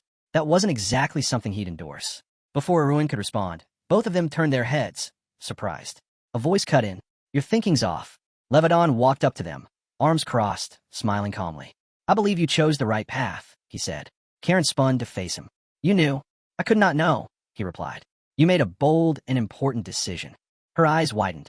Levidan stepped closer and added, when we return to the estate, I'll fully support you. He placed a firm hand on her shoulder as she stammered. You don't have to, but he interrupted her gently. Don't say that. Nonsense. Any day now, this family will welcome its first 4th grade aura user. Arun closed the book, rubbing the back of his head. His father turned to him, smiling. I can see my youngest has done well. Arun laughed lightly and replied, compared to Kieran's progress and your support, what I've done is nothing. But in his mind, he thought, this is the Jan continent. A patriarchal society. Investing in a daughter is usually seen as giving away your family's wealth once she marries. Still, Levadon smiled knowingly. They say trouble never comes alone, but no one warned me the same goes for good fortune. Resting his palm on his sword, he said firmly, Kieran will become an aura user soon. Arun's eyes widened as his father suddenly raised the tip of his sword, stopping just before his son's face. And you, he added with a grin, graduated the academy with a Carson grade. He narrowed his eyes, clearly amused. They won't stop asking how I raised children like you, just by managing things from the sidelines. It's almost embarrassing. Arun's smirk turned sharp. So, what? You came to see for yourself. Levadon frowned slightly. Better to witness it once than to hear about it 100 times. With that, he pointed the sword right at Arun's throat, bathed in the silver moonlight. I want to see how much you've grown. Arun's lips curled into a wide grin. The excitement in his chest swelled. Looking over at Kieran, he asked, mind if I borrow your sword? Kieran nodded, handing it over without hesitation. Thanks, he said, gripping it firmly. I'll take good care of it and return it in perfect condition. Raising the sword in front of him, he smiled and asked, so, you really want to spar with me? Levadon lowered his own blade, letting a light aura shimmer faintly around it. I'll keep it simple. Basic aura only. And with that, he dashed forward. Let's begin. Their swords clashed, steel ringing out in the quiet night. Arun's aura surged along his blade, scattering dust around them. He didn't back down for a second, matching his father's strike for strike, blocking every blow as their duel intensified. Levadon grinned mid-swing, clearly impressed. You're moving well. Arun scoffed, sword raised. You're just flattering me. He launched an overhead strike, but Levadon crouched and slipped under the blade with ease. Kieran watched from the side, hands covering her mouth in shock. All she could see were flashes, bursts of aura clashing in the air like lightning. At first, she tried tracking their movements, but the speed was overwhelming. She quickly lost sight of their attacks completely. This is real, she whispered. You can't follow the movements of a special class knight with your eyes alone. Arun held his position with laser focus as Kieran, wide-eyed, murmured, he's doing great. Even if Dad's not going all out, I didn't think he'd last this long. Suddenly, her expression changed. Levadon surged forward, blade in hand, closing the distance in a heartbeat. Arun didn't back down. He charged too, sword raised high. The moment their auras collided, a massive white flash engulfed them. Kieran, face pale, rushed into the fog. Arun, for a moment, she feared the worst. Maybe their father had miscalculated. But then a familiar voice echoed through the dust. I'm fine, Arun said, stepping out of the haze, blonde hair tousled but standing tall. Her relief was short-lived. She turned toward her father and froze. Levadon was down on one knee, leaning heavily on his sword. Blood trickled from the corner of his mouth as he stared down at his hand, face grim. Kieran gasped. Father, he didn't meet her eyes. I'm fine, he muttered. She clutched her face in panic while Arun's expression darkened, eyebrows pulling together. His father's next words made it worse. You've proven yourself. A true master of the sword. You earned that Carson grade through your own effort. Arun's jaw dropped. You're not fine. Gripping his sword tightly, he looked down confused and angry. How? He wasn't even using full aura. His thoughts spiraled. Why didn't I see it sooner? When they told him Levadon had arrived in a carriage, it should have clicked. His father always rode on horseback. Always. That was his creed. A knight rides with his men. But he'd shown up in a carriage? Arun's heart sank. Then he remembered something else. His father had recently visited Trensom, a sacred place where priests live and divine magic flows. Levadon had always avoided that place until now. Sweat rolled down Arun's cheek as a heavy realization settled in. There's something he's hiding. Something serious. He looked at Levadon, coughing blood, struggling to stay upright, while Kieran hovered nearby, clearly shaken. And in that moment, Arun knew. His father was facing a serious health issue. Later, in the mansion's bedroom, Levadon sat quietly on the bed, fingers resting on his chin. I'm glad I left command of the knights to Captain Hapahel, he said softly. His two daughters stood by the bedside, giggling over old memories, their laughter gently filling the room. Kieran glanced at the captain's somber expression and softly said it really was a relief. Darren, standing beside her, added with a surprised smile, I never thought I'd see a giant like him shedding tears. The room fell silent. Inside the spacious chamber were their father, both sisters, and Arun. The blonde stood quietly, lips pressed together, eyes shadowed with guilt. Even though his father was trying to lighten the mood with a joke, it only made things worse. Looking at the worn-out man sitting on the bed, hands slightly raised, Arun wondered if it would have been better if his father had just opened up, or even complained a little. But Levadon simply said he was fine, just needed rest. Darren immediately waved her arms, upset. You were coughing up blood? How is that fine? Again, the man insisted he was okay. Kieran gently placed a hand on her sister's shoulder, her own expression heavy. After Levadon said they could all go, Kieran turned to Darren and softly suggested they step outside. Once the room emptied, Levadon looked at his son, eyes steady. He could tell by Arun's tense expression there was something on his mind. You've got something to say? Arun nodded slowly. He remembered stoic face. Even if the others didn't notice, there's no way you could hide this from your right hand. Levadon confirmed it. Only Alloy knows. I didn't tell the others. They'd worry too much. Arun, still staring down at the floor, shook his head. No, I'm not just curious. He raised his gaze. I have one more question. He asked about the symptoms and what might have caused the illness in the first place. Levadon leaned back slightly, remembering his visits to the healers and the pilgrimage to Trentham. I've seen the best priests and healers, he said. None of them could do anything. Just then, Arun's left eye glowed red. A message flashed across his vision. Takeover complete. I think I've got a different opinion now, he said. Levadon gave him a puzzled look, but paused when Arun stepped forward and asked for his hand to check his veins. You're as stubborn as ever, Levadon muttered. Arun took his father's palm gently, saying he was going to channel some of his own mana into him. Do what you want, Levadon replied. Arun closed his eyes. His energy flowed out, scanning deep within his father's body. And what he saw made his heart drop. Red clusters, blood clots, scattered throughout. Any strain could trigger internal damage. Levadon's eyes widened, jaw slightly slack, as Arun explained. Your mana flow is completely disrupted. My guess. You've been living like this for nearly 2 years. Still holding his father's hand, Arun raised his finger and continued. It probably started as mild discomfort, but little by little, it got harder to control your mana, until eventually you lost the ability to use it properly. Levadon let out a soft breath. You're right. Then, with a hint of sarcasm, he added, What? They teach healing at the academy now. Arun didn't answer. Instead, he placed a small medicine capsule in his father's palm. Levadon looked at it. What's this? A restoration pill, Arun said. Heals internal injuries immediately. Levadon examined it curiously, unsure, but Arun met his eyes. Trust me, you won't find anything better for this. With a slight smile, Levadon popped the pill into his mouth and swallowed it. Almost instantly, a calm washed over his face. He placed a hand over his chest and closed his eyes. It's been so long. I'd forgotten what this felt like. He smiled faintly. None of the other potions helped. But this worked. Arun looked to the side, his lips tight. Despite his condition, Levadon had traveled all the way to the capital.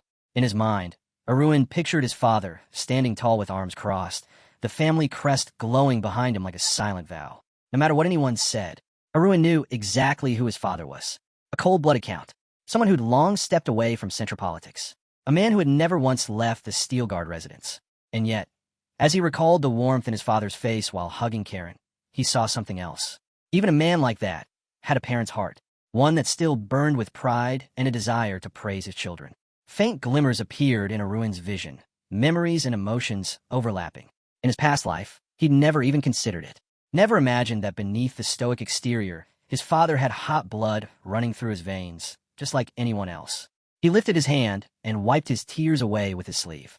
I don't know what you'll think of me in the future, he said quietly. Whether it's disappointment or doubt. Levadon cleared his throat, fist near his mouth, as Arun spoke with conviction. But I swear, I'll get you back on your feet. Levadon shook his head slowly. The medicine helped, but this illness isn't something simple. He closed his eyes, heavy with exhaustion. Arun pressed forward. The mana flows are tangled. If we can unravel them. But Levadon cut him off. That's only a symptom, not the cause. Arun froze. His eyes widened, mouth slightly open. What's killing me, Levadon said flatly, is the demonic heart. Arun blinked. A dumbfounded smile tugged at his lips as the weight of the words sank in. You're serious? He stammered. In his mind, a terrifying image formed. A massive burgundy snake, its fangs sunk into a human leg. Twisting, devouring. The demonic heart. It was like a knotted mass deep inside the chest. The hidden curse of many powerful masters. A lurking enemy that crushed them the moment they tried to break through the wall to the next level. Looking at his father, worn but proud, sitting on the bed, Arun understood what that meant. He was on the brink of legendary rank. Levadon nodded. To fix this, I need someone at legendary rank.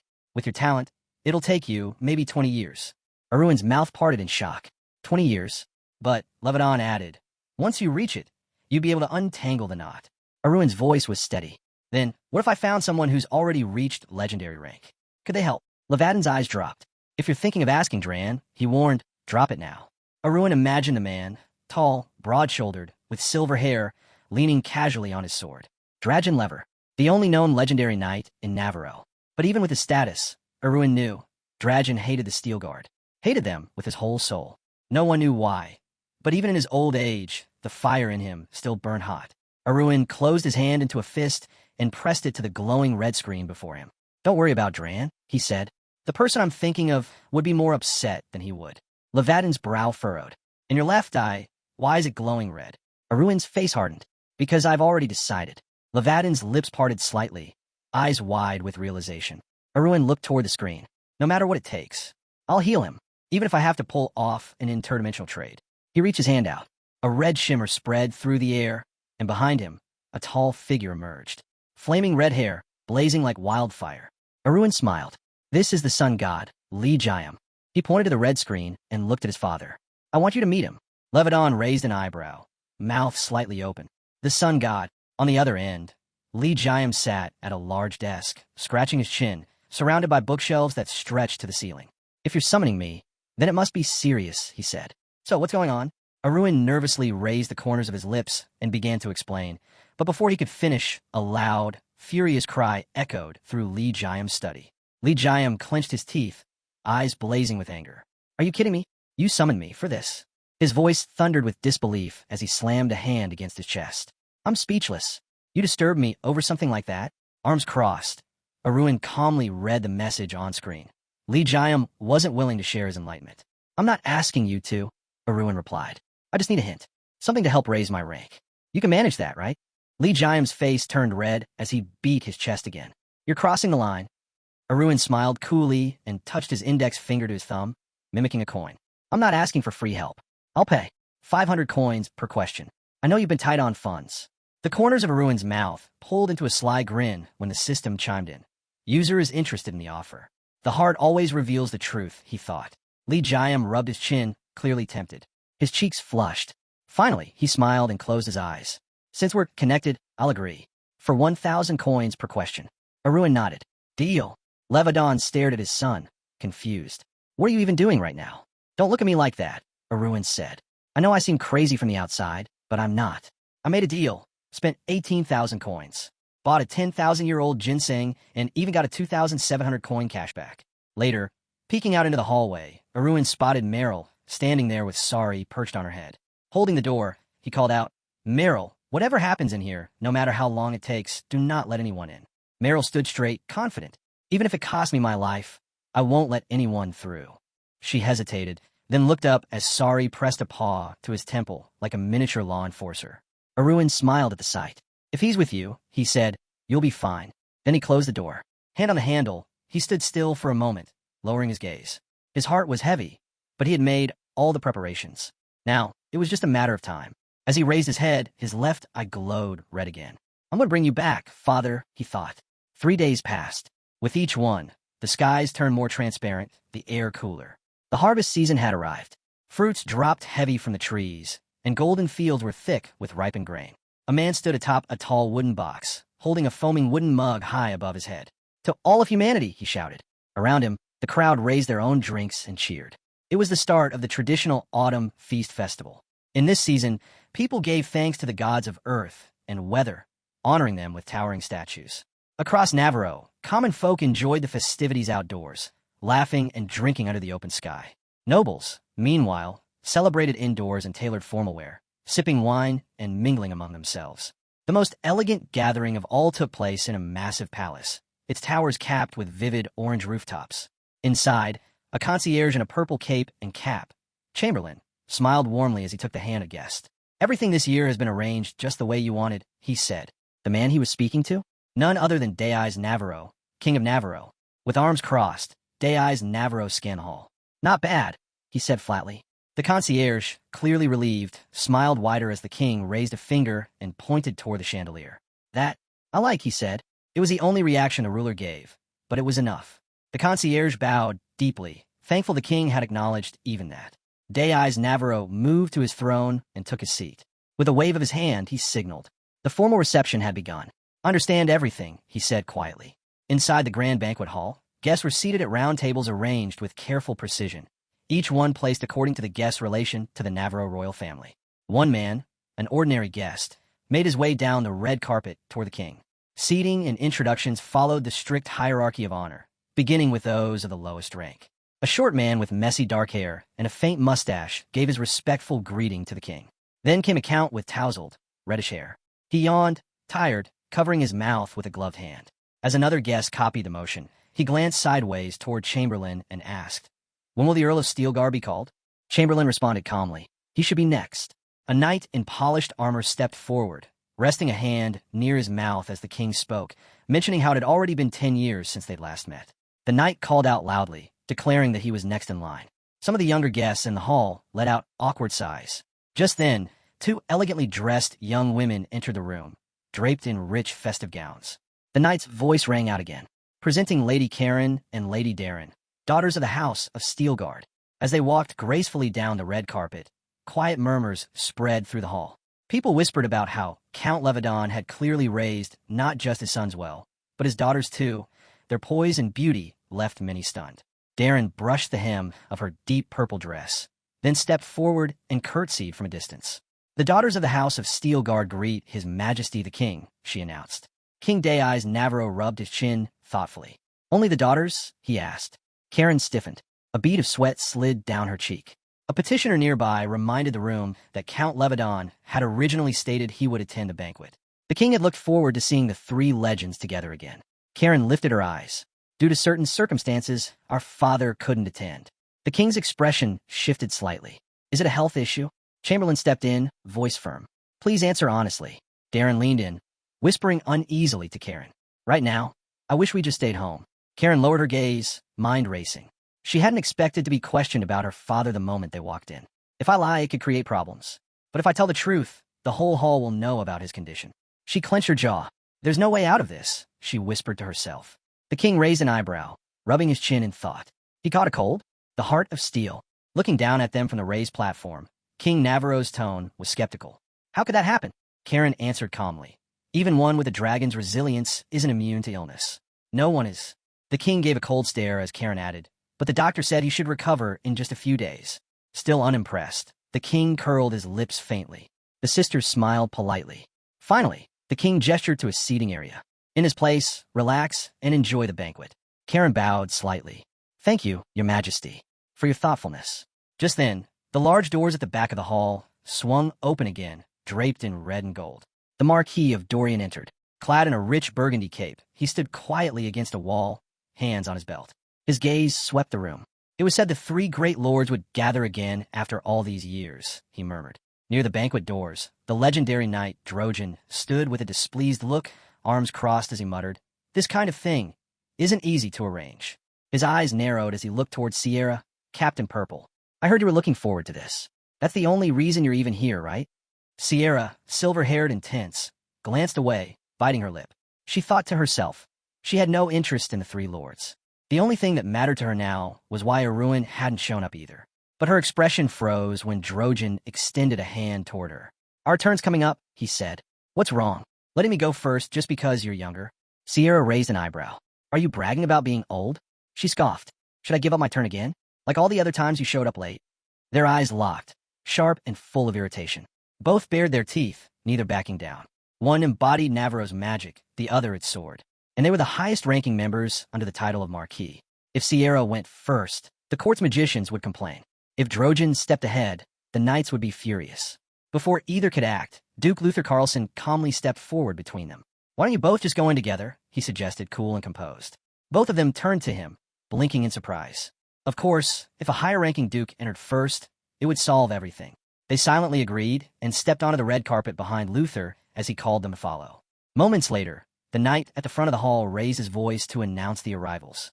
Duke Luther Carlson, Marquis Drojan Looper, warrior of legendary rank, and Lady Sierra Felgas, 14th head of the Maris Magic Tower, pay their respects to His Majesty. The room went quiet as the nation's top figures approached the king and bowed, heads lowered in perfect sync. Even the ruler of Navarro couldn't find fault with these three. King Dayeyes Navarro rose from his throne, resting his hands on the armrests. Kieran, Darren, and the rest of the nobles stood from their seats in unison. Marquis Dorian lifted his head, glancing toward the king. With a wide, open gesture, Dayeyes smiled. Today is a day for celebration. Eat, drink, and enjoy yourselves to the fullest. He began to speak about the fine foods and drinks he had specially prepared, but suddenly his words faltered.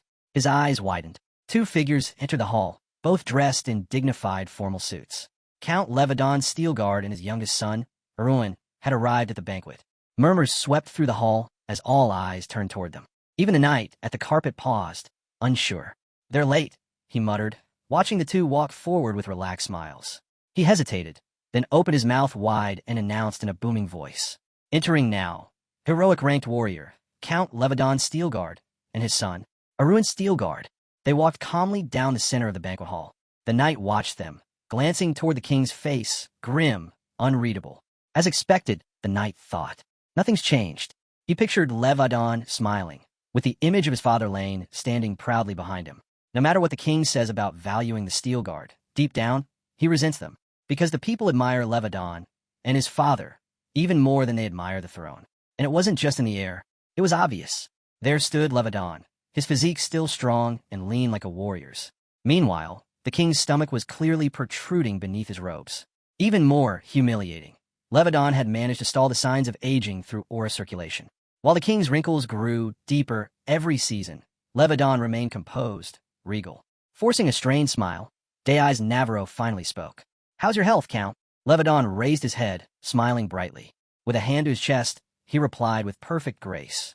"I heard from your daughters you were bedridden," the king said, voice tinged with suspicion. Levadon answered smoothly. "Thanks to your prayers, I've made a full recovery." Both father and son placed their palms over their hearts. The king waved his hand. "Good. I'm glad. Please enjoy the banquet." As they approached their table, Kieran and Darren rushed to greet their father, relief and joy in their expressions. They clasped their hands together and bowed. "I'm sorry I worried you," Levadon said gently, his eyes soft as he looked at them. From afar, eyes across the banquet hall watched them carefully. A wave of murmurs rippled through the hall. Guests leaned toward one another, whispering that this moment was historic. All three of the great lords gathered in one place. Some speculated that Count Levadon's sudden appearance in the capital was because of his son's remarkable achievement, earning the Karsam rank. They clustered in small groups, commenting that though Levadon was rumored to be sick, he looked perfectly fine now. A few even suggested he had shown up late on purpose, just to steal the spotlight. Many eyes turned toward Levadon and Erwin, watching them closely. But despite the heavy attention, nothing dramatic happened. Eventually, the formal proceedings began, a slow, ceremonial speech that most barely paid attention to. Afterward, Erwin stepped forward, knelt before the king, and presented him with a luxurious sword, an offering, as he was this year's Karsam. Moments later, the sharp clink of glasses filled with alcohol echoed across the hall. The banquet had officially begun. Laughter and conversation bubbled through the room as nobles began to eat, drink, and mingle. But Erwin's head snapped to the side as a familiar voice called out. "Erwin!" Hugh Carlson, heir to the Carlson family, beamed at him with a goofy grin. "It's been forever," he said, practically bouncing with excitement. Erwin frowned. "It's been 3 days since the final exam." Hugh pouted. "Well, when you're used to seeing someone every day, a few days feels like forever." Erwin gave him a sharp, wolfish grin. "So, 3 days is forever now?" He leaned in, smirking. "You're getting soft, Junior Count. See, cold-blooded." Hugh stammered, pointing at him in mock outrage. "That's what they're calling you, isn't it?" Erwin tilted his head. "Composure's more my style. What are they calling you these days?" Hugh's face turned bright red. Erwin took his time, drawing out each word. "Ice. Blooded. Junior. Count." He pointed behind him dramatically, a triumphant grin on his face.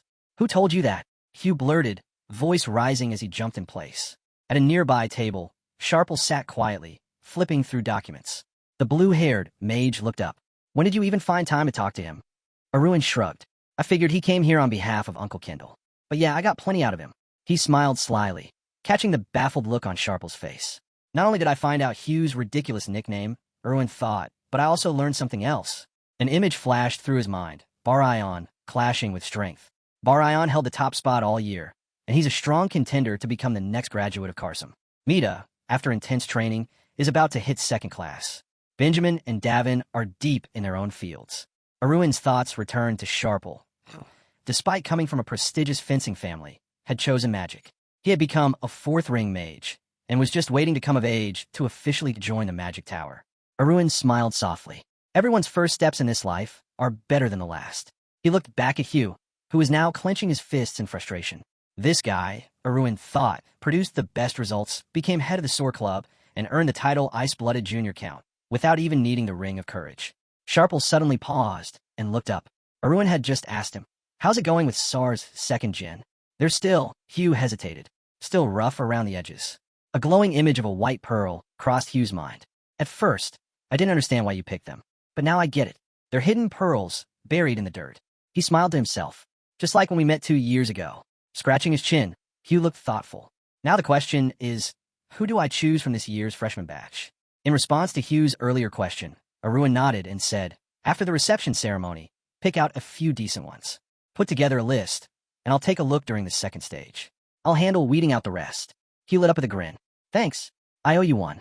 Arun glanced over his shoulder and noticed several figures observing them from a distance. He leaned in slightly. "Looks like I've been hogging your time." Hugh raised a hand and pointed toward the group. "Were they waiting for me?" Arun shook his head. "I doubt it. Even with the Karsam rank, I'm still just a recent graduate." The air's still adjusting. But watching the way the men watched Hugh, nervous, attentive, he corrected himself. "They're not knights. Probably political figures tied to the Carlson family. I think they're just trying to use this opportunity to cozy up to the successor." Hugh folded his arms, closing his eyes with a sigh. "You can tell just by looking. The type who'll try to butter me up." He waved them off half-heartedly. "They can wait." But before he could say more, someone reached out toward him. A blond man, grinning maliciously, mocked him with a hand gesture. "Who's this in the ice-blooded junior count stance?" Hugh yelped. "Don't call me that." "Hands up," he added. "Every time I hear that name, my fingers cramp." Arun smirked. All right, I won't call you that." Then his tone shifted. "But you should still go talk to them." Hugh blinked. "Why?" "Because what the Duke needs most is political influence," Arun said flatly. He watched as Hugh was soon swallowed by the group of eager nobles and officials, swarming like bees around him. Leadership is important, Arun thought. That's why I made him head of the SOAR Club. But he also needs to learn how to navigate the noble class face-to-face. Turning his gaze to the side, Arun's expression shifted. There, standing calm and composed in his own circle of admirers, was the current head of the Carlson family. The man's face was unreadable, the corners of his mouth raised ever so slightly, like a permanent mask. Arun stared at him. So that's the cold-blooded Duke, he thought. Now I see where the name comes from.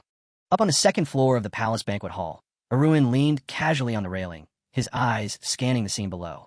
Groups were gathered in clumps, circling around specific figures.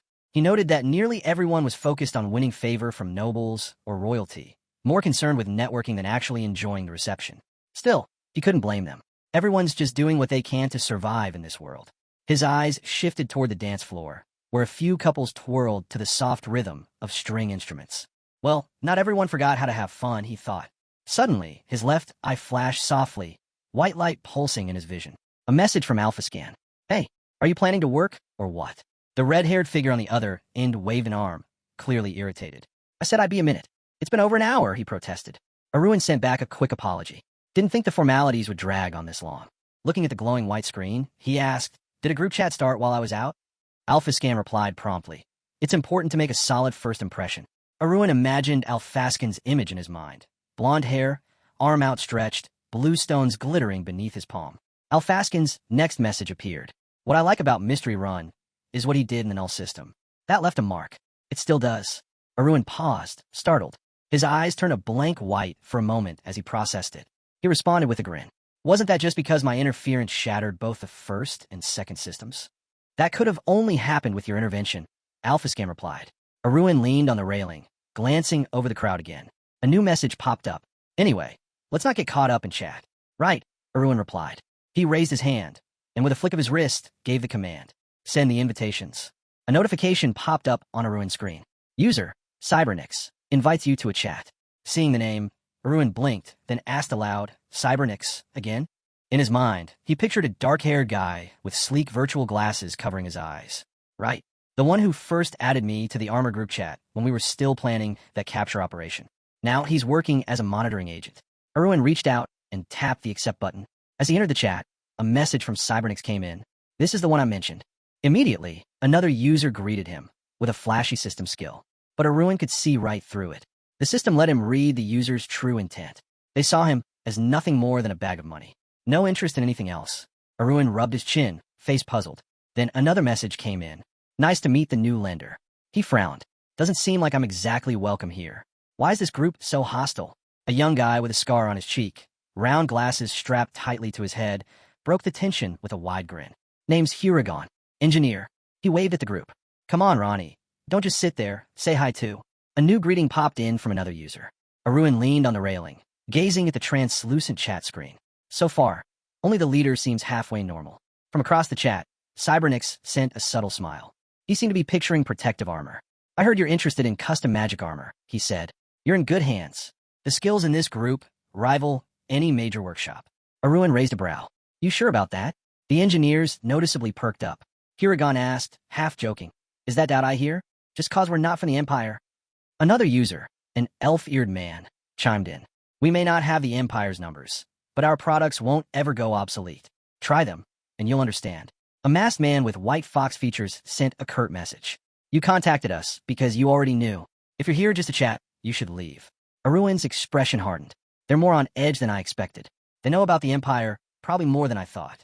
Cybernix, sitting calmly at his desk, waved a hand as one of his friends added. They're always paying attention to the Empire. The rumors say everything outside their labs is fake. The dark-haired man added, no need to raise your voice. Mr. Erwin didn't come here to stir up trouble. Erwin replied calmly, you're right. But as he looked down at the screen, his eyes narrowed with authority. I have doubts, he admitted.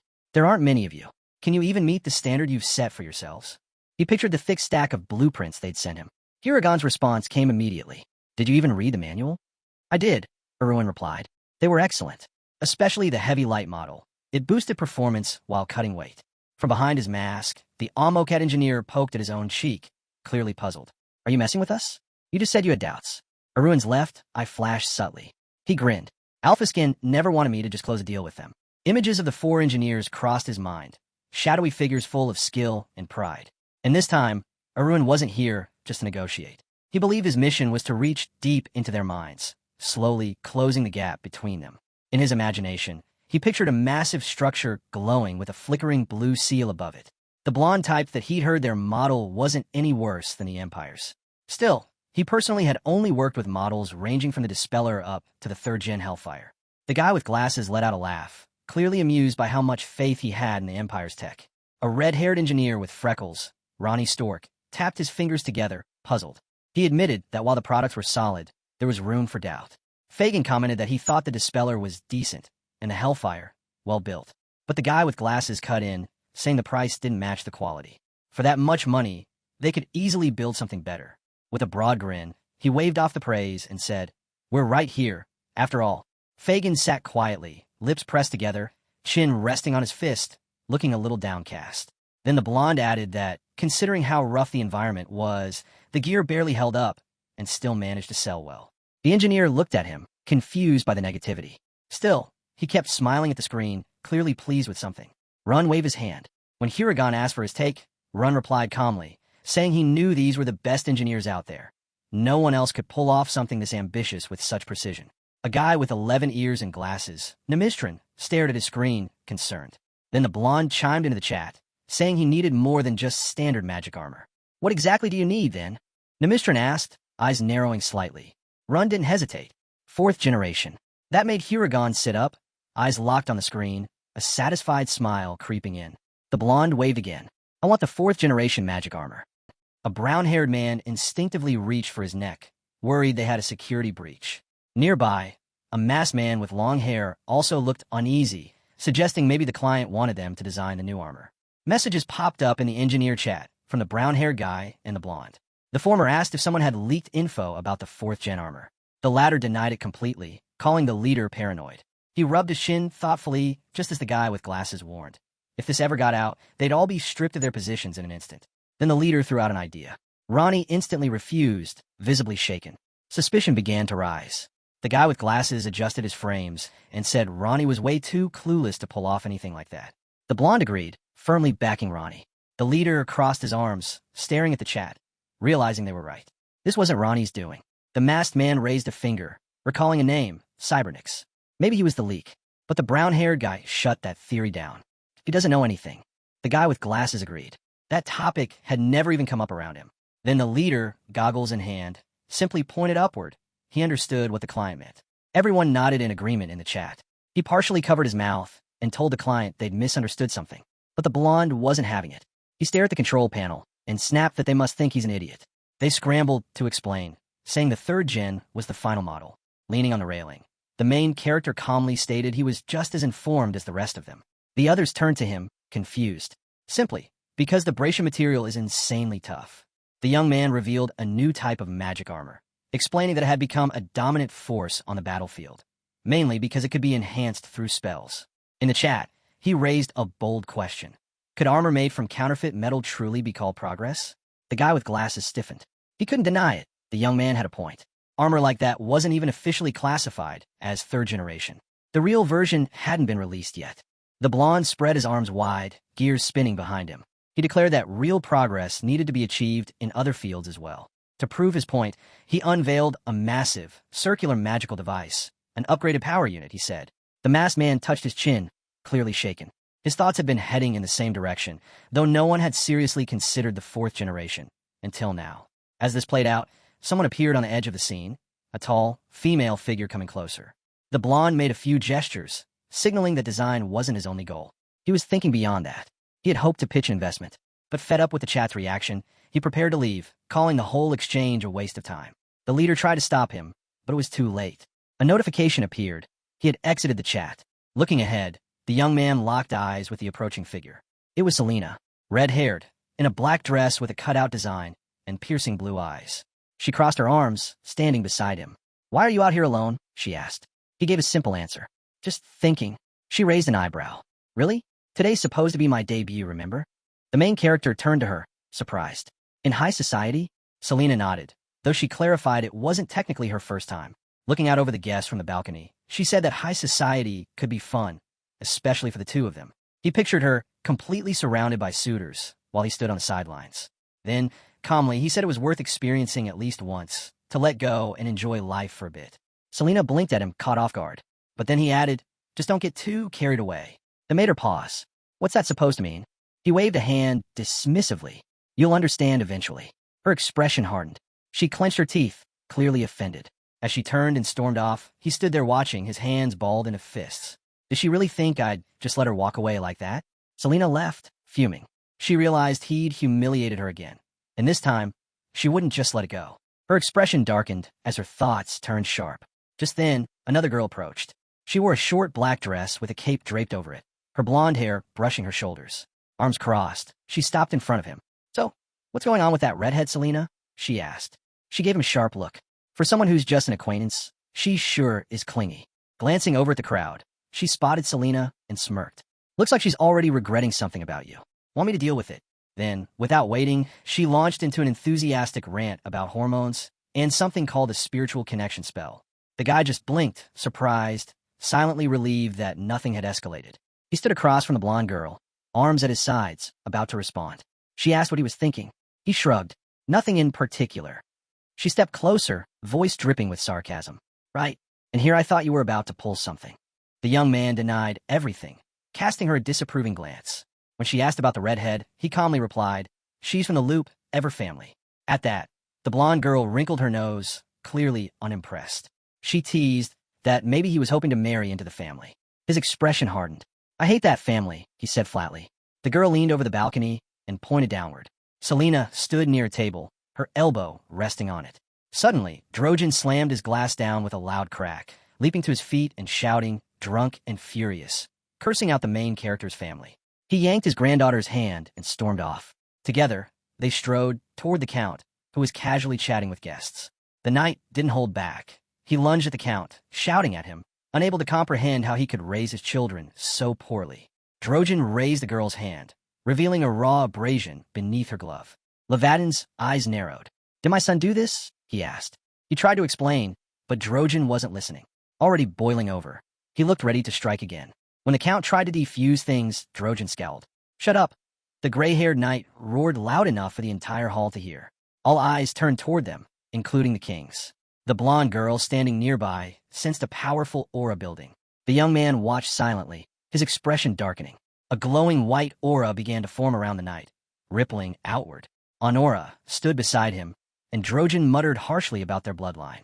Suddenly, a white glove hit the floor right in front of the count. A formal duel challenge. Layskin raised his hands again, trying to keep the peace, but the knight stood tall, clutching his granddaughter's hand, refusing to back down. As realization dawned on the count, his eyes went wide. He'd said too much. The blonde girl covered her mouth in shock and jabbed the young man with her finger. The count's daughters rushed in, trying to hold their father back. He raised his glove again. The blonde boy stood motionless. The girl beside him glanced over, but got no response.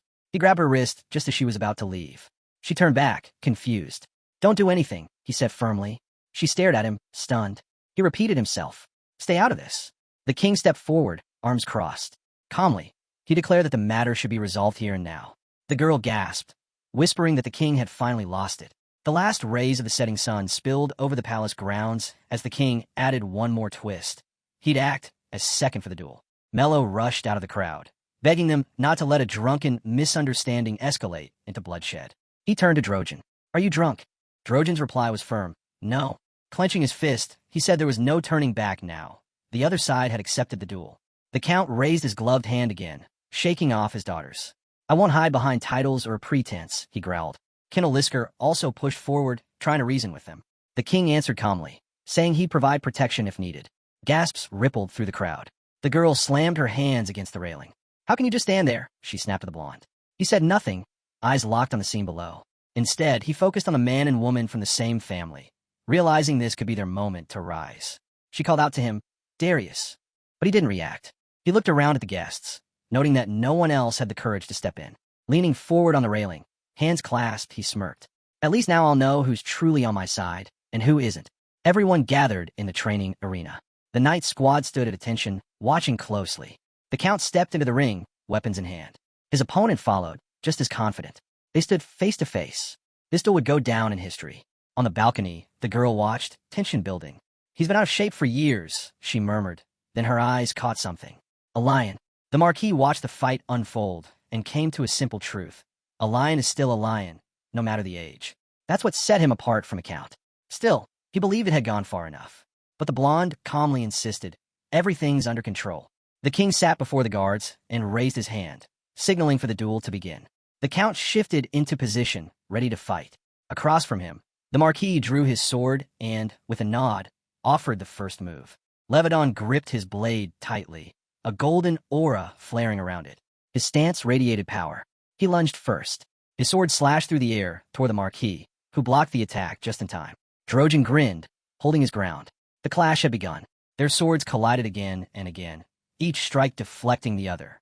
The Marquis countered with a powerful swing. The count met it head-on. Sparks flew, light exploded around them. They moved with precision and strength, matching each other blow for blow. With a loud cry, Levedon swung his sword, his confidence unwavering. After all, he held the rank of legendary. The Marquis's expression tightened, bracing for the hit. Their weapons crashed again, shockwaves blasting across the arena. Neither gave an inch. Then, the knight sneered, "It gave you too much freedom." Suddenly, a flash of blinding light burst between them, forcing both men to leap back. Levedon stared across at his opponent, sword still raised, puzzled by what he saw. A glow began to pulse at the tip of the Marquis's blade. Then, with a crazed cry, he activated his aura blade. The light intensified, and he charged. The count readied himself, raising his sword. Their weapons met in a roaring clash, sending violent winds surging across the stands. The shockwaves struck with such force that they reached the spectators. Explosions and bursts of energy lit up the field. Dodging through the chaos, the Marquis avoided Levedon's strike. Grinding his teeth, Levedon realized the truth. His opponent was leveraging the full might of his legendary rank. The distance between ranks wasn't absolute, but it mattered. A silhouette hit the ground, someone defeated. If your rank was below awakened, the aura blade was unstoppable. A man stepped forward, wielding his own AA-class blade. He explained that while a heroic rank fighter could use it, the quality would drop. Still, the Marquis pressed his advantage, slamming down another attack with a primal roar. The resulting shockwave rippled out like a storm. Gasps and screams echoed from the crowd. A whirlwind erupted in the center of the arena. Chunks of stone collapsed from above. The guards raised their shields as rocks rained down. One shouted orders to protect the king, who sat behind them, chuckling as if it were a show. The Marquis walked steadily across the rubble, pebbles crunching beneath his feet. Facing his wounded opponent, he spoke coldly. You should have just apologized. The Count stood firm, sword still in hand. But his body was a mess, his shoulders slashed, legs cut and bleeding, fabric torn. He gasped, struggling for breath. Drojan swung his sword up and rested it on his shoulder. The glory days of the Lightning family are over, he said. How long do you plan to enjoy your privilege? Then he raised his blade again and unleashed a shockwave so fierce it brought down one of the stone columns. The Count flinched as dust stung his eyes. He stood by a massive crack in the floor, silently taking in the threats. From the balcony, the girl continued watching the brutal match unfold. She finally spoke up, offering to end it. The blonde turned to her, amused. Why stop it? He crossed his arms, smiling. I'm curious, what if the underdog wins? She stared at him, bewildered. You're talking nonsense. The young man asked confidently. Is there really a need to stop the match? Surely we need a real reason for that. He glanced at the wounded Levadon, who was gripping his sword with both hands, still standing tall. It'd be a bit awkward, he added, if the elder ended up getting completely outclassed by the younger. Levadon raised his sword in front of his face. In that moment, he saw Li Jiam in his mind. For the past 3 days, he'd been training under the guidance of the sun god. In that time, he'd uncovered the answer to a mystery that had haunted him for years, and finally broken through the wall that held him back. Opening his eyes, he thought to himself, now it's time the world knows. With a clenched jaw, he launched forward, blades slicing through the air. One step closer to my father, he thought, my idol. The Marquis's expression darkened. He raised his weapon and activated his aura shield. Levadin's sword flashed with golden light, cutting forward in a brilliant arc. Up on the podium, someone gasped. Ow! They watched as Levadin's sword shattered the Marquis's aura shield like it was nothing. The Marquis staggered back with a shout. A wave of thick dust rose, capping the arena. Through the haze, a single silhouette emerged. Levadon, standing firm, sword drawn slightly out to the side, his grip steady and eyes full of confidence. Durin stood next to a stunned Sierra. Cheers erupted below them. The Count of Steel! He did it, someone cried. At his age, over 40, another added in disbelief. The girl beside them turned and asked, Does that mean he's of legendary rank? The young man didn't answer. He just smiled faintly as he looked down at the arena. Drojan clutched his bloody shoulder, eyes locked on the Steel Guard leader. So that's why you were always so sure of yourself. The man's sword now radiated with a glowing blue aura. Dust swirled around him as he raised it calmly. That's why I won't back down, he declared. The two stood face to face once again. The Marquis growled and charged, sword out front. He struck with a clean, direct blow, but Levadon met it head-on, blocking with his blade. Then, with one swift move, Levadon launched his opponent backward several meters. The Marquis scrambled to recover as his opponent closed the gap. Their blades clashed again, powerful streams of aura bursting outward in every direction. The king sat on his throne, head resting on his hand. Beside him, the Chamberlain whispered, Now that we know the head of the Steel Guard has legendary rank, should we stop the duel? But the king didn't even blink. Not unless they stop it. No one else has the right. The duel raged on. With a roar, the Count of Steel raised his sword high overhead and struck down at the Marquis midair. The Marquis blocked, but as their blades collided, a shockwave tore through both sides of the arena. Their swords quivered from the force. Drojan analyzed the scene, thinking he's using a modified aura blade to break through shields, and a real aura blade to suppress those modifications. He stared at his opponent's face and muttered internally, cunning. How'd he hide being legendary all this time? Levadon grinned, cool and calm. The Marquis gritted his teeth, finally realizing he'd been wrong to treat him like some inexperienced rookie. Meanwhile, the head of the Steel Guard remembered something. He was on a bed, holding a blue book in his hands. His son stood nearby. What's this? He asked. The young man smiled. It's a story about destruction and overcoming your limits. He added that while the techniques inside were too advanced for basic training, anyone with legendary rank could use them effortlessly.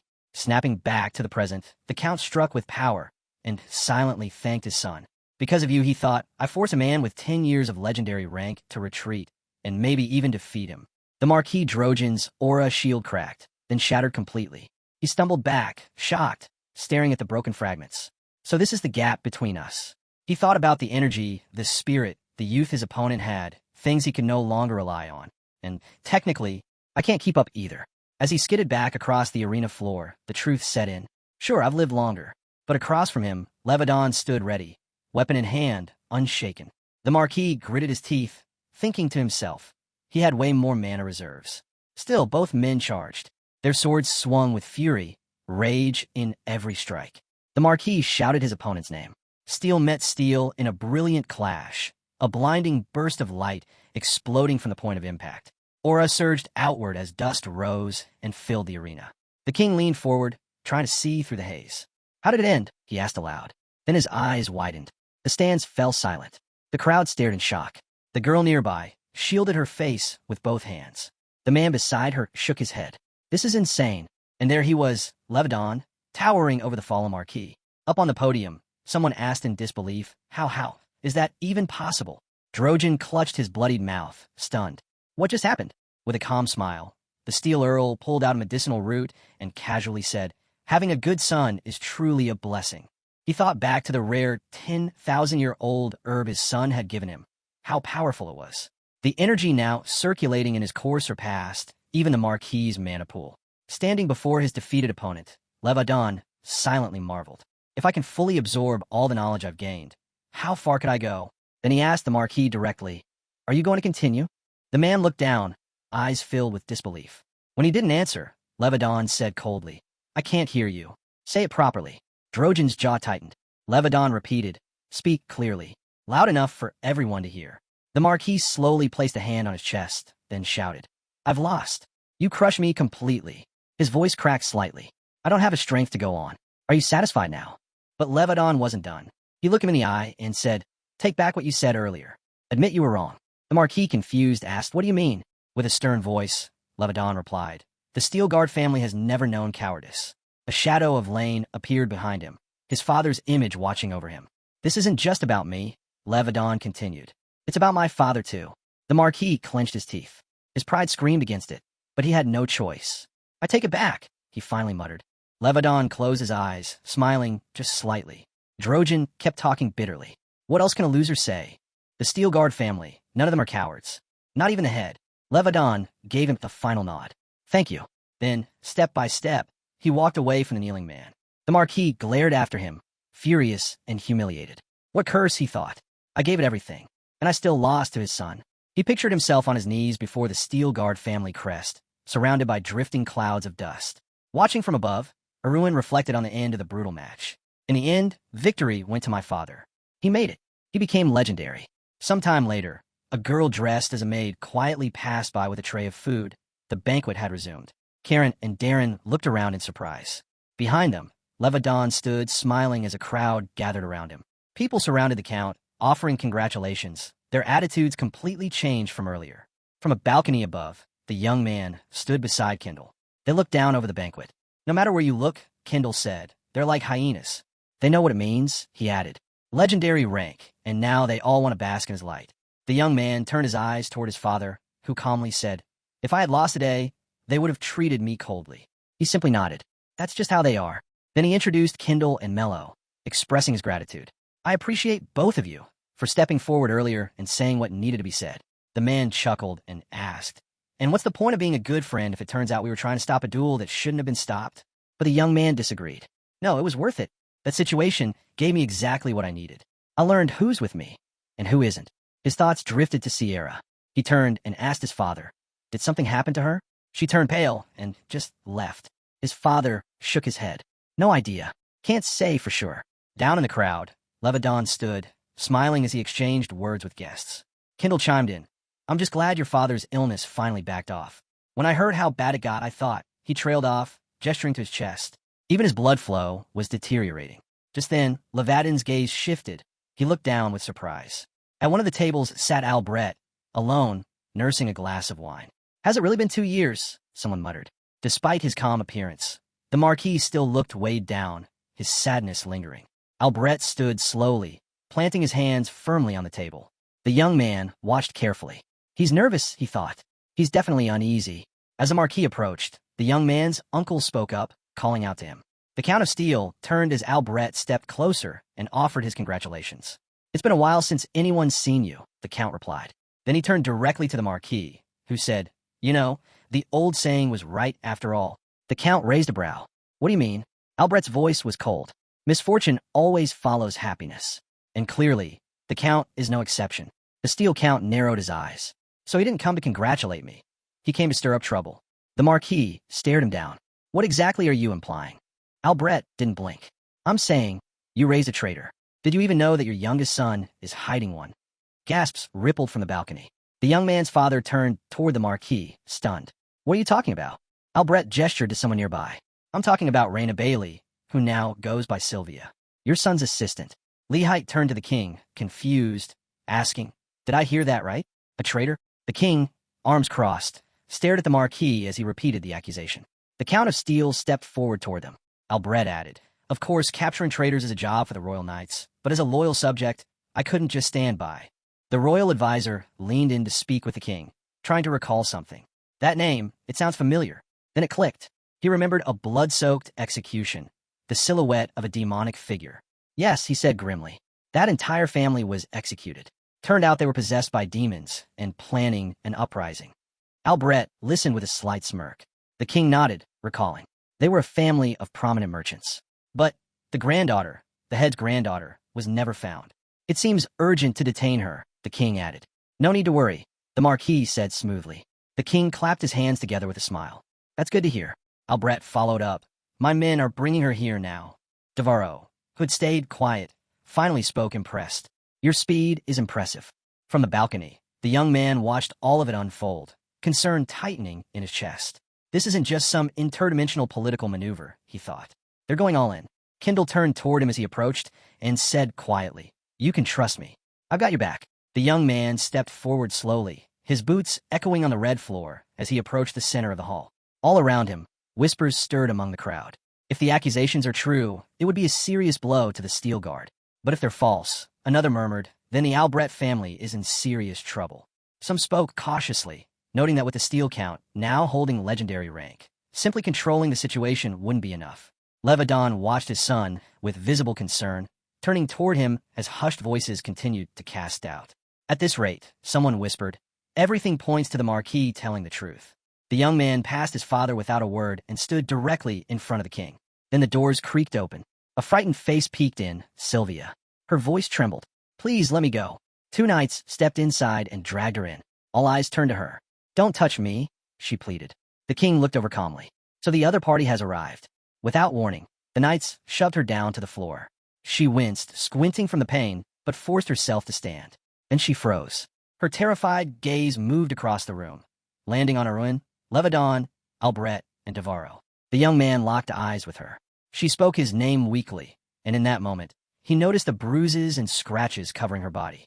Then the royal wizard stepped forward. Both the girl and the young man turned toward the king. Proceed, the king ordered. The wizard obeyed. Savro, the six-ring mage in service to the royal house, raised his hand and gently placed it on the girl's head. What are you doing? She asked, voice trembling. A green magic circle lit up above her. Don't worry, he said calmly.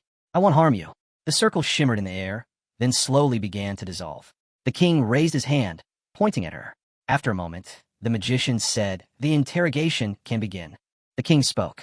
You are, or were, the assistant to the head of a trading house, correct? The girl looked up at him.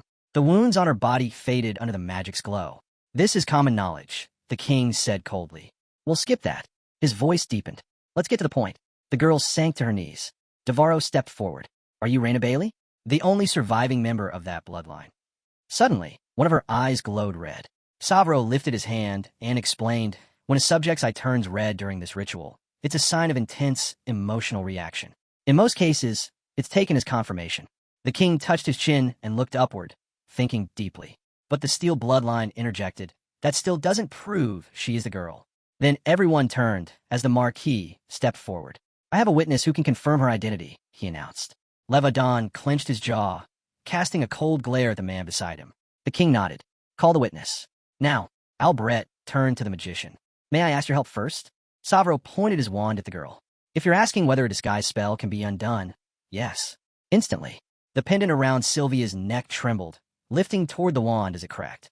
Sylvia looked down at it in horror. The pendant shattered. No, she cried out. Her hair began to shift, changing to a golden blonde. Her eyes faded from red to bright blue. She stared at her hands, stunned as her true appearance returned. Just then, Ryan appeared behind her. She turned to him in disbelief, still talking about her changed appearance. The head of the trading company stepped forward and respectfully bowed to the king.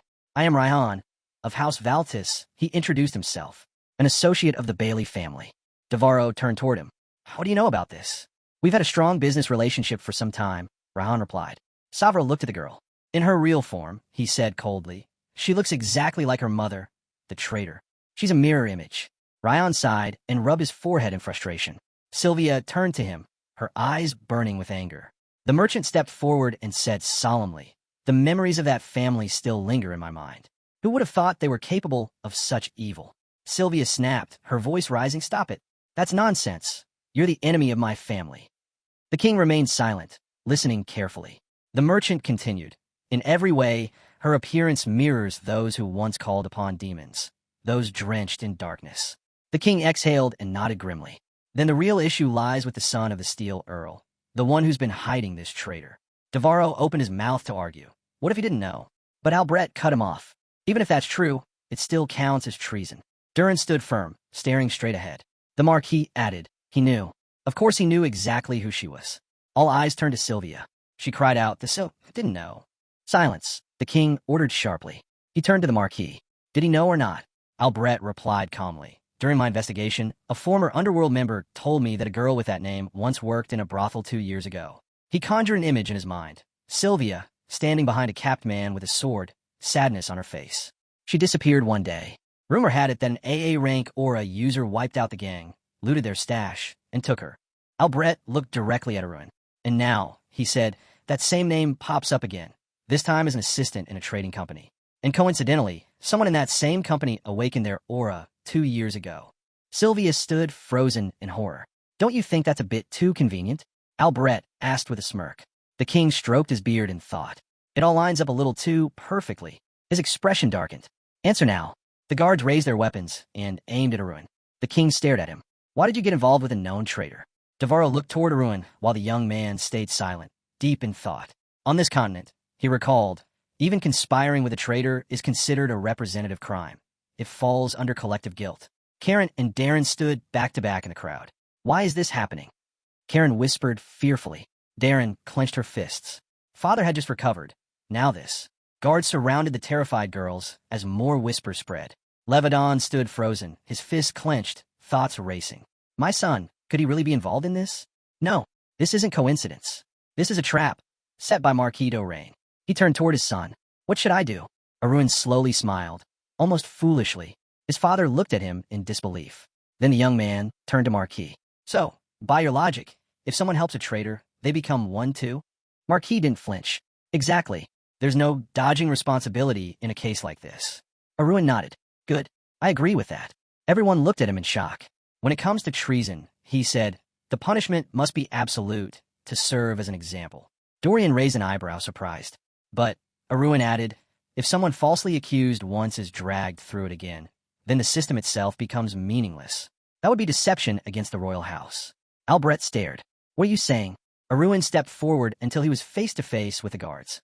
Didn't I just say it clearly enough? In his mind, he pictured a system window glowing behind clenched hands, its mechanical verdict looming. The all-in system, the interdimensional agreement, the ultimate wager for any merchant. Once you enter it, your inventory locks and the loser deletes their account. A slow, confident smile spread across his face. Is there any trick to ensure victory in a gamble that high? He stared forward, eyes gleaming. There is. You bet on yourself, only when you're sure you'll win. Then he asked, voice steady, would that allow for any leniency? Suddenly, the great hall doors creaked open. Knights from the prosecutor's hall entered. Janet stepped forward, bowing slightly. My apologies, he said, for interrupting such a magnificent banquet. Gasps echoed through the hall as the crowd erupted in surprise. Albret turned, stunned, as whispers spread like wildfire. Sir, Janet's himself? Someone murmured. But if he's here, what does that mean? Another whispered.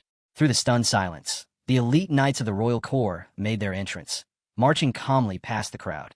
Albret's eyes narrowed, mind racing. Why is the mad dog here? Just then, from all sides of the hall, the king's knights pointed their spears, aimed directly at Arun and Levadon. A ripple of confusion ran through the guests. What's going on? Who's the traitor now? Is it Albret or the Steel Guard? The Marquis pressed his lips into a tight line, glancing around as quiet voices murmured behind fans and goblets. He remembered the duel just hours ago. I don't know what Janet's is about to reveal, he thought, but that duel could have been avoided altogether. His eyes moved to Levadon, who now stood encircled by sharp steel, confusion across his face. The king allowed that fight because he sees us as threats. Now he's using this chance to trap us, to discredit us, no matter what. Then Janet's, the infamous mad dog, smiled slightly and lowered his head in a respectful bow. Devarro narrowed his eyes. You don't look like someone who came late to a party. So what brings you here? Janet's lifted his hand, revealing an envelope. Matters of treason, he said clearly, must be reported at once, banquet or not. The king rubbed his chin thoughtfully. I received this a few days ago, Janet's continued. It's an anonymous letter, one that claims to reveal the truth behind the incident from 9 years ago, the tragedy that wiped out the Bailey family. Whispers broke out again as the tension tightened in the room. Devarro's eyes widened. That was the Bailey incident. Janet's nodded. Correct. And I've only got one question about it. The crowd leaned in. Why? Janet's asked slowly. Would a family at the peak of its commercial power throw everything away? With a chilling smile, he turned toward the king and clenched his fist. How can anyone know the thoughts of those who serve demons? He paused, then added sharply, yet for some reason, I can't shake the feeling that someone still sympathizes with them.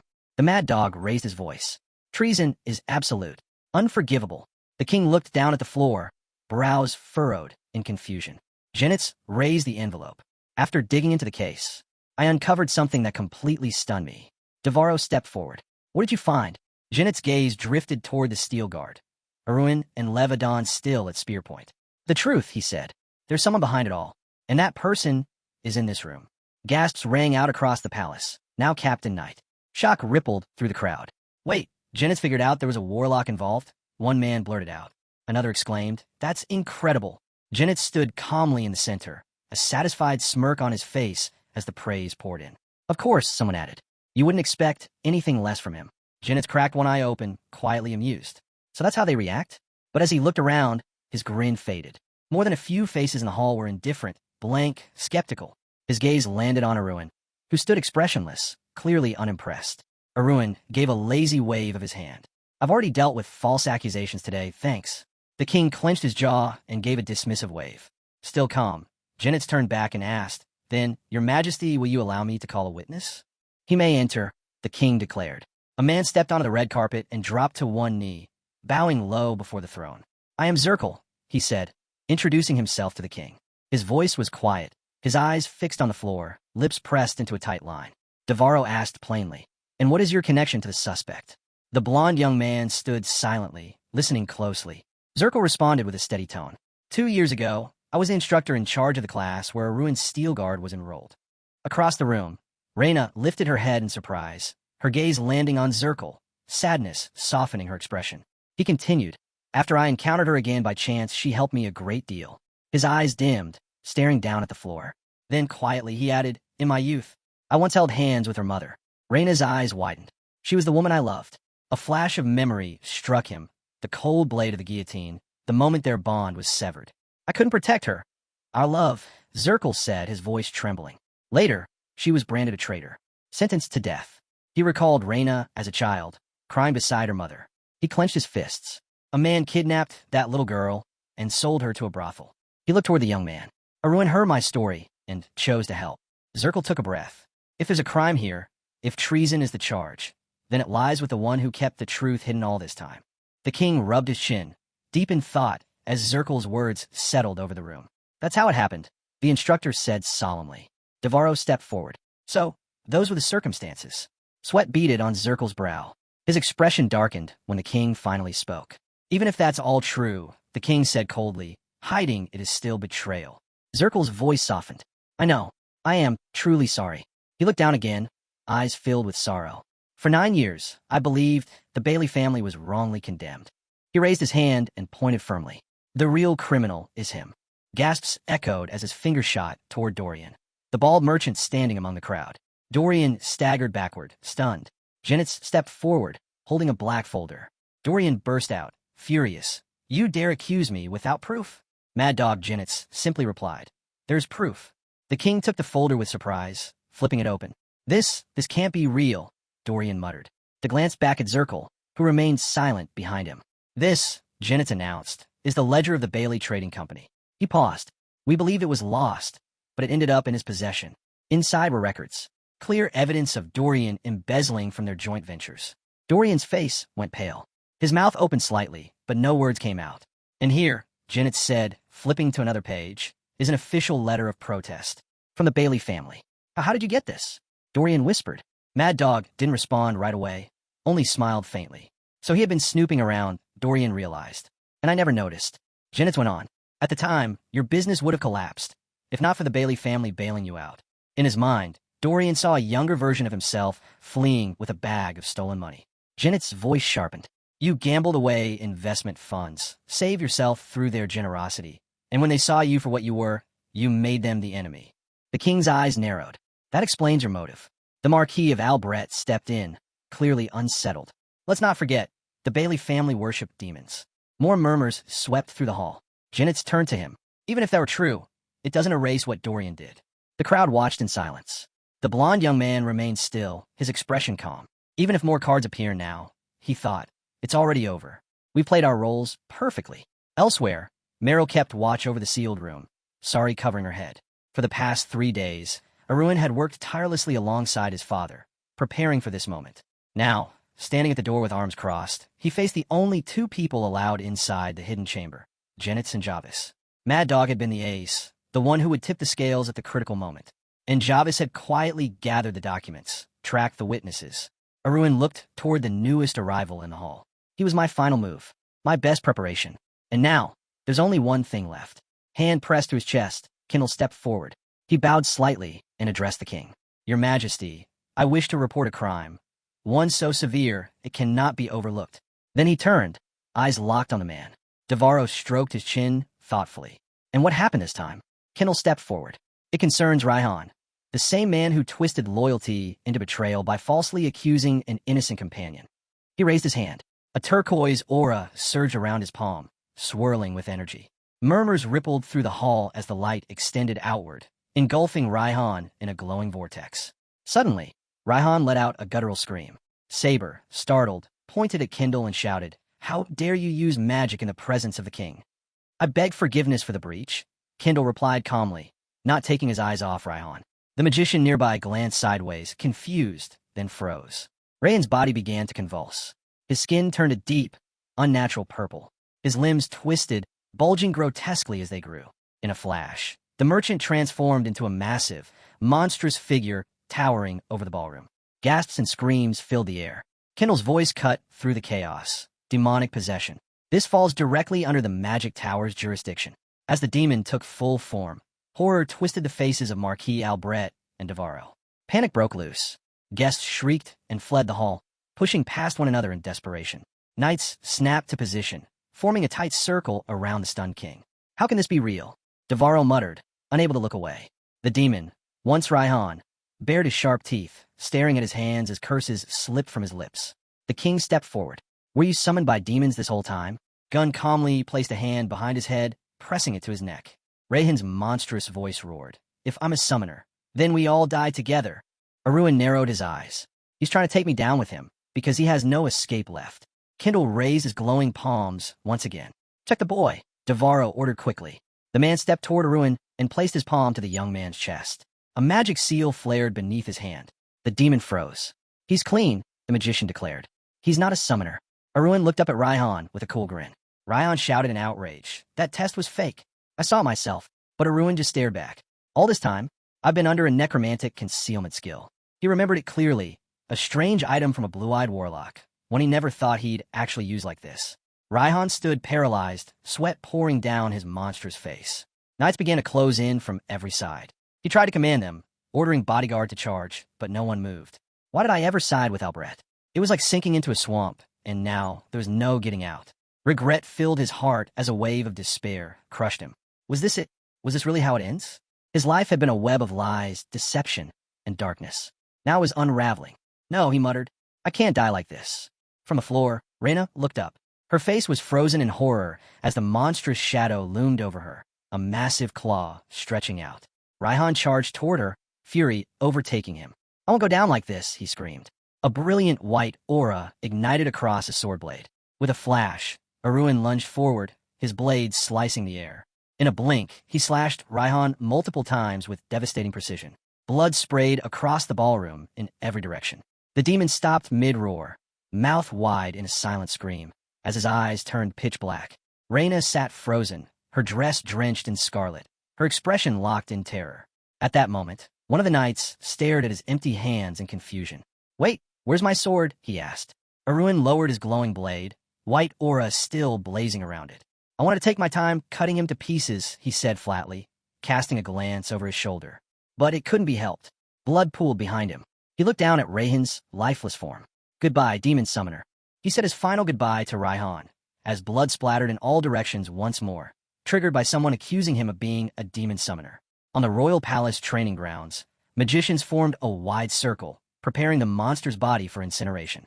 One stood with arms extended, unleashing violet flames, while the lead magician gave a sharp order, "Don't lower your guard. Not until every trace is gone." Two figures stood in silence, watching as the fire formed a dome over Reich Catch's corpse. One of them remarked, "This year's banquet ended fast." The other replied, "Banquet? That wasn't even close. Just chaos. Remember the duel between the two knights?" And Albrecht Mello's accusations. Lowering his head, the man sighed. "I'll never forget any of it. Not the fight, not what happened with the Marquis." Marquis Kindle also stood watching the burning, lost in thought. His fellow magician suddenly asked, "Why do you think the demon summoner chose Albrecht as a witness?" He could only shake his head. "I have no idea myself." Dawn began breaking over the palace. The magician added quietly, "Whatever the case, Albrecht will have to carry the weight of that decision." Kneeling on the ground, the Marquis looked to the heavens, staff in hand, and cried out, "Believe me, I didn't know Raihan was a demon summoner." Saber faced the king and reported firmly, "According to the investigation, the Marquis is not a summoner." Dirika, observing from the side, noted, "So, he wasn't working with him." The king leaned forward, rubbing his temples in frustration. "This mess is becoming my burden, and now Albrecht's dragged me into it." Suddenly, Reina gasped, fists clenched and eyes wide. "Days!" she screamed in panic. A hand gently landed on her shoulder. Turning, she saw Aaron's calm expression.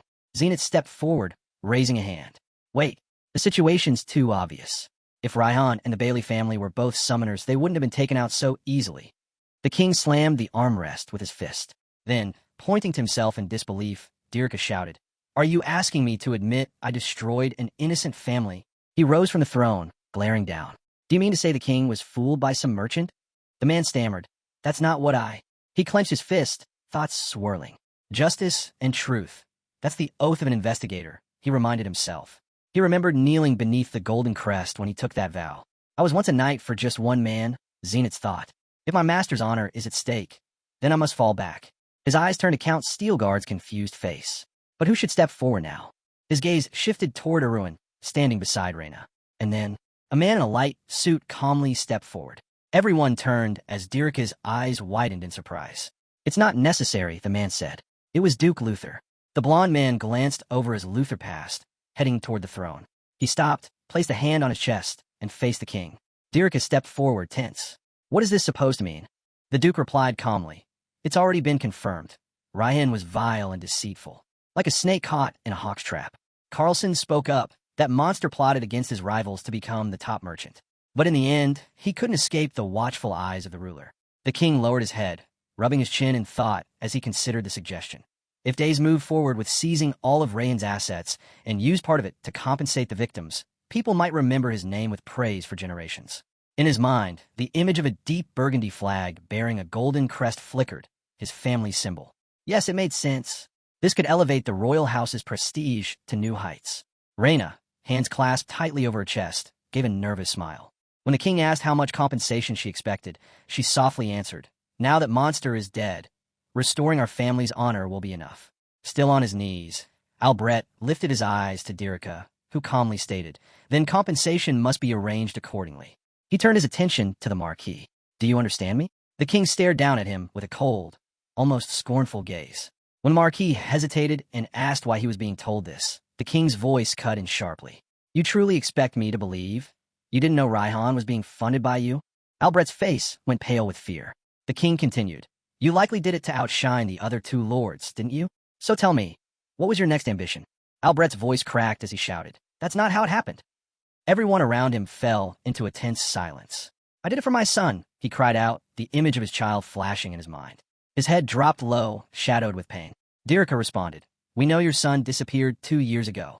"Yes, but the truth behind it is different." Albret snapped, eyes burning with fury as he turned his gaze toward one man. Arun stood still, face blank, unflinching. Albret shouted, "It was him. He's the one who killed my son." All eyes locked on the blonde man. The king's voice rang out. "What is this?" Zenith stepped forward, placing a hand on his chest. The king turned to the Marquis, his tone sharp. "Are you accusing Arun Stilgar of murder?" Albret's voice wavered. "Let me explain." In his mind, the memory of a skirmish resurfaced. 2 knights clashing, tension boiling into a personal battle. Mad Dog added that 2 years ago, the blonde had been en route to the capital to join the academy when he got into a conflict with Albret's son. A note was left behind shortly after. His son had Arun away. Arun recalled his grim talk with Zenith in a damp chamber. He remembered how Zenith had claimed he was being investigated for murder. Dirica's face appeared in his thoughts. How it was later discovered the evidence had been tampered with. Albret raged at the injustice, flailing his arms in fury. Duke Luther stepped in before things escalated further, helping steer the conversation. Thanks to his intervention, the accusations of murder were reclassified, just baseless words from a grieving father, desperate for someone to blame. Hours passed. Fane lay in bed, face drawn and weary, eyes closed. Beside him, the blonde sat holding his hand.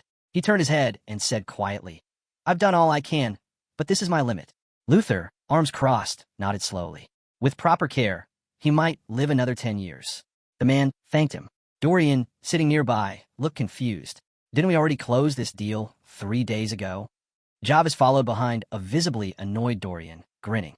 "Come on, why not look around a bit more?"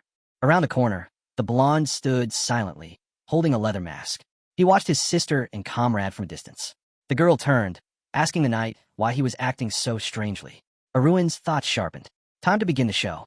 The masked man in the white cloak looked up, confused, as they approached and asked for a moment of his time. Then he saw Duke Luther's serious expression. Caught off guard, the blonde stiffened, quickly hiding the items strapped to his back. With a shaky voice, he asked, "Why are you here?"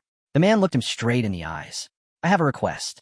Gritting his teeth, he muttered his son's name under his breath. Arun stood frozen as Duke Luther suddenly dropped to one knee before him. "Please help him." Lowering his head, the Duke closed his eyes. "My son told me. Only you could save him. But he won't listen to me." The blonde stared at him, confused and wide-eyed, struggling to process the moment. "That's why," Luther continued, "I'm asking you instead of him." Arun rose slowly, glancing at the fragile figure in the bed. The boy's body was already ruined. He couldn't become a successor, couldn't do anything at all now. He recalled his father's warm, gentle face. There was only one reason.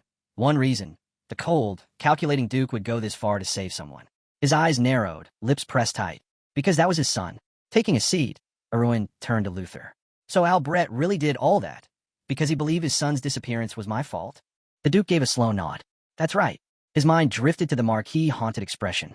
"I have no children yet, so I can't fully understand it," Luther admitted. "But any parent who loses a child, they lose their grip on reason." Arun frowned and looked away as Luther added, "That's why even the king told us to let the matter go." Above them, the full moon bathed the night in silver light. Down a quiet forest path, Arun walked alone between towering trees. He stopped when a figure appeared ahead. "Looks like this talk is going on longer than expected," the man said casually. Arun glanced at his bodyguard, Chris, who was thumbing through a stack of documents, deep in thought. "What's the outcome of the investigation?" the blonde asked. Chris scanned a white page filled with symbols and official seals. "The prosecutor's office is moving in," he replied. "They're using this window to dig into every illegal activity connected to Raihan." Head slightly bowed, Chris spread his arms in a resigned gesture. "Am I coming off too cold, even after all these years?" Arun asked. Chris looked up. "After 10 years working together, I'm just a shadow. Only Dorian and Raihan ever knew I existed." A sharp grin crept onto Arun's face. "And now," Chris continued, "only the Marquis knows." Arun's eyes gleamed. If Raihan made one mistake, it was allowing me to exist. He thought of the green larva buried deep in his brain, the thing that had kept him alive. Unlike Raihan, who could return from death, he had chosen betrayal to survive. Books and scrolls flashed through his mind. Years of hidden records, financial logs, and that letter of protest sent to Zirkle. He had provided all of it. Scratching his cheek, Arun looked at Chris. "So, you really held a grudge against Raihan all this time, huh?" Chris let out a hollow laugh. Try spending 10 years in a stuffy crawl space. Let's see how you feel. Lifting a book in his hand, he closed his eyes. I figured anything was better than being a human seal forever. He tucked the book away. Arun casually grabbed him by the collar, then let go and slid his hands into his pockets. Well, I guess I'll see you around. Chris gave a nod, pushed off with his feet, and disappeared into the night. With a sudden leap, he launched into the air, vanishing through the trees. Arun watched the bodyguard slice effortlessly through the dense canopy. A real talent, he thought, eyes following his path. The man had the skills to serve any high-ranking noble, and his swordsmanship was easily top tier. Albrecht would be crushed if he knew I took him. He pulled open a glowing white system screen, but his expression stayed flat. This ending doesn't sit right at all. His left eye flickered, and a sly grin spread across his face. He pointed to the screen, amused.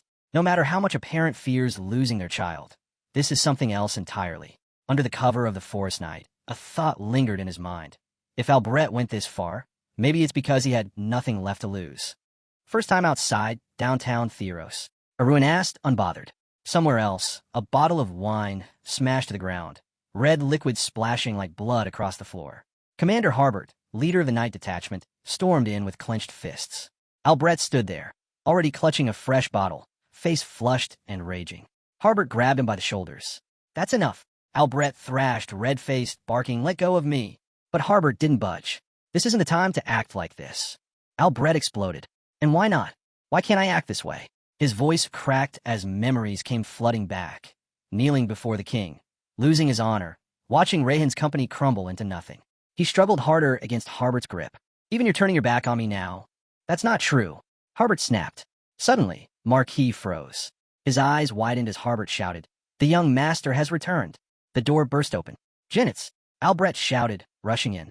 His voice trembled with desperation. Where is he? Where's my son? Then, out of the shadows, Genitz stepped forward and greeted him calmly. Albrecht, Mad Dog himself, stopped dead. His mouth hung open, a single bead of sweat returning down his cheek. Albrecht's eyes burned as he growled. What are you doing? Did Arun send you? Genitz shook his head and waved it off.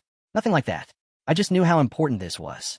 A boy in ragged clothes stepped forward behind him, pale and exhausted. I contacted the guards and brought him here myself, Genitz added. Albrecht reached forward, trembling all over. His hand hovered just inches from the boy's worn face. Mad Dog turned to Arun. He says his name is Albrecht. Claims he's come home after living like a wanderer. Albrecht's hand finally touched his son's face. Thin, filthy, but real. Is it really you? He whispered. He pushed aside a mess of brown hair and saw it. A jagged scar on the boy's neck. He gasped, then screamed. Genitz smiled faintly as Albrecht threw his arms around the boy, pulling him into a tight embrace. I knew it. It's really him. My son. Nightfall cloaked the mansion, but every window glowed with light. Outside, Arun strolled through the yard, stretching his arms high into the air as he pulled himself up with ease. Arun let out a long yawn. The last few days have been completely insane, he muttered with a lazy grin. His mind flashed to that ragged old replica. Well, he thought, at least now, no one would ever suspect me. Just a day earlier, a bright flash had lit up the forest. From a massive flask filled with green liquid, a man emerged, liquid still dripping down his legs. A fair-haired figure in nothing but a loincloth dropped to one knee and bowed his head. State your command, he said. Looking down with arms crossed, the blonde gave a calm order. You'll start your duties now. That means sticking to the rules. No exceptions. Without hesitation, the man rose and accepted. But then, stepping forward, he scowled, mouth wide open, hurling curses at Arun. Arun chuckled to himself. Even the attitude, he got it down perfectly. Satisfied, he studied the man in front of him. During his research into interdimensional exchange, back when he was still working at the trading company, he found himself drawn to magical beings, particularly the homunculus. He recalled the murky black swirl inside the green liquid. Homunculi, artificial life forms created by mages, their potential shaped by how they were cultivated. He remembered the blood-soaked handkerchief and the memories, time spent with Kunz at the academy and in the night squad. Becoming a true person through cultivation alone, impossible, he thought. But with Kun's blood and their shared memories, he'd created something far more refined. Even now, the copy glared at him with defiance. Arun hadn't expected the result to be this precise or this much of a headache. The replica clenched his fists, turned his back, and stomped toward the trees. Play your role properly, Arun called out, waving casually. And get dressed, would you? The man tossed back a retort, something like, don't give me orders, and made it clear he'd do things his own way. Hand still raised mid-wave. Arun smirked. Got it, got it. He glanced at another clone, slumped against a bush nearby. Even like this, Arun mused, he still follows every command. Strolling along the stone path, arms crossed, he took a breath. Now just wait. Let the plan unfold. His eyes narrowed, a grin pulling at his lips. In the end, it'll be Albrecht's mansion that devours him whole. Entering the garden, Arun paused when a voice greeted him. You're late tonight. At a marble table sat Lanin, hands clasped, calm beneath the night sky. Arun raised a hand and ruffled his own hair. Why are you still awake, old man? It's way past midnight. Lanin gave a soft sigh. I've had a lot on my mind. He looked away, gazed distant. Is it time for you to tell me everything? Arun blinked, caught off guard. Tell you what. Lanin's eyes grew heavier with memory. When I think about it all, it still feels unreal. He spoke of things that seemed almost mythical, warriors of legendary rank, bizarre medicinal plants, and Arun himself, reaching hero rank. His voice softened. How did it happen, son? Arun froze. His mind flashed to an image of his grandfather, arms crossed, stoic and unwavering. Does this have anything to do with your father? Lanin asked quietly. A bead of sweat traced down Arun's cheek. His mouth opened, but the words just wouldn't come. I thought I was ready for this, he told himself. But now, Lanin leaned forward, eyes wide, hands still locked in front of him. And then, Arun finally spoke. I have a book, he said, voice low. A book on interdimensional trade. Arun slowly stepped toward his father. Laiskin asked again, voice low, but this time with weight. You heard me right, Arun replied, calm but firm. The older man rubbed his chin, confusion in his eyes as he looked down at the table. Arun continued. I used that book, and with it, I became a hero of this country. Evie murmured quietly. I never would have imagined. Standing before the marble table, Arun let the silence settle as thoughts spun in his mind. If the people from System Zero heard this, their entire sense of reality might shatter. They had no idea such transactions existed. My father's calm. He reasoned, maybe because Jan is different. This continent is not like Earth. Images surged in his head. A massive dragon flying above the clouds. A goblin armed with a blade. An elf drawing her bow. Here, humans aren't the only form of intelligent life. He pictured comets raining from the skies, a monstrous shadow looming over a city in flames. This world has spirits, entities from other realms, constantly trying to break through. He thought back to the evil that never quite made it to Earth, the catastrophe that nearly plunged the continent into chaos. A memory followed, a stern, gray-haired man in a white cloak, staff in hand, sitting on a throne. A godlike presence, influencing this world with miraculous power. Arun's mind drifted to Earth again. Even without being told directly, people on Earth 1342 must feel it, that they're not alone, not special. He imagined the glowing light of higher planes, beings of pure perfection in endless space. Levadin's voice broke the silence. So that sun god, he was part of the deal too. Arun nodded. Yeah, he was. Levadon rubbed his chin again. Sweat beaded on his brow and dripped down his face as he stared down at the table. So I lived my whole life aiming for mythical rank, he said quietly, only to find out I was just another cog in the system. He gave a bitter chuckle. So this place, where you've been, it's called System 1. Arun watched his father carefully. Yes, and beyond that, there's a System 2, 3, even 4. You've seen them? I know for sure they exist, Arun answered. But past that, it's all unknown to me. He could tell by his father's face that the truth was settling in, slowly, painfully. No one could take all this in at once, Arun thought. He remembered the maid entering his room in the past, how she froze in horror at the sight of him slumped on the floor, pale, unblinking. Back then, when I learned the truth, I was paralyzed for days. Levadon sat in silence, his face dark. Arun waved a hand and forced a small smile. But hey, don't worry. Up there, we're nothing more than fragments, sure. But we're in different dimensions. We're safe. At the marble table, Levadon lowered his head, his voice quiet and heavy. So my fencing, it was unfinished after all. He sighed. Just a System 1 martial art. Arun's mind conjured up an image. A young businessman riding a horse, fighting off enemies near the family mansion. My grandfather was a war hero, he thought. A loyalist who stayed behind to protect what we had after the conflict ended. Up to now, the stories had been told with reverence, and they weren't wrong. He imagined his sword, a black hilt, a red gemstone pulsing at its center, surrounded by jagged mouths. The fact that my swordsmanship nearly rivals that of the founding emperor, that's just because people don't know any better. Arun couldn't help but think. Despite all the praise, his grandfather was far from the genius the continent had made him out to be. His lips pressed together as he looked at his father, sadness flickering in his eyes. Running a hand through his hair, he sighed.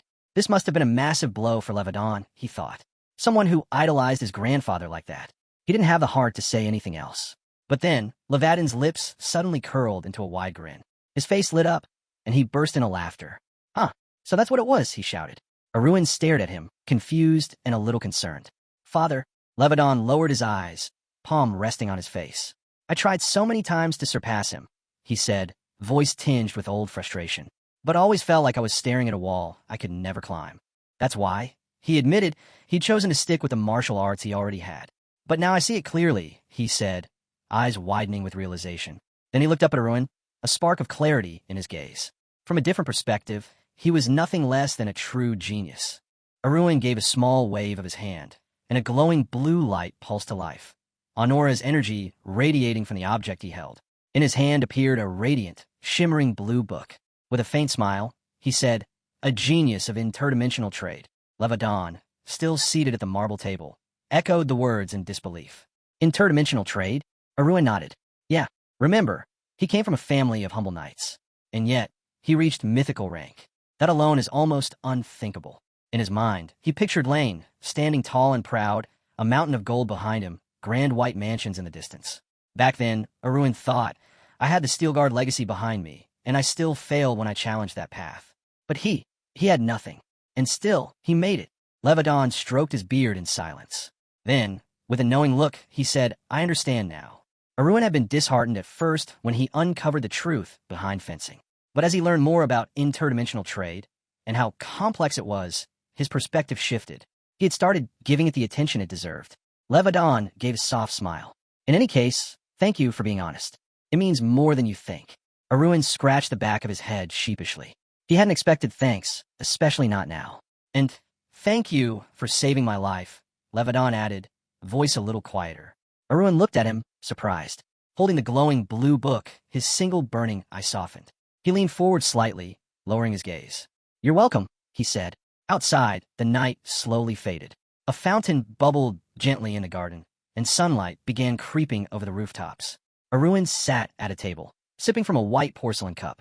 A satisfied smile played on his lips. Next to him, Sari was busy chewing through her breakfast. Thinking back to last night's conversation with his father, Arun exhaled with relief. I told him everything. About the hero's disappearance, the secrets. One less thing to weigh me down. Cup still in hand, he opened up his shopping list. Inside the system's list box were rows of high-tier items. Spatial pocket, divine sword, enchanted armor, magic scrolls, top-grade recovery potions, mono-restoration medicine. Rare goods stacked one after the other. He chuckled. With this low doubt, who'd even try to mess with the strongest in Navarro? Just then, a knock came at the door. Turning, Arun called out, now that everything's settled, time to focus on leveling up. The door creaked open. Java stepped in. What brings you here so early? Arun asked, still in good spirits. Java scratched his cheek awkwardly. Well, did the Count tell you where he went? Arun blinked. No. What? Java's face darkened. That's the thing, he said. Lenin vanished. Without a trace. A red carpet lined the staircase as the blond man stood quietly in the hall, dressed in a sleek black suit. Footsteps echoed as a man approached and called out to him.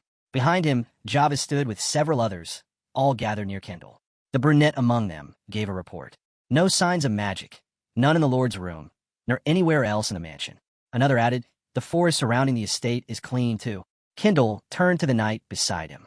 So, you're saying the Lord simply left the mansion on his own, without telling anyone? He narrowed his eyes. That's how it looks. Javis blinked.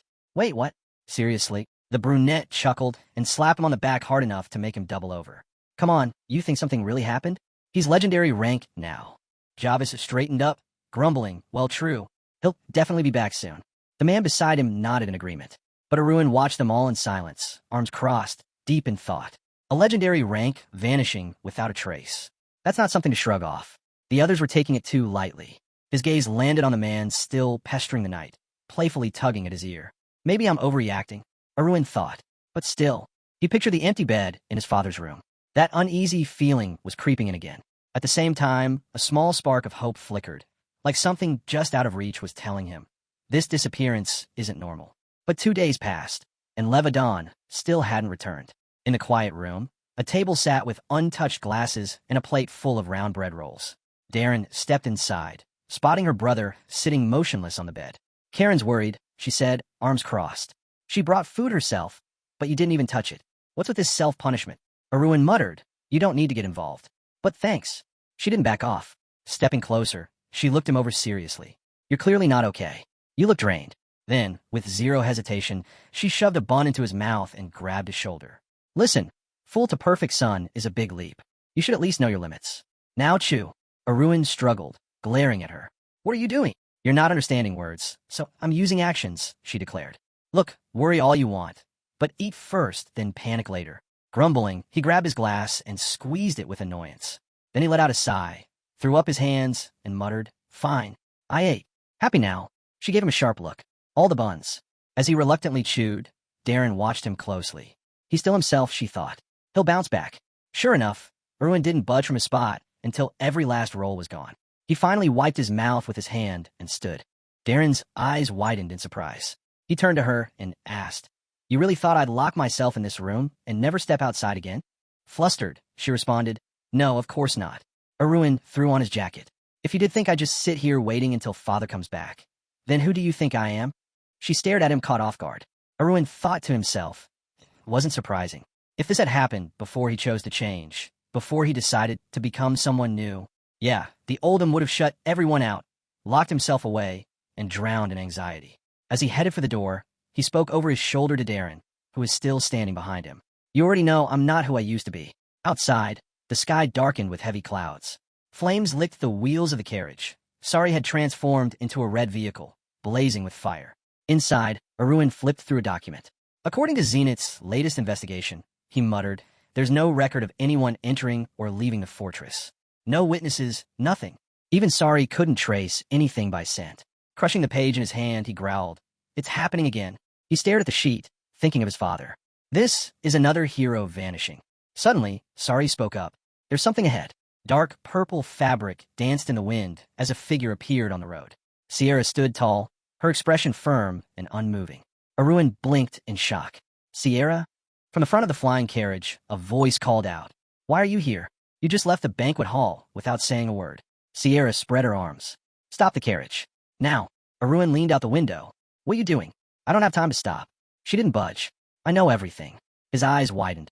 You what? I know you're heading out to search for Levadon, she said. He froze. How could you possibly know that? Her voice trembled slightly. Because I had to stop you. I had to do everything I could to make sure you couldn't find him. His heart dropped. What? What are you talking about? Then she said it. I'm the one who made Levadon disappear. The page slipped from Arun's hand. It fluttered out the window as the carriage ground to a halt before the girl floating midair. What did you just say? He asked, voice hollow. Staring at her, he was stunned. Sierra made my father disappear? His mind raced, memories flashing by. The first time they met, she was waving her arms around, armored and combative. It hadn't been a friendly introduction. He remembered them sitting at a table, pointing fingers at each other during some heated discussion. But over time, that changed. They started understanding each other. Bit by bit, she'd become his closest friend. Now, that image, the smiling face he once trusted, was cracking apart like shattered glass. And she was standing there, saying she was behind the disappearance of a hero. The carriage came to a stop in the middle of the trees. Sierra reached out, hand trembling, trying to touch his shoulder. I'm sorry, she whispered. But Arun smacked her hand away, palm sharp against hers. Don't. His eyes burned with anger. Stay right there. Better yet, take a step back. Sierra flinched, but tried to explain. If you're reacting this way to what I said earlier, then I had to tell you. I didn't know any other way. Didn't I say don't come near me? Arun shouted. Her eyes glowed, faintly pink. She was sensing his emotions now. Suspicion, mistrust, the instinct to create distance. She took a step back, accepting it.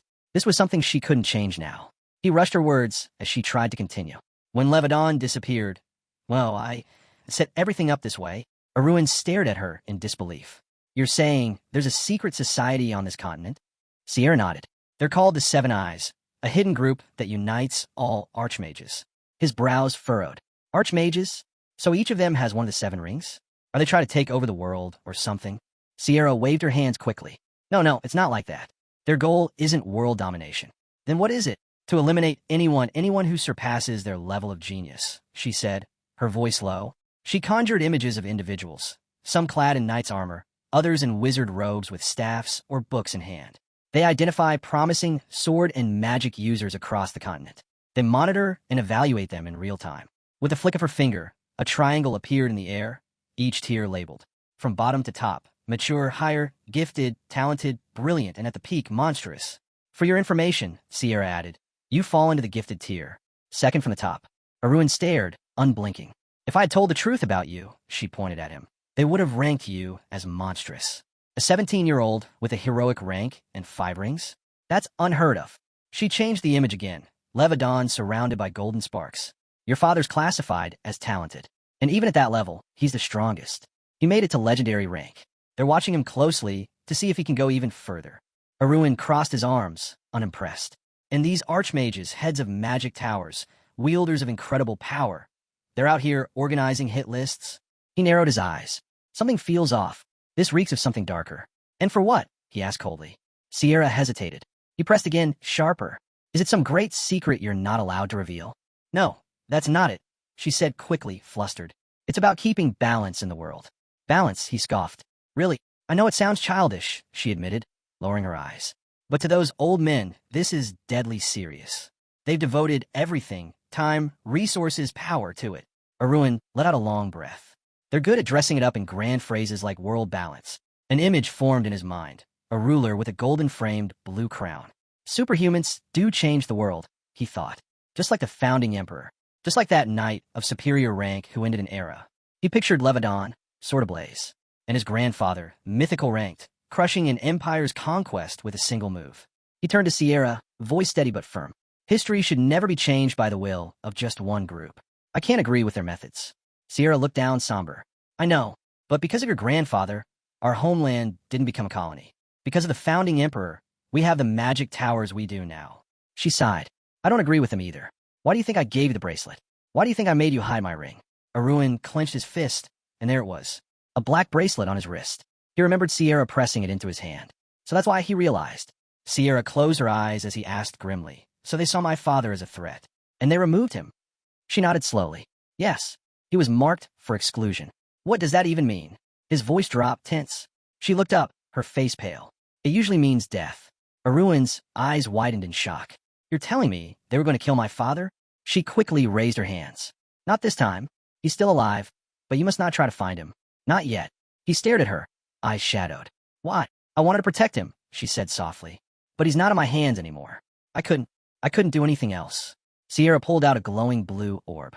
What's that? Arun asked, narrowing his eyes. It's a video, she said.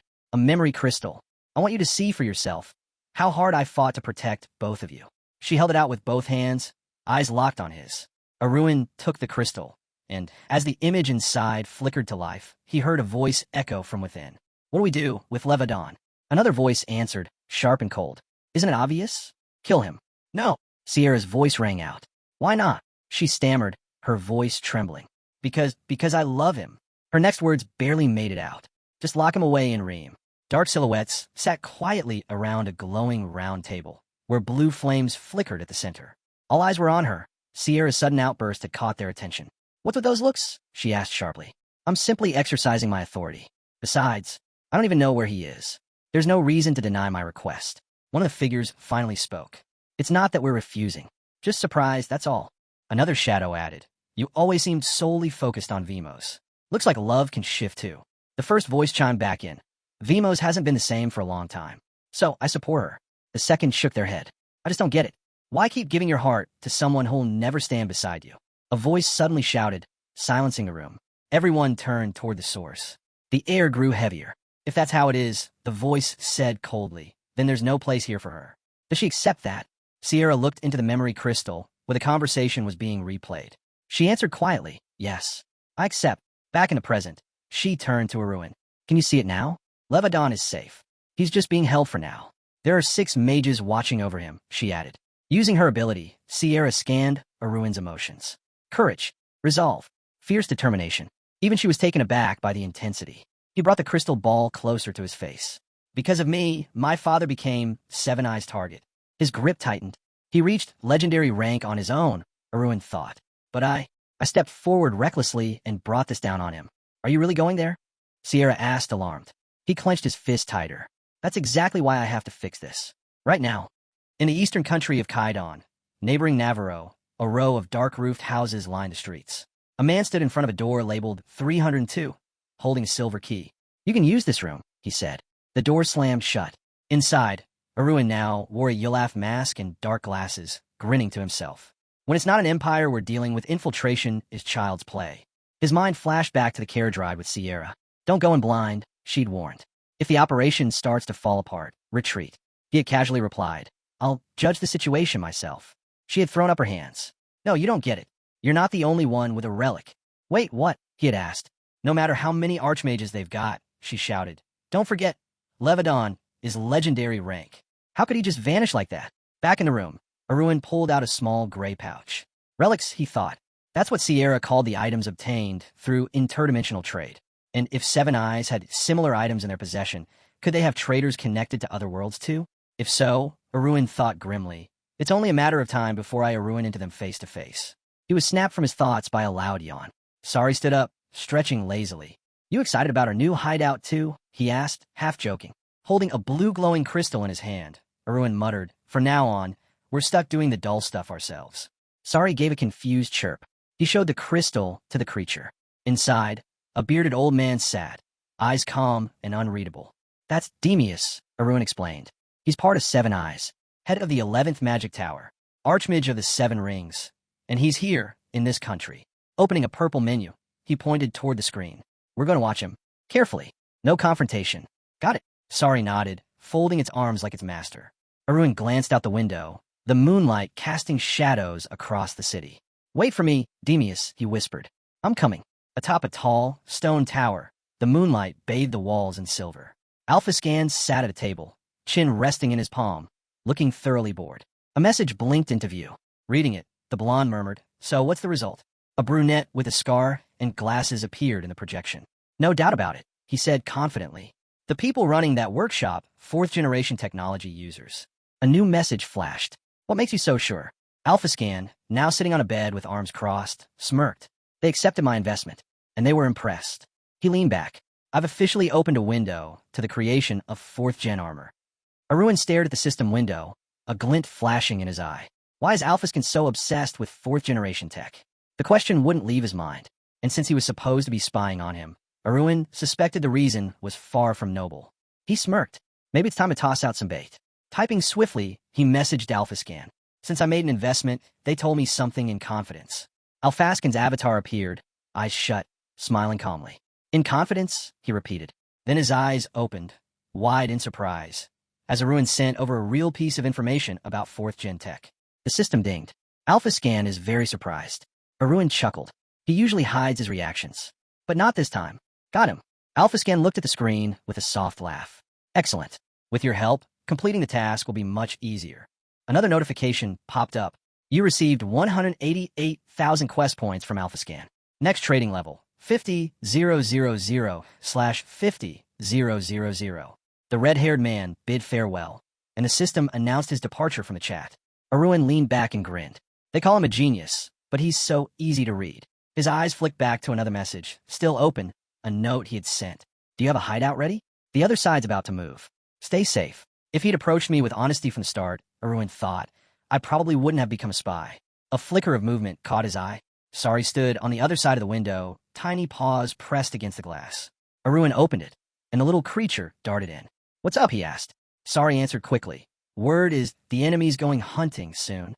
Night had fallen over a thick forest, moonlight filtering through the treetops. Near the base of the 11th Magic Tower, a white-haired man collapsed, an arrow lodged in his chest.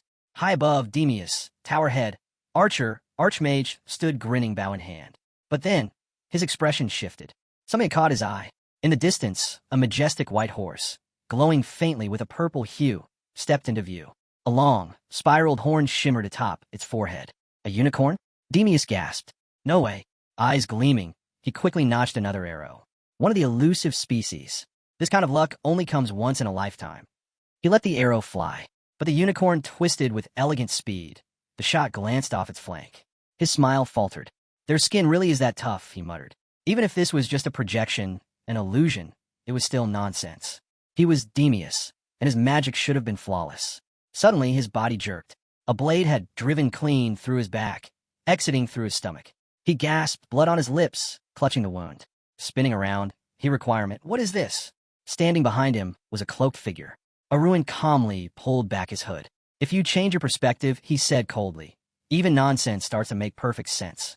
With his bloodied sword raised, he stepped forward. All of this is because you were the target. Demeus's mind raced. Invading this forest was supposed to be safe. It's protected by flawless defensive magic. So why didn't it work? Arun raised the blade to his throat.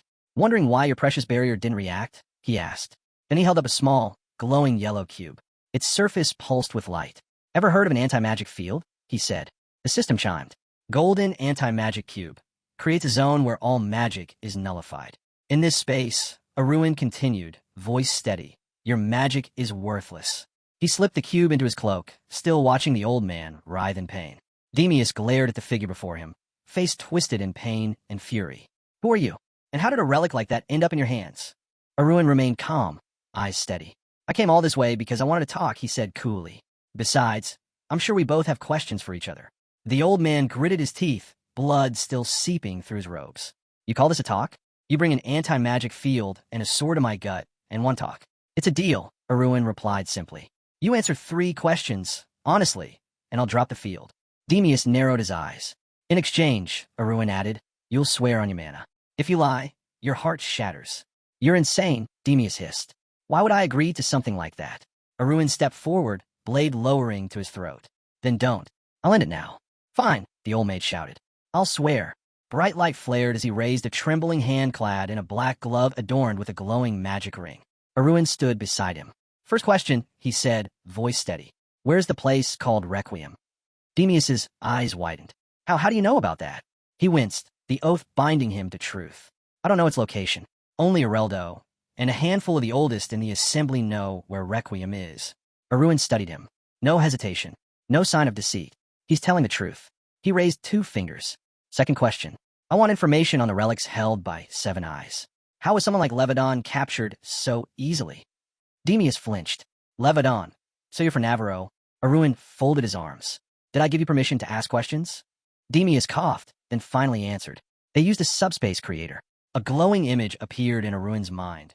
An oval-shaped blue portal, pulsing with energy, surrounded by cloaked figures channeling their power into it, as a frightened figure stood at its center.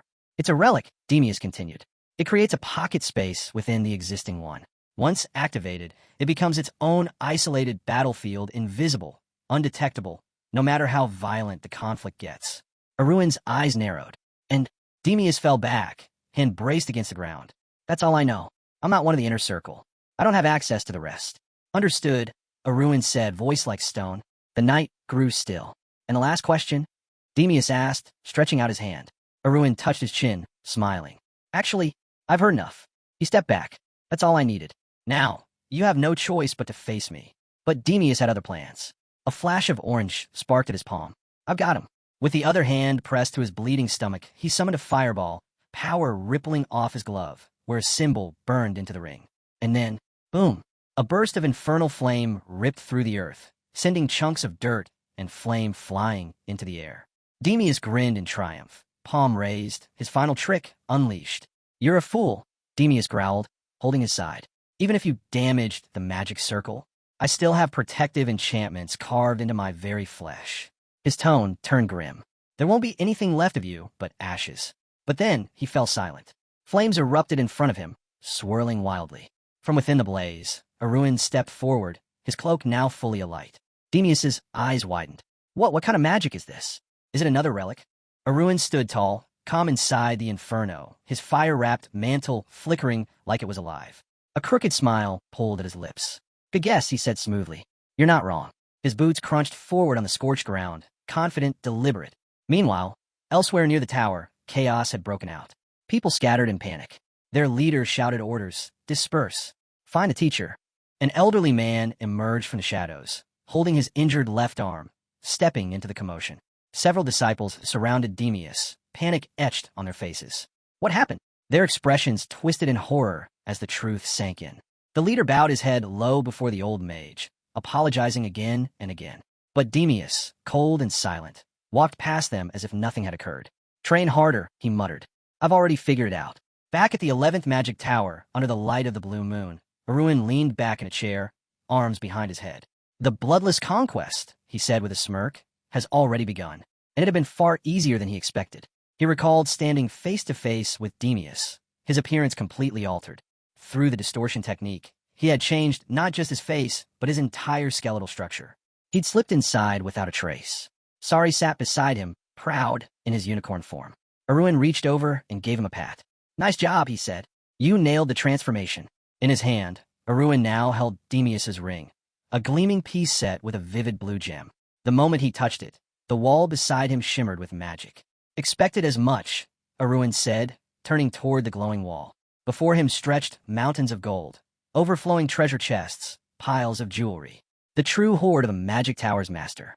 He pulled out his trade ledger and calculated the coin value of the loot. Not bad. Just then, a notification blinked in the corner of his interface. It was from Joe Giamwi. "How are you feeling?" Arun paused. His mind wandered to the name, Joe Gianum, his grandfather. The Golden King, the king of trade. He gripped the hilt of his sword and looked off into the distance. Thoughts clouded. "They once called me the support who would lead the next generation of Murim." Another notification lit up. "I've only just now been able to contact you." "Why now?" Arun wondered. Why 2 years later? He touched his chin, feeling a creeping unease. The next message chilled him. "User is in pain." He sat up straighter. Meanwhile, elsewhere, a brunette grinned, having received a notification from another figure, one filled with hatred and revenge. Arun's eyes widened in disbelief. "I've already avenged 2 of the 3, the message read. "And I've finally found the 3rd. An image flashed through his mind.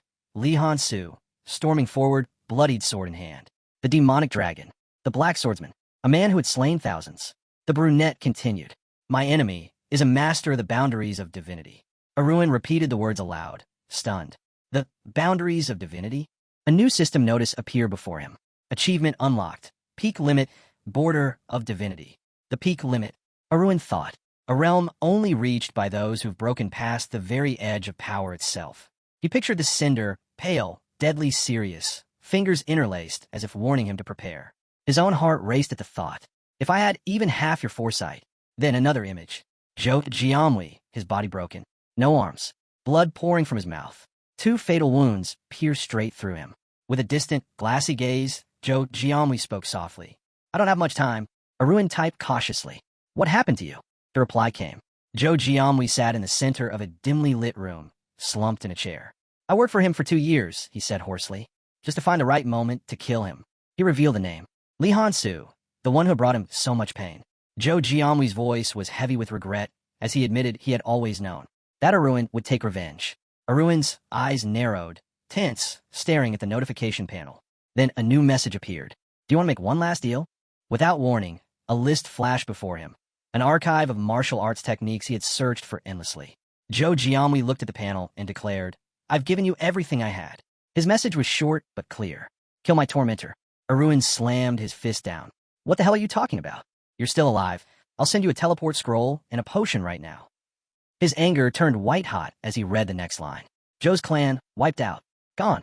Arun fell silent, eyes locked on the floor, expression blank. "The only thing I have left," Joe wrote, "is to leave my will behind." Alone, broken, Joe Giamwi asked quietly, "Can I make one last request?" Arun nodded. "Say it." The young man sat, eyes heavy, reading the next line. "Don't forget me." Tears slipped from the corner of his eye, trailing down to the edge of his boot. "Even if there's nothing left of me, even if not a trace remains, remember me. Please, tell someone I existed." Arun didn't reply. "That's my last quest." A moment passed. He clenched his jaw.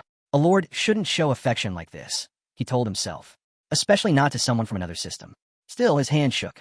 Fury replaced hesitation. "You're dumping your pain on me," he muttered, voice shaking. "But I swear I'll kill him." The hope that flickered in Joe's battered eyes was undeniable. Someone had arrived. Joe Giamwi turned toward them, barely able to smile. The last message came through. "Thank you, Arun." And just like that, the connection ended. The chat window faded. Sari tilted his head, staring quietly at his master. Arun sighed deeply, still staring at the spot where the message had been. Sari leapt onto his shoulder, and for a while, they stayed like that. I got carried away, he thought, swallowed by someone else's vengeance. He tapped a button, absorb, confirming the transfer. All the scrolls now belonged to him. But this wasn't over. Not yet. Clenching his fist, Arun turned his gaze toward the horizon. Sari remained perched on his shoulder, tail flicking. He still had his own revenge to carry out. Far north, deep in winter, The sky above the seventh continent was overcast with snow. The northernmost fortress of the Seven Eyes stood tall, wrapped in cold silence. At the heart of it, blue flames burned bright, casting long shadows around a massive round table. Clouk rested his cheek on a closed fist. "I don't have anything special," he muttered, "except that stupid cat of his who trains non-stop." Clouk, the head of the first magic tower. Across from him, Dwayne stroked his beard, thoughtful. Is he the youngest native to reach legendary rank? The head of the third tower. Kylo stood with arms crossed. They've been quiet until now. Why start moving? The seventh tower's chief narrowed his eyes. From beside him, a woman raised her finger. Because, Jayan said, they're feeling it. A sense of crisis. Levadon reached legendary. She was the head of the ninth tower. Sierra Felgus sat back with an indifferent gaze. There's no way to cover up the disappearance of the Steel Guard family's head, she said flatly. 17th tower. Barely, the fifth tower's head locked his fingers together. I was just training. Don't drag me into this. In one shadowed corner, Demius sat hunched with arms folded. His mood was ice. Areldo looked at him. You're right. Demius sneered. I'm deciding who to kill first. All around the round table, the leaders of the magic towers sat, each with their own goals, secrets, and vendettas. And something was stirring beneath the surface. The old man didn't hesitate. 5 need to be killed. Kylos, narrowing his eyes, pointed directly at him. Are you sure those targets aren't already legendary rank? Geniuses scoffed. So what if they are? The new generation of geniuses has finally begun to emerge. He never finished the sentence. In one swift, brutal motion, Demius drew his blade and severed Genius's head clean off. The severed head hit the floor with a sickening thud, blood splashing across the round table. Every head turned in shock. Demius stood tall, sword in hand, his expression possessed by someone else. The blonde's voice came from him, calm, cold. 4 targets remain. The tower heads leapt to their feet. He's lost his mind, someone shouted. Chaos erupted. Kylos looked at his hand, his eyes widened. Something was wrong. In an instant, the old man lunged toward the blonde, sword drawn. Arun, his real self, stared at the incoming figure, frozen in horror. But before the blade could reach him, something massive slammed down between them with a metallic crash. A massive iron golem blocked the strike. Behind it, a gray-haired man shouted, "Get back! Now!" Demius grinned, still gripping his sword, eyes flicking with madness. The golem raised its arm and brought it down, but the old man narrowly dodged, diving to the side just before the ground split apart. More golem appeared, heavy steps pounding into the tower floor one after another. The tower's leader exhaled in relief. They're immune to the magical blockade. Good. Arun, still seated on the floor, touched his chin thoughtfully. The old man is heroic rank, and he doesn't have an AA shield.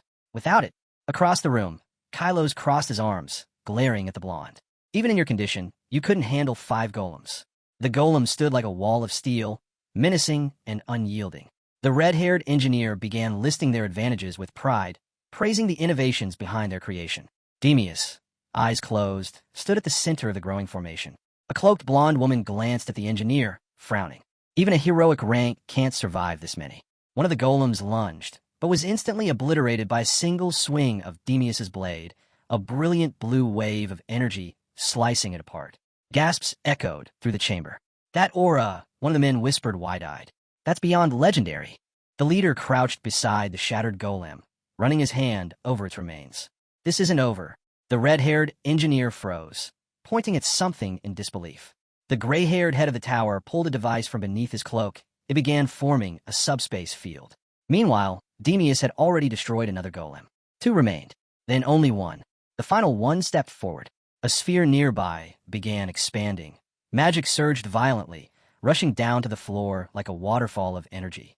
With a roar, Demius charged the last golem, blade raised, ready to bring it down. But in the blink of an eye, the world around him shattered. Everything turned black. When he opened his eyes, he was standing in the ruins of some strange, empty dimension. Nothing but rubble beneath his feet and silence in all directions. Far above, one of the tower heads hovered midair. Arun flew up too, eyes narrowed at the man who had helped initiate all of this. His anger was clear. He's out of reach, Arun realized. Now he can cast freely. Hovering above him, the man shouted, "Who are you?" Demius's expression darkened. Then the answer came, firm and proud. "I'm a son, who came for his father." With that, the old man charged down, blade gleaming. The two clashed in midair, sword against sword, sparks flying as the battle began. Watching from a distance, the gray-haired tower head gritted his teeth. "It's time," he muttered. "All units, attack." The red-haired mage shouted out in panic, "What about the blonde?" Clock stepped forward, conjuring a wave of fire with a surge of magic. The blonde girl unleashed her own spell. Beside them, a long-haired man tensed, gathering power and preparing his attack. All three spells surged forward at once, colliding with the old man in a violent cascade of explosions. Dust and flames swallowed the battlefield. Clock stood with arms spread wide, exhaling sharply. With a triple cast from archmages, he has to be dead by now. But then, a voice cut through the smoke. Cold, unnerving. You're running on empty, aren't you, Clock? The redhead's eyes went wide as a violent surge of magic rushed toward him. From the side, the last remaining head of the tower's requirement, Clock. The blonde girl stepped forward, brows furrowed. She raised her hand calmly, not saying a word. Areldo looked toward the scorched corpse in the distance, but said nothing. The long-haired man glared at the caster, fury rising. The girl flew upward, her hand tightening into a fist. You're the traitor, Areldo shouted at her. But she closed her eyes, indifferent to the accusations. Where do you even find someone willing to die for you? Clouds, she replied simply. Smoke curled high into the sky. Then, before their eyes, her appearance began to change. Her long white hair shortened, shifting to golden yellow. Her clothes shifted, too, her form now unmistakable. The one standing there was a ruin. Draped in his robe, he smiled calmly. If I hadn't used void mode, I'd be dead right now. He tilted his head slightly. Funny thing about magic. The longer you live, the more power you collect. Areldo stared at him in disbelief. Elevaden, he muttered, but Aruin's eyes locked with his. That quiet, unwavering gaze left no doubt. This wasn't Levadan. This was Aruin's steel guard. They stood across from each other in the void. Aruin spoke, steady and sharp. Do you still think you have the right to be here? The old man gave a bitter smile. A sad day indeed. All around them, energy sparked wildly in the void. Sierra Felgus opened her eyes wide, sensing something wrong. Then, in the next moment, the earth trembled. Before Aruin stood a figure clad in advanced armor, glowing with power. Fourth-generation magic armor. Armor built around a mana reactor, a new energy source that used pure mana stones as fuel. In Aruin's mind, he imagined the process, a pair of hands placing a mana stone over a magic circle at the peak of tower. This reactor wasn't just new technology. It was a threat. The mana reactor had the potential to shatter the structure of System 2, a structure upheld by patented, monopolized tech. The girl narrowed her eyes. Why had the old man hidden something like this? The readings were off the charts. A system alert flashed. Extreme energy surge detected. He's unlucky, she muttered, eyes glowing. Her palms ignited with magic as she prepared to strike. This isn't the first time I've faced a walking weapon, she shouted, raising her hand to strike. Sierra Felgus braced herself, charging her magic directly into the glowing mana stone. Her blast erupted outward, crashing into the armored figure. From below, Aruin watched stunned. In just a moment, a split-second blast tore through the armor's shielding, direct hit. The old man inside the suit looked out toward the chaos. So was fighting me useful? Then, silence. The armor powered down. The girl floated, smirking. Behind that flashy armor is nothing but an aging body. I figured you'd crumble under the first real hit. But she was wrong. The armor moved. With mechanical speed, the old man surged forward and slammed into her, sending her flying back. Felgus! Aruin cried out. Flashes lit up the sky as the battlefield exploded again. The old man's eyes narrowed inside the helmet. Force barrier, meant to absorb blows. Sierra Felgus lay unconscious, blood trailing from the corner of her mouth. He turned away. On the ground, Aruin clenched his fists. From beneath his cloak, Sari peeked out. Aruin looked down at his companion. Take care of her. The pet nodded and scurried toward the injured mage. Aruin turned his gaze back to the armored figure. Pray, he growled through clenched teeth. Pray that Sierra Felgus survives. The old man's expression faltered for the first time. His armored leg dropped heavily to the ground with a metallic thud. Aruin activated his armor, the plates snapping into place around him with a burst of light. This is the only way, he muttered, if I want to walk out of this world alive. The old man stared at him, stunned. That's divine armor? The two locked eyes. Their tension crackled like lightning. Still confused, the old man whispered, What does your family even do? Aruin didn't answer. He launched forward, bursting off the ground. They clashed midair in a brutal exchange, each blow heavier than the last. Aruin swung first, his armored fist aimed for the old man's head. But the elder retaliated, kicking him square in the helmet. The recoil was harsh. Aruin's leg shot upward, striking hard. He hit back just as fiercely. Their faces twisted with mutual frustration. A strike to the cheek. Then another. Mirror images of anger locked in midair. Blinding flashes lit up the sky around them with every collision. The old man raised his arm again, lashing out. Arun flew backward from the blow, flipping midair before landing hard and crouching, one knee on the ground. He scowled, breath ragged. Across from him, the old man eyed him warily. "How did you get your hands on 4th gen magic armor?" he asked. Smoke curled off Arun's armor. He looked up with calm defiance. "Do you even understand what magic armor really is?" From a distance, Areldo watched, eyes narrowed. "A great figure foresaw this," he said quietly, "and left behind relics for moments like this." The old man dove from the sky, ready to strike again, but suddenly, a flash of orange, a foot slammed into his face, sending him reeling. A figure in sleek orange armor dropped beside Arun, sliding into a combat stance. "Sorry, you holding up okay?" the transformed creature asked. Arun grinned. Sorry's ability, he thought. He becomes what he eats. Magical armor included. The old man staggered to his feet, cursing. His power was fading. The mana stone embedded in his chest pulsed erratically, glowing brighter and brighter. He realized he was running out of time. There was only one option left. If he was going down, he'd take them with him. With a guttural roar, he turned, not toward Arun, but toward his own allies. Finish the mission, no matter what. Sorry stepped in front of Arun, yelling, "I'll hold him." But he was blasted back in an instant. The old man surged forward, wild and reckless, a last-ditch charge, and Arun met him head-on. The clash sent shockwaves through the air. When the dust settled, Arun was sitting upright, his hand clenched tightly around something glowing. The mana stone. It was no longer in the old man's chest. That place was now empty. The elder's body was embedded into the wall, motionless. A notification flashed in Arun's system. Item acquired. Damaged mana reactor status. Needs repair. He stared down at the mana stone in disbelief, then laughed softly. "I really thought I was going to die." Sierra's voice snapped him out of it. "What's going on?" Arun looked up. She was awake. She had come to her senses. Her memory was hazy, but she recalled Sorry shoving something in her mouth, some glowing pill. She blinked at Arun. "What was that medicine your friend fed me?" He smirked. "Company's secret." Nearby, the damaged, iron-suited creature sat slumped against the wall. Arun spotted him. Still alive? He wondered, but Sorry was okay too. Arun walked toward the injured figure, ears poking from under the helmet. He squinted. "Should I take him out now?" A bead of sweat ran down the man's face as he noticed Arun's approach. Before Arun could act, the Iron Man raised a hand, his voice calm but hoarse. "The magical armor that was sent to you." He pulled off his helmet, adjusting his cracked glasses. "Where did you even find this junk?" he said with a dry chuckle. "Looks like something from a museum exhibit." Arun opened his system screen, tapped a button, and ended the chat. "Thanks for the info." He lowered his head slightly, thinking even first-gen armor could deliver insane results. On his arm now rested a glowing, rank B pink mana reactor. It pulsed with potential. It was because of this small piece of tech. Arun thought, staring at the glowing mana reactor on his arm, that everything worked. But he couldn't afford to relax. The 4th-generation magic armor's core, its entire power source, was now in his possession. That alone made him a target. And yet, the real problem wasn't just the armor.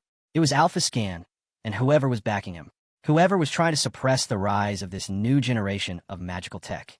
Who gave Seven Eyes a mana generator in the first place? Arun wondered. Then, a sly smile spread across his face. He knew what he needed to do. Before him stood Alpha Scan, his body restrained, wrapped tightly in living thorn vines. The man's face was drenched in sweat. As soon as Alpha Scan laid eyes on Arun, his expression twisted in fury and fear. "You don't know what you've done," he hissed. "You've made a terrible mistake." Arun's brows twitched. He's still not thinking clearly, he realized, watching the captive struggle. Alphaskin's gaze dropped to the floor. "Sierra told me. You're planning to uncover the location of Requiem." Arun stared at him for a moment, then nodded. "Yeah, I'll find my father." Alphascan raised his head, locking eyes with him. "Then I'll tell you where he is." The words caught Arun off guard. "What are you talking about?" he asked, narrowing his eyes. But the way Alphaskin stared at him, as if calculating every move. Arun understood. He won't give up that information freely. "What's the condition?" he asked coldly. Alphaskin's face twisted into something darker. "You'll become the next bearer of the great relic." Arun flinched. After Layskin, the man continued. "You'll inherit it. A knight of legendary rank, a magician with 6 rings, only 18 years old." He remembered the powerful image of Arun's back, stronger than his own, stronger than Levadon. A bead of sweat rolled down his bruised, bloodied face. He lowered his head, then said something that made Arun freeze. "Kill yourself." Arun stared at him, stunned. Alphascan didn't flinch. "You're a threat. You'll tip the entire continent into chaos the moment you reach superior rank. Sierra stood nearby, wrapped in a gray cloak, eyes narrowing. You're insane, she said flatly. But Alpha Scan kept going, turning his gaze back to Ruin. You've received armor from them. Who? Sierra asked, her voice tense. The ones everyone calls they. A drop of sweat ran down Alphaskin's bearded cheek. I'm talking about the gods. Sorry, perched on Sierra's shoulder, looked between the two. Alphaskin's voice grew quieter, heavier. The deities that rule this world. Aruin clenched his fists, his gaze sharpening. Whether you believe it or not, Alphaskin said, that fact doesn't change. Then, 3 hooded figures flickered into view within Alphaskin's projection. Divine entities draped in black cloaks. They never interfere directly, he said. But it was they who gave us the relics. To keep humanity controlled. Aruin scowled. So when he says relics, he means items from interdimensional trade. Then a thought hit him. There's another merchant, somewhere. Where are they? Aruin asked. What I need to do to meet them? Alphascan closed his eyes. Even seeing them once isn't something you can just arrange, he muttered. In his mind's eye, he saw the sky darkening, black fog rolling in like a storm. As if the moment Aruin reached superior rank, the heavens themselves would shift. The thorn vines constricting Alphaskin's body suddenly tightened. He screwered, his voice echoing off the stone walls. Blackness began to seep through his skin, crawling over his body like a disease. Aruin stepped forward, alarmed. Is that a spiritual form? No, it was mana, the man's own energy turning on him. Alphaskin's head lifted slowly, barely conscious. This is the price for speaking the truth. His voice cracked. I was already dead the moment I opened my mouth. His body hung limp between the twin stone pillars, his mana completely drained. The end had come. Alphaskin's voice was barely above a whisper. Swear to me, right now. He demanded it as payment. If Aruin wanted to know Levadin's location, he had to give up his life. Sierra's eyes widened. What? She couldn't believe what she'd just heard. A bead of sweat rolled down her cheek as she looked at Aruin, who calmly nodded. I agree. What are you talking about? Sierra cried out, voice rising in panic. But Aruin remained still. If Areldo dies, it's all over. When did he become someone who'd throw his life away so easily? She thought. Suddenly, waves of mana began pouring out from his body. There has to be another way, he told himself, clenching his fist. But if not, he pressed a hand to his chest. I vow to fulfill our agreement, he declared. Mana flared around him like a storm, swirling with deadly intensity. Sierra could only watch in shock as his oath triggered. If he broke it, his heart would literally explode. Tears welled in her eyes. Alphascan laughed wildly, drunk on the spectacle of it all. Where's Requiem? Aruin asked coldly. Sari stayed behind, while Aruin slowly walked forward. The imprisoned man sneered. Come closer. Head lowered, Aruin stepped up. Thank you, Alphascan muttered, as if savoring the moment. Now you're one of us. Jin will remember your sacrifice. From his side, Sierra stared in disbelief. Why is he doing this? She thought. He can save his father without dying for this lunatic. Even Alphascan, still bound and bruised, watched him closely. You do understand that breaking a mana oath kills you, right? I do, Aruin answered. But you also know how people from other worlds think. He gripped something tightly in his hand. It was a doll, crafted to look exactly like him. An artifact. One that could absorb curses, contracts, even oaths. I found a loophole, he said flatly. The doll began to glow with intense white light. Alphascan's eyes went wide. What? Aruin looked up, a fire in his gaze. And now, I know where Requiem is. No, Alphascan roared, furious. Aruin, above Mount Paths, the sky had turned black. Thick fog rolled across the southern edge of the Jan continent. Somewhere in the jagged cliffs, a hidden cave yawned open, dark and silent. Aruin narrowed his eyes, peering into the gloom. So this is it. With Sierra at his side, they entered the underground passage. What they found inside stopped them cold. Rows upon rows of glowing capsules lined the walls. Each chamber held a preserved human body, suspended in stillness. Sierra stepped forward, voice hushed. This is the Hall of Eternal Life, she whispered, where the former members of Seven Eyes are sealed. Aruin looked around warily. They're not dead. No, she answered. They sleep here, until the reverse-aging magic is perfected. She paused, her expression darkening. Even I've never been here before. Aruin's eyes narrowed. Something ahead caught his attention, and a grin crept across his face. Sorry for being late, he said quietly. There in a capsule was a towering man, muscular and motionless. Levadon, Aruin's father. The capsule opened with a hiss. The man fell forward, and Aruin caught him in his arms. Levadon blinked, confused, frowning at the boy holding him. Aruin, are you okay? Levadon looked back at the capsule, its interior still glowing with pure mana. Where am I? In a secret facility of seven eyes, Aruin said, his voice low. The Hall of Eternal Life. Around them, the dormant bodies of countless former guild elites floated in mana-filled capsules. They were promised eternal glory for their service, Aruin said, his voice flat. But that promise was never fulfilled. Aruin approached his father slowly. Levadon reached out, grabbing his son gently by the elbows, holding him like he couldn't believe it was real. So much has happened, Levadon whispered. And I've been gone through it all. Aruin nodded. It's over now. You can rest. A small smile curved on Levadon's lips. Everyone who wronged us will answer with their lives. Levadon laughed, pulling his son into a tight embrace. Ungrateful. You actually managed to bring down the archmages. Aruin blinked, slightly flustered by the praise. But the warmth in his father's hug melted away the weight he'd been carrying for so long. The tension, the loss, the rage. Just for a moment, it all disappeared in that one embrace. Then, a chuckle echoed through the quiet hall of eternal life. A man in a gray cloak stepped forward, grinning. You too. I swear I almost teared up. Behind Sierra stood another man, serious, sharp-eyed, watching silently. Levadon turned his head. His eyes settled on the girl. Sierra, it's been a long time, he said softly. She nodded. Too long. A bead of sweat rolled down Levadon's furrowed brow. His son wasn't finished, not yet. But Aruin reassured him. Sierra's the one who found our teacher. She's with us. Levadon's gaze shifted again, this time toward the man standing beside her. Aruin noticed too. His eyes widened. You're Mr. Vimos? Former head of the 14th Magic Tower. The man raised an eyebrow, clearly not expecting to be recognized. Levadon placed a hand on his chest. I crossed paths with Sierra's teacher when I was young. Vimos blinked, realization dawning. So much time has passed, the child from a Steelguard family has grown up. Aruin looked toward his father again. We should go. There could still be remnants left behind. Sierra nodded, her hand glowing with soft pink mana. I'll handle this place. Leave it to me. Vimos, however, had been pulled towards something in the distance. His voice dropped. There's someone you need to take with you. Aruin's golden pupils narrowed. Before him stood another capsule. Inside, a young woman with golden blonde hair, head slightly bowed, her hands folded gently. His breath caught. An elf, he muttered. Vimos stepped forward, voice low. She was taken by seven eyes, captured and locked here. Aruin stared at her face, unable to look away. It was the first time he'd seen someone like her.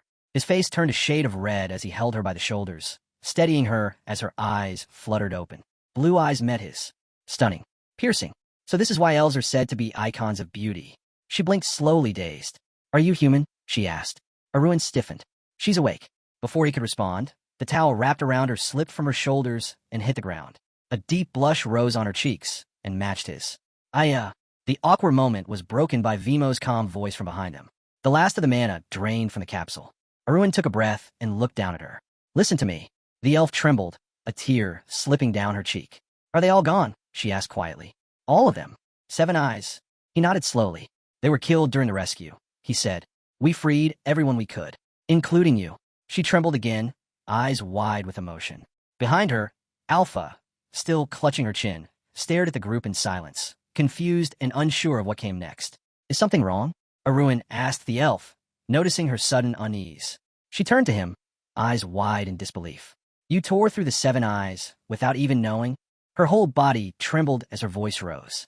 The Hall of Eternal Life is dangerous. High above, the sky darkened, the cliffs now cloaked in swirling black fog. The manager will be here soon, she warned. Everyone tensed. Without hesitation, the group bolted from the dungeon. But they were already too late. As they emerged, the elf stopped in her tracks, her head tilted upward, completely stunned. Scarlet hair billowed in the wind. Red tendrils of mana coiled violently around a man who stood above the gorge, leaning casually on a staff. The manager. He floated in midair, eyes sharp and piercing. I came because your report was late, he said coldly. Didn't expect to find rats crawling around my dungeon. A bead of sweat trickled down Levadon's furrowed brow. He's here, the elf said aloud, breath caught in her throat. The manager. She hadn't expected him to arrive so fast, or be this powerful. Still resting one hand on his staff, the red-haired mage stirred a storm of crimson mana around him. You didn't even know about him while fighting Seven Eyes? She whispered. He's a magician of 8 rings. Suddenly, the mountain around them shattered, giant slabs of rock collapsing from the force. Aruin's hand gripped the hilt of his sword. Did you say 8 rings? A wicked grin curved across his face. Behind him, his allies formed a protective stance. Now, this is an opponent worth facing. Black fog swallowed the sky above as battle erupted across the jagged cliffs. Levadon charged forward, sword in hand, colliding directly with the red-haired mage. The impact sent a thunderous shockwave rippling through the air. At the same time, Sierra stood firm beside her teacher. A glowing dome formed around them, pulsing with energy. "The Moes," she called. "Focus on the barrier," he told her.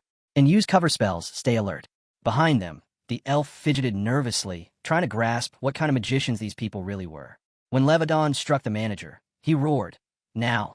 While he's distracted, Arun didn't hesitate. He dashed forward, sword glowing with the power of the stars. Blue mana wrapped around the blade as he closed the gap in seconds. With a mighty strike, he knocked the manager down from the sky. There was an explosion, raw power ripping through the clouds. Sierra pointed toward the clash. "You don't have to worry about him," she said with a grin.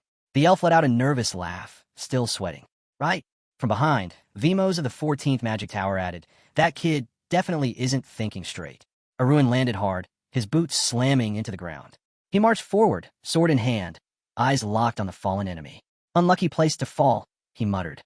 A rock had pierced through the manager's chest, impaling him and pinning him to the stone. Blood poured from the wound. "Why here of all places?" Arun asked, mocking. "Shut up." The manager spat, pressing himself against the rock. "You people were the cowards," Arun said coldly. 7 of you against 1. He raised his arm and revealed the mana reactor. The red-haired man's eyes widened. That's the new Areldo armor. "You catch on quick," Arun replied. But then, something shifted in his expression. His pupils dilated. Wait, he knew that face.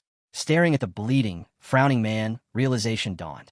"You're an interdimensional traitor, aren't you?" But the manager just looked up at him, eyes sharp and clouded with pain. "I don't know what you're talking about," he said through gritted teeth. Arun kept his sword ready, eyes narrowed. The red-haired man coughed blood and spoke again. "That relic, the one in your hands, it's not yours to wield." Arun's grip tightened. It was passed down generation after generation, bestowed by the gods themselves. He gasped, trembling, trying to reach toward his chest. But the mana stone, still lodged deep in his body, refused to budge. Arun stared down at the red-haired man, realization setting in. He's still rambling about the gods. Before he could press further, footsteps thundered behind him, his allies rushing toward the scene. "Arun!" they shouted. But Thun, breathless, stepped forward first. "Wait, how many more managers are there?" The red-haired man bared his fangs in rage. "If you kill me, the others will find you. You can't escape them." At that very second, Arun swung. In one clean motion, his blade sliced through the manager's neck. His head hit the ground with a heavy thud. Everyone froze. The sight of the body sent a cold wave through the group. Blood dripped from the edge of Arun's sword, staining the stone beneath him. But Arun's expression was calm. "It's fine," he said. "There's still someone here who can give me answers." He looked at the dark scarlet blood coating his blade, eyes narrowing. "Every last manager. I'll find them, and I'll end them." Levadon, worried, stepped toward his son. "Are you all right?" "I'm fine," Arun replied without hesitation. Vimos turned toward the elf girl, studying her closely. "You said your name was Ariel, wasn't it?" But the elf looked puzzled. "What are you talking about?" Still gripping his bloody sword, Arun walked over. "You've got a lot to explain," he said firmly. Ariel lowered her head, fingers gripping the collar of her snow-white cloak. Arun didn't let up. "Tell me about the managers and the gods." Far from there, sunlight sparkled across the sea around a remote, uninhabited island. It was hundreds of kilometers from Alta, one of the protective rings encircling Requiem. Sari splashed playfully in the water, tail flicking happily. Arun chuckled. Having fun, the cat-like creature meowed cheerfully, then invited him to join. He smirked but pulled Sari from the water. "Enough flirting. It's time we got moving." On the island stood a simple 2-story wooden house, tucked among lush greenery. The survivors of Seven Eyes had built it as a temporary hideout, just in case enemy reinforcements showed up. Arun, with Sari perched on his shoulder, glanced at the house and smiled. "Making that hut must have been a walk in the park," he muttered. "With 2 archmages helping, no less." As he reached for the wooden door, he overheard voices from inside. He paused. Sierra's voice rang out, frustrated. "Why did you pretend not to know? Even after everything?" Inside, she faced Vimos, who calmly touched his chin, eyes closed. "I'm still your teacher, Sierra, and I had my own taboos." Sierra flushed, placing her hand over her chest. "The age gap isn't even that big." Then, she admitted softly, "I'm already 60. That stunned him. 60? You? But you look. The girl grabbed her cheek, blushing hard. "I told you, reverse aging spell." Outside the doorway, Arun raised an eyebrow. So that's why she was so determined to master that spell. Just then, Sierra spotted him peeking in. Her eyes went wide, and in a flash, she pushed Vimos aside and bolted from the room. "It's not what it looks like," she yelled, red-faced. Inside, the flustered teacher stayed frozen where she left him. Arun passed by them casually, waving a hand. "Don't mind me. No judgment here." Sierra glared, her face still burning. Then Arun added with a small grin, "Actually, I was hoping to nudge you two together. Since you've been in love with him for, 20 years? Sierra's pink pupils widened. Sorry dangled from his shoulder, still munching on a snack. Sierra stepped forward, then suddenly stopped. Her tone softened. "There's something I wanted to tell you." She bowed low. "Thank you." Arun blinked. A smile formed on her lips. "You defeated 7 Eyes. You saved my teacher. I never could have done any of it alone." He smiled back. "Well, I'll leave you two alone while I'm gone. Catch up. We're already done," she yelled after him. Ariel, off to the side, watched the whole scene unfold. A drop of sweat slid down her cheek. Finally, she spoke. "I can't answer all your questions," she said slowly, "because I've taken a mana oath. But," her eyes dimmed slightly, "you deserve to know everything." Arun's eyes lit up with excitement the moment Ariel confessed. He grinned, pointing a finger at himself. "Oaths and mana contracts? That's my specialty." Right on cue, a doll resembling him appeared on the table. "This little guy," he said, tapping the doll's head, "will fulfill the oath on your behalf. So go ahead, answer freely." Everyone gathered around the round table, curiosity high. Arun leaned forward, voice light. "All right then, where were you born? And how old are you really?" Ariel's blue eyes sparkled. "I was born in the Great Forest. Over 300 years ago." Sierra gasped, her jaw practically hitting the floor. Vimos nodded thoughtfully. "That would have been around the end of the Elven era, when humans first began appearing." Ariel continued, her voice soft but clear. "They asked me to become a balance holder. I refused. That's why I was sealed in the Hall of Eternal Life." Thun squinted. "Wait, they imprisoned you just for saying no? Why not just kill you?"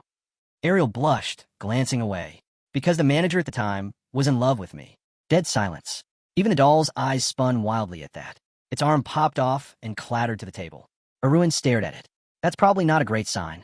Ariel ducked her head in embarrassment while Sierra snapped at her. "Are you seriously telling us this is true?" Vimos muttered under his breath. "So she was forced into a mana oath because some guy caught feelings?" Arun scratched his cheek awkwardly, giving Ariel a teasing grin. "I mean, no offense, but you're not even heroic rank. Why were they offering you that role in the first place?" Ariel's expression flipped. She leapt to her feet, cheeks flushed. "I hadn't recovered yet, okay?" Clenching her fist, she shouted. "In my prime, I was near legend rank." Glaring at him, she added, "And I will fight you for that insult later." Arun chuckled and backed off. All right. How about you start by telling us more about the managers?" Ariel let out a breath. "Truthfully, I don't know what they really are. Even I never saw their full form." Her tone turned serious. "But I can tell you this. There are at least 10 of them." Everyone fell quiet. She added, "The one you defeated wasn't even one of the stronger ones." Arun's face darkened. He folded his arms, thoughtful. "A system where 8-ring mages are considered average? That's enough to dominate an entire continent. Then why do they even need 7 eyes?" he asked aloud. He imagined the manager again, puppet strings pulling his limbs from above. "They were afraid of something," Ariel said, nodding. "That's why they never acted directly. They used agents." A bead of sweat rolled down Levatin's face as Ariel continued. "Managers don't work together often. But once they understand what's happened here, it won't be safe for anyone." Sierra looked away, lips tight. "They'll come for revenge," Ariel finished quietly. "That much is certain." Arun lowered his head in silence. "If 2 of them had shown up today, instead of 1, we wouldn't be here." Then he looked up again, gaze sharp. "What race are the gods from?"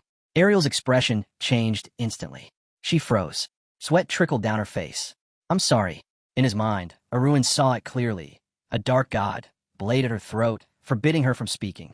She couldn't answer that question. A new day dawned on the uninhabited island. Sunlight poured through the trees. Sari stretched lazily before hopping up to Arun, pawing at his cheek. "Morning already?" Arun groaned, eyes half open. The cat bounced off the bed, tail flicking. "It's a brand new day." Arun yawned and stretched, cracking his knuckles. Today, they'd return to the Steel Guard residence. But now, he had what he came for. Answers, intel, and a solid plan. Arun let out a long breath. He hadn't realized just how many binding contracts Ariel was tied to. And now, he'd learned there was something even more powerful than a mana oath. That was a first. But before he could dwell on it, something drew his attention. Ariel walked into his room with a light smile. "I watched you sleep," she said sweetly. Arun blinked. Then she chuckled, resting her chin on her hand. "Kidding. Before he could reply, she straightened up. Levadin's looking for you. He said he has something important to tell you. In an empty, sunlit room, Levadon stood alone, his black cloak drawn around him. When his son entered, he turned with a soft smile. I'm glad you came. Arun raised an eyebrow. What? You're about to make some dramatic announcement. Levadon laughed. I suppose you could call it that. Dunn, who had arrived with Arun, broke into a nervous sweat.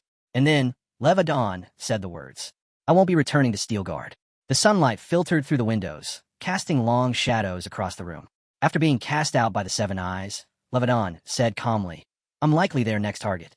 It's safer for everyone if I remain off the grid for now. Arun's jaw clenched. Steelguard can't Arun without you. Levadon stepped closer, placing a hand on his son's shoulder. It has you. His voice held quiet pride. You've grown strong, Arun. I want you to lead in my place. Take charge of Steelguard's holdings. Protect our people. Later that night, a carriage moved slowly across a moonlit field. Inside, Arun sat, resting his chin against his fist, lost in thought. He wore a sleek, high-collared jacket, polished, commanding, but his mind wandered back to that conversation. He had stood across from his father, hearing words he never thought he would. You're the youngest of all my children, Levadon had said. And yet, Arun remembered the intensity in his father's eyes. In the Steelguard family, Levadon continued, inheritance isn't determined by age, but by ability. What matters most is will, judgment, and the resolve to make impossible decisions. Arun had gone still. Levadon nodded. Whether the title becomes official or not, my opinion won't change. You have what it takes. Arun remembered his past life. A different time, a darker one. Back then, he'd only inherited the Steelguard name because his father vanished. Because his brothers had died. It had been a title born from tragedy. But this time it was different. This time he had earned it. Still, he had turned to his father. Even so, I can't just leave you alone out there. From the other side of the road, two figures appeared. Vimo stood tall. Sierra crossed her arms beside him. We're not leaving, she said firmly. We'll stay with him. Arun looked at them in surprise. She continued, we've decided to train here, away from the eyes of the managers, until we reach the level of 8 rings.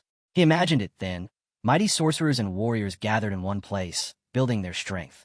Even Levadon, standing silently, seemed to sense their determination.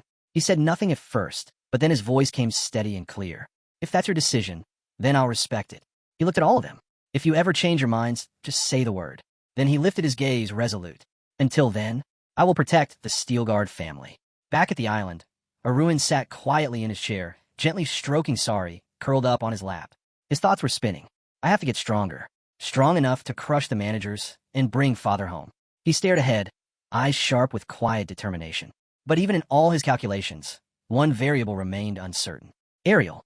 She was sitting across from him now, calm and radiant, like a sculpture carved from moonlight. Her voice was soft. You look like you're deep in thought. Arun blinked. Then again, in his mind, the thought echoed. It's Ariel, still and serene like a statue. But maybe the one thing he couldn't predict. Arun straightened up, voice turning serious. Then answer me this. Why are you so set on following me? Ariel, smiling playfully, raised her hand to her eyes as if shielding herself from the truth. I told you, I have something to do in the outside world. He didn't let the illusion linger. Well, hate to ruin it for you, he said flatly. But the outside world isn't a fairy tale. It's dangerous, brutal. And with your current level, barely scraping heroic rank, you won't last long. That clearly hit a nerve. Ariel's eyes flared. She requirement. I'm not as weak as you think. Arun calmly rubbed his ear. You didn't have to yell, but she wasn't backing down. If you don't believe me, let's fight. I'll show you. He raised a brow. Wait, you're serious? I am, she said, though there was a flicker of nervousness behind her eyes. Unless you're too scared to stop the carriage. Moments later, they stood opposite each other in a quiet, moonlit forest. Arun unsheathed his sword. You really want to go this far? Ariel's stance was firm. She brought her blades up. Don't hold back. Arun studied her. Did I hurt her pride too much? He had sent the coachman away, just in case. This should be fine. Without warning, Ariel lunged forward. I'm coming. Her silver blades flashed through the dark, striking fast and clean. Arun blocked, then shifted, maintaining his footing as she pressed forward. Each movement was fluid, elegant. Elven swordsmanship, he realized. Silver energy coiled around her every strike, and her blows were heavier than he expected. She held her ground, clashing with his sword again, this time with both her blades. She's definitely near the top of the heroic rank, he thought, watching her movements. No wonder I sensed something back when she woke up. Their blades collided again and again. Then Arun smiled faintly. Perfect. I can test out what I learned from Joe Gianwi. His body ignited in a golden, fiery aura. Ariel staggered back, eyes wide in alarm. What is this energy? Flames curled around him, glowing brighter with each breath. In that moment, Arun wasn't just fighting. He was invoking the very essence of mythical warriors. The phantom image of Zhou Jiamui appeared behind him, matching his stance, their blades burning in unison. Arun moved. In a flash, his figure blurred, then tripled. Ariel blinked. Wah, he vanished. She let her guard down for a split second, just as streaks of fire surged toward her from all sides. She turned just in time, barely blocking an almost invisible slash. What is this? This is nonsense, she thought in a panic. Even if he's at legendary rank, this is... More flashes. The pressure mounted. Arun drove her back, one strike after another. A brilliant burst of light exploded as their swords clashed once more, dust flying around them. When it cleared, Arun stood over her. Ariel was on the ground, eyes locked on his. His blade was stuck into the earth above her head, hand braced beside her. She gasped. What do you think you're doing? Move. Don't misunderstand, he said calmly. You were caught at the center of Kai energy. I had to shield you.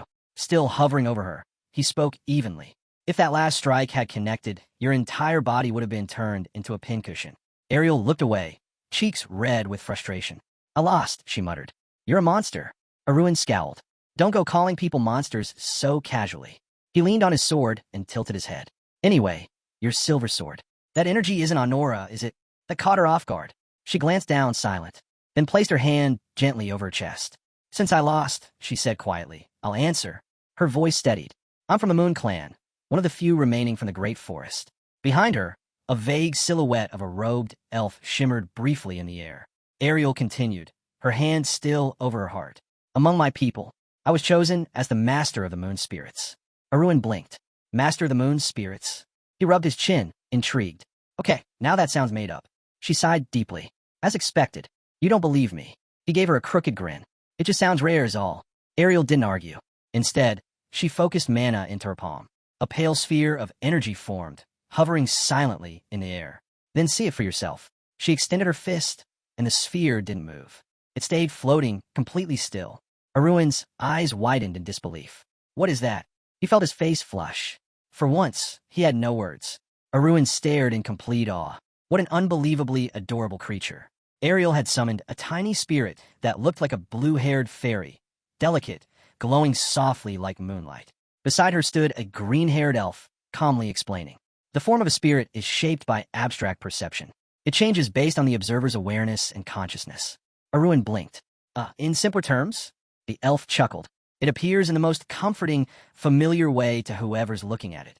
For example, fire spirits often look like little lizards. Ice spirits? Snowmen. Arun nodded slowly. So this is what moon spirits look like in the minds of elves. He held the miniature fairy between his palms, mesmerized. Its hair shifted gently into a soft sky blue hue. I guess it makes sense. The moon's often seen as the little sister of the sun, or even a child. The tiny spirit crawled slowly up his arm. His cheeks flushed red. Too cute. Way too cute. He was completely frozen. Is this even allowed? He asked, voice barely above a whisper. The spirit replied with a cheerful nod. Maybe it was because Arun had spent his last life surrounded by stunning men and women, his sisters, Sputnik and Selena, constantly flaunting their beauty, that he'd built a sort of immunity to charm. Even Ariel, stunning as she was, didn't faze him much. But this was different. This wasn't beauty. This was cuteness incarnate. And he had zero defense against it. The elf stood nearby, baffled. What just happened to his mood? But Arun couldn't take his eyes off the little moon spirit. The spell only broke when Sari, his feline companion, growled in warning. Arun perked up. Hey, easy. But the tiny spirit just floated over to Sari and stretched out her tiny hand, gently booping him on the nose. Sari was stunned, then immediately melted. She began to stroke him gently, and within seconds, they were perfectly in sync, like old friends. When Arun snapped out of his trance, he glanced at Ariel. Are moon spirits normally hostile toward strangers? He rested a thoughtful hand on his chin. She smiled and shook her head. They're drawn to beauty. I guess she liked what she saw. Arun folded his arms smugly. So even the spirit of the moon acknowledges my looks. What can I say? I've committed many sins. Ariel blushed and didn't respond, choosing to remain very, very quiet. Later, she fell asleep leaning against the wall, completely worn out. Arun looked over at her. Just as I thought. She pushed herself too hard. Now she's out like a light. Suddenly, a system notification flashed across his vision. Numi Zytran has requested a conversation. Arun's expression shifted, turning serious, then lit up with a smile. He found it. Opening the file, he scanned the list of items. Introduction to Magical Engineering. Applications of Magical Engineering. Advanced Engineering Theory. Magical Machine Design. Basic Mechanics. Metal Bender Systems. Done. Reading over his shoulder, nearly dropped his drink. This is it. This is exactly what we needed. Arun opened his arms wide and laughed. Perfect. Thank you. He looked back at Zytron's image. Say, do you think I could join in on the actual production process? The elf, adjusting his glasses, replied politely. As an investor, there's no need for such involvement. But Arun only grinned wider. No, it's not enough to just throw money around. Real investors need at least a basic understanding of the field. He added, besides, I want to help however I can. Zytron was momentarily stunned. He'd assumed Arun was just another rich backer, interested in results, not the process. But this was something else. A hands-on investor? Arun touched his chin, thinking, I'm not doing this for them. I'm doing it for the mana reactor. Every little detail counts. Lately, Arun had stumbled across something monumental. The Romano reactor. The very heart of the 4th-generation magic armor. A vibrant pink octagon pulsing with raw mana. He knew one thing. If he handed it over to the others, they'd clone it in an instant. But that wasn't the path he wanted. Spreading his stance slightly, he sank deeper into thought. No, better to learn the technology myself. Piece by piece. From the system menu, he selected the swallow option. A notification popped up immediately. Absorption has begun. Sponge effect applied. In his mind's eye, a book flipped rapidly, pages turning like a whirlwind above his head, glowing with an inner fire. Just a few more days, he thought with a grin. Then I'll have the entire structure memorized. He turned toward the window, the landscape rolling by. The familiar sights of home. Steelguard County. I'm finally back, as its master. The carriage approached the outskirts of town. Stone houses dotted the road, and a girl ran past in heels, vanishing into a side alley. Arun stood beside Ariel and Sari, with the moon spirit now slightly larger, hovering at her side like a little guardian. Arun nudged Ariel's shoulder. You know, from this angle, it really looks like a mother and daughter. Ariel blinked. Hey, it's my first time seeing her like this too, she said with a soft laugh. Jana, the spirit, gave a little spin in the air, as if enjoying the thought. Sari muttered, maybe she just wants to stick around us longer. As the girl tugged playfully on Sari's cheeks, Arun crossed his arms. We've still got a bit of a walk to the mansion. Let's take it slow. Ariel frowned. Why not just go straight there? They stopped in front of the county gates. Arun pulled up his hood. This is where Steel Guard territory begins. I haven't been here in years. First, I want to see how things are running. Small homes lined both sides of the road, but the air felt off. Villagers moved slowly. Faces dull, eyes dim, as if the whole place was asleep on its feet. Ariel glanced around. What's with this atmosphere? Arun's gaze turned distant. It's the middle of the agricultural season, but something's clearly wrong. His hand tightened slightly at his side. This is a tax-free county. No tribute to the king. That should mean less pressure on the people. He remembered the family crest, the Steel Guard emblem, and frowned. Even in my past life, this place was never this neglected. Locals stared at them as they passed, wary and curious. They decided to stop at a nearby tavern. At the table, the little moon spirit devoured her food like a champion. Plates were stacking up fast. Ariel beamed with pride. She eats so well, doesn't she? Arun just stared in horror, speechless. How is that even possible? Sari narrowed his eyes. That much food from something that small? Ariel shrugged. The spirit system doesn't follow digestive logic. Arun blinked. Ariel smiled again. Once a spirit takes a human form, you can't explain them with normal rules. Just accept it. He pointed at her plate. Wait, why'd you leave the meat? You don't eat meat? He asked. Forced race thing? She glanced up, amused. Not exactly. We can't digest fat. Arun paused mid-bite. Wait, that's it. Not some spiritual forest belief or nature vow. Ariel shook her head. That's just a common misunderstanding humans have. How do you expect anyone to survive on grass alone? Before he could reply, a tall man with a bandage wrapped around his forehead walked up to the table. He cleared his throat. That'll be 3 gold and 30 silver. Arun choked. 3 what? Even the elf's eyes widened. Their peaceful little return to town was about to get a whole lot more complicated. The moment the protagonist brought up the payment, he pointed out there were already 33 silver coins. But the bandaged man wasn't having it. His tone turned cold. He demanded full payment and warned of consequences. Almost instantly, figures began rising from the shadows. Unfazed, the hero smirked. He casually remarked that he'd been wondering why such a countdown place had so many guests. As the thugs closed in, he asked if this was how business was normally handled around here. Then, almost as an afterthought, he added that things in the county must have really fallen apart. The bandaged man, confused, stared at the boy. But before he could respond, flames suddenly swirled beneath the hero's feet. A blazing vortex wrapped around him. When the cloak dropped, the elf watching was stunned. He shouted at the tavern owner to get back. The soldiers froze. The owner panicked. The hero raised his hand, calm and focused. He had a few questions that needed answers. Cut to the street. Houses stretch along the road, and quiet groans echo in the air. The bandits, all of them, are lying beaten and broken. Their leader is on his knees, right in front of the youngest of the steel guard. That young master? He's simply cracking his knuckles. Terrified, the tavern owner stammers out an apology. Says he won't charge for the food. But Arun doesn't even acknowledge that. He's resting his hand on his chin, eyes locked on the man. He asks one thing. What happened to the steel guard? Why they changed so much? The question rattles the man in the blindfold. He tries to respond, but then leans forward for a better look. Blonde hair, golden eyes. That face, anyone would recognize him. The hero stares back, and the man suddenly realizes it's the young master Arun. Arun just shrugs it off, saying, "Took you long enough to figure it out." The innkeeper, still kneeling, blurts out that everyone's been waiting for his return. Those words catch Arun off guard. He steps closer, asking if the man had really sold out that fast. But the man insists they didn't do this because they wanted to. It was the Deccan gang. That name hits Arun like a punch. He repeats it, stunned. In his mind, an image flashes, Deccan steel guard standing in flames. The innkeeper continues, visibly shaken. It happened about a month ago. Young Kieran announced the head of the family had vanished. He sent out scrolls with the family seal, appealing to the lords of Navarro and even the king himself to start a nationwide search. Arun clenched his jaw. Fool! He should have made the announcement himself before others started catching on.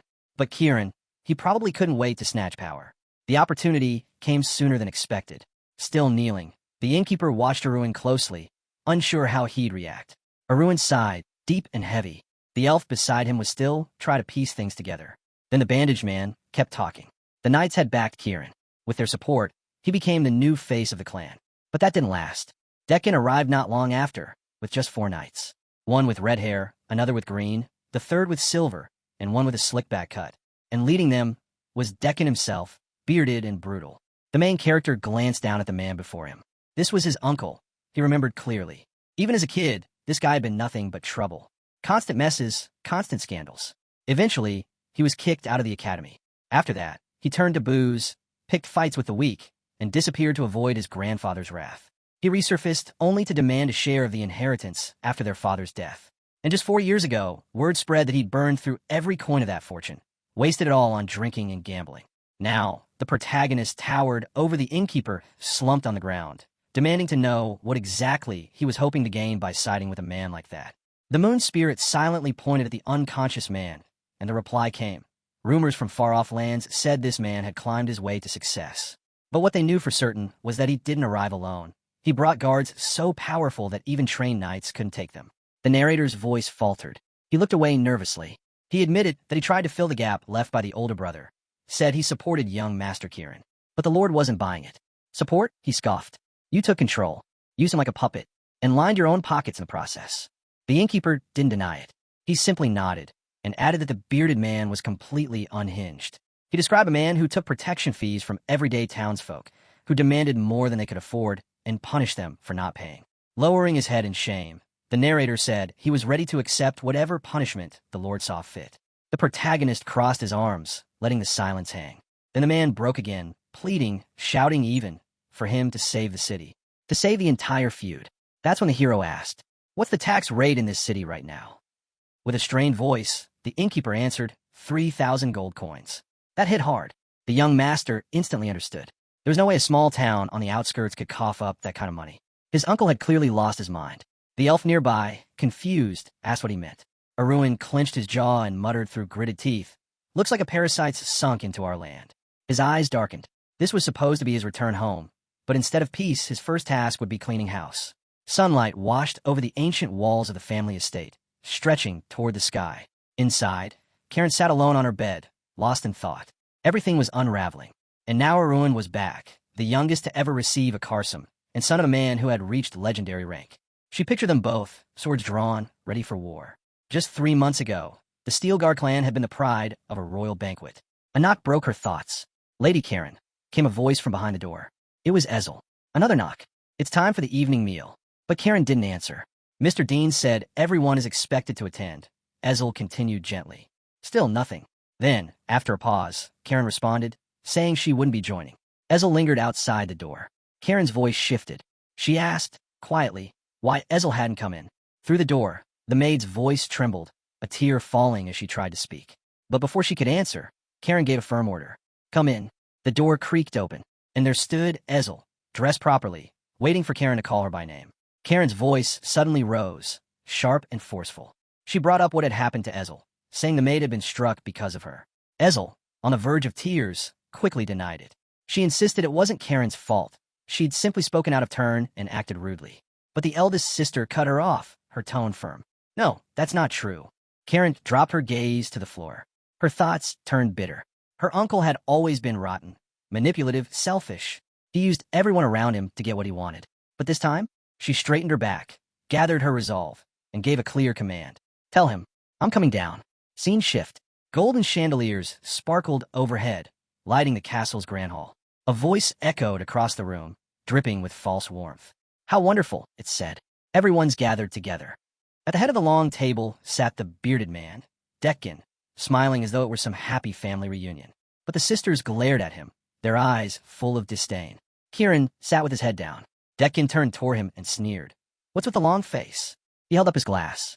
Is it because I'm sitting at the head of the table? Kieran forced a smile, stiff and hollow. You are the temporary lord of the feud, he said, and the eldest. I suppose you have every right to sit there.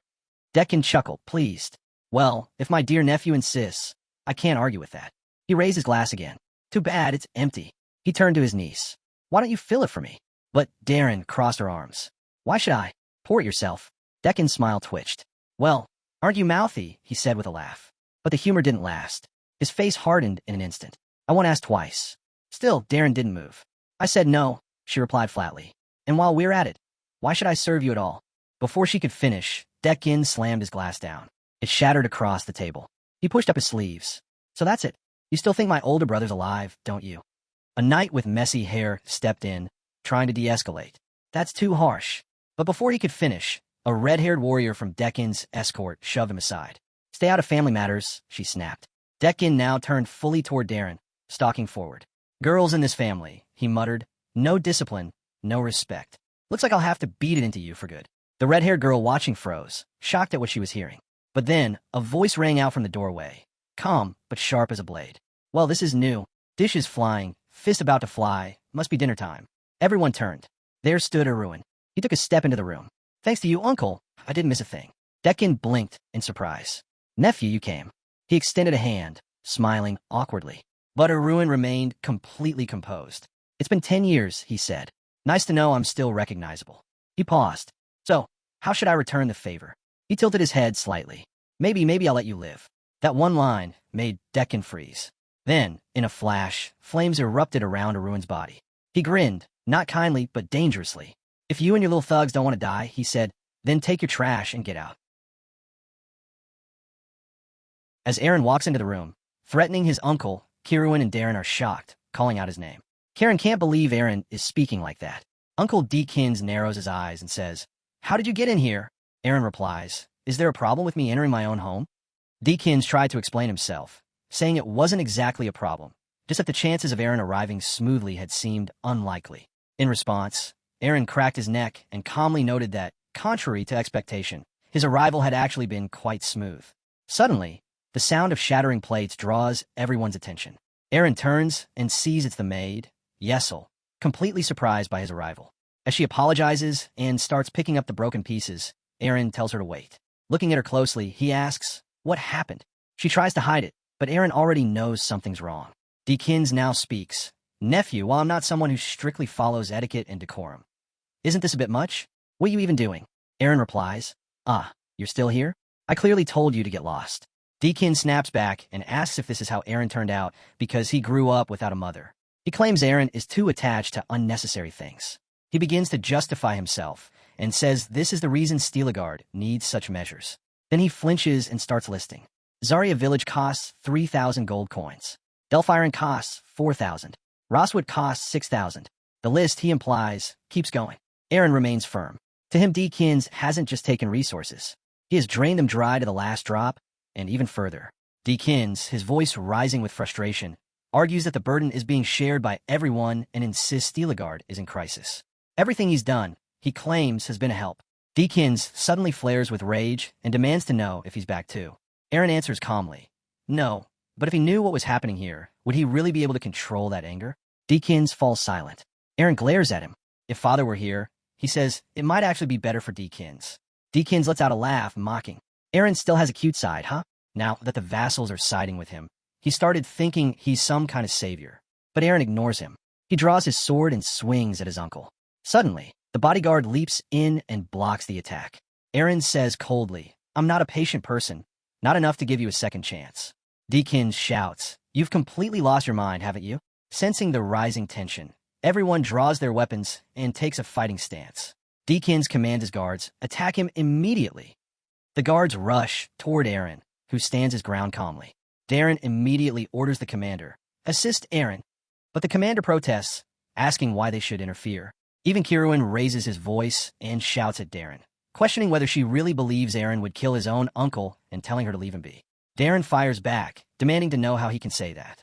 She accuses him of siding with Aaron just because he's family and reminds him that no matter how bad things are between them, Aaron is still his younger brother. Kieran replies firmly. He says he may be acting as Lord only temporarily, but when he considers the future of Steelgard, he feels he has no other choice. Darren draws her sword and says she didn't expect anything better from him anyway. Then she charges into the fray, telling him to get out of her way. As she rushes to help Aaron, Jason joins her and says he's coming too. The commander objects, warning that this goes directly against Lord Kieran's orders. Jason responds by saying that if the young masters or Miss Darren get hurt, they'll never be able to face Lord Rebadan. Now the battle intensifies. The clash of swords rings out as the guards press forward. But Aaron remains calm. He's actually enjoying their moves. He mutters to himself that there's a sprinkling of tier 2 knights, maybe 1 tier 3 at best, and says this barely qualifies as a proper squad. Then he turns to Deakin's bodyguard and asks if the tier 1 knight is the commander. The bodyguard struggles to hold back the force of Aaron's sword. Meanwhile, Darren cuts down one of the guards, who collapses instantly. The 2 others nearby freeze in shock and frustration. Take her down, one of them shouts, and they charge. Their blades glow with purple mana. Aaron observes the field and realizes, there are too many of them. I won't be able to block them all. He makes a quick decision, let the left one through. In a flash, Aaron appears in front of the 2 enraged guards. He dispatches them effortlessly. Then, pivoting, he redirects his attention to those on the right. He blocks their incoming attacks, then slams a boot into one of them, sending the guard crashing into the wall. Darren frowns, clearly annoyed. I came to help him, she thinks, but it's like he doesn't even need it. Aaron smirks. Didn't expect you of all people to take my side. But seeing her anger, he adds, the knights and I will handle the rest. You don't need to get involved. He steps on one of Deakin's bodyguards and stares straight at his uncle, asking if this is the commander. Deakins finally begins to grasp the situation. He mutters that he may have misjudged and insists he was only trying to help. Before he can finish, Aaron delivers a clean slap across his uncle's face. Deakins is launched backward, tumbling and crashing into the wall. His face is a wreck, but Aaron isn't finished. He steps forward again and asks if it was Isil's other cheek that Deakins had struck. Then he slaps him again, balancing the damage. Aaron adds that even if they're Deakin's personal bodyguards, they still belong to an elite squad. But when it comes to taking control of Steelagard, they're nowhere near enough. Deakins, struggling to stand, can barely respond. Aaron raises his sword above him. Suddenly, the secretary cries out, don't do it, young master. If he dies, we'll never be able to face the 3 Viscounts. That name stops everyone. Even Aaron is taken aback. The 3 Viscounts? He asks, narrowing his eyes. What are you talking about? After a while, another guard approached, but Aaron simply tapped 2 fingers against a pressure point on the man's body. The guard instantly lost consciousness. Aaron knew he had cut off the blood flow. Once the man woke up, he'd be paralyzed and no longer a threat. The commander asked what Aaron had just done, clearly startled, but Aaron just shrugged off the concern like it was nothing. He then turned to Deakins and ordered him to maintain the punishment posture properly. Surprisingly, Deakins obeyed without question, like a scolded child. Just then, someone stepped into the room, demanding to know what was going on. Aaron greeted the man with a wide grin, calling out that it had been a long time, Kieran. Taken aback by Aaron's casual tone, Kieran snapped, saying he wasn't in the mood for greetings. He demanded to know who gave Aaron the right to act like this, and asked if he even understood the current state of Steelagard. Aaron, still calm, said that he was only trying to help, and promised to take full responsibility for what he had done. Kieran began to sweat and shouted back, Take responsibility? Who do you think you are to say that? Without hesitation, Aaron said, I am the new Lord of Steelagard. Silence dropped like a hammer. Everyone in the room froze, stunned, the words ringing in their ears.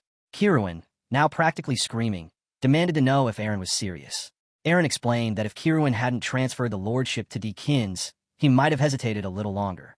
Kieran shouted that he hadn't done it willingly, that it was all because of the pressure from the 3 viscounts.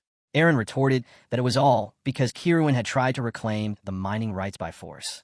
That's when the narrative shifted to the Laval Mountains, located in northern Navarro. These mountains held 3 valuable mines that had historically belonged to Steelagard. But Aaron's grandfather had once acknowledged the bordering viscounts' rights to mine the area, which had created strong relations between the families. Even Aaron's father had maintained the tradition. However, when Kieran, acting as temporary lord, suddenly announced that he would reclaim those rights, it enraged the viscounts. In retaliation, they formed an alliance with a military force rivaling even national armies. Aaron scoffed at the situation, saying that Kieran had reaped what he sowed. Why provoke those who had remained peaceful? Kieran fired back, asking if they were expected to tiptoe around mere viscounts. He boasted that Steelagard was the strongest family in the north and rightful owners of Laval. Aaron pointed out that despite that claim, Kieran had aligned himself with Deakins. He added that had Kieran done nothing, he might have retained some position, but his time as acting lord was over. Then, Aaron announced that he was formally proposing Kieran's removal from the lordship. Onlookers murmured in disbelief at what they were witnessing. Kieran cursed loudly, demanding to know what right Aaron had to make such a declaration. But before he could finish, a new voice agreed with Aaron.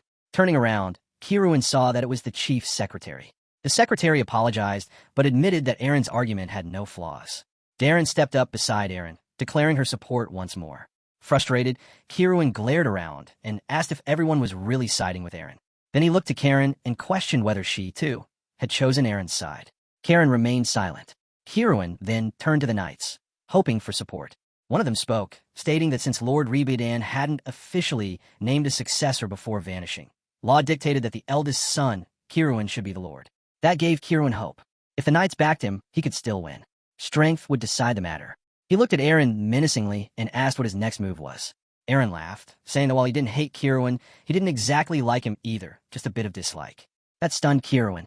Aaron then drew his sword, saying he had tried to avoid open conflict for the sake of brotherhood. Kieran, caught off guard, shouted in confusion.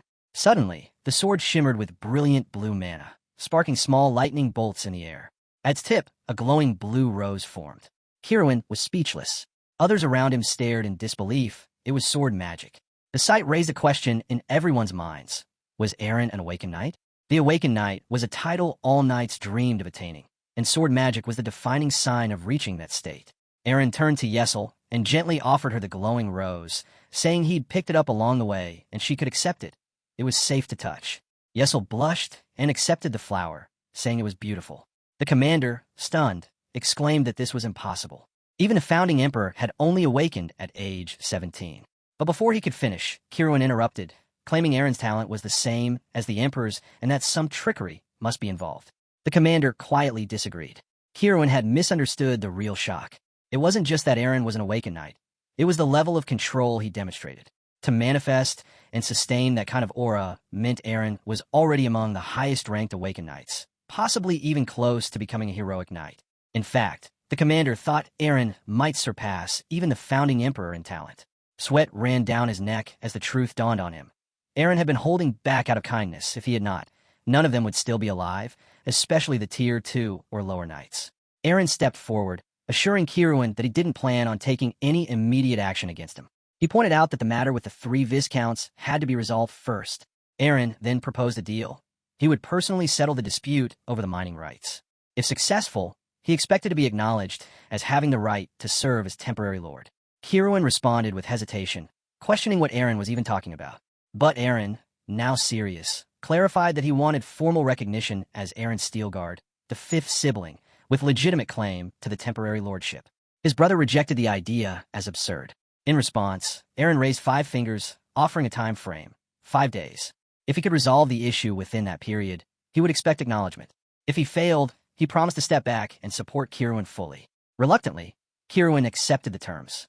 The next day, the chief secretary appeared tense, biting his nails and struggling to stay composed. He questioned whether entrusting Aaron had been a wise decision. Darren stood nearby, visibly shaken, but tried to reassure herself that Aaron must have had something in mind. Despite their unease, Aaron remained at ease, lounging on his bed as if he hadn't a care in the world. He remarked to himself that there really was no place like home. So began the first day of the 5-day deadline. Rumors quickly spread through Steelagard about Deakin's getting the beating he deserved and the sudden cancellation of additional collections. People started saying Aaron had returned as a special rank knight. Some wondered if that meant he was stronger than the knight commander. Others began speculating that the youngest master might soon become the new lord. There was also talk of a bet made between Aaron and Kieran. As all this gossip swirled, Kieran slammed his hand on the table and demanded to know how the news had spread so fast across Steelagard. The commander speculates that it must have been someone from within the mansion. After all, aren't the quietest rumors always the fastest to spread? While Kieran is at the center of this mess, the commander reflects that the topic of who will become the next lord is sensitive for everyone involved. In fact, the mere presence of these rumors indicates that many already view young Master Kieran as untrustworthy. However, Kieran dismisses it, saying only a day remains until the deadline he set himself. Aaron hasn't left the house during this entire time, right? The commander nods, confirming Aaron's unusual inactivity. Kieran laughs and remarks that Aaron must have realized he had no way out after making those bold declarations. Meanwhile, the commander feels uncertain if that's really the case.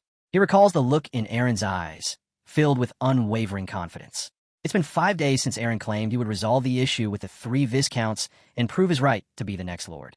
But 4 days have passed, and Aaron is still lounging in his bed, doing nothing. As he opens his system interface, the chat window loads. It connects to the Hirigan workshop. Aaron scrolls through the messages, checking how the project is progressing. Once the chat fully connects, the researchers greet him with excited messages, eager to show progress on his idea. From her cheerful updates, Aaron concludes that things are going well. With her current pace, the dream of 4th-generation magic blade armor may become reality. It turns out that not long ago, Aaron had shared a bit of knowledge regarding mana reactors with the workshop. Seeing how much they've achieved from such minimal input, he realizes their brilliance. Even a single fragment of information sparked this breakthrough. One of the researchers comments that the method is stunning and asks how someone who isn't even a professional or junior investor came up with it. Aaron simply replies that he's happy to help. Privately, he reflects that it's because he personally studied and dismantled a mana reactor. He encourages them to keep up the great work, and they assure him that he can leave everything in their hands without concern. While Aaron considers that the 4th-gen armor is only a matter of time now, there's a knock on the door. It's the maid, arriving with a plate of cookies. As Aaron takes a bite, he asks whether she baked them herself. Isa looks pleased that he enjoyed them. He then asks why she isn't scolding him like everyone else has been doing lately. Aaron adds that ever since he confined himself to his room, it seems everyone has lost their patience with him. Even the secretary had enough. Isa explains it's because she trusts her master. Aaron looks surprised and asks if she still trusts him, even though he's done nothing for 4 days except eat cookies in bed. She answers calmly that yes, she does. Aaron warns her that if she keeps trusting people so easily, she'll eventually get scammed. She laughs and says it's okay because her intuition is pretty good. Aaron looks at her with disbelief, not entirely convinced by her confidence. Suddenly, the door bursts open and Kieran storms in, full of fury. She yells at Aaron, demanding to know how long he plans to keep lounging around like this. She tells the maid to leave immediately. Turning back to Aaron, she furiously asks if he has any idea how serious the current situation is. Aaron tries to act casual, but Kieran is having none of it. She reminds him that he promised to resolve the mining rights issue without mobilizing the knights, and that he produced results even the public could acknowledge. She says those terms were outrageous from the beginning. Aaron replies calmly that they're not as unreasonable as she thinks. Kieran shouts again, reminding him there's only 1 day left, and he still hasn't taken action. She asks what he plans to do if Kieran manages to secure his position as lord. Aaron laughs and says he didn't expect her to have such a fiery temper. She's about to continue arguing, but Javis enters the room before she can speak further. As our boy gives the update, he says, "So what did they say? They were all happy with it, right?" Javid replies, "Yeah, they didn't say it out loud, but you could tell from how their lips kept twitching. All the Viscounts seem inclined to sign the agreement." Kieran chimes in, "What agreement?" Our boy explains, "In exchange for handing over full mining rights to the 3 mountains, we'll receive a portion of the discount territory bordering Steelgard." Kieran is shocked. What kind of ridiculous terms are those? Aaron, do you even know how much those mining rights are worth? She turns to our boy again. "Are you sure this is okay?" But our boy isn't really paying attention. He's wondering how his pet, Sari, is doing. Meanwhile, in the Laval Mountains, the little creature munches on something. Flames flicker from its tail. It is a small, lizard-like creature fully focused on mining. Sari thinks about how it must eat everything here before returning to its master. It wonders how long the task will take. The scene shifts to a forest where soldiers stand guard outside a tent. Inside, Viscount Gates raises a concern to the others, suggesting that the agreement might be too good to be true. One of the men agrees and points out that the terms are heavily in their favor, with the other side giving up valuable mining rights in exchange for what he considers useless land. Viscount Heron finds the situation suspicious, especially since the youngest member of the Steel Guard family has returned and is rumored to be an awakened knight. Viscount Einst dismisses the rumor as baseless and presents a document, proposing they continue provoking the Steel Guard side. He suggests that once they confirm the youngest is not an awakened knight, they should remove the farming land clause from the deal, arguing that such valuable land should not be given up. Gates supports the plan and agrees that it is a smart move. Now the Steel Guard family arrives, and all the Viscounts grow tense at their appearance. As Aaron approaches with Javis, one of the Viscounts mutters, "They've only sent 2 people? Are they underestimating us?" Aaron casually walks up, smiling. "You've brought quite a crowd. Planning to start a war?" He pauses, then adds, "Relax. I'm only here to talk, unless you do something foolish." Upon hearing this information and our boy's bold remarks, the Viscount thinks to himself that Aaron is nothing more than an insolent bastard and a rude brat. However, they each greet him one by one and say that they've been waiting for him for quite some time. Observing their campfire, our hero comments that they must have set up camp the night before. The Viscount reflects on this, realizing they had prepared in advance to anticipate a possible ambush. They didn't even receive the full value of their investments. At that moment, it becomes clear to them, Aaron is no ordinary person. Among the group stands a man named Count Peacelead, who is serving as the notary today. He addresses Aaron and says it has been a long time since they last met, and he has grown into a young man. He then expresses sympathy for what happened to Aaron's father and hopes Aaron and his siblings can unite to overcome the tragedy. Our boy, Jens, steps forward and expresses his thanks for the kind words. Soon after, the stage is set. The Viscounts announce that since everyone has already agreed upon the general framework of the agreement, Aaron only needs to confirm the detailed clauses. As Aaron reviews the terms, he observes and questions whether proceeding with this plan would result in the Medicaean fiefdom being the only party to suffer losses. Gates responds immediately, dismissing Aaron's concern as nitpicking and says the 3 of them had already finished discussing it beforehand. Aaron pushes back, saying it isn't nitpicking. He's genuinely concerned that this could damage their mutual relationships. He points out that the Risk counties all cover roughly the same area. Because of that, the other 2 probably agreed it would be fine if each of them gave up land a similar size. The Viscounts nod in agreement. But Aaron explains that unfortunately, there's a loophole they must have overlooked. Risk Count Gaines stands to benefit unfairly. Ainz reacts in shock at hearing this. Then Aaron elaborates. If all parties gave up equally sized land, Medicaean would suffer the greatest loss because it has the smallest amount of farmland among the 3. Ian suddenly realizes Aaron is right and turns to the other 2 Risk Counts, asking if they had known this all along. They deny it, claiming surprise. Aaron, meanwhile, observes that although the 3 Risk Counts appear to have formed a tight alliance, in reality, they're only superficially united. They're each keeping the others in check. There is no true trust among them. Blade urges everyone to calm down and not lose their temper. He says that had he known, he would have made the adjustment in the agreement. He then questions Aaron. How does he even know the precise size of other people's farmland? Aaron answers that Gaines's farmland lies at the foot of the mountains. In contrast, Iran's territory is relatively flat. Because of that, Iran will suffer greater losses. Hearing this, Iran is stunned. He yells out, saying that can't be true and reminds Gates that he had said otherwise. Then Gates, while heading toward the tent, speaks up. He declares that the farmland he'll give up will be 1.5 times the original amount. He then asks if that is acceptable. Dean responds coldly. He says he's disgusted by Gates's actions, but will remain silent for the sake of protecting his land. Heron adds that he will be watching Gates closely from now on. Gates grows irritated. He grumbles internally about his precious land, regretting the missed opportunity to profit without the other 2 bastards catching on. Then he turns to Liam and instructs him to confirm whether Aaron really is an awakened knight. Liam responds and introduces himself as the 53rd Darebreath, Liam Lywell. He says he's heard Aaron is this year's Carbreath and that it's an honor to meet him. Aaron responds politely, saying it's nice to meet Liam as well. Liam extends a hand and notes that it's not everyday students from the Knight Academy meet under such circumstances. Aaron extends his own hand, and fire begins to emit from it. He agrees, saying sure then. In the following scene, we see the Viscounts stamping the finalized document. Count grabs the paper and cheerfully announces that he has everyone's copies. As he hands them out, the two Viscounts glare at Gates with clear frustration. Meanwhile, we hear the cries of Liam, clutching his head in pain as it trembles. He has realized that Aaron is indeed an awakened knight. Gates, despite the tension, comforts himself with the thought that the iron mine is far more valuable than the farmland. Our boy casually remarks that it's nice they all managed to come to an agreement through peaceful discussion. Ein watches him puzzled. Now that Aaron has put Gates in his place, he no longer seems like a fool. So why is he acting like someone willing to give away Steelguard's future? Aaron notices this and says, "You don't look very happy with the deal. Is it because you had to give up more farmland?" Gates grows even more irritated. Aaron continues without pause, calculating aloud that the land only amounts to about 750 tiers. In a year, that yields around 6,500 cons. With 100 cons equal to 1 gold coin, the land produces roughly 65 gold coins annually. The Viscounts silently wonder how Aaron knows such detailed figures. Is he a tax collector or something? Aaron then explains that 65 coins is what the iron mine produces per day. So even with a simple comparison, the iron mine is far more valuable than any patch of farmland. He turns to Gates and asks, "So why are you still upset?" The Viscounts eye Aaron uneasily, wondering why he's so calm.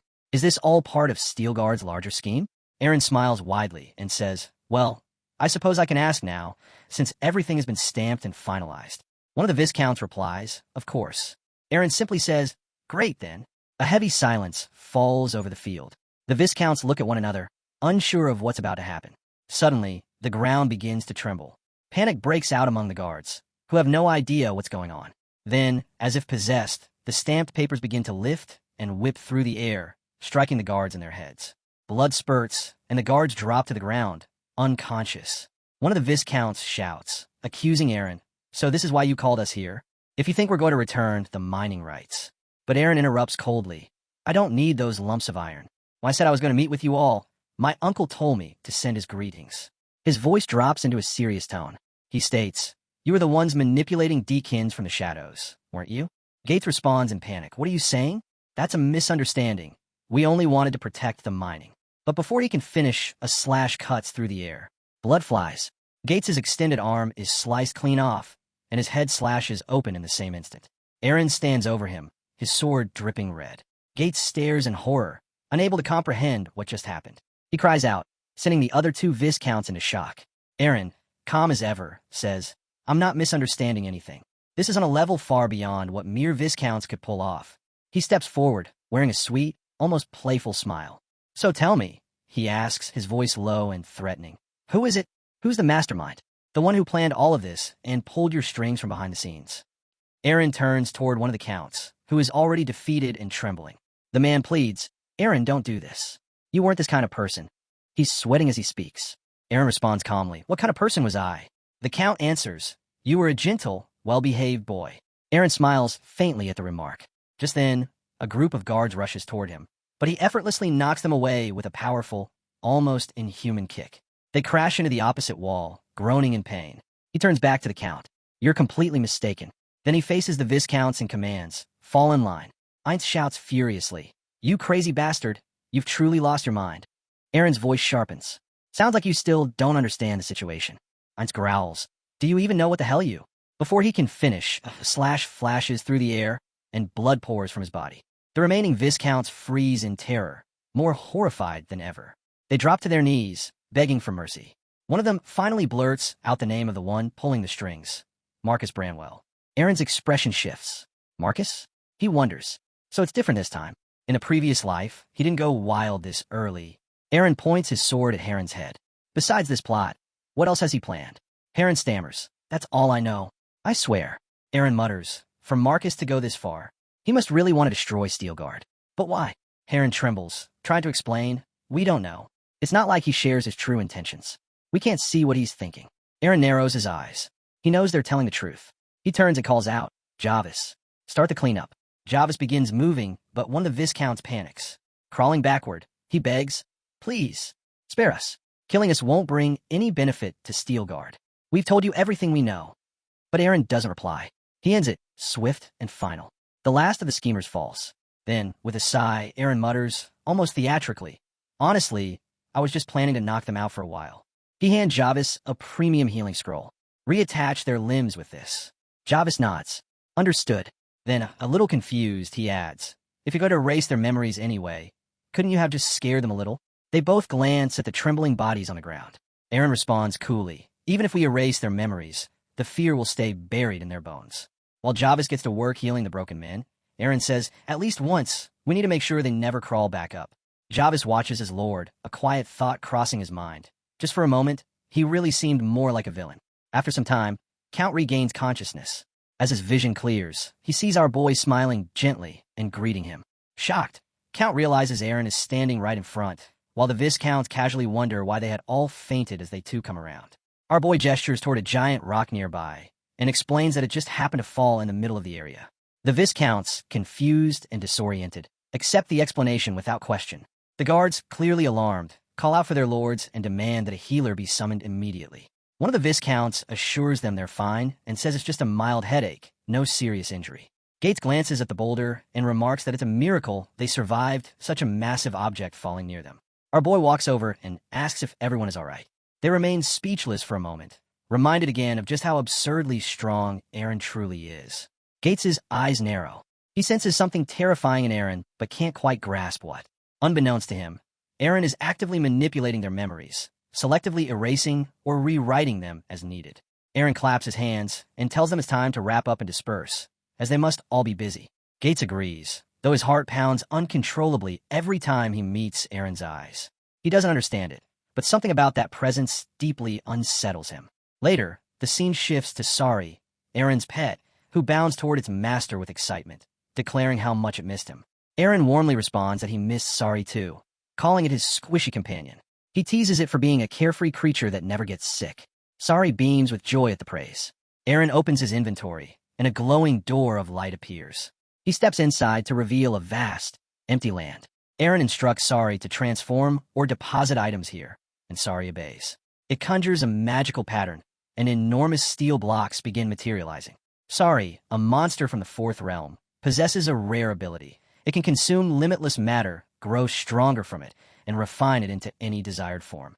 Aaron watches in awe as 500,000 tons of top-quality refined steel stack up in moments. This amount, which would take a small fiefdom 15 years to mine, has been produced in mere days. Overwhelmed with joy, Aaron picks up Sari and swings it around, laughing as they spin together. Sari basks in the affection. That evening, back at the palace, Darren yells at Aaron, demanding to know if he's gone mad. She accuses him of trading away 3 valuable mines for mere metal blocks. Those mines brought in 200,000 gold coins just this year, she shouts. Aaron listens calmly, then responds coolly that he's growing tired of hearing the same complaint. When Darren demands an explanation, he simply says, let's wait and see whether this was a loss or an extraordinary miracle, holding a document in his hand, confidence radiating from him. The workers were busy in the big hall. One of them leaned over to Kunbo and asked if he was doing overtime again today. Kunbo looked up with a grin and shot back, asking Mr. Nielsen if he'd be the one stuck working late again tonight. Kunbo joked with Nielsen about pushing himself too hard with his bad back, and Nielsen called him a brat while bragging about how he still had tons of energy. A moment later, Kunbo thought about whether he should start wrapping things up and then turned back, surprised to catch Nielsen's gaze.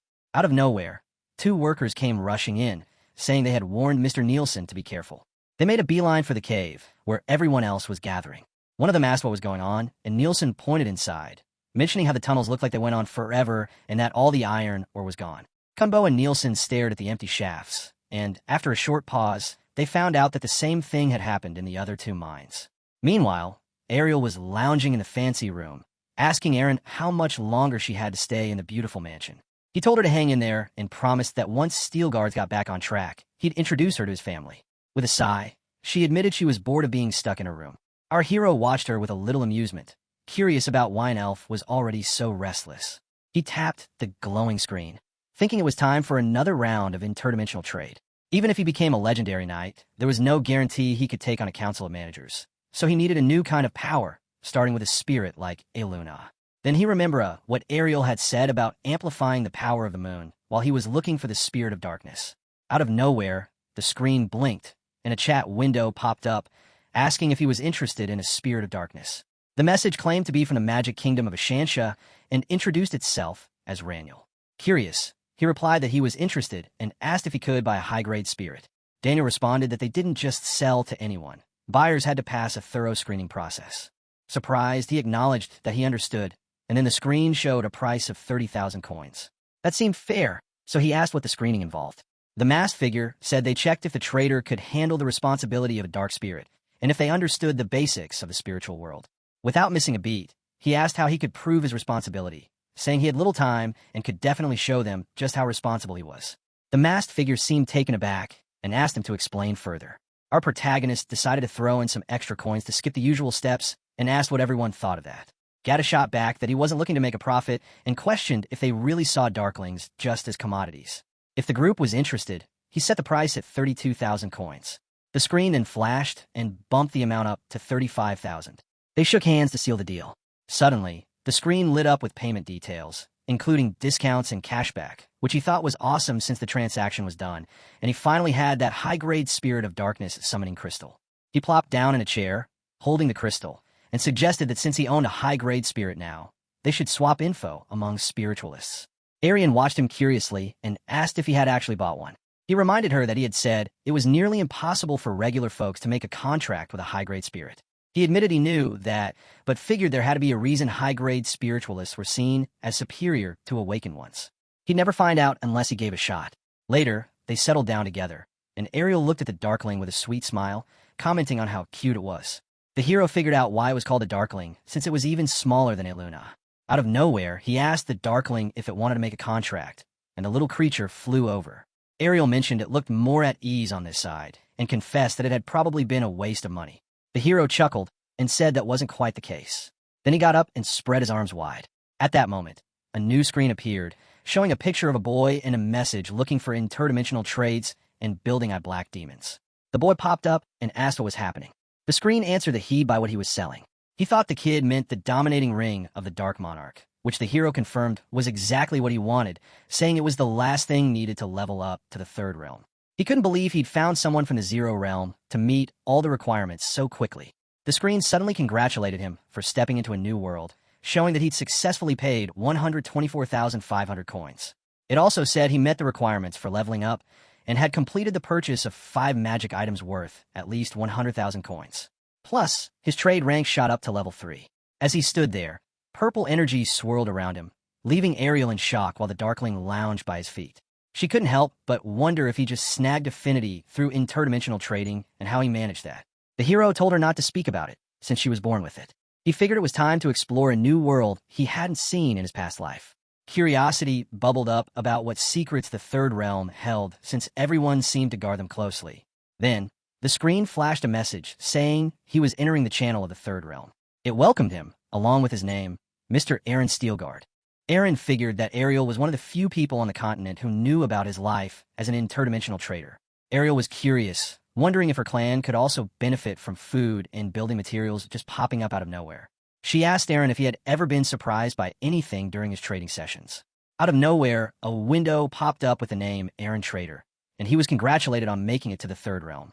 It warned him that, according to the Pioneer Treaty, anyone selling restricted trade items to lower dimensions would be facing probation. Then another window appeared, congratulating him again, and promising some kind of reselection gift from the market, which he reminded himself to check out later. A third window updated him on the mana reactor under the Pioneer Treaty, pointing out that it was also a restricted trade item. As he tapped on the screen, he suddenly understood why mentioning the third realm could quiet a room. Items from that realm and above couldn't be sold in lower dimensions. Being from the Zero Realm, he felt a mix of curiosity and a bit of pride, wondering what exactly the Pioneer Treaty was all about. The windows then showed the Eye of Truth and broke down the interdimensional trading treaty that the realm leaders had agreed on. There were 2 main points. First, the top interdimensional forces needed to work to keep each realm unique, and second, any item that could mess up a dimensional ecosystem would be off-limits for trade. Aaron figured this was why each dimension felt distinct, and he couldn't help but wonder how those rules played out in that mysterious third realm. Suddenly, another window popped up advertising fighter planes, meditation techniques, and a safe playground promising a free half-coin bonus. Aaron thought the weird combo really showed just how unpredictable this realm could be. He glanced at his ring and heard a mocking voice introduce itself as Yonats the Dark Monarch, claiming it could offer power and dignity beyond anything human. Realizing the spirit was speaking through the ring, Aaron reminded himself to stay strong. He didn't want the monarch to take over. Looking at the Darkling, Aaron figured it was the right time to ask if it wanted to make a contract with him. But before he could say anything, Ariel jumped in, questioning what kind of contract he was trying to pull off, since it seemed like he just wanted to force the Darkling to submit. Aaron fired back, pointing out that she was pretty naggy for someone who hadn't pitched in at all, and Ariel shot back that this wasn't what true spiritualism was about. Before things could get more heated, Eluna dashed in, tears streaming down her face. Ariel quickly asked what was up, guessing it was all the dark energy around them. Without missing a beat, she turned to Aaron and told him to do something about it. Aaron sighed, thinking, fine, and told the Darkling to chill inside for a bit to help settle things down. Just then, someone called for Aaron to step outside. When he opened the door, Darren stood there, looking really upset. Aaron asked what was going on now, and Darren, looking serious, asked what on earth he had done. She explained that the Viscounts were outside the mansion protesting, demanding answers. Aaron was confused, asking what she meant. Darren filled him in that all the iron ore was gone, making their mining rights worthless. A surge of anger hit Aaron as he thought, what the hell did you do? The scene shifted to a guy with long hair who was quietly thinking that today might be his last day in charge. It marked the 5th day that Aaron had talked about, and since he had failed to keep his promise, he'd have to give up his title as Lord. The guy realized that because he stood by Aaron, he'd be out as well. Even though he didn't regret his choice, a heavy weight sat on his chest. Suddenly, someone called out for the chief secretary, and he quickly asked what was going on. A soldier rushed over to explain that chaos had erupted, and the Viscounts were out front protesting. The chief secretary looked stunned and couldn't understand why the Viscounts would act like this when they had already taken everything they could. In his mind, he thought grimly that all the iron ore they'd been given was completely gone. They stepped outside, and Aaron glared at the group of Viscounts, demanding to know how they thought they could barge in there with so many nobles. One of them stepped forward and mocked that bulldozing sounded exactly like something Steelguard would pull. Aaron shrugged and said he didn't have the magic to make iron ore disappear. When they insisted that there had to be some sneaky trick behind a vanished mine, he reminded them that a depleted mine was just a wasteland and wondered why they were so mad. He then held up the agreement and pointed out the last clause that made their deal permanent and unchangeable. His friends gave him a nudge, urging him to keep pushing, and he could sense the fear still lingering in the air, even though their memories had been wiped. He dared any Viscount to have the guts to make Steelguard an enemy, and a few guards shifted awkwardly before admitting they'd never dream of defying Steelguard. Their anger must have clouded their judgment for a moment. Aaron asked if they had anything else to say, and when they went quiet, he ordered them to gather every soldier they brought and get out of Steelguard lands right away. Later in the council hall, the golden hair pointed out that Aaron had pulled off an impressive deal by trading off some worthless, worn-out mines for land worth nearly 2,000 tiers. Darren gave him props for fixing the crisis in just 5 days, but Kieran raised some eyebrows, suggesting that maybe everything was staged with the Viscounts and questioned whether the mines were actually spent. Aaron just grinned, saying that Kieran's only flaw was his tendency to expect the worst. When Kieran insisted he couldn't believe it was just a lucky coincidence, Aaron showed them a sealed authorization to access the Lord's vaults, revealing a key with the Lord symbol on it. With a dramatic flourish, he held up the fancy angled key, letting its shine speak for his win. The scene kicked off in the great mansion, and he found himself thinking about whether this was what true comfort was all about. The whole place felt designed just to spoil its residents.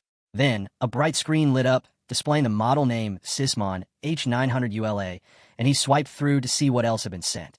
The screen shifted to show the Trio-Back limited edition deluxe room, featuring a bunch of gear like a chair, a gun, a helicopter, and even a subspace module. The real standout, though, was an AI trading assistant, which he knew was the 13th VIP perk. It would take care of interdimensional trades when he wasn't around, freeing him from staring at the trading screen all day long. He reminded himself that he wasn't looking for just trading all the time. He was back in this role, protecting Steelguard for the Lord of Steel until his dad returned, and he vowed not to screw up like he did before. Out of nowhere, someone knocked on the door, and the guard announced entry was allowed. Commander Haffel swaggered in with a serious look, making him wonder if something was up. Haffel blinked and said that sin wasn't in his vocabulary, because he was the type who could survive even without any rules. He looked at Haffel directly and asked if he was planning to bail on Steelguard. Haffel said since our hero was the last one to take the vault key, and he himself had a knack for reading people like books. Protagonist shot back with a quick glare and asked, did he really think he had to leave that early? Haffel asked, are you sure you don't? He replied that after this incident, he now knew who was genuine and who was just putting on a show, able to tell the true supporters of the Steelguard from those just hanging onto outdated traditions. He admitted he still hadn't found any real deadweight, and told the commander that all he'd found was a group stuck in empty rituals without any real meaning. He wondered if taking the vault key right off the bat would have made everyone recognize him as the Lord. The young master wanted to prove his worth, not just by writing on his dad's name, but by his own abilities. Haffel then asked if draining the mines was part of that plan, and while the young master didn't say much, he did confirm he was loyal to the heir. Haffel said, "But I stood on the side of the eldest young master. Will you trust me from now on?" He used to think he resented the commander because of how strict his training was, but now he realizes those tough tests come from loyalty, which is why he trusted Haffel so much. Haffel speaks just for that kind of reason. He thinks even he has no reason to distrust him. He remembered that even back in his past life, Haffel had never let Steelguard down, and that memory gave him confidence in his commander. He told Haffel that, while he might not be the smartest in every situation, he was sure about one thing. The guy was loyal. He even admitted he had his dad's knack for sizing people up. Haffel bowed and swore his loyalty again, but the master reminded him not to get too carried away. Trust like theirs was all about mutual respect. Then Haffel asked if he could just be called by his name and promised that from now on, he would answer only to Aaron Steelguard and no one else. The young master smiled because those words meant everything to him. He knew their bond as master and servant was sealed by Manhwa. So he asked Haffel if he was ready to serve him, Aaron Steelguard, as his lord. He was super enthusiastic when the young master asked if Haffel, as his knight, was ready to handle tough times together. Haffel quickly fired back with a positive oath. He asked was he ready to overcome the hardships and adversity with him. He replied yes. Then, the young master probed further, asking if he swore on Manhwa and the sacred name of Aspire. Haffel bent down on one knee and boldly declared that he did swear on both. And when he stood back up, the young master let out a sigh of relief, saying thanks no one saw this. Protagonist explained he was dying because of these cringeness formalities of master and servant. Haffel blinked in surprise at that, and the lord laughed at the awkward moment before telling his knight to get back to work and, under his breath, to never mention quitting again. Haffel nodded in agreement and promised to stick to his orders. As the scene shifted with the issue of the 3 miscounts sorted out, the lord felt solid in his position as Aaron finally took a moment to breathe. Then things shifted to a pile of documents showing the realm's debt. He asked this is all department? The chief secretary replied yes.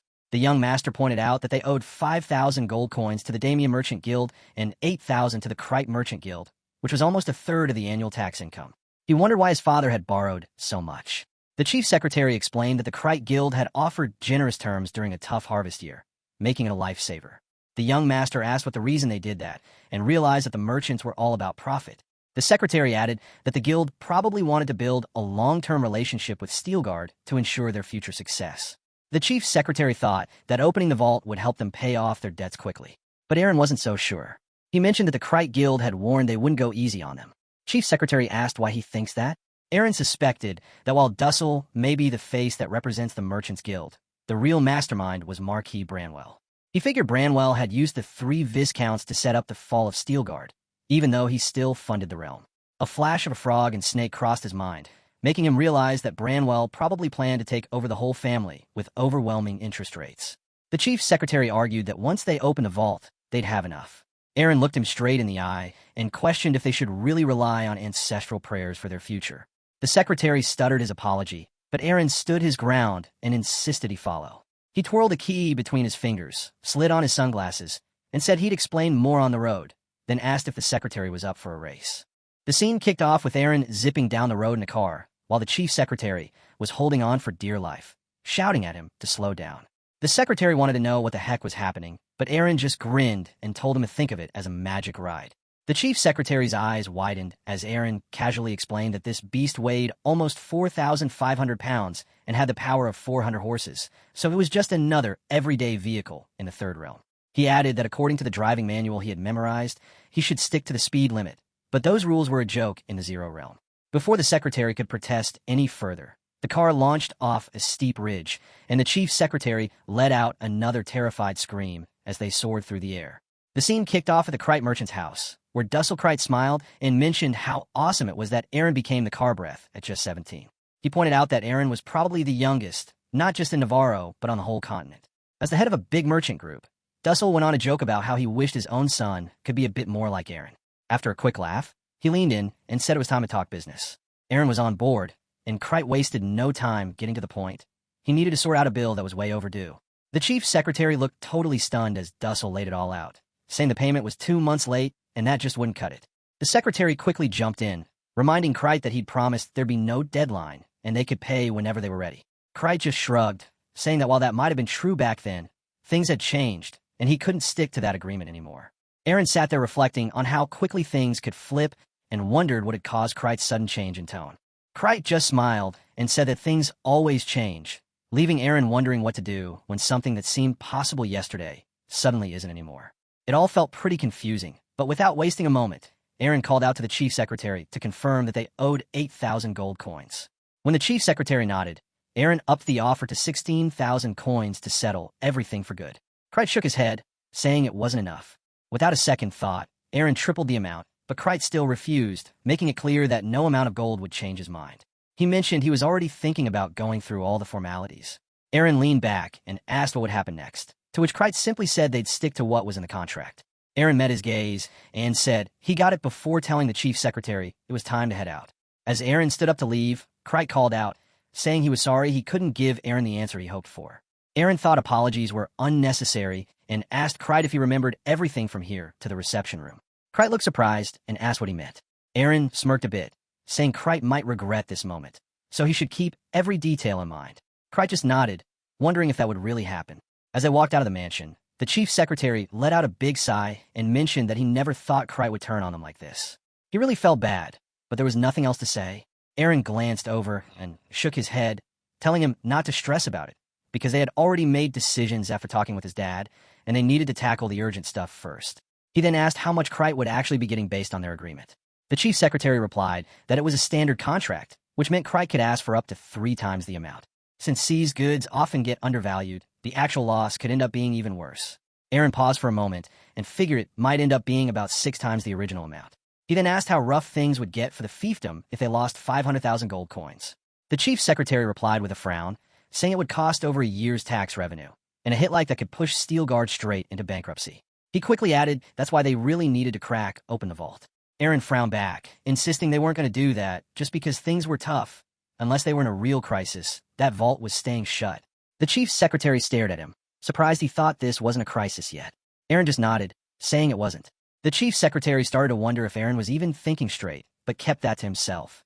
Aaron then looked him in the eye, saying he trusted the chief secretary, but it seemed like the feeling wasn't mutual. Flustered, the chief secretary insisted that wasn't true at all. Aaron pointed out that since Krite was going after their weak spots, they should be doing the same and hitting Krite where it hurt.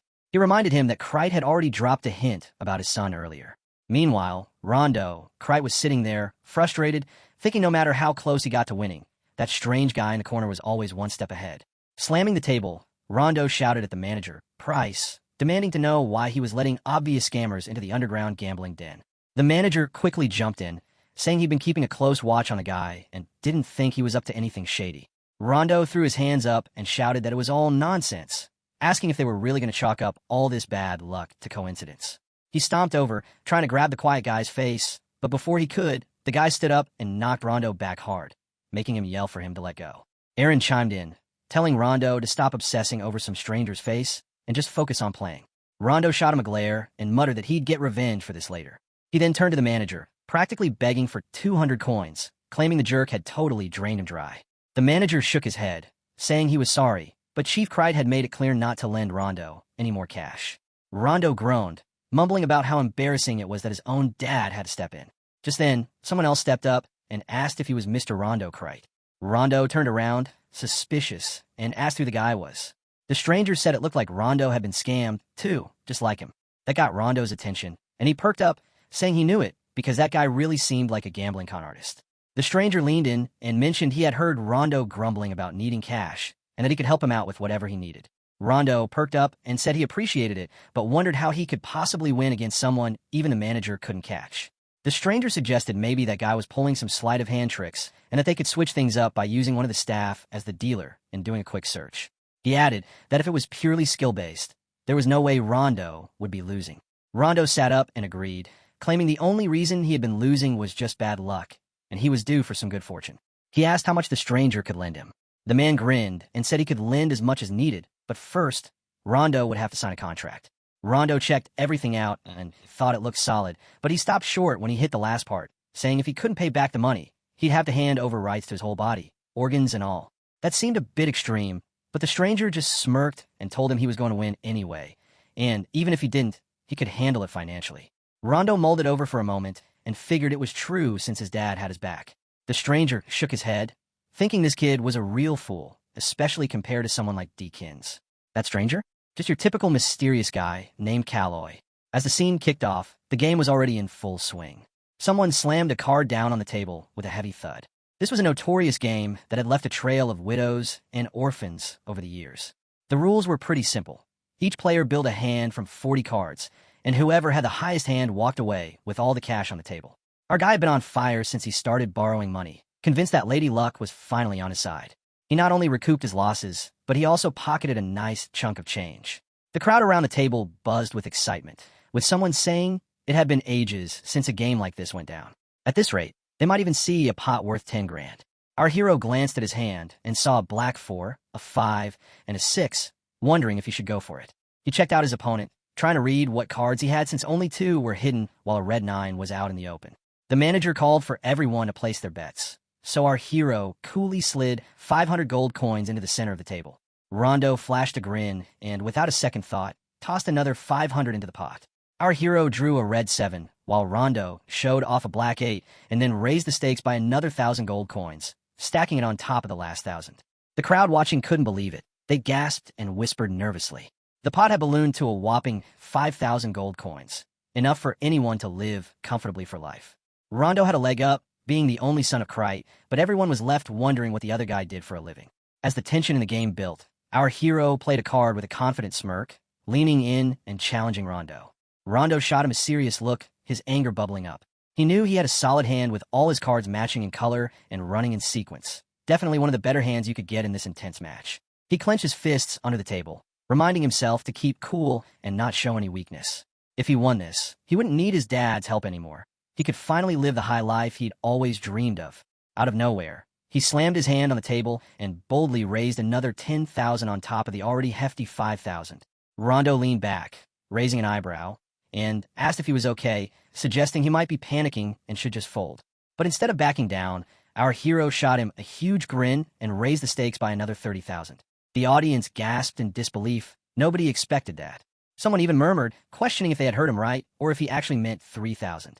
The manager hurried over to our guy and politely asked if he could really come up with that kind of money.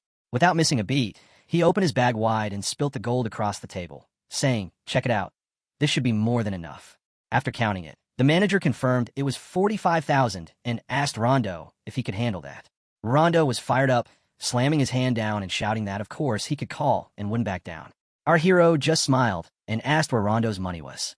Rondo's face went red, but he shot back, saying that he could always borrow some from him, right? Our hero replied, "Sure."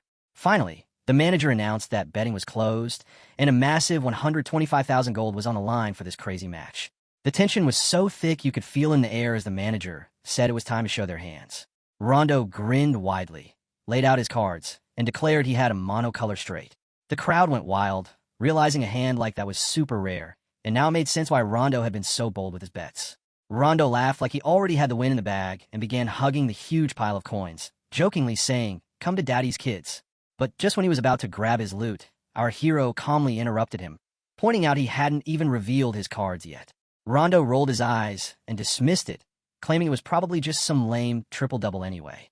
Without saying much more, our hero laid down his cards one by one, and the whole room went silent. Rondo stared in shock as he shouted what? There was crystal clear, a red 6, 7, 8, 9, and 10. It was the best hand possible in the game, and the crowd freaked out because they'd never seen a monocolor high straight in red before. Rondo was in disbelief, yelling that all 3 of the hero's hidden cards turned out to be useful, and he couldn't wrap his head around how that was even possible. Our hero just smirked and said Rondo must feel pretty empty inside right now. He tossed Rondo a coin and said, "Here's a little something to get yourself a bowl of stew or something." Rondo's face turned bright red with rage, and he shouted that this was a total scam, accusing our hero of pulling off some sort of dirty trick. In an instant, our hero's mood flipped, and he shot up from his chair so fast that it scraped loudly against the floor. The manager hurried over, trying to keep the peace, and apologized, but then calmly explained that our hero would have to leave the money he won behind and just go. Our hero crossed his arms and asked if they were really threatening a customer over a measly $60,000, wondering if that was truly the kind of place they ran. The manager slightly bowed his head and explained it wasn't about the amount, but because our hero had picked the wrong opponent to win against. Without waiting for a response, he snapped his fingers and told the guys to grab the customer's stuff. Our hero chuckled and said that losing all night wasn't an issue, but now that he'd actually won, everyone was acting like it was a big deal. He shrugged and pointed out that if it bothered them so much, maybe they should have been born into rich families. He squinted and asked if they even knew who they were messing with. At that moment, a big guy stepped up and wanted to know who our hero thought he was. He nudged a smaller kid out of the way and kept coming until he was right in front of our hero. In a flash, our hero showed him a card, then spun around and kicked the manager hard enough to make him stumble back. He yelled, "Who do you think you are? Messing with our white anaconda?" Our hero just raised an eyebrow and said that was a pretty lame name. He asked if they had stolen it from the Black Snake Gang. Rondo, puffed up with pride, declared that their gang was the original and told him to remember that. The stranger who had been watching stepped in and grabbed Rondo by the shoulder just as he was about to bolt.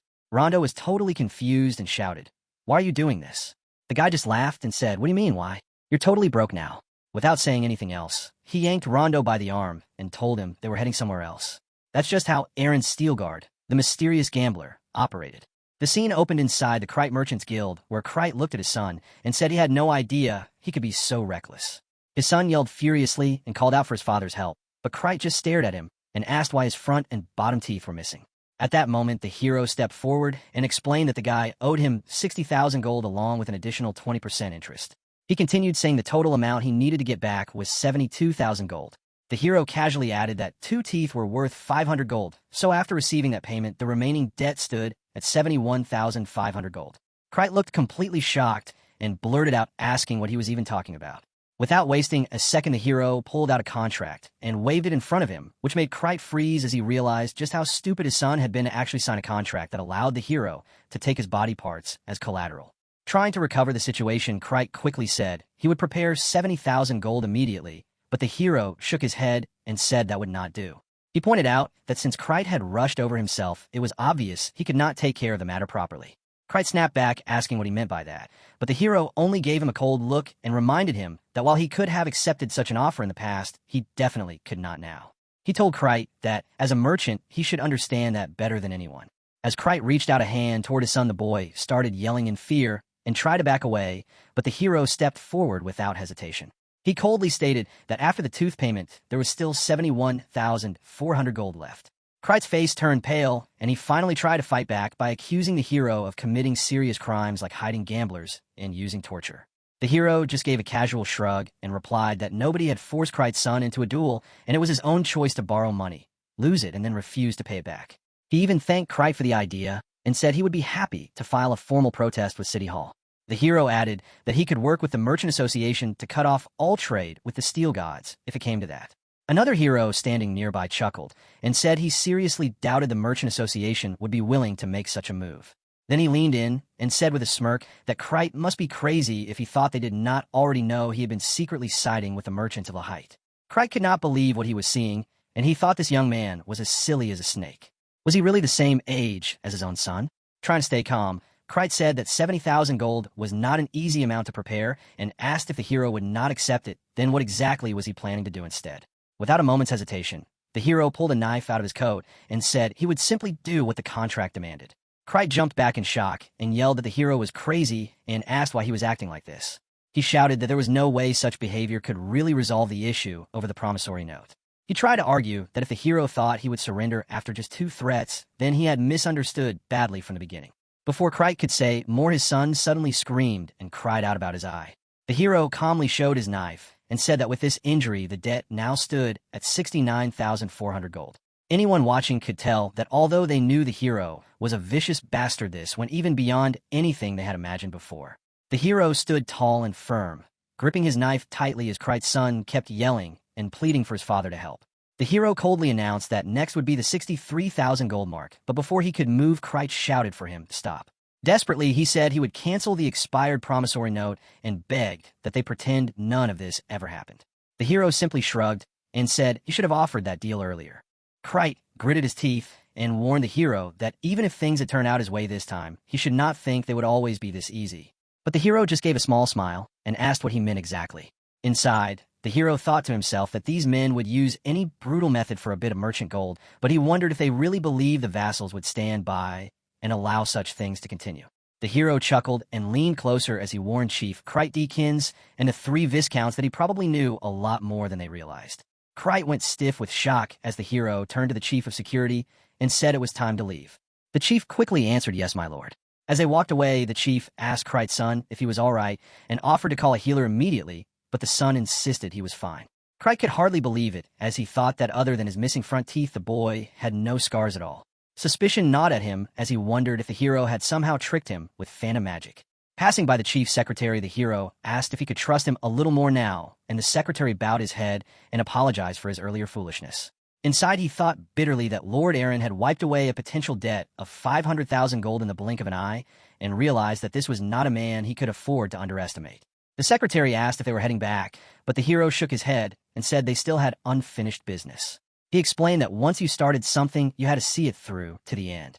The secretary blinked in disbelief and asked if the ordeal was not over yet, but the hero only smiled and said that the Krite Merchants Guild was still standing, and it was time they learned what it really meant to mess with the Steel Guards. The scene shifted to the northwest, where a beautiful mansion came into view. It was the manor of Marquis Branwell, who sat holding a paper with a dark expression. He muttered to himself, asking if everyone had gathered together and planned to lose so completely. He reflected bitterly that the Deakins and the Knight Squad had been completely defeated, and the three viscounts had practically handed over their lands to the Steel Guards without a fight. Marquis Branwell leaned back and thought about the enormous support he had given Chief Krite, which was around 500,000 gold, and he could only sigh in frustration. Still, he thought maybe he could not blame Krite too much because bad luck had given rise to that bastard wolf son. Looking down at the trembling man before him, the Marquis said coldly that perhaps it would be best to ensure he could never gamble again, and suggested that losing a hand might serve as a permanent reminder. Immediately, Krite's son yelled and begged for mercy, promising he would never do it again and pleading for just one more chance. The Marquis stared at him in shock before a furious anger rose inside him, and the scene closed with his fury filling the grand hall. As the blade sliced across his hand, blood immediately poured out, and the Marquis coldly declared that now the boy would never be able to gamble again. His father knelt in front of him, praying desperately for mercy, but the Marquis just leaned back and joked that the boy still had his left hand to play with. Krite's face twisted in anger, and he tried to argue, but the Marquis burst out laughing and said he was only kidding and warned them both to make sure nothing like this ever happened again. Krite stared at him, his face a mask of fear and frustration, while the Marquis stood up and muttered that he felt a bit queasy after seeing blood. He announced that he would like to take a walk alone and ordered them all to leave immediately. His son was crying and struggling just to stand as they shuffled away and the heavy doors closed behind them.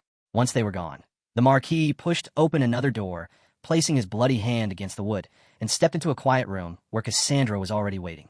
Cassandra immediately spoke up with a sharp tongue, saying he was late and asking if something unpleasant had happened. She wondered if he had come back empty-handed without even a scrap of good news. Marquis held up a hand to calm her and said Cassandra should listen to him first because what he had to share was serious. He explained that it was now confirmed that Aaron Steelguard was an awakened knight and that they had been caught off guard because they never expected the boy to return. Cassandra narrowed her eyes and snapped back that he sounded as if he was blaming them for not predicting it. Marquis quickly denied it and said that was not what he meant, but Cassandra cut him off and shouted that they were in this mess because he had failed to act when he should have. She demanded to know how he dared to talk back to her now. Lowering his head, Marquis apologized bitterly. She then asked if he could not simply send Aaron back to his father, but he shook his head and said it was impossible because the speed of Aaron's growth was not normal and it was far too dangerous. When she asked for an explanation, he coldly told her that she did not need to know and accused her of being unusually rude today. Still trying to steady the situation, he said there was no need to panic because Steelguard's financial situation was already weak and they would just keep pressing them until they collapsed. He reached out a hand and swore that it would be through his efforts that the downfall of the Steel Guards would be sealed, and begged her to trust him one more time. Cassandra leaned back and finally agreed, warning him not to disappoint again unless he wanted to be discarded by certain powerful figures. Swallowing his pride, he nodded and said he understood. The scene shifted to a street where a carriage was rolling along at a steady pace. Inside, Krite sat quietly beside his injured son and muttered that even though the boy had lost a hand, at least he was still alive. He promised to hire the best craftsman available to make a perfect prosthetic hand. Meanwhile, his son sat seething with rage, thinking that he would one day make Aaron Steelguard suffer the same fate he had endured. Standing near the carriage, Chief Krite was quickly approached by two of his subordinates who rushed toward him with urgent looks. They said they had arrived, but more importantly, there was serious trouble. When Kreid asked what all the fuss was about, they explained that the Aaron Merchant Organization had partnered with the Yulaf Merchant Organization to expand their influence into the north. The men added that Chief Aaron had managed to hire every available worker from the labor market by locking them into long-term contracts. Kreid's expression darkened as he asked where they had gotten the money for such a move, and the boys quickly answered that it was the Aaron Merchant Organization backing it all. Kreid felt a jolt of shock and began to wonder if Aaron was trying to swallow up his entire business. His mind flashed back to Aaron's cold warning at their last meeting when he had said to remember everything between here and the reception room because he would regret it someday.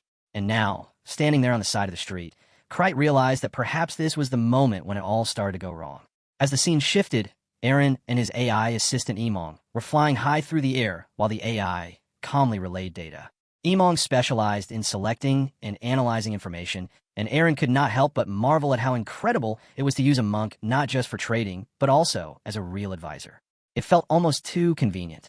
On the floating screen in front of him, the civilization development score for Steelguard Freedom blinked into view, and it showed a mere 1.7. Aaron frowned and asked if that was considered low, and Emong immediately answered that the average usually hovered somewhere between 9.07 and 9.32. Hearing that made Aaron sigh and mutter that it was seriously that bad. Still, he thought it over and realized it was not so surprising since Steelguard's land were not particularly fertile to begin with, and last year's harvest had been poor across the entire territory. The screen updated again and showed that in order to boost production, they would need P-photon-enhanced wheat and compound fertilizers, and it also recommended setting up additional serving systems in the northern mountains. Although the Laval Mountains were rich in resources, Aaron knew that the area was rugged, high, and mostly untouched because of how hard it was to traverse. Another notification appeared suggesting the use of drones for geological surveys and resource exploration, and it also pointed out that if grain production increased through the development of new crop varieties, the extra labor could then be put to work developing the mountains. Instead of feeling overwhelmed, Aaron grinned because he saw the potential right away and thought to himself that Emong was definitely a good investment since it helped not only in trading, but also in managing the fiefdoms. Without hesitation, he told Emong to start preparing the drones, and Emong simply confirmed that it would be done. Aaron leaned back slightly and thought about how, in the past, whenever he had to make big decisions, he always felt isolated and had to rely heavily on loans and guesswork. Having someone or something to bounce ideas off of gave him a surprising sense of stability. Still, deep down, he had never truly believed that he was completely alone. As he approached the large hall and pushed open the heavy doors, the people inside turned toward him in shock and happiness. Darren was the first to shout his name with a strong emotion that could not be hidden, and one of the girls immediately stepped forward and said they had been waiting for him. Another man rushed up and called him boss, while another voice chimed in warmly with a simple Aaron. Aaron smiled and said it had been a long time and admitted that he had wanted to say something cooler when they met again. But for now, he simply asked if everyone had been doing well. And with those simple words, Aaron Steelguard officially announced his return. As the hero moved forward, he called out to Marcus, our hero jokingly referred to as the guy with the golden touch. Marcus laughed awkwardly and told him he was looking great, like a total big shot, but he quickly added that he would rather not be called that since it was embarrassing. Marcus insisted he hadn't even done anything to deserve that title, so being called the one with the golden touch felt a bit much. Makis reminded him that as the chief, he had turned their merchant organization into a major force. Marcus sighed while the hero explained that it turned out well, and that he needed to leave the merchant organization for a while, since it would not help if others started looking down on him. The hero thought to himself that he and Marcus had been staying in touch now and then, and while finding his father was important, it was just as important to manage the fiefdom that his father would eventually return to. Marcus asked if the hero was planning on staying at Steelguard, and when he said yes, Marcus just nodded and said he understood. The hero mentioned that Steelguard's yearly tax revenue was about 300,000 gold, and he believed the Aaron Merchant Organization had already suppressed that number while still managing to grow. He figured Marcus must be wondering why he would choose to stay there, and Marcus, sensing the thought, quickly said he understood because no matter how much a merchant organization grew, it would never match the scale of a fiefdom. The hero placed his glass down and told Marcus that he got it, but warned him to stay sharp too. Marcus looked surprised and asked what he meant, so the hero explained that his fiefdom was going to catch up to the merchant organization soon, and Marcus needed to work hard so he would not fall behind. Although it might have sounded like he was fighting against himself, Marcus immediately yelled that he would work hard, and the hero smiled, thinking how he liked that Marcus was always serious about everything. Marcus suddenly shifted topics and asked how they should proceed with their business in Lilhite. The hero told him to accommodate Yolov, as much as possible and thought it would be better to create a win-win situation instead of squeezing every margin out. Marcus agreed without hesitation, although he thought to himself that after covering shipping costs and being generous with Yolof's side, there honestly wouldn't be much profit left. Still, he found comfort in being able to meet the chief like this after such a long time. The hero then said he wasn't sure if he should call it compensation, but asked Marcus to come over for a moment. Marcus followed, confused, and when they entered another room, he looked around in surprise. He asked what this was all about, and the hero simply said it was their merchant organization's new product while holding a roll of tissue paper in his hand. Marcus stared at it and said that no matter how thin it was, paper was still paper, and it seemed too much of a luxury to use it for wiping away extraneous substances. The hero shook his head and said he was planning to sell it for 1 silver per roll, not 1 gold, asking if Marcus would still call that a luxury. Marcus shouted in disbelief, asking if anything would be left at that price. The hero calmly explained that if he bought in bulk from the third realm, he could get 3,000 rolls for a single coin, so even after logistics costs, they would still make a solid profit. Marcus looked thoughtful, but asked if common people would really spend money on something like this. The hero explained that some people called this toilet paper because it was paper used in the bathroom. Marcus was shocked at how soft it felt, and thought that if he could use something like this every morning instead of what he used now, life would be a lot better. The hero thought that wiping after doing your business was one of the biggest differences between the rich and the poor. While royalty and the rich had magic skills or special items, ordinary people still used leaves or straw. He went on to explain that this was the high-end version, but if they made a slightly lower quality one and sold it for 30 or 40 copper, it would sell extremely well.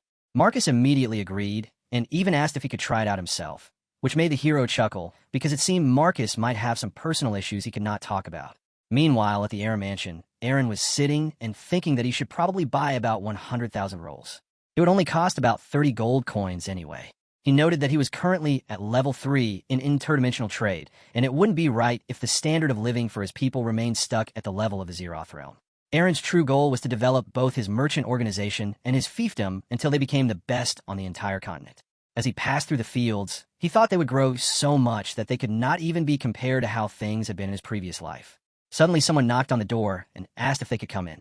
Aaron told them to enter and thought to himself that it was time to meet the faces he had missed. Officially, he had returned to calm public sentiment, but deep down he knew it was also to make up for his absence. A soldier entered and asked how he had been doing, but quickly switched to being polite, which made Aaron chuckle and tell him to just act the way he always had. Aaron asked about the academy and if anything unusual had happened. The soldier thought for a moment and said that the sword club members had mostly gone back to their hometowns and that Kuntz Albert had returned. Aaron said he already heard the news from Commander Genitz. The soldier then said he was glad Aaron had been cleared of the false charge and how terrible it must have felt. Aaron shook his head and said that actually it had not been a false charge at all and there was no reason to feel aggrieved since Kuntz was actually a homunculus that Aaron himself had sent.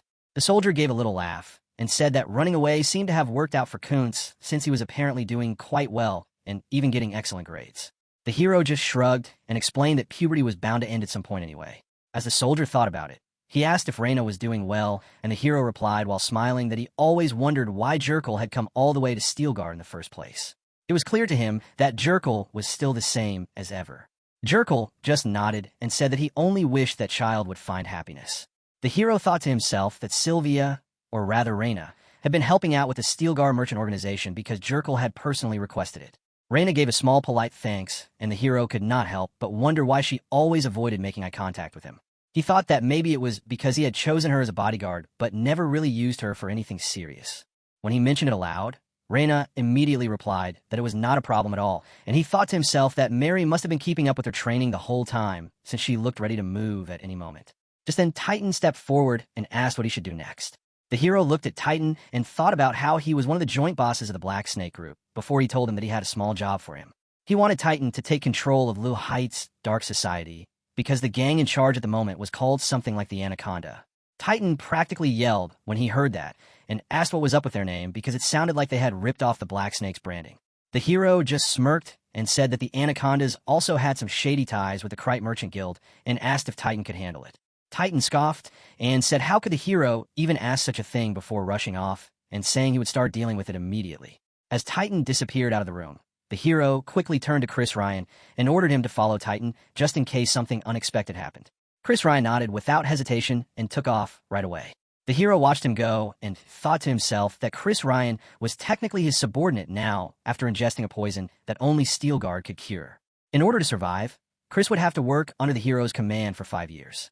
With that last task handled, the hero leaned back and said with a grin that now all the urgent matters were settled, it was finally time to enjoy some proper interdimensional trading. His heart was full of excitement as the scene shifted, and he found himself thinking about the strange message someone had left him. It was odd because that person never usually left any messages, and now they were even yelling through it.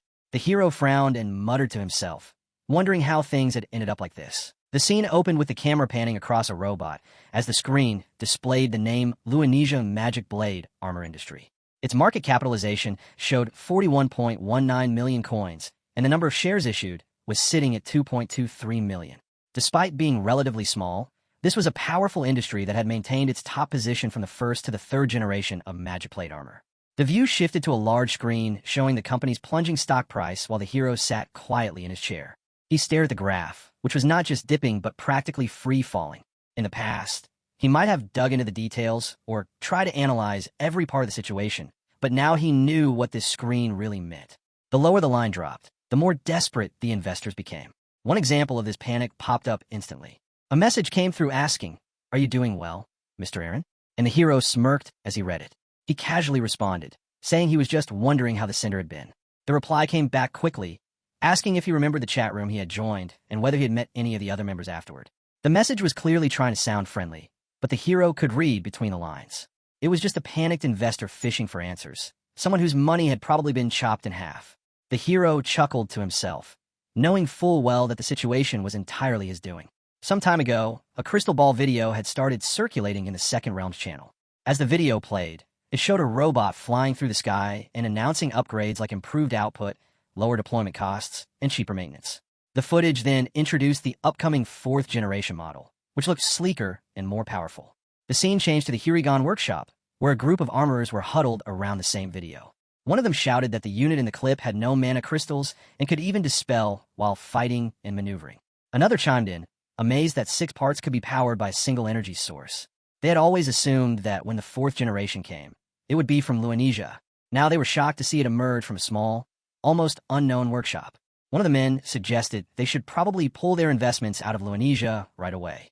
The hero, who had planned this, admired the work of the person who shot that video. Everything was coordinated, the planning, the production, the casting, and even the filming location, which happened to be the back mountain of his own fiefdom. With the video spreading like wildfire, the stock price of Luanesia Magic Plate Armor Industry nosedived, sending investors like AlphaScan into a full-blown panic. He wondered to himself if this was really the end of it. At first, the blame and the angry investors would focus on Luanesia, but he knew that over time, their attention would shift to the Hirigan workshop instead.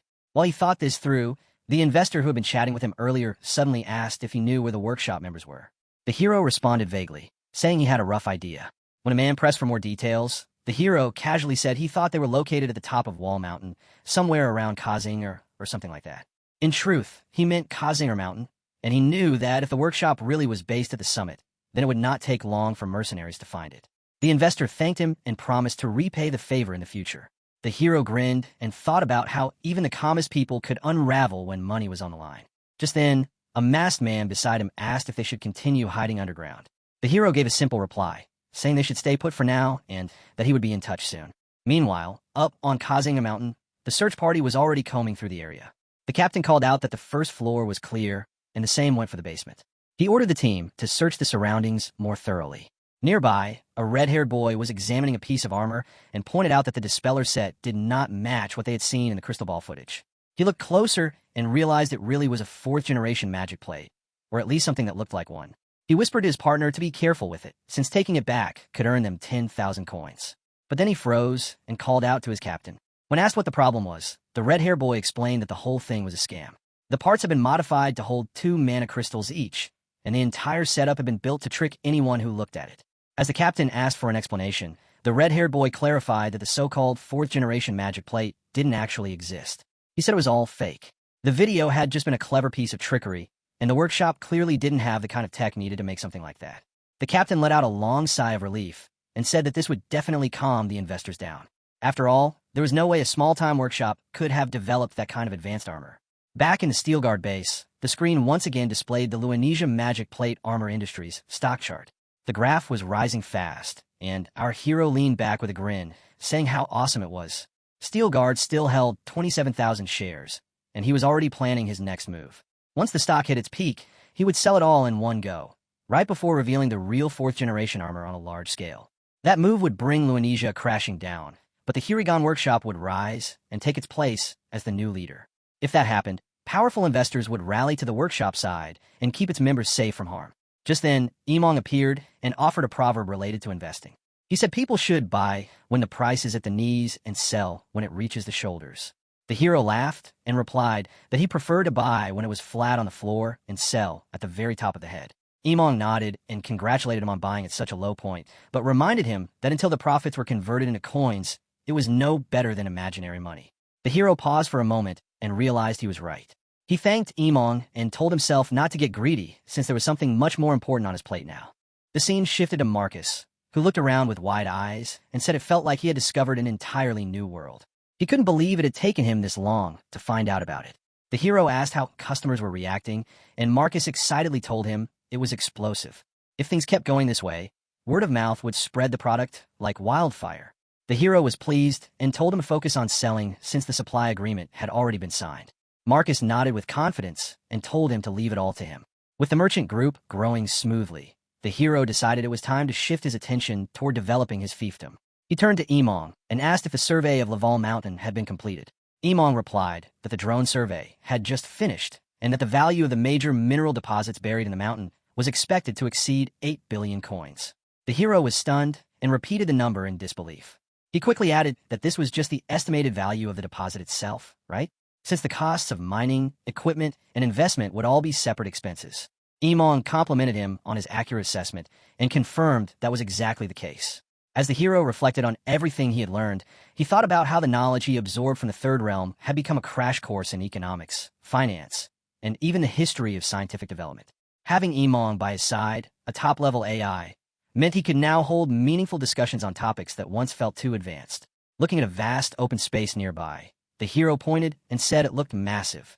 Emong responded that based on the artificial traces, it appeared to be a limestone cave, likely constructed by natives. The hero froze for a second and said in shock, "Natives? That didn't make sense." The idea of anyone living in this rugged mountain range seemed ridiculous, let alone having the skill and resources to carve out something like this.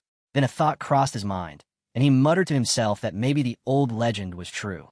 It spoke of beings that lived deep inside mountain caves, masters of magic who used strange pawns to carry out large-scale constructions. If that story had even a grain of truth, then maybe there really was a dragon lair hidden somewhere in Laval Mountain. If there was a dragon in the First Realm, then that meant the Zion continent had one too. Just one swing of its tail could wipe out entire cities and flatten any walls or homes in its path. With a massive body, incredible strength, and the ability to use magic, it was basically a natural disaster in the shape of a beast. The most powerful creature on the entire continent had made its lair right here, and now it was standing before our hero.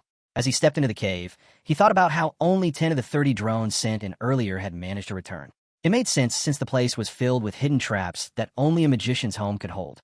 He took a deep breath and said to himself that it was time to go in. A display window popped up in front of him, showing the magic plate armor he was wearing. It was the Hurricane Fighter in stealth mode, custom-built by the Hirigan Workshop. Without hesitation, he took flight. While gliding through the dark tunnel, he thought about the dozens of magic circle traps laid throughout the lair. He could disable them one by one if he wanted to, but he knew time was money. Holding a golden square device in his hand, he passed through areas protected by anti-magic fields. The device functioned like a nullifier, cutting off magical energy in certain zones. In reality, there wouldn't be much trouble even if he went head-on into the traps, since the upgraded barrier system installed in his armor could absorb or deflect most attacks. As he approached the heart of the lair, he was struck by the sheer grandeur of the place. He figured that if someone lived here long enough, they'd probably stop being impressed, but right now, the scale of it all was overwhelming.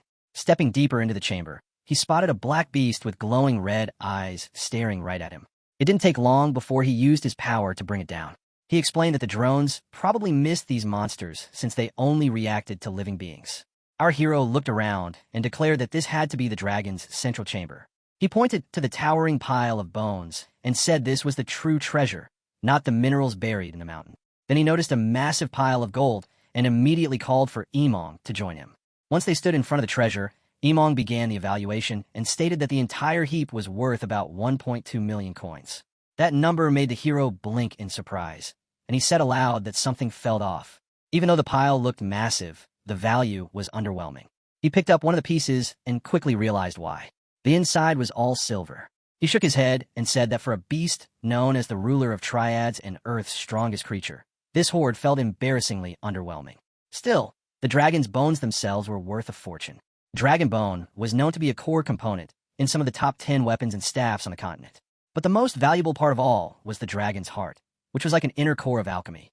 He soared upward through the cavern, thinking that finding it wouldn't be easy, but it had to be done. Just as he reached the heart, the dragon's roar echoed through the chamber, and its mouth opened wide. He immediately sensed something wrong. Was this necromancy? He realized it was. The magic responded to long-dormant malice, and the spirit energy was reading a staggering 50,000. He compared it to the spirit energy of the Andalusia fragment, which had only been 2,000, and now he was facing something 25 times stronger. Darkling appeared beside him without warning, likely summoned when it felt its master's life was in danger. The hero smiled and told his little ally not to worry. To fight powerful spirit energy, you just needed to bring something even stronger. He glanced at his Yonat's ring, and as the dragon roared and lunged at him, he simply raised his hand and pointed his ring finger straight toward the beast. Almost instantly, the dragon stopped in its tracks and lowered itself before him. It didn't just look surprised. There was confusion, pain, betrayal, grief, and even despair written in its eyes. He looked down at it and asked if it was happy to see him.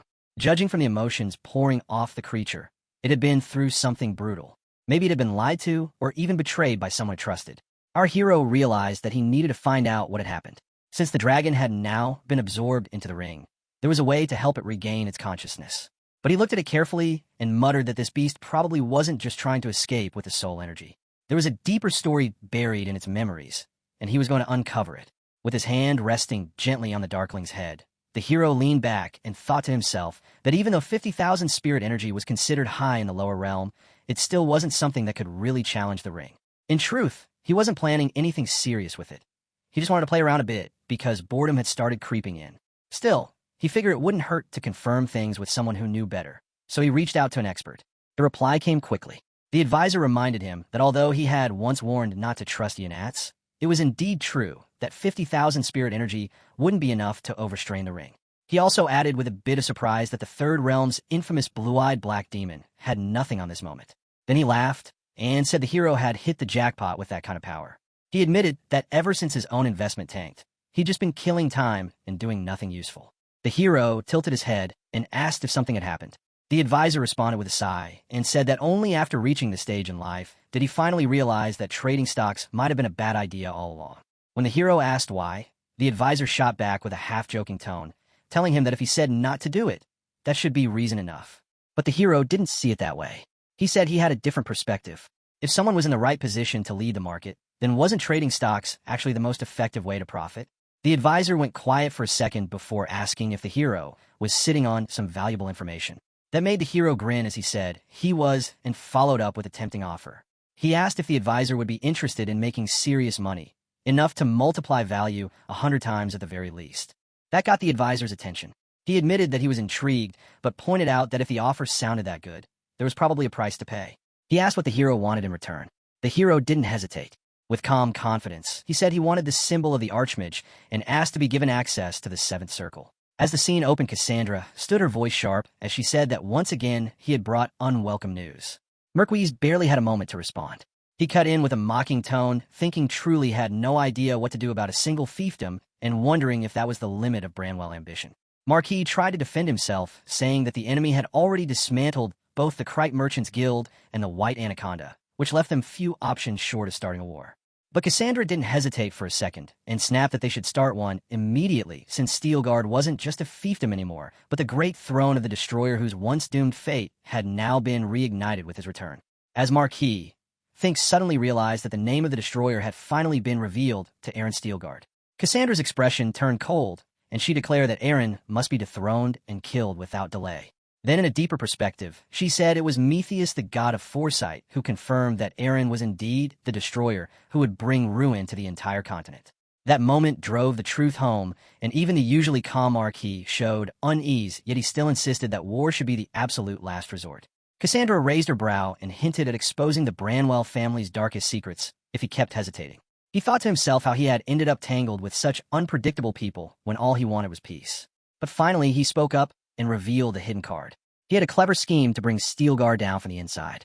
The story then shifted to Steelguard itself, where Aaron Steelguard stood overlooking a grand map of his fiefdom, his face calm and satisfied. The chief secretary stood nearby, noting how pleased he looked. Aaron smiled and thought to himself that everything had gone according to plan over the past 2 months. The success of the Aaron Merchant Organization's third major product, toilet paper, had marked a turning point. The people now enjoyed better hygiene and a higher standard of living, with new essentials like soap and toothbrushes becoming part of daily life. The UAF Merchant Organization and the Black Snake Guild had completely taken over the business district and the infamous Night Street in Lahite. The absorption progress of the 7th Mana Circle was inching closer to completion and stood at 87.13%. With the iron ore being mined from the Laval Mountains, Steelguard had become self-sufficient and was producing both weapons and necessities. The chief secretary brought up a concern, though.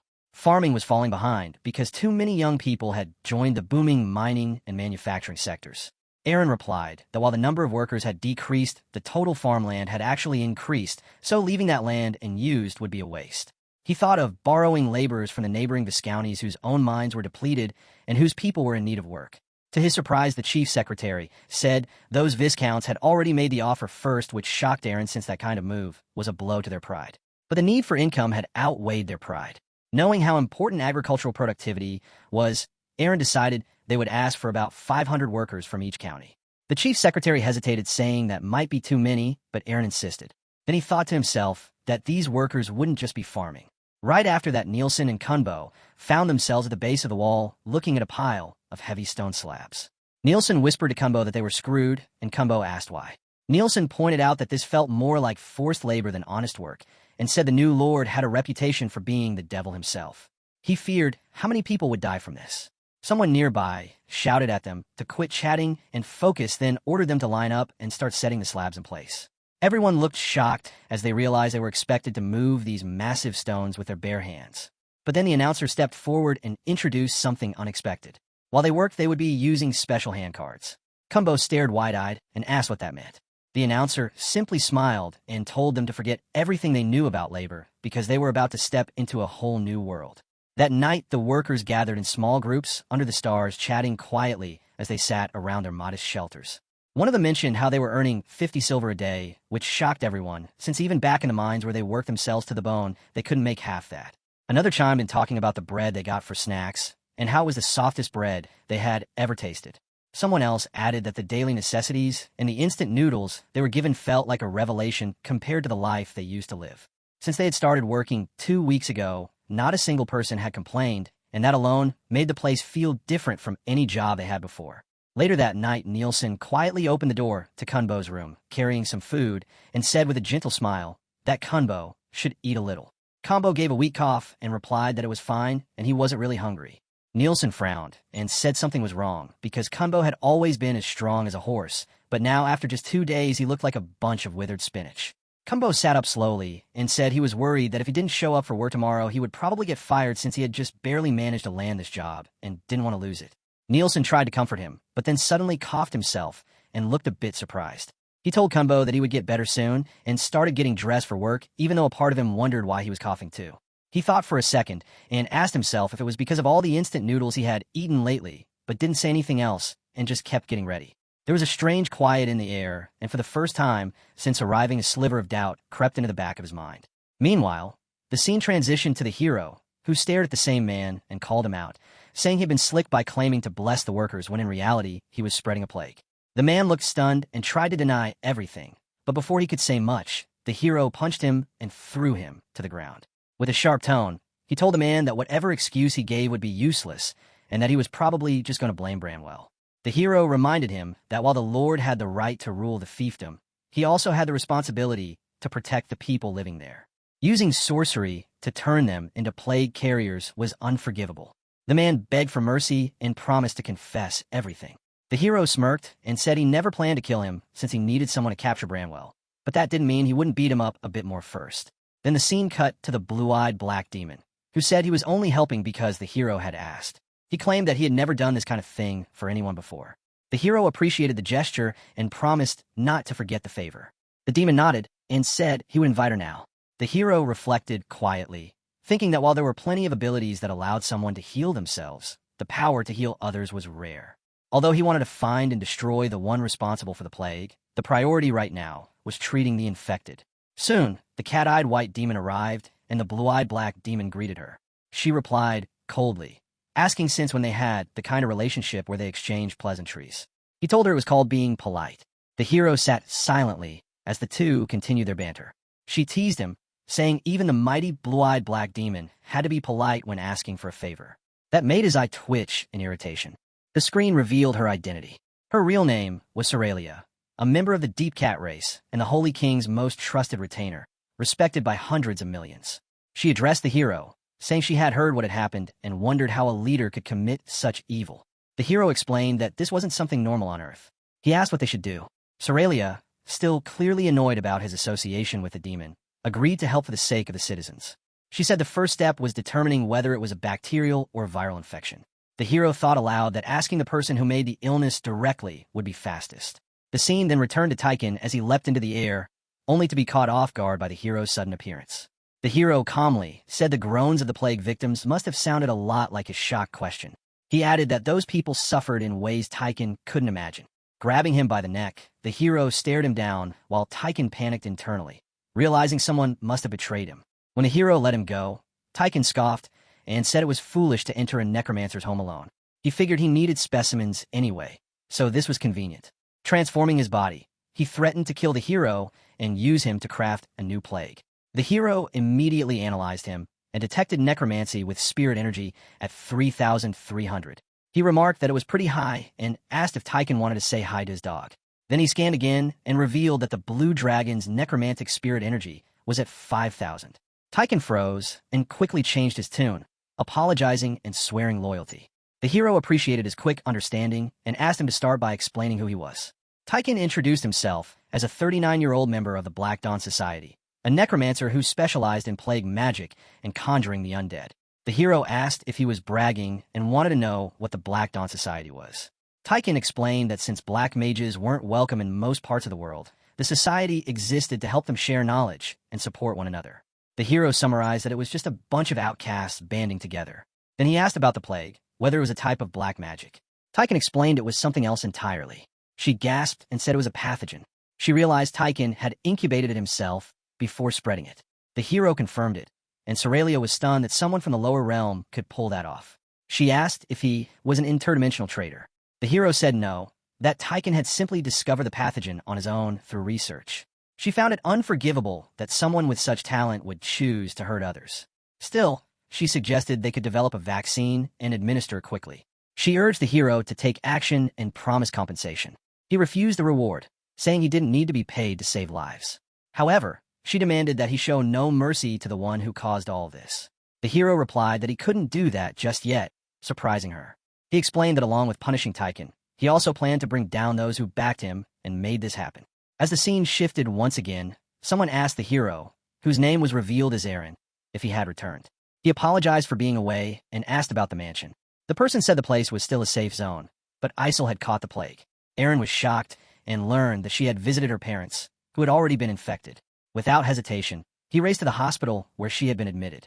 As she looked up at the hero, he stepped closer and greeted her with a calm voice, calling out, "Hello, my lord." Aaron smiled gently and asked how she was feeling. She forced a small smile and replied that she was fine and insisted that he should leave. She told him that he might catch the illness from her, but Aaron shook his head and told her not to lie since he could tell she was in a lot of pain. She looked away and said that she should have listened to Miss Karen's advice about how to stay safe, but before she could finish, Aaron cut her off and said that if he were in her place, he would have done the exact same thing. Later in the meeting, Aaron held out a scroll and asked if it would work. The cat-eyed white demon nodded with confidence and said there was a reason people called her Saintess. As she activated the scroll, a soft golden energy flowed over the sick girl, surrounding her in warmth and light.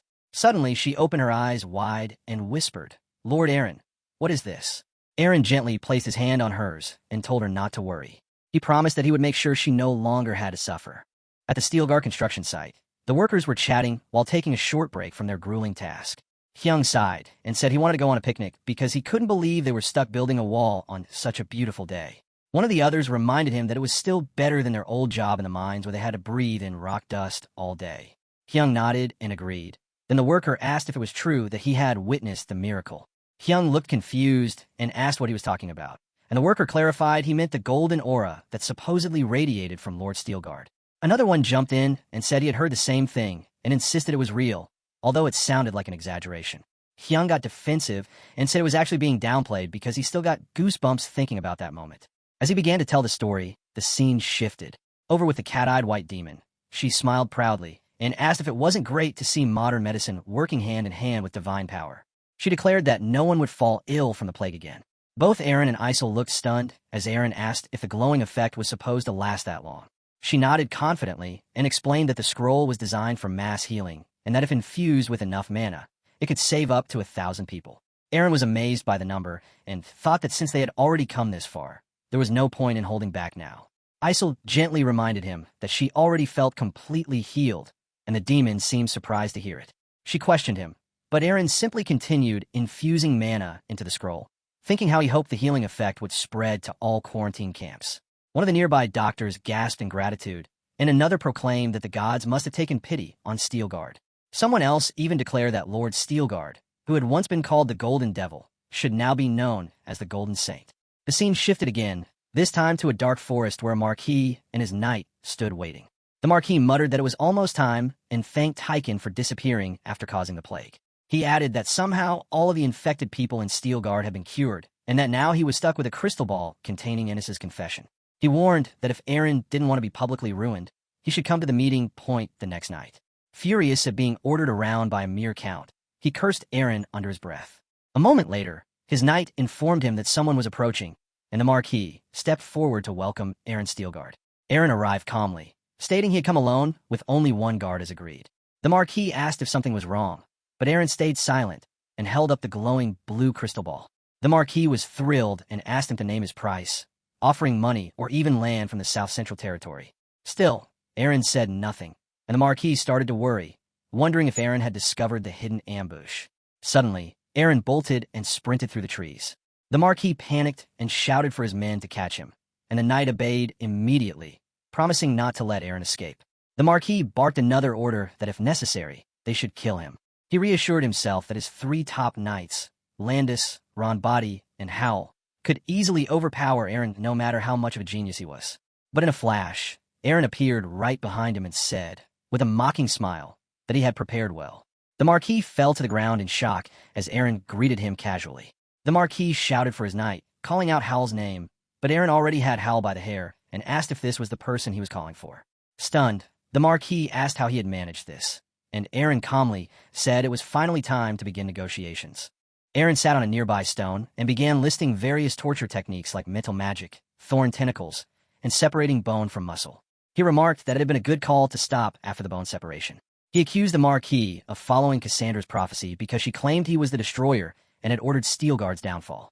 Aaron said he understood that Cassandra must have known the Marquis' weakness and manipulated him with it. The Marquis thought that Aaron wouldn't actually kill him since he still needed to negotiate, but then he noticed Aaron smiling and got uneasy. Aaron said it was a pity that he had to kill him now. With one solid punch, Aaron smashed the Marquis' nose and left him crumpled on the ground. The scene then transitioned to the Branwell mansion where Cassandra greeted the Marquis, asking if everything had been handled.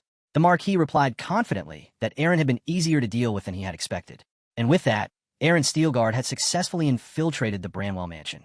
The screen displayed the axial skeleton glowing at 6 stars while the phase change stabilized at 5. Inside the room, a man stepped in and asked if the Marquis was really giving away the South Central Territory. The Marquis responded firmly that yes, the land would be disposed of, and in return, the crystal ball would be destroyed. The man looked surprised and pointed out that the land was one of Navarro's most profitable granaries and could easily fetch 5 million gold. With a brutal tone and a dismissive shake of his head, the Marquis explained that this wasn't about money and assured him that they could always recover the territory later. A knock echoed through the room as the man turned to glance toward the door. Moments later, someone entered and asked if the Marquis had summoned him. The Marquis nodded and told the head butler to step out for a moment. Then he turned to the man standing nearby and welcomed him as the administrator, asking if he could remind him of last year's revenue. The administrator replied precisely that it was 1,247,821 gold, along with 67 silver and 19 copper. Pleased with the accuracy, the Marquis noted that since their finances have been tight lately, it might be a good time to start collecting taxes again. The administrator looked confused and politely protested that it hadn't even been 6 months since the previous collection. The Marquis quickly clarified that he didn't mean a forced collection, only that they should ask those willing to pay next year's taxes in advance. He suggested collecting just 70% based on last year's total. The administrator hesitated and pointed out that while wealthy families might comply, this could lead to losses in the long run. The Marquis gave him a knowing look and asked if he wanted a promotion. Caught off guard, the administrator stammered, but the Marquis assured him that if he handled the matter well, he would guarantee him a better position. Motivated by the opportunity, the administrator agreed and left, already thinking about new ways to squeeze more money from the population. Meanwhile, back in Branwell, Cassandra confronted the Marquis and questioned his earlier confidence, since all he had done was recover the crystal ball. The Marquis lowered his head and apologized. Cassandra then brought up the rumors that he had been working hard to gather funds and asked what he was planning. With a hardened gaze, the Marquis admitted that until now, he had not thought things through, but now he was preparing to declare war on Steelguard. Marquis Branwell leaned back in his chair as the thoughts circled in his mind. He remembered how Cassandra used to insist that war was not the answer, so it puzzled even him when she asked what had changed. He replied calmly that he had underestimated Aaron. Cassandra, watching him closely, thought to herself that since all their plans to bring down the Steel Guards had failed, now might be the right moment to use their last resort. She gave him an approving look and said that of everything he had said recently, this was the first thing she genuinely liked. With a faint smile, she added that she would look forward to hearing good news soon and left him with the blessing of Matthew before disappearing into the shadows. Left alone, the Marquis quietly reflected. His thoughts turned to the third realm and its subtle art of reading people through the tiniest expressions. He realized that despite his efforts, he hadn't completely fooled Cassandra. Still, the deception he had mastered was proving to be invaluable. As pieces of the larger puzzle started to come together, the truths long buried in secrecy began to reveal themselves. He now understood why Steelguard had become infested with Imperial agents after the mysterious disappearance of the hero. It all pointed back to Cassandra, the head of Beholder, the Empire's shadowy intelligence agency. Her role was more than spying. She was the voice of prophecy and strategy to the Empire's elite. And it was her prophecy that branded Strelick as the birthplace of the destroyer who would one day bring down the Empire. Those few words led the Empire to tighten its grip on the Steel Guards, sending agents like Javis to monitor their every move. Now, they were even considering wiping out the family altogether. Marquis Branwell seethed with quiet anger. All this because of one Oracle's vague warning? He placed his hand on the heavy wooden door and made a silent vow. He wouldn't back down. Not now. If the world insisted on calling him the Destroyer, then so be it. He would face them head-on until the bitter end. As the door creaked open and he stepped outside, a knight was already waiting. The knight gave a quick salute and said they were ready. The Marquis gave a nod of approval and replied with cold determination. Great, let's go. Sari stood close to the Marquis, still wearing her disguise as the Night Howl. The Marquis glanced at her and thought to himself how her speaking skills had yet to catch up, even though she had no trouble holding entire conversations through telepathy. When he spoke aloud, his tone was more patient than critical. He told her that it was all right, and she didn't have to talk today either. Then he looked around and mused how strange it felt to return to this place, the high end of Acadio. As he stood just outside the mansion, he reminded himself that this was the place where he had once erased Kuntz from existence. He pushed the door open and greeted the noble inside with a calm voice. It has been a while, Lord Albert. In his mind, the Marquis noted that Doraine Albert was the one who had long coveted the South Central Territory, and that he had returned here for the sake of negotiating with him. Albert gestured to the young man beside him and said he believed it was the first time introducing him. The Marquis responded without hesitation, introducing the boy as his son. The moment the words left his mouth, the boy stepped forward and spoke clearly, saying that his name was Kuntz Albert and that his master had given him life. He added that serving his master and obeying his commands were the sole purposes of his existence. Outside the mansion, Kuntz approached the Marquis and greeted him with a respectful tone, calling him master. The Marquis responded with a faint smile and asked if he had been doing well. When Kuntz said yes and began to explain what had happened in his absence, the Marquis cut him off gently and told him it was fine before asking him to come closer. He placed a hand on the boy's head and checked the state of his mental realm magic with a quiet focus. Meanwhile, the scene shifted to workers nearby who had begun gossiping as soon as word spread. One of them grumbled that young Master Kuntz had returned and muttered that the good days were over now that that awful person was back. Just then, a young boy nearby raised an unexpected question. His eyes wide with curiosity, he asked someone if they suddenly wanted to learn the sword.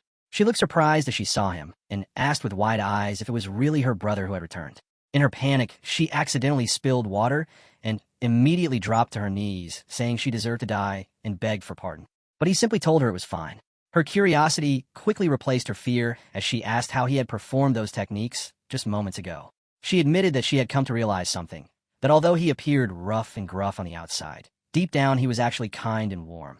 Meanwhile, the Marquis watched quietly and thought to himself that it might truly be possible for his son to become one of the dire breed. He believed that with just a little more effort his son might even master the breath. After 2 years of effort and training, it seemed his son was finally beginning to blossom. He smiled faintly and thought that this young master might just be the future of their entire family. The Marquis told him that he had been doing well, and even added that his progress was almost excessive. Koons then asked directly if the Marquis was planning to annihilate the Albert family. The Marquis responded with a casual question of his own, wondering why Koons seemed so worried. Koons admitted that the thought of his father and other family members being killed by his own hands brought him pain. The Marquis raised an eyebrow and thought to himself with mild concern that Koons had developed feelings. He questioned whether he had given the boy only the best qualities without considering the consequences. The Marquis assured him not to worry and asked if Koons really thought he was some kind of psycho. He explained that to him, the Albert family was simply a wallet and nothing more, so there was no need for concern. Koons nodded and said that in that case, he should inherit the lordship as soon as possible. The Marquis chuckled and pointed out that even though Koons had grown fond of the Alberts, he was still perfectly fine with treating them like a wallet. Koons responded with a straight face and said that money was just a tool for making exchanges and that the truly precious things in life could not be bought with gold. The Marquis replied thoughtfully that he only agreed with that sentiment in part. He leaned in slightly and reminded Koons that in the end the thing you need to protect, what money cannot buy, is still money. As the scene shifted, the screen lit up to reveal Aaron's coin account, which had now reached an all-time high, marking a new era of wealth and power. The scene opened with a glowing screen displaying a total of 3,385,261 gold coins, and the hero leaned back in his chair with a satisfied grin. He thought to himself that ever since he had nailed the Branwell family deal, his fortune had exploded, raking in about 10 million gold. His coin account had now hit an all-time high, and the thrill of it lingered in his chest as he turned to a different screen showing the Hirigon Workshop interface. This particular screen belonged to a private group chat made up of a few key players: Hirigon, Amokat, Ronnie, and a Midgetron. But now 2 more users have been added. One of them, named Blue-Eye Black Demon, sent a message asking if the magic plate armor business was really going public. He reminded the group that someone had claimed this would bring a return 100 times more than the lease investment. Katie'd White Demon, who was still silently watching from the side of the screen, seemed skeptical. The hero nodded and confirmed it, saying that the stocks would skyrocket once the Hirigon Workshop officially went public. He told them this was their golden opportunity to become major shareholders. But then Katie'd White Demon asked bluntly why he had been dragged into the conversation. The hero leaned forward and explained that their revival depended on Luanesia's magic armor plate industry. That industry just happened to have the Holy Land's Priest Pension Service as its second largest shareholder. He pulled up another graph on the screen and pointed to it as he continued. According to the latest trends, the Nesha magic armor plate industry was on the verge of collapse. If that happened, the Holy Land would take the biggest hit since they had the most at stake. Katie'd White Demon immediately looked worried and asked what would become of the Holy Land in that case. The hero responded flatly, almost casually, that it would be ruined. There was no sugarcoating it. The Holy Land would fall apart. Katie'd White Demon was stunned and could barely speak. He finally managed to say that it couldn't be true. Those priests had devoted their entire lives to service and faith. The idea that they could lose everything just like that felt completely unfair to him. Blue-Eye Black Demon chimed in, saying he could invest 500,000 gold once he handled a few things. The hero nodded and said that would be enough since he was planning to cover most of the initial investment. Curious, Katie'd White Demon asked how much he was putting in. The hero paused for a moment before answering that he was going to invest 3 million coins. The entire chat room went silent in shock before someone finally said that sounded excessive. Blue-Eye Black Demon asked if he had lost his mind and where he was even getting that kind of money from. The hero answered without hesitation and said that backing out was no longer an option because he had staked everything on this. As the scene shifted to Cassandra's home, the camera revealed the headquarters of the Empire's intelligence agency, Beholder. Cassandra sat deep in thought, suspecting that while Aaron might be the so-called destroyer, if Branwell declared war, even he would not make it out alive. She believed that if her plan succeeded, she could win even more favor from Matthews. But her train of thought was interrupted when a girl in a white dress entered suddenly and said that a message had arrived from Matthews. Cassandra seemed confused and asked why an oracle had come early. The girl scolded her, saying the destroyer was right in front of her and she had failed to recognize him. Stunned, Cassandra asked if the girl was saying that Ferranta Branwell was actually Aaron Steelguard. She tried to reason that if it were magical camouflage, she would have noticed, but deep down she recalled something odd. Under the excuse of preparing for war, Aaron had been aggressively collecting funds. Suddenly it all made sense. She yelled his name in frustration and realized this wasn't about war at all, but about draining the Branwell family's wealth. Determined to stop him, even if she had to act alone, she rushed out. The girl quickly warned that someone had already invaded the chambers. When Cassandra asked what she meant, the girl told her a blonde man presumed to be the destroyer was spotted near Steelguard. Looking up with disbelief, Cassandra yelled Aaron Steelguard's name and thought the man had truly lost his mind. Aaron calmly entered and said he knew exactly where he was. It was the place where the Empire's trash gathered, waiting to be erased. He summoned a massive magic circle, revealing his identity, and the room went tense as someone pointed out the spell was at least 7th circle magic. Cassandra immediately ordered everyone to teleport out, but the attempt failed. The hero looked at her and said they weren't going anywhere. Furious, Cassandra cursed him and said he was finally showing his true colors. Aaron smiled and said that the title of destroyer was something she and her people had branded him with, and if they hadn't pushed him first, none of this would be happening. He declared that the destroyer wasn't born but made, and that Beholder was responsible for shaping him into one. Without warning, a blizzard of 7th circle ice magic stormed through the chamber.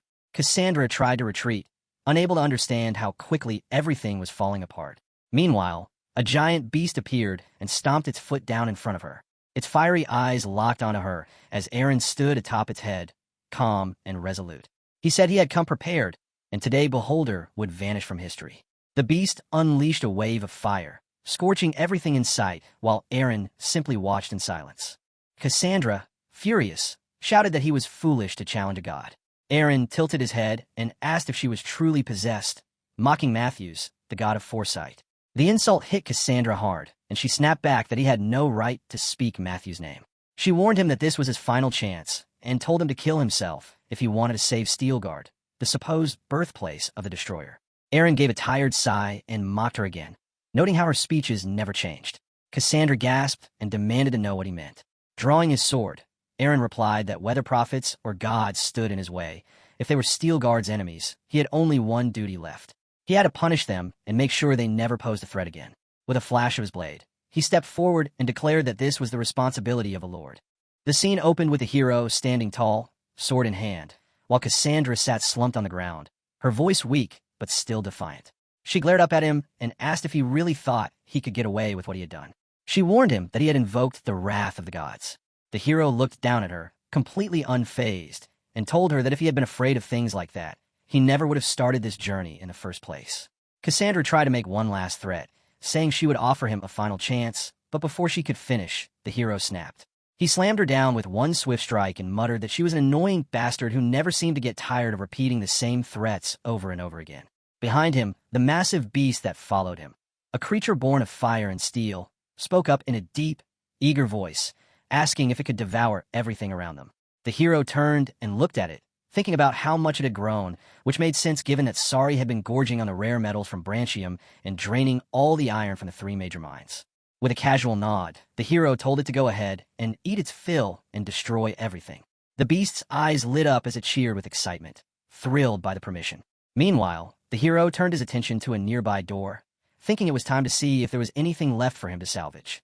As he opened it, he overheard a hushed conversation between 2 girls. One of them, her voice trembling, told her sister to hold on just a little longer and promised to melt something away. The hero stepped in and asked bluntly if she could even boil water for tea with that much power. The girl jumped in shock and immediately recognized him. With wide eyes, she asked if he was the destroyer, Aaron. He stared at her for a moment and asked if she was one of Beholder's survivors. Noting how much she resembled Cassandra, he thought it worked out nicely since he had a few questions for her. But the girl stood firm and refused to answer anything. Instead, she begged him to just kill her. The hero raised a brow and said that if that was her choice, he would at least make her death painless. But just before he struck, she cried out and asked him to wait. She pleaded for her life, saying that all she had ever done was work tirelessly without even going on a single date, and it felt unfair to die like that. She explained that she had been next in line to become the head of Beholder after Cassandra. If he spared her, she promised to be useful. He studied her for a moment and asked if she truly meant it. Before she could answer, another girl, her younger sister who had been covering her face, tried to speak up, but the older one called her sis and stepped in first. She too begged the hero to spare both of them and said they would do whatever he asked. The hero smiled slightly and said that he had a good idea. He stepped forward and cast a healing magic spell, releasing a soft glow that restored their wounds. The sisters looked stunned, and the older one quickly thanked him with a mix of confusion and relief. He then asked her name. She told him it was Rose. The hero nodded and said, "All right, Rose. Since Cassandra's gone, that makes you the new head of Beholder, doesn't it?" Rose hesitated and admitted that was the natural order of things, though she seemed unsure. The hero smirked and thought to himself that everything was falling into place. Then he looked at her and said it worked out perfectly because, as it happened, he had some business to take care of in the Empire. Our hero grinned and let out a confident laugh as he declared that starting today, the Empire's intelligence agency, Beholder, would operate under his command. With that bold statement, the scene shifted away from the battlefield and into the Temple of Foresight on Earth number 1342, where the god of Foresight slammed his hand down on the table in frustration. He growled through clenched teeth and cursed, wondering when Aaron Steelguard had managed to reach the seventh circle of magic. He glanced at the screen showing the current state of Luanesia's magical plate armor industry, and scowled even more as he saw that the value had dropped again. He muttered bitterly that it was all that bastard's fault. Meanwhile, another part of the divine realm lit up as Earth number 1342's interdimensional chatroom came to life. The god of diligence and thrift, Dameron, stared at the stock chart and echoed the same frustration, blaming the same individual for the ongoing losses. Moments later, the god of foresight entered the chat with a scowl on his face, addressing Dameron directly. He pointed out that over 3 million had been lost and reminded Dameron that he had warned against risky investments like this in the first place. The chatroom grew more active as other deities joined in. The god of the moon, Urung, and the god of chivalry and mana, Aspire, appeared next. Aspire, looking skeptical, questioned the god of foresight about his earlier prediction. He asked if the god had not insisted the stock price would rise and demanded to know why it had now dropped to half its value.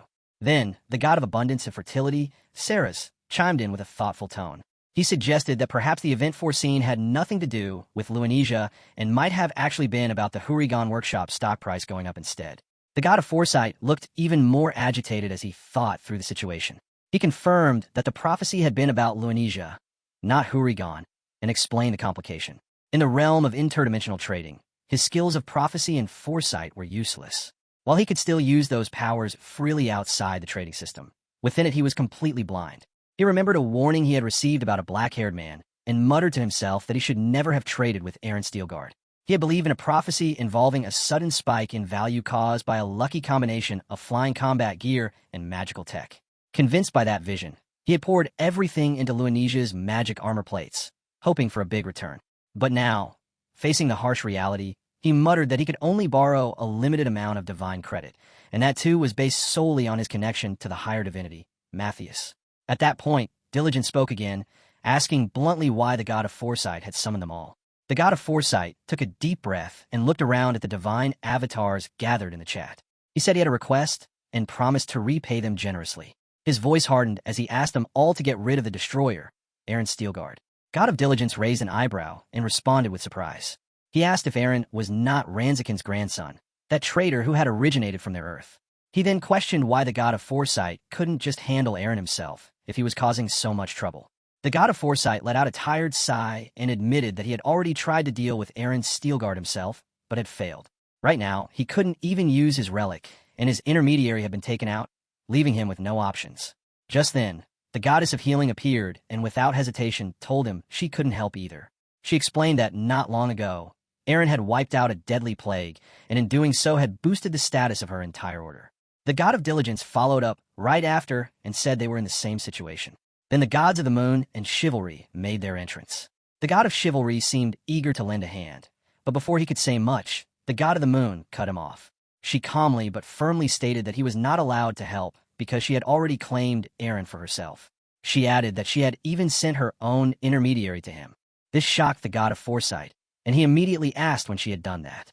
The god of the moon coolly responded that it was none of his business and reminded him that he should handle his own problems rather than dragging everyone else into his mess. The god of chivalry, caught in the middle, awkwardly stepped back and said that if Arung was taking that position, then he would have to decline helping as well. Arung smiled sweetly and praised the god of chivalry for backing her up, calling him sweetie and beckoning him over for a kiss. As she leaned in affectionately, the god of chivalry mentioned that most of their fellow gods were present now. The god of diligence sighed and told them to keep it professional, but Arung casually brushed off the comment and told him to mind his manners.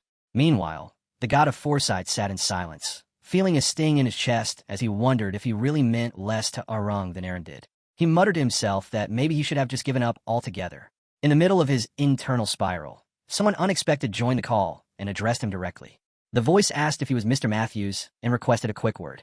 Matthews, not in the mood for business, replied that if it was a trade inquiry, they would have to come back later. But the mysterious voice responded with just 2 words, trade Aaron. That immediately grabbed the god of foresight's attention. The voice went on, claiming to know everything and even mentioning the damage Matthews had suffered because of Aaron launching the 4th generation. Matthews narrowed his eyes and demanded to know who was speaking. The voice answered confidently and explained that they were searching for someone to lead their group. Then the screen filled with images of different members, all with determined faces. The voice revealed their group's name, TVBA, short for Traders Victimized by Aaron. Finally, the speaker introduced himself as Alpha Scan, and Matthews stared at the images, quietly taking in the idea that he might not be alone in his grudge after all. As the scene shifted back to Aaron, he leaned back in his chair, eyes fixed on the screen in front of him, and reflected on how his Haragian 4th generation magic plate armor business had finally overtaken the once dominant Luanesia industry. He noticed a golden cross forming in the market trends, signaling a potential breakthrough. Even though the stock prices had flipped, he reminded himself that their number of issued shares still lagged behind, leaving them at half the size of Luanesia. But as long as the new model outperformed the 3rd generation well enough, the game was as good as over. With the engineers at the workshop handling things so well, he figured he could slowly shift his focus back to the fiefdom and leave the business to the professionals. Just as he was deep in thought, the door swung open and Darren walked in, glaring at him. She cut straight to the point and asked if he had anything to say to her. Aaron tried to play it safe and responded with a simple greeting, saying it was nice to see her looking healthy after everything that happened with the plague. But Darren wasn't buying it. She raised her voice, accusing him of trying to avoid the real issue and bringing up the name Yolaf. Aaron blinked in surprise, but she didn't let up. She pressed him, saying there was no point denying anything now since Javis had already told her everything. Aaron sighed and asked how much she knew, and she laid it out clearly. She knew about his disguise, how he sold mana crystals to the Merchants Guild, and how he passed the role to Javis afterward. With that much detail, Aaron admitted she knew everything, but insisted he had reasons for what he did and never meant to deceive her. Darren wasn't moved. She threw his words back at him, saying no one would lie for over 2 years without a reason. Aaron noticed her reaction was stronger than he expected and began to wonder if she had developed real feelings for Yolaf, or rather, for Javis. When he asked, she brushed it off and said it didn't matter because Yolaf wasn't real. But Aaron tried to explain that apart from the first 2 days, Javis had been playing that role the entire time, and if anything, it brought out the best in him. Javis was talented, had a good personality, and was even good-looking. Still, Darren wasn't satisfied. She argued that none of that mattered since Javis was only a part of Yolaf, not Yolaf himself. Aaron said she was overthinking it, but she pushed again, asking him directly if he acknowledged Javis.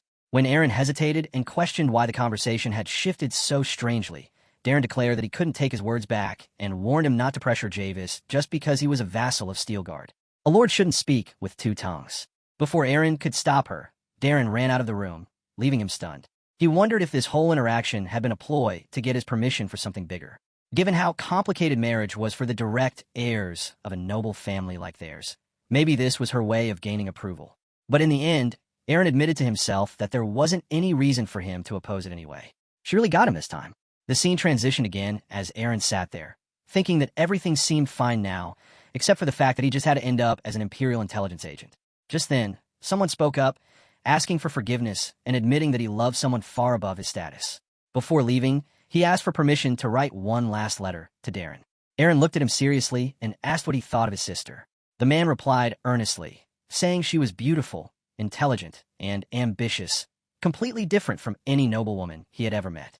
Aaron suddenly burst into laughter, but then caught the man off guard by conjuring a glowing blue energy in his hand. The man panicked, shouting that it was poison, but Aaron calmly explained that he had already neutralized it a while ago. He said that the man had done a good job for the past 2 years, and he just wanted to see if he could handle pressure. The man gasped, thinking he was about to die, but Aaron grinned and told him that if he was going to be with his sister, he needed a stronger heart. Just when the man asked if that meant he had passed, Aaron cut him off and said that being an Imperial agent still wouldn't do.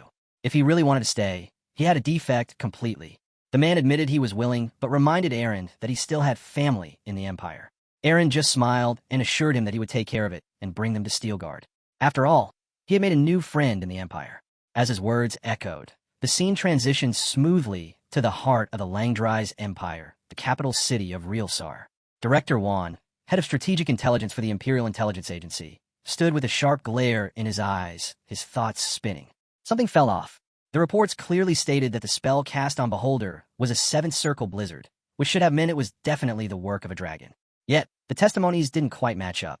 Gritting his teeth, he muttered that the creature people described looked more like a serpent than a dragon, with no wings at all. And even then, he wasn't entirely sure the creature had actually been the one to use the magic in the first place. He could feel it in his gut. There was something deeper here, something he hadn't quite uncovered yet. The scene then shifted to the grand halls of the Rose Mansion, where Juan arrived with heavy steps. He glanced around and thought about how irritating it was to be summoned by someone like her. When he entered the room, the Oracle greeted him coldly and pointed out his tardiness, implying that he must have been too busy to show respect to her call. Juan clenched his jaw. She was young, far too young to act this high and mighty, but somehow she had rapidly gained power. In just a matter of days, she had managed to fill the void left by Cassandra and had won over the hearts of the Imperial family. At this point, she had become the second most powerful figure in the Empire, right after the royals themselves. The Oracle wasted no time and said she had heard that an intelligence agent was returning from Steelguard. Juan confirmed it and told her that the man would need to go through a few tests before she could meet him. But the Oracle didn't want to wait. She said that while the Destroyer continued to shift the fate of the Empire, there was no time for procedures, and she demanded the agent be brought directly to her. Juan tried to push back, explaining that the process was important and that, as a bureaucrat, he couldn't just ignore protocol. She snapped back and asked if he was suggesting that his role was more important than the will of the Imperial family. That line hit Juan like a punch. He froze, realizing how dangerously she was playing her cards. Inside, he was seething and called her a damned brat in his head, one who dared to twist royal authority to serve her own ends. Out loud. However, he quickly corrected himself and promised that he would hand the agent over to her as soon as he arrived.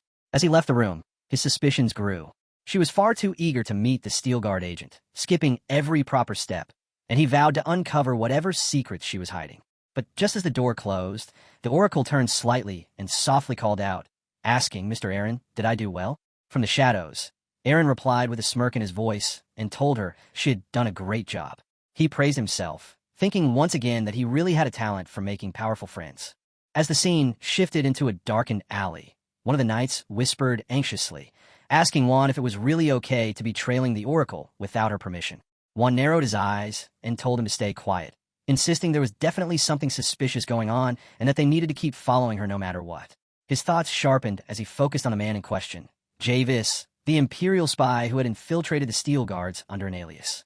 There had to be a reason why the Oracle was interested in this particular man, and Juan was determined to find out. Then another knight reported urgently that the Oracle and the spy were currently meeting.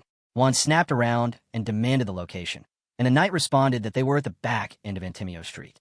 However, there was something odd about the situation. The Oracle seemed to be carrying a teleport scroll. That detail made Juan's stomach drop. He immediately ordered his team to wait until he arrived and declare that they would raid the place. As he dashed through the streets, he thought furiously that he had been right all along. This was massive. The Oracle was helping the Have's family escape the Empire under everyone's nose.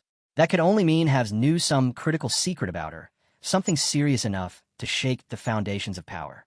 Juan's mind raced as he pieced things together. It had to be Haves who helped her eliminate Cassandra, the previous Oracle. If that was true, then everything made sense. Slamming the door open with a kick, Juan burst in and declared that he had caught them red-handed. Javis barely flinched and commented that it seemed they had been under surveillance. Rose started to speak, but Juan cut her off, furious that she would dare betray the Empire. He demanded to know how she even got her hands on a dragon, or if it was a basilisk instead.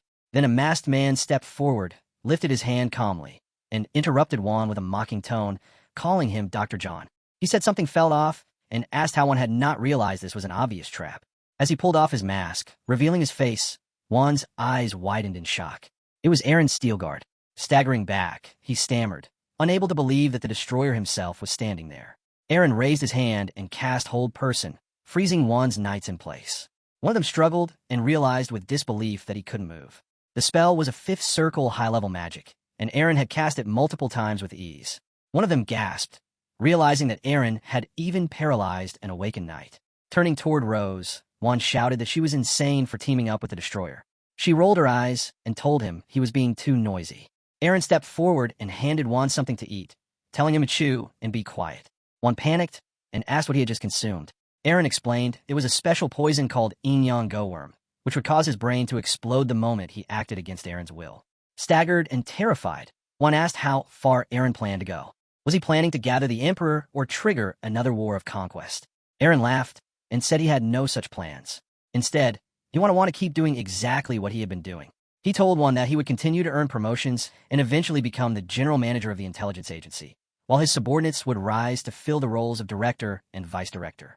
Juan was stunned and demanded to know if Aaron intended to take over the entire intelligence agency. Aaron smirked and reassured him that both he and Rose would be well supported with resources and emotional backup. Juan gritted his teeth and called Aaron a lunatic, swearing that he must have been born to destroy everything in his path. Later, deep in the jungle, Aaron spoke to Javis one final time. He told him that once everything was settled, he should bring his family back to Steelguard and not keep his sisters waiting. Javis acknowledged the command, and Aaron added that Rose would now have the huge task of managing all the intelligence agents. She smiled confidently and told him to count on her. Aaron reminded her that he expected detailed and regular reports, even without a formal promotion, and she assured him she understood. With a calm nod, he told her they would meet again in Steelguard. As he turned away, the screen shifted to the image of a sleek aircraft marked with the name Hurricane Fighter Steel Mode, roaring through the skies. As a golden light shimmered across the sky, Rose watched in awe and muttered to herself that the high-speed flight vehicle wasn't even being detected by the Empire's protective magic. She wondered aloud just what kind of person Aaron Steelguard truly was. Up in the sky, Aaron switched his ship to automatic flight mode and leaned back, thinking that his work in the Empire had wrapped up nicely. With nothing urgent to handle, he considered doing a bit of interdimensional trading on the way. He casually asked, "Did anything happen while I was away, Imong?" And a response popped up almost immediately. Something had happened. Imong displayed a message from a god in the sixth realm, which caught Aaron completely off guard. "The sixth realm?" he repeated in disbelief. Then the screen lit up with the message. "Reader Aaron, I have a request. My beloved daughter, the Saintess, is in danger." Aaron's eyes widened. The gate to the sixth realm wasn't closed. He knew that name well, the goddess of healing, the one worshipped not only in Navarro but across the entire continent.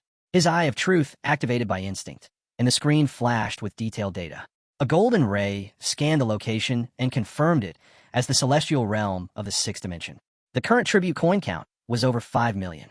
It also revealed her profile, a god born from the wheel of the law in the super universe, once looked down on for being wheelborn. Yet she climbed the ranks to become one of the top 100 gods in the Millennium's tribute rankings. She was known to be friendly to humans, active, and pretty optimistic. The system even suggested using those traits to his advantage during any trade. Javis stood nearby, thoroughly confused. "What does all this mean?" he asked, and Imong responded that it would help him understand. Then the screen displayed ancient history. In the distant past, Asheramida, the first god, was born, and with her came the existence of both divine and evil forces, order and chaos, yin and yang. The gods of the sixth realm had appeared then as well, each ruling over their own dimension. These gods performed miracles for their worshippers and, in return, received tributes from those dimensions. Javis groaned, overwhelmed by all the new information. So this is what God was. He thought it was ridiculous. That so-called benevolent goddess who claimed to care for humanity seemed more like a businesswoman running a divine enterprise. Just then, Cleos, the goddess, asked again if her message had gone through. Aaron confirmed it had. She sighed with relief and immediately commanded him to go rescue her daughter, the Saintess, before ending the transmission. Javis scoffed and asked, "Why should I?" Cleos was stunned. She asked what he was talking about and wondered if Aaron issued trouble understanding basic conversation. She then decided to break things down further. She introduced herself as Cleos, the most revered goddess in his realm and the overseer of divine law. The Saintess was her representative and the symbol of her divine grace. She wasn't asking. She was ordering him to go save her immediately. Aaron crossed his arms and calmly responded, saying it was probably her who lacked comprehension skills. Imong, sensing the tension, was visibly alarmed. Cleos gasped and muttered that he was being incredibly rude. But Aaron didn't care. He thought that whether she was from the sixth realm or claimed to be a god, it didn't matter. The moment she reached out with an interdimensional trading request, she stopped being a divine figure and became just another business dealer. He then asked why she expected him to do anything for free. Cleos paused, taken aback, and finally said if he wanted to negotiate, he'd better raise the stakes first. As Cleos raised her voice, she demanded to know how Aaron dared to speak to her that way, reminding him that she was a goddess of Zion who had cured the sick and ended plagues across realms. Aaron calmly replied and asked if she forgot about the tributes she constantly received from her followers, pointing out that she acted like all she had ever done was charity work. She snapped back and insisted that her mercy did not depend on wealth or status, claiming his words were outrageous. Aaron shrugged and muttered that the needier someone is, the more they tend to talk. That comment hit a nerve, and she gasped in disbelief, asking if she should threaten Steelguard and wondering if he even realized what happened to Matthews. Cleos hesitated, thinking that this man might be the most fearless human on the continent, and provoking him might be dangerous. Aaron raised an eyebrow when he heard the name Matthews, and thought to himself that this guy must be involved with the sixth realm too. Then, he put his hands up in mock surrender and said he got the point and admitted that he had given orders without offering anything in return. He asked what she wanted and then added that instead of a favor, he would like some information. She raised an eyebrow and asked what kind of information he meant, and Aaron clarified that he wanted to know about a god named Matthews from the sixth realm. The scene shifted to a quiet hut where the saintess was praying desperately and asking the goddess Cleos for strength to overcome the current crisis. Outside the room, voices taunted her, telling her to give up. She silently wondered what help a god could offer if she simply kept holding out. One of the attackers swung his axe, but a burst of strong saintly power stopped him in his tracks. Another tried to push through, but couldn't break the divine shield. Furious, one of them yelled that no tree could stand after 10 chops and charged in to strike again. The saintess closed her eyes, bracing for the blow, but as she opened one eye, she saw a flash of movement and watched in shock as someone cut off her attacker's hand. At that moment, the door burst open and knights stormed in, shouting in panic that there was an invader and all their comrades outside had already been killed. One of them screamed that a monster had arrived and ordered retreat. Aaron stepped forward through the chaos and gently asked the saintess if she was okay. She looked at him wide-eyed and asked if he was with the attackers, and he calmly reassured her that he had come to rescue her. Stunned, she wondered if she was dreaming because a princely figure had suddenly appeared to save her. Aaron smirked and asked if she wanted him to catch the people who had done this, then reminded her that wasn't part of their original deal. She reminded him that she had told him everything she knew about Matthews, then panicked as she realized the attackers were escaping. She begged him to go after them. Aaron replied that if she gave him more information, he would do as she asked.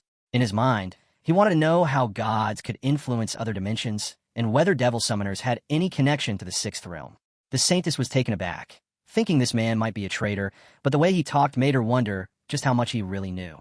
Aaron calmly told her to give him the answers now and promised to act, warning her that if even one of those attackers escaped, she would face divine punishment. Then, with a slight smile, he told her to relax her body, which confused her until he told her to stay in another room with the door locked. He added that she could have something to eat if she wanted. When she asked what he had done to her child, Aaron replied that he had placed her in a safe zone, one even powerful seventh circle magic could not penetrate.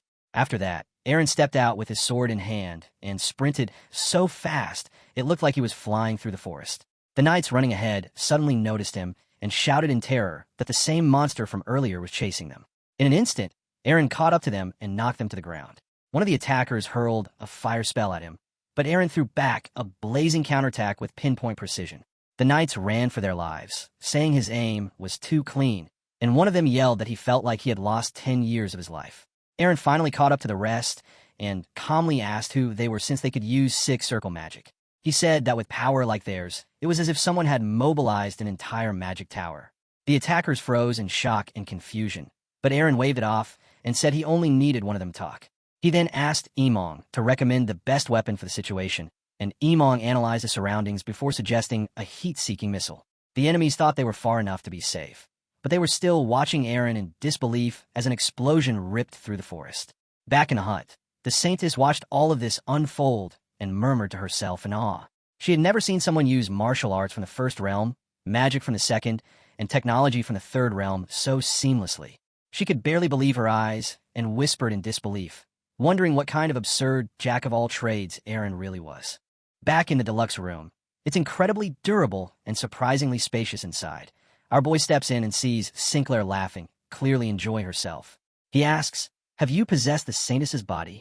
She's startled by his sudden appearance and responds, when did you get back? He grabs the remote and moves to turn off the show, but she pleads, asking him not to, as she's having a great time.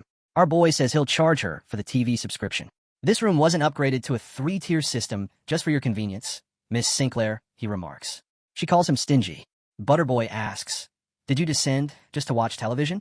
Answer my question now. Reluctantly, she agrees. Now we learn about the Pioneer Agreement, a law of interdimensional trade that prevents relics from higher dimensions from leaking into lower ones. Due to this law, it's normally impossible to gain information from the god of the sixth realm. However, descending bypasses this restriction. She then asks what happened to the culprits. Butterboy says they're all dead. He captured one and tried to interrogate him, but the targets self-destructed. Oddly, upon investigation, all of them turn out to be dark mages, though none used dark magic or necromancy. Sinclair is surprised. He notes the intel is significant and asks if she knows who's behind it. She responds, what happens next is up to me. Now, you want to know how gods influence other dimensions and the truth behind the devil summoners, right? Our boy nods. She explains that cosmic beings like them can project divine power across dimensions, usually through enlightenment or descending, like she did. If necessary, they can even pay a price to come directly. Our boy is stunned. So dimensional travel is actually possible. She confirms, though it costs a fortune. He thinks, if that's true, I can avenge Gumwee Joe, not by trading but with my own hands. He reflects on how he used to mock the other side, daring them to complain in person. Maybe you should rethink that.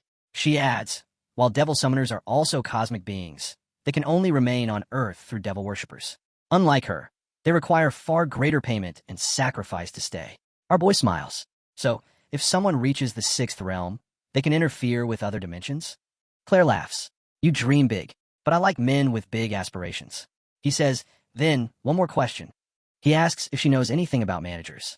Her eyes widened in surprise. What's that, she asks. Meanwhile, among the goddesses of Zion, one of them says, no matter how I look at it, all signs point to Matus. The god of thrift, Dameron, responds, what do you mean? Zion explains that after investigating the ones who kidnapped Chryssia, they turn out to be dark mages, yet none used dark magic or necromancy. The god of abundance, Sarah's, comments, dark mages? Doesn't that mean they're Agonon's subordinates? Zion says exactly. So Matus and Agonon must have collaborated in Chryssia's abduction. Dameron objects, that's too much. Why would Mateus do such a thing? Zion answers to protect Hal. I didn't help him capture the destroyer. Why else would Agonon's men hide their identities? Furious, he slams his fist, releasing a tense aura. I'll let it slide for now, since there's no solid proof, but if I find anything later, there'll be no mercy. I won't tolerate harm to what's mine. The other two gods fall silent. Then suddenly, she remembers something and asks, has anyone here leaked info about the manager? As Aaron knows of it, the other two gods grow curious. Both deny involvement. She warns, be careful. He may be an interdimensional traitor, but someone from the Oath Realm shouldn't know that name. A few days later, in the Steelguard dimension, Darren greets his mother and father-in-law with utmost respect. Seeing this, our boy feels awkward. Watching his older sister act so formally doesn't sit right with him, while the secretary barely holds back laughter. We learn the Javis family successfully made it to Seaguard, so they'll likely take over matters now. A servant arrives, informing Aaron he's urgently needed. Aaron asks what's going on. The servant replies, the Saintess Chryssia has awakened. Our boy mumbles something to break the ice, but he notices Chryssia can't meet his gaze once. Is she really that shy? He wonders. The girl says, the chief secretary said, this is Steelguard. How long have I been unconscious? Aaron answers, 3 days. He adds, if calling you by name is impolite, should I refer to you as Saintess? Chryssia quickly responds, it's fine. I could never make my savior act so formally. Aaron tells her to speak casually and just use his name. He wonders, what does saving her have to do with formality? Is this tied to her doctrine or national etiquette? So he asks, you're the Saintess of her nation, so wouldn't calling you casually be? But she cuts him off, blushing, not at all. Others might think so, but after all, you're Lord Aaron, saint of the goddess Cleo. Our boy is stunned. She's already convinced herself. As he tries to argue, Zion interrupts. Aaron, enter the dimensional trade, now. Once inside, he asks, seriously? You're just going to use divine power like this? She tells him, you can treat me however you like, but please treat Chryssia like a gentleman. He replies, why should I? The goddess snaps back, because I don't want you destroying my daughter's fantasy. He's baffled. She's fantasizing. Zion says, my daughter has good taste.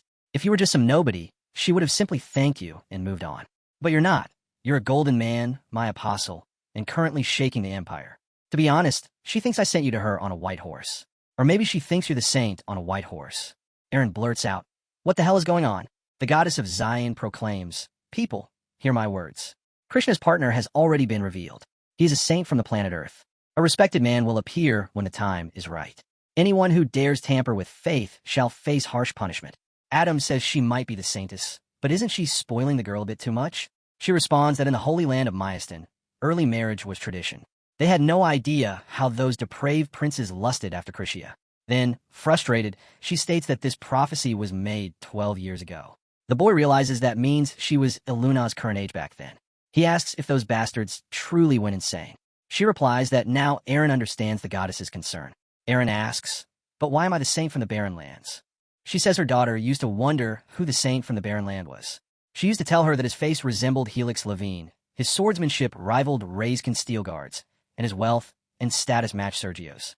Aaron comments that those R&D standards sound too worldly. She says she only gave a vague description to reassure her. And, somehow, he meets nearly every standard. Amber speaks. As Azan says, the memory of him saving her must have left a strong impression. She truly believes he is the saint. Aaron replies, "Figure out how to explain that yourself. Honestly, I have nothing to do with this." She pleads, "Help me just once more. I'll do anything you ask."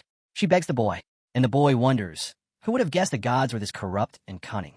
It took us 4 long years to reach the 3rd realm of interdimensional trading, even with someone already in the 4th realm. Who knows how much more time and effort it'll take to reach the 6th. A 1,000-mile journey begins with a single step. For now, let's focus on reaching the 4th realm of interdimensional trading. To advance to the next trading level, beyond just a soul status, I'll need an enormous amount of QP, up to 300,000. The most efficient method of earning QP is through quests. What surprises you is the sheer scale of these quests. The spending required in the 3rd round has grown exponentially. For instance, processing 1 million tons of plastic waste in the 3rd round yields a reward of just 13,000 QP. Yet processing only 5,000 tons of waste brings in 20,000 QP. Inventors have arrived, but these are the only types of quests available. Is the 3rd round some giant waste processing hub for the lower world or something? Are there even useful eco-friendly quests? Looking deeper, there's one. Supplying 100,000 megabases of eco-friendly energy gives a 100,000 QP reward. He asks Among, "How can I produce eco-friendly energy?" It responds, "Considering the stingy arch trait, wind-powered emission is recommended. If you can secure a large tract of land with stable wind conditions, it's estimated you could generate 120,000 to 130,000 megabases of energy. However, the single alternative system doesn't have that kind of land." Harbor explains that it's because the highland is incredibly expensive. And while Steel Guard itself doesn't have sufficient land either, there are areas nearby that might work. Then he hits upon a good idea. Later, as they walk together, Zion comments that seeing them together make her more than happy. Our hero, however, is irritated by her constant attempts to pair them up. But as they continue talking, the older person begins to wonder if the newcomer is somehow connected to their lord. Some say she's quite beautiful. Perhaps she's the lord's lover. Rumors quickly spread that the lord now has a girlfriend. Others even speculate she might be his fiancée. Excitement grows among the people eager to see her. When they arrive at a certain location, Sinclair says this must be the site of the miracle. I can still feel the benevolent touch of the goddess Cleos. Our boy suspects this is a setup. He notices the flag was placed using something like a cat's eye and a broad javelin. And since Miss Leos had touched his foot earlier, he decides to play along. Laughing casually, he says to the girl, "I feel like I'm overflowing with divine power just by coming here again." Sinclair, surprised, grabs his hand with passion and says she felt exactly the same. Then she adds, "You sound just like the person my goddess spoke of." This startles our boy, but he doesn't have time to respond. People start gathering around them, buzzing with excitement. Looking at the glowing faces around him, he realizes these are the people of the fiefdom. They begin chanting that the couple looks adorable together. Someone asks if the young lord is engaged, saying they heard a date had already been set. It's a win for the rumors. Word is spreading fast, and when he looks at the girl, her face is flushed. She's blushing bright red. Meanwhile, the goddess Zion is absolutely delighted and formally offers him the title of Saint of the Barren Lands. Aaron, overwhelmed by the swirling gossip, just wants to go home and focus on interdimensional trading. That night, as they return, Zion remarks, "That was a lovely date, wasn't it?" But our boy simply tells her never to make such a request again. She presses, "Why not? Didn't you enjoy it at least a little?" If we're already on the topic, what's so wrong with dating my daughter seriously? Besides, you two look amazing together. Our hero casually rejects her suggestion, saying, I don't have the time or freedom for that. There are still many responsibilities I must carry. Zion muses that Eren is the embodiment of a true lord, and that's why the people of fiefdom hold him in such high regard. Eren reminds her of the promise she made. She reassures him, don't worry. You might not believe it, but I've made a living based on trust. That night, we learn that after Viscount Ainz fell into ruin along with Marcus, the lands of the Medicine Viscount became ownerless. The royal family then sent a mediator to appoint a new lord, Edvil Navarro. Out of nowhere, the goddess Zion descends into Edvil's bedroom while he's sleeping. He awakens and quickly recognizes her. A distinct trait of this mediator is that he is a devoted follower of Zion. He falls to his knees and joyfully exclaims, My goddess, you've come. Zion tells him she brings a prophecy. Give the ownerless land to a saint, specifically Eren Steingard, and build a temple for me there. In that place, there shall be no pain or sickness. Edvil is overwhelmed with joy and immediately replies, Your Holiness, I will carry out your will. And just like that, Eren comes into possession of vast island territory ideal for wind-powered energy generation. Our boy, however, can't help but wonder, is this really okay? That was the thought that briefly passed through Amung's mind. Surprised, Eren says he truly hopes she stays. Her presence has been a great help. While they talk, a little girl approaches Sinclair and tugs at her dress. Sinclair kneels, smiling at how adorable the child is. Then, in a serious tone, the girl says Sinclair should return already, since she's just a newcomer and can't replace a veteran like her. Sinclair is stunned by the girl's words and asks Eren how someone that young can even speak like that. He shrugs casually and says, she just mumbles. Now, a few days after the media appeared, people still find it odd that everyone eats breakfast in pairs. And, strangely enough, Cleo hasn't sparked a revolution in days, a rare calm. Eren wonders how Cleo would answer if asked why she's been so quiet for a whole week. No need to worry, he tells himself. Right now, I need to focus on the Ernanagare. Just then, someone praises him. Take care, my lord. A big trouble looms. Eren turns and asks, what is it? Before the chief secretary can answer, a guard bursts in, apologizing for the interruption, but saying it's urgent. Eren recognizes him as one of Edvil's guards and asks why he looks so shaken. The guard explains that the Duke was attacked and urgently needs help. The attackers weren't ordinary bandits. They looked like Heim mages. Ashamed, the guard admits he couldn't do anything before escaping. To guard a mediator, one must at least be an aura user, he says. Eren asks if he's a tier 1 knight. The guard nods. Eren, surprised, says, so a group of mages was able to overwhelm a tier 1 knight instantly. Sinclair is shocked to hear that. Eren immediately suspects it's the same group who kidnapped Krishia. So, some of them are still out there. Suddenly, Nessie throws open the window and declares he'll be back shortly.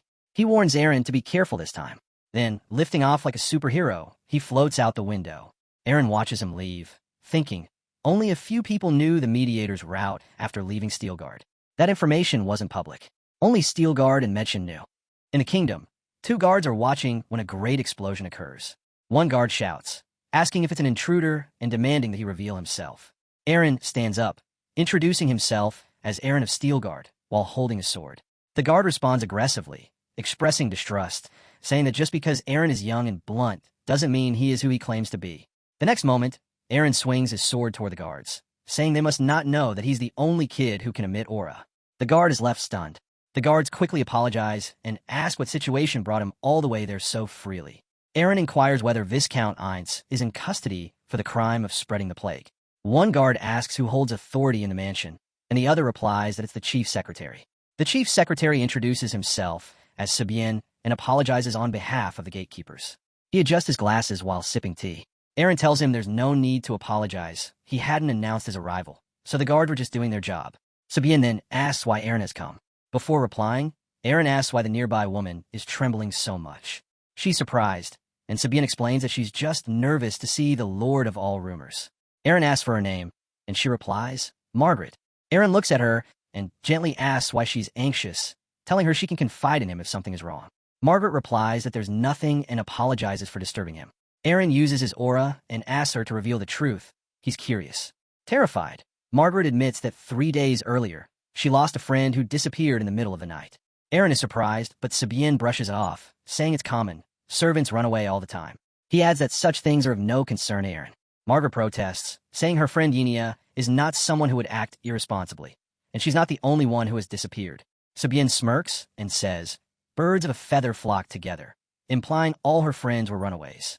He then asks Margaret if she's planning to run too. Margaret remains silent, intimidated. Sabian again asks Aaron the purpose of his visit. Aaron replies that they need a quieter place to discuss things, somewhere they won't be overheard. He stands and walks away, pointing to a room that looks private.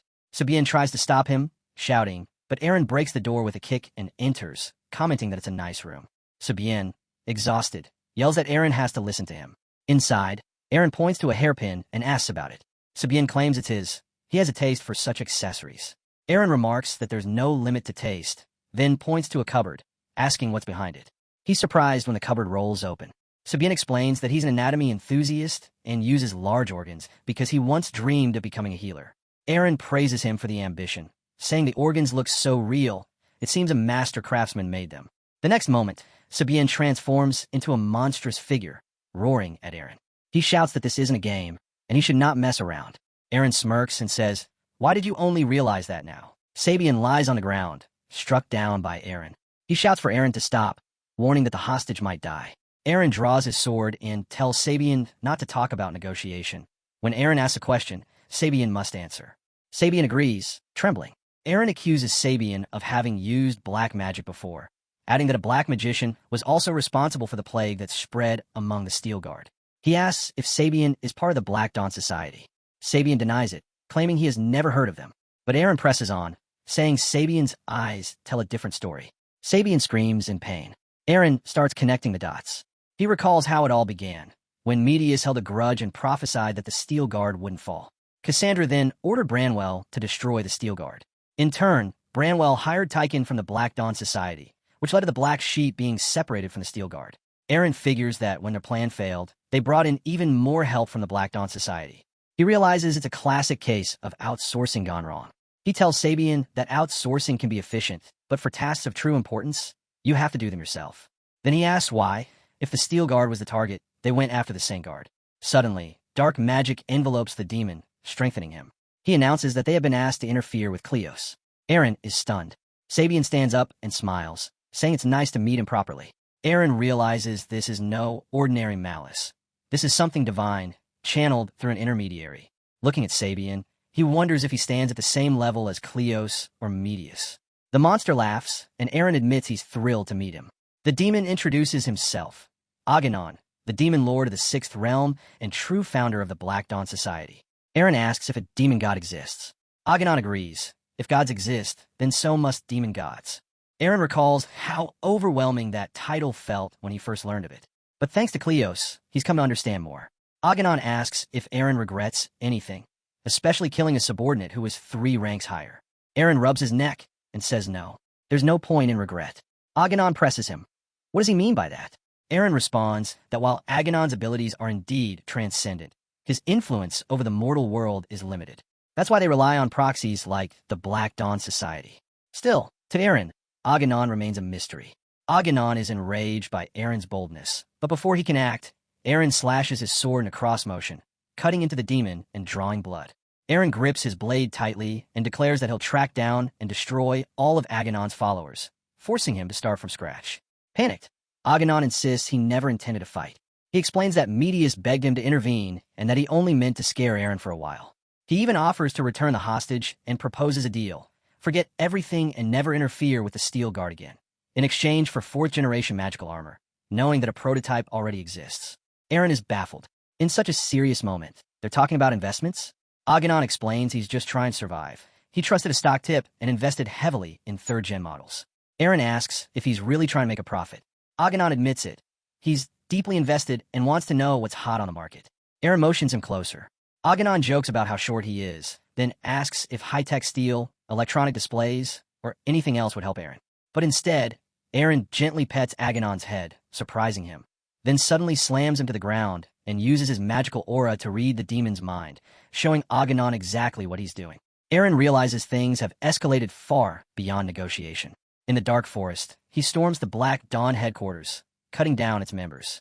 When he enters a cave, he demands to know what the monster inside has done. Staring it down, he commands it to stop. But Aghanon grabs Edvil and shouts that Aaron has joined him too late. He asks why Aaron came this far. Aaron replies that he's already switched bodies and demands Edvil be released. Aganon refuses, saying he has nothing to lose. He demands 1,000,000 coins or Edvil dies. Aaron laughs at the demand and tells Aganon that he's the one who will pay. Aganon is stunned. A cat suddenly appears, perched on Aaron's shoulder, holding a glowing black pearl. Aaron asks if that's their holy relic. Aganon shouts in fury, how and why does Aaron have it? Aaron explains that without a relic, demons can't descend into the mortal world. Losing it means losing everything, his job, his influence. Aganon grips Edvil tighter, claiming relics can be replaced. He warns Aaron that if he breaks the pearl, he'll regret it. Aaron says that by the time Aganon pays his debts and finds a new relic, 100 years will have passed. He prepares to shatter it. Aganon panics and pleads, asking Aaron to let it go and call things even. Aaron doesn't budge. Desperate, Aganon says one word, Epimo. Aaron freezes, intrigued. He asks what that is. Aganon says that with Epimo, he can help Aaron. There's no need to destroy the relic. Aaron grins and demands to know more. Aganon smirks and reveals the truth. Epimo is an association of those victimized by Aaron, and he's one of its members. Aaron looks at the victims' exchange group. There are certain conditions for membership. The members must have suffered severe material or psychological damage, harbor deep resentment toward Aaron, and be determined to take revenge on him. The system provides a list of Epimo members. It also contains an oath system, where blood transforms into a heartstone. The first system is based on pure truth. Tao East Temple, Claritial Dragon, Merchant Guild, Bake Family Manor, and Mount High Vitality Clinic. The third system consists of those blessed by the heavens, all in the name of his life. Aganon is intrigued by the oath system, noticing that the major players come from the first system. He's unfamiliar with the third system and wonders aloud if they're the ones who lost big in the magical armor investments. Aaron realizes that Aganon has secretly joined through his help, perhaps to prepare for any potential schemes. Aganon warns him not to touch the relic. Aaron agrees, but in the very next moment, he decapitates Aganon. Aaron yells, "What have you done?" Aganon, still somehow present, replies, "I'll keep the relic in a safe place, but I must wipe out the Black Dawn Society." Everyone is terrified. Aganon is supposed to be dead, yet he's yelling at Aaron. A few days later, Aaron is at the Merchant Guild. Someone informs him that Lord Edvil has arrived. Aaron replies, "He will come. I had doubted it, but right at this moment." Aaron sees Edvil, who says, "I was expecting him." Aaron answers, "He can come and mention Edvil doesn't need to be here on the way." But Edvil responds, "It's only right that he came to escort him." Aaron says he's making him uncomfortable. He is royalty. To which Edvil asks, "Do bloodlines or status matter against the one who saved your life?" Edvil, a royal orbiter distantly related to the main lineage, believes, thanks to the Kleos revelation, that Aaron is a saint. Aaron saved his life from the Black Dawn Society, and for Edvil, that puts Aaron above the king himself. As Aaron stands in front of a vehicle, he asks if they're headed to the palace. Edvil reassures him, "You can relax." Every royal family member is familiar with the situation. He offers his hand and says Aaron can consider it a simple meeting.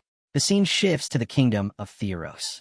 Aaron arrives to meet the king, who wants to personally thank him for rescuing their royal member and exposing the Black Dawn Society's headquarters, a monumental achievement. The royal members praise Aaron, even joking that toilet paper has become unbelievably convenient thanks to him. Aaron mentions that the Merchant Guild has just launched a new product, wet wipes. They laugh, admiring his sense for such things. The environment is favorable. Aaron is clearly admired, but he knows there are still snakes in the grass. That's just how high society works. As he sits on a chair, he mutters that he's getting tired of all this. Maybe I should just show my face and leave. Just then, he notices a girl behind a pillar staring at him.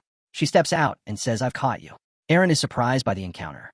He greets her, saying, "If you're looking for me," the girl, amazed, asks, "How did you know I'm a princess?" Aaron replies, "I know everything. You're Lady Rosalia, the youngest daughter cherished by Dave Navarro." He adds, "It's amazing that you'll grow up completely in just 8 years." Rosalia tells him he smells nice. Aaron says it's his natural scent, but she calls him a liar. Suddenly, someone interrupts, asking Rosalia what she's doing there. She calls him her big brother. Aaron recognizes him as Crown Prince Haywood Navarro. The man beside him is Morris Marif. Aaron notes that Morris seems to be aligning himself with Haywood already. Aaron refers to Haywood as the next king, Rosalia as the most beautiful woman in the royal family, and Morris as a man who's become a high-ranking official through flattery and a silver tie. It all feels symbolic. Morris shouts at Aaron for not showing proper respect to the Crown Prince. Aaron apologizes for the rudeness. Haywood, however, dismisses it, saying, "A man can get lost in his thoughts from time to time." Aaron bows and recalls his past concerns. Haywood will inherit the throne in 10 years. The real issue is that Haywood dislikes the Steel Guard and intends to revoke the special provinces granted to the hero families. Someone announces the king's arrival. Everyone pays their respects. Aaron greets the king, who says, "It's been a while. I'm not sure how to address you. You should have an official title, perhaps Count." Aaron politely declines, explaining, "The title can only be passed down if the previous holder is alive. Besides, I'm just the acting lord of Steel Guard."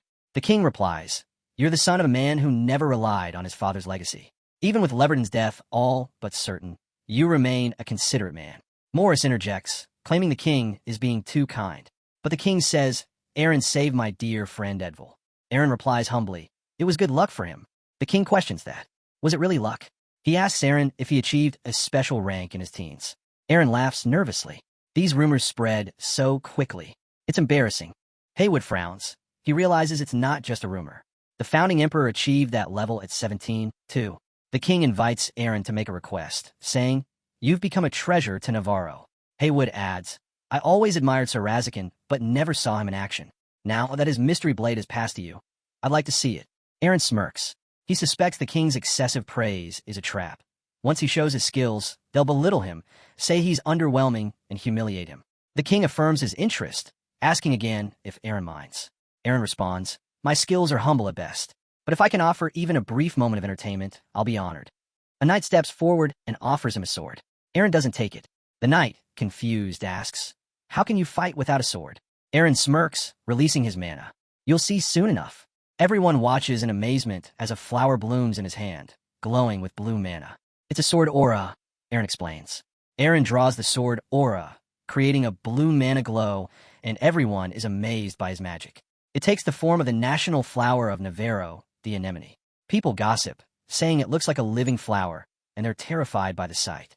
Aaron approaches Rosalia and offers her the flower. She agrees to accept it. He warns her that it's dangerous to touch a sword aura carelessly, but Rosalia doesn't listen. She touches the flower anyway. In the next moment, flower petals scatter all around them. Everyone is stunned by the flower's unchanging shape. Whispers spread. How is it harmless to touch? What kind of power is this? Has Aaron truly inherited the mystery? Some begin to ask if Aaron is the second genius to appear in the Steel Guard, while others wonder if he might have the potential to reach the mythical rank. But one knight quietly whispers that Aaron is already beyond that. Only those who've been killed by swords could recognize his true abilities. He suspects Aaron is a once-in-a-generation talent, someone who is only a year behind the level of the founding emperor. The peak of realistic combat power is known as the mythical rank, or the seventh circle. At that level, warriors are still national assets. But once a mythical rank knight is born, real headaches begin. It's the moment when a single individual's power surpasses that of an entire army, a defining trait of mythical rank. The king, clearly entertained, expresses his appreciation for Aaron, saying that he has provided a truly enjoyable spectacle. He also notes that Aaron has already shown signs of ascending to the awakening ranks. The king turns to Haywood, suggesting Aaron deserves a reward, not only for saving his friend, but for the impressive display. Haywood responds, saying that although he respects his father's unwavering faith in Leverton, calling Aaron Lord forever isn't enough. They should give him an official title. The king agrees, but says a Viscount title wouldn't be fitting. A Count title suits Aaron better. When he asks Aaron for his thoughts, Aaron quickly realizes that Haywood is trying to appear casual while pushing him to accept the honor. Still, Aaron understands the political game and accepts it. Later, outside the mansion, Aaron reflects that he's achieved the main goal of his appearance. But as he listens to nearby gossip using his hundredfold earth listening technique, he hears someone say that Aaron has reached master rank at just 18. They wonder aloud if he truly carries the blood of Lord Razakin. The speaker adds, "No wonder he's so arrogant." Morris remarks that it's only natural for someone with real talent to lose humility. Hearing this, Haywood realizes that Aaron's attitude toward him is irritating. Morris then muses about whether Aaron will remain loyal like Razakin. Haywood, clearly concerned, says Aaron could become a thorn in their side. This comment makes Aaron aggressive, but he plays it off as a joke, saying he's earned Haywood's ire. He then leaves the mansion, thinking that if this kind of talk continues, it will only become an obstacle to his growth. So for now, he stays quiet. In another room, Morris mutters to himself, wondering how many points he has scored with the Crown Prince. He's aware that Aaron clearly hates him, and that he's done enough for now. Pushing too hard might backfire. Suddenly, Aaron appears out of nowhere and asks if Morris is talking about the current situation. Terrified, Morris stammers, asking if Aaron is there to take care of some business. Aaron calmly says that he hasn't drunk much, so there's no need. Morris tries to excuse himself, but before he can leave, Aaron grabs him by the neck, yellow mana emanating from his body. Morris screams in pain. Aaron asks how Morris spent 20 years riding Haywood's coattails and becoming the king's closest aide. He accuses Morris of blocking the king's eyes and ears, calling him the worst kind of sycophant. Aaron demands to know what benefit Morris expects to gain, since he's neither Steelguard nor Navarro. He says it's best to cut off a snake's tongue early on. In the next moment, both vanish in a cloud of red ash. Meanwhile, Haywood wonders what Morris is up to. Suddenly, Rosalia appears and asks what she should wear to Count Aaron's title ceremony. Haywood, annoyed, asks if it's really necessary for her to attend. Rosalia replies that Count Aaron personally invited her. Haywood grows angry, wondering why Aaron is involving himself with his little sister. Someone interrupts, addressing Haywood as Crown Prince. Haywood turns and mutters, "Aaron Steelguard?" before asking about the situation. Aaron calmly says he wishes to speak privately. Haywood agrees, and they walk side by side. Aaron asks if Haywood dislikes him. Haywood responds that it's a ridiculous question. Aaron then activates his brain knowledge absorption skill, learning about royal lettering and the path to becoming a master. He realizes Haywood is proud, but secretly insecure about his lineage. Aaron changes the topic, asking about Haywood's swordsmanship. Haywood replies that it's impressive, then sarcastically asks, "Is that what you wanted to hear?" Aaron smiles and says he appreciates Haywood's honesty. He's known for never offering empty words. Haywood responds that he simply avoids superficial flattery. Aaron agrees and adds that he is the second noblest person in the kingdom, after the king. Aaron then delivers a powerful message. It doesn't matter how impressive one's swordsmanship is. What matters is the ability to choose when to use it. The audience around them is stunned. Aaron continues, saying that as a Steelguard, he is the king's sword and intends to be the iron heart that protects him. That's what he wanted to share with Haywood. Haywood, moved by Aaron's declaration of loyalty, admits that he was the one being discourteous and asks for forgiveness. Aaron smiles and replies that there's nothing to forgive. He just wanted to make things clear. Haywood nods and says that Aaron has opened his eyes. He reflects on his earlier mistake, now realizing how right Morris was about Aaron. Aaron, sensing that the Crown Prince has been convinced, turns his attention to the king. The king calls for a private audience and asks if Aaron has something urgent to discuss. Aaron nods and says it concerns the king's health. The king, surprised, asks how Aaron knows about it. Aaron explains that a goddess has appeared to him and offers a solution. The king asks if she can really fix such a thing. Aaron, thinking the king is referring to his physical vitality, reassures him that it's not embarrassing. But the king interrupts him. Is it really possible to restore it? The king asks seriously. Aaron nods, ready to talk about vitality. But then the king suddenly shouts, "I'm talking about my hair loss." Aaron blinks in disbelief, finally realizing that this is what the king truly wants to fix. The knights raise their swords, announcing that the king will preside over the ceremony to grant Aaron the title of count. Aaron stands in the center, ready to receive the honor. He remembers the noble ceremony proceeding without issue. As a formality, he has to swear an oath of mana, though he plans to use a substitute doll for that part later. The king hesitates, then asks Aaron if the blessing elixir will truly work. Aaron assures him it will. The king then asks if there's any chance of acquiring more. Aaron replies that the goddess has already provided more than enough. The king inquires what can be done to obtain more, perhaps a donation. Everyone is surprised when the king declares he can manage 3 million gold. Aaron responds that he'll need to consult the goddess on the king's behalf. People around them begin murmuring, judging the lengthy conversation as something deeply significant. A girl nearby is curious about the king's request and why it's taking so long. Aaron later tells her they've struck a deal for 3.5 million gold and calls a windfall. He then offers something called the Hairy Miracle, a hair loss treatment, where for 1 coin, a person can receive 50 pills. The king is so pleased that he forgets all about the title ceremony and abruptly declares Aaron a count. He announces the conclusion of the ceremony and orders everyone to be dismissed. The crowd promptly obeys. Aaron feels something strange. Suddenly, someone calls out to him, teasing, "Do we have to call you Count Aaron now?" Miss Darren chimes in, warning Aaron not to get too full of himself just yet. As he looks around, Aaron realizes it has been 6 months since he last saw the members of his group. They've all grown so much. They suggest throwing a party to celebrate and catch up. Aaron asks how much they're planning to spend on him this time. In that moment, he realizes that, aside from his family, these people are his closest friends. He remembers Sari, Syria, and Ariel. Being with them makes him feel human again, filling him with joy. Aaron declares that no one is going home tonight. They're having a party, and everyone cheers. The scene shifts to a dark forest. Kieran is surrounded by enemies wielding blue mana attacks. It's clear he doesn't have much strength left to resist. Kieran shouts at them, demanding to know who sent them. One of the attackers strikes him with a burst of magical power, calling him Master, and mocking that he's far weaker than the rumors suggest. The magic hits Kieran hard. He groans, mutters that he should just get some sleep, and collapses unconscious. As he lies there, Kieran remembers how things have come to this. Joining a lordship, getting pushed out, and then joining a mercenary corps to start over. He's been a good and capable swordsman, which helps him rise to a high rank. With his remaining savings, he starts his own company, hoping for a fresh beginning. Elsewhere, a man pats himself on the back, proud of having delivered once again. A sudden mass announcement goes out. Another person asks if this is a new trolling scheme. Aganon, disappointed, reminds them that they all mocked him when he failed to kidnap the saint. But this time, he proudly declares he has captured the big brother instead. Someone asks if Aganon has already broken off from the steel guard. Aganon claims that's why they haven't been able to catch him. He instructs others to grab someone holed up in the Lord's stage. Then, he yells at the group to stop wasting points on Medius and to back him instead. They look at the funding process, tracking progress toward their goal.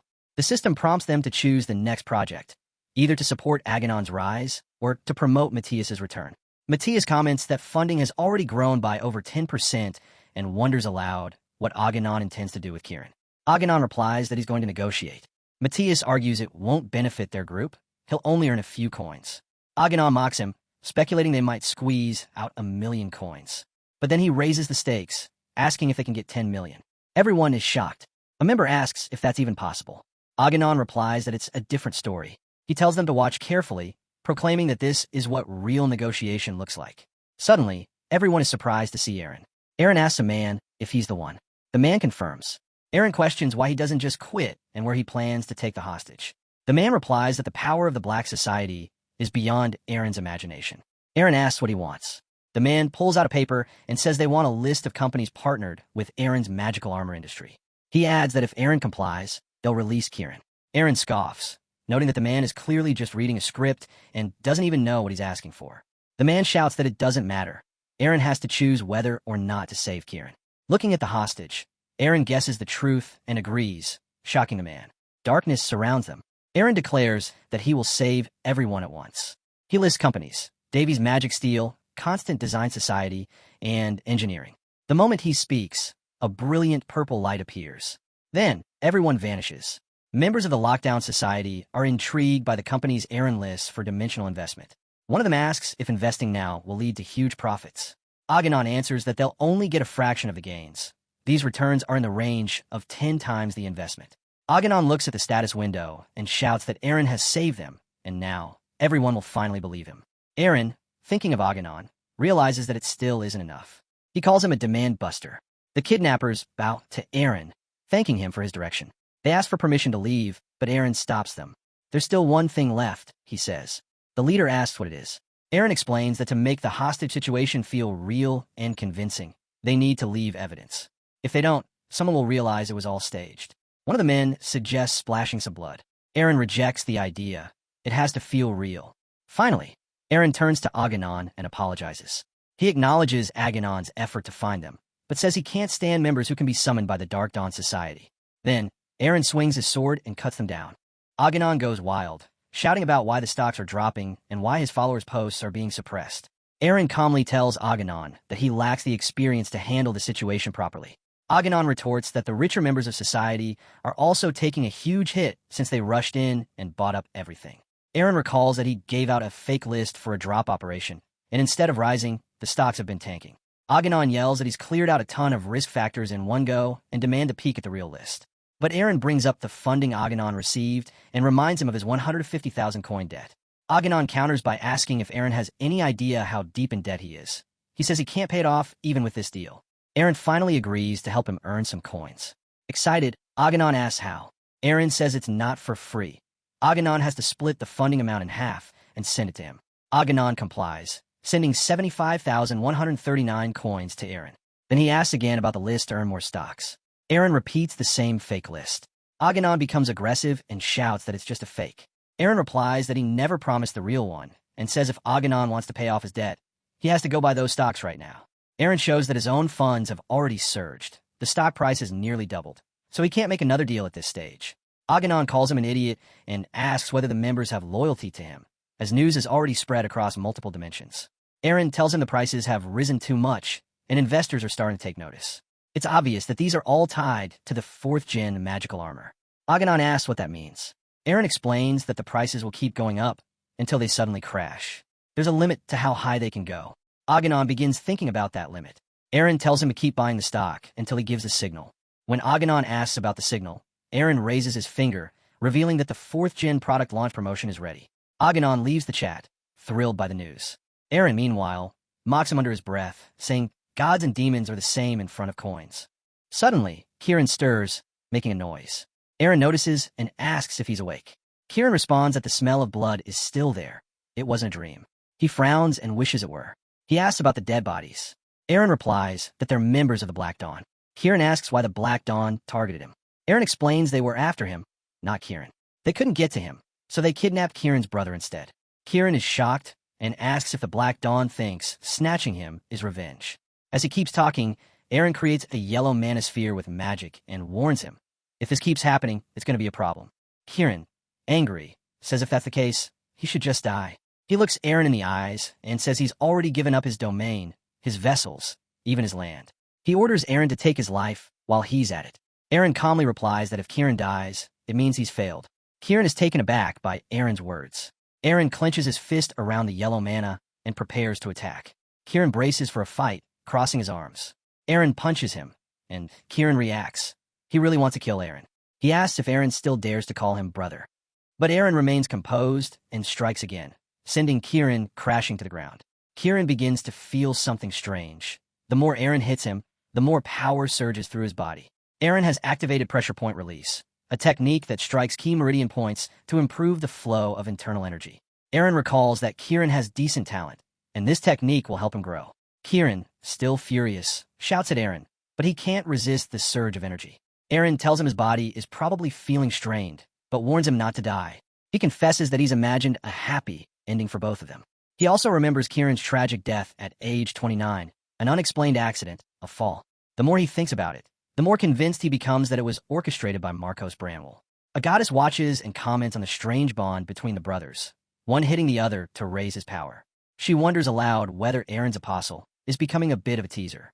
Aaron notices her and asks if she's paying attention. He tells her he's only helping Kieran because he has to, not because he likes him. The goddess nods, saying she understands. She recalls when she was allied with Kleos. Aaron notes that there's no telling when or how she might change sides. That's how dimensional politics work. Yesterday's enemy can become today's ally, and today's ally might be tomorrow's enemy. He remembers installing safeguards against most of the powers that once threatened Steelguard, and now it's time to keep building strength. His next goal, reaching the 4th system. Half a year later, the scene shifts to the Kleos temple in Medshin. A man protests, saying they can't do this. The temple is under Steelguard's jurisdiction. Suddenly, someone grabs him. She is Cecilia Sergio, the Northern Flame, who threatens him. She warns that if he doesn't comply, she'll kill everyone, regardless of whether they're with Steelguard or not. She demands one thing: bring back my little brother. It has been a year since peace returned to Steelguard. Aaron is practicing, forming a yellow aura around himself. The system notifies him that his training is excellent and that it is proud of him. As a 3rd system trader, an Asnamor, Aaron realizes that in order to ascend to the 4th system, he needs a 3rd system aspect. After much thought, he chooses the aspect of mastermind. Aaron continues his training, now focusing on generating a blue aura from his finger. He uses physionic, a mysterious power also known as psychic energy. For several days, he has practiced diligently, following Asnamor's policy: never sell physionic, pass it down only through training. As he studies a status window, Aaron mutters that he needs the aspect now. A young lady nearby encourages him, reminding him that they agreed not to revisit that discussion. She promises to ensure he fully awakens the aspect within the requested time frame. Aaron remains silent for a moment, then reflects that he has never lost a trade deal in dimensional trading, but this one feels tougher. Still, it's easier than most other aspects, and he must face it head-on. He leaves the building, saying they'll meet in the next session. Looking out the window, Aaron notes how much has changed over the past 6 months. He has developed the farmland around Steelguard, resulting in an unprecedented harvest. The Aaron Merchant Guild has grown to become one of the largest guilds in all of Navarro. His eyes drift back to the status window, which shows the crown jewel of his endeavors, the Aaron Furigan Magical Armor Industry project. He checks the stock data and reflects on the successful launch of the 4th-generation armor. His current balance reads 23,109,326 coins, thanks to thriving coin reserves and steady clean energy production. The farmland mission is 75% complete. Preparations to reach the 4th system are progressing steadily, he says to himself. At this rate, I might even be able to stand against the administrator. He notices a letter on the table, sent by Cecilia.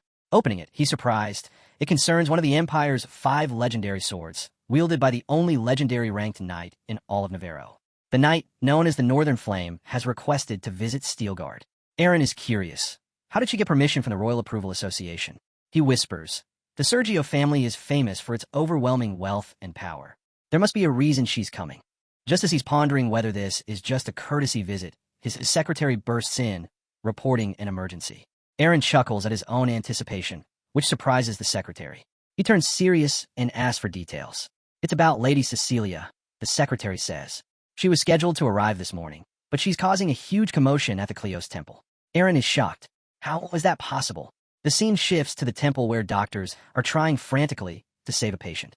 Cecilia, furious and desperate, orders them to bring him back to life, threatening that no one will leave alive if they fail. The monitors show no signs of survival. One of the doctors solemnly says the patient is beyond saving. What do you mean, beyond saving? Cecilia screams. She flies over and grabs the doctor by the collar. You can't say those words about my brother. The doctor explains that life and death are beyond their control. They're not gods. Is this the famed temple of the healing goddess Kleos? She demands. The doctor insists he's done everything he can. Cecilia silences him with a scream, shoving him into the wall in rage. At that moment, a voice cuts through the chaos. Is this your real behavior? Cecilia turns in shock. Aaron steps into view. So much for the Northern Flame, he says, unimpressed. Should I be calling you the Northern Menace instead? One of the doctors, recognizing Aaron, calls out to him. Aaron asks Ihan for a status update. Ihan explains that the patient is Cecilia's younger brother. He had been hospitalized, but suddenly suffered a cardiac episode. Despite medical intervention, his heart went into overload for reasons they don't understand. I'll take a look myself, Aaron says. Cecilia narrows her eyes. You recount Steelguard? Aaron nods. Yes. Calm down. Losing your temper won't help him. Cecilia lashes out, blaming the temple's clerics for their incompetence. Aaron asks her what she last gave her brother before the episode, urging her to answer honestly if she truly wants to save him. Surprised, Cecilia admits she gave him some white dragon fruit to boost his energy. Aaron asks if she gives it to him often. She nods. It's an extremely rare elixir, rich in mana and extraordinarily expensive. People had warned her not to waste it on someone terminal, but she refused to listen. And what's wrong with feeding my brother something I bought with my own money? She demands. Aaron replies, because that is the problem. It's not his illness. It's you. You made it worse. Cecilia recoils at his words. It's just white dragon fruit. He's been eating it for years. If you want to believe that, fine. But if I'm wrong, there's nothing I can do, Aaron says coldly. Are you sure you're right? Cecilia asks, her voice trembling. I can save Alex. But with a guardian like you, it's difficult to even try. Cecilia, once the proud noble of the mighty Sergio family, known to talk down to royalty, kneels without hesitation. Please, she begs. Save my brother. Aaron is taken aback, but quickly regains focus. You only came here for him, didn't you? Cecilia doesn't reply. Don't move, Aaron instructs, surprising her. He then begins the treatment. Yellow mana flows from his hands. It's the first system medical secret, a technique from the way of living hands. The Kleos Temple is built in the 3rd dimension based on modern medicine, as most illnesses can be treated without relying on divine powers. Aaron realizes that Ihan cannot diagnose Alex's illness since it's not something modern medicine can fix. Alex has an extremely youthful constitution. Aaron notices his internal body structure and realizes that due to fragmented meridians, his internal energy cannot circulate properly, causing chronic illness. However, Cecilia's continued feeding of white dragon fruit, overflowing with youthful energy, has pushed his body to the brink of collapse. Aaron remembers that even legendary powers in mana hearts and mana roads would be clueless when it comes to the 8 extraordinary meridians, well-stranded meridians, and the principles of yin and yang. Despite this, Aaron is determined to treat Alex, as he can't let anyone die in his temple. Looking at the mana, Cecilia is surprised and asks what Aaron has done to her brother. Ihan tries to stop her, asking her to wait, as Aaron can take care of it. Cecilia wonders how a high priest can say such words, as she trusts Aaron more than herself in this medical emergency. She's curious about what kind of territory this place is. Aaron is still monitoring Alex's body. The next moment, Alex's breathing starts to increase, and Aaron realizes his powers have worked. Alex breathes slowly again. Cecilia rushes towards her brother, shouting his name. Aaron asks Ihan if there's a vacant room, and Ihan points in a direction. In the vacant room, Aaron practices admitting mana orbs. He realizes he's absorbed Alex's energy, and Alex's internal energy has jumped from 10 cycles to 12 cycles. Aaron wonders if this is a fortuitous encounter. He whispers that 12 cycles means 720 years worth of internal energy. Aaron says that going beyond 5 QI harmonization and reaching peak perfection is crucial, but having more internal energy isn't a bad thing. He remembers that Cecilia fed Alex so much white dragon fruit that Alex has become a walking elixir. While examining Alex's body, Aaron feels a strong energy emanating from him and becomes increasingly interested. He notes that instead of blood, it seems like gold is flowing through the Sergio family's veins. However, he's determined to uncover the truth, sensing a dark and ominous energy surrounding the situation. He decides that he needs to get Ihan or Rose to investigate the richest family in the empire, suspecting that there are sinister secrets hidden beneath their wealth. Cecilia approaches Aaron, hesitating to speak with him. She expresses her guilt over her previous behavior, explaining that her concern for her brother Alex overwhelms her, and she can't control herself in such situations, but she's not always like that. Aaron asks if that's all she wants to say. Cecilia offers to pay for the damages, asking if 100,000 gold will suffice. Aaron responds mockingly, asking if that's all she's capable of doing. Cecilia, surprised, asks what more he wants. Aaron mentions that she already knows what he wants, prompting Cecilia to yell at him aggressively. Aaron remarks that her pride still comes before her own brother's well-being. Cecilia thanks Aaron for his work, expressing her deep gratitude for saving her brother and preventing the worst-case scenario of him dying because of her actions. Aaron looks at her, wondering if she's genuinely thankful or still upset with him. Having convinced her to consider Alex's side and brought her to this state, Aaron ponders the wind power plant located in the area, which is protected with a concealment barrier. However, if anyone discovers it, things could become complicated. Cecilia gazes out the window at the farm fields, advising Aaron to harvest the crops before they spoil. Aaron teases her, asking if she's a spy worried about someone else's harvest, but she remains silent in response. Cecilia gets angry and asks why Aaron is talking down to her, to which Aaron asks if she's not doing the same. Cecilia curses at him, saying he's not intimidated by her and guesses that he's a newly awakened rank at most. She realizes she can't pick a fight with the person who saved her brother. As they enter Steel Guard Central Plaza, Cecilia comments that it's a lively city at night, having heard different things about it. Aaron tells her that one has to experience things themselves to truly understand them. Cecilia asks if overhauling things like this can't be true, to which Aaron responds that compared to the real deal, this is nothing. Cecilia realizes that Aaron Merchant Gill is a relatively minor challenger to the Sergio Merchant Gill, nothing more or less. However, she wonders if Aaron's success at such a young age is due to the backing of the gods. Aaron is surprised by her perceptive gaze, and she asks if he's truly born lucky. Aaron is taken aback, and she comments that he's being underrated, questioning if all his abilities are publicly known. Aaron remains surprisingly silent, wondering what Cecilia is up to. He's impressed by her accurate guesses after just their first meeting. Aaron recalls that among nobles, he's often seen as a pampered heir riding on his bloodline, a kid coasting through life thanks to being chosen by a goddess. Aaron whispers that Northern Flame, which is more rational and open-minded than he expected, so he needs to be more cautious while Cecilia is in Steel Guard. 5 days after Cecilia's visit, someone contacts Aaron through a globe. The person introduces himself as Joan, director of the Imperial Intelligence Division, and tells Aaron that he can be called Count in his vessel. Joan offers to give Aaron the report he wants.